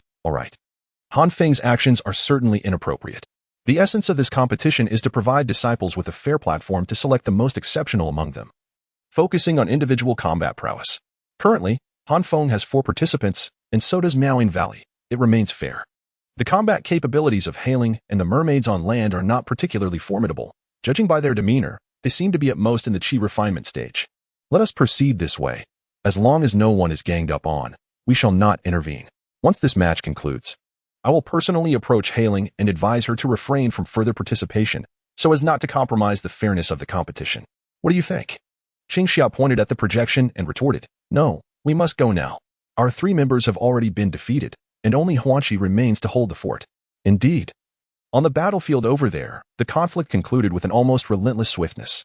The first to vanquish an opponent was none other than the shy and charming little mermaid, Duo. She opened her delicate mouth and emitted a single musical note, causing the female disciple before her to roll her eyes and collapse, unconscious. Remarkably, Duo remained seated upon a large rock, utterly unperturbed. Next was Wang Mian, who, devoid of any noticeable aura or pressure, misled his adversary into perceiving him as a weakling. In their complacency, they fell victim to a sudden punch to the chest, resulting in severe injury and immediate unconsciousness. The third was an N, whose hair transformed into flowing strands of water, binding her opponent securely at her side. Meanwhile, Feng and Huanqi had only just exchanged a single move when they noticed that the surrounding skirmishes had already concluded. The two were left in a state of astonishment, momentarily pausing to gaze around in disbelief. Feng held a clearer understanding of An's capabilities. Her combat prowess on land was rather feeble, with little defense, allowing her only to contend with those at the 9th level of chi refinement. Given that the female disciple appeared to be at the same level, it was not surprising that An was able to ensnare her unawares. Wang Mian, however, was formidable in close quarters, and it was entirely plausible that he could swiftly subdue an opponent with a surprise attack. Had the adversary anticipated his approach and maintained their distance, the outcome could have been uncertain. As for the little mermaid, with her seemingly innocuous demeanor, merely opening her mouth to produce a note that rendered a 9th-level chi refinement disciple unconscious was indeed astonishing. At that moment, 5 figures appeared in the sky, revealing themselves to be the 5 Grand Masters from before. "All right, everyone, cease your actions," they announced. King Jing let out a light admonition, and subsequently, the 5 individuals descended to the ground, collectively bowing to the sea spirit in reverence. An, with a playful smile, pointed at Master Duanmu and exclaimed, "I remember you. Over 500 years ago, I encountered you at sea when you were being pursued by a sea demon. It was I who saved you." Feng gazed at An in astonishment, pondering her age. "Indeed, I owe my life to the grace of the sea spirit, otherwise I would have perished. I have yet to repay your immense kindness," he acknowledged. "Oh, it matters not. An has friends scattered across the 9 realms, and she has aided many," she replied. "What brings you here to seek us?" An inquired, swinging her little feet. "May I ask, esteemed sea spirit, how many layers of power have you unlocked now?" "Not a single layer," An giggled. "That is splendid. It means you are at the chi refinement stage. Pray tell, what cultivation level does this mermaid lady possess?" The master turned to inquire. Duo shyly smiled and replied, "I recently broke through during my closed-door training and have just reached the transformation realm." Upon hearing this, everyone's expression shifted. The transformation realm could easily obliterate all present with a mere swipe. With such formidable power, why come here to bully a junior disciple? Is it amusing? Huanqi asked, wide-eyed. "Higi, it is indeed fun," Duo replied with a sweet smile. Chapter 122. A true fair duel. The crowd found themselves utterly bewildered by the unfolding events. It is evident that An and Duo possess a childlike disposition, reveling in their playful escapades with unrestrained joy. Feng was utterly astonished. He had never anticipated that this seemingly harmless little mermaid, who fought alongside him, would be an eminent figure of the transformation realm. Meanwhile, the sect leader and his revered master, Cu, were merely at the nascent soul stage. Could it be that I am acquainted with such a formidable entity? Prince Jing also stepped forward, wearing a cordial smile as he addressed, "Esteemed Lord Hailing, venerable mermaid. I recall that our terrestrial human race and your aquatic demon clan have always coexisted peacefully, refraining from interference in each other's affairs. Why then, do you now involve yourselves in our human matters?"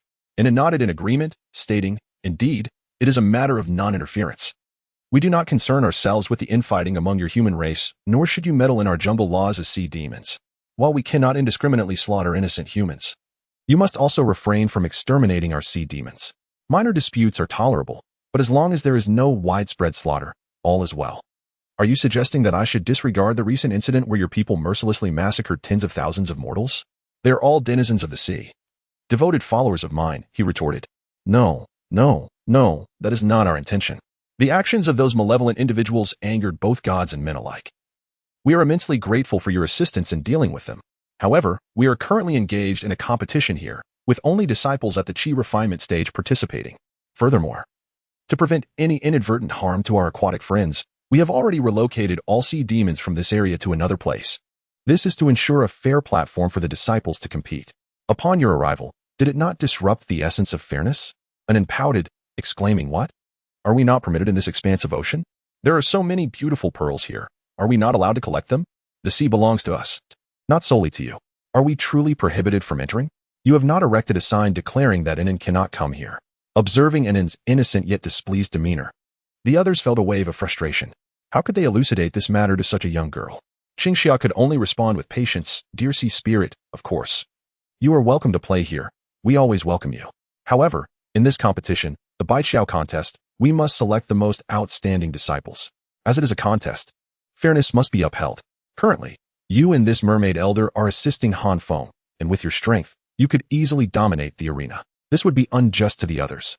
Even if Han Feng were to win, it would not be a victory earned through his own merit.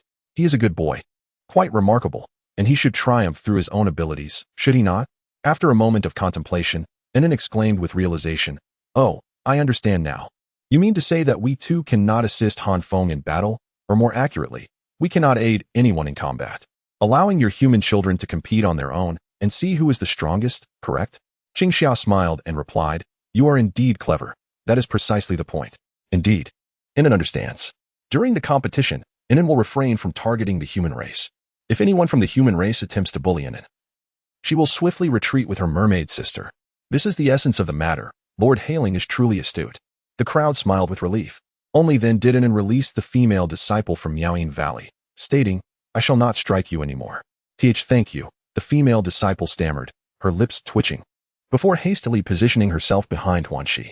Meanwhile, Duo emitted a note, reviving the fainted disciple. As for the disciple severely injured by Wang Mian, her situation was deemed permissible since the injury was inflicted by him. Qingxia then exhaled, saying, all right, you may now engage in a fair duel. We shall take our leave. Farewell. Anin sweetly waved goodbye. Once the several sect leaders departed, only those participating in the competition remained. Anin and Duo perched on a large stone, swinging their feet in eager anticipation of the impending conflict. Wang Mian, there are 3 opponents before us. We must first neutralize the 2 weaker ones before facing Huanxi. Han Feng quickly communicated to Wang Mian. He observed that Huanxi had once again grasped her pipa, her expression now fierce and resolute. Clearly, the advantage lay with her. They were 3 against 2, and had discerned Wang Mian's strengths. As long as they avoided a sneak attack, victory was assured. You too, engage that individual. The rest of Han Feng will be managed by me. Upon concluding her words, Huanxi immediately lunged towards Han Feng, her fingers deftly plucking the strings of her zither, unleashing a wave of sound that abruptly radiated outward. This sound wave surged towards the minds of both Han Feng and Wang Mian, causing a sharp pain to pierce their consciousness, rendering their eardrums as if they had lost all sense of hearing. This phenomenon represented a dual assault on both the corporeal form and the spirit. While the individual combat prowess of the Miaoyin Valley may not be particularly formidable, this method of dual attack enabled it to secure its position among the 5 great powers. Moreover, when a multitude joined forces in assault, the potency of the sound waves intensified significantly. Despite the excruciating pain, Han Feng gritted his teeth and unfurled his wings, abandoning Huanxi as he rushed towards another female disciple. His speed was astonishing. Before she could react, he had inexplicably appeared before her, striking with his sword, shattering her protective spiritual artifact, and causing her to spit blood as she fell to the ground. Withdraw with your companion. Do not force my hand. Han Feng uttered coldly before turning his attention back to Huanxi. The injured female disciple, acutely aware of her inferiority to Han Feng, refrained from re-engaging. Instead, she grasped her companion and retreated beneath a large tree, discreetly consuming a restorative elixir. Han Feng aimed to eliminate Huanxi's ally first, leaving Wang Mian as a mere training target.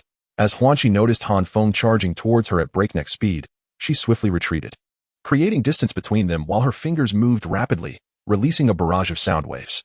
These waves seemed to take on a tangible form, attacking Han Feng in the shape of three diamond-like spiritual energies. Han Feng skillfully unleashed three feather-like blades of wind, shattering the sound waves that approached him. With a sudden surge of speed, he raised his sword and brought it down heavily towards Huanqi. This time, he employed the technique asking the clear wind, harnessing the surrounding winds to amplify his velocity dramatically. Huanqi was taken aback by Han Feng's astonishing swiftness as he appeared before her in the blink of an eye. In a desperate attempt to defend herself, she hastily lifted the pipa in her hands. With a resounding crack, the pipa shattered into countless fragments, scattering across the ground. Huanqi's expression turned to one of shock. How could her high-grade spiritual weapon not withstand Han Feng's strike? Chapter 123, a great favor owed. Seeing that his opponent was now unarmed, Han Feng seized the opportunity to press his advantage, advancing with a swift slash aimed directly at Huanqi's face. Unfazed, Huanqi suddenly produced a jade flute, wielding it as a melee weapon. With a vigorous swing, she clashed it against Han Feng's sword. A sharp sound echoed as the flute emitted a wave of sound that sent Han Feng staggering back. The overwhelming force also sent Huanqi crashing to the ground. While Han Feng merely took a few steps back, Huanqi found herself utterly unable to counter the blow, revealing the stark disparity in their cultivation levels. "How can you be this strong?" Huanqi exclaimed, her eyes widening in disbelief. She had faced the 5 sons of men before, battling figures such as Fan Jian and Feng Yuanxin. Although she had experienced both victories and defeats, she had never encountered such an absurd level of prowess. It felt as though she were fighting against a foundational stage cultivator rather than someone at the chi refinement stage. Without uttering a word, Han Feng charged towards Huanqi once more. Huanqi rose abruptly, intending to retreat, when Han Feng conjured a tornado that struck down upon her, sending her crashing to the ground once more. As she fell, Han Feng advanced with lethal intent. In this perilous moment, Huanqi swiftly retrieved a bead from her storage pouch and crushed it in her grasp. The bead erupted into a vast cloud of smoke, obscuring her presence. However, Han Feng, undeterred, swung his sword towards her last known location. With a resounding crash, the blade cleaved the earth, creating a deep chasm, yet Huanqi was nowhere to be seen. The dense smoke continued to swirl, and suddenly, a melodious sound of a flute resonated through the air. The notes were enchanting, soothing Han Feng in a way that rendered him oblivious to pain, instead enveloping him in profound comfort, akin to the languid afternoons of infancy, where a mother would hum lullabies, tenderly caressing his back, inducing a state of drowsiness. He nearly succumbed to sleep. Abruptly, Han Feng jolted awake, biting his tongue fiercely to dispel the fog of drowsiness. The sharp pain restored his clarity of mind. Shaking his head, he realized the sound and the mist were suspect. He immediately unleashed 2 slashes of sword energy towards the source of the melody, only to find emptiness. "It is futile, dear Han Feng. Surrender to your sister's gentle embrace." Huanqi's sultry voice echoed, attempting to lure him back into oblivion. The mist infiltrated Han Feng's nostrils and skin, wrapping him in an intoxicating comfort that tempted him to relinquish all resistance. Han Feng was acutely aware that he could no longer linger in the mist. With a sudden surge, he soared into the sky, effortlessly escaping its confines. A sense of perplexity washed over him. What purpose did this mist serve if it could not ensnare an adversary? In a grand formation, being unable to escape might be acceptable, but a weapon that allowed one to slip away so easily seemed utterly futile. Perhaps its sole function was to obscure the target's visibility. Yet Han Feng always had a solution. With a sweeping gesture, he conjured a ferocious gust of wind that dispersed the mist as if it were mere clouds. To his surprise, he spotted Huanqi squatting on the ground, her left hand playing a flute while her right grasped a formation flag, clearly engrossed in her task. "What are you doing?" Han Feng inquired. Huanqi's expression turned slightly awkward as she stammered, "In nothing. Are you trying to set up a formation to trap me?" "No." She tucked the formation flag into her storage pouch and prepared to play the flute once more. Suddenly, a white shadow erupted from the ground, snatching the jade flute from her grasp, and in the blink of an eye, it was before Han Feng. The little fox, clutching the flute, proudly proclaimed, "Here, this is for you." Nearby, an Un and Duo clapped joyously, exclaiming, "Wonderful, wonderful." The little fox had been trailing behind Han Feng when the mist descended. It had not only affected Han Feng but also the little fox, causing it to tumble to the ground, drowsy and disoriented. At that moment, Han Feng was too distracted to notice the little creature. After ascending and dispersing the mist, the little fox awoke just in time to seize the jade flute. "You are truly remarkable. This is just right to present to the little fox. You go play with it and while I deal with this adversary." Han Feng tossed the little fox to an Un, who caught it effortlessly and smiled, stroking the little creature's head. "Little fox, how adorable. So clever and charming." Meanwhile, Huanqi gritted her teeth in anger, pointing at Han Feng and exclaiming, "Are you a bandit? Return my treasure to me." That is a superior spiritual treasure. My prized possession. Give it back. Han Feng, curious, replied, I didn't steal it. Why are you asking me for it? It was taken by your spirit pet. Then you should go ask it. She retorted. But my jade flute is in your possession. That was given to me by the little fox. What connection do you have with it? Huanqi felt an uncanny familiarity with this scene. Meanwhile, the audience outside had already burst into laughter, exclaiming how shameless Han Feng was, as if one instance of such behavior was forgivable, yet he dared to repeat it. At that moment, Wang Mian had also defeated his opponent, injuring the female disciple and forcing her out of the arena, while he sat aside, rubbing his painfully throbbing head. The sound waves truly were a headache. Against such an opponent with no personal vendetta, that generally aimed only to defeat, never taking lives indiscriminately.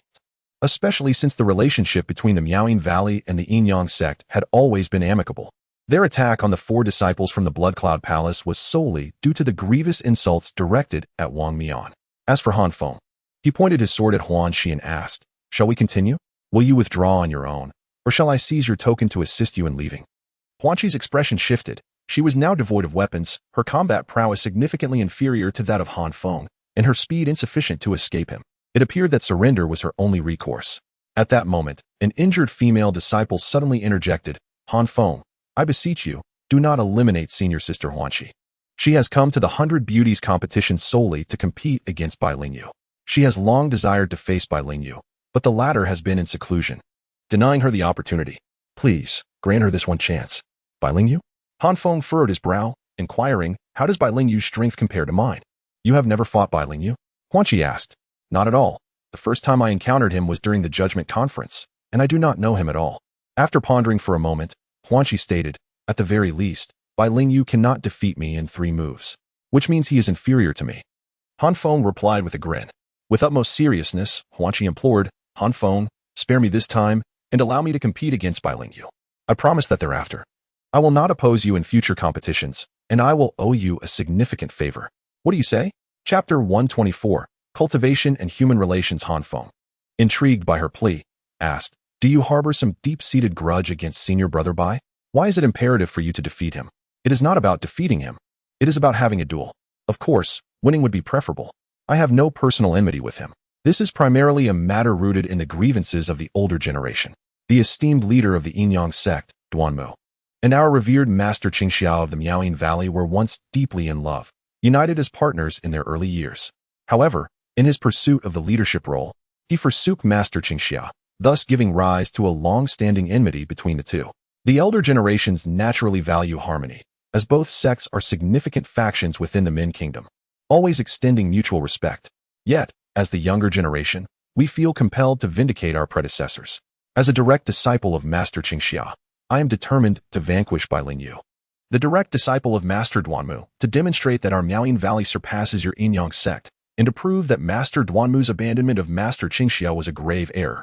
Outside the arena, Duanmu and Qingxia felt an overwhelming sense of embarrassment as they watched the unfolding events. What was once a matter known only to a select few has now become public knowledge, thanks to Huanqi's remarks.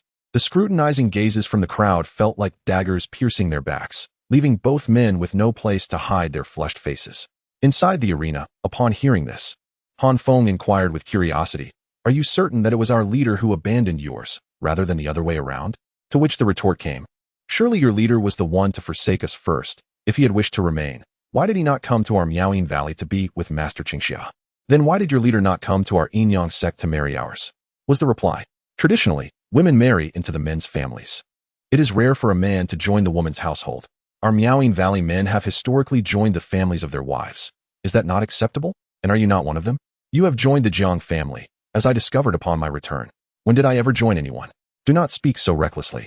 It is true that the Jiang family is my partner's maternal family, and it is also correct that I am an orphan. However, that does not imply that I must become a son-in-law. My sect has arranged a marriage, formally binding us as partners. She weds me, not the other way around. The Jiang family belongs to them, and I belong to myself. Although we are relatives by marriage, I am not a son-in-law, understood? Huanqi, feeling a bit awkward, said, I see, then it appears I have misunderstood. You have indeed misjudged the situation, and I am fortunate to clarify it today. Otherwise, who knows what rumors might have circulated about me.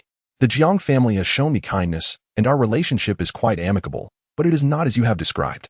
Even if Han Feng were to lay low, he would still have his pride. If the reputation of being a son-in-law were to spread, would he still be able to hold his head high? Huanqi continued, "All right, let us not dwell on that. Just tell me, can you let me go this time? I wish to have the chance to contend with Bai Ling Yu. I owe you a significant favor." Wang Mian approached Han Feng and whispered, "Fengzi, agree to her request. After all, there is no animosity between us, and our families maintain a good relationship. There is no need to eliminate her so early. A low ranking would not reflect well on Miaoying Valley. Eliminating her brings us no advantage. Letting her go could earn you a favor. Strengthening your ties with Miaoying Valley, a win-win situation. Cultivating immortality is not merely about conflict. It is about understanding human relationships and social dynamics." Han Feng understood this principle as well. One should extend mercy when possible. There is no significant enmity at play, and it is unnecessary to offend everyone and close off one's own path. In the realm of cultivation, one inevitably interacts with various individuals. Where there are people, there exists a world of relationships and social intricacies. Very well, let us leave it at that. However, should we find ourselves in the final circle, contending for the top positions, I shall not hold back. Thank you, but if it truly comes to that, and it is just you and me remaining on the field, I will concede defeat without hesitation." With that, Huanqi extended her delicate hand and inquired, "Shall I have it?" "Have what?" "My jade flute," she replied. "It is my most treasured possession. Without it, how can I compete against Bai Ling Yu?" Huanqi glared at him. Han Feng was equally astonished. "Whoever stole it from you, go seek them out. What do you want with me?" Huanqi's mind buzzed, feeling as though this insufferable man before her might very well drive her to madness. If Jiang Suru were present, she would certainly empathize. This man had an exceptional talent for inciting frustration. She knew that insisting would be futile. "Tell me, what must I do to reclaim my jade flute? It was a precious gift from my master, imbued with profound significance beyond mere material value. Your master must have gifted you something as well. Wouldn't you be willing to part with it?" Han Feng replied nonchalantly, "I would, indeed. The token my master bestowed upon me as a greeting has already been given to my partner. Fine things are always reserved for her first. This jade flute serves no purpose for me. I intend to present it to my partner. If you can offer an item of equal value, suitable for a lady, then I shall consider a trade." Huanqi cast a deep glance at Han Feng and sighed. "It is evident that you truly cherish the lady named Jiang Suru. As a woman myself, I find myself envious of her, for she has a devoted suitor like you who always prioritizes her needs. Very well. I shall present you with a precious spiritual treasure." She produced a golden hairpin, exquisite in craftsmanship, capable of both offense and defense. When worn atop the head, it serves as protective gear, safeguarding the entire being and one's consciousness. When held in hand, it can be magnified and wielded as a sword or a thrusting weapon against foes. Huanqi removed the hairpin, resembling a jade sculpture, from her own head and extended it towards Han Feng. "It is indeed beautiful," he remarked as he returned the jade flute to Huanqi and accepted the hairpin. Not only was this hairpin functionally significant, but its overall design was also captivating, delicate and intricate, adorned with the carving of a soaring phoenix. "Thank you. And until we meet again." Huanqi clasped her hands in gratitude and proceeded towards the trio of female disciples. Having ingested the medicinal pills, the disciples had begun to recover from their injuries. With Huanqi present, they were unlikely to attract any trouble. She led them to another location. Meanwhile, Han Feng and Wang Mian made their way towards an nun, who was playing with Duo and a small fox. Having spent their lives in the ocean, the girls seldom encountered furry creatures from the land, and the sight of the little fox was utterly delightful to them. Particularly, the fox's childlike demeanor mirrored the lively spirit of an and the shy nature of Duo. Though none among them belonged to the human race, the three of them together resembled a group of joyful children immersed in play. Lift me high, and then, upon noticing Han Feng's arrival, hastily entrusted the little fox to Duo and raised her small arms, inviting Han Feng to lift her high. With a hearty laugh, Han Feng scooped in and up, raising her above his head and spinning her around in joyous flight. Little Hai Ling, unable to soar, found delight in the experience of flying. Chapter 125. The crisis of Jiang Suru. After their aerial adventure, they descended upon the beach, where Wang Mian and Duo also arrived. To be candid, Wang Mian felt a twinge of anxiety. The most formidable individual he had previously encountered was merely a Yuanian cultivator. The mighty Huashan were akin to ancestral figures, resembling deities, and were seldom seen. Now, being in the presence of a Huashan expert was genuinely nerve-wracking. As for Hai Ling and An's matter, Han Feng had briefed him. Although it was his first encounter with An, she did not seem entirely unfamiliar. Once they had played enough, An joyfully began to dance on the sandy beach. playfully splashing in the waves with her tiny feet. Curiosity piqued, Han Feng inquired. And then, you mentioned that you saved our sect leader 500 years ago. May I ask how old you are now? Upon hearing this, Anin paused, biting her finger in contemplation. I am not quite sure. Anin has lived for quite a long time. They say that with age comes peculiarity. I must have existed for perhaps 100 or 800 years. Is it over 1,000 years? Han Feng could only respond with a bemused expression. At that moment, Duo approached and sat down on the beach, fiddling with the little fox as she remarked, I have heard our elders say that before Han Xianzun swept across the 9 realms, they were actually 9 distinct worlds, each possessing its own oceans and lands. Later, Han Xianzun, wielding immense divine power, orchestrated the fusion of 9 realms. Although the continents of these realms remained unconnected, the surrounding oceans merged into a singular expanse. It was during this momentous event that the Sea of 9 Realms, infused with the boundless strength of the oceans, gave rise to a spirit of the sea, Anin. By now, Anin should be over 100 million years old. 100 million years. Han Feng and Wang Mian were astounded. Anin was such an ancient being. No wonder she referred to Duo, the mermaid sister of the divine transformation realm, as a little child in comparison. Anin giggled and said, Indeed, you are speaking of that esteemed Xianzun brother. When Anin was born, he came to visit and blessed me by gently stroking my hair. He said that Anin must always be the happiest and most carefree little sea spirit in the world. Have you met Han Xianzun? What does he look like? Han Feng inquired. He is very gentle, kind-hearted, and quite handsome. He treats everyone with warmth and compassion, and he has a special fondness for Anin, saying that I resemble his sister in her youth. Anin leapt beside Han Feng and settled down. Observing her innocent and carefree demeanor, Han Feng mused that Han Xianzun's sister must have been equally adorable in her childhood. By the way, where is that young lady? Isn't she usually by your side? Why don't I see her? Anin suddenly asked. Indeed. She has also arrived on this battlefield. I would like to ask you, Anin, to assist me in locating her. Could you possibly help me find her? Very well. If she is in the sea, I shall be able to find her. Let me give it a try. Anin promptly leaped into the ocean, chanted a few verses, and then resurfaced. There was no sign of her in these waters. She was not present in the sea, and then shook her head. She might be soaring in the sky. Let us continue our search, Han Feng said helplessly. It is all right. Do not fret. We still have our mermaid sister. A water orb formed in Anin's hand, coalescing into the image of Jiang Su Ro, who then addressed Duo, saying, Duo, please assist in locating her.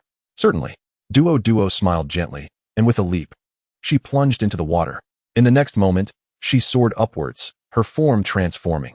Her human ears elongated into wide, flat ears of a sea creature, and from her navel downwards, her slender waist morphed into a beautifully arched fish tail, long and graceful.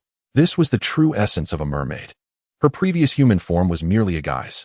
Duo ascended into the air and began to sing, her enchanting voice swiftly resonating throughout the battlefield. Soon, she declared, I have found her.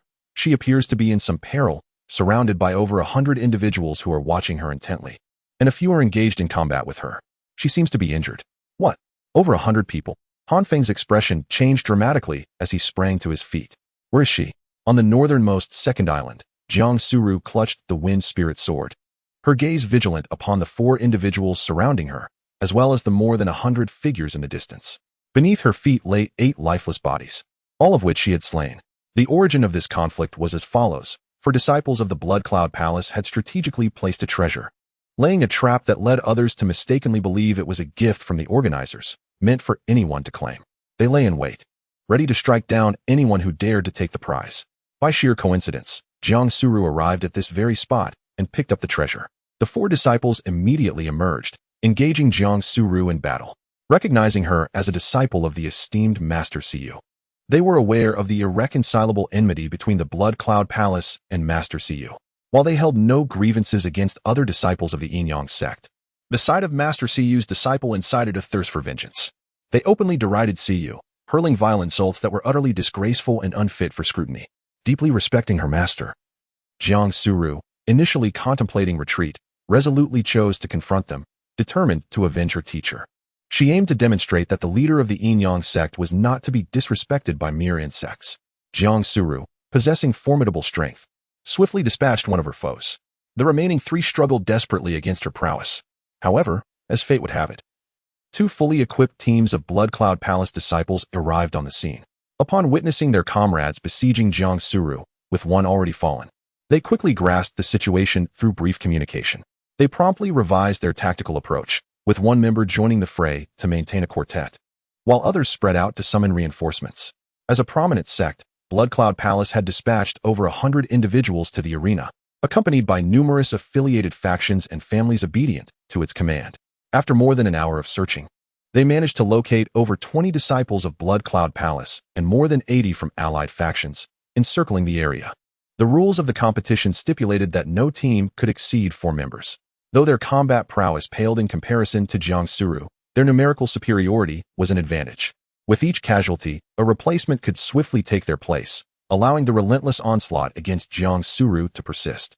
Furthermore, after Jiang Suru eliminated the first disciple of Blood Cloud Palace, an unquenchable vendetta was ignited between the two parties. Chapter 126. Then let us slay them all. Jiang Suru demonstrated her extraordinary prowess, managing to slay 8 adversaries even as they relentlessly executed their will battle strategy. Consistently maintaining a 4-person assault, spectators were left in awe, witnessing the formidable strength of this ethereal beauty, whose capabilities were nothing short of terrifying. This was the essence of the celestial root, the epitome of the elite of a grand sect. In contrast, an ordinary individual, even at the 9th level of chi refinement, would have no hope of survival when faced with such a coordinated 4-person attack. After all, those bold enough to participate in the 100 Beauties competition are typically practitioners at the 8th or 9th layer of chi training. It is quite rare to find individuals at the 6th or 7th layer. Few possess the audacity to confront their demise, for attending this event is akin to courting death. Yet, Jiang Suru, amidst this relentless onslaught, has managed to eliminate 8 opponents and continues to engage in combat, underscoring her formidable prowess. Had this matter been resolved from the outset, it would not have escalated to its current state. However, as the casualties within Blood Cloud Palace continue to mount, they find themselves increasingly ensnared in a predicament. How could they, with so many fatalities, fail to dispatch a disciple of the Yin Yang sect? What reputation would remain for Blood Cloud Palace? And how could they maintain their standing within the realm of cultivation? Their humiliation is palpable. The more lives lost, the greater their animosity towards Jiang Suru, intensifying their desire to eliminate her and restore honor to Blood Cloud Palace.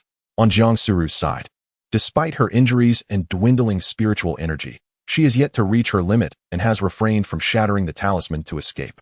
She wishes to hold on a little longer, for perhaps soon, reinforcements from the Yin Yang sect will arrive to assist her. After all, the battle has persisted for quite a while and must have attracted the attention of various other factions. It is conceivable that the Yin Yang sect will soon be informed and rally a substantial force to her aid, even if they cannot rescue her. She hopes to take down a few more adversaries before she can no longer continue. At this moment, the 4 disciples of Blood Cloud Palace, having briefly regrouped, surged towards Jiang Suru once more. One aimed for her brow, another swung towards her neck, a third targeted her dantian, while the last set his sights on her heart. Each strike was lethal, intent on bringing Jiang Suru to her end. Jiang Suru possesses a wood attribute, celestial root, endowed with remarkable vitality, spiritual energy, and recuperative abilities, making her inherently suited for protracted battles. At this moment, as she engages in combat with her adversaries, she proves resilient against attrition.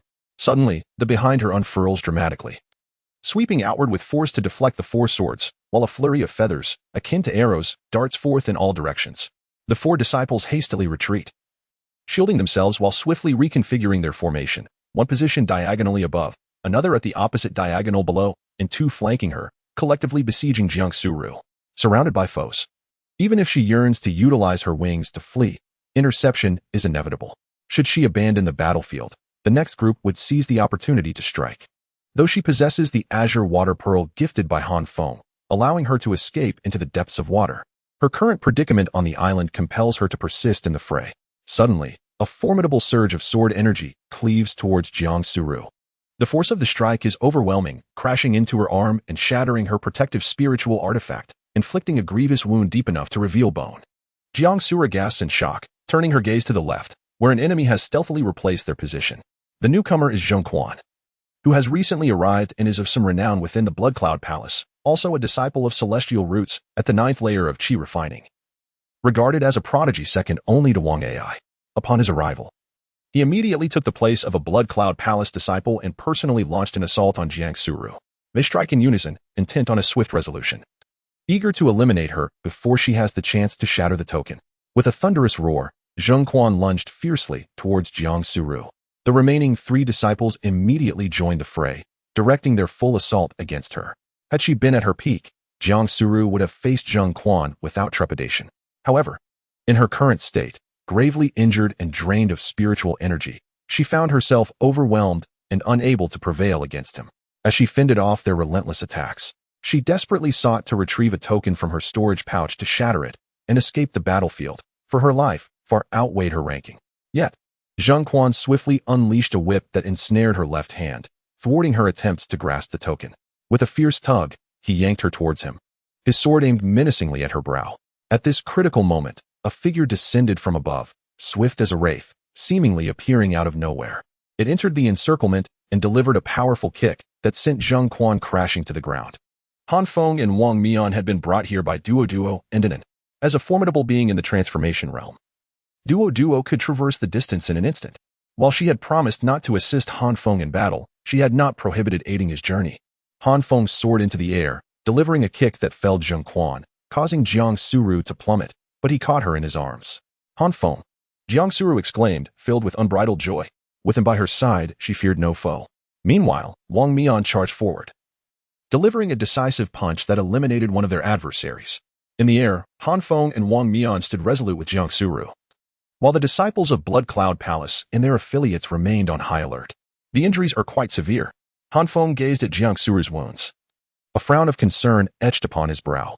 I am fine. I will not perish. Jiang Suru finally found the moment to retrieve a medicinal pill and consume it. Are these individuals affiliated with the Blood Cloud Palace? Han Feng inquired, his brow furrowing deeper. Indeed, they laid a trap to ambush me and insulted our master. Unable to tolerate their affront, I engaged them in combat. They displayed a complete disregard for martial ethics, relentlessly besieging me in a wheel-like fashion. And I managed to slay 8 of them. That is already quite impressive, Han Feng remarked, his gaze turning cold as he surveyed the disciples surrounding them. Are these individuals all intent on your demise? Yes, came her reply. Very well, then let us eliminate them all. At that moment, Zheng Quan also rose from the ground. Eliminate all of us? Ha ha. Zheng Quan erupted into laughter, pointing at Han Feng. Han Feng, I recognize you. The rising prodigy of the Yin-Yang sect. Yes? Yet, you are merely another waste, accompanied by another fool. A mere trio of inept individuals dares to claim they can annihilate us all. Such arrogance is laughable. Who do you think you are? Even your esteemed Bai Lingyu would not utter such words. With over 100 of us encircling you, we could outlast you until your last breath.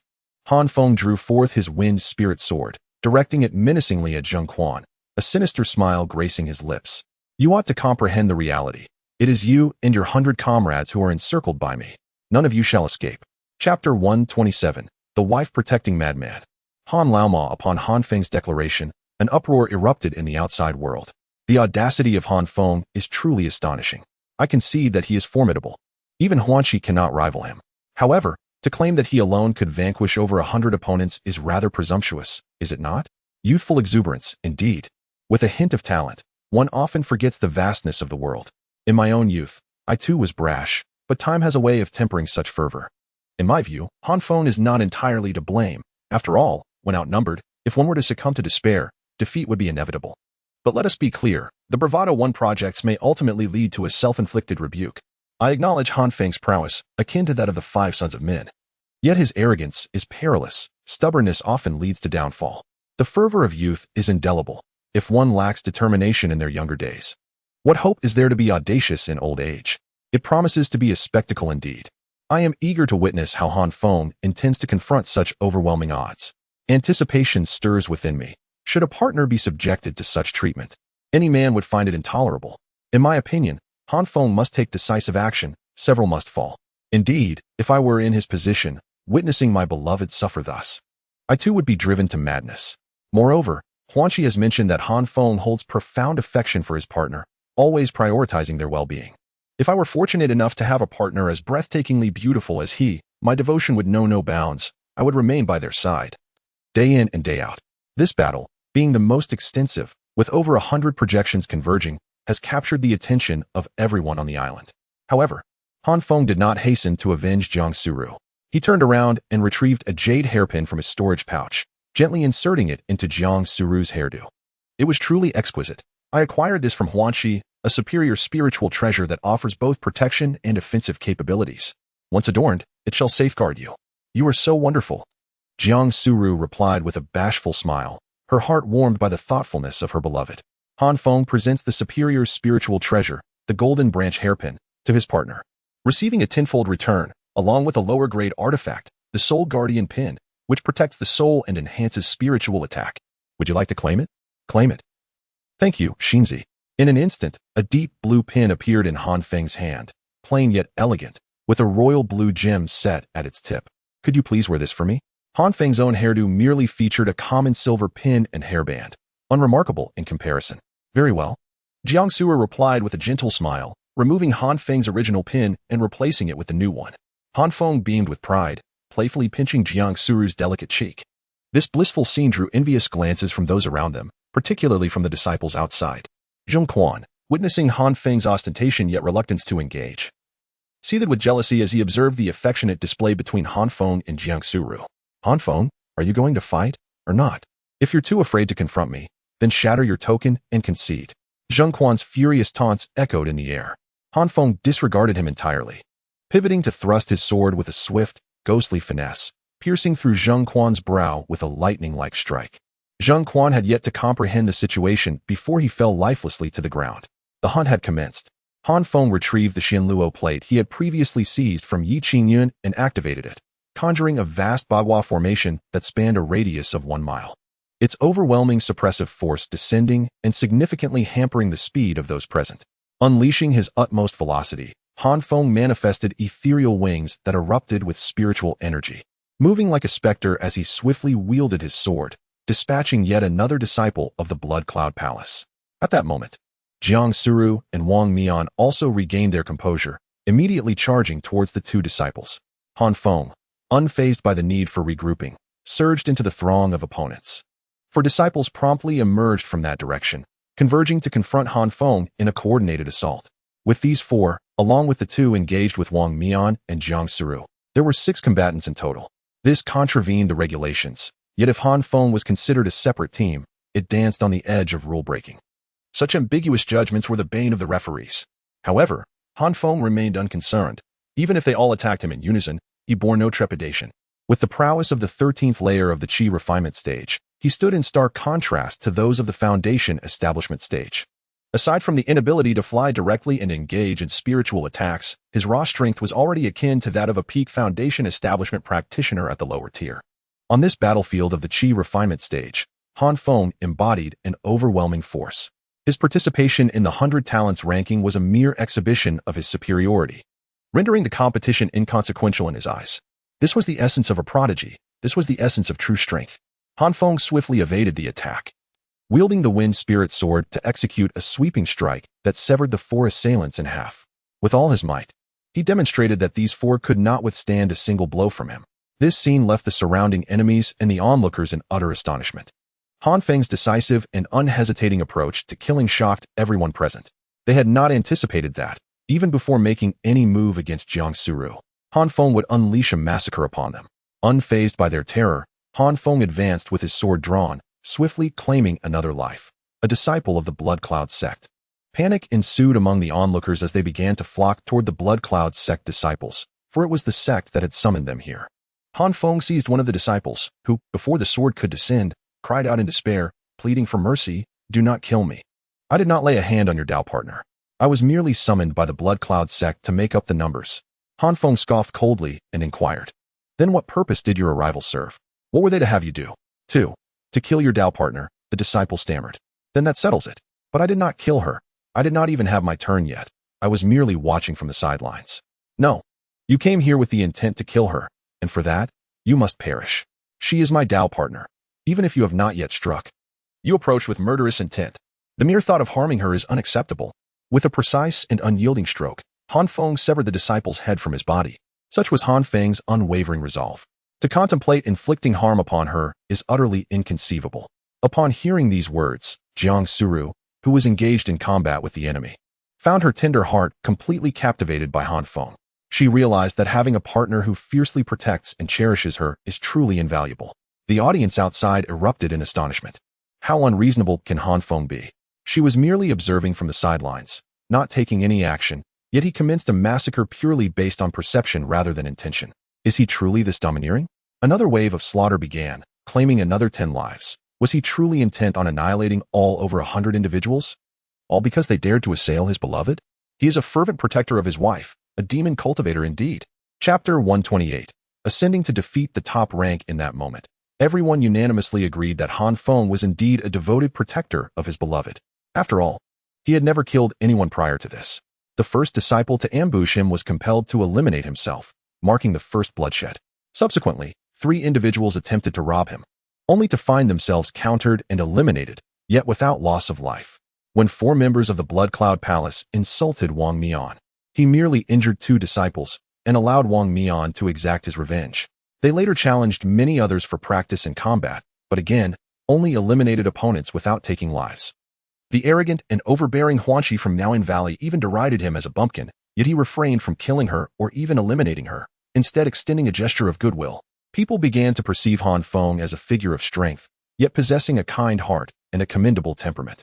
However, now, the previously unyielding Feng, who had refrained from taking lives, was compelled to unleash a violent rampage due to a group seeking to harm his beloved companion.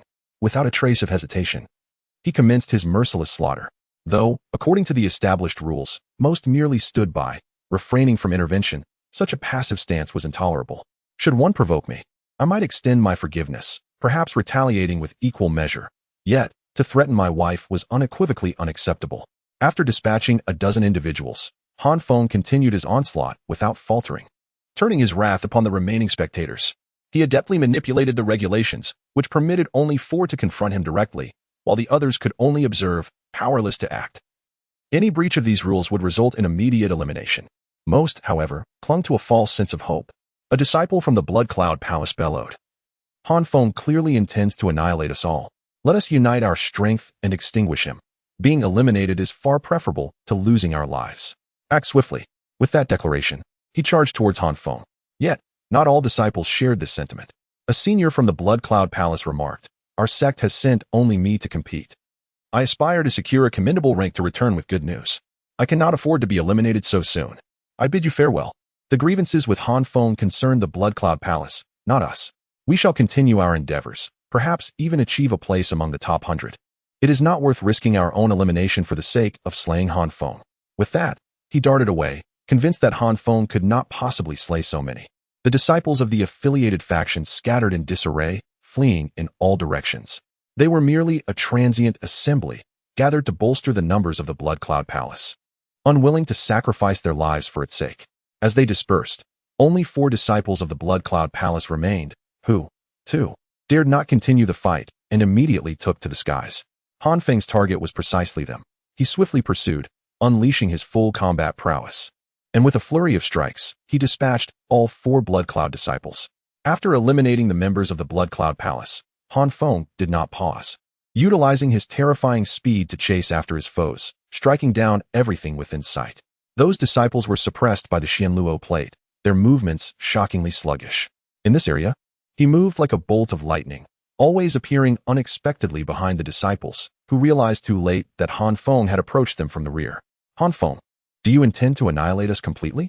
We shall fight back," shouted a disciple from an affiliated faction, charging at Feng in a fit of rage.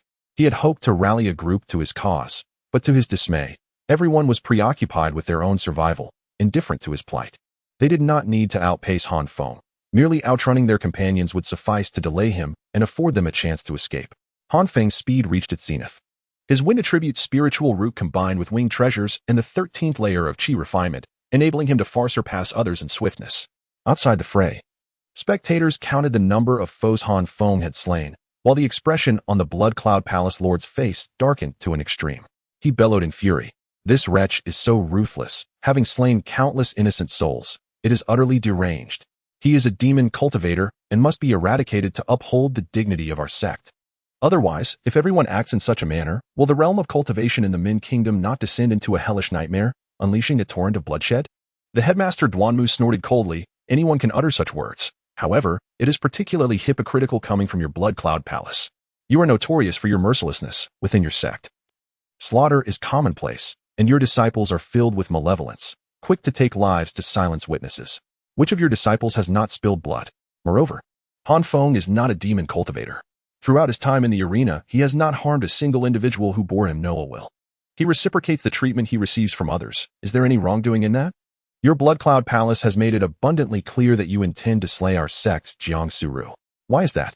You are permitted to kill, yet we are not allowed to retaliate. You send over 100 individuals to besiege a frail woman, yet our men are forbidden from defending her? Do you not feel the slightest shame? Over 100 against 1, and yet you are on the verge of defeat, like a butcher slaughtering livestock. If I were in your position, I would have sought a block of tofu to dash my head against, for I could not bear to face anyone. Upon hearing Headmaster Duanmu's words, the leader of the Blood Cloud Palace widened his eyes in disbelief and pointed an accusatory finger at him, exclaiming, "You speak nonsense. Our Blood Cloud Palace is a reputable sect, merely honing our disciples further, setting aside our own. Let us consider this current disciple.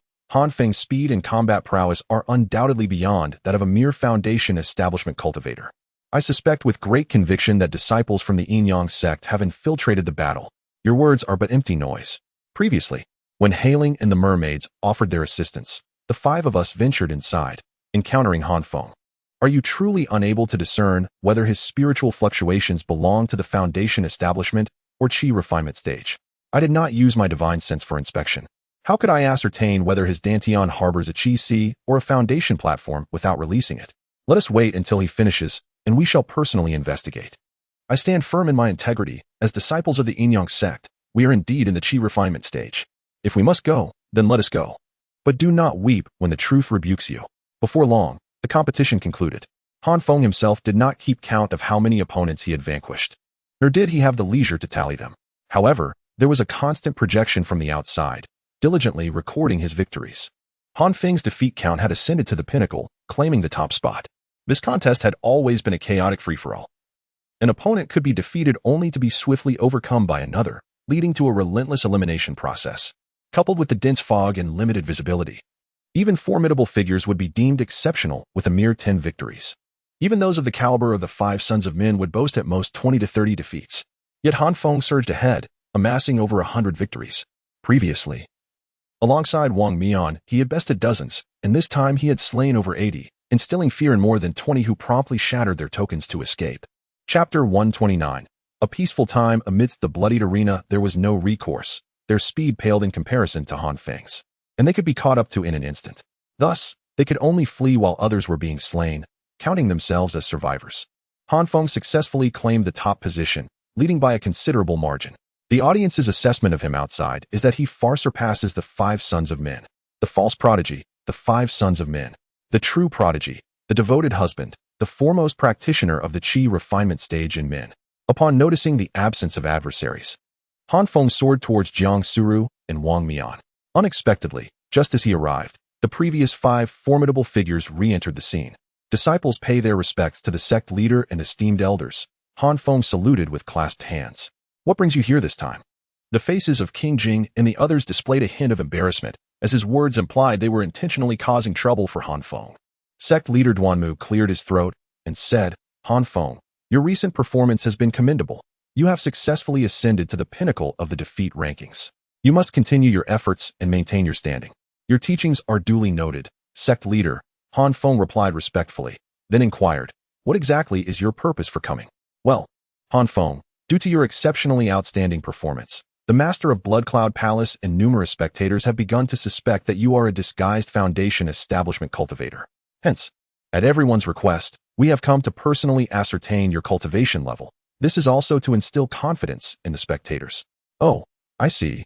Han Feng nodded in understanding.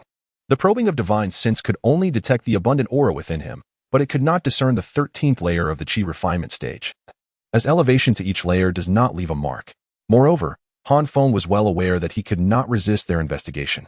The power of the divine sense wielded by a nascent soul cultivator was beyond his capacity to detect. Thus, the 5 infant realm powerhouses unleashed their spiritual perception to probe Han Feng's dantian. The master of Blood Cloud Palace, perplexed, remarked, how peculiar. The spiritual energy within this dantian is remarkably robust and far exceeds that of an ordinary peak chi refining disciple. Yet, it is composed entirely of spiritual energy, devoid of a foundational platform. What could this mean? Without a foundational base, it indicates a peak chi refinement. Could it be that he is on the verge of forming a golden core? Have you not detected a golden core? Master Duamu scoffed. Suddenly, the little fox nestled in an An's arms cried out, "There is malicious intent." At that moment, the soul guard hairpin above Han Feng's head emanated a radiant glow, clearly initiating its protective function. Han Feng's expression shifted dramatically as he glared at the master of Blood Cloud Palace, demanding, "What do you mean, senior? Are you attacking my sea of consciousness?" He understood that the soul guard hairpin was meant to safeguard one's soul and consciousness. The master of Blood Cloud Palace, feeling somewhat embarrassed, withdrew his spiritual perception and stated, "No, I was merely curious about your spiritual root and soul. I only wish to investigate a little." "But you clearly approached with malicious intent." Han Feng was unyielding in the face of another's ill will. Much like when he had declared before Jiang Suru that Yulong Yuan intended to kill him. Could the words of this little spirit beast be taken seriously? "If I were to harbor malicious intent towards you, you would be dead in an instant. How could you still stand here conversing with me?" The master of Blood Cloud Palace continued to explain, yet Han Feng instinctively retreated behind an and Duo. He was aware that Duo was a formidable being at the God transformation realm. Upon realizing that Han Feng sought her protection, Duo felt a sense of trust and smiled joyfully, placing her hands on her hips as she regarded the master of Blood Cloud Palace. The master of the Blood Cloud Palace forcefully asserted, "I harbor no ill intentions towards you. On the contrary, I hold you in high regard and merely wish for you to join my Blood Cloud Palace. Hence, I seek to discern your spiritual roots and soul.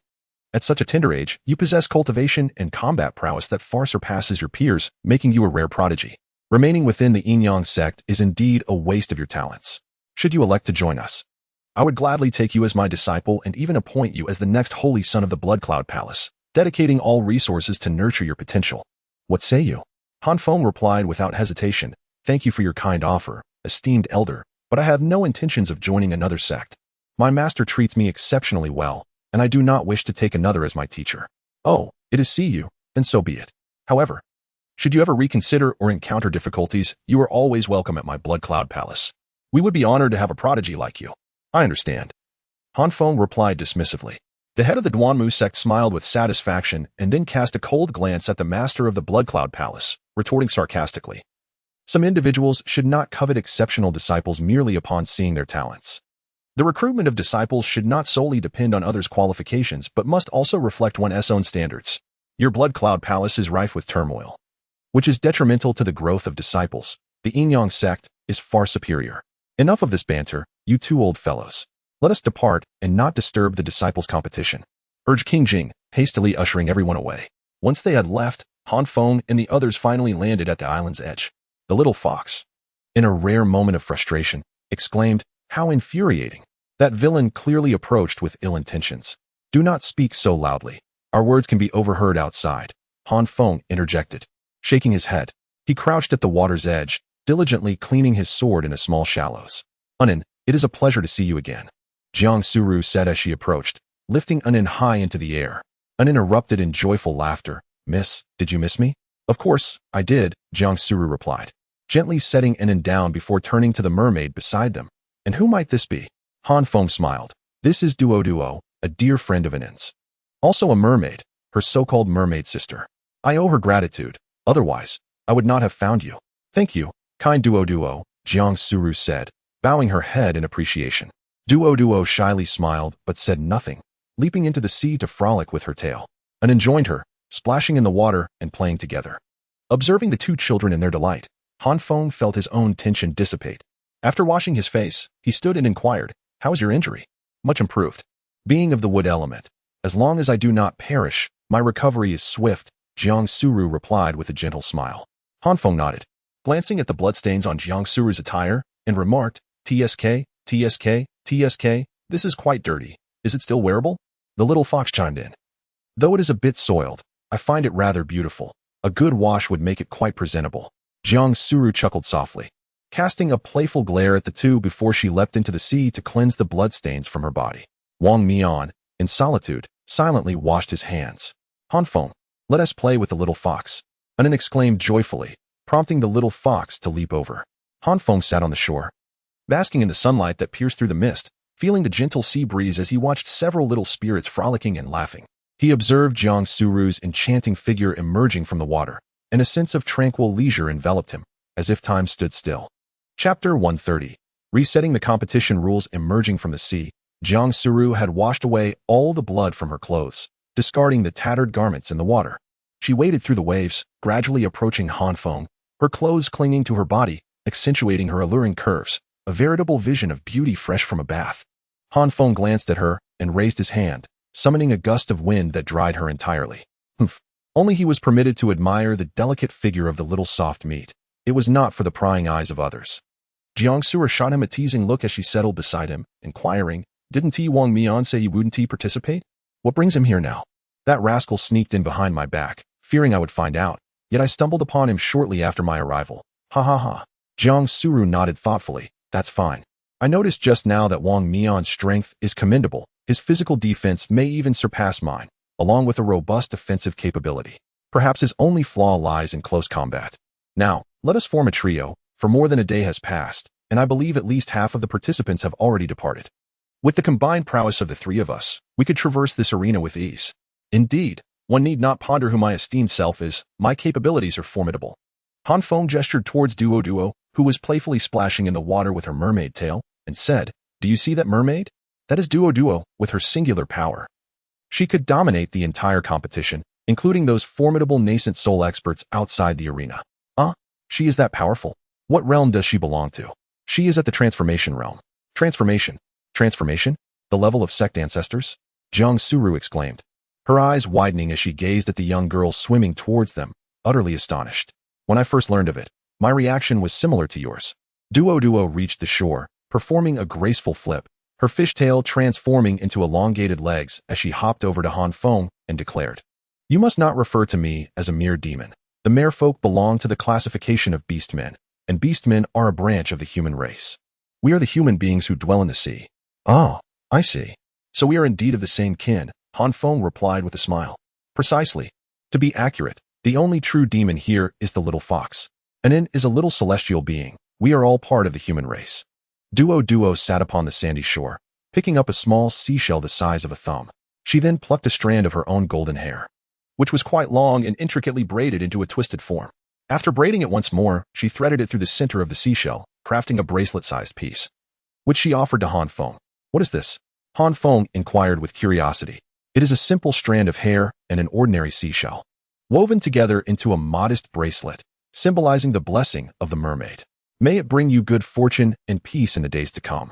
Duo Duo replied with a bashful smile before joyfully bounding back into the sea. The golden hair paired beautifully with the blue seashell. Han Feng toyed with the delicate bracelet before passing it to Jiang Suru, saying, "You should wear it." "Why would I wear something given to you by a little girl?" Jiang Suru rolled her eyes, her tone dripping with sarcasm. Han Feng chuckled. "What is the matter? Are you feeling jealous?" "I am not. There are countless suitors from the Yin-Yang sect to the Xiantian sword sect. I hardly believe you would pursue a mere fish," she retorted. Jiang Suru took the bracelet and placed it on Han Feng's wrist, stating, "This is merely a token of friendship from her. You should wear it. Do not squander her kindness. As long as you aren't jealous, that's all that matters." "Uft, why would I be jealous of you? You truly overestimate yourself," Jiang Suru scoffed, rolling her eyes once more. At that moment, a resounding voice echoed through the sky, reverberating across the entire arena. "A day has elapsed since the competition, and the first disciple to achieve the remarkable feat of defeating 100 opponents is Han Feng of the Yin-Yang sect. With unparalleled strength, he single-handedly vanquished over 100 foes, securing his position as the foremost champion on the defeat leaderboard, far ahead of all other disciples. It is hoped that you shall muster the courage to engage in battle and exhibit your utmost prowess, bearing in mind that all the sect leaders and elders are observing your every move. Moreover, a new reward has been instituted. The top 10 disciples on the defeat leaderboard will receive rewards akin to those granted to the top 10 on the illustrious 100 talents list. A new rule has also been introduced, allowing the defeat counts to accumulate for each participant. For instance, if Zhang San defeats 4 individuals and Li Si triumphs over 5, upon defeating Zhang San, Li Si's count will total 9, incorporating Zhang San's defeats, thereby reaching 10. The rules of the defeat leaderboard have been reset to reflect cumulative calculations. The current standings are as follows. First place, Han Feng with 454 defeats. Second place, Wang Ai with 156. Third place, Fan Jian with 132. Fourth place, Bai Ling Yu with 96. Fifth place, Feng Yuanxin with 82. Sixth place, Huan Shi with 81. Additionally, both the rankings list and the defeat leaderboard will be displayed internally, visible to all disciples. The mist shall dissipate after 1 hour, so please prepare yourselves accordingly. That voice unmistakably belonged to King Jing. What could this signify? Is it an encouragement for the disciples to engage in fierce combat? Han Feng furrowed his brow. Wang Mian rose and approached, stating, the overarching rules remain unchanged. The rankings are still determined by the rankings list. But the defeat leaderboard serves as a more compelling testament to an individual's excellence and strength. They have augmented the existing rules by introducing rewards and establishing a more transparent and equitable ranking system for our observation. While this appears to be for our benefit, it is, in fact, a strategy to further motivate the disciples to engage in fierce combat. Additionally, a dissipating mist allows individuals within this area to see far and discern where conflicts arise, prompting them to rush to the scene once battles conclude. At this juncture, individuals can essentially be categorized into two types: those with strength who actively seek out confrontations, and those lacking in power who conceal themselves beneath the sea. However, the duration spent hiding beneath the surface cannot exceed 1 hour, and the formation will continuously contract until it converges upon the central island, leaving everyone with no choice but to fight. Mark my words, before long, once the mist clears, a grand melee will ensue. Observing Wang Mian's solemn expression, Han Feng nonchalantly remarked, what a trivial matter, it doesn't concern us. Our task is simply to secure a place in the top 10 and disregard everything else. Do you truly believe others will allow you to enter the top 10 unscathed? Even those who cannot attain a top 10 ranking will seek to defeat as many opponents as possible to achieve a tally among the top 10. What then? Do you believe is the simplest method to accumulate defeat counts? I suppose it would be to identify the one with the highest defeat count and vanquish them to claim their tally, Han Feng replied. So, who currently possesses the highest defeat count? Wang Mian inquired. It seems to be me, came the reply. Tell me, those proud and lofty geniuses, the 5 sons of men, upon witnessing an obscure newcomer ranked higher than themselves, would they accept this with grace? Certainly not. Would they not seek to challenge you, to prove their superiority and simultaneously claim your defeat count? Undoubtedly. Thus, we find ourselves in a precarious situation. Upon hearing this, Han Feng nodded and remarked, it seems we have no choice but to abandon any thoughts of idleness. Jiang Sura rolled her eyes and replied, you still dream of idleness? When the challenges come flooding in, you should be pondering how to evade them. Perhaps we should take refuge in the sea. Why should we hide? Han Feng exclaimed in surprise. What other choice do we have? Will you continue to fight indefinitely? Do you wish to accumulate defeat counts? No, we have no need to accumulate defeat counts. The sect leader promised us foundational elixirs if we rank within the top 10. What purpose do defeat counts serve? Then should we not hasten to conceal ourselves? Why should we hide? Looking at Han Feng's bewildered expression, Jiang Suru felt an urge to kick him and pry open his mind to see what thoughts resided within. This insufferable man, was he merely designed to vex her? Han Feng chuckled and said, have you not noticed the loophole in this rule? What loophole? It is this, as long as 2 fully equipped teams are engaged in battle, no one else may intervene. Indeed, isn't that meant to ensure fairness? Indeed, if we were to confront a rather weak team, engaging in a perpetual battle where neither side could triumph over the other, we would find ourselves in a state of continuous conflict, thus rendering us impervious to external attacks. All we need to do is take our position on that central island, suppress those 4 adversaries, and we could effortlessly secure our rankings, couldn't we? Upon hearing Han Feng's words, the eyes of the crowd sparkled with excitement. Even from a distance, Anin gave a thumbs up, exclaiming, Han Feng, you truly are a little genius. Han Feng chuckled heartily, responding, thank you for the compliment. Let us simply wait here until the mist dissipates. A day has already passed, and those who could form teams have done so. We shall lie in wait for the opportune moment. With the Xintian compass in his possession, Han Feng was capable of suppressing enemies, and once he defeated them, he could maintain that suppression. As long as he continued to do so, the state of conflict would persist. How delightful. Coincidentally, due to the absence of battles on his end, the projections had diminished, drawing no attention to his side. Others were engaged in fierce combat. Naturally, the audience would be captivated by those battles. Who would take the time to watch idle chatter? Before an hour had even passed, nearly a quarter of an hour later, they encountered a remarkably fortunate team. This team, consisting of 3 men and 1 woman, were all independent cultivators who had never crossed paths with Han Feng. Upon noticing that their team comprised only 3 members, they immediately perceived them as easy prey and charged towards them. Han Feng, spotting these 4 fortunate souls, greeted them warmly. Unaware of their own limitations, they even dare to smile at us. Prepare to meet your demise, young one, the foremost male disciple arrogantly declared. Since a battle had commenced on their side, numerous spectators turned their attention to them. Upon seeing the 4 audacious robed disciples, The onlookers could not help but burst into laughter. Truly, the fearless spirit of the young is akin to a newborn calf unafraid of tigers. Feng nodded and chuckled. Very well, then do proceed, my good sir. Could this individual possibly be a fool? The solitary female disciple furrowed her brow slightly and remarked, Zhou, perhaps we ought not to take advantage of them. It seems unkind to bully a fool. Let us find another opponent. The youth named Zhou immediately whispered, that won't do. We are both at the 7th and 8th levels of qi refining, and now that others have formed their teams, all of them are stronger than us. It's a rare opportunity to encounter a less fortified group. We must seize this chance. But isn't it wrong to bully others? The girl timidly replied, if we do not take action, others will surely come to bully us, and who knows, they might even kill us. We cannot afford to miss this opportunity to accumulate victories. We are not here to slay them. We merely need to eliminate them from the competition. These three do not seem particularly formidable and will inevitably be eliminated. Rather than being caught and killed by others, encountering us, who do not kill, would indeed be their fortune. Feng struggled to suppress his laughter and said, yes, we are indeed most fortunate. Do not laugh. I am preparing to strike you. Zhou barked. His bravado a thin veil. Apologies, my friend Zhou.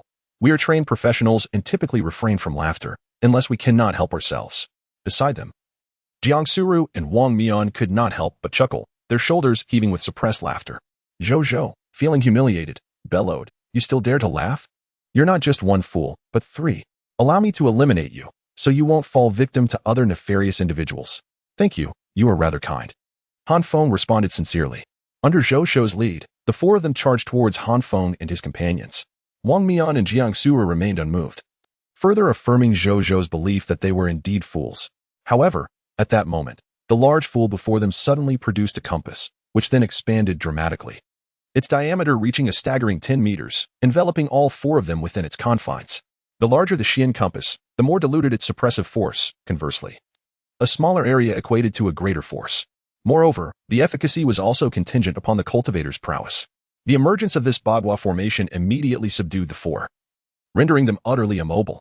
Zhou's expression shifted dramatically as he exclaimed, what is happening? How can you be so powerful? Aren't you a fool? A fool? Feng chuckled softly, crouching on the ground as he gazed at Zhou. Look up. Do you see the leaderboard? Tell me, who holds the first position? Zhou glanced up, his face paling as he stammered. Why you? You are Feng? Feng squinted, a smile playing on his lips as he replied, indeed. That is I. Thus, it appears you were rather indifferent, smiling at us all along, not due to ignorance, but rather because we are so feeble that you hardly took us to heart. Am I correct? Indeed. You even called others foolish, yet it turns out the foolish ones are actually the four of us. Zhou chuckled self-deprecatingly, his eyes filled with despair. Feng pointed towards the distant corpses, stating, do you see those bodies? I am the one who has slain them all. I was the first to achieve 100 kills. Chapter 132, Altering the Rules for Feng. Zhou's expression darkened as he remarked, what do you want me to see these for? Whether you wish to kill or dismember, it's entirely up to you. We have failed to recognize the formidable, and we accept our fate. Do you wish to die? I fear not death. I did not inquire whether you fear death. I merely asked if you desire to die. Gazing at Feng's smiling visage, Zhou was filled with confusion and replied, what a question to pose. Who would wish for death? Very well. We shall offer you an opportunity. Surrender all your teleportation tokens to me, and I shall spare your lives. Feng extended his hand. What do you mean by that? A woman inquired. Zhou sighed and said, he likely intends to eliminate us himself.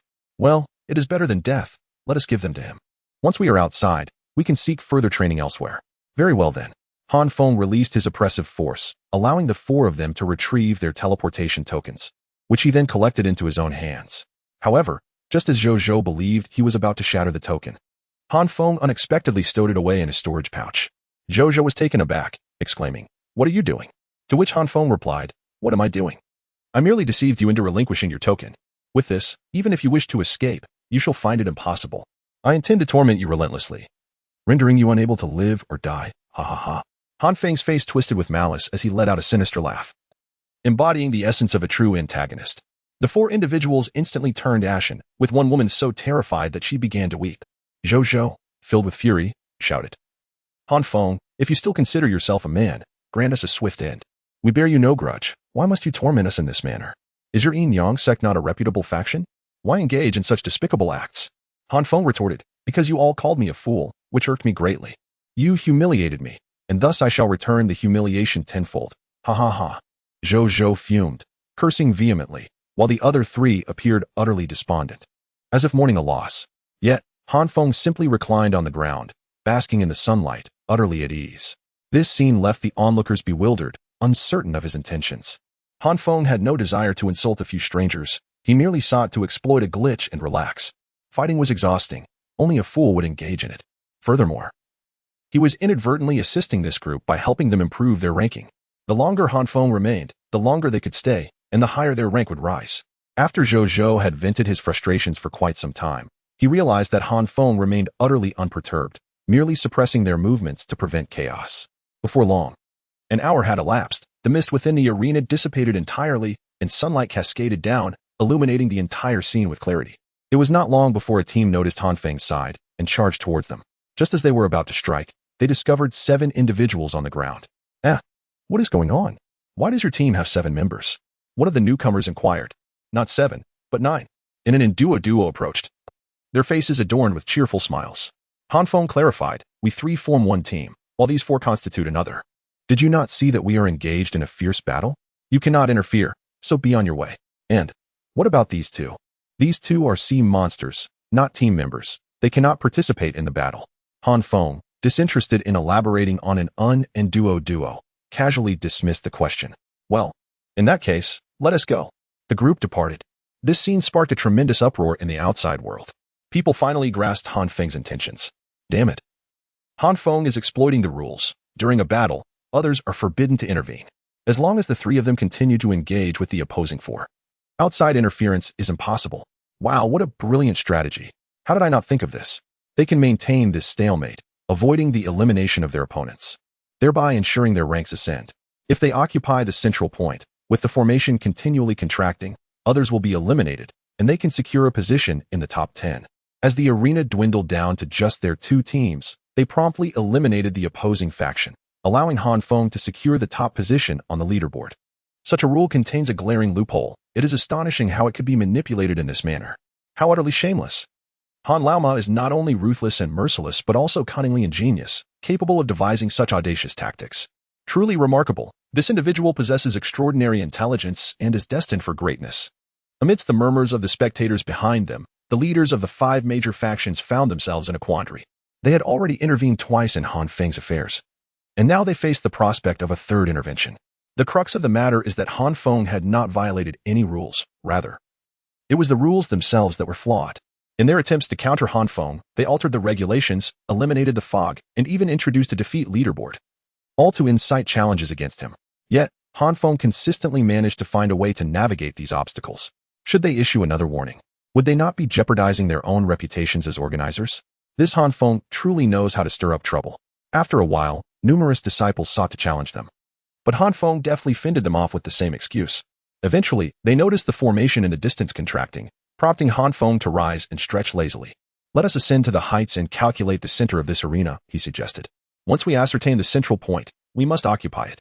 As our numbers grow, it is likely that many will attempt to emulate our strategy. We must secure the most central position to prevent others from claiming it, lest we become the passive players. However, at that moment, the voice of King Jing echoed from above, in response to certain disciples exploiting loopholes in the rules. The direction of the formation's contraction was altered from a fixed approach towards the center to a random contraction in various directions, changing every hour. Furthermore, when only the final 100 participants remained, the competition rules would shift to a free-for-all mode, abolishing the previous restriction against interfering in others' battles. Upon hearing this announcement, the remaining 10,000 disciples were left bewildered.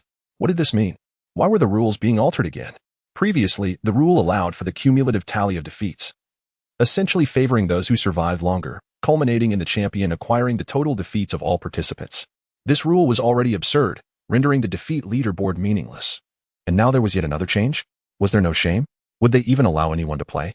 Meanwhile, Han Feng appeared equally perplexed, his face a mask of fury as he demanded, "Who is the disciple exploiting the loophole? They've forced a rule change that prevents me from securing a spot in the top 10. It's infuriating. If I ever catch that person, I shall not hesitate to deal with them." Chapter 133. Grilled fish is truly delicious. Observing Han Feng's indignant demeanor, Jiang Suru and Wang Mian exchanged knowing glances filled with subtle meaning before silently turning away. This infuriating man truly lacked any self-awareness. Han Feng remarked. Since we can no longer occupy the center point, we shall refrain from competing for it. Instead, we will stick to the edges of the formation, moving in the direction it contracts. What a splendid idea. Let us embark on a fishing expedition together. Anin joyfully exclaimed, raising her petite hand, causing a surge of water to rise and coalesce into a cerulean treasure boat adorned with starfish and seashells. Behold, let us set sail. Anin exclaimed as she leapt onto the vessel, closely followed by Duo. The trio, led by Han Feng, boarded the boat, maintaining their control over the situation. The four of them bore their silent grievances, casting angry glances at Han Feng. With a grin, Han Feng remarked, "What a pity. I had initially intended to lead you into the top 10, but the organizers shamelessly altered the rules. Now, after reaching 100 participants, chaos will ensue, and I can only promise you a place within the top 100. Upon hearing this, Zhou expressed his astonishment. So, you subdued us merely to ensure our entry into the top 10? Indeed, Han Feng replied. Our two teams have been engaged in constant battle, preventing others from intervening, thus ensuring our safety while disregarding the skirmishes of other foes. Otherwise, do you truly believe that with your cultivation levels of 7 or 8, you could secure a spot in the top 10? Achieving a position within the top 10,000 would be a challenge as well. However, now it is feasible to place you in the top 100, which still merits rewards. The 100 talents ranking, after all, is reserved for the top 100 disciples. Upon hearing Han Feng's words, the four felt a twinge of gratitude. Thank you. We misinterpreted your intentions and even scolded you. It was our mistake, and I apologize. No need for concern. I am not one to hold grudges. Han Feng chuckled heartily, reclining on the boat to relax. Duo, and Anin fashioned a pair of oars from the flowing water, rowing through the sea while singing, "Let us sway our oars." As the little boat pushes through the waves, the surface of the sea shimmered under the sun, with a gentle breeze making the atmosphere languid and drowsy. Jiangsu reclined beside Han Feng, resting her head on his arm, and said, I now understand why you so enjoy lying down and basking in the sun. It truly is delightful. Of course, Han Feng replied, I told you, from now on, just join me in lounging. That won't do. A life of ease dulls one's ambition. I cannot afford to be like you, idling away each day. I must strive diligently to support our family. It is truly exhausting. Han Feng chuckled indulgently, embracing Jiang Suru as they drifted along with their eyes closed. Wang Mian, with a look of disdain, rolled his eyes dramatically. He had initially intended to come here to seek out challenges and hone his skills, but now he found himself idly lounging alongside Han Feng. Nevertheless, he reassured himself that once the count reached 100, he could still engage in battle. With this thought, Wang Mian lifted his head and shouted, Halt, fellow cultivators. 2 teams are currently engaged in combat here. Interference is forbidden. Leave at once. He was addressing 2 approaching teams, both from the Xiantian sword sect. Identifiable by the emblem on their chests, they intended to employ a rotating strategy to vanquish their foes and secure a ranking. However, upon witnessing the antics of Han Feng's team, they were left utterly bewildered. Could it truly be done this way? The members of the Xiantian sword sect were not fools. They quickly discerned the true intentions of the opposing teams. Subsequently, their eyes gleamed as they gazed at one another, each perceiving the thoughts harbored within the other's heart. Brother Fu, prepare to meet your demise.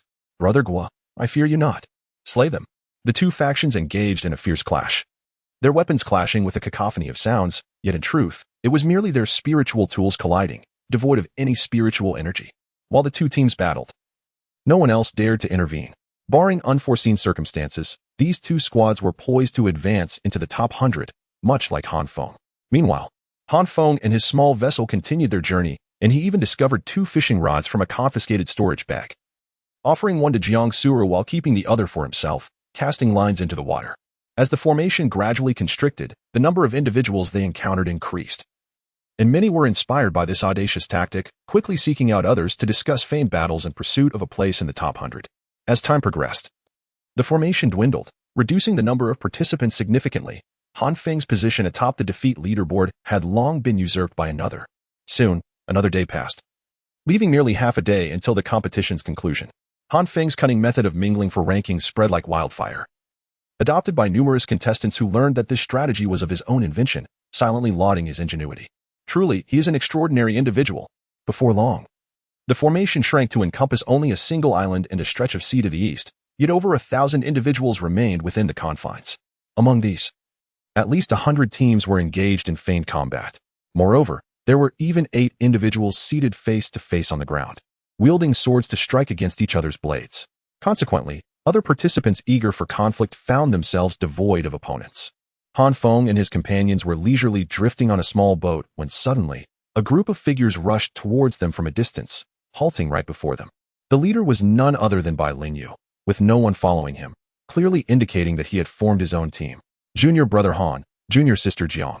Junior brother Wang, I have finally located you, Bai Lingyu exclaimed as he landed on the boat, greeting Han Feng, who was busy fishing. Han Feng had caught quite a number of fish, and Wang Mian along with Zhou Zhou had begun to roast them right there on the water-congealed vessel. Zhou Zhou, being a disciple of fire affinity, was able to ignite a flame effortlessly. Ah, senior brother Bai has arrived. Please, take a seat and join us for some fish. Han Feng warmly invited, and then also picked up a roasted fish, her eyes narrowing into crescent shapes as she cheerfully remarked, the roasted fish is absolutely delectable. Bai Lingyu felt a wave of frustration wash over him. Junior brother Han, what I meant to ask is, what are you all doing here? Fishing and roasting fish. Of course, Han Feng replied. But this is the competition arena. Aren't we here to compete? Bai Lingyu countered. Indeed, we are competing. We are currently engaged in a fierce battle with this team. Han Feng pointed towards Zhou Zhou and the others. The four of them grinned broadly, their expressions filled with innocent simplicity. Bai Lingyu was exasperated. Are you truly in a battle? Is the contest merely to see who can consume more roasted fish? Such a statement cannot be made. Senior brother Bai, Han Feng retorted. Han Feng said earnestly, grilled fish is truly delicious. Why not give it a try? Chapter 134. Some disciples do not desire the green lotus. Han Feng's greatest skill lies in his ability to answer questions in a manner that completely sidesteps the original inquiry, leaving others exasperated. Jiang Suru has experienced this firsthand. At times, conversing with Han Feng can provoke her to the brink of wanting to strike him. Bai Lingyu sighed and remarked, Junior brother Han, I have heard that the tactic of gathering a team to feign combat and then prolonging the time to secure rankings was pioneered by you, is it not? Thank you for the praise, senior brother. I am indeed the originator of this method, Han Feng replied. Junior brother Han, I know of your formidable prowess. You were the first to achieve the 100 Slayers accomplishment. With your strength, you surely rival me. However, since we represent our sect in this competition, we ought to strive for glory for our order. Resorting to such disreputable tactics to infiltrate the top 100 might tarnish both the sect's and your own reputation. Han Feng pondered for a moment before responding. However, when one is indifferent to reputation, one does not perceive any loss of face. What use is reputation? A mere illusion. Securing tangible rewards is what truly matters. Bai Lingyu, evidently a kind-hearted and cultured senior brother, continued to gently counsel Han Feng. Yet, junior brother, your strength would easily allow you to break into the top 10. I have heard that you single-handedly vanquished over 100 members of the Blood Cloud Palace and its affiliated forces. None can match your prowess. Why resort to such means? Han Feng languidly remarked, if one can conserve energy, one should. The realm is not merely about conflict. It is about human connections and social nuances. What is the point of incessant fighting? It is far more beneficial to extend mutual respect and collaborate harmoniously. Alas, the organizers, those antiquated gentlemen, have altered the rules. Otherwise, I would have effortlessly claimed a central position, surely securing a spot in the top 10. Bai Lingyu sighed, settling at the bow of the boat, her long hair cascading in the wind. The organizers have modified the rules twice. The first time was when the mist dissipated, transforming the defeat leaderboard due to your excessive eliminations. The organizers aimed to motivate the disciples to contest your kill count, as they sought to eliminate you from the competition. The second alteration occurred when the number of participants dwindled to 100, initiating a melee mode. Again, a strategy to counter your deceptive tactic of prolonging battles. Currently, many disciples have adopted your approach. They form teams of 4 to feign combat with another group, merely to extend their participation time. From my observations, at least 400 to 500 individuals are engaged in this practice, evidently failing to meet the organizer's stated standard of 100 participants, thus making it impossible to identify the true top 100. If the format were to shift to one-on-one duels, you would still be able to utilize this tactic to prolong the duration of your involvement. Hence, I suspect the organizers will soon amend the regulations once more. Another change? The organizers have truly lost their sense of shame, Han Feng lamented. Meanwhile, outside the arena, the leaders of the Blood Cloud Palace and others were seething with rage. Isn't it you who lack shame? You cunning rogue, incessantly exploiting the loopholes in the rules, enlisting external aid and resorting to feigned confrontations. The regulations we meticulously devised were meant to be impeccable, yet you have audaciously uncovered their vulnerabilities and manipulated them to your advantage. And now, you dare to accuse us of shamelessness? Do not hinder me. I shall slay this scoundrel. The leader of the Yin Yang sect firmly restrained the Prince of Jing.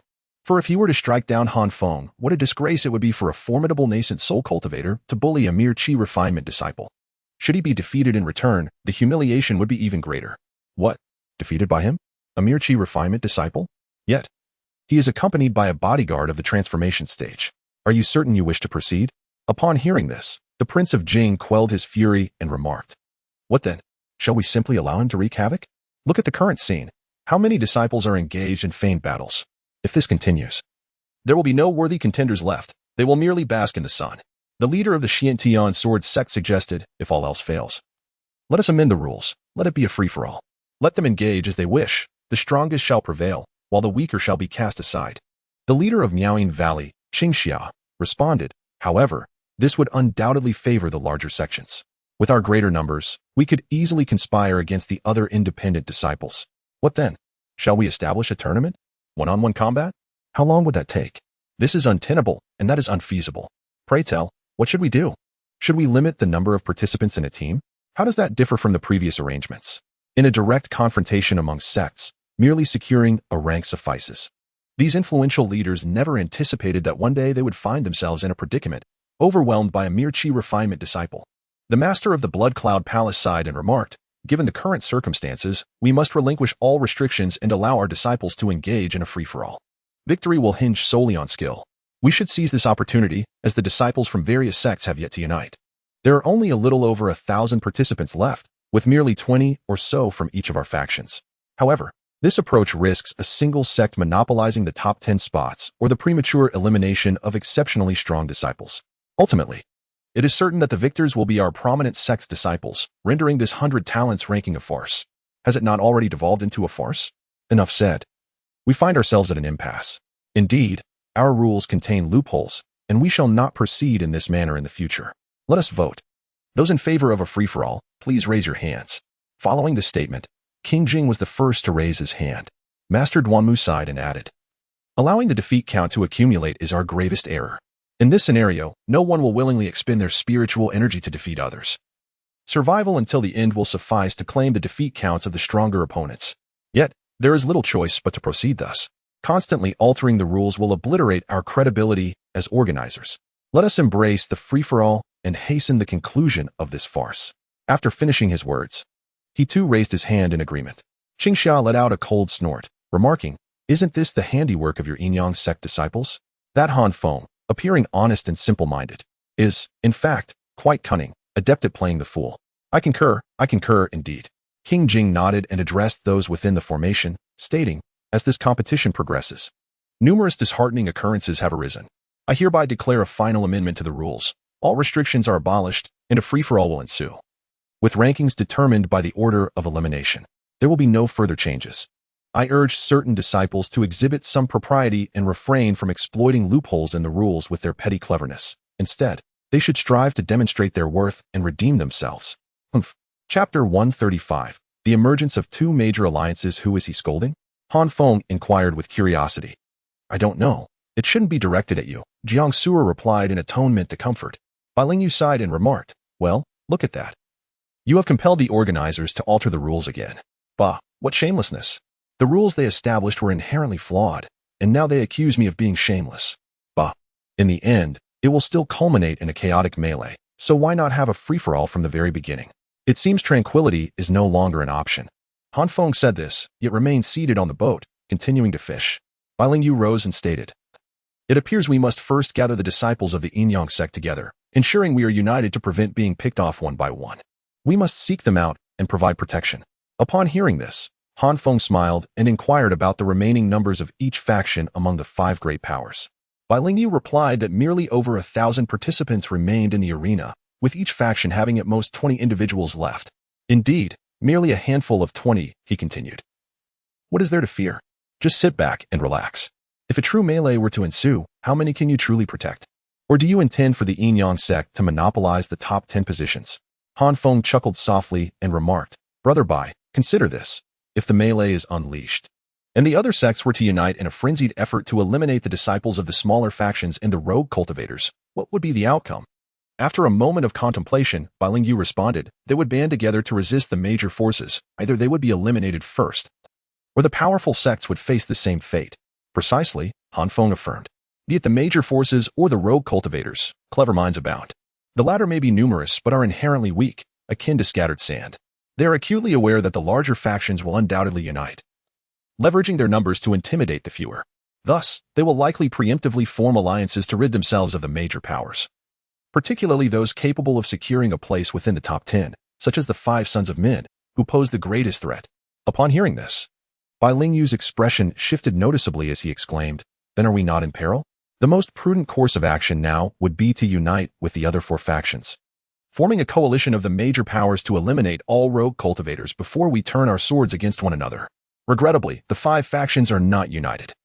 They are still vying for dominance among themselves. The only way to foster their unity is for the scattered cultivators to strike them down, forcing them to understand the pain of defeat. So, are we to do nothing at all? Are we to simply wait? Indeed, we shall wait. We are on the periphery, far from the center, remaining inconspicuous. Let them engage in conflict first, and then we shall await the arrival of the other factions seeking us out. Do you not worry that the scattered cultivators might unite and trouble you first? Bai Lingyu turned to Han Feng, speaking earnestly. Han Feng scoffed lightly, his fishing rod unwavering as he replied nonchalantly, "A mere assembly of insignificant beings. What is there to fear?" Upon hearing this, Bai Lingyu regarded Han Feng with newfound depth, realizing that this junior brother possessed an enigmatic quality reminiscent of a transcendent sage. Han Feng was indeed correct. His presence here was akin to a dimensional suppression, with no adversary worthy of his full effort. No matter how many approached, he could effortlessly maintain distance and eliminate them one by one, straightforwardly. As anticipated, when the news of the rule change spread, shock rippled through the crowd. The prominent factions immediately sought out their members to unite and prepare to confront the scattered cultivators. Among the scattered practitioners, there were indeed some individuals of considerable renown. They gathered together to incite the scattered practitioners, informing them that if they did not unite, all the top ranks would be claimed by the powerful factions, leaving them with nothing but scraps. The most effective strategy, they argued, was to band together to first eliminate the disciples of the major forces, after which they could compete amongst themselves. Moreover, they pledged, on their respective honors, that as long as one joined the alliance, no one would harm their comrades until the disciples of the major factions were eradicated. Otherwise, they would face collective retribution. The arena had shrunk to merely an island and a surrounding sea, and they easily amassed hundreds of individuals, uniting at the western end of the island. Meanwhile, those scattered practitioners who failed to unite were besieged by several powerful factions. Upon locating Bai Lingyu, Han Feng, and others, the disciples of the Yin-Yang sect felt as though they had found their cornerstone, seizing the opportunity while the other major factions were occupied with the scattered practitioners. They made their way towards this group, gradually forming a force of nearly 20 individuals. After the scattered practitioners were suppressed, the disciples from the 4 leading factions Fanjian, Zhang Lingyu, Wang Ai, and Huanqi initially expressed confusion when they could not locate the scattered practitioners. However, upon hearing that the scattered practitioners had gathered on the island, numbering in the hundreds, they grew solemn and cautious. This revelation compelled the 4 factions, who had initially intended to engage in open conflict, to set aside their weapons and convene to devise a strategy. Huanqi remarked, "Together, our 4 factions number just over 80. The scattered practitioners have united in their resistance against us. How shall we proceed?" Wang Ai scoffed and remarked, "Isn't it simply because your relentless pursuit of the rogue cultivators has forced them to unite? Who else can be blamed for this predicament?" Fanjian furrowed his brow and replied, "Wang Ai, cease to feign indifference. It was your blood cloud palace that claimed the most lives. Had we engaged in chaos from the outset, our sects could have eradicated all rogue cultivators, preventing their alliance. Now, with the competition arena so constricted, they have banded together. And if we continue in this manner, we shall be utterly annihilated. I propose that our sects refrain from fighting amongst ourselves, and instead unite to eliminate the rogue cultivators. The 100 talents ranking of Men Kingdom should rightfully belong to us, the prodigies of the esteemed sects. We cannot allow it to fall into their hands. If we fail to secure a position within the top 100, we shall be the subject of ridicule." Feng Yuan nodded in agreement, stating, "I share your sentiments.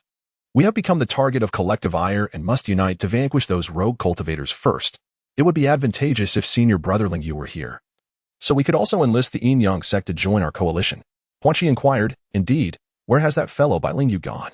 I have long wished to spar with him, yet I cannot locate him. Where have the members of the Yin-Yang sect disappeared to?" Wang Ai smirked and said, "They are likely hiding, gripped by fear of death. They cleverly seek to benefit from our struggle against the rogue cultivators while remaining on the sidelines. The Yin-Yang sect cannot remain aloof. We must ensure they do not reap the rewards of our efforts." We need to locate the members of the Yin-Yang sect and enlist them to help us deal with those rogue cultivators. A disciple from the Miaoying Valley remarked. I previously encountered Bai Lingyu and Han Feng in the eastern seas. They were aboard a vessel, accompanied by several others. Let us seek them out. In Chapter 136, The Alliance Showdown, the group swiftly reached a consensus, resolutely agreeing that the Yin-Yang sect must not remain aloof. The 5 major factions should unite to uphold their honor. At this juncture, the projection within the grand formation had long since vanished, as the array continued to shrink. The spectators outside, whether flying or sailing, followed the contraction of the formation, progressing forward. With merely half a day remaining in the 100 talents competition, the formation had diminished significantly, rendering the projection obsolete. Those outside could now directly observe the happenings within, while those inside could also glimpse the external scene. Han Feng lingered at the periphery of the formation, occasionally sharing light-hearted exchanges with other eliminated disciples of the Yin-Yang sect. Meanwhile, several nascent soul experts hovering above, upon witnessing the current state of the competition, felt a profound sense of fatigue. The 4-person team rule they had established was initially intended as a straightforward contest between 2 groups, determining the victor and the rank of the winner, with the vanquished eliminated. However, Han Feng had ingeniously exploited a loophole, prompting many disciples to follow suit. They were compelled to redefine the rules, allowing for a chaotic free-for-all. What they had anticipated as a frenzied melee turned out to delineate 2 distinct alliances, the alliance of the 5 major factions and the loose cultivator alliance. Truly, it appears that fate does not always align with human desires. In truth, had the rules been established from the outset to determine rankings based on the number of defeats, in a free-for-all brawl, each participant would inevitably target others to enhance their tally of eliminations. Furthermore, it would be preferable for the defeat count not to be cumulative.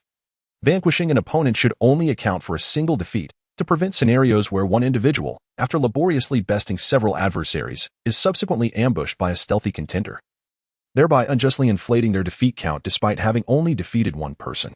It is only through personally overcoming numerous foes that one's prowess can be truly demonstrated. An alternative approach might be to retain the original rules but introduce a clause against illicit teaming. Should 2 factions engage in a prolonged stalemate, both would be disqualified. There are myriad solutions to the issues at hand, yet the organizers seem bereft of insight, having enacted a series of misguided decisions that have culminated in the current predicament.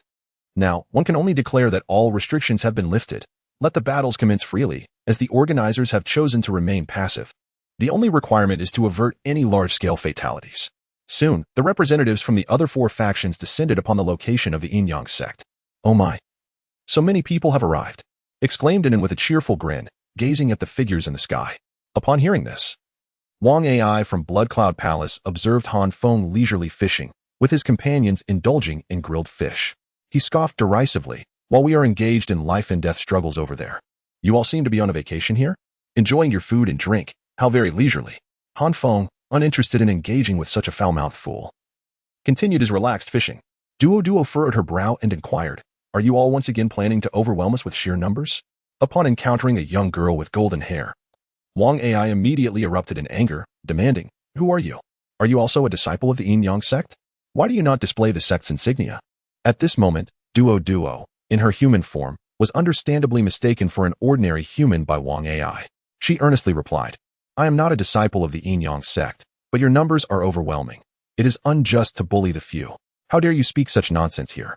Shut your foul mouth. Since you are a rogue cultivator, you should scurry over to the opposing camp, or we could simply eliminate you. Upon hearing these words, the leader of the Blood Cloud Palace outside the formation felt a shiver run down his spine and immediately bellowed, Wang Ai, do not disrespect the elder of the merfolk. Apologize at once.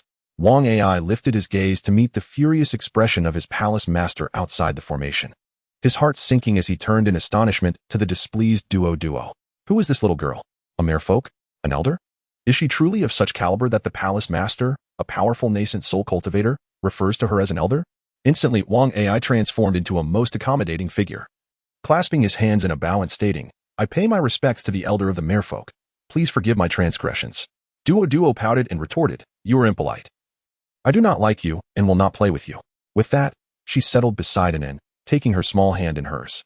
Seeing that Duo did not pursue his reprimand, Wang Ai finally breathed a sigh of relief and addressed Bai Lingyu, saying, Bai Lingyu, there are currently around 400 to 500 rogue cultivators forming a ridiculous alliance, intent on eliminating our 5 major factions first. They assert that the rewards presented by the 5 families are rightfully theirs. If these rewards were to return to our hands, it would be as if they had never been awarded at all. Thus, they must first eliminate us before claiming their prizes. These unrefined individuals, who are undeserving of our sect's treasures, do they expect us to nourish them? This time, even if we do not vie for prestige, we must uphold our dignity. Let us unite and vanquish them all, ensuring our place among the leaders. Once we have secured our position, we shall engage in one-on-one contests with no interference. To determine the order of the top 10. What say you? Wang Ai's words were harsh, and his gaze was dark and menacing. Yet he spoke with a semblance of logic. Bai Lingyu and Han Feng were merely waiting for the other to make a move. Bai Lingyu nodded, acknowledging. One cannot stand alone. We understand this principle. We are willing to join forces, but let it be clear that while we confront these rogue cultivators, we shall not betray one another. If I discover any treachery, I will disregard my own ranking and deal with the backstabber first. Wang Ai responded. No need for you to act. Once I learn of it, there will be no mercy. I'll sever his head without hesitation. After speaking, he turned his attention to Han Feng, sneering as he declared, the last time I sought to compete with you, you evaded me at every turn. I remarked that we would settle it at the 100 talents competition. I hear you have slain over 100 of our kin this time? Once we have dealt with those worthless rogue cultivators, I shall face you in a one-on-one duel. We will determine our standings and seal our fates. Han Feng merely nodded, remaining silent, even avoiding direct eye contact with Wang Ai, continuing instead to fish. Upon witnessing his arrogant demeanor, Wang Ai felt a surge of frustration, his teeth grinding in irritation. Were it not for the inopportune timing, he would have relished the opportunity to confront Han Feng with sword in hand. Bai Lingyu interjected, all right. Everyone, prepare yourselves. Our adversaries are approaching, and we must brace for battle. As the group lifted their gazes, they beheld hundreds of figures advancing from the west, a formidable force surging toward them. At the forefront was a rogue cultivator named Ding Wang, who had garnered a modest reputation within the rogue sect of the Min Kingdom. Known for his ruthless yet loyal nature, he was the architect behind the formation of this rogue alliance, driven by the desire for the top prize and its treasures. With the 5 prodigies of the Min Kingdom standing as his greatest impediment, in ordinary circumstances, he would not stand a chance against any of them. But the rules of this competition had ignited a flicker of hope within him. If he could rally everyone to unite and vanquish those 5 exceptional individuals, the coveted first place would surely fall into his grasp. Chapter 137. A slightly more serious approach. Both sides were acutely aware of each other's intentions, and without uttering a word, they charged toward one another. The 5 major factions could muster no more than 100 warriors, while the rogue cultivators numbered around 400 to 500. From the very onset of the conflict, the disparity in numbers led to the major factions being swiftly encircled. Chaos ensued. Wang Mian, unwilling to let this opportunity slip away, charged into the fray, reveling in the close-quarters combat that such a tumultuous battle afforded him. Meanwhile, Han Feng and Jiang Su-ro remained seated in their small boat, leisurely observing the clash above as if it bore no relevance to them. The atmosphere above was intense, yet neither side harbored any profound enmity. The rogue cultivators were reluctant to offend the major powers, just as the representatives of these formidable factions did not wish to acquire the notorious reputation of slaughtering the weaker sections. Thus, after defeating and gravely injuring their opponents, they allowed them to shatter their tokens voluntarily. However, those who chose to break their tokens were but a minority, many from the major factions. Emboldened by the knowledge that their adversaries dared not kill, chose to remain in the fray even when wounded, retreating into the crowd to consume healing elixirs. Observing this, the rogue cultivators mimicked their behavior, retreating to the backlands to recuperate upon sustaining injuries. The stalemate persisted, with the 5 major factions gradually finding themselves at a disadvantage. Despite the fierce onslaught of the 5 sons of Min, who charged through as if in an unchallenged realm, the overall tide remained unfavorable. Jiang Suru, surveying the battlefield, furrowed her brow and remarked, "We are at an impasse. Wounded individuals retreat to heal, and few are eliminated. No one wishes to destroy their own token. If this continues, the 5 major factions will suffer significant losses, and when true fury ignites, it will surely lead to bloodshed. Once death enters the equation, the latent ferocity in others will be awakened, resulting in countless casualties, a tragedy indeed. After all, this is merely a competition, not a sect conflict. Excessive loss of life would be a grave sin." Suddenly, Han Feng's eyes lit up as he flicked his fishing rod, casting a large fish onto the deck of the boat. "What a magnificent catch!" he exclaimed, his delight palpable. "Now we have a feast. Are you even listening to me?" Jiang Sura bit her lip in frustration. Han Feng chuckled heartily. "No need to fret. I shall take action soon." Subsequently, he turned to Zhou Shou and the other 3, returning their tokens and stating, "Your strength is rather lacking, so you may remain here." Should anyone come to confront you, simply shatter your tokens to exit. It is unnecessary to sustain injuries or risk your lives. Zhou accepted the token with gratitude, replying, "Thank you, Senior Brother Han. You possess a noble heart. We have come to an agreement. After this concludes, we shall visit the Yin Yang sect to seek guidance. You are from the Falling Sunset Peak, correct? Then we shall also go to Falling Sunset Peak and pledge our allegiance to you as your juniors. For now, let us prioritize our survival." Han Feng commenced scaling a large fish, employing a knife with ease. Above, the rogue cultivators, having gained the upper hand, observed as Ding Wang smirked, "By Lingyu, Wang AI. You are now encircled. If you wish to avoid death, shatter your tokens and concede. I shall claim the first place in this 100 talents competition." Wang AI gritted his teeth, retorting, "You insolent scoundrel, your delusions are laughable. This time, I shall eliminate you first, even if you manage to escape. The days ahead are long. I will relentlessly pursue you, ensuring you understand the consequences of provoking the Blood Cloud Palace." Ding Wang sneered, "Oh, how desperate you are. What is this?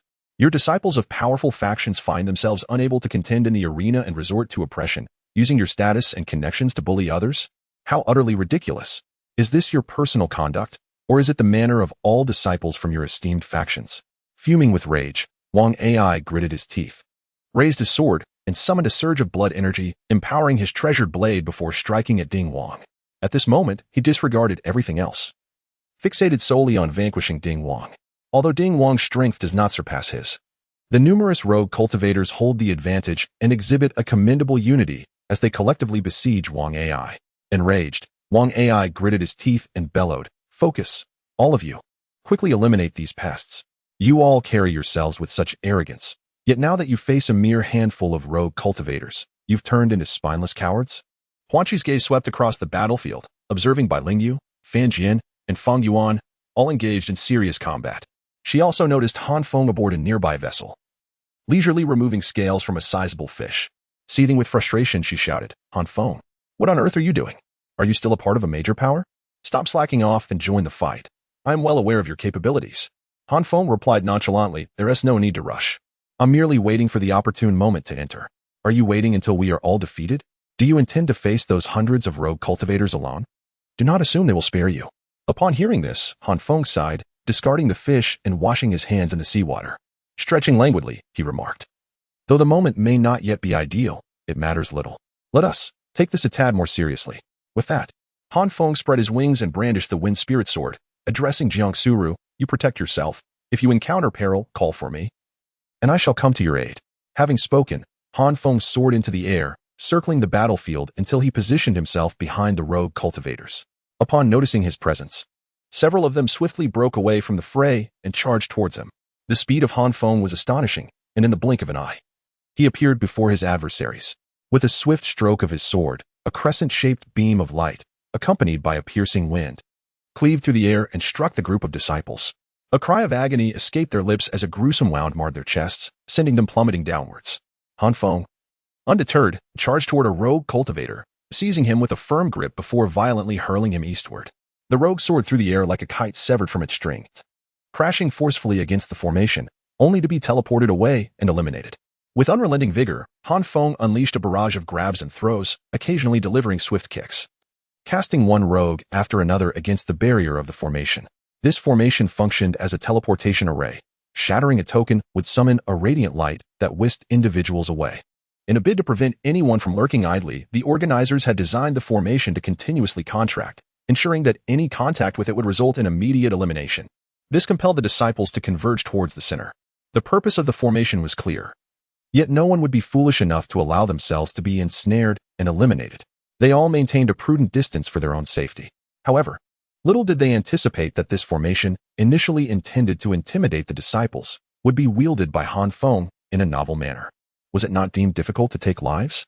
Did they not wish to avoid shattering their tokens to face elimination? Were they not clinging to a sliver of hope to survive? Fear not, for a third method of elimination existed. This elucidated why Han Feng persistently maneuvered along the periphery of the formation, inching inward. Chapter 138. The unconventional maneuvers of Han Feng. Han Feng lingered at the periphery of the formation, primarily for two reasons. The sparse crowd allowed him to evade unnecessary complications, and he could effortlessly utilize the teleportation array to eliminate adversaries. There was no need for him to slay you, nor to defeat you into submission to shatter your token. A mere toss into the fray sufficed. The spectators and judges outside the arena were left astounded. How could Han Feng perpetually spring forth such unexpected delights? What was the nature of his intellect? Though he occasionally appeared foolish and often responded with disjointed remarks, at this pivotal moment, his mind proved invaluable, conjuring brilliant ideas one after another.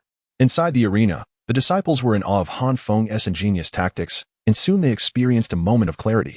Ding Wang exclaimed with excitement, "Quick! Let us emulate that lad's method. If we can capture the powerful faction's members and hurl them out, we can directly eliminate them."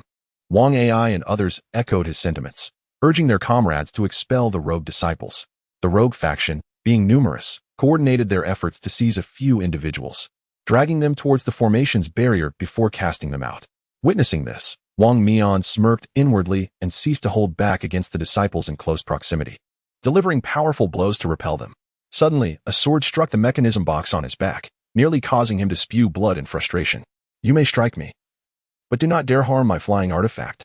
He swiftly turned, seizing the assailant and delivering a punch to their head, rendering them unconscious before tossing them towards the formation's barrier. Yet, at that moment, 3 individuals reached out to grasp him, forcing him to retreat. "Wang Mian, come over here. Let Han Feng deal with those rogue cultivators. Our priority is to ensure our own safety and avoid capture," Jiang Suo remarked as she leaned closer to Wang Mian. At that moment, 2 disciples from the Yinyang sect had just been seized and thrown out. With a swift stroke of her sword, she severed an arm and subsequently repelled the enemy. Wang Mian nodded, acknowledging, "I was indeed careless. These individuals are merely relying on their numbers to forcibly capture us. We must exercise caution." The 2 fought side by side, successfully fending off the approaching foes one by one. Witnessing this, Han Feng felt a sense of relief. As long as they were secure, he could easily handle the rogue cultivators on his end. He darted past, eschewing the use of his sword, and unleashed his full speed, seizing a rogue disciple with his bare hands. The disciple struggled fiercely, striking at Han Feng with his sword. The blade struck him without breaking through his protective artifact. Yet it still vexed Han Feng. With a ruthless iron grip, Han Feng incapacitated the disciple with a single slap and hurled him towards the formation, casting him out. There was no need to worry about drowning, as there were disciples from the 5 major sects outside, responsible for the urgent rescue of those eliminated. On a small boat below, an duo waved and cheered at Han Feng, exclaiming, "Wow, Han Feng, you're amazing." Receiving the adulation and praise of the little girls, Han Feng smiled with pride and waved back at them. Ding Wang, witnessing this, exclaimed in anger, "That fellow named Han Feng has already eliminated over 20 individuals, and it hasn't even been a quarter of an hour. At this rate, we will all be eliminated. Divide the 50 individuals and focus all efforts to eliminate him, disregarding any consequences. Additionally, send down another 10 to deal with the 6 idlers on the ship. Even the smallest mosquito is still meat, and it will enhance our victory count." Upon hearing this, the scattered cultivators immediately selected 50 individuals to besiege Han Feng, while the remaining 300 continued their assault on the disciples of the major forces. Meanwhile, another 10 individuals charged towards an ant's group. An ant, witnessing this, was utterly alarmed and exclaimed, "Bullying a child! Help! Bullying a child!" The 10 individuals, upon hearing her cries, hesitated and paused in their advance. It seemed that inflicting harm upon a mere 10-year-old girl was indeed a considerable transgression. Who could bear to raise a hand against such an adorable child? Duo, with a shy smile, remarked, "Neither I nor she are participants. We are merely here for enjoyment. Those 4 are the competitors, so you may direct your attacks towards them." Zhou, taken aback, exclaimed, "Senior Duo, are you really betraying your teammates like this? A friend's demise does not concern the path of a cultivator." Duo responded with a gentle smile, "Then do not blame me for being unmerciful." Zhou then shouted, "Come, let us all hide behind her." The 4 of them swiftly retreated behind Duo for cover, leaving her beaming with delight. "That fellow with yellow hair is an adult. They can be struck down. Defeat them." The 10 individuals unleashed their concentrated attacks upon Duo. However, their assaults failed to graze even a single strand of her hair. Duo continued to savor her grilled fish, leaving the 10 assailants on the brink of despair. However, noticing that Duo remained inactive, they circled behind her and launched an assault on Zhou and his companions. An ant gathered seawater in her small hands and splashed it towards the 10 adversaries, indignantly proclaiming, "You villains, bullying the few with your numbers, absolute rascals." The 10 individuals were at a loss, unsure of how to proceed. Zhou chuckled, "My friends, pay us no mind. We merely seek to secure a place among the top 100 without any intention of engaging in combat. Here is a suggestion. Once we are down to 100 participants, we can shatter our tokens ourselves to eliminate ourselves, causing you no trouble whatsoever. What do you say?" Another added, "Indeed, Our defeat count is 0. Even if you were to defeat us, your count wouldn't increase by much. One of the rogue cultivators gritted his teeth and retorted, I won't listen to your nonsense. Why should those 4 spots be reserved for your faction instead of our rogue cultivator alliance? Let us get them. The 10 once again charged at Zhou and his companions. Ultimately, outnumbered, the 4 were eliminated and cast out of the formation. Only Duo and Inan remained on the boat. Meanwhile, having learned Han Feng's tactics, the rogue cultivators maximized their numerical advantage. Their most common strategy involved 2 individuals engaging 1 disciple from a major faction in direct combat while the rest launched a surprise attack from behind, collectively seizing their opponent and propelling him towards the edge of the formation. Some female disciples even found themselves subject to unwarranted advances, leaving them in tears. The disciples from the major factions dwindled rapidly, while Han Feng found himself pursued by 50 adversaries. He deliberately ran towards the edge of the formation, as his pursuers attempted to bombard him with ranged attacks, aiming to force him out of the formation. However, Han Feng moved swiftly, skirting the edges of the formation and evading their attacks with remarkable agility, rendering their efforts futile. Once he had drawn all their attention to the periphery of the formation, Han Feng suddenly unleashed his full speed, instantly appearing behind them. He then executed the inquiry of the gentle breeze, conjuring an immense waterspout upon the sea. This mighty vortex, laden with copious amounts of seawater, darkened the skies, and with a sudden thrust, Han Feng propelled the colossal waterspout towards the 50 disciples clustered at the formation's edge. Chapter 139. The devoted protector strikes again. The gargantuan waterspout, swirling with oceanic fury, crashed into the 50 scattered cultivators. In an explosive surge, the seawater erupted alongside the wind, forming tumultuous waves that violently hurled the 50 individuals away. Behind them lay the barrier of the formation.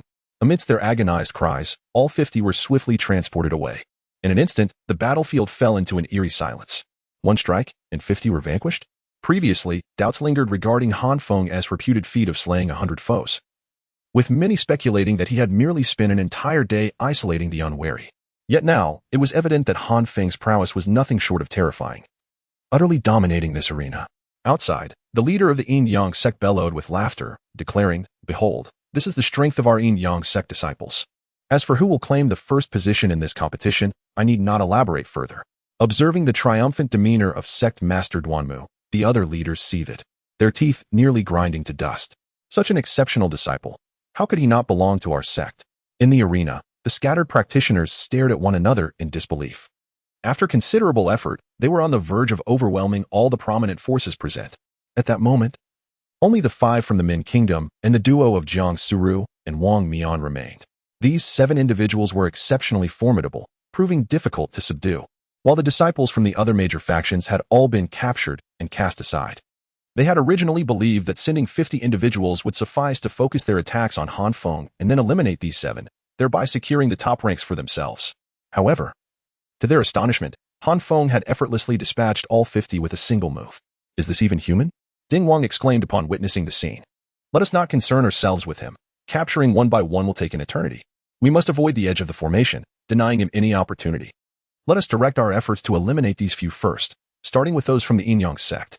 With that, he immediately led his group to besiege Jiang Suru and Wang Mian. Meanwhile, the others in the arena, apart from Bai Lingyu who offered assistance to the pair, were solely focused on their own survival, unwilling to aid anyone else. The scattered practitioners were akin to loose sand, and the 5 major factions were not much different. Each individual hoped that by reducing the number of competitors nearby, they could elevate their own standings, unwilling to rescue others.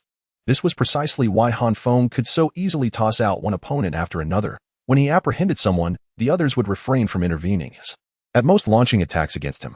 At that moment, Han Feng continued to capture his foes 1 by 1, delivering a punch to incapacitate them temporarily before casting them out of the arena. Wang Ai and his companions have indeed dealt with numerous rogue cultivators. Yet their tally of defeats pales in comparison to that of Han Feng, whose victories stand in stark contrast, far surpassing theirs. On the opposing side, approximately 200 adversaries remain, while the 5 major factions can muster only a mere 8 individuals. Amidst the chaos of battle, the dominant powers not only fail to secure an advantage but find themselves at a distinct disadvantage.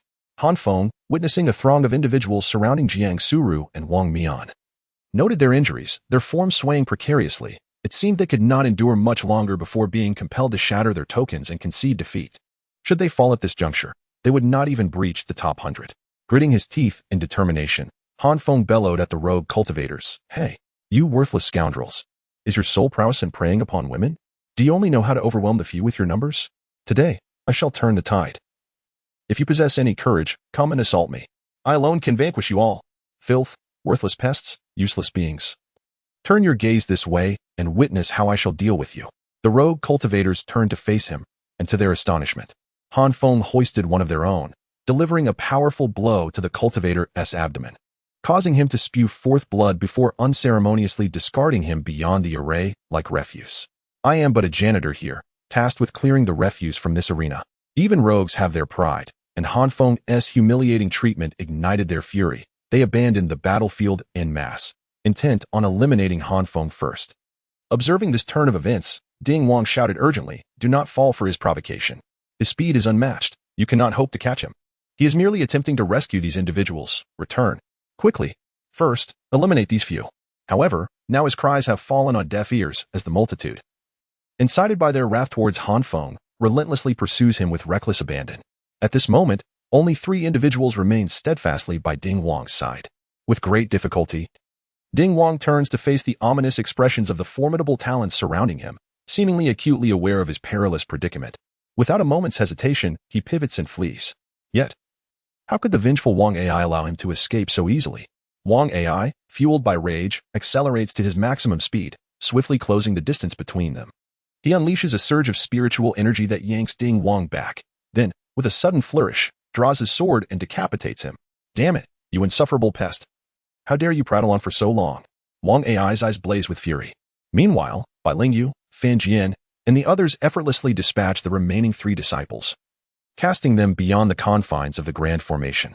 Feng Yuanxin observes from a distance, where Feng dangles 200 individuals aloft like a kite, and furrows his brow. Feng must have deliberately provoked these rogue cultivators to divert their attention, thereby rescuing us. Truly, he is a noble soul. In response, Huanqi glances at Jiang Suru and remarks sarcastically, "Princess Yuanxin, you mustn't speak frivolously. Is he really acting out of benevolence to save us? His intentions lie in his concern for his partner. Who among us is unaware that Feng is a devoted protector of his wife? The golden hairpin he once extorted from me now adorns Jiang Suru's head." The once merciful Feng, upon witnessing the disciples of Blood Cloud Palace assaulting Jiang Suru, took it upon himself to slay over 100 of them with his own hands. At this moment, witnessing that more than 200 individuals besieging his companion, he provocatively insulted them, drawing their attention away, all in a bid to ensure the safety of his companion. Such an extraordinary man is indeed a rarity. Almost impossible to find. How could he exist within the Yin Yang sect? If I could find a partner as commendable as he, I would wake up from my dreams with a smile. Truly, it echoes the age-old saying, good men belong to others.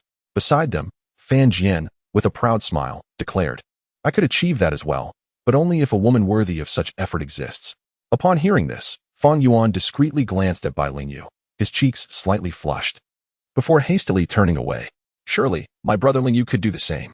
Bai Lingyu furrowed his brow and stated, regardless of Han Feng's intentions, he genuinely helped us escape.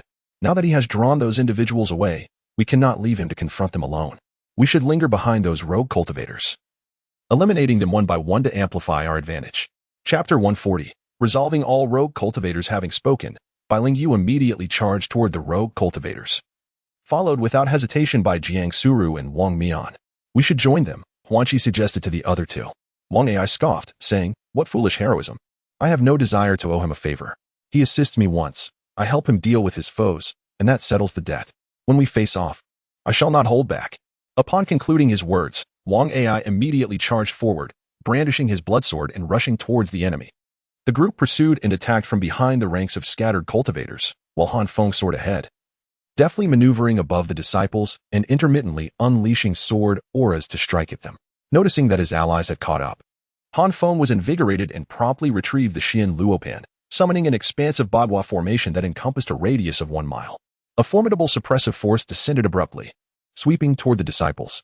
The overwhelming pressure exerted by the Xian Luopan significantly hampered the enemy's speed, causing the 200 scattered cultivators to falter in their pursuit of Feng.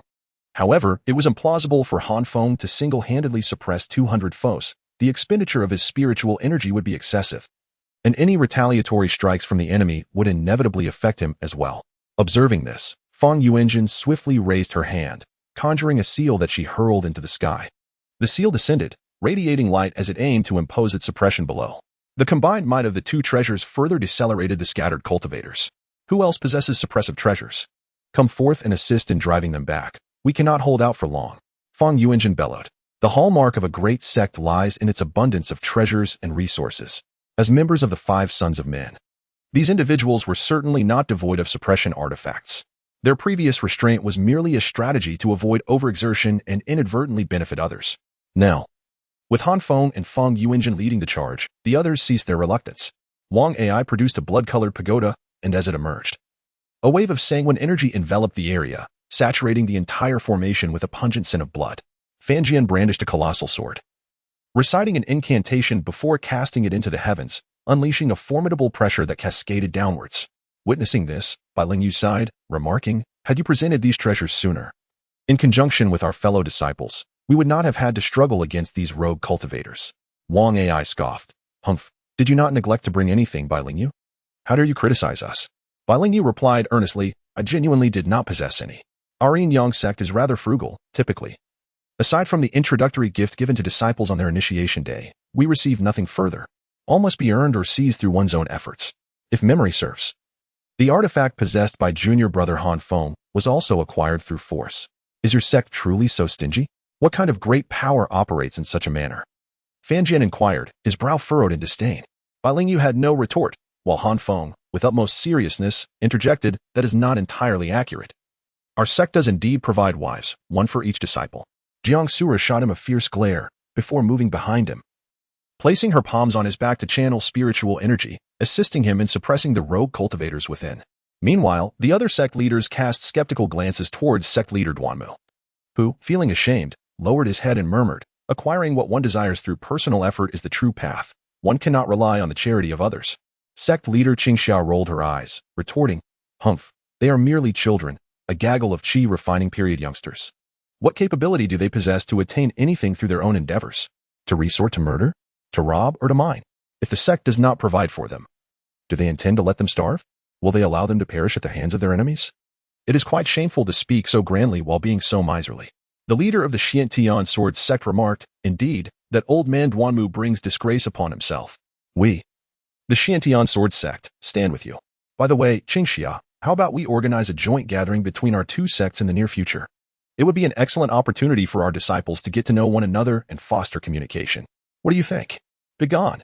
Do not think I cannot see through your intentions. You aspire to court the women of Miaoying Valley, but you have a long way to go.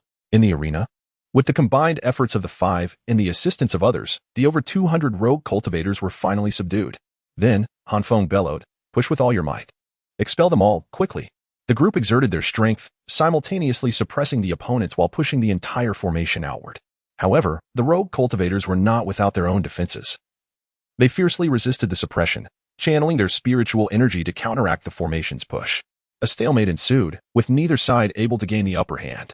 Han Feng observed the formation shrinking in the distance and stated, "At this rate, in another quarter of an hour, the formation will contract towards us. At that time, we shall maintain the suppressive artifact together and send them all out, allowing the formation to engulf them. Let us adjust our positions slightly backward. We must not be eliminated as well." Wang Ai frowned upon hearing this. "Then what of our artifact? Shall we not keep it? It must go out along with them. What are you afraid of? There are no members from various sects outside. Why not let others assist in tidying up?" Han Feng furrowed his brow. Did this individual harbor such distrust towards his own sect? Regardless, no one dares to seize my belongings. The two sides remained locked in a stalemate, while the scattered cultivators within erupted in curses. Some, unable to endure the torment any longer, shattered their tokens and eliminated themselves from the competition. As the number of voluntarily eliminated cultivators increased, those still inside found their resistance growing more arduous, their hopes dwindling as they too began to break their tokens and exit. Ultimately, only a few dozen disciples remained, unwilling to concede defeat and be cast aside. Han Feng, however, was more than willing to lend them a hand. He raised his hands and invoked the Sun character, channeling the power of the wind to its fullest potential. An invisible tempest suddenly surged forth, conjuring towering waves that reached heights of several dozen meters, forming a water wall akin to a tsunami, crashing down upon the remaining disciples.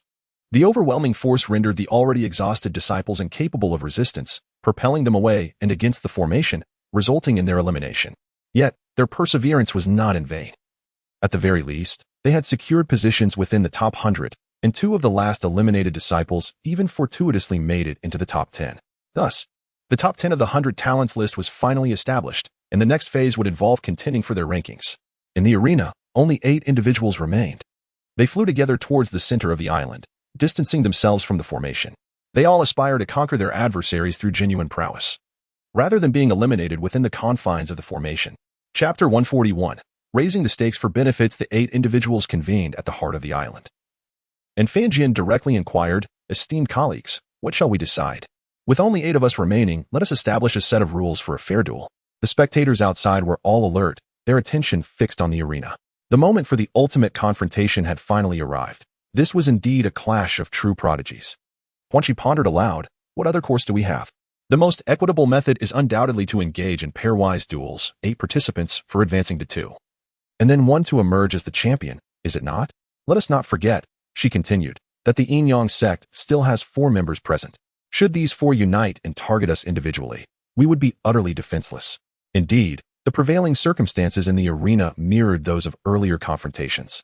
Much like when formidable factions were besieged by rogue cultivators, the side in the ascendance became increasingly susceptible to being targeted.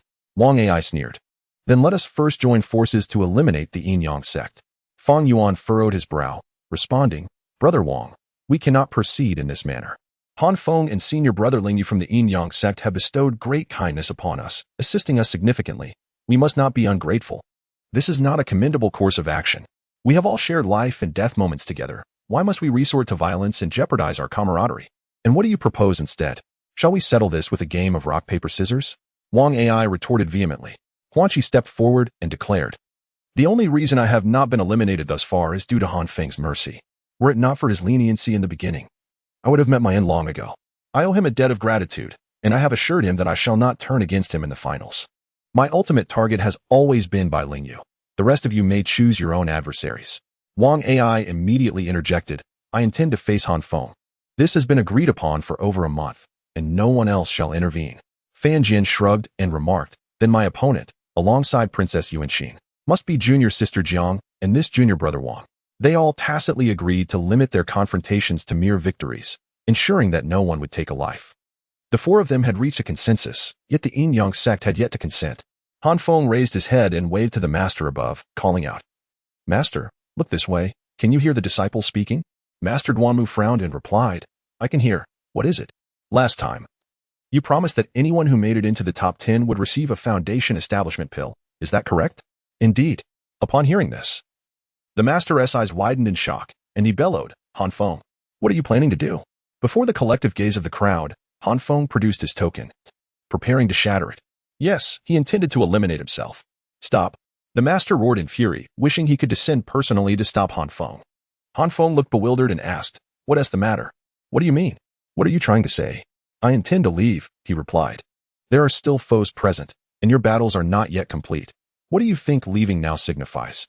The master of the sect, visibly enraged, glared fiercely. Han Feng, astonished, remarked, "But I have already accomplished my task. All I sought was to secure a position in the top 10 to obtain a foundation establishment pill." The master retorted, "I command you to defeat your opponents and return with the first prize." "Oh, is that so?" Han Feng mused, playfully toying with the token in his hand. With a grin, he inquired, "What benefits will you bestow upon me?" The master's face flushed with embarrassment at being openly challenged by a disciple in front of so many witnesses. Gazing at the profit-driven Han Feng, he felt an overwhelming urge to strike him down. It is the duty of every disciple to bring glory to the sect. The sect has nurtured you. And is it not expected that you return with first place? Why must you ask for rewards? At that moment, the master of the Qingxia sect interjected.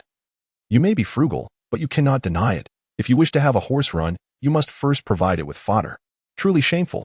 The master of the Xiantian sword sect swiftly added, "Han Feng, should you achieve first place and express your willingness to join my Xiantian sword sect, I shall accept you as my personal disciple, granting you 3 foundation establishment pills and a low-grade magical artifact, a treasure sufficient for use below the celestial realm.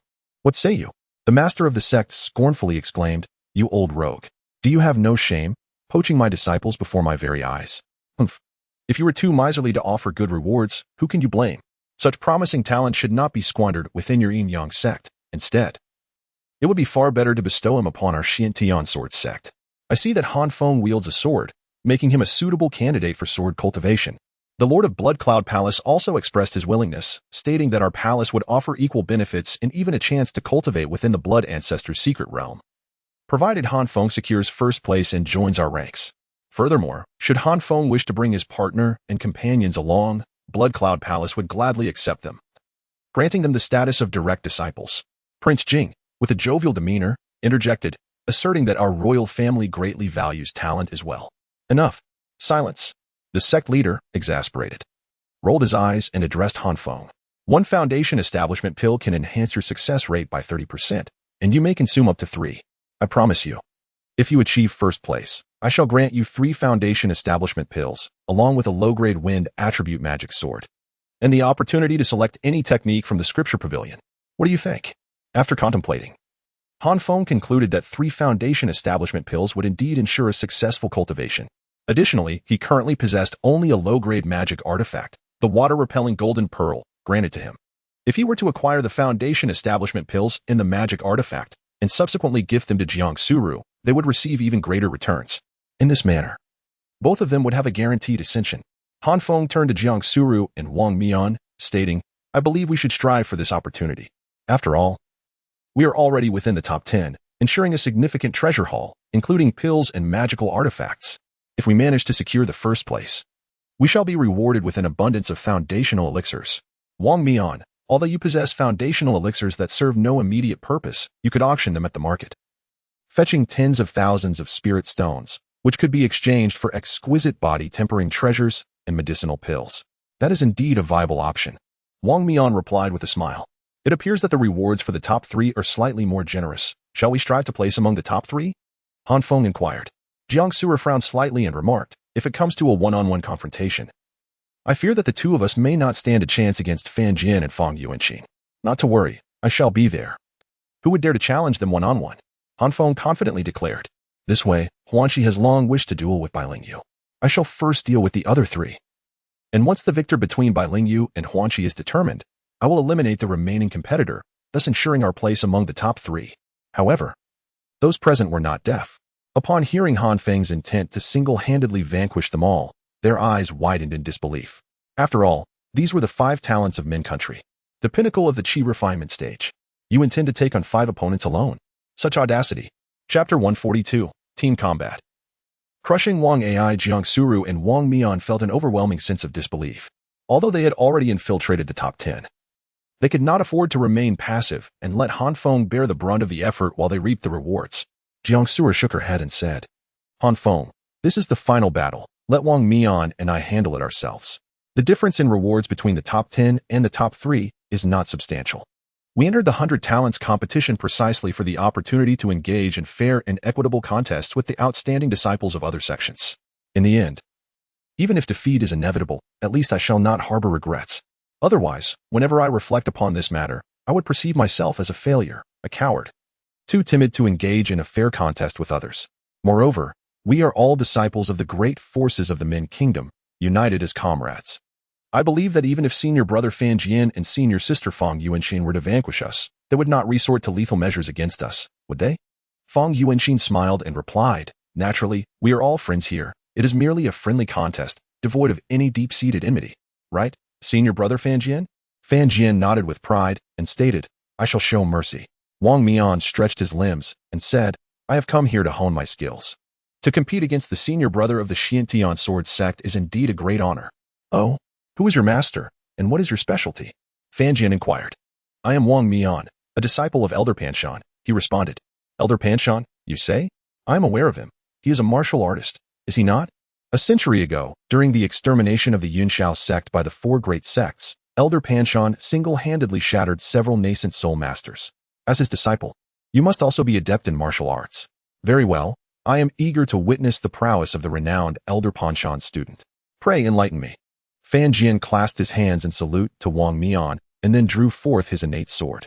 In return, Wang Mian acknowledged the gesture, and the mechanism behind him unfurled. Charging towards Fan Jian, the 2 engaged in combat mid-air. Feng Yuanqing gazed gently at Jiang Suru and said, Junior sister Jiang, since they all have their opponents, it appears we are the only 2 left. Why don't we engage in a friendly duel? Very well, Princess Yuanqing, please.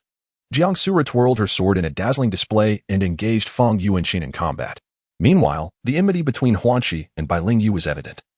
As they clashed fiercely at the northern edge of the island, one wielding a sword and the other brandishing a jade flute, their exchanges intense and spirited. In the arena, only Wang Ai and Han Feng remained. Wang Ai scoffed, "Han Feng, now that we are alone, shall we finally settle this? Last time you evaded my challenge with trivial excuses. Do you think you can escape now?" Han Feng then inquired. "You keep insisting that you challenged me over a month ago. Have we met?"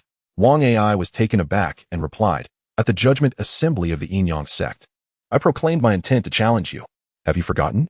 Han Feng recollected and said, "Ah, yes, I recall there was someone from Blood Cloud Palace provoking me incessantly. I chose to ignore it and subsequently forgot the matter. So it was you." The crux of the matter was that Han Feng had verbally confronted Wang Ai at that time, emerging unscathed. Had he suffered a defeat, he would certainly have remembered. Observing Han Feng's nonchalant and dismissive demeanor, Wang Ai's fury boiled as he seethed. "Han Feng, you have insulted me beyond measure. I cannot let you go." With that, he unsheathed two peculiar swords, their forms both hook-like and blade-like, instilling a sense of dread in those who beheld them. Thereafter, he brandished two swords and charged towards Han Feng. The aura of bloodlust emanating from Wang Ai was palpable, with a mere flick of his hand. He unleashed two streams of bloody energy aimed at Han Feng. Han Feng spread his wings behind him, reaching an unparalleled speed, effortlessly evading Wang Ai's assault. Subsequently, he raised his hand, conjuring two tornadoes that struck Wang Ai with tremendous force, sending him hurtling through the air.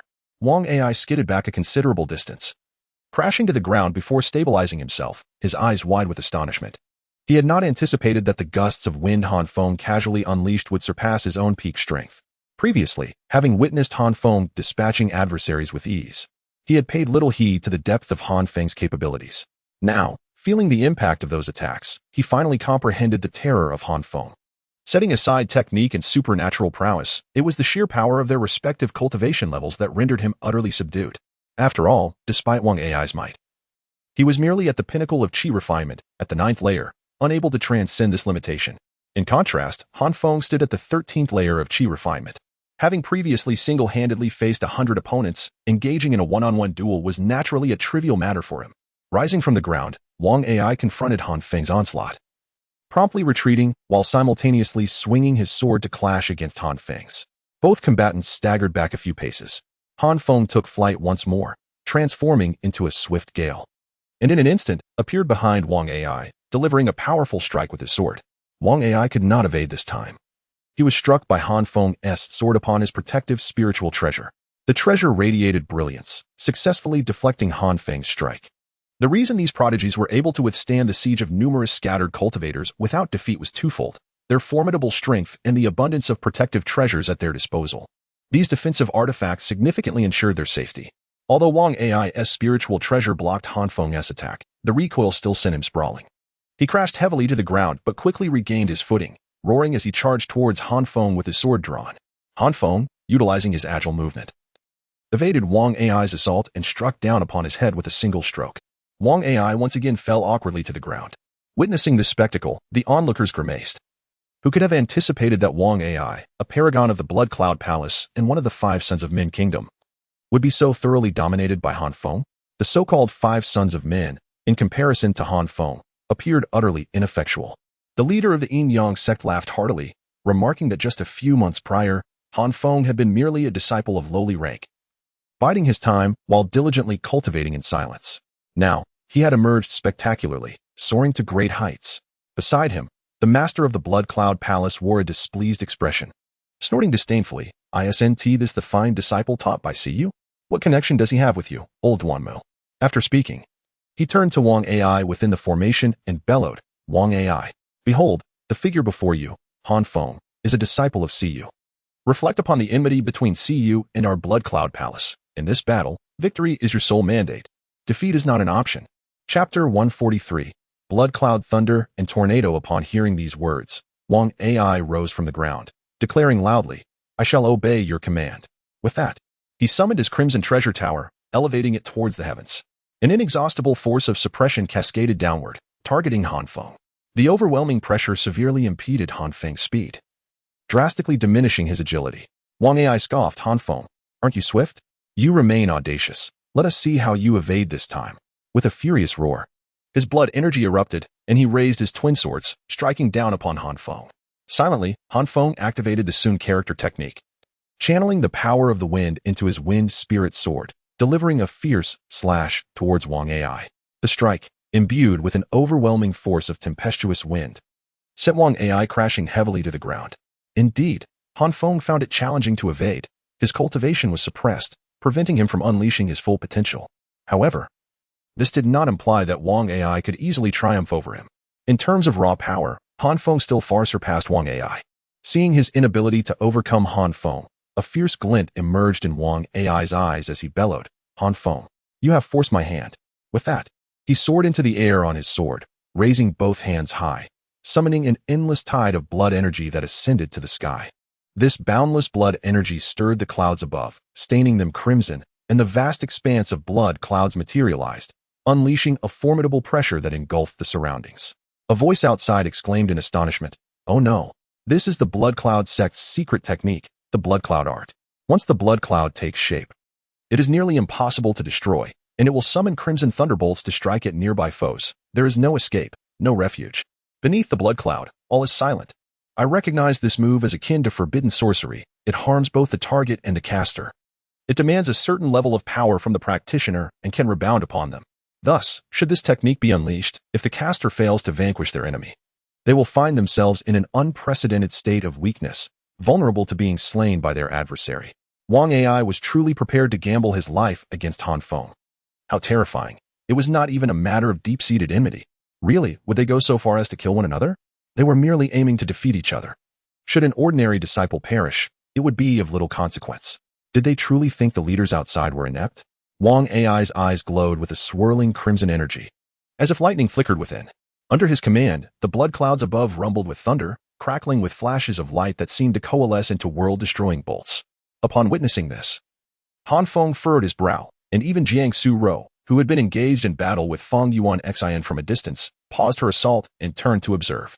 "Jiang, sister, if you continue to dote on your little paramour, I may very well seize the opportunity to ambush you," Feng Yuan Xin jested, twirling his sword with a flourish.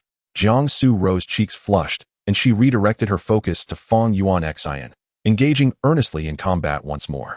In the sky, multiple bolts of lightning descended upon Han Feng with fierce intent. Han Feng swiftly dodged with remarkable speed, yet how could he possibly outrun lightning? The thunderbolts struck him directly, and he immediately felt excruciating pain coursing through his body, rendering him paralyzed and devoid of strength. Wang Ai sneered, "Han Feng, let us see how you can evade this time. The blood-chi thunder is the most venomous of all storms. Once it infiltrates your body, it gnaws at your vitality like maggots on flesh. There is no escape, no avoidance. You can only resign yourself to death." Then, the thunder from the heavens descended upon Han Feng once more. In an instant, he unfurled the Xianluo plate, conjuring an intricate bagua array above his head. The array's runes ignited, resonating with the power of thunder, and all the lightning was drawn into the array, sparing Han Feng from its wrath. However, the bagua array was not without its limits. It trembled under the strain, teetering on the brink of collapse. After Han Feng had shielded himself with the bagua array, Wang Ai leaped onto it, delivering a powerful punch that reverberated through the array, taunting, "Come out. What skill is it to hide beneath a turtle shell? Pathetic." Han Feng chuckled coldly. "You truly become arrogant upon gaining a semblance of power. Your tongue is indeed foul. Previously, you insulted me and suffered a beating, silencing your bravado. Now, emboldened by your perceived advantage, you dare to provoke me again?" Wang Ai retorted with a sneer. "Provoke? Humph. Han Feng of the Yin-Yang sect, may I inquire if you possess the means to dispel my blood cloud? Tell me, is the blood cloud not a cloud?" "Nonsense, of course it is a cloud. What else could it be? Let me ask you again, what is a cloud most afraid of?" "What?" Wang Ai was momentarily taken aback, when suddenly, Han Feng leaped from beneath the bagua array, landing at the position of the Sun character. With a single punch, he sent Wang Ai flying. And then he himself ascended slowly, invoking the Sun character's power within the array. Thunder is governed by Zhan, and wind by Sun. In an instant, an endless tempest surged around Han Feng. Carried by this ferocious wind, Han Feng soared into the blood-red clouds. In that fleeting moment, the lightning within the blood cloud struck towards Han Feng, only to be dissipated into nothingness by the surrounding tempest. "Han Feng, do you dare to enter the blood clouds? That is tantamount to seeking death." Wang Ai exclaimed, both astonished and exhilarated. He rose and flew into the blood clouds to personally wield the lightning, roaring, Han Feng. Watch me. With thunder. I shall shatter the darkness. How utterly dramatic. This fellow is quite unwell. Han Feng mused internally, choosing not to engage in further banter. Instead, he summoned the most potent force of the tempest, forming a colossal tornado around his body. This vortex was born of Han Feng's invocation of the Sun character, amplified by the Bagua ray's power. The relentless gale swept outward, relentlessly tearing apart the surrounding blood clouds, reducing them to nothingness. The lightning and blood clouds were all shredded. Drawn into Han Feng's tornado, guiding the winds with his hands, the entire vortex transformed into a crimson hue, flickering with electric sparks. Han Feng was astonished to discover that the continuously swirling winds seemed capable of absorbing others' attacks, turning their strength against them. A surge of joy welled up within him as he turned his gaze towards Wang Ai across the way. At that moment, Wang Ai remained engulfed in utter astonishment, his voice echoing with disbelief as he witnessed the complete destruction of his blood cloud. Impossible. Absolutely impossible, he cried out. Yet, the only response he received was the ferocious whirlwind unleashed by Han Feng. This tempest, wild and untamed, surged forth like a singular, unyielding gale, crashing directly into Wang Ai. The force of the wind struck him with tremendous impact. The protective jade pendant at Wang Ai's waist erupted violently, and in the blink of an eye, he was hurled outside the formation, spitting blood and succumbing to unconsciousness. Seeing this, Han Feng inwardly lamented the miscalculation.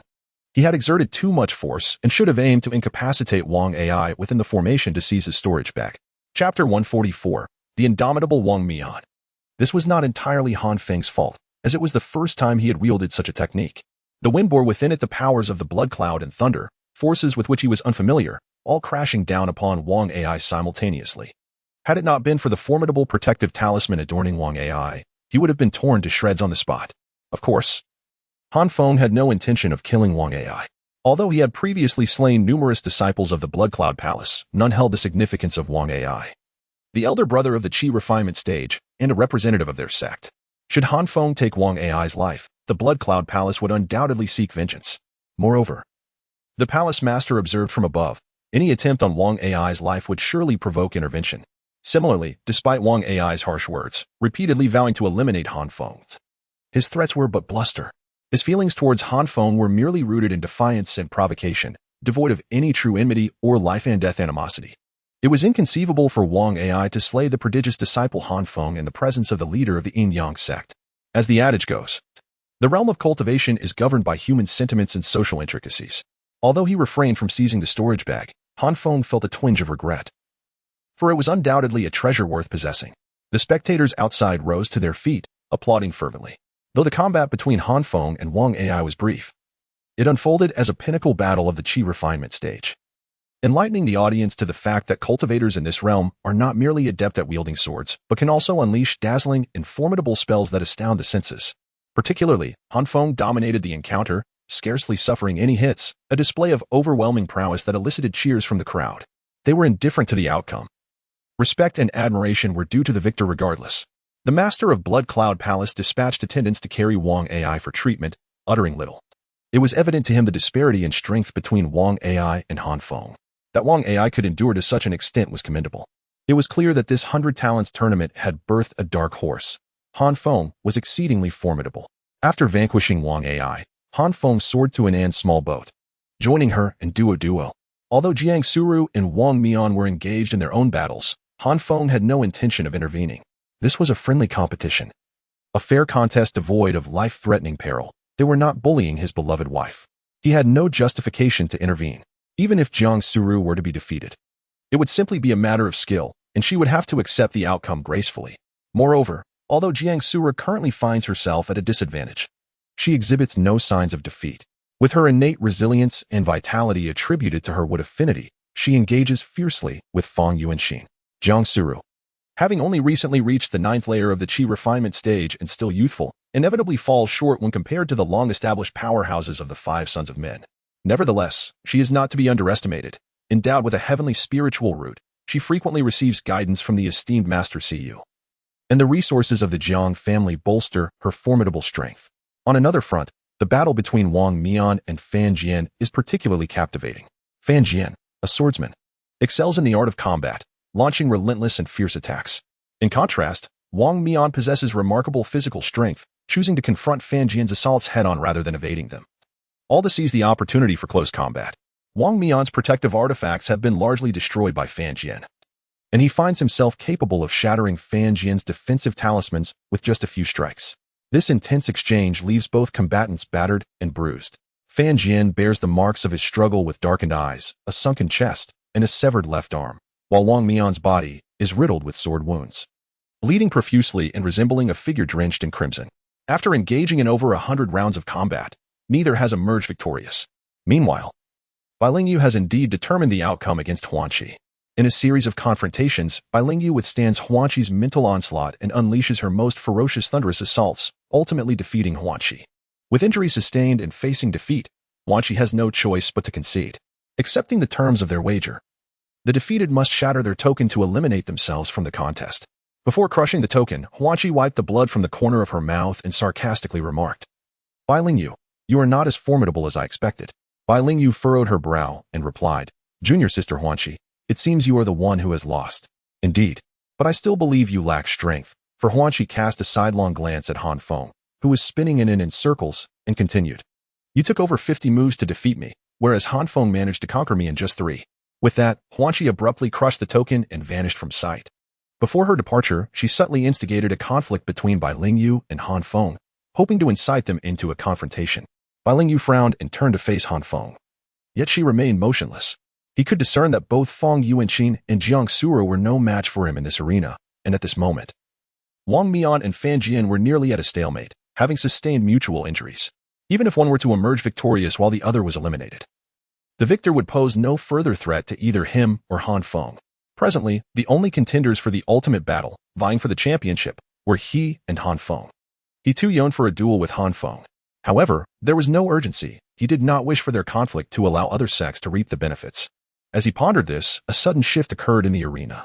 Fan Jian unexpectedly distanced himself from Wang Mian and stated, "Wang Mian, you are a worthy opponent whom I respect. Your strength is formidable, your martial arts profound, and your techniques exquisite. Each strike leaves me unable to respond. Regardless of who emerges victorious in this encounter, I sincerely wish to forge a friendship with you, hoping that we may have the opportunity to engage in further exchanges in the future. However, at this moment, I must eliminate you. May fate bring us together again." Suddenly, Fan Jian raised his sword, and brilliant light coalesced along the blade, forming an ethereal silhouette of a colossal sword that cleaved toward Wang Mian.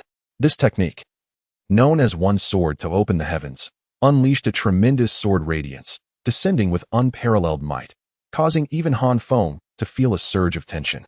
Yet, Wang Mian did not retreat. Instead, he charged forward to meet the sword head-on. "I will never yield to anyone," Wang Mian roared, propelling himself toward Fan Jian with his own flesh and blood. Fan Jian's pupils dilated in a moment of alarm. Wang Mian's fist collided with the giant sword, causing his right hand to nearly shatter and the wounds on his body to burst open. Nevertheless, the force of that punch shattered the heavenly opening sword. Wang Mian coughed up blood, crashing into Fan Jian, who propelled him toward the barrier of the formation. "You're insane. Let go of me." Fan Jian felt as though his entire chest would fracture, his voice a desperate scream.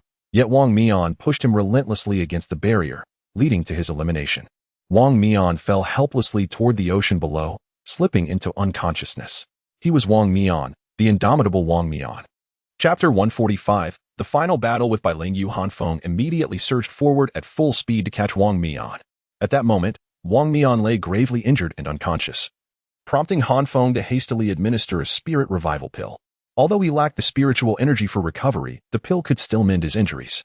At this moment, Siyu soared over, standing outside the formation, and said, "Han Feng, Wang Mian is gravely injured and unconscious.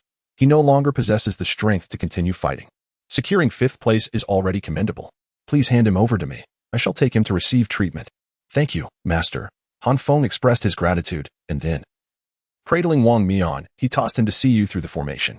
Siyu entrusted him to the disciples behind her, instructing them to take him for healing.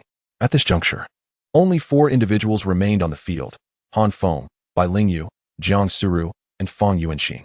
Feng Yuanqing, truly deserving of her status as the most esteemed princess of the Min Kingdom, boasted exceptional talent and abundant resources. Moreover, being 5 or 6 years older than Jiang Suru, she had undergone more extensive training and ultimately triumphed over her opponent. Both competitors emerged relatively unscathed, Yet it was Jiang Sura who, drained of spiritual energy, conceded defeat voluntarily. Feng Yuanxin smiled and remarked, Jiang Junior sister, you are truly formidable. Your strength, even among our royal sect's chi refinement stage, would certainly rank among the top 3. I hope to have the opportunity to spar with you at Yinyang's sect in the future. Jiang Sura chuckled softly and replied, you are merely being modest. Were you to exert your full strength, I fear I would have been defeated long ago. Then, Jiang Sura floated before Han Feng, offering a charming smile as she said, the devoted husband, your partner, is about to be eliminated, and you will no longer have the opportunity to fight alongside her. That is of no concern. As long as there are no regrets. There are only 2 opponents left, and I shall soon conclude my participation. Once I claim my rewards, I will seek you out. And we shall share the Foundation establishment pills. You go ahead and collect the top 10 rewards, and please check on Wang Mian for me. Very well. I shall take my leave now. Jiang Suro embraced Han Feng, then soared directly toward the array outside. In the arena, only 3 individuals remained. Bai Lingyu glanced at Han Feng and said, Han Shidi, among those present, you and I possess the greatest strength. I wish to contest for the championship title with you. How about a one-on-one match? Very well. I look forward to your guidance, Master Brother, Han Feng replied, stretching lazily. However, before we engage in our duel, we must eliminate the other competitors to prevent a situation where we, like the clam and the sandpiper, allow a third party to reap the benefits. Feng Yuanxin was taken aback by this remark, pointing to himself and asking, are you referring to me as the other competitor? Are there others here? Bai Lingyu replied coolly, is there anyone else present? Hey, this isn't fair. Are you 2 men planning to bully a weak woman like me? What happened to fair competition? What about the 4 advancing to 2, and then 2 to 1? But now there are only 3 of us left. In terms of strength, you are both beyond my capability. Securing 3rd place would be quite sufficient for me. That won't do. We cannot take advantage of you. The little princess pouted in indignation. Of course, you can choose to exit voluntarily, or we could assist you in leaving. Must you be so harsh? Could you not be a bit gentler? Then we shall kindly escort you out. You. Feng Yuanxin gritted his teeth in frustration. Then his eyes gleamed as he pointed at Bai Lingyu and said, if you want me to leave on my own, then I have a few questions for you. Go ahead. Bai Lingyu nodded indifferently. Do you have a doubt partner? Feng Yuanxin blinked her large, curious eyes, brimming with anticipation. Every adult disciple of the Yin-Yang sect possesses a companion, and naturally, I too have one. Do you have feelings for her? As for my own partner, I certainly hold affection for her. But do you truly love her? Bai Lingyu, perplexed by Feng Yuanxin's intent, nevertheless responded honestly, yes. Is it a love akin to Han Feng's for Jiang Suru? Han Feng, taken aback, wondered what it had to do with him. What exactly are you trying to achieve? Bai Lingyu furrowed her brows, utterly bewildered by Feng Yuanxin's line of questioning the relevance of such trivial matters to their competition. It's nothing serious, merely an inquiry. So, when do you 2 plan to part ways? Bai Lingyu's frown deepened as she replied, our relationship is quite harmonious. We have no intention of separating. Is that so? One can never be certain. The path of cultivation is long and fraught with joys and sorrows, be it weariness or betrayal. I believe it would be more convenient to simply cast you aside. With that, Bai Lingyu moved to take action against Feng Yuanxin. No need for you to intervene. I can leave on my own, nuisance. Feng Yuanxin pouted, muttering as she departed. Bai Lingyu watched her retreating figure, musing, what a peculiar woman. She refuses to leave when invited, and asks all manner of nonsensical questions. What is her intention? Han Feng replied, I have no idea. Perhaps she merely wishes to become acquainted with your partner. Women are often rather enigmatic, best to disregard it. The audience outside was filled with incredulity, silently questioning how these 2 oblivious men managed to find partners. Bai Lingyu turned around, clasped his hands towards Han Feng, and said, Junior brother Han, my brother has been in seclusion for many days, unaware of the remarkable talents emerging within our sect. Witnessing your exceptional prowess today brings me great pride. It is indeed a fortune for our sect. In the forthcoming duel, I hope you will exert your utmost strength, and I shall do the same, to determine who among us is superior. The eloquence of his words left Han Feng, who was not well versed in literature, momentarily speechless, prompting him to respond with a simple clasp of his hands, I feel the same. Please, senior brother. Bai Lingyu drew his sword, which crackled with electricity, revealing his rare mutated spiritual root, a lightning root that transcends the 5 elements. Senior brother, please. Han Feng unfurled his wings and brandished his wind spirit sword, charging towards Bai Lingyu. A spark of lightning flashed in Bai Lingyu's eyes as he soared into the air, a thunderclap erupting from beneath him, propelling him forward with the swiftness of lightning as he cleaved his sword towards Han Feng. The audience, captivated, widened their eyes in anticipation of this exhilarating clash. Among the 5 sons of men, Bai Lingyu had gained fame the earliest and was universally acknowledged as the strongest, the leader of the five. Many anticipated that he would undoubtedly claim the top prize in this grand tournament. In contrast, Han Feng emerged as a dark horse from the Yin-Yang sect. Having steamrolled all his opponents since entering the competition, even effortlessly overcoming formidable foes like Huanxi and Wang Ai. In the present day, the clash between two exceptional talents of the Yin-Yang sect has ignited fervent anticipation. Spectators eagerly speculate on who will emerge victorious, with many placing their bets on Han Feng. As their swords collided, a resounding boom echoed, unleashing a tempest of wind and thunder that swept across the surroundings. Chapter 146, A Shocking Transformation. The Great Demon consumes Han Feng. Both combatants were forced to retreat. However, Han Feng deftly spun in midair, utilizing the gust to stabilize his position. While Bai Lingyu stumbled backward, nearly losing his footing. The formation continued to contract unpredictably, now drawing towards the ocean. At this moment, the barrier had entirely detached from the island, resting solely over the eastern waters, with merely a mile remaining. In a matter of hours, they would find themselves devoid of space, necessitating an urgent resolution to their battle. An duo had also arrived in a small boat, landing on the shore of the island, where they playfully tugged at the little fox along the sandy beach. Meanwhile, the remaining human spectators had gathered on the island, eagerly observing the contest.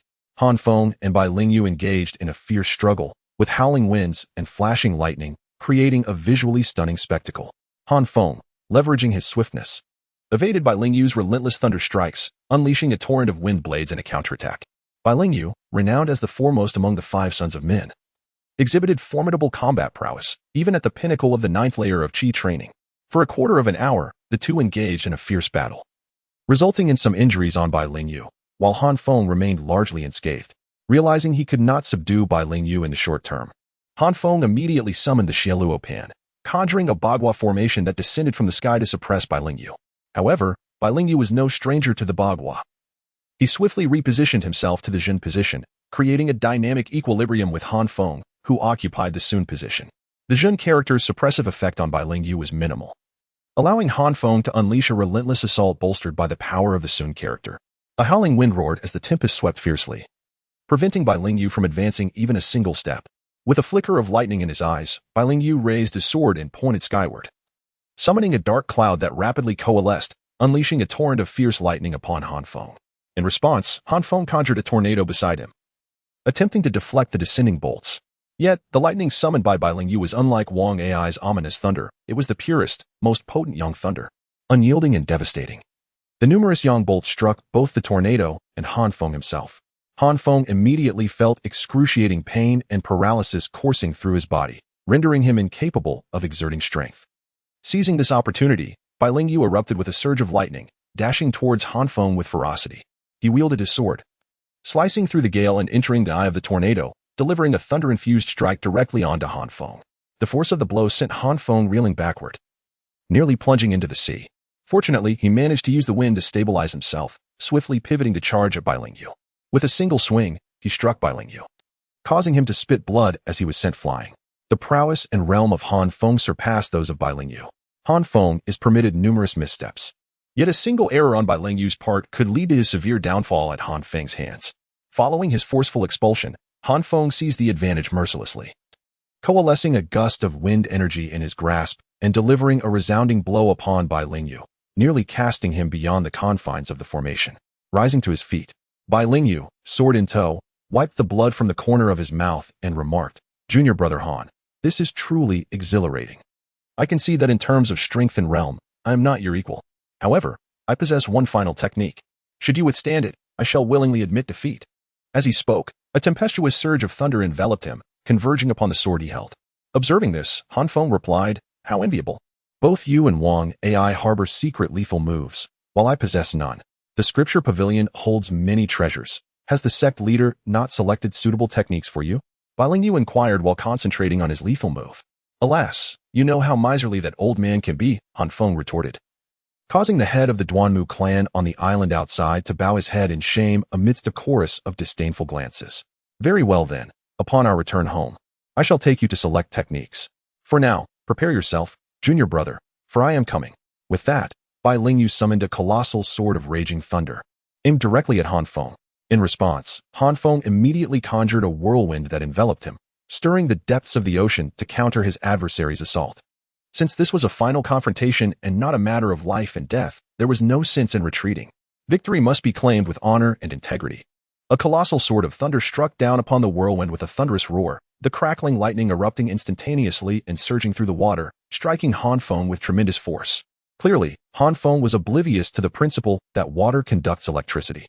With a deafening crash, his whirlwind shattered, and he expelled a copious amount of blood, plummeting into the ocean. The crimson liquid mingled with the waves, diluting and gradually spreading in all directions. 10 miles away, in the depths of the sea, a colossal two-legged dragon sensed the scent of blood, its eyes igniting with a gluttonous gleam. It voraciously consumed the spilled blood while swiftly propelling itself towards Feng. Bai Lingyu, witnessing Feng's injury, did not lose her fighting spirit. She recognized her defeat. Junior brother Han's skills surpass my own. I, as your senior sister, acknowledge my loss. Once I establish my foundation, we shall settle our scores once more. Her voice, tinged with weakness, resonated as she turned and soared towards the perimeter of the formation. Within the array, only one figure remained. King Jing, observing the scene, produced a gem and dispelled the grand formation, declaring with a booming voice, I hereby announce the official conclusion of this Qi cultivation period's competition. The champion is. Just then, an overwhelming pressure descended, threatening to shatter Feng's very bones, rendering him utterly immobile as a sense of life and death crisis surged within him, sending chills down his spine. Flee! Flee! Every ounce of reason urged him to escape, yet his body remained paralyzed. A massive dragon surged forth from beneath the ocean's surface, its gaping maw wide open, and in a single gulp, it devoured Feng whole. This scene left everyone present utterly astonished. Jiangsu stood frozen in place, as if struck by lightning. Quick, save him! Siyu shouted furiously, leading the charge towards the fierce dragon. Duo and Inen immediately followed suit. Subsequently, the master of the Yin-Yang sect and a host of powerful warriors established a defensive line around the island, preparing to confront the dragon. After devouring Feng, the dragon let out a thunderous roar, infuriated that the humans on the island dared to attack it. It unleashed a torrent of dragon breath towards all who approached, with Siyu being the first target. As the colossal breath surged forth, Siyu conjured a slender sword adorned with dragon scale-like patterns. With a swift motion, a phantom of a white lotus platform materialized before her, shielding her from the impending onslaught. Chapter 147. The ultimate temptation of Feng's flesh. Upon sensing the formidable power of the dragon, Siyu exclaimed in alarm, "This is bad. It's a demon beast at the transformation stage. I cannot withstand it." The white lotus platform began to fracture under the immense pressure. At that moment, Duo soared into the fray, chanting a melody that emitted sound waves to counter the dragon's breath. With Duo's assistance at the transformation realm, Siyu felt significantly relieved. Inen, filled with indignation, shouted, "Luo Lin, you insufferable creature, what are you doing?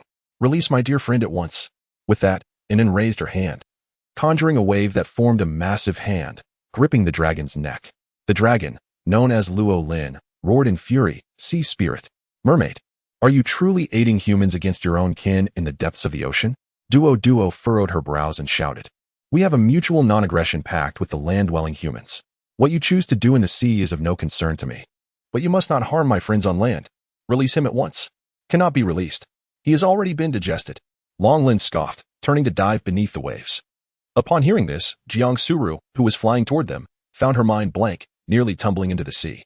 "Ha Feng," cried the little fox, held tightly in Inen's embrace, tears streaming down its face as it desperately called out for Feng. Duo refused to let the dragon escape, chanting a melody in an attempt to lull the creature into a stupor. Meanwhile, Feng tumbled down the dragon's esophagus, awkwardly landing in its vast stomach. The dragon was enormous, and its throat resembled a cavern, far larger than Feng himself. Feng fell into the sea within the dragon's belly, and the stomach churned violently, an immense spiritual pressure enveloping him, accompanied by torrents of acidic gastric fluid.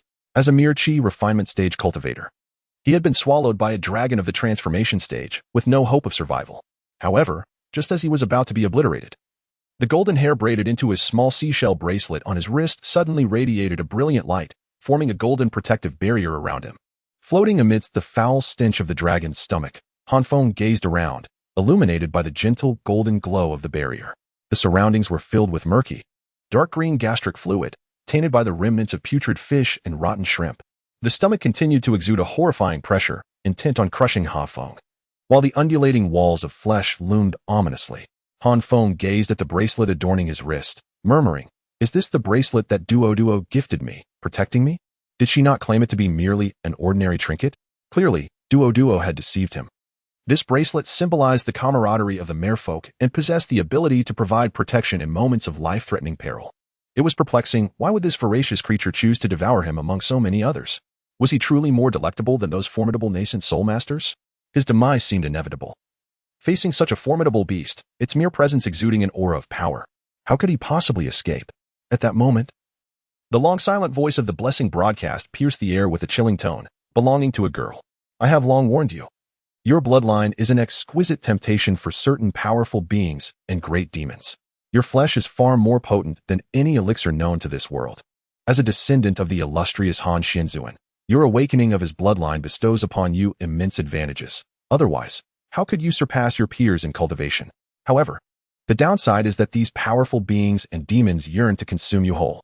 They will watch you, never missing an opportunity to feast upon your blood and flesh. The words spoken by Xin sent a shiver down Han Feng's spine. Though he had heard such warnings before, they had seemed trivial. For he was but an inconspicuous disciple in a remote corner of this world. What great figure could possibly find him? Yet now, faced with genuine peril, he recalled that his blood had mingled with the ocean, drawing the attention of a nearby dragon, which sought to devour him. And indeed, it had succeeded. Han Feng comprehended the allure of the bloodline of Han Xianzun. It was an irresistible temptation for the demon beasts. However, he currently found himself in a state of considerable weakness, unable to exert the deterrent force and power of the Xianzun bloodline. This was indeed his most vulnerable moment. It appeared that he would have to exercise utmost caution while traversing the world, striving to conceal his blood aura whenever possible. Of course, this was contingent upon his survival in the present ordeal. Xinzi, I wish to inquire why such a formidable being as Han Xianzun has descendants who have fallen to the level of becoming others' prey? Where there are no tigers in the mountains, the monkeys assumed the role of king. Xinzi continued to prefer veiled implications. Are you suggesting that Han Xianzun is no longer present? He is not absent, but rather has transcended. Han Feng was momentarily taken aback, choosing not to speak further. He unfurled his wings, yearning to escape through the opening in his throat. Perhaps there was still a chance for him to survive this encounter. You must slay it, otherwise it will relentlessly pursue you, even if it does not chase you upon returning home. It will divulge the details of your flesh and blood to the other members of the Luo Jiao clan, leading you to face the wrath of the entire Southeast Luo Jiao clan. Even formidable beings from the immortal realm may emerge, and your entire sect would face annihilation. At these words, a chill ran through Han Feng, prompting him to ask, Senior, may I inquire about the cultivation level of this dragon? It is at the transformation realm. And what of my own cultivation level? I am at the 13th layer of the Qi refinement stage. Heh. Han Feng seemed to detect a hint of suppressed laughter. Were you just mocking me? I was not. Indeed, you were ridiculing me. I'm not one to laugh easily. I am quite professional and only do so when I cannot help it. But do not merely smile, do share your thoughts. How could someone in the early stages of cultivation possibly defeat a dragon of the transformation realm? Beneath your feet, deep within the dragon's stomach, lies a green pearl. Locate it. It is the key to vanquishing this dragon. Upon hearing this, Han Feng promptly activated the water-repelling golden pearl, which radiated a brilliant light, illuminating the filthy waters. He searched through the murky depths of the stomach for quite some time before finally uncovering it. Holding the pearl in his hand, he inquired, Senior, what is this? Do you recall the statue of Han Xianzun, which holds 8 pearls? Yes, I do, Han Feng nodded, suddenly feeling his breath quicken. It was said that those were the life artifacts of Han Xianzun, innate treasures, the unique source spirits of the universe. Could this one be? Indeed. Those 8 pearls are called the 8 extraordinary pearls, the most primordial treasures of the boundless universe, unmatched by anything else. Each of the 8 corresponds to the hexagrams of Qian, Kuan, Li, Kan, Jin, Jin, Sun, and Dui. The one you hold is a high-quality imitation of the Dui pearl among the 8. The smile on Han Feng's face and the greedy glint in his eyes abruptly vanished. To speak so grandly, only for it to be a counterfeit? Chapter 148. With divine artifacts, slaying the flood dragon, as if sensing Han Feng's innermost thoughts, Xinzi patiently elucidated. This world comprises 9 continents. At the center lies the realm of Yin and Yang Taiji, surrounded by 8 others representing the positions of the Bagua. The way of the Bagua is the supreme source of the 9 realms. In the past, I entrusted the 8 Qi pearls to the 8 worlds, aiding the revered Han Xian in unifying the 9 realms into one, thus achieving the pinnacle of divinity. These 8 Qi pearls remain within these 8 continents. Within the Bagua, Qian represents heaven, corresponding to metal, positioned in the south. Kun symbolizes earth, corresponding to soil, situated in the north. Li signifies fire, located in the east. Kan embodies water, found in the west. Jin stands for mountains, positioned in the northwest. Jin represents thunder, located in the northeast. Sun symbolizes wind, found in the southwest. Dui embodies marshes, positioned in the southeast, which is where you currently reside, on the Tianqing continent. Each hexagram possesses its associated attribute. Marshes, where lakes and land coexist with water sources, nurture countless lives, brimming with vitality. Thus, marshes correspond to wood. The Dui Chi pearl is of the wood attribute, being the most vibrant among the pearls. The replica you hold, even if merely a high imitation, qualifies as a pseudo-artifact. Once refined, the protective abilities and powers it manifests can be significantly enhanced. However, given your current cultivation level, you are unable to unleash the might of a pseudo-artifact. Shinzi, what level of treasure is a pseudo-artifact? Is it akin to algorithmic treasures? The classification of treasures, from lowest to highest, consists of spirit tools, spirit treasures, magical tools, magical treasures, celestial tools, celestial treasures, pseudo-artifacts, half-step artifacts, and artifacts. The latter being equivalent to innate treasures, the supreme source treasures of the universe. Regrettably, you possess the wind attribute, rendering the wooden artifact less effective in your hands. However, should you acquire the Sun character pearl, it would perfectly align with your abilities. I am already quite content. By the way, my Tao partner embodies the wood attribute. If I were to gift her this pearl, would it not yield its utmost potential? Even immortals cannot unleash the full power of a pseudo-artifact, let alone someone at your nascent stage of chi cultivation. It would merely be more compatible with her. Should you bestow the pseudo-artifact upon her, you would receive a tenfold return, a half-step artifact. However, if you were to wait until after your foundation establishment to present it, you could reap a tenfold return. Whether in terms of cultivation or the gifts bestowed, I understand. I shall wait until I have established my foundation before gifting it to her.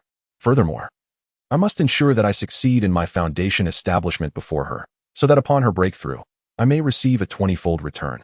That is indeed the rationale. However, it was evident that when you mentioned gifting it to her, thoughts of return did not occupy your mind, showcasing your genuine affection for her. You are truly commendable. Thank you. Now, Shinzi, could you please enlighten me on how I might vanquish this dragon? First, you must drop blood onto this pseudo-artifact, the Zue character pearl. To establish your ownership, the bloodline of Han Xianzuan will activate a portion of the original power of the Zue character pearl, thus empowering it. After all, the Zue character pearl was once Han Xianzuan's fated treasure, and this one was crafted as a replica of the original. So, does this mean that once I establish ownership by shedding my blood, I will be capable of defeating formidable beings in the transformation stage? What a delightful notion. You currently possess merely the advantage of time and circumstance. With this pearl in hand, seek out the demon core of the dragon and place the pearl upon it. The demon core of a beast is akin to the dantian of a cultivator. It is the most crucial yet vulnerable core of its being. The bloodline of this dragon is woefully inferior, while the bloodline of Han Xianzuan is the most noble in this realm. Activating his innate treasure with such a superior bloodline, the elevation and status it confers is far beyond what a mere demon core of a minor transformation realm beast can assimilate. The overwhelming power of this exalted bloodline, and the pearl shall rupture the demon core, draining it of its vitality. I comprehend. Thank you, Shinzi. One final inquiry. Where is its demon core? In the section 18 meters down, there are 5 bifurcations. Select the second path on the left to arrive there. Gratitude. Han Feng grasped the pearl, pricked his finger to draw forth a drop of blood, and infused it into the pearl to acknowledge it as his own. Artifacts of a higher grade can be bound to their owner, rendering them unusable by others thereafter. Han Feng waded through the noxious seawater and bile, guided by the light, and began to navigate the excretory passage beneath the dragon's stomach in search of his goal. With the assistance of Duo-Duo-S bracelets and the water-repelling golden pearl, he was able to endure the immense pressure and constriction within the dragon's body. The dragon was in constant motion, swaying violently, presumably engaged in combat. Among those present, the only one capable of contending with this transformation realm beast was likely the mermaid, Duo-Duo. Han Feng understood that those outside had not relinquished hope. They were still devising means to rescue him. Han Feng traversed the winding passage until he finally arrived at the junctions that Xian Zhu had described. Entering the second tunnel from the left, he distinctly sensed the absence of the aquatic sustenance, which was replaced by an overwhelming aura of demonic energy and spiritual essence. Observing the diminishing radiance of the bracelet on his wrist, a sense of urgency enveloped him, prompting him to hasten his pace towards the demon core. Before long, he beheld a demon core floating within the vast sea of energy. The core was larger than himself, and if he could somehow extract it and sell it, It would undoubtedly fetch an astronomical price, one that few in the entire Min Kingdom could afford. Regrettably, he could not possibly retrieve the demon core while the Jiaolong still lived. It was folly to regard the creature as defenseless. As he drew nearer to the demon core, Han Feng sensed the pressure of spiritual energy intensifying, growing ever more formidable. He felt that if the luminous barrier of the bracelet were to shatter, he would be instantaneously crushed into dust. Meanwhile, the Jiaolong became acutely aware of the anomaly. The sudden appearance of a foreign entity within its sea of energy could not escape its notice. Outside, in the midst of a battle with Duo, see you, and an unknown elder, Luo Lin suddenly let out a piercing roar before crashing heavily onto the ocean's surface, tumbling and thrashing about in a frenzy. Duo furrowed her brow and exclaimed, Luo Lin, do not think that by harming yourself we will forgive you. Quickly release our dear friend. Get away. Get lost. Clearly flustered, Luo Lin was overwhelmed by an inexplicable sense of life-threatening peril, compelling him to expel the human within his dantian. Anin, hands on her hips, proclaimed, Luo Lin, although you indulge in mischief daily beneath the waves and often pilfer the young starfish, if you release my dear friend, I shall forgive you. Stubborn fool. Why waste words with it? You dare to slay my Yin-Yang sect disciples. I will strike you down first, roared the unidentified elder. Raising his hand to reveal a Yin-Yang Bagua plate, and with a powerful thrust, he aimed it at the dragon. Luo Lin let out a pained cry, thrashing even more violently. Chapter 149, The Ancestor of the Yin-Yang Sect, Yin Ming. The Nameless Elder, see you, Duo, and Inin were all fiercely attacking the dragon. Inin experienced a surge of strength, reminiscent of an underdog rising to the occasion. Previously oppressed by a villain of the Qi refining stage, she now found herself atop a dragon of the transformation stage, delivering blows. Stop hitting me. I've already said that person is dead. Even if you kill me, he cannot return. I do not wish to fight. Let me go. The sense of peril within Luo Lin intensified. It had a foreboding feeling that if it did not eliminate the individual in the sea of Qi soon, that person might unleash chaos. Duo interjected, impossible. He is not dead. My bracelet for him remains intact. Release him at once. Luo Lin roared in frustration. I cannot release him. Why don't you go inside and pull him out yourself? You wicked beast. Do you intend to devour me as well? I will not fall for your tricks. Duo retorted, displaying her cleverness. The surrounding disciples kept their distance. Jiang Su Ro watched the scene anxiously, while Wang Mian awoke, aware of the unfolding events. Bai Lingyu, Wang Ai, Feng Yuanqin, and others were also observing the scene. While they harbored little concern for Han Feng, they nonetheless hoped for the triumph of humanity in this conflict between the human race and the beasts. Within the depths of his energy sea, Han Feng was tossed about violently, nearly expelling his previous meal. This serpentine dragon seemed to have lost its mind, continuously rolling and emanating spiritual energy in an attempt to expel him. How ironic, he thought. You insisted that I enter, yet now you wish for me to leave. Is this incessant coming and going truly entertaining? Bah, wretched dragon. At last, Han Feng seized an opportunity as he was hurled toward the demon core. With remarkable swiftness, he deployed the fake Duozizu from his grasp, casting it upon the demon core. The moment the Duozizu made contact, it was akin to a searing iron ball colliding with a sponge, instantly melting a significant portion of the demon core, which then began to plummet toward its center. The bloodline and artifact pressure emanating from the Duozizu relentlessly ravaged the demon core, akin to a fierce fire consuming the last remnants of snow, obliterating it with ease. The energy and vitality contained within the demon core were voraciously devoured by the Duozizu. Before the naked eye, the entirety of the demon core appeared to dissolve, its power entirely absorbed by the Duozizu. As the demon core perished, the struggling and anguished fallen scale suddenly ceased its movements, descending into the sea. Its dragon head lay on the shore, while its body remained submerged in the water, the remaining vitality within it consumed by the Duozizu. The vibrancy and life in its eyes visibly faded, transforming into a lifeless gray. In its quest for that which it could not endure, it ultimately fell victim to its own insatiable greed. The proper way to embrace the allure of Korean culture is to dissect and refine it, extracting its very essence and gradually absorbing its vitality, rather than consuming it in one fell swoop. What was once a source of nourishment has, ironically, devoured the hunter. At last, the turbulence subsided, and Han Feng retrieved the precious DUI character pearl that had fallen from his energy sea, feeling the immense life force within. He pocketed it and began his ascent, retracing his steps. Is it dead? And gazed in astonishment at the dragon beneath her feet, cautiously probing for signs of life. To her disbelief, it was indeed lifeless. Duo turned to the elder and inquired, Did you slay it? The elder, equally taken aback, responded, Wasn't it you who killed it? I merely intended to hypnotize it, he protested. You were the one who relentlessly sought its demise. Beside them, Siyu remarked. Perhaps this dragon was not particularly formidable. It is quite normal for it to have succumbed under our combined assault. I wonder how Feng is faring. Just then, from the dragon's massive nostrils emerged a figure, Feng himself. As he appeared, the onlookers erupted into astonishment. To have been swallowed by a formidable deity and yet survive for so long was nothing short of miraculous. Was this truly an act achievable by mere mortals? In that moment, all eyes turned to Feng with a newfound reverence. Naturally, they were simply astounded by his survival. None contemplated the fact that the mighty dragon had fallen not to Feng, a mere chi refinement practitioner, but rather to the power of the DY character pearl. Wow, Feng, seeing you alive brings me such joy, Anan exclaimed with delight. Anan joyfully sprinted towards Feng, her movements lively and exuberant. Feng retracted the shimmering light of the bracelet and addressed Duo, expressing his profound gratitude. Thank you for saving my life. Had it not been for the bracelet you gifted me, I fear I would have perished long ago. I am eternally indebted to all of you for your timely intervention in slaying the dragon. This kindness shall never fade from my memory. Jiangsu and the grievously injured Wang Mian also approached, with the little fox leaping into Feng's embrace, softly sobbing. Feng, how are you? Jiangsu inquired anxiously. I am fine, merely sustained a few injuries. That is a relief. I was nearly frightened to death.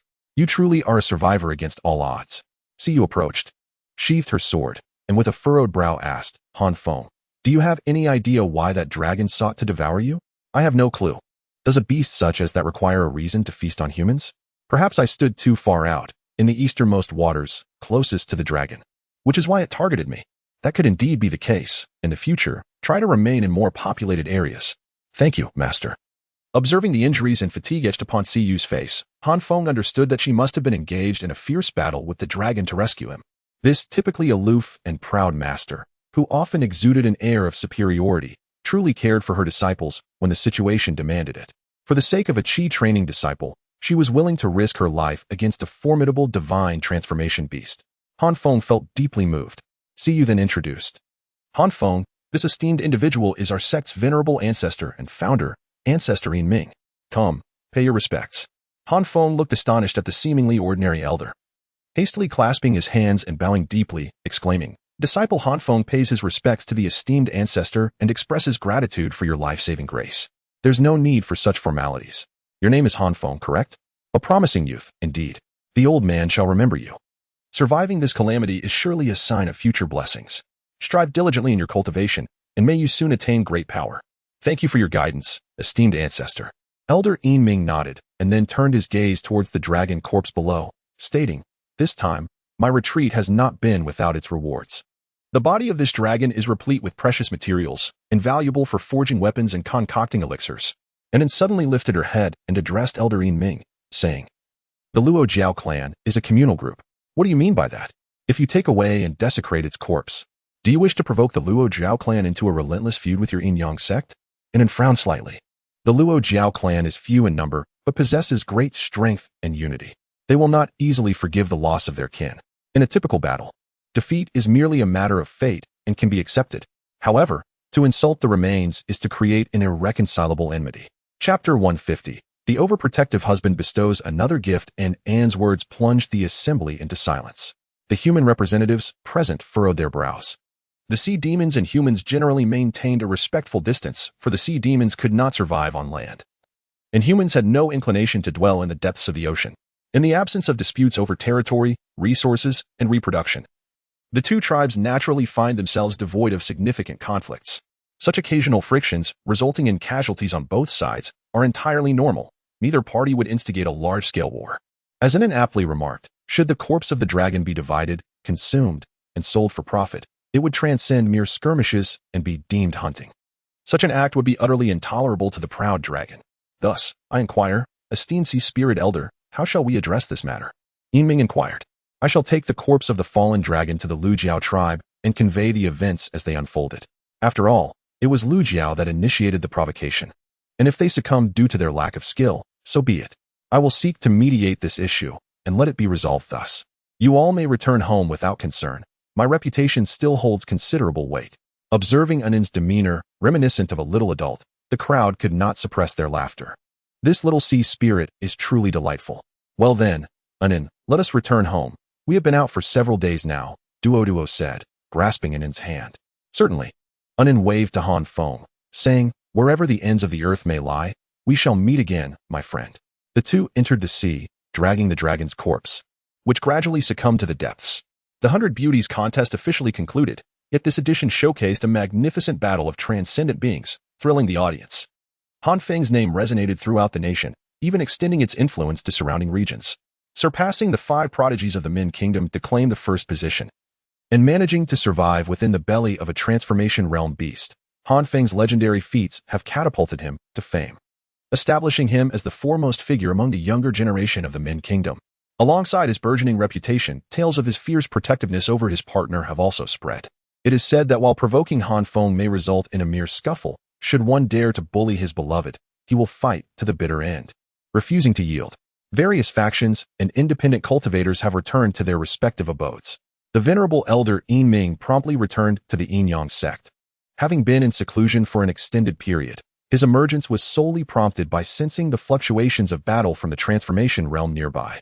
On the sect's worship, the members gradually retreated, with only 4 individuals among the top 100, Han Feng, who claimed first place, Bai Lingyu, who secured second, Jiang Suru, who took fourth, and Wang Mian, who came in fifth, while others were formidable figures in their own right.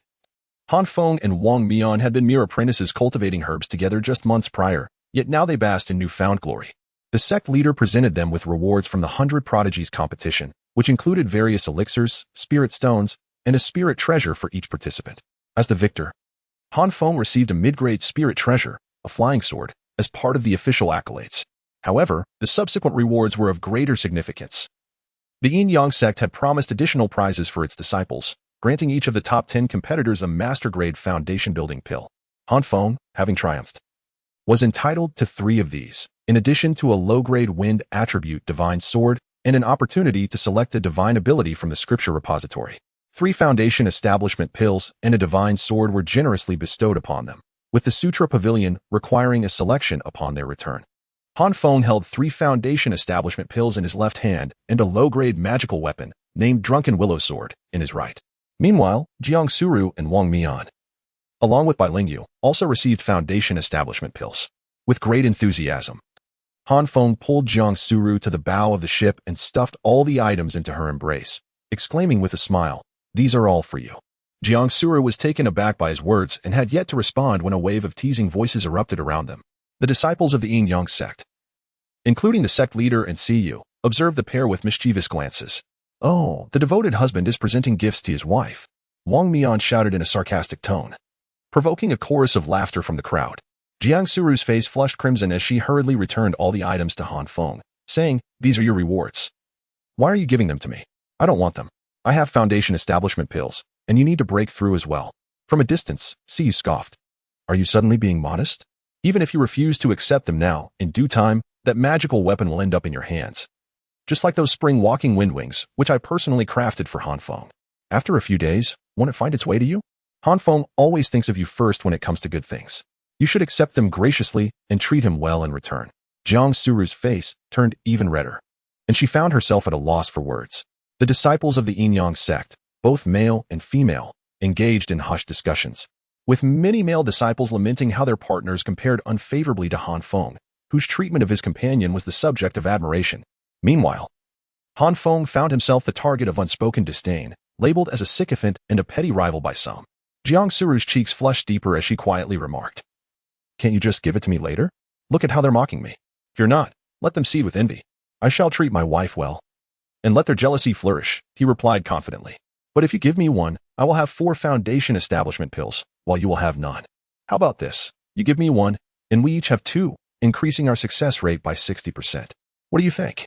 Let us exchange gifts. It is essential for couples to share tokens of affection to strengthen their bond. With my strength, 1 is sufficient. You should consume 3 for greater assurance. Then why not simply give me 2? Why the need for an exchange? It is about the sentiment. You are still young and lack an understanding of romance." With a soft chuckle, Jiang Suru smiled, rolled her eyes at him, and proceeded to exchange gifts. This little man sought to infuse romance into their relationship. "I do not need this sword. I shall keep the pills." However, Jiang Suru decided to bestow upon Han Feng all the rewards she had received from the official channels. along with one of her foundation establishment pills. Han Feng gifted his partner, Jiang Suru, 3 master-level foundation establishment pills, receiving a tenfold return of 3 grandmaster-level foundation establishment pills in exchange. Han Feng received his foundational elixir, contemplating the sword he could forego, deciding to gift it only after his breakthrough in foundational cultivation. This way, he would reap a 20-fold return. He eagerly anticipated the moment when he could present both the counterfeit Zizhu pearl and the drunken willow sword to her. Curious about the splendid treasures such a return might yield, the thought filled him with excitement. Upon returning, he would also acquire a divine ability, promising a bright future ahead. Chapter 151. Breakthrough in Foundational Cultivation. Han Feng needed to frequently bestow gifts upon Jiang Suru to garner greater returns. However, if he were to lavish her too excessively, it might raise her suspicions about his intentions. Unintentionally, he had crafted an image of a devoted husband, leading others, including Jiang Suru, to perceive him as a man who ardently cherished his wife. Should she face any adversity, he would leap to her defense without hesitation, and any remarkable treasures would immediately bring her to mind. This way, when he presented gifts to Jiang Suru in the future, it wouldn't seem out of place. As the persona had already been established, Han Feng did not believe that gifting Jiang Suru was a form of manipulation. In his eyes, a delightful offering to her would yield an even greater reward for himself, one gift transforming into 2, a true win-win situation. Moreover, it would enhance their relationship. If Jiang Suru were to discover his intentions, she would undoubtedly support him. This dynamic was only possible because of Jiang Suru's understanding nature, her gratitude, and her integrity. Some women perceive kindness as an entitlement, becoming increasingly greedy and disdainful of men, viewing them as mere sycophants. Such women are not deserving even of a copper coin.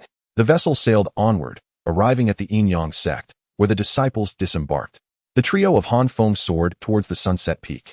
As for visiting the scripture pavilion, he intended to postpone that until after his foundational establishment.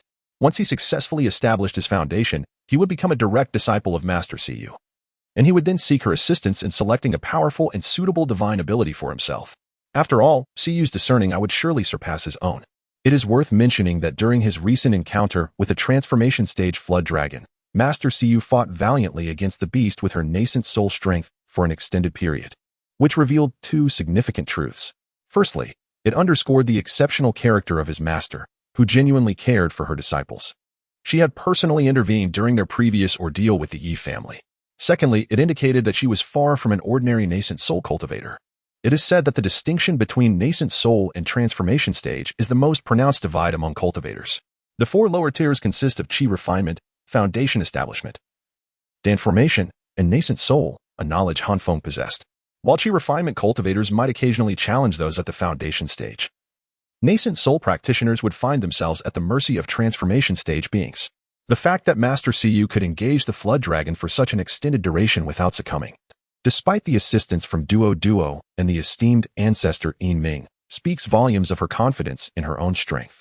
It is no wonder that her mere cold snort could instill fear in the hearts of other masters. Upon returning to Sunset Peak, Wang Mian sought out Zhang Xiu. He had acquired numerous valuable items, yet none of them significantly aided his martial training. Perhaps influenced by his protective nature towards his beloved, he chose not to sell the precious foundation establishment elixir, instead reserving it for Zhang Xiu's future breakthrough. Upon arriving home, Jiang Suru inquired, "Given your current injuries, would it not be prudent to heal first before attempting to establish your foundation? Injuries have left one's cultivation unstable, and there are risks associated with breaking through to the foundation establishment stage. What about you? Will you heal your wounds before attempting a breakthrough?" Han Feng inquired. "Certainly. I plan to spend 2 days healing, followed by 3 days for the breakthrough. I will be in seclusion for 5 days this time." "Very well, then. You may proceed with your seclusion. Do not concern yourself with me." Han Feng escorted Jiang Suru to the attic before returning to his own courtyard. He placed the little fox on the table and said, "Little fox, I am about to enter seclusion to break through to the foundation establishment stage. Keep an eye on the outside for me. If anyone comes looking for me, inform them that I am in seclusion." "What? You are going into seclusion? Is the sun rising in the west today? The laziest person on Luoxia Peak is actually going to cultivate diligently? What nonsense. I have always been hardworking." Han Feng rolled his eyes. "But if you all are in seclusion, who will keep me company? Go bask in the sun. By the way, remember to water my medicinal garden, turn the soil, and prune the dead leaves every morning. I have been away for several days. The herbs are bound to wither." "Ah, brother, I am just a fox," the little fox exclaimed, astonished. "But you are no ordinary fox. There is water flowing down from the mountain near Little Suru. Go fetch it yourself." With that, Feng tossed the little fox outside. The little fox landed heavily, rubbing its sore bottom, and reluctantly ventured out. The small creature struggled to drag the water bucket and wielded a hoe several times its size to turn the soil, looking utterly pitiable. Were it not for the allure of spirit stones, this fox would have no intention of helping him with such labor. Feng sat cross-legged on the bed, holding 3 foundation-building pills in his hands. These were master-level foundation-building pills, the finest in quality and the highest in rank, undoubtedly possessing remarkable effects. After circulating his cultivation technique to regulate his spiritual energy meridians, he achieved a state of tranquility following a complete cycle. However, his cultivation level showed no signs of improvement. To advance his cultivation, he relied solely on his partner's breakthroughs to restore his own level, and once he reached the necessary realm, he could then utilize the pills to further his progress. Fortunately, his current cultivation was sufficient. Without hesitation, Feng swallowed all 3 foundation-building pills at once. He was uncertain if this method was appropriate, yet he believed that consuming them could only yield benefits. As the 3 master-level foundation-building pills entered his abdomen, they were swiftly digested, and their immense medicinal power surged into his dantian. The unparalleled spiritual energy flooded his dantian, nearly overwhelming it to the point of rupture.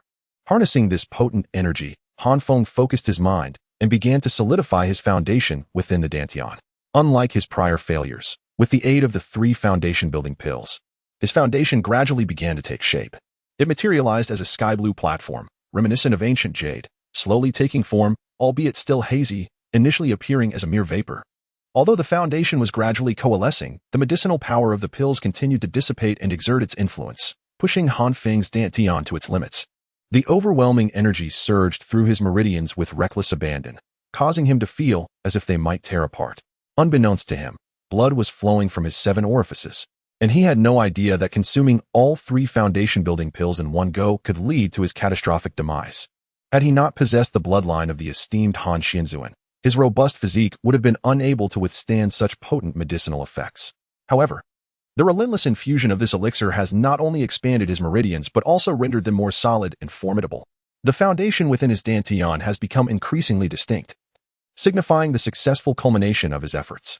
The process of consolidating this foundation consumed an entire day, ultimately manifesting into a jade-like, azure-hued base, harboring the elemental power of wind, now resting peacefully within his dantian. At the very moment the foundation took shape, Feng completed the purification of his body and spirit. In an instant, he perceived his form becoming remarkably light. With a mere thought, he ascended effortlessly into the air, without the aid of a flying sword, without any sword mastery. And devoid of winged treasures, he soared into the sky unassisted. This marked one of the hallmarks of foundation establishment, the ability to fly, even in the absence of auxiliary means. Moreover, the energy consumed during flight was minimal. He could absorb the surrounding spiritual energy while remaining airborne, sufficiently sustaining his expenditure. During the chi refining stage, due to limited spiritual energy reserves, prolonged flight was not feasible. Congratulations to Feng for breaking through to the foundation establishment stage. The surplus cultivation from the chi refining phase has been converted into foundation establishment energy, with 4 excess levels from the chi refining phase translating into the foundation establishment. His current cultivation level stands at the initial phase of the mid-foundation establishment stage. The previously returned chi refining cultivation, if progressed normally, would correspond to the foundation establishment level. Hence it is returned according to the foundation establishment rank. Foundation establishment is divided into 3 tiers, upper, middle, and lower, with each tier further categorized into initial, middle, and late phases, mirroring the 9 levels of the chi refining stage. Thus, the 4 levels of surplus cultivation are accounted for in the foundation establishment, placing him at the initial phase of the mid-foundation establishment stage. Xinzi, your arithmetic skills are truly remarkable. Feng seized the opportunity to pay a compliment. Clearly, Xinzi regarded such flattery with disdain and chose to ignore him. Another hallmark of foundation establishment is the ability to project one's spiritual consciousness beyond the body. With this separation, one can perceive the surroundings for miles and even discern the cultivation levels of others. Contemplating this, Feng felt a surge of eagerness and promptly unleashed the power of his spiritual consciousness. With the aid of the soul-controlling hairpin, his spiritual power was significantly enhanced. As he projected his consciousness outward, he observed the little fox lounging on a chair, seemingly indulging in leisure, with a hoe discarded beside it. He also noticed Xiaosura sitting cross-legged in a secluded chamber, eyes closed in meditation, her dantian still a vast sea of energy, devoid of a foundational base. Subsequently, Han Feng liberated his spirit further, extending his consciousness toward the mountaintop. Estimating the distance, he realized that he could reach the vicinity of the inner disciples' quarters, which marked the limit of his spiritual perception, approximately several miles in a straight line. Uncertain of what the other senior brothers were engaged in, Han Feng was the first to detect the presence of senior brother Shang Yun. Suddenly, Shang Yun's eyes snapped open, and he shouted, "Who dares to be so audacious?" Han Feng was startled, but soon, Shang Yun's expression softened. It turned out to be junior brother Han. It seems you have successfully broken through to the foundation establishment stage.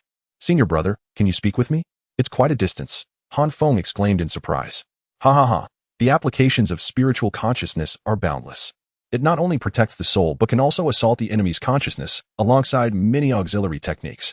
For instance, spiritual probing and spiritual transmission. Right now, are we not communicating through spiritual transmission? The communication jade slips are merely tools enhanced by spiritual consciousness. Junior brother, having just broken through the foundation establishment, you have much yet to learn, and I shall enlighten you. Firstly, your current action is quite offensive and perilous. Probing into others' minds without permission may be perceived as a provocation.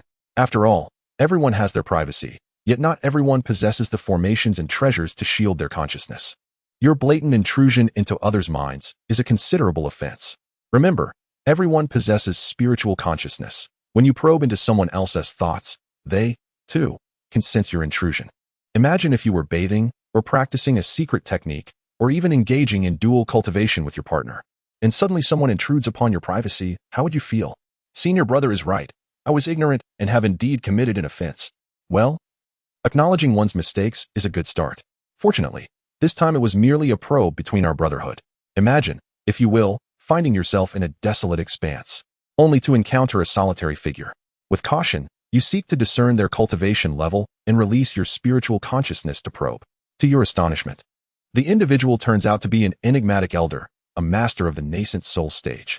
The potency of their spiritual awareness is formidable, capable of traversing your own consciousness and assaulting your sea of awareness, leading to the obliteration of your very soul and an untimely demise. Upon hearing this, Han Feng is greatly enlightened and bows respectfully, expressing his gratitude. Thank you, esteemed senior brother, for your wise counsel. I shall remember your words. Indeed, your character and disposition are commendable, and I trust you will act with prudence in your endeavors, the elder replies. The distance between us spans a full 15 miles. Yet your spiritual awareness can reach me here, which speaks to your extraordinary talents and the remarkable strength of your spiritual power. Here, I offer you a secret tome on spiritual consciousness, the elder continues. This technique, known as the heavenly awareness method, will empower you to wield your spiritual force with freedom, allowing you to concentrate it in a singular direction, extending your reach. It also enables you to launch psychic assaults against your adversary's consciousness. Alas, it is but a fragmentary text. I possess only techniques suitable for those below the core formation stage. Now, I have imparted this knowledge into your sea of awareness. Sensing the emergence of a new technique within his mind, Han Feng examines it thoroughly before responding. I am deeply grateful for your generous gift, esteemed brother. Your assistance has been invaluable, and I will hold your kindness close to my heart. Should you ever require my aid, I shall not hesitate to oblige. Oh, there is no need for such formalities. We are but fellow disciples. It is only natural for the elder to care for the younger. The elder reassures him with a smile. Your qualifications far surpass mine, having secured first place in the Baijiao competition. Your future achievements are undoubtedly destined to exceed my own. Please dedicate yourself to your cultivation and strive not to bring shame upon our esteemed master.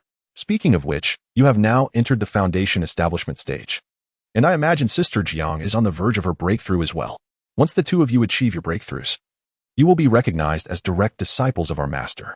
According to the sect's regulations, you will no longer be permitted to reside in the outer disciple area. You must relocate to the mountaintop.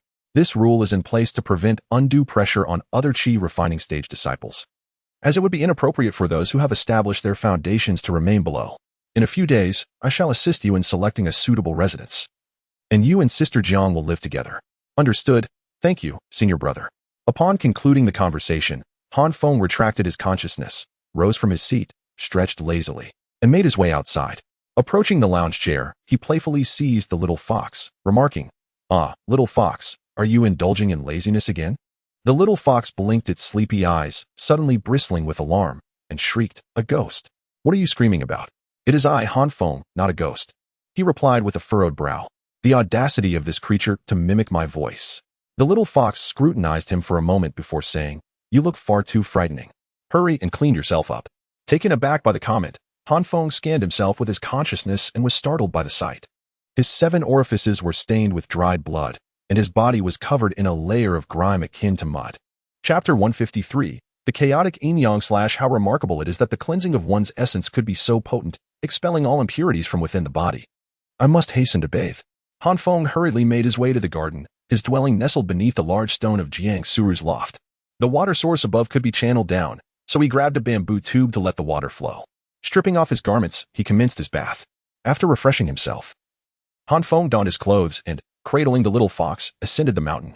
Upon arriving outside the main hall, he wished to see his master but was informed by a maid that Master Siyu was not present, having gone to the main peak for a meeting. As fate would have it, Han Feng intended to go to the main peak as well, so he soared directly towards Yin-Yang Peak. Upon reaching the summit, he descended in front of the plaza and gazed up, observing the sect leader engaged in a meeting with the 12 esteemed masters. The subjects of their discussion remaining a mystery. Noticing Han Feng lingering at the entrance, the sect leader beckoned. "Ah, is that not Han Feng? Our great champion has arrived. Come forth." Han Feng stepped inside, clasping his hands in greeting, "Salutations, sect leader and esteemed masters." The sect leader chuckled. "What a splendid child. I perceive your aura. Have you perhaps made a breakthrough in your foundation?" "Indeed. It is thanks to the foundational elixir bestowed by the sect leader that I have been fortunate enough to achieve this breakthrough," Han Feng replied. Aware that with a mere sweep of his divine sense, the leader could discern his cultivation level. Yet, it was evident that even the sect leader would not hastily probe into another's essence, extending due respect. "Indeed, splendidly. You have secured the championship, and together with Bai Lingyu, you have dominated the top 2 positions. Furthermore, 4 out of the top 5 contenders hail from our sect, significantly elevating our reputation and honor. We are currently deliberating on whom to send to the 3-month-long 100 Talents Ranking Foundation competition. Since you have recently achieved a breakthrough, would you consider further glorifying our sect by competing for the first place?" Han Feng, with a hint of exasperation, rolled his eyes and replied, "Master, I have merely just broken through to the foundation establishment stage, and my strength is rather feeble. I fear it would be difficult for me to bring honor to the sect. That is of no consequence. There are still 3 months remaining. No need to rush. The roster has yet to be finalized. Is there something specific you wish to discuss during your visit? Last time, the master mentioned that I had the opportunity to select a technique from the scripture pavilion. Having just completed my breakthrough, I find myself with some idle time and wish to explore. However, my knowledge is limited, and I am uncertain which techniques would be advantageous. I would like to request your guidance in making a selection." Upon hearing this, Siyu rose and stated, "Let us proceed. I shall assist you in choosing a suitable technique. The master has indicated that the selection is arbitrary, so we need not hold back. It is high time we examine those techniques he has hoarded." Reluctant to allow his disciples to cultivate them even for the sake of feeding the mice, the master, upon hearing this, felt a pang of regret but refrained from further comment. Nevertheless, the expression of heartache on his face elicited both amusement and exasperation from those around him. The scripture pavilion consists of 7 levels, resembling a tower. Siyu led Han Feng into the tower, ascending the stairs as Han Feng followed closely behind. From this angle, one could perfectly behold the enchanting figure of the master above. Clad in a form-fitting dress, she donned a mysterious shawl crafted from the hide of an unknown beast. Exuding an air of elegance, her slender waist cascaded downwards, forming a flawless curve that harmoniously connected her delicate waist with her voluptuous hips and long legs, igniting a fervent excitement in those who gazed upon her. Particularly captivating was the subtle sway of her hips as she walked, which made hearts race in synchrony with her rhythm, ensnaring the souls of men. Although she wore a veil daily, obscuring her true visage, her figure alone was a paragon of beauty in the mortal realm. "If you continue to stare at my backside, I shall gouge out your eyes and present them to Rower," suddenly interjected Suyo from the front. Feeling somewhat guilty, Han Feng averted his gaze and hastily shifted the subject. Inquiring, "Master, are we not to select divine abilities? Where are we headed? Selecting? We shall not choose merely what is right. We shall choose only the finest." "Oh, are we to acquire earth-level divine abilities?" Han Feng expressed keen interest. Thus far, he had only mastered 2 divine abilities, the Gale Feather and the Whispering Wind of the Sun character. The former was of the profound level, while the latter was unranked. Being a supreme cosmic source technique, in our world, While there are classifications for techniques and divine abilities, their effectiveness hinges on the practitioner's strength. Even the most modest ability, if wielded by a powerful individual, could unleash formidable might. Indeed, some mystical arts are simple and easy to master, yet their power remains limited. Conversely, there exist intricate and profound techniques that, when wielded, can unleash tremendous might. However, there are no absolutes. Even the most straightforward skills, such as sword control or fireball techniques, can yield boundless applications if one delves deeply into their study. It is not the inadequacy of the arts that determines one's prowess, but rather the skill of the practitioner. This time, I wish to guide you towards a particular art, an ancient technique that serves as the very foundation of the Yin-Yang sect, possessing unparalleled strength and suitability for any cultivator. Did you not previously lament the exceptional skills of Bai Ling Yu and Wang Ai? Today, I shall bestow upon you a remarkable technique. This art is of the highest earthly grade. Do not even dream of heavenly level techniques, as none exist within the entire Yin-Yang sect. Upon hearing this, Han Feng's curiosity and anticipation grew even stronger. Upon reaching the uppermost level, he observed that only a few jade slips remained, each evidently possessing extraordinary power. Cus intentions were quite clear as she pointed directly to the central jade slip, declaring, "This mystical art is known as the Yin-Yang chaotic slash. It dispels evil, balances yin and yang, shatters illusions, and cleaves through chaos. With a single stroke, the heavens are opened, yin and yang are born, and all things are revived. Everything in the world embodies the duality of yin and yang and can be severed by a single strike." "Wow, how formidable! I shall take it," Han Feng exclaimed.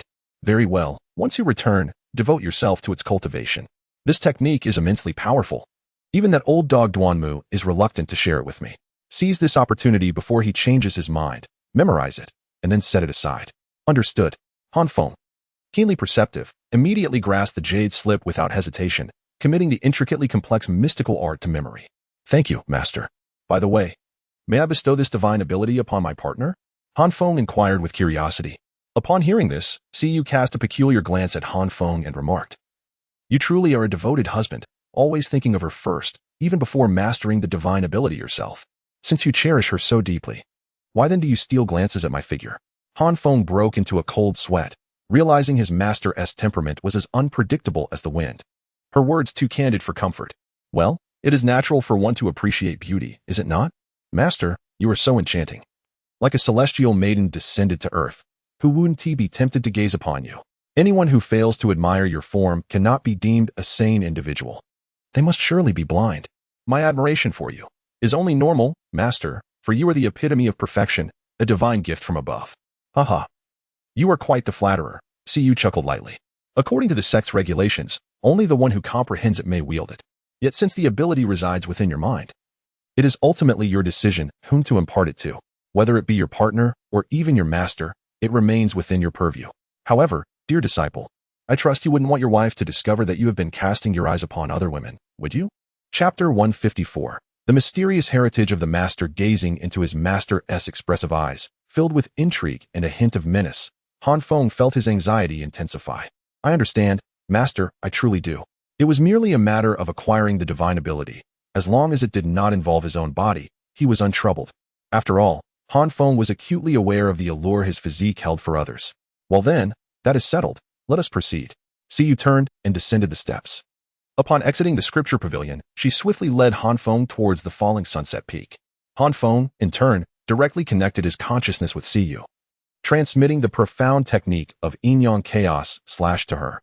"Master, with your strength and status, does the sect leader not grant you this divine ability?" Han Feng inquired with curiosity. "If I desired it, he would acquiesce. However, this is a pinnacle-level technique. Accepting it would obligate me to a significant favor. A debt to the Yin-Yang sect. Previously, they rescued me, and thus I owe them a great debt. Later, when the Cloud Sky sect attacked our mountain gate, I single-handedly slew 5 of their nascent soul experts and held back tens of thousands of their forces. At that time, my contributions were duly acknowledged, and I repaid my debt to the Yin-Yang sect. Now, I am unencumbered, free to come and go as I please, and I prefer not to owe anyone anything further." The disciple understands, "But master, where do you intend to go?" "We will miss you dearly. Where I go depends on when my family seeks me out. At that moment, I shall have to leave in haste." "Your family? Where is your family, master? Are they formidable? Why must you flee when they arrive?" "You are prying too much. Not everyone has family, and not all family members deserve the title of kin. Matters concerning me are not for you to meddle in. You are still young. Ah, very well, the disciple comprehends. Upon returning to Falling Sunset Peak, Siyu instructed him to wait until Jiangsu Rou also achieved her foundation establishment before they would together report to the mountain summit and change their residence. After Han Feng returned to his residence, he reclined on a lounge chair, simultaneously instructing the little fox to till the soil and water the plants while basking in the sun. He diligently practiced the newly acquired divine ability. It must be said that mastering a peak-level earth technique is indeed a formidable challenge. Within its essence lies the profound interplay of yin and yang. And after an entire day of arduous study, Han Feng barely grasped a mere fraction of its true significance. To fully comprehend and integrate the intricacies of yin and yang chaos would undoubtedly require an extensive period of time. However, upon attaining a deeper understanding, Han Feng's pupils transformed into the mesmerizing hues of black and white, resembling the duality of fish. It seemed as though he could perceive the distinctions between yin and yang in all things, as the ethereal essences of these forces wafted through the world like a dream. Yin and yang are energies devoid of any specific attributes, akin to spiritual essence, both possessing boundless potential. Even Han Feng, at this juncture, could infuse the essence of yin and yang into the wind of clarity, unleashing different manifestations of sunlight and shadow. The wind of light obliterates, ravaging the physical forms of enemies, while the wind of shadow relentlessly assails their very souls. The yin and yang chaos technique is far more than a mere sword strike. It encompasses an extensive array of philosophical principles. Han Feng's fascination with the path of yin and yang has only intensified. For the past few days, he has devoted himself to mastering this divine ability, finding joy in the endeavor. After all, while reclining, he could engage his mind. This, however, has placed a heavy burden on the poor little fox, who must shoulder the weighty responsibility of daily toil, tilling the earth and watering the plants, leaving it utterly exhausted. Akin to a beleaguered laborer. Yet, Han Feng resembled a merciless, exploitative slave master, akin to a damned capitalist, indulging daily in the fruits of others' labor while remaining blissfully self-satisfied. Finally, on the fifth day, Han Feng sensed a formidable aura emanating from the adjacent loft, a manifestation of foundational cultivation. Subsequently, a voice echoed in his mind, announcing, Han Feng's soulmate, Jiang Suru, has broken through to the early stage of foundational cultivation, bestowing a 20-fold return of cultivation power. Han Feng is commencing his breakthrough. Without hesitation, Han Feng assumed a meditative posture, channeling his energy to initiate his advancement. His cultivation steadily ascended, shattering barriers and incrementally enhancing his prowess. As the spiritual energy coursed through his meridians, the foundational base within his dantian grew increasingly solid and radiant. Eventually, the surge of energy reached its zenith and came to a halt, revealing a minuscule golden speck within his dantian's foundation. Han Feng recognized this entity as the Golden Dan. During the Qi refinement stage, one establishes the foundation through the sea of Qi. Post-foundation, the Golden Dan is nurtured within the foundational base, and once it fully matures, one can transcend to the Dan formation stage. Within the Golden Dan, the primordial infant begins to gestate, and upon its complete maturation and emergence, one may advance to the primordial infant stage. The primordial infant will continue to evolve until it ultimately transforms into the primordial spirit, signifying the divine transformation realm. This signifies a ceaseless journey of cultivation and metamorphosis. Currently, within his foundational base, he possessed only a single tiny golden speck, indicating that the full maturation of the Golden Dan was still far from realization. Blessing return completed. Han Feng's current cultivation level is early stage of upper foundational cultivation. Han Feng understood that as one ascends in rank, the cultivation required for each advancement multiplies significantly. Jiang Suru has ascended from the pinnacle of Qi refinement to the mid-stage of foundation establishment, her cultivation having multiplied 20-fold. Sufficient for Han Feng to elevate from the middle stage to the upper stage. Suddenly, Han Feng experienced a profound realization as his cultivation ascended. The multiplier of blessings returned to him increased, and Jiang Suru's progress would gradually falter in comparison, leaving her increasingly distanced behind him. Yet, this was an inevitable circumstance. As long as Jiang Suru achieved breakthroughs, Han Feng would receive returns in multiples, ensuring she could never catch up to him. He could only hope that the proud Jiang Suru would not suffer a collapse of her heart's resolve in the future.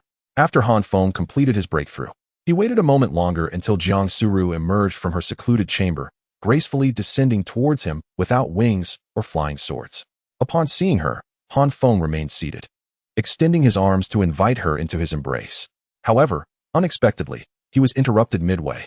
The little fox, spotting Jiang Suru, immediately perceived her as a savior.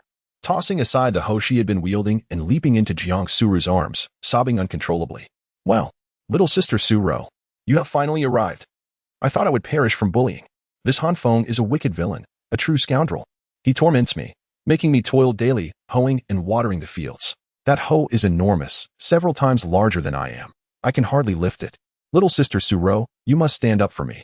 As she beheld the little fox weeping bitterly, lamenting its tragic fate and decrying the injustices of destiny, as well as the cruelty of Han Feng, Jiang Suru found that her earlier joy from her recent breakthrough had dissipated entirely, replaced by an overwhelming fury. Observing Han Feng reclining in a chair like a lord, juxtaposed with the pitiful, dirty visage of the little fox, she charged forward, her fist raised, intent on delivering a blow to Han Feng. Chapter 155. A bountiful return. Upon witnessing Jiang Suru's fist hurtling toward him, Han Feng swiftly extended his hand, grasping her small fist with a forceful grip, and yanked her toward him, causing her to land in his embrace. He held both her and the little fox close. Release me, you scoundrel. You think you can bully the little fox and get away with it? It's so small, and you make it perform such arduous tasks. How could it possibly manage? With concern for the little fox etched on her brow, Jiang Suru glared at Han Feng. It's just tilling and watering the land. Such simple tasks. I've compensated it fairly. Han Feng responded with a playful grin. I paid for a day's work. The little fox, looking forlorn, interjected, he only paid for 1 day. But I toiled for 5. He owes me wages. Han Feng raised his hand, producing 20 or 30 spirit stones along with some fire and water spirit crystals, saying, Here. Take this to eat. The little fox haughtily scoffed. Don't think this will earn my forgiveness. Will you eat or not? If not, I'll take it back. Han Feng teased. Of course I will. The little fox quickly donned a flattering smile, gathering the spirit stones and eagerly gnawing on a piece of fire spirit crystal. Suddenly, Han Feng recalled that the little fox had such remarkable teeth that it could even crush spirit stones. He pondered whether it could also shatter spirit artifacts and treasures. He produced a dagger-shaped high-grade spirit weapon and addressed the little fox, saying, Don't just consume spirit stones. That would lead to an unbalanced diet. Why not give this a try?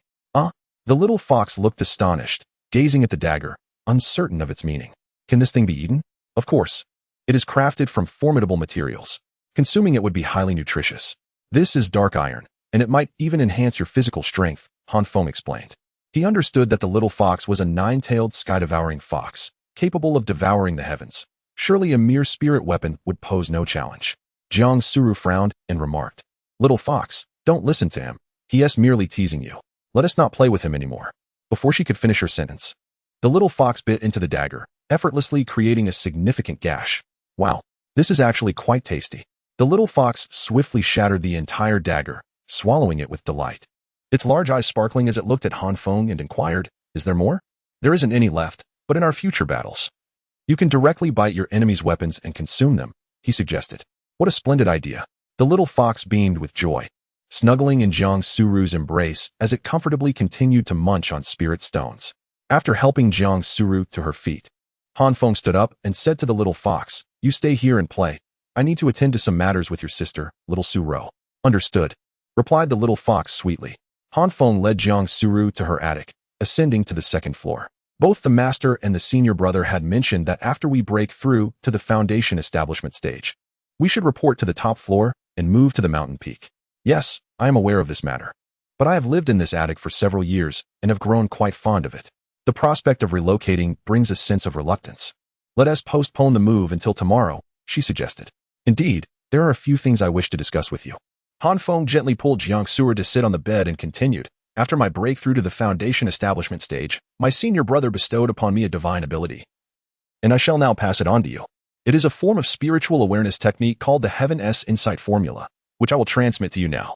All right, Jiang Suru acknowledged, understanding that such abilities are not mere treasures. They can be cultivated by both individuals. After Han Feng transmitted the Heaven-S Insight Formula to Jiang Suru, a voice echoed in his mind. Han Feng grants his partner the Heaven-S Insight Formula, Earth-level fragment, receiving a 20-fold return. The complete advanced version, the Heaven-level common divine ability Heaven-S Blade, wields spiritual awareness as a blade, shattering malevolent illusions. Han Feng had acquired a Heaven-level divine ability, marking his first, which filled him with joy. This Heaven-S Insight Formula is splendid. It allows for the cultivation of spiritual awareness. At least we won't have to worry about others attacking us with their spiritual awareness in the future. Jiang Suru exclaimed with delight. Now that the first matter is accomplished, we move on to the second, Han Feng stated with a serious demeanor. There's more? Jiang Suru responded, astonished.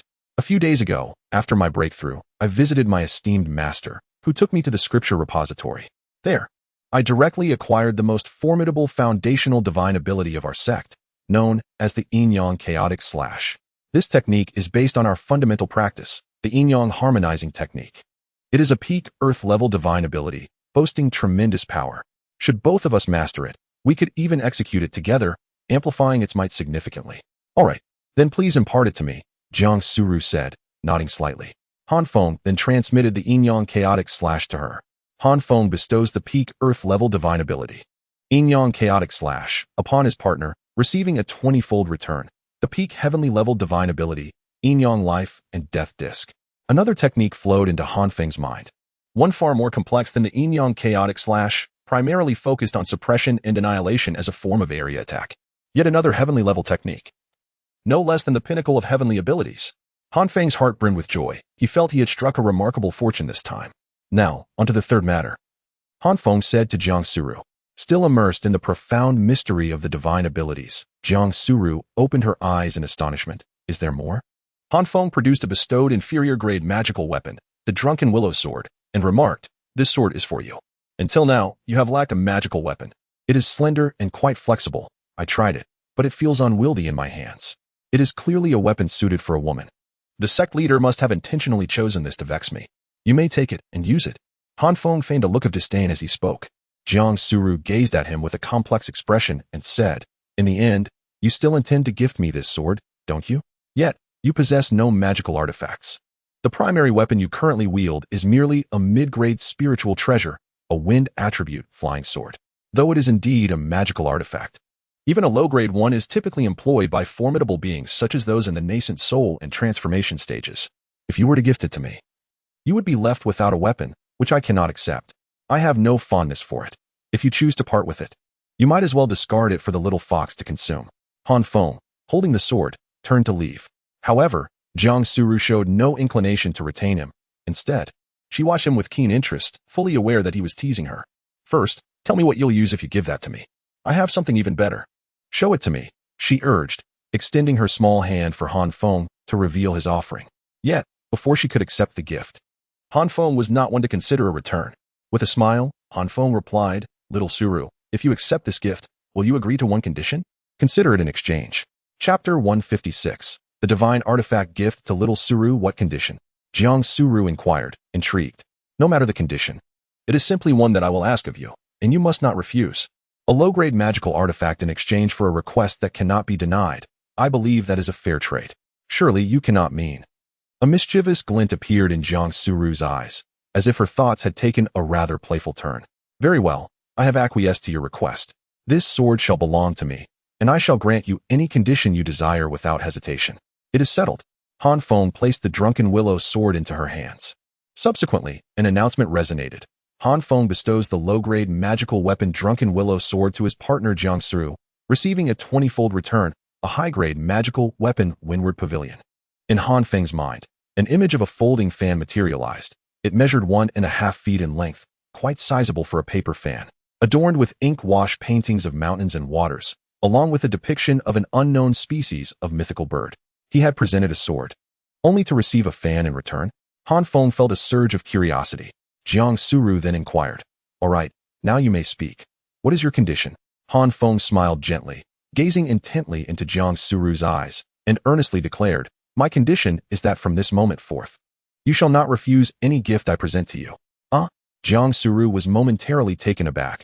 She had been prepared to undress, but she never anticipated that Han Feng's condition would be this. In exchange for bestowing her gifts, he proposed a condition that ultimately compelled him to offer her even more gifts. This man had consistently gone to great lengths to show her kindness, a condition that she must accept, yet he did not seize the opportunity to request something advantageous for himself. Instead, he sought to treat her even better. Jiang Suru's large eyes suddenly became misty with emotion, her heart profoundly touched. Why would he propose such a condition? With a gentle smile, Han Feng softly grasped her hand and said, "Because we are partners on this path. We are husband and wife. We are family. You are also the person I cherish the most. What belongs to me is yours, and what is yours is mine.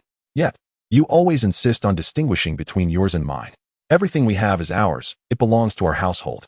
I have grown weary of having to coax you every time I wish to give you something, to persuade you, to engage in endless negotiations. It is truly exhausting. When I offer you something, simply accept it. When I need it, I will naturally ask for it. Can you truly refuse me? Therefore, from now on, please refrain from declining.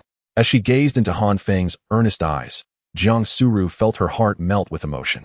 She nodded and embraced him, saying, "All right, I understand. We are indeed a family. It is my fault for being overly cautious in the past. You have been far more perceptive than I. Once we move to the mountaintop, we shall truly live together as a family." "That is wonderful," Han Feng replied. "From now on, be obedient and heed your husband's words." "Yes, I will be good," she affirmed. "And you must not give me a cold shoulder anymore." "I shall not," he assured her. The once aloof and icy beauty was finally transformed into a docile girl. Han Feng patted her back, released her, and then said, "Now, we move on to the fourth matter." There is more." Jiang Suru was taken aback by this series of revelations, feeling utterly overwhelmed. With a slight smile, Han Feng replied, "Before I present you with the fourth gift, I must first test your knowledge about the realms of cultivation." Upon hearing this, Jiang Suru smiled proudly and remarked, "You think you can challenge me? I have grown up in a prominent family, well-versed in a plethora of books. Far more knowledgeable than you. Go ahead, ask whatever you wish." "All right, for the first question, what are the classifications of treasures used by cultivators?" As Han Feng posed his inquiry, he maintained an outward projection of his spiritual sense, ensuring that if anyone attempted to eavesdrop, he would be alerted at once.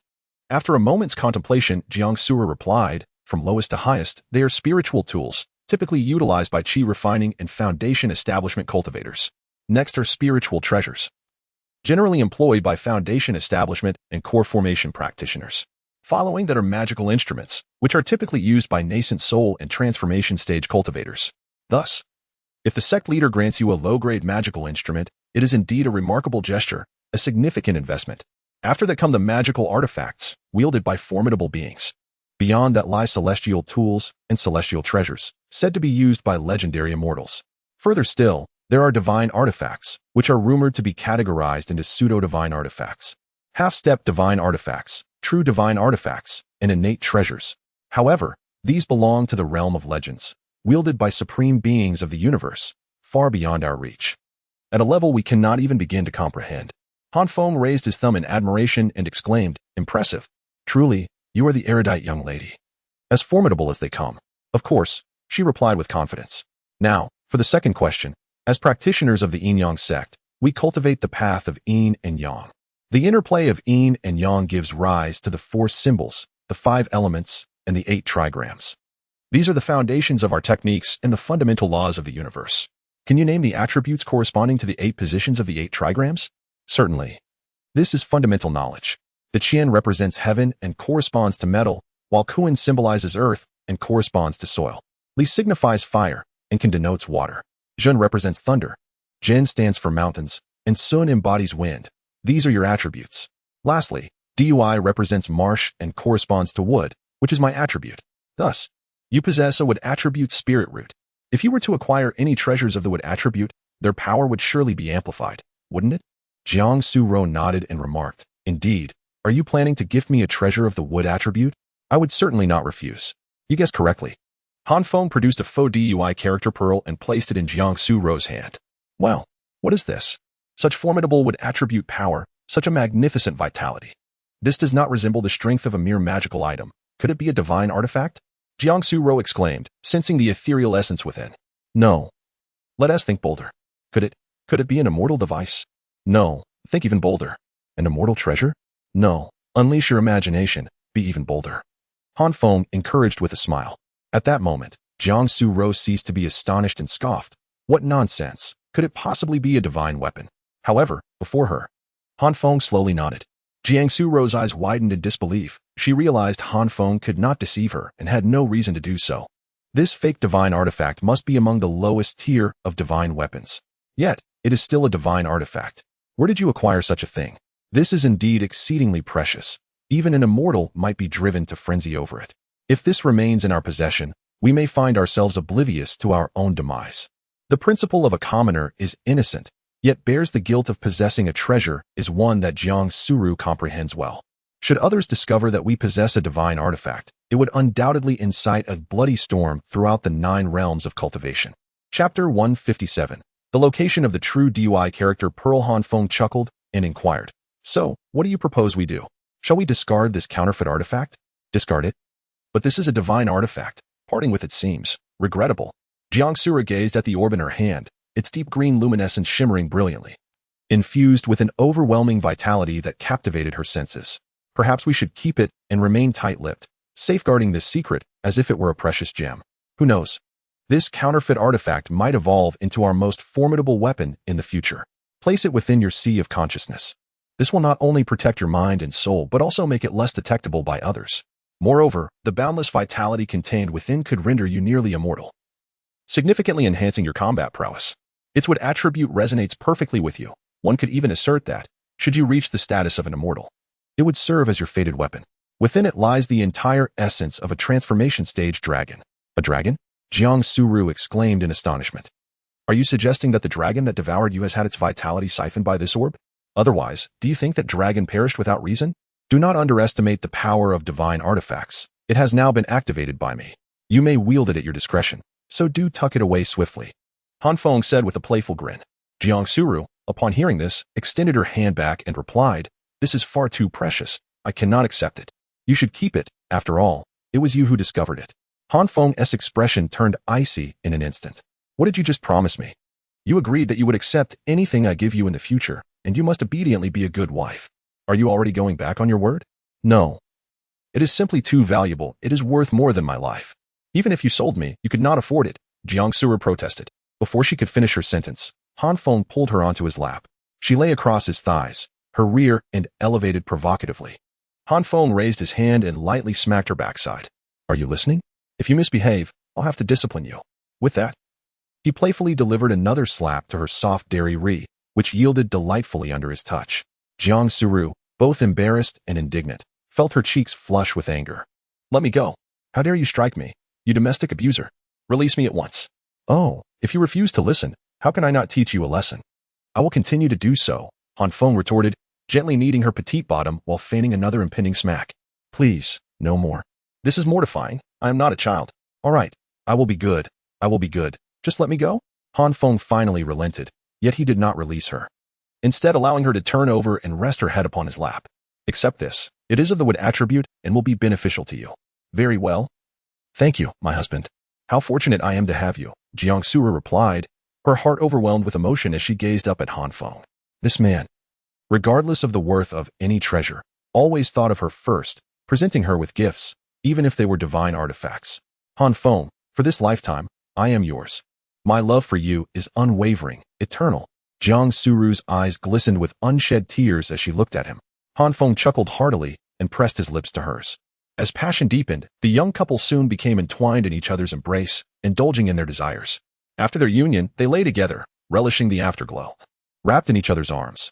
It was at this moment that Jiang Suru picked up the pseudo-DUI character Pearl and inquired, "Can this truly be received within the sea of consciousness?" "Of course it can. This is a divine artifact. Just try it. It is exceedingly powerful," Han Feng assured her. Jiang Suru placed the pearl upon her forehead, and to her astonishment, it seamlessly entered her brow, delving into the depths of her consciousness. In an instant, she felt her soul enveloped, vitality coursing through her body, all without any conscious effort. Naturally, even immortals could not fully harness the power of divine artifacts, let alone someone at her foundational stage.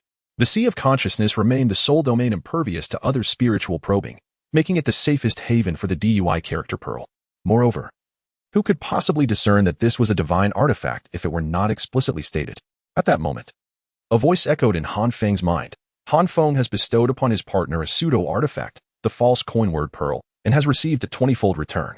Han Feng's face lit up with joy, eagerly anticipating the return of the true coin word Pearl, for that would grant him a divine artifact, an innate treasure, a gem of the universe's origin. Innate treasure, the true coin word Pearl, location and precise coordinates. However, the smile vanished from Han Feng's face. A mere pseudo-artifact had only yielded the coordinates of a genuine artifact? How could he possibly retrieve it if it fell into the hands of a formidable being? Soon, an image began to materialize in Han Feng's mind. It was a perspective from below, as if the lens were slowly zooming in. The first sight to emerge was an altar, Through the altar, Feng glimpsed beneath it, where a bright, dark green pearl lay suppressed, adorned with a singular rune.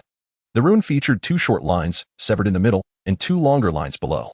Qian's 3 unbroken lines, Kuan's 6 broken lines, Zhen's upward bowl, Jin's inverted bowl, Li's empty center, Qin's full center, Dui's upper break, and Sun's lower break. Due to the slender horizontal line beneath the rune serving as a marker, Feng discerned that the 3 lines of the rune were unbroken above, indicating it was indeed the coin word pearl. Were the lines broken below, it would signify the Sun character. Thus, the coin word pearl resided beneath that altar. As his field of vision expanded, he gradually beheld the altar's surroundings. A realm saturated with blood and strewn with countless corpses, the earth itself marred and riddled with wounds. The skeletal remains lay scattered, devoid of flesh and blood.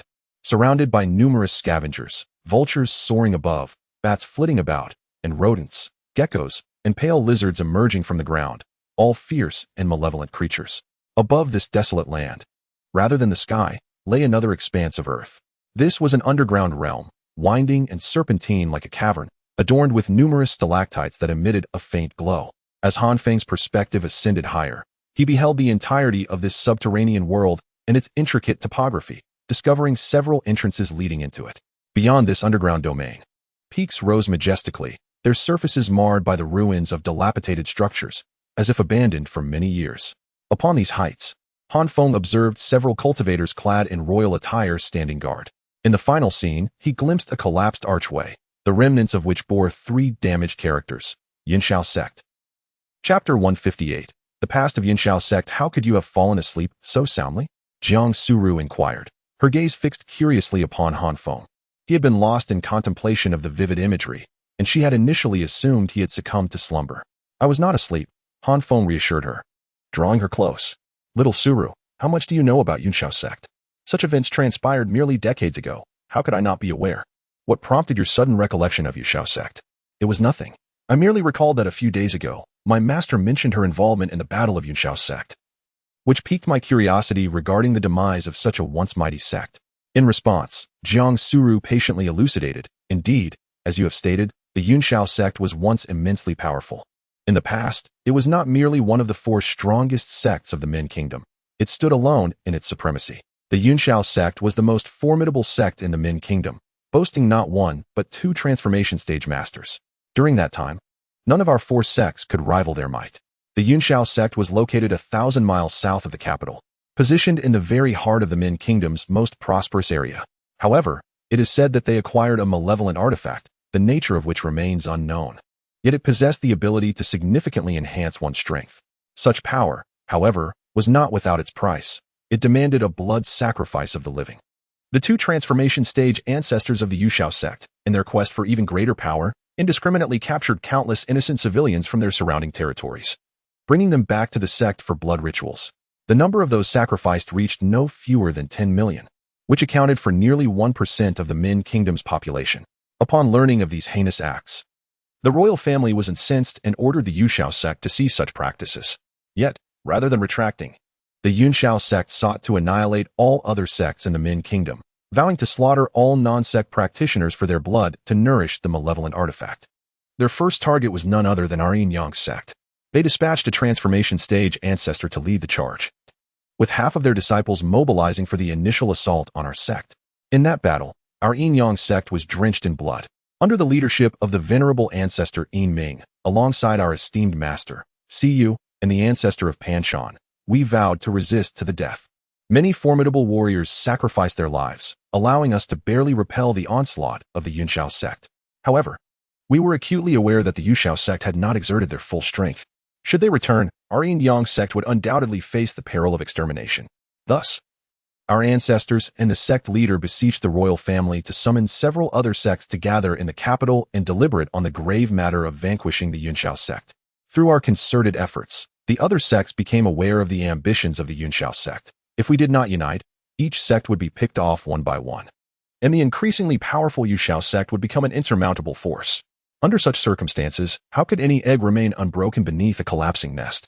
Consequently, the royal family led our Yin-Yang Sect, along with the Shantian Sword Sect, Miaoying Valley, and Blood Cloud Palace, as we marched towards the Yinshao Sect. With the cooperation of all factions, we breached the gates of the Yunxiao sect. The Yunxiao sect, in turn, revealed its true strength.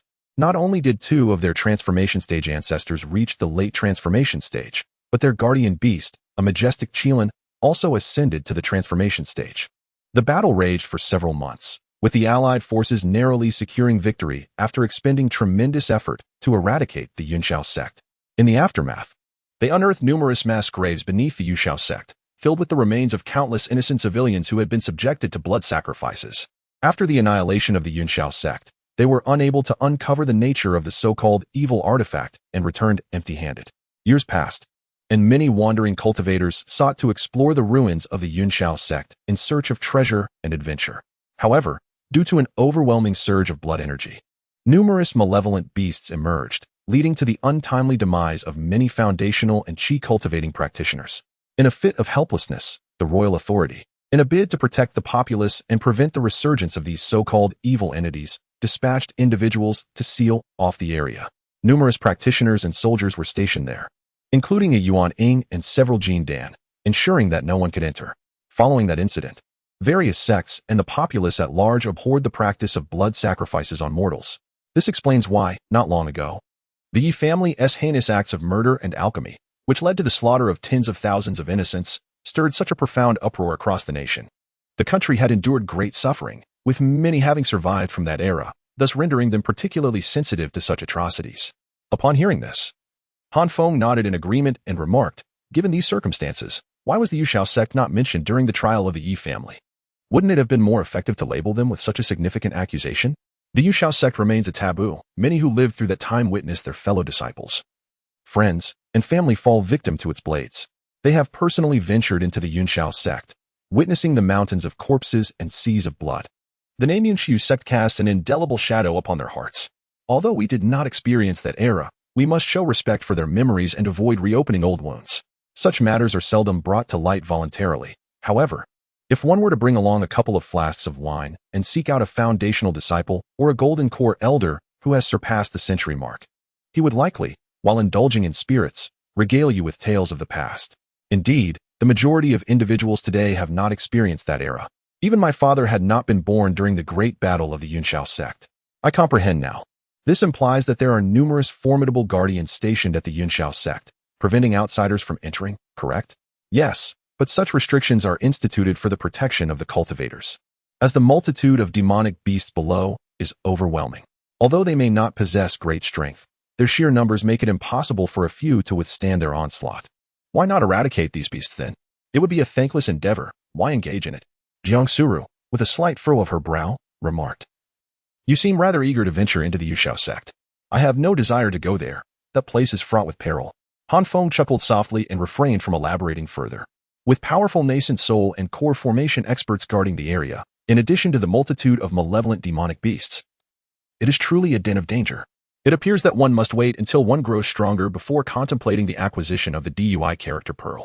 Feng now holds substantial reason to suspect that the so-called sinister object is, in fact, the DUI character pearl beneath the altar. This false DUI character pearl can effortlessly drain the life force of a transformation realm flood dragon. If the genuine DUI character pearl exists, it would be entirely reasonable for it to require the blood sacrifice of countless innocents to activate its powers. Perhaps those individuals lack the bloodline of the esteemed Han Xianzuan, rendering them incapable of properly awakening the DUI character pearl's potential. To harness this ancient artifact, they are compelled to construct altars and dig mass graves, providing blood offerings to make the DUI character pearl subservient to their will. Chapter 159. The Assault of the Falling Dragon Clan. Upon realizing that he could not yet reach the Yunxiao sect ruins, Feng felt a sense of relief and settled into a tranquil state, patiently awaiting the opportune moment. He cherished the serene days. He and Jiang Sura had relocated. Upon breaking through to the foundation establishment stage, they were automatically elevated to become direct disciples of the esteemed Master Siyu, marking them as the most distinguished among the disciples of the Falling Sunset Peak. As companions in the path of cultivation, coupled with their esteemed disciple status, they were allotted a spacious courtyard behind the main building, featuring over a dozen rooms and a two-story pavilion, encompassed by a vast central courtyard and a quaint rear garden. Feng found great delight in this new abode, which was significantly larger than his previous one. Their roles were clearly defined. Jiang Suru took charge of the interior decoration, While Han Feng focused on the arrangement of the courtyards, he preserved several pathways, discarding all the remaining tiles, and transplanted medicinal herbs into the soil. He also sowed new seeds in the back garden. The little fox discovered a nearby water source, which they diverted for bathing and irrigation purposes. Han Feng relished these activities. He found immense satisfaction in the agrarian lifestyle, feeling a profound sense of accomplishment, rising with the sun and resting at dusk. He toiled in the fields while his wife cultivated her practice and tended to their child, the little fox. Their domestic life was blissful and fulfilling. However, their senior disciples, led by Shang Yun, experienced considerable vexation upon witnessing their courtyard. They urged Han Feng to devote himself to cultivation rather than becoming overly engrossed in farming, warning him against the perils of indulgence. Han Feng, with a cheerful demeanor, nodded in agreement, yet continued with his routine. Each day, he focused on 3 simple pursuits: farming, basking in the sun, and accompanying his wife. His life was lived in delightful contentment. A month later, Jiang Suru transcended to a minor realm, advancing from the initial stage of foundational establishment to the mid-stage. Meanwhile, Han Feng, having achieved his goal, experienced a tenfold return, elevating himself to the latter part of the upper foundational establishment. However, the path to ultimate perfection remained a distant prospect. After all, ascending even a minor realm in the upper tier demands far greater cultivation than a breakthrough in the lower tier. Han Feng remained unperturbed, often accompanying Jiang Suru in dual cultivation, exerting his utmost efforts to assist her in her advancement. Alas, his diligence was so profound that it threatened to shatter his laid-back persona. Yet, on a seemingly sunny yet ominously overcast day, an unexpected turn of events unfolded. In a mere instant, the radiant sunshine gave way to a shroud of dark clouds that rolled ominously towards the Yin-Yang sect, obscuring the heavens. A thunderous voice resounded. Yin-Yang sect's Ming, see you Han Feng. Come out and face your demise. Many disciples of the Yin-Yang sect gazed in shock at the sky, where a dozen serpentine dragons emerged from the swirling clouds, coiling menacingly above the sect, their formidable presence palpable. Sunbathing, Han Feng promptly sprang from his recliner, while Jiang Suru rushed out of the house. What is happening? Han Feng, his expression darkened, replied, the lesser ones have summoned the elders. The Luo Jiao clan has come to settle scores. Didn't it say she would manage this situation? Clearly, she has failed, and the Luo Jiao clan has arrived nonetheless. Little Suru, take the little fox and fly northward, stay low, head towards the seaside, and blow this conch. We must rely on it for assistance now. Han Feng placed the conch shell into Jiang Suru's hands. And what about you? The enemy is targeting me. If I accompany you, it would jeopardize your safety. Here. I am protected by my ancestor and master, who will hold them at bay. It is safer this way. Hurry along, do not dawdle. Quickly. Upon hearing these words, Jiang Suru swiftly scooped up the little fox and soared down the mountain. At that moment, Master Siyu, Ancestor Ming, and several others, including the leader of the Duanmu clan, emerged. Han Feng, stay behind me and refrain from any rash actions. Master Siyu commanded as he led him toward Yin-Yang Peak. Ancestor Ming ascended into the sky and bellowed, falling Jiao clan, you are sea-dwelling demons, and we, the land-dwelling human race, have never crossed paths. Why do you invade our Yin-Yang sect? In the heavens, the mightiest gray Jiao dragon glared down with its fiery red eyes and roared. Do you truly not know why I have come? You have slain my son, falling scale. Today, you shall pay in blood for your deeds. I demand the entire sect be offered as a sacrifice for my child's demise. At this declaration, the disciples of the Yin-Yang sect erupted in chaos. They recalled the events of the previous month during the 100 Talents competition, when a massive dragon appeared and swallowed Han Feng whole. It was only through the combined efforts of their ancestors, Master Siyu, and the merfolk that they managed to slay the dragon and rescue Han Feng. Who would have thought that a mere month later, the falling Jiao clan would seek retribution? Ancestor Ming furrowed his brow and shouted, "Humph! I do not know why you have only come now, but you must be aware of the circumstances. We held a competition upon the sea and did not harm a single sea beast. Yet, the offspring of your clan, the fallen scales, has unexpectedly appeared, devouring our disciples. Was it not you who instigated this conflict? Are we to sit idly by? Should the disciples of our Yin-Yang sect be destined to be consumed, relegated to mere sustenance for your kind? Are we, the powerful of the human race, to merely watch as our children are devoured without taking action? Are the lives of your fallen Jiao's children valued, while those of our human children are deemed worthless?" The leader of the fallen Jiao retorted vehemently, "What nonsense! That disciple was merely at the qi refinement stage, no more significant than a mere pest, weaker than an ordinary sea beast, and of lesser value than a crab. How could you even compare him to my son?" Hearing this, Han Feng seethed with indignation.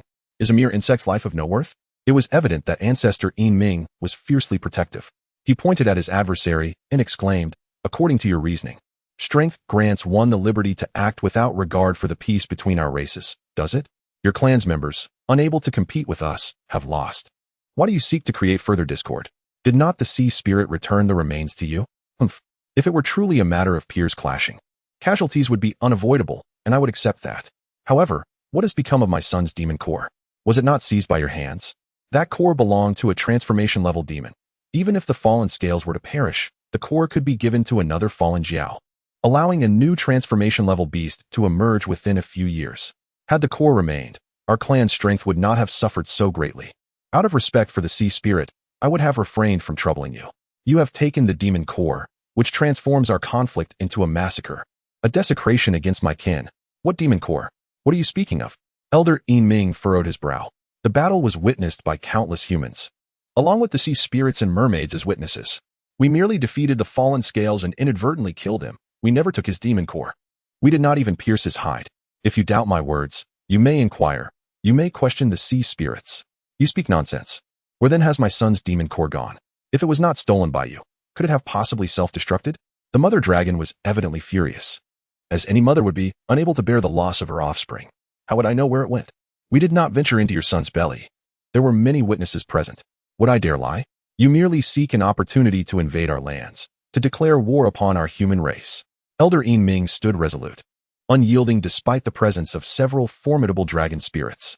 He would not bow to the demon race in defense of humanity. You have not entered my son's belly.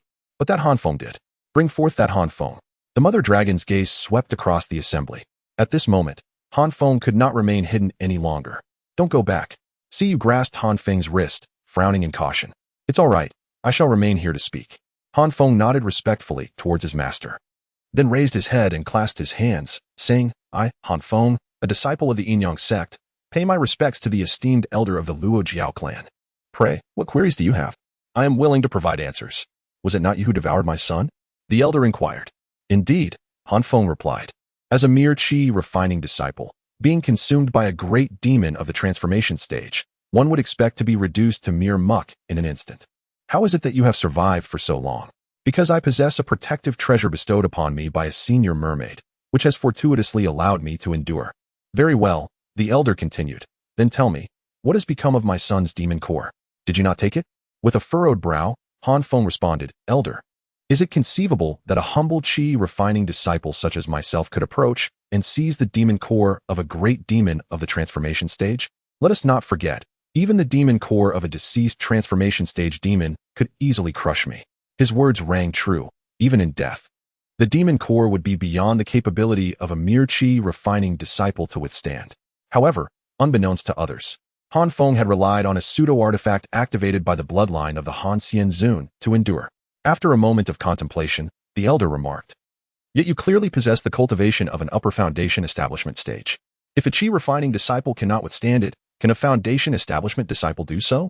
Upon hearing this, the disciples of the Yin Yang sect erupted in astonishment. It was widely known that during the grand competition last month, Han Feng was merely at the qi refining stage. Yet in the span of a single month, he had ascended to the upper foundation establishment stage. Such rapid advancement was astonishing. How could it possibly be so swift? Han Feng said, Senior, I currently stand at the peak of the foundation establishment stage, but at that time, I was indeed in the qi refinement stage. The competition was the Qi Refinement 100 Talents contest. If I had been at the foundation establishment stage, they would not have permitted me to participate. 5 different factions' nascent soul experts personally conducted the assessment, and there is no doubt about it. My breakthrough to foundation establishment occurred only after that event. I secured first place and was awarded 3 foundation establishment pills by the sect leader, and it was only upon my return that I achieved my breakthrough. So, I ask you, where has my son's demon core gone? Luo Jiao roared in anger. The younger generation replied, I am not privy to that matter. After being swallowed by your son, I remained in his stomach, barely surviving, until he passed away. At which point I crawled out from his esophagus and did not encounter the demon core. May I inquire, Senior, when your son's body was delivered to the Luo Jiao clan by Hai Ling and the mermaids, did you inspect it immediately? Certainly not. I was in seclusion for my cultivation. Only today did I emerge and learn of this matter. Otherwise, I would have come to find you long ago. Without needing to wait until today. No wonder it has been a month since the incident. and they have only now come to cause trouble. Upon hearing this, Feng continued, Senior, after defeating your son, Ling insisted on respecting the body and forbade anyone from inflicting harm, insisting on bringing it back to the Luo Jiao clan to provide you with an explanation. In front of hundreds of thousands, Ling dragged the body away. I believe that someone who has consistently demanded respect for the body would not take the demon core. Ling is a deity of the ocean. She would not covet a demon beast's core. In other words, when she delivered the corpse to the Luo Jiao tribe, it was still intact. A month later, upon your emergence from seclusion, the demon core had vanished. Is this not a matter worthy of deep contemplation? Upon hearing this, the matriarch of the Luo Jiao narrowed her eyes as she gazed at Feng and said thoughtfully, Are you implying that it was my kin who took the demon core? This I cannot ascertain, for I did not witness it myself. However, many others did. As soon as he spoke these words, the other members of the Luo Jiao tribe panicked, hastily assuring the matriarch that they were not the ones who had taken the demon core. Matters of the family must be discussed within the family, and it was evident that the matriarch's anger had yet to subside. She glared at Feng through gritted teeth, declaring, Your actions led to my son's demise. Had he not consumed you, he would have departed upon your death, avoiding the conflict with the human race and ultimately his own tragic end. The root of all this is you. I have no desire for war with humanity. Instead, you shall accompany us and take your own life in front of my son as a gesture of atonement. Upon hearing such shameless reasoning, the disciples of the Yin-Yang sect gritted their teeth in indignation. Such arrogance was intolerable. Yin Ming furrowed his brow and remarked, Friend, your words are exceedingly tyrannical. Are the lives of your Luo Jiao tribe worth more than those of our human race? This is utterly outrageous. The fault lies with your son. He sought to slay us first, and naturally, we had to resist. How is it that our injured disciple is now deemed guilty? Yin-Yang sect, I have already made significant concessions. Surrender Feng and let him atone with his life. Otherwise, do not blame us for the bloodshed of your Yin-Yang sect at the hands of our Luo Jiao clan. I shall see if a mere transformation realm practitioner from your sect can withstand the might of our Luo Jiao clan's assault. Humph, how dare you be so brazen? Elder Yin Ming rose abruptly, exclaiming, Our Yin-Yang sect would rather shatter into pieces than remain intact in disgrace. Though your Luo Jiao clan wields great power, you threaten us today and attempt to abduct our disciples.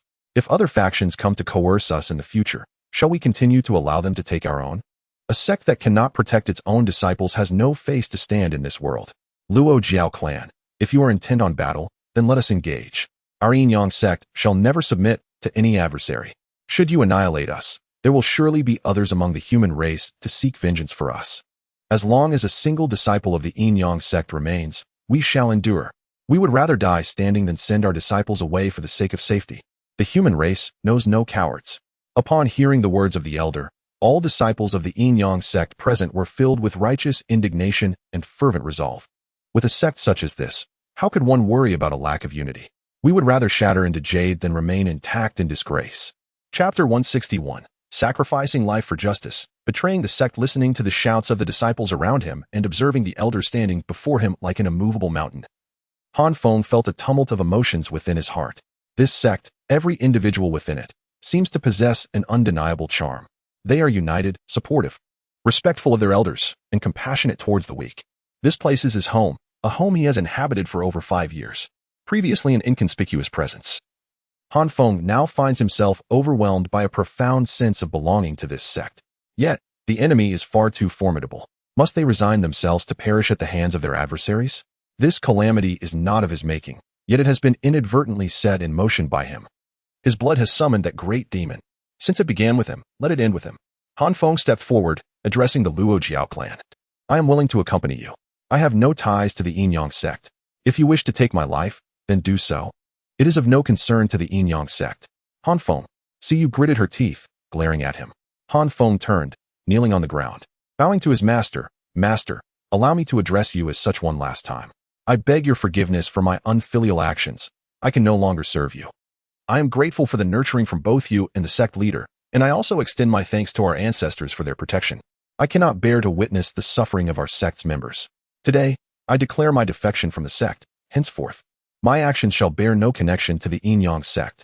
He bowed 3 times on the ground, paying his respects to his master, the sect leader, and the sect itself. Then, rising to his feet, he soared towards the Luo Jiao clan, proclaiming, You may take me away. Feng resolved to fight, hoping to protect the Yin-Yang sect while seizing a chance for his own survival. He still possessed the mermaid bracelet and a single-use random teleportation array. He could wait for the opportunity to escape. Then, he concealed his identity, distancing himself from the Yin-Yang sect, so as not to bring trouble upon them. This was to protect those who were genuinely concerned for his safety. Observing Han Feng's solitary figure, the disciples of the Yin-Yang sect were filled with a mixture of emotions. This disciple was willing to sacrifice himself for the preservation of the entire sect. Yet, this predicament was not his fault. It was the enemies who were excessively domineering and aggressive. What wrong had he committed? He had always been the victim, nearly losing his life to monstrous creatures. Brother Han Feng, come back. We stand with you. Brother Han Feng, we fear not death. I would rather die standing than live on my knees. Brother Han Feng, you are the pride of our Yin-Yang sect. You have brought us immense honor. How could we abandon you? We will fight them. They are but mere serpents. Let us confront them. We will protect Brother Han Feng. At that moment, Wang Mian finally arrived, witnessing Han Feng's intent to sacrifice himself for the sect's survival. In a fit of rage, he shouted, Han Feng, come back. If you dare to let the enemy take you, I will end my life before you. If you return and fight alongside us, I am willing to die with you. Come back. Suddenly, Elder Yi Ming intervened. He raised his hand and seized Han Feng, throwing him onto the ground. Pointing at Han Feng, he bellowed, Han Feng, I do not require your self-sacrifice to appear noble. As the elder of the Yin-Yang sect, if they wish to kill, they must first take me. I am still alive. It is not your place as a junior to die. You wish to betray the Yin-Yang sect? Let me make it clear. I shall not permit it. In life, you are a member of the Yin-Yang sect. In death, you shall become one of its spirits. Who grants you the audacity to abandon our order? The venerable elder Yi Ming's commanding words stirred deep emotions within Han Feng, blurring his vision with tears. Above, a fierce roar echoed through the skies. Yi Ming, you refuse to heed my warning. Are you choosing punishment over courtesy? Yi Ming's countenance darkened as he summoned his fateful sword, declaring with fury, all members of the Yin-Yang sect, heed my command. Prepare for battle. Defend our sacred domain. Understood. A resounding chorus erupted from hundreds of thousands of Yin-Yang disciples, their spirits ablaze with resolve. Excellent, Yi Ming. It is opportune that I shall eradicate you all in vengeance for my son. The formidable mother Jialong bellowed, her gaping maw lunging toward elder Yi Ming. Yet, at that moment, a resounding and regal dragon's roar reverberated through the heavens. As the majestic sound echoed forth, the ominous clouds dispersed, revealing a magnificent white dragon spiraling gracefully downward in the sunlight. This dragon stood in stark contrast to the Jialong. Its scales shimmered brilliantly, radiating a holy luminescence. Adorned with four elegantly branching antlers resembling those of a deer, its beauty was unparalleled, while four powerful claws graced its underbelly. This was a true dragon, unlike those hybrid Jialong. The white dragon unleashed a fierce roar directed at the gathering Jialong.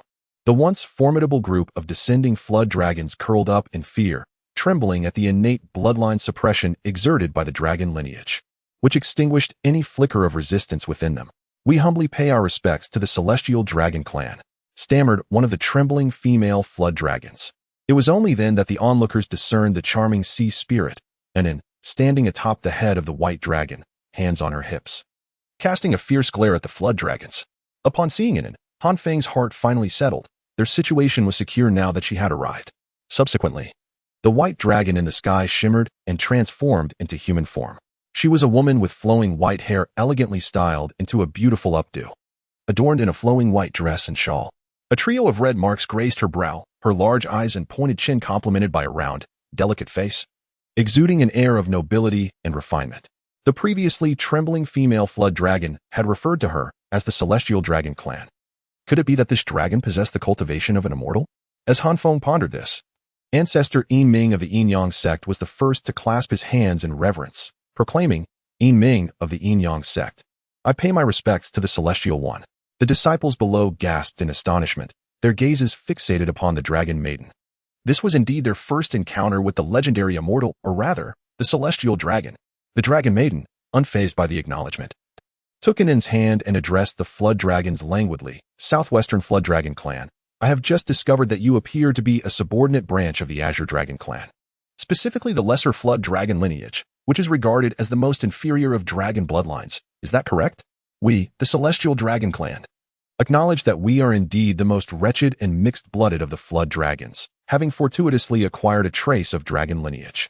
Just moments ago, the arrogant Jiao clan found themselves utterly humiliated. Beasts of a supernatural nature place greater emphasis on lineage than even the human race. Oh, a mere hybrid of the Jiao clan, tucked away in a distant corner of the world, dares to swagger onto human territory? Have you truly forgotten that there are no formidable warriors among the human race, or your former days as mounts for them? What has caused your heads to swell with such arrogance now? Chapter 162. The Celestial Dragon Clan. Dragon Maiden Ao, Chin. The lower clans do not dare to challenge. But my son from the lower clan was slain by these humans, filling my heart with grief and indignation. Thus I have come to seek justice. The mother Jiao quivered with utmost fear and humility. Oh, seeking justice? The dragon maiden's speech was slow, yet her voice was melodious, ethereal, and distinctly memorable. What justice do you seek? I have heard all about your affairs from Anon. Has she not already mediated on your behalf? Did your clan not agree to cease pursuing this matter? How is it that, while Anon is away visiting the Demon Emperor's continent, you presume to defy her orders simply because Hai Ling is absent? I do not concern myself with how you mistreat the human race. But as fellow creatures of the oceanic realm, how dare you disregard Hai Ling's authority? Does your clan even warrant existence any longer? Spare us, Celestial One. We shall never dare to transgress again. In the future, we shall certainly regard Lady Hai Ling with the utmost reverence and will no longer defy her commands. Very well. You wretched beasts of the remote regions, who fail to comprehend the significance of the ocean spirit, allow me to enlighten you. Without this benevolent guardian of the seas, the realm of sirens would have descended into an unending turmoil of bloodshed and conflict. Your inferior and feeble kind would have long been reduced to mere slaves and prey for more powerful races, potentially facing extinction.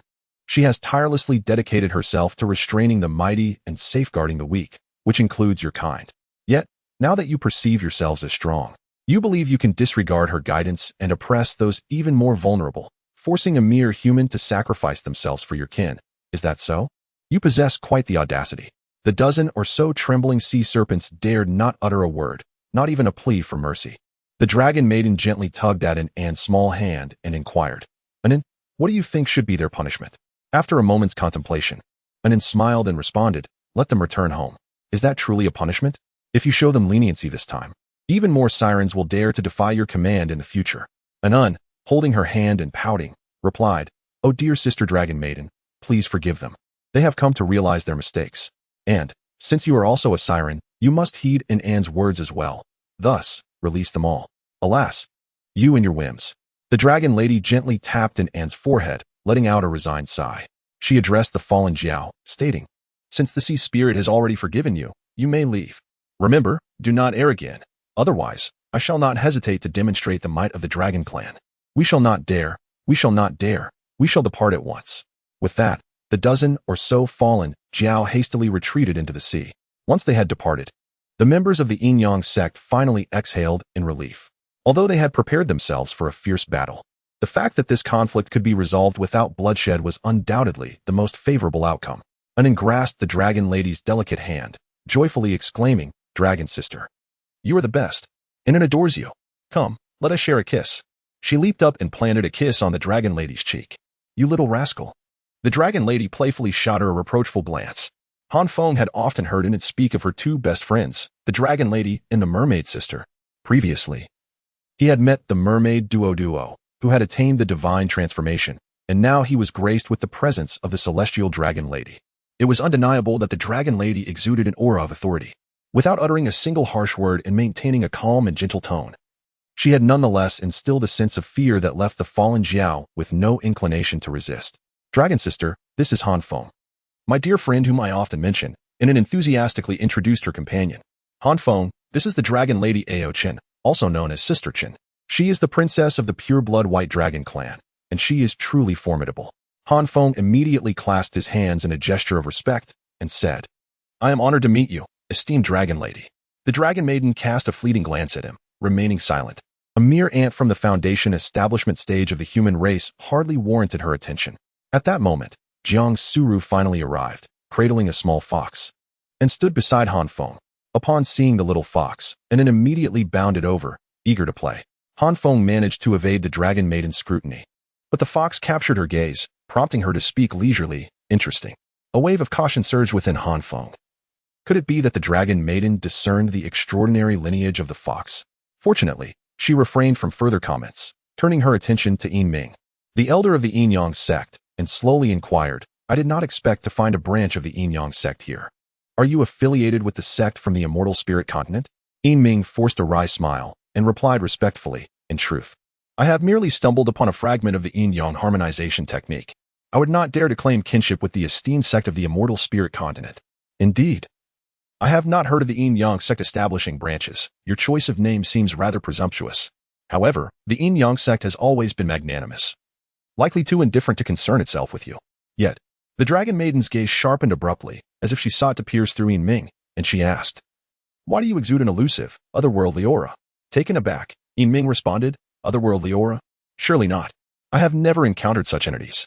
Could it be that I unknowingly came across them at some point?" The dragon maiden nodded and remarked, "Perhaps I may have misjudged. Such otherworldly anomalies are difficult to discern, even for me. However, remember this, they are the formidable foes of all beings across the 9 realms. Should you encounter anything unusual, you must report it immediately and eradicate it. Do you understand?" "I understand," the younger generation replied, clasping their hands respectfully. "Enough of this matter. I must take my leave." "Unin, are you going to the Demon Emperor continent?" the dragon maiden Ouchin inquired. "I won't go. I wish to play with Sister Duo, and joyfully responded. The dragon maiden frowned. "Then you shall return to the sea at once. I cannot allow you to remain alone on land. The human realm is perilous. Be cautious of their ill intentions." "Very well." Inin pouted, aware of the sea demon's excessive protectiveness. The last time she had secretly ventured to the human island, she had nearly encountered danger. She placed the little fox back into Jiang Suru's embrace and waved farewell. "Goodbye, young lady. Goodbye, little fox. Goodbye, Han Feng.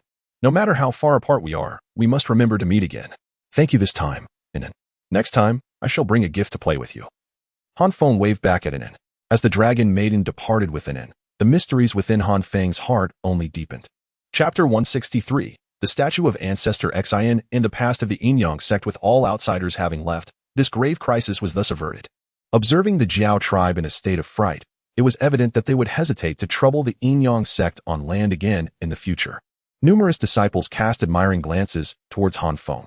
His selfless act of sacrifice had garnered immense respect from them. The perception of Han Feng among the disciples of the yin-yang sect had undergone significant transformation. Initially, during their expedition to the secret realm, they viewed Han Feng with sympathy and recognition, as they too hailed from ordinary backgrounds and could relate to the oppression he faced. Subsequently, during the 100 Talents competition, Han Feng valiantly battled against formidable opponents, effortlessly claiming the championship, showcasing an overwhelming superiority. At that moment, the disciples regarded him with respect befitting a prodigious champion. Now, with Han Feng's willingness to sacrifice himself for the sect, their attitude evolved into one of reverence and admiration. Seeing him as a devoted elder brother who selflessly dedicated himself to the sect and his fellow disciples. In the realm of cultivation, strength is revered. And with his advanced foundational cultivation, Han Feng was more than capable of being a mentor to the majority of the disciples. The disciples bowed in respect towards Han Feng, who graciously returned their gesture. He then approached Siyu and Jiangsu Rou. "Master," Han Feng beamed with a smile. Siyu scoffed, "Haven't you betrayed the sect? Why do you still call me master? I hardly deserve that title when you, Han the Great, are so formidable. It would be a blessing for me to have you as my disciple." Hearing the teasing tone of his master, Han Feng chuckled awkwardly and replied, "Well, that was because our ancestor did not consent. Did I agree to that? Have you ever consulted me, sought my opinion? I am your master, your sect," she retorted with a huff. After finishing her words, Master Siyu let out a haughty snort and soared towards the falling sunset peak. She was unsure of the source of her vexation. Was it the disrespect shown by her disciple? Or perhaps the indignation stemming from his disregard for her authority, leaving the sect without her consent? Alternatively, was it the folly of this simpleton who chose to sacrifice himself alone? Jiang Suru felt perplexed, unaware of the unfolding events. Just as Han Feng was about to speak to her, the esteemed elder Yiming suddenly interjected, "Han Feng, come with me." The disciple obeys. Han Feng clasped his hands and then affectionately tousled Jiang Suru's hair, saying, "You take the little fox and return home to wait for me. I will return after meeting with the elder." "All right." Following Elder Yiming, Han Feng ascended towards the back mountain. After his departure, Jiang Suru approached Wang Mian and inquired, "What just happened?" Elder Yiming resided on the second peak behind the Yinyang Peak. Though not particularly tall, it was exceedingly steep, and only the elder dwelled there. Living like a recluse, the elder resided in a cave, which was more accurately described as a cave abode. Upon entering the cave at the mountain's summit, Han Feng noticed luminous night pearls lighting the way. Traversing a corridor, he arrived at a room comparable in size to his own dwelling. Within this room stood 2 statues. The larger of the two was a statue he recognized. It was the likeness of Master Han Xian. Beside it stood a statue of a youthful woman, radiating beauty and vitality, with her hair tied in twin ponytails and a cherubic face, exuding a cheerful and exuberant demeanor. Han Feng was deeply intrigued by the identity of the woman who stood beside Han Xianzun. Han Feng, come and pay your respects to our ancestors, spoke the venerable Yin Ming. Subsequently, he knelt before the two statues in reverence, and Han Feng followed suit without hesitation. With utmost devotion, Yin Ming bowed deeply, exclaiming, "Descendants of the Yin-Yang sect, unworthy offspring, pay homage to Han Zu and Xian Zu." Upon hearing this, Han Feng's heart surged with emotion, and he abruptly lifted his gaze, incredulous as he beheld the statue before him. Xian Zu? Is that statue of Xian Zu? The one who bestowed blessings upon me and guided my cultivation? So this is how she appears. Han Feng fixated on the statue of the girl, as if he sought to etch her visage indelibly into his memory. Xian Zu, is that truly you? He inquired fervently within his heart. Yes, it is I. Remember my caution. Do not disclose to anyone that you know me, nor allow anyone to uncover our connection, came the response. Rise now. Yin Ming stood and seated himself on a nearby mat, gesturing toward the mat opposite him, indicating for Han Feng to take a seat. Han Feng settled cross-legged across from the venerable elder. With a sigh, Yin Ming remarked, Han Feng, you must have many questions swirling in your mind.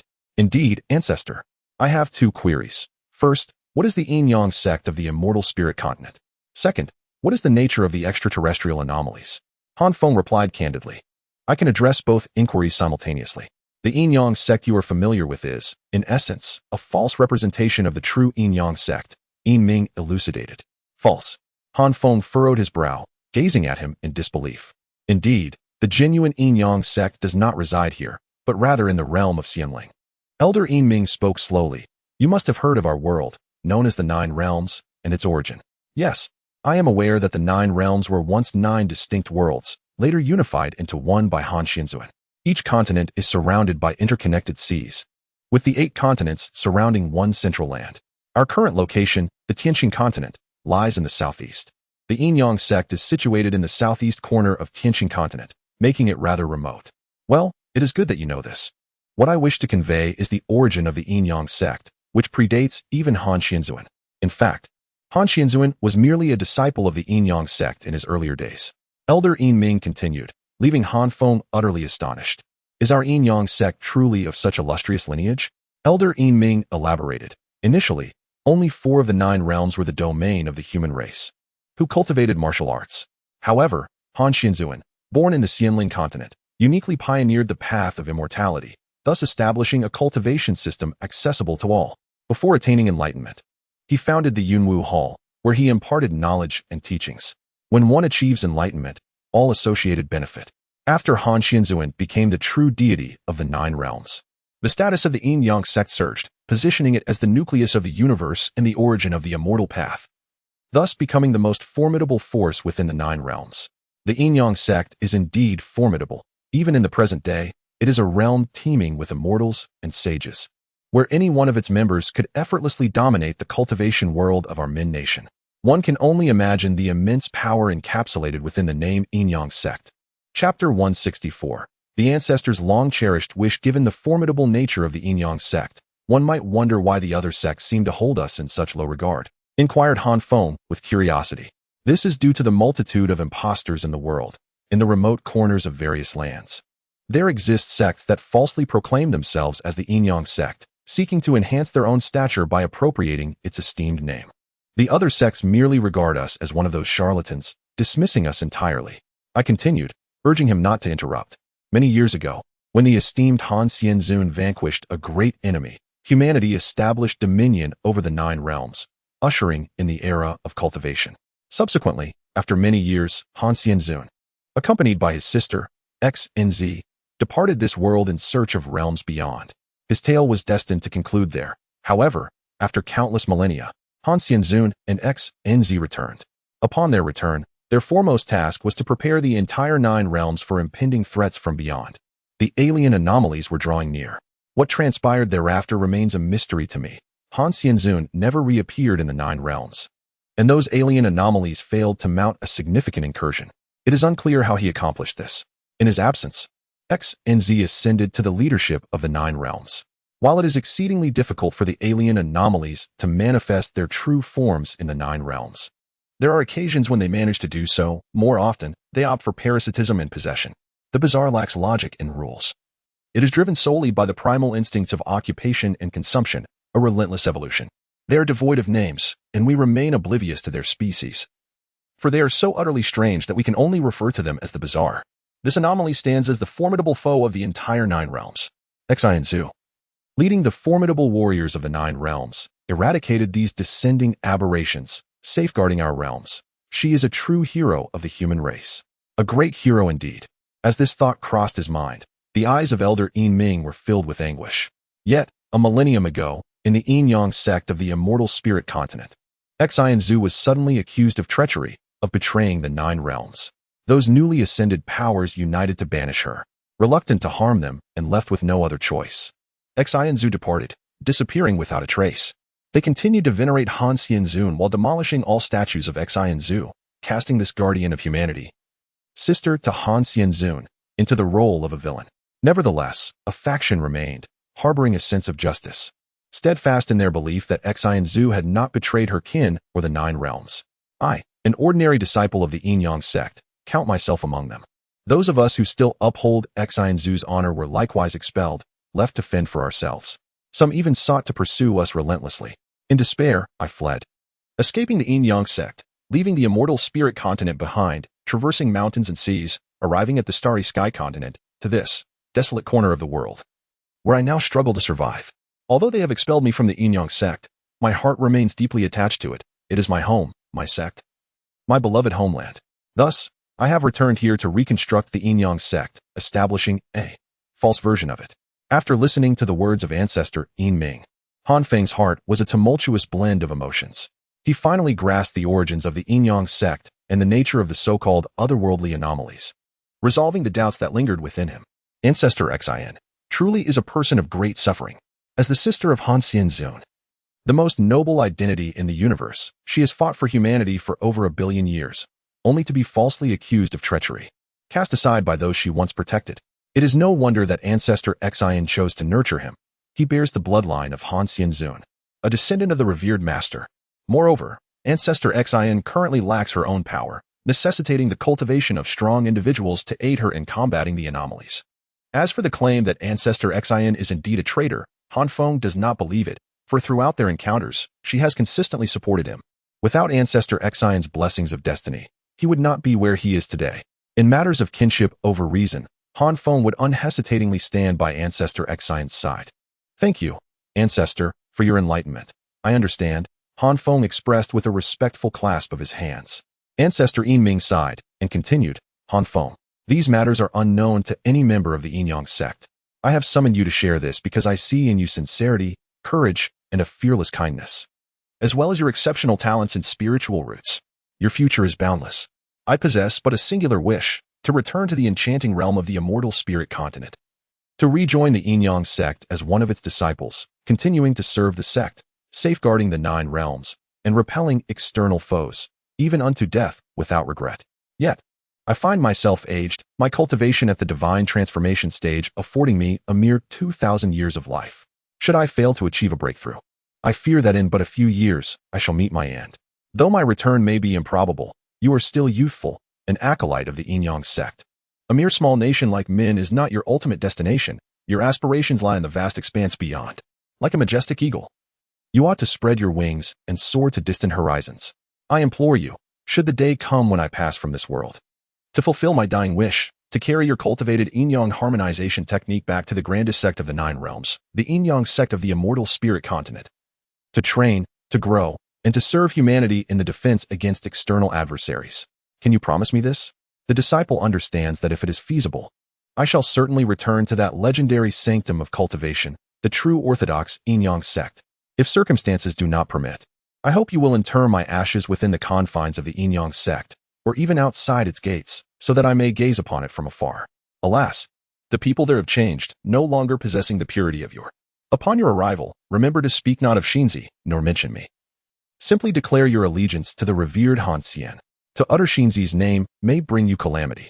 Han Feng now comprehends why Xinzi instructed him to refrain from divulging their connection, It was a precaution for his protection. However, the words of the ancestor once again astonished Han Feng. Han Feng, if one day you see me transformed into a monster, remember, do not look back, run swiftly. As fast as you can, do not return, do not concern yourself with me. As long as you remain alive, my long-held wish still holds hope for fulfillment. This shall be your only repayment to me. Ancestor, your life-saving grace leaves me with no means to repay you. But what do you mean by the monster? Han Feng furrowed his brow. Just now, the dragon maiden mentioned an otherworldly, eerie aura surrounding me. Do you recall? I do remember. Could it be? Han Feng's pupils trembled as he gazed at the ancestor in disbelief. Indeed, I have been possessed by an otherworldly entity. Perhaps I can conquer this anomaly. Even if I cannot, I shall drag it down with me. Chapter 165. The opportunity to save Ming. Han Feng departed from the ancestor's cave, flying alone towards the falling sunset peak. His mind was preoccupied, his brow furrowed as he contemplated the words of the ancestor, who truly was a good person. To save a mere chi refinement disciple, he engaged in a blood battle with a formidable demon of the transformation stage. Moreover, to protect him, he chose to shatter the entire sect rather than compromise its integrity. Such kindness must be repaid. He was determined to fulfill his long-held wish. Yet, he also wished to prevent the ancestor from meeting his demise, from being infected and possessed by the anomaly. Xing ancestor, are you the sister of Han Xianzun? Han Feng inquired within his mind. Yes. Then your earlier statement about my possessing the bloodline of an old acquaintance was indeed due to your kinship with Han Xianzun, which is why you chose to assist me. I am not his biological sibling. In fact, I am over 1 billion years his senior. He adopted me when I was but a child, nurturing me and ensuring my well-being. He is the most significant person in my life. Much like how you regard the little fox as your younger sister despite its greater age, do you not? The younger generation understands. So, what the Venerable Ming just mentioned was indeed true. It is true. To outsiders, I appear as a traitor. Why is that so? Children should not pry unnecessarily. This is a game of wits with the strange. You have not reached that level and should not be privy to too much information. Even what you have just learned is premature. You are still too weak. Very well, I shall not pry further. I would like to inquire if there exists any method to eradicate the strange and rescue the Venerable Ming. There are numerous ways to dispel the strange. But I cannot assist you. You should be aware of my current predicament. If it were you undertaking this task, there is but one way to obtain the primordial treasure. The Duiz pearl, and activate it using the bloodline of the esteemed Han Xian, thereby transforming it into your fated artifact to suppress and eliminate the strange within Ming. Shall I then proceed to the ruins of Yunshao sect to retrieve the Duiz pearl? That is unwise. The location is heavily guarded, and there are many fierce beasts. I would not stand a chance. However, I could inform the Venerable Ming, urging him to accompany me there to eliminate those beasts and directly procure the Duiz pearl. Are you seeking death? Wealth stirs the heart, especially when it involves an ancient artifact and a primordial treasure. You must convey to him that he will seize the Duiz pearl for himself and subsequently eliminate you. Artifacts possess the insidious ability to corrupt one's mind. Reflect upon the fate of the Yushao sect and what it has succumbed to. Do you truly believe that a person like Ming, who has been tainted by such malevolence, can resist this temptation? Moreover, should Ming, a formidable being of the transformation realm, take action, the other powers in the transformation realm would instantly detect it. They would recognize the presence of something valuable and would also intervene to seize it. Can one Ming withstand the onslaught of 4 others in the transformation realm? In such a scenario, the victor remains uncertain. However, if I were to acquire the Duiz pearl, I would still need to assist him in vanquishing the malevolence. And he would inevitably discover my intentions. Should he desire to claim it for himself, he would turn against me. It is different. Once you acknowledge the Duiz pearl as your own, you can conceal your presence and refrain from revealing its true nature as an artifact. Ming, in control of the body, would assist you in suppressing the malevolence. After you help him eradicate it, you could swiftly escape to avoid his pursuit. However, if you disclose your intentions to Ming and request him to guide you to the ruins of the Yunshao sect, the malevolence within him would sense it first and take the opportunity to seize the pearl. The Duiz pearl can only be obtained by you. No one else should even touch it, and it is imperative that no one learns of its existence. What if I were to propose to the sect leader the organization of a group of disciples and elders to venture to the Yushao sect for training? To eliminate the beast there? I could then secretly activate the altar and retrieve the Duiz pearl. On what grounds would the sect leader heed your suggestion? Why would he send disciples to such a perilous location? Then, what am I to do? At this moment, Han Feng had returned to his courtyard. Seated on a lounge chair, his gaze vacantly fixed upon the sky, he yearned to rescue Elder Ming. For he was a man of clear distinctions between gratitude and enmity. He reciprocated kindness with kindness and vengeance with vengeance. Elder Yin Ming had bestowed upon him a significant favor. Be patient. The opportunity will soon present itself, remarked Xinzi before severing the connection, leaving Han Feng in contemplation. What opportunity was Xinzi alluding to? Han Feng was perplexed, unaware of the meaning behind those words. Jiang Suru emerged, cradling a small fox. The little creature leaped onto Han Feng's abdomen, frolicking joyfully. What brings you such delight? Han Feng inquired, furrowing his brows in suspicion. I am simply overjoyed that you are alive, exclaimed the little fox, its eyes sparkling with happiness. Han Feng chuckled softly, lifting the tiny creature high into the air. The means to bring joy to this little being was, after all, delightfully simple. Jiang Suru took the small fox and reclined upon Han Feng. He gently embraced her, tenderly stroking her head as his fingers wove through her silky hair. His beloved wife nestled in his arms, exuding warmth and sweetness. Han Feng, I have heard all about your deeds from Wang Mian. Today, you have become a great hero. Indeed, your man is quite formidable, he replied with a hint of pride. Formidable, indeed, but you nearly left me a widow, Jiang Suru retorted with a playful glare. While I cannot fault your desire to be a hero, it is precisely your spirit of sacrifice and dedication that drew me to you. However, I have but one thing to impart. Regardless of the circumstances, should you perish, I would cease to exist as well. Therefore, in future endeavors, whether for others or for my sake, consider whether it is truly necessary to proceed. Should you choose to take your wife along into oblivion? You impudent girl. Han Feng chuckled as he affectionately tousled her hair. What are you doing? Your manner of ruffling my hair makes it seem as though I am your little pet. Jiang Suru pouted in dissatisfaction. Is that not the case? Han Feng expressed his astonishment. Am I your pet? Then what is that? Jiang Suru pointed at the little fox. It is my dear friend, a little sister. Han Feng grinned as he playfully grasped the little fox's paw. The little fox, brimming with pride, pointed at Jiang Suru and proclaimed, from now on, we shall be the masters of this household, and you shall be our little pet. You dare? Jiang Suru exclaimed as she swatted the little fox's rear. Han Feng, she dares to strike me. You must discipline her and avenge me. This woman truly cannot distinguish between the larger and the smaller sovereigns. It is time for her to understand who truly reigns in this abode. Laughter and playful banter filled the courtyard, resonating with joy. There are few moments in life more blissful than this. However, before their playful antics could extend into the evening, a telepathic call from Master Siyu echoed within their minds. You two, cease your frolicking and come to the main hall. I have matters to discuss with you. Chapter 166, An Opportunity. Is this not fortuitous? It is our master summoning us. Jiang Suru then released Han Feng, and together they proceeded hand in hand toward the main hall.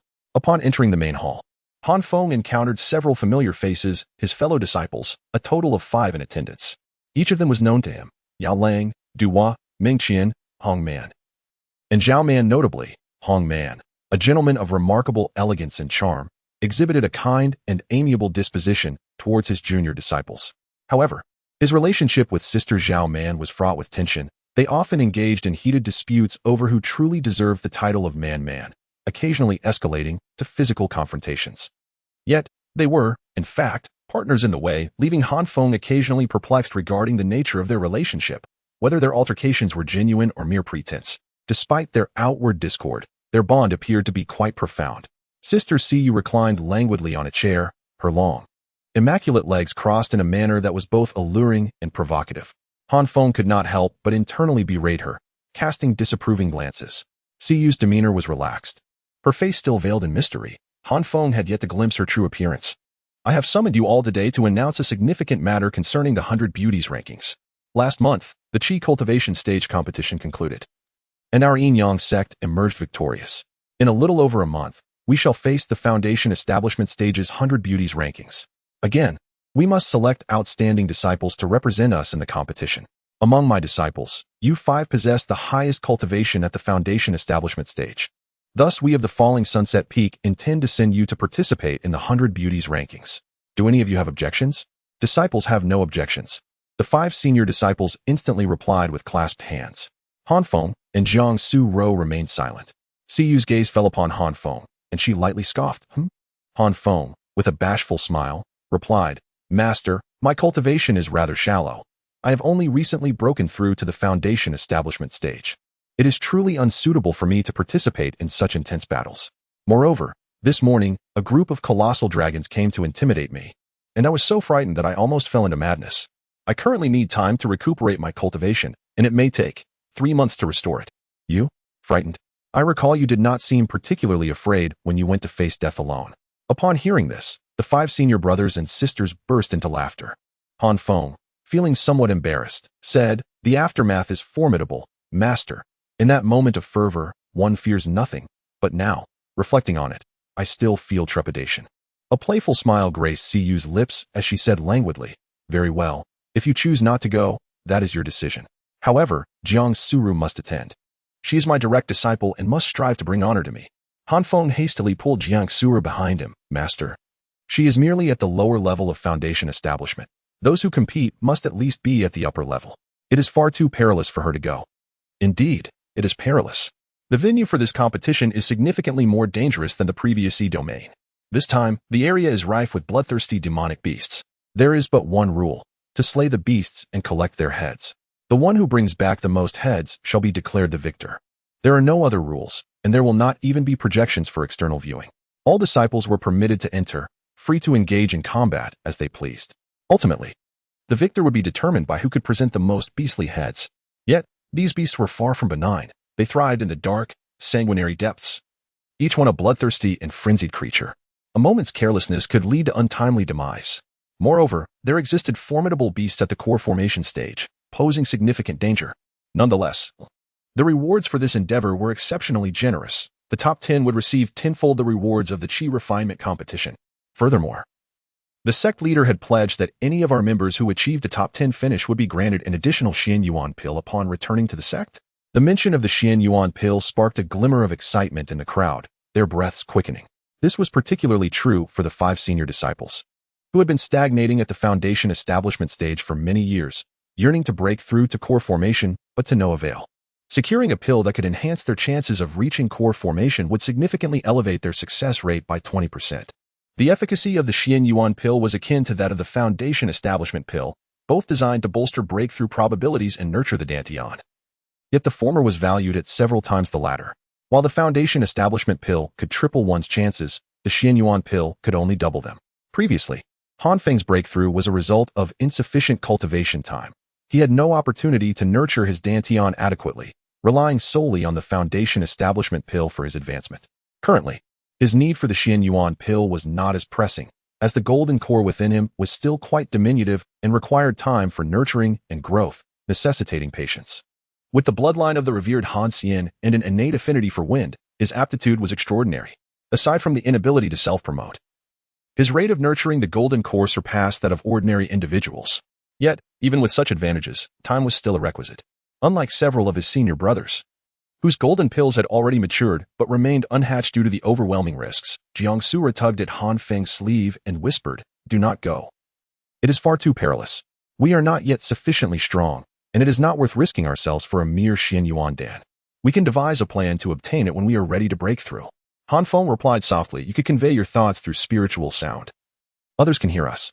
Upon noticing the curious gazes of those around her, Jiang Suru felt her cheeks flush with embarrassment. At that moment, Yao Lang stepped forward and inquired, "May I ask, Master, where will this competition be held?" Shiyu answered calmly, "At the ruins of Yunxiao sect." Upon hearing these words, Feng's eyes sparkled with excitement. No wonder Xianzu mentioned that an opportunity would soon present itself. It has indeed arrived. He had previously worried that upon reaching Yunxiao sect, he would be obstructed by the royal powers and face numerous ferocious beasts within, rendering the situation exceedingly dangerous. However, with the royal family hosting the competition at Yunxiao sect and deploying many to hunt the beasts, was this not a stroke of fortune? Thus, Feng earnestly addressed Jiang Suru, "Senior sister, we must not think this way. We cannot abandon this chance to bring glory to our sect merely due to danger. The sect has nurtured us, provided us with protection, and guided us in the art of cultivation. Our esteemed master has risked his life for us on numerous occasions. How can we fail to repay such profound kindness?" Jiang Suru was left speechless, bewildered by Feng's fervent outburst. Feng approached Siyu with a solemn demeanor and declared, "Master, as a member of the sect, I ought to share both joys and hardships with it. Willing to brave fire and water for our cause, without hesitation." Siyu regarded him with an expression of bemusement and retorted with a smirk, "Pray tell, what has stirred this lazy sunbather into such fervor? What tremendous temptation has ensnared you?" Chapter 167. Sister Siyu's long legs with righteous fervor, Feng responded, "Surely it is your earnest guidance, Master, your nurturing protection, and your exemplary character. Siyu interrupted with a cold chuckle. Surely these cannot be more alluring than my legs. At that moment, the little fox behind Han Feng sprang forth, earnestly declaring, indeed, he is working himself to the bone simply to brush against Sister Siyu's long legs. Silence. I told you not to bring you here, Han Feng exclaimed, swiftly lifting the little fox and kicking him away. The 5 senior brothers and sisters nearby were left in a state of disbelief, struggling to find words to describe this audacious fellow who dared to tease the master. However, Siyu's eyes narrowed with a crescent-shaped smile as she leisurely remarked, young man, is that truly your desire? Nay, nay, how could a disciple dare to offend the master? Han Feng hastily clarified. Meanwhile, the little delicacy beside him was enveloped in a palpable aura of menace.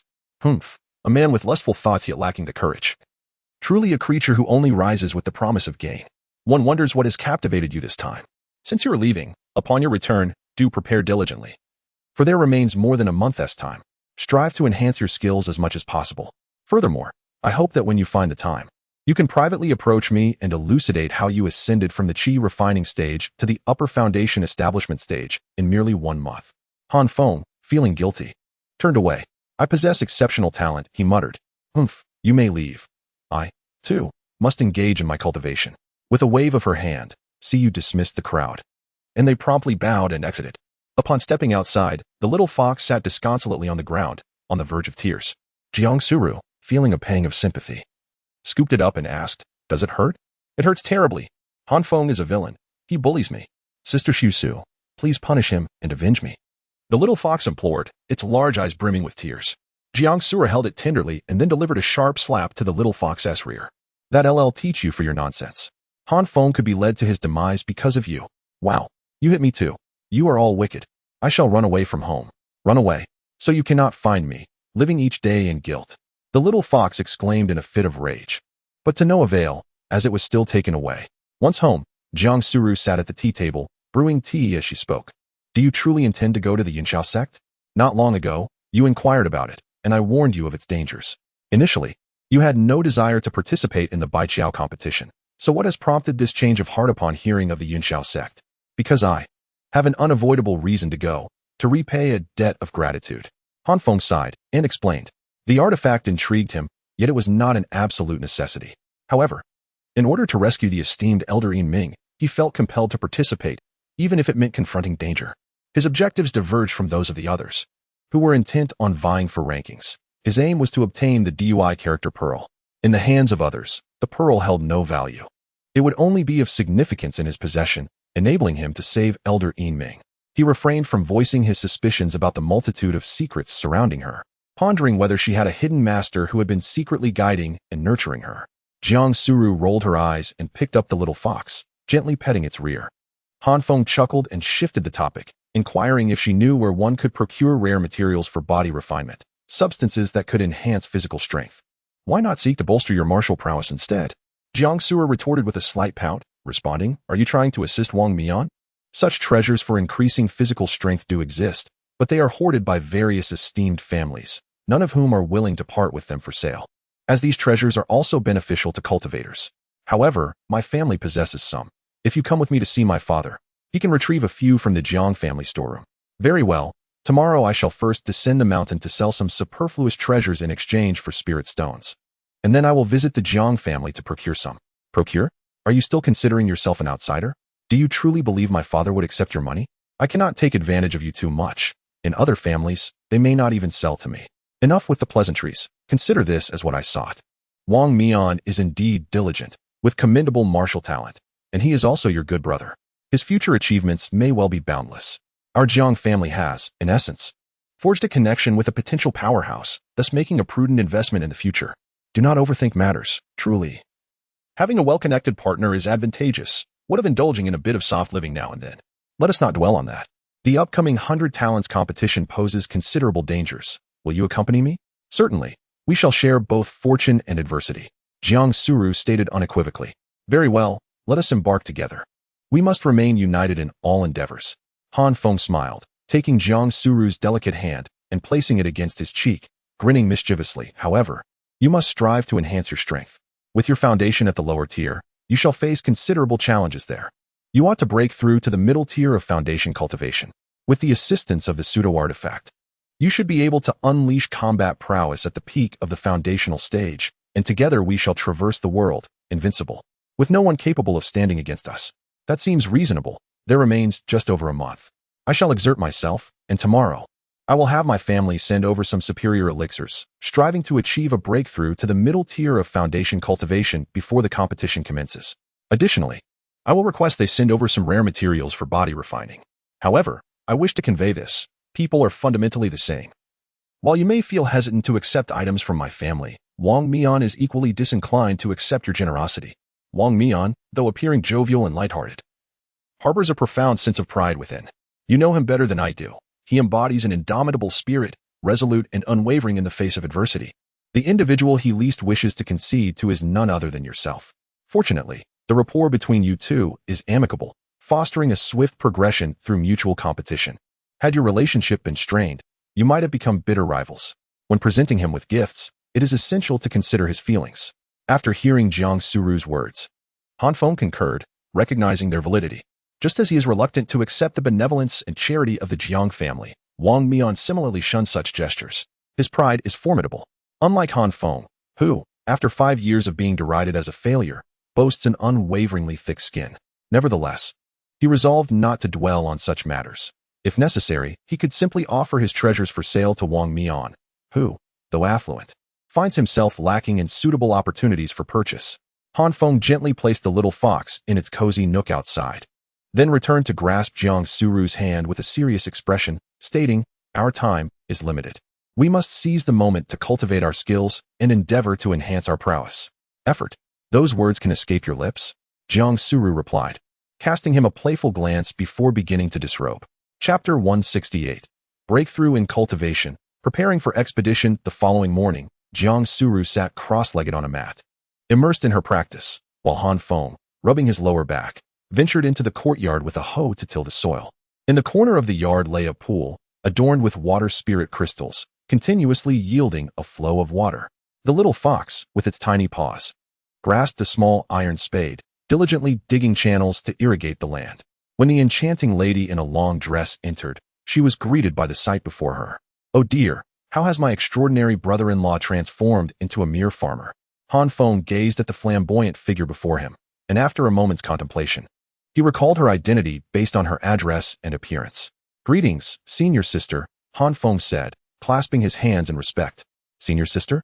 How formal. How do you address Rower at home?" Jiang Yining swayed her curvaceous form as she approached gracefully. I call her senior sister," Han Feng replied candidly. "In truth, I refer to her as little tender meat when we are alone." "TSK, what a dull man you are. My poor sister is quite unfortunate." A voice echoed from within the room. "Life is lived by ourselves, whether it is good or bad, as long as we find happiness in our own way. Why concern ourselves with the opinions of outsiders?" "Outsiders? You little rascal, so now your sister is considered an outsider, is she?" The sister-in-law sashayed into the room, her movements deliberate and suggestive. Han Feng mused that while his sister-in-law possessed an alluring and mature figure, her exaggerated gestures seemed overly contrived, as if she were attempting to flaunt her allure. She lacked the effortless charm of their master, whose every gesture and expression radiated perfection. Of course, the most delightful was still their little tender meat. Upon entering the room, the sister-in-law spotted Jiang Suru sitting on a mat, embodying the essence of a cool goddess. With a playful smile, she pretended to sniff the air and remarked, "Oh, what is that scent? Ah, I recognize it.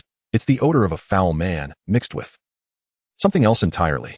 It turns out that my sister is not an ethereal being untouched by the mundane world. She too indulges in the pleasures of intimacy and experiences the joys of human relationships." Jiang Suru's delicate face flushed crimson as she stood up, pointing at Jiang Yining and exclaiming, "You are supposed to be the elder sister. Is this how you speak? What brings you here?" "What do you mean? What brings me here? Wasn't it you who asked the family to send you medicinal herbs? I simply haven't seen you in a while, so I came to deliver them." Jiang Yining produced a storage bag and handed it to Jiang Suru. "You, a married woman, still meddling in your family affairs. How shameless." "I don't find it shameful at all. Both my in-laws and my family are my homes, and I will always regard my relatives as family. Unlike some women who are cold-hearted and forget their roots once they marry, truly, a married daughter is like water poured out, impossible to reclaim. That's none of your concern." As Jiang Suru spoke, she opened the storage bag and retrieved the body refinement pills and ointments within. Alas, These ointments are for external use. Do not foolishly ingest them, or it could be fatal. I understand. You should take these spirit stones back for your family. Jiang Suru produced another storage bag and pressed it into Jiang Yinin's hands. What is this for? This is the money for purchasing body refinement pills. I know, but before Jiang Yinin could finish her sentence, Jiang Suru glanced towards the outside, gesturing towards Han Feng.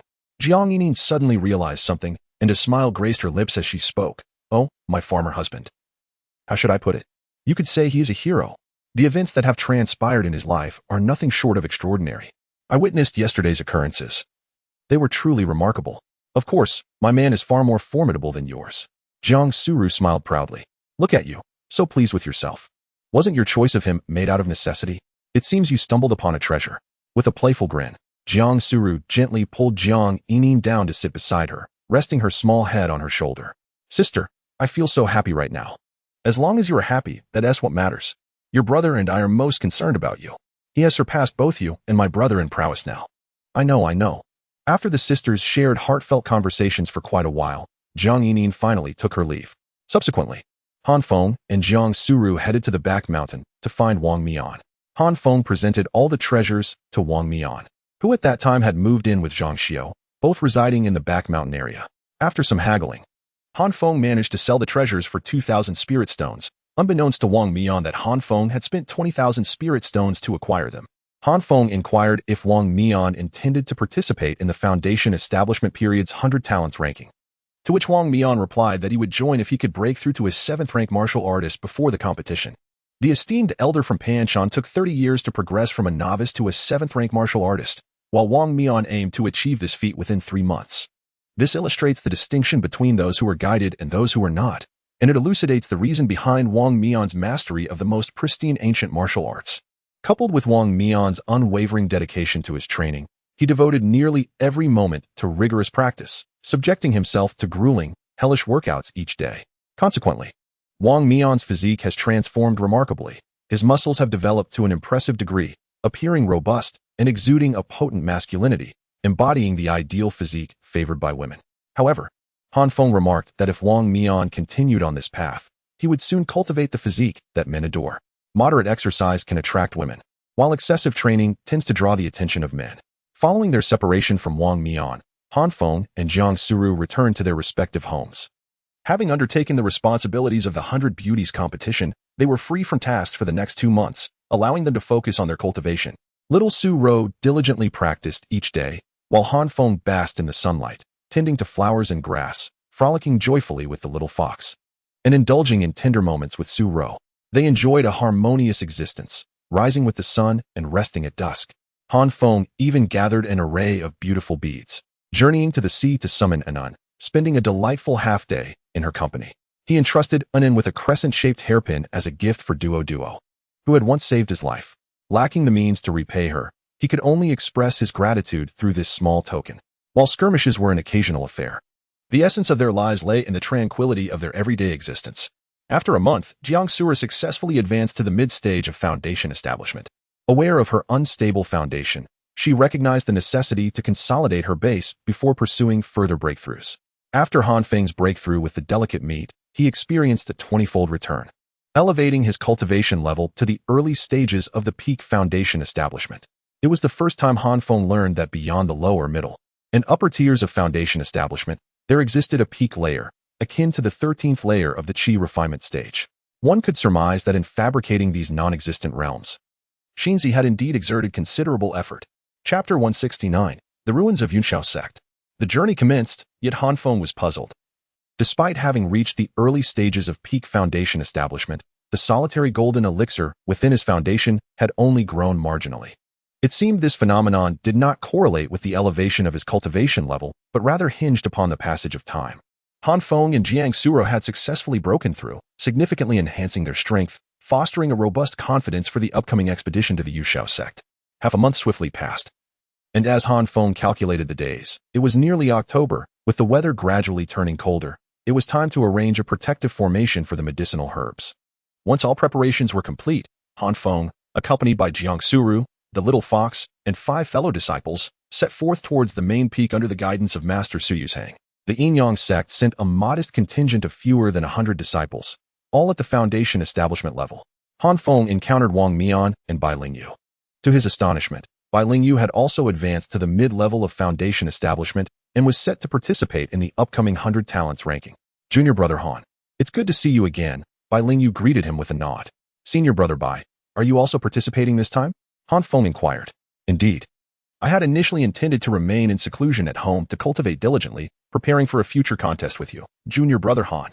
However, upon hearing that brother Han has ascended to the upper levels of Foundation establishment, I realized the chasm that lies between us.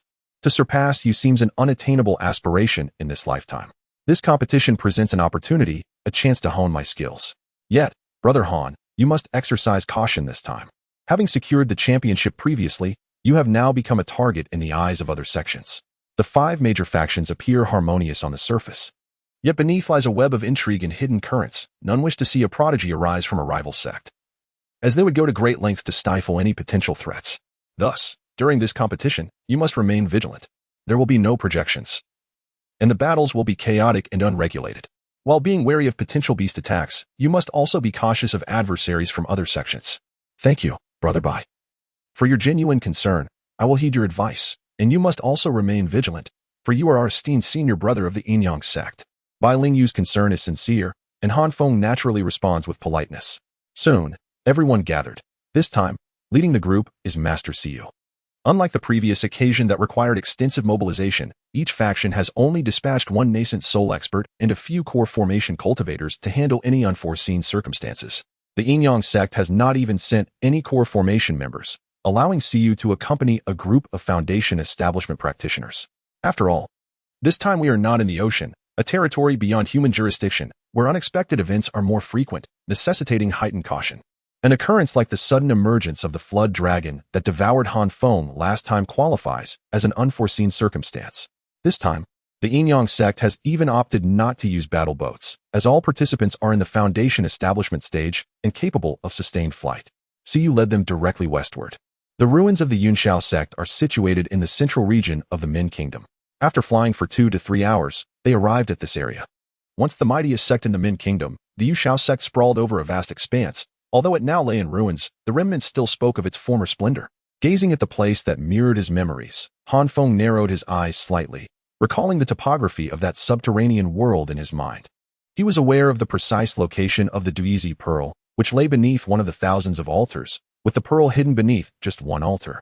Han Feng awaited the commencement of the competition, ready to seize the opportunity to approach that altar. Before long, the other 4 factions, along with several foundational cultivators, also arrived at the site. Presiding over the gathering once more was the familiar figure of King Jing. Hovering above the ruins of the Yunxiao sect, he addressed the assembly, saying, "Esteemed guests, you are undoubtedly well acquainted with the Yunxiao sect of the Min Kingdom, a sect that has committed grievous transgressions. You are all aware of the enormity of their crimes. Ensnared by malevolent forces, they engaged in rampant slaughter of mortals to cultivate their vitality. And they even attacked the Yin-Yang sect, aiming to eradicate our cultivation realm in the Min Kingdom. Their heinous acts are beyond enumeration. In those days, our 5 factions, alongside many fellow practitioners from the Min Kingdom, united to obliterate the Yunxiao sect and seal this accursed land. However, due to the excessive bloodlust that has festered underground, a multitude of demonic beasts have emerged, which is why we cannot permit outsiders to enter. In truth, it is for your protection. After deliberation regarding the upcoming 100 Talents competition, we have decided to open the Yunxiao sect, allowing many fellow practitioners to visit. Firstly, this endeavor allows the younger generation of disciples, who have not experienced the battles of yore, to witness the battlefield of that time, to comprehend the brutality of the war, and to appreciate the value of peace. Secondly, it serves to eradicate the malevolent beasts within, ensuring they do not venture forth to harm others, thus safeguarding both the realm of cultivation and the populace. Thirdly, it presents an opportunity to hone and select the young disciples through the foundational competition known as the 100 Talents Contest. This competition will be devoid of rules and projections. Aiming solely to temper the disciples, I implore you to cast aside your prejudices and unite to vanquish the malevolent beasts, minimizing mutual conflict. Ultimately, those who bring back the most beast heads shall attain higher ranks. Now, I declare the competition to commence." The king of Jing spoke little, merely indicating that the malevolent beasts reside in the subterranean world, while the entrance to this realm must be sought by the disciples themselves. Han Feng and the numerous disciples of the Yin-Yang sect, after paying their respects to see you, soared towards the depths below. Yao Lang proclaimed, "Esteemed brothers and sisters, I have recently inquired about the location of the entrance to the Yunxiao sect's underground passage. I shall guide you there. Thank you, senior brother." Over 100 members of the Yin Yang sect followed Yao Lang, and after traversing several mountain peaks, they descended into a secluded valley. Within the gorge, a small river cascaded down into a chasm in the valley floor. The abyss was shrouded in darkness as the group continued their descent, eventually witnessing the river merging into an underground stream, while a cave entrance loomed upon the cliffside. Above the cavern, numerous stalactites, tainted by spiritual and sanguine energies, hung like crimson jewels, casting an eerie, blood-red luminescence that enveloped the entire cave in an atmosphere both tranquil and sinister. The cavern's expanse was not particularly vast, and none of the group chose to take flight. Feng was acutely aware that this subterranean realm was extensive, a labyrinth far exceeding the dimensions of the Yin Yang sect. Nearly the pit of 1,000 corpses numbered in the thousands. "Look, what is that?" After traversing more than a mile, a female disciple exclaimed, pointing ahead. The group turned their gaze to discover a massive pit in the ground, filled with countless white bones. Remnants of limbs and skulls lay scattered within, creating a scene of utter horror. Beside this pit of thousands, there stood a square, trapezoidal altar adorned with numerous runes. How terrifying, so many corpses. A female disciple from the Yin Yang sect nervously grasped her partner's hand. "It's merely a collection of remains. What is there to fear?" Yet, at that moment, a strange hissing sound pierced the air, followed by a series of cracking noises emanating from the pile of bones. "Dear, they aren't coming back to life, are they?" The woman who had just spoken clutched her husband's hand in anxiety.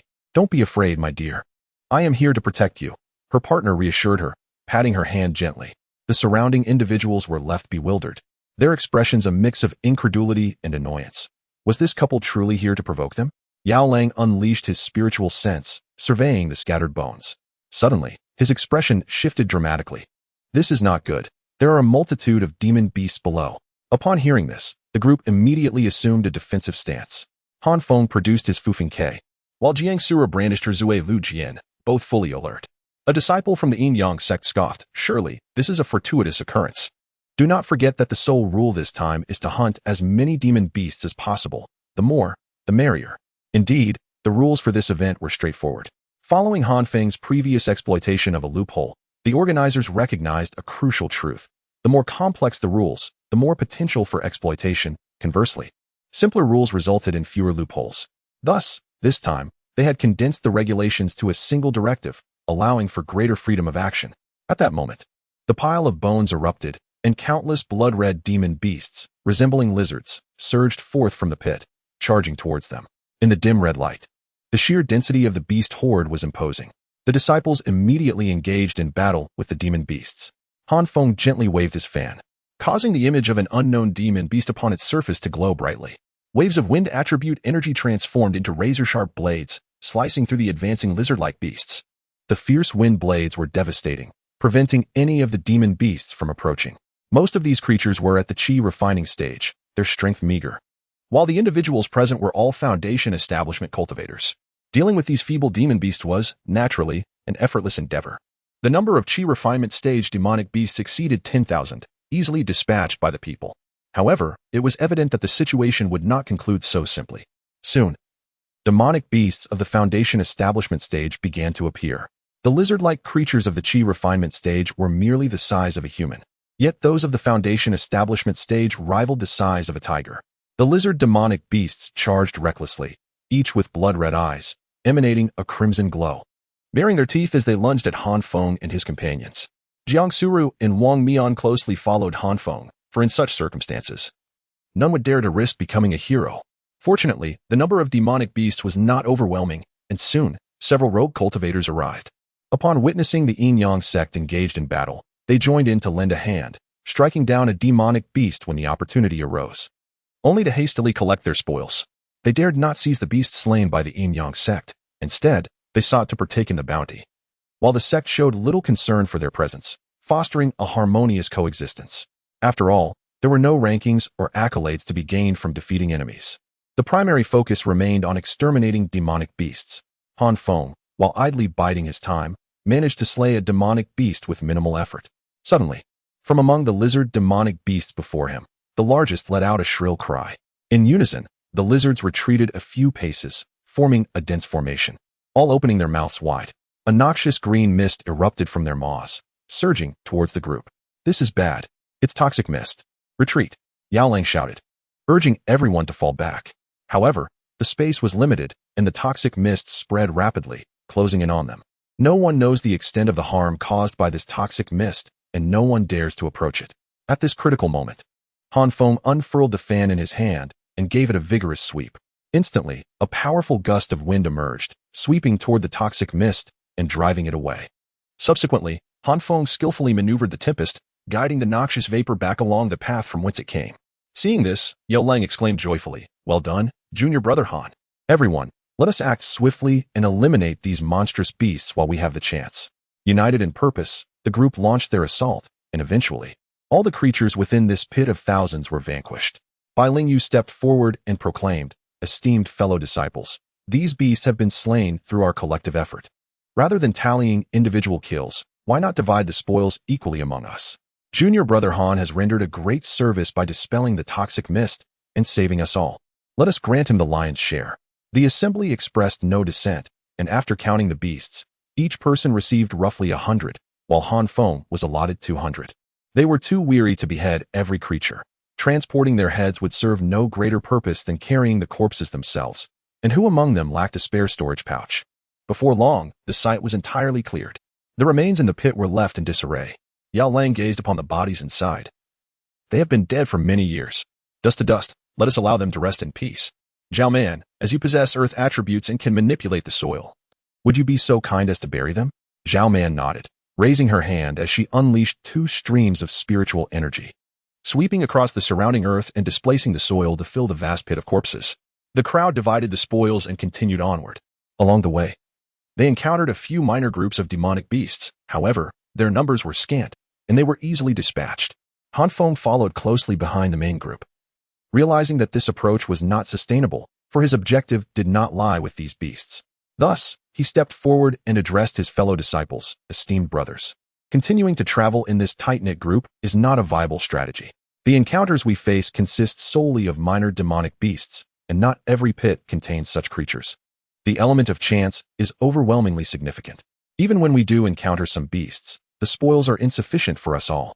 While our collective safety is assured, we are unable to achieve results, hone our skills, or secure high rankings that would bring honor to our sect. It would be far more advantageous for us to split into smaller teams, allowing us to explore a broader range of areas while still looking out for one another. Moreover, communication is possible here. Should anyone encounter danger, they can send a message to nearby comrades for assistance. What do you all think?" Feng's proposal was met with immediate approval from the others. Those selected to participate in the 100 Talents competition were all individuals of considerable ambition. Each aspired to prove themselves, as the foundation stage practitioners had spent decades honing their skills, boasting numerous experts from various eras, not at all akin to the Qi refinement stage. We're a mere group of children blindly idolized by Lingyu and Feng.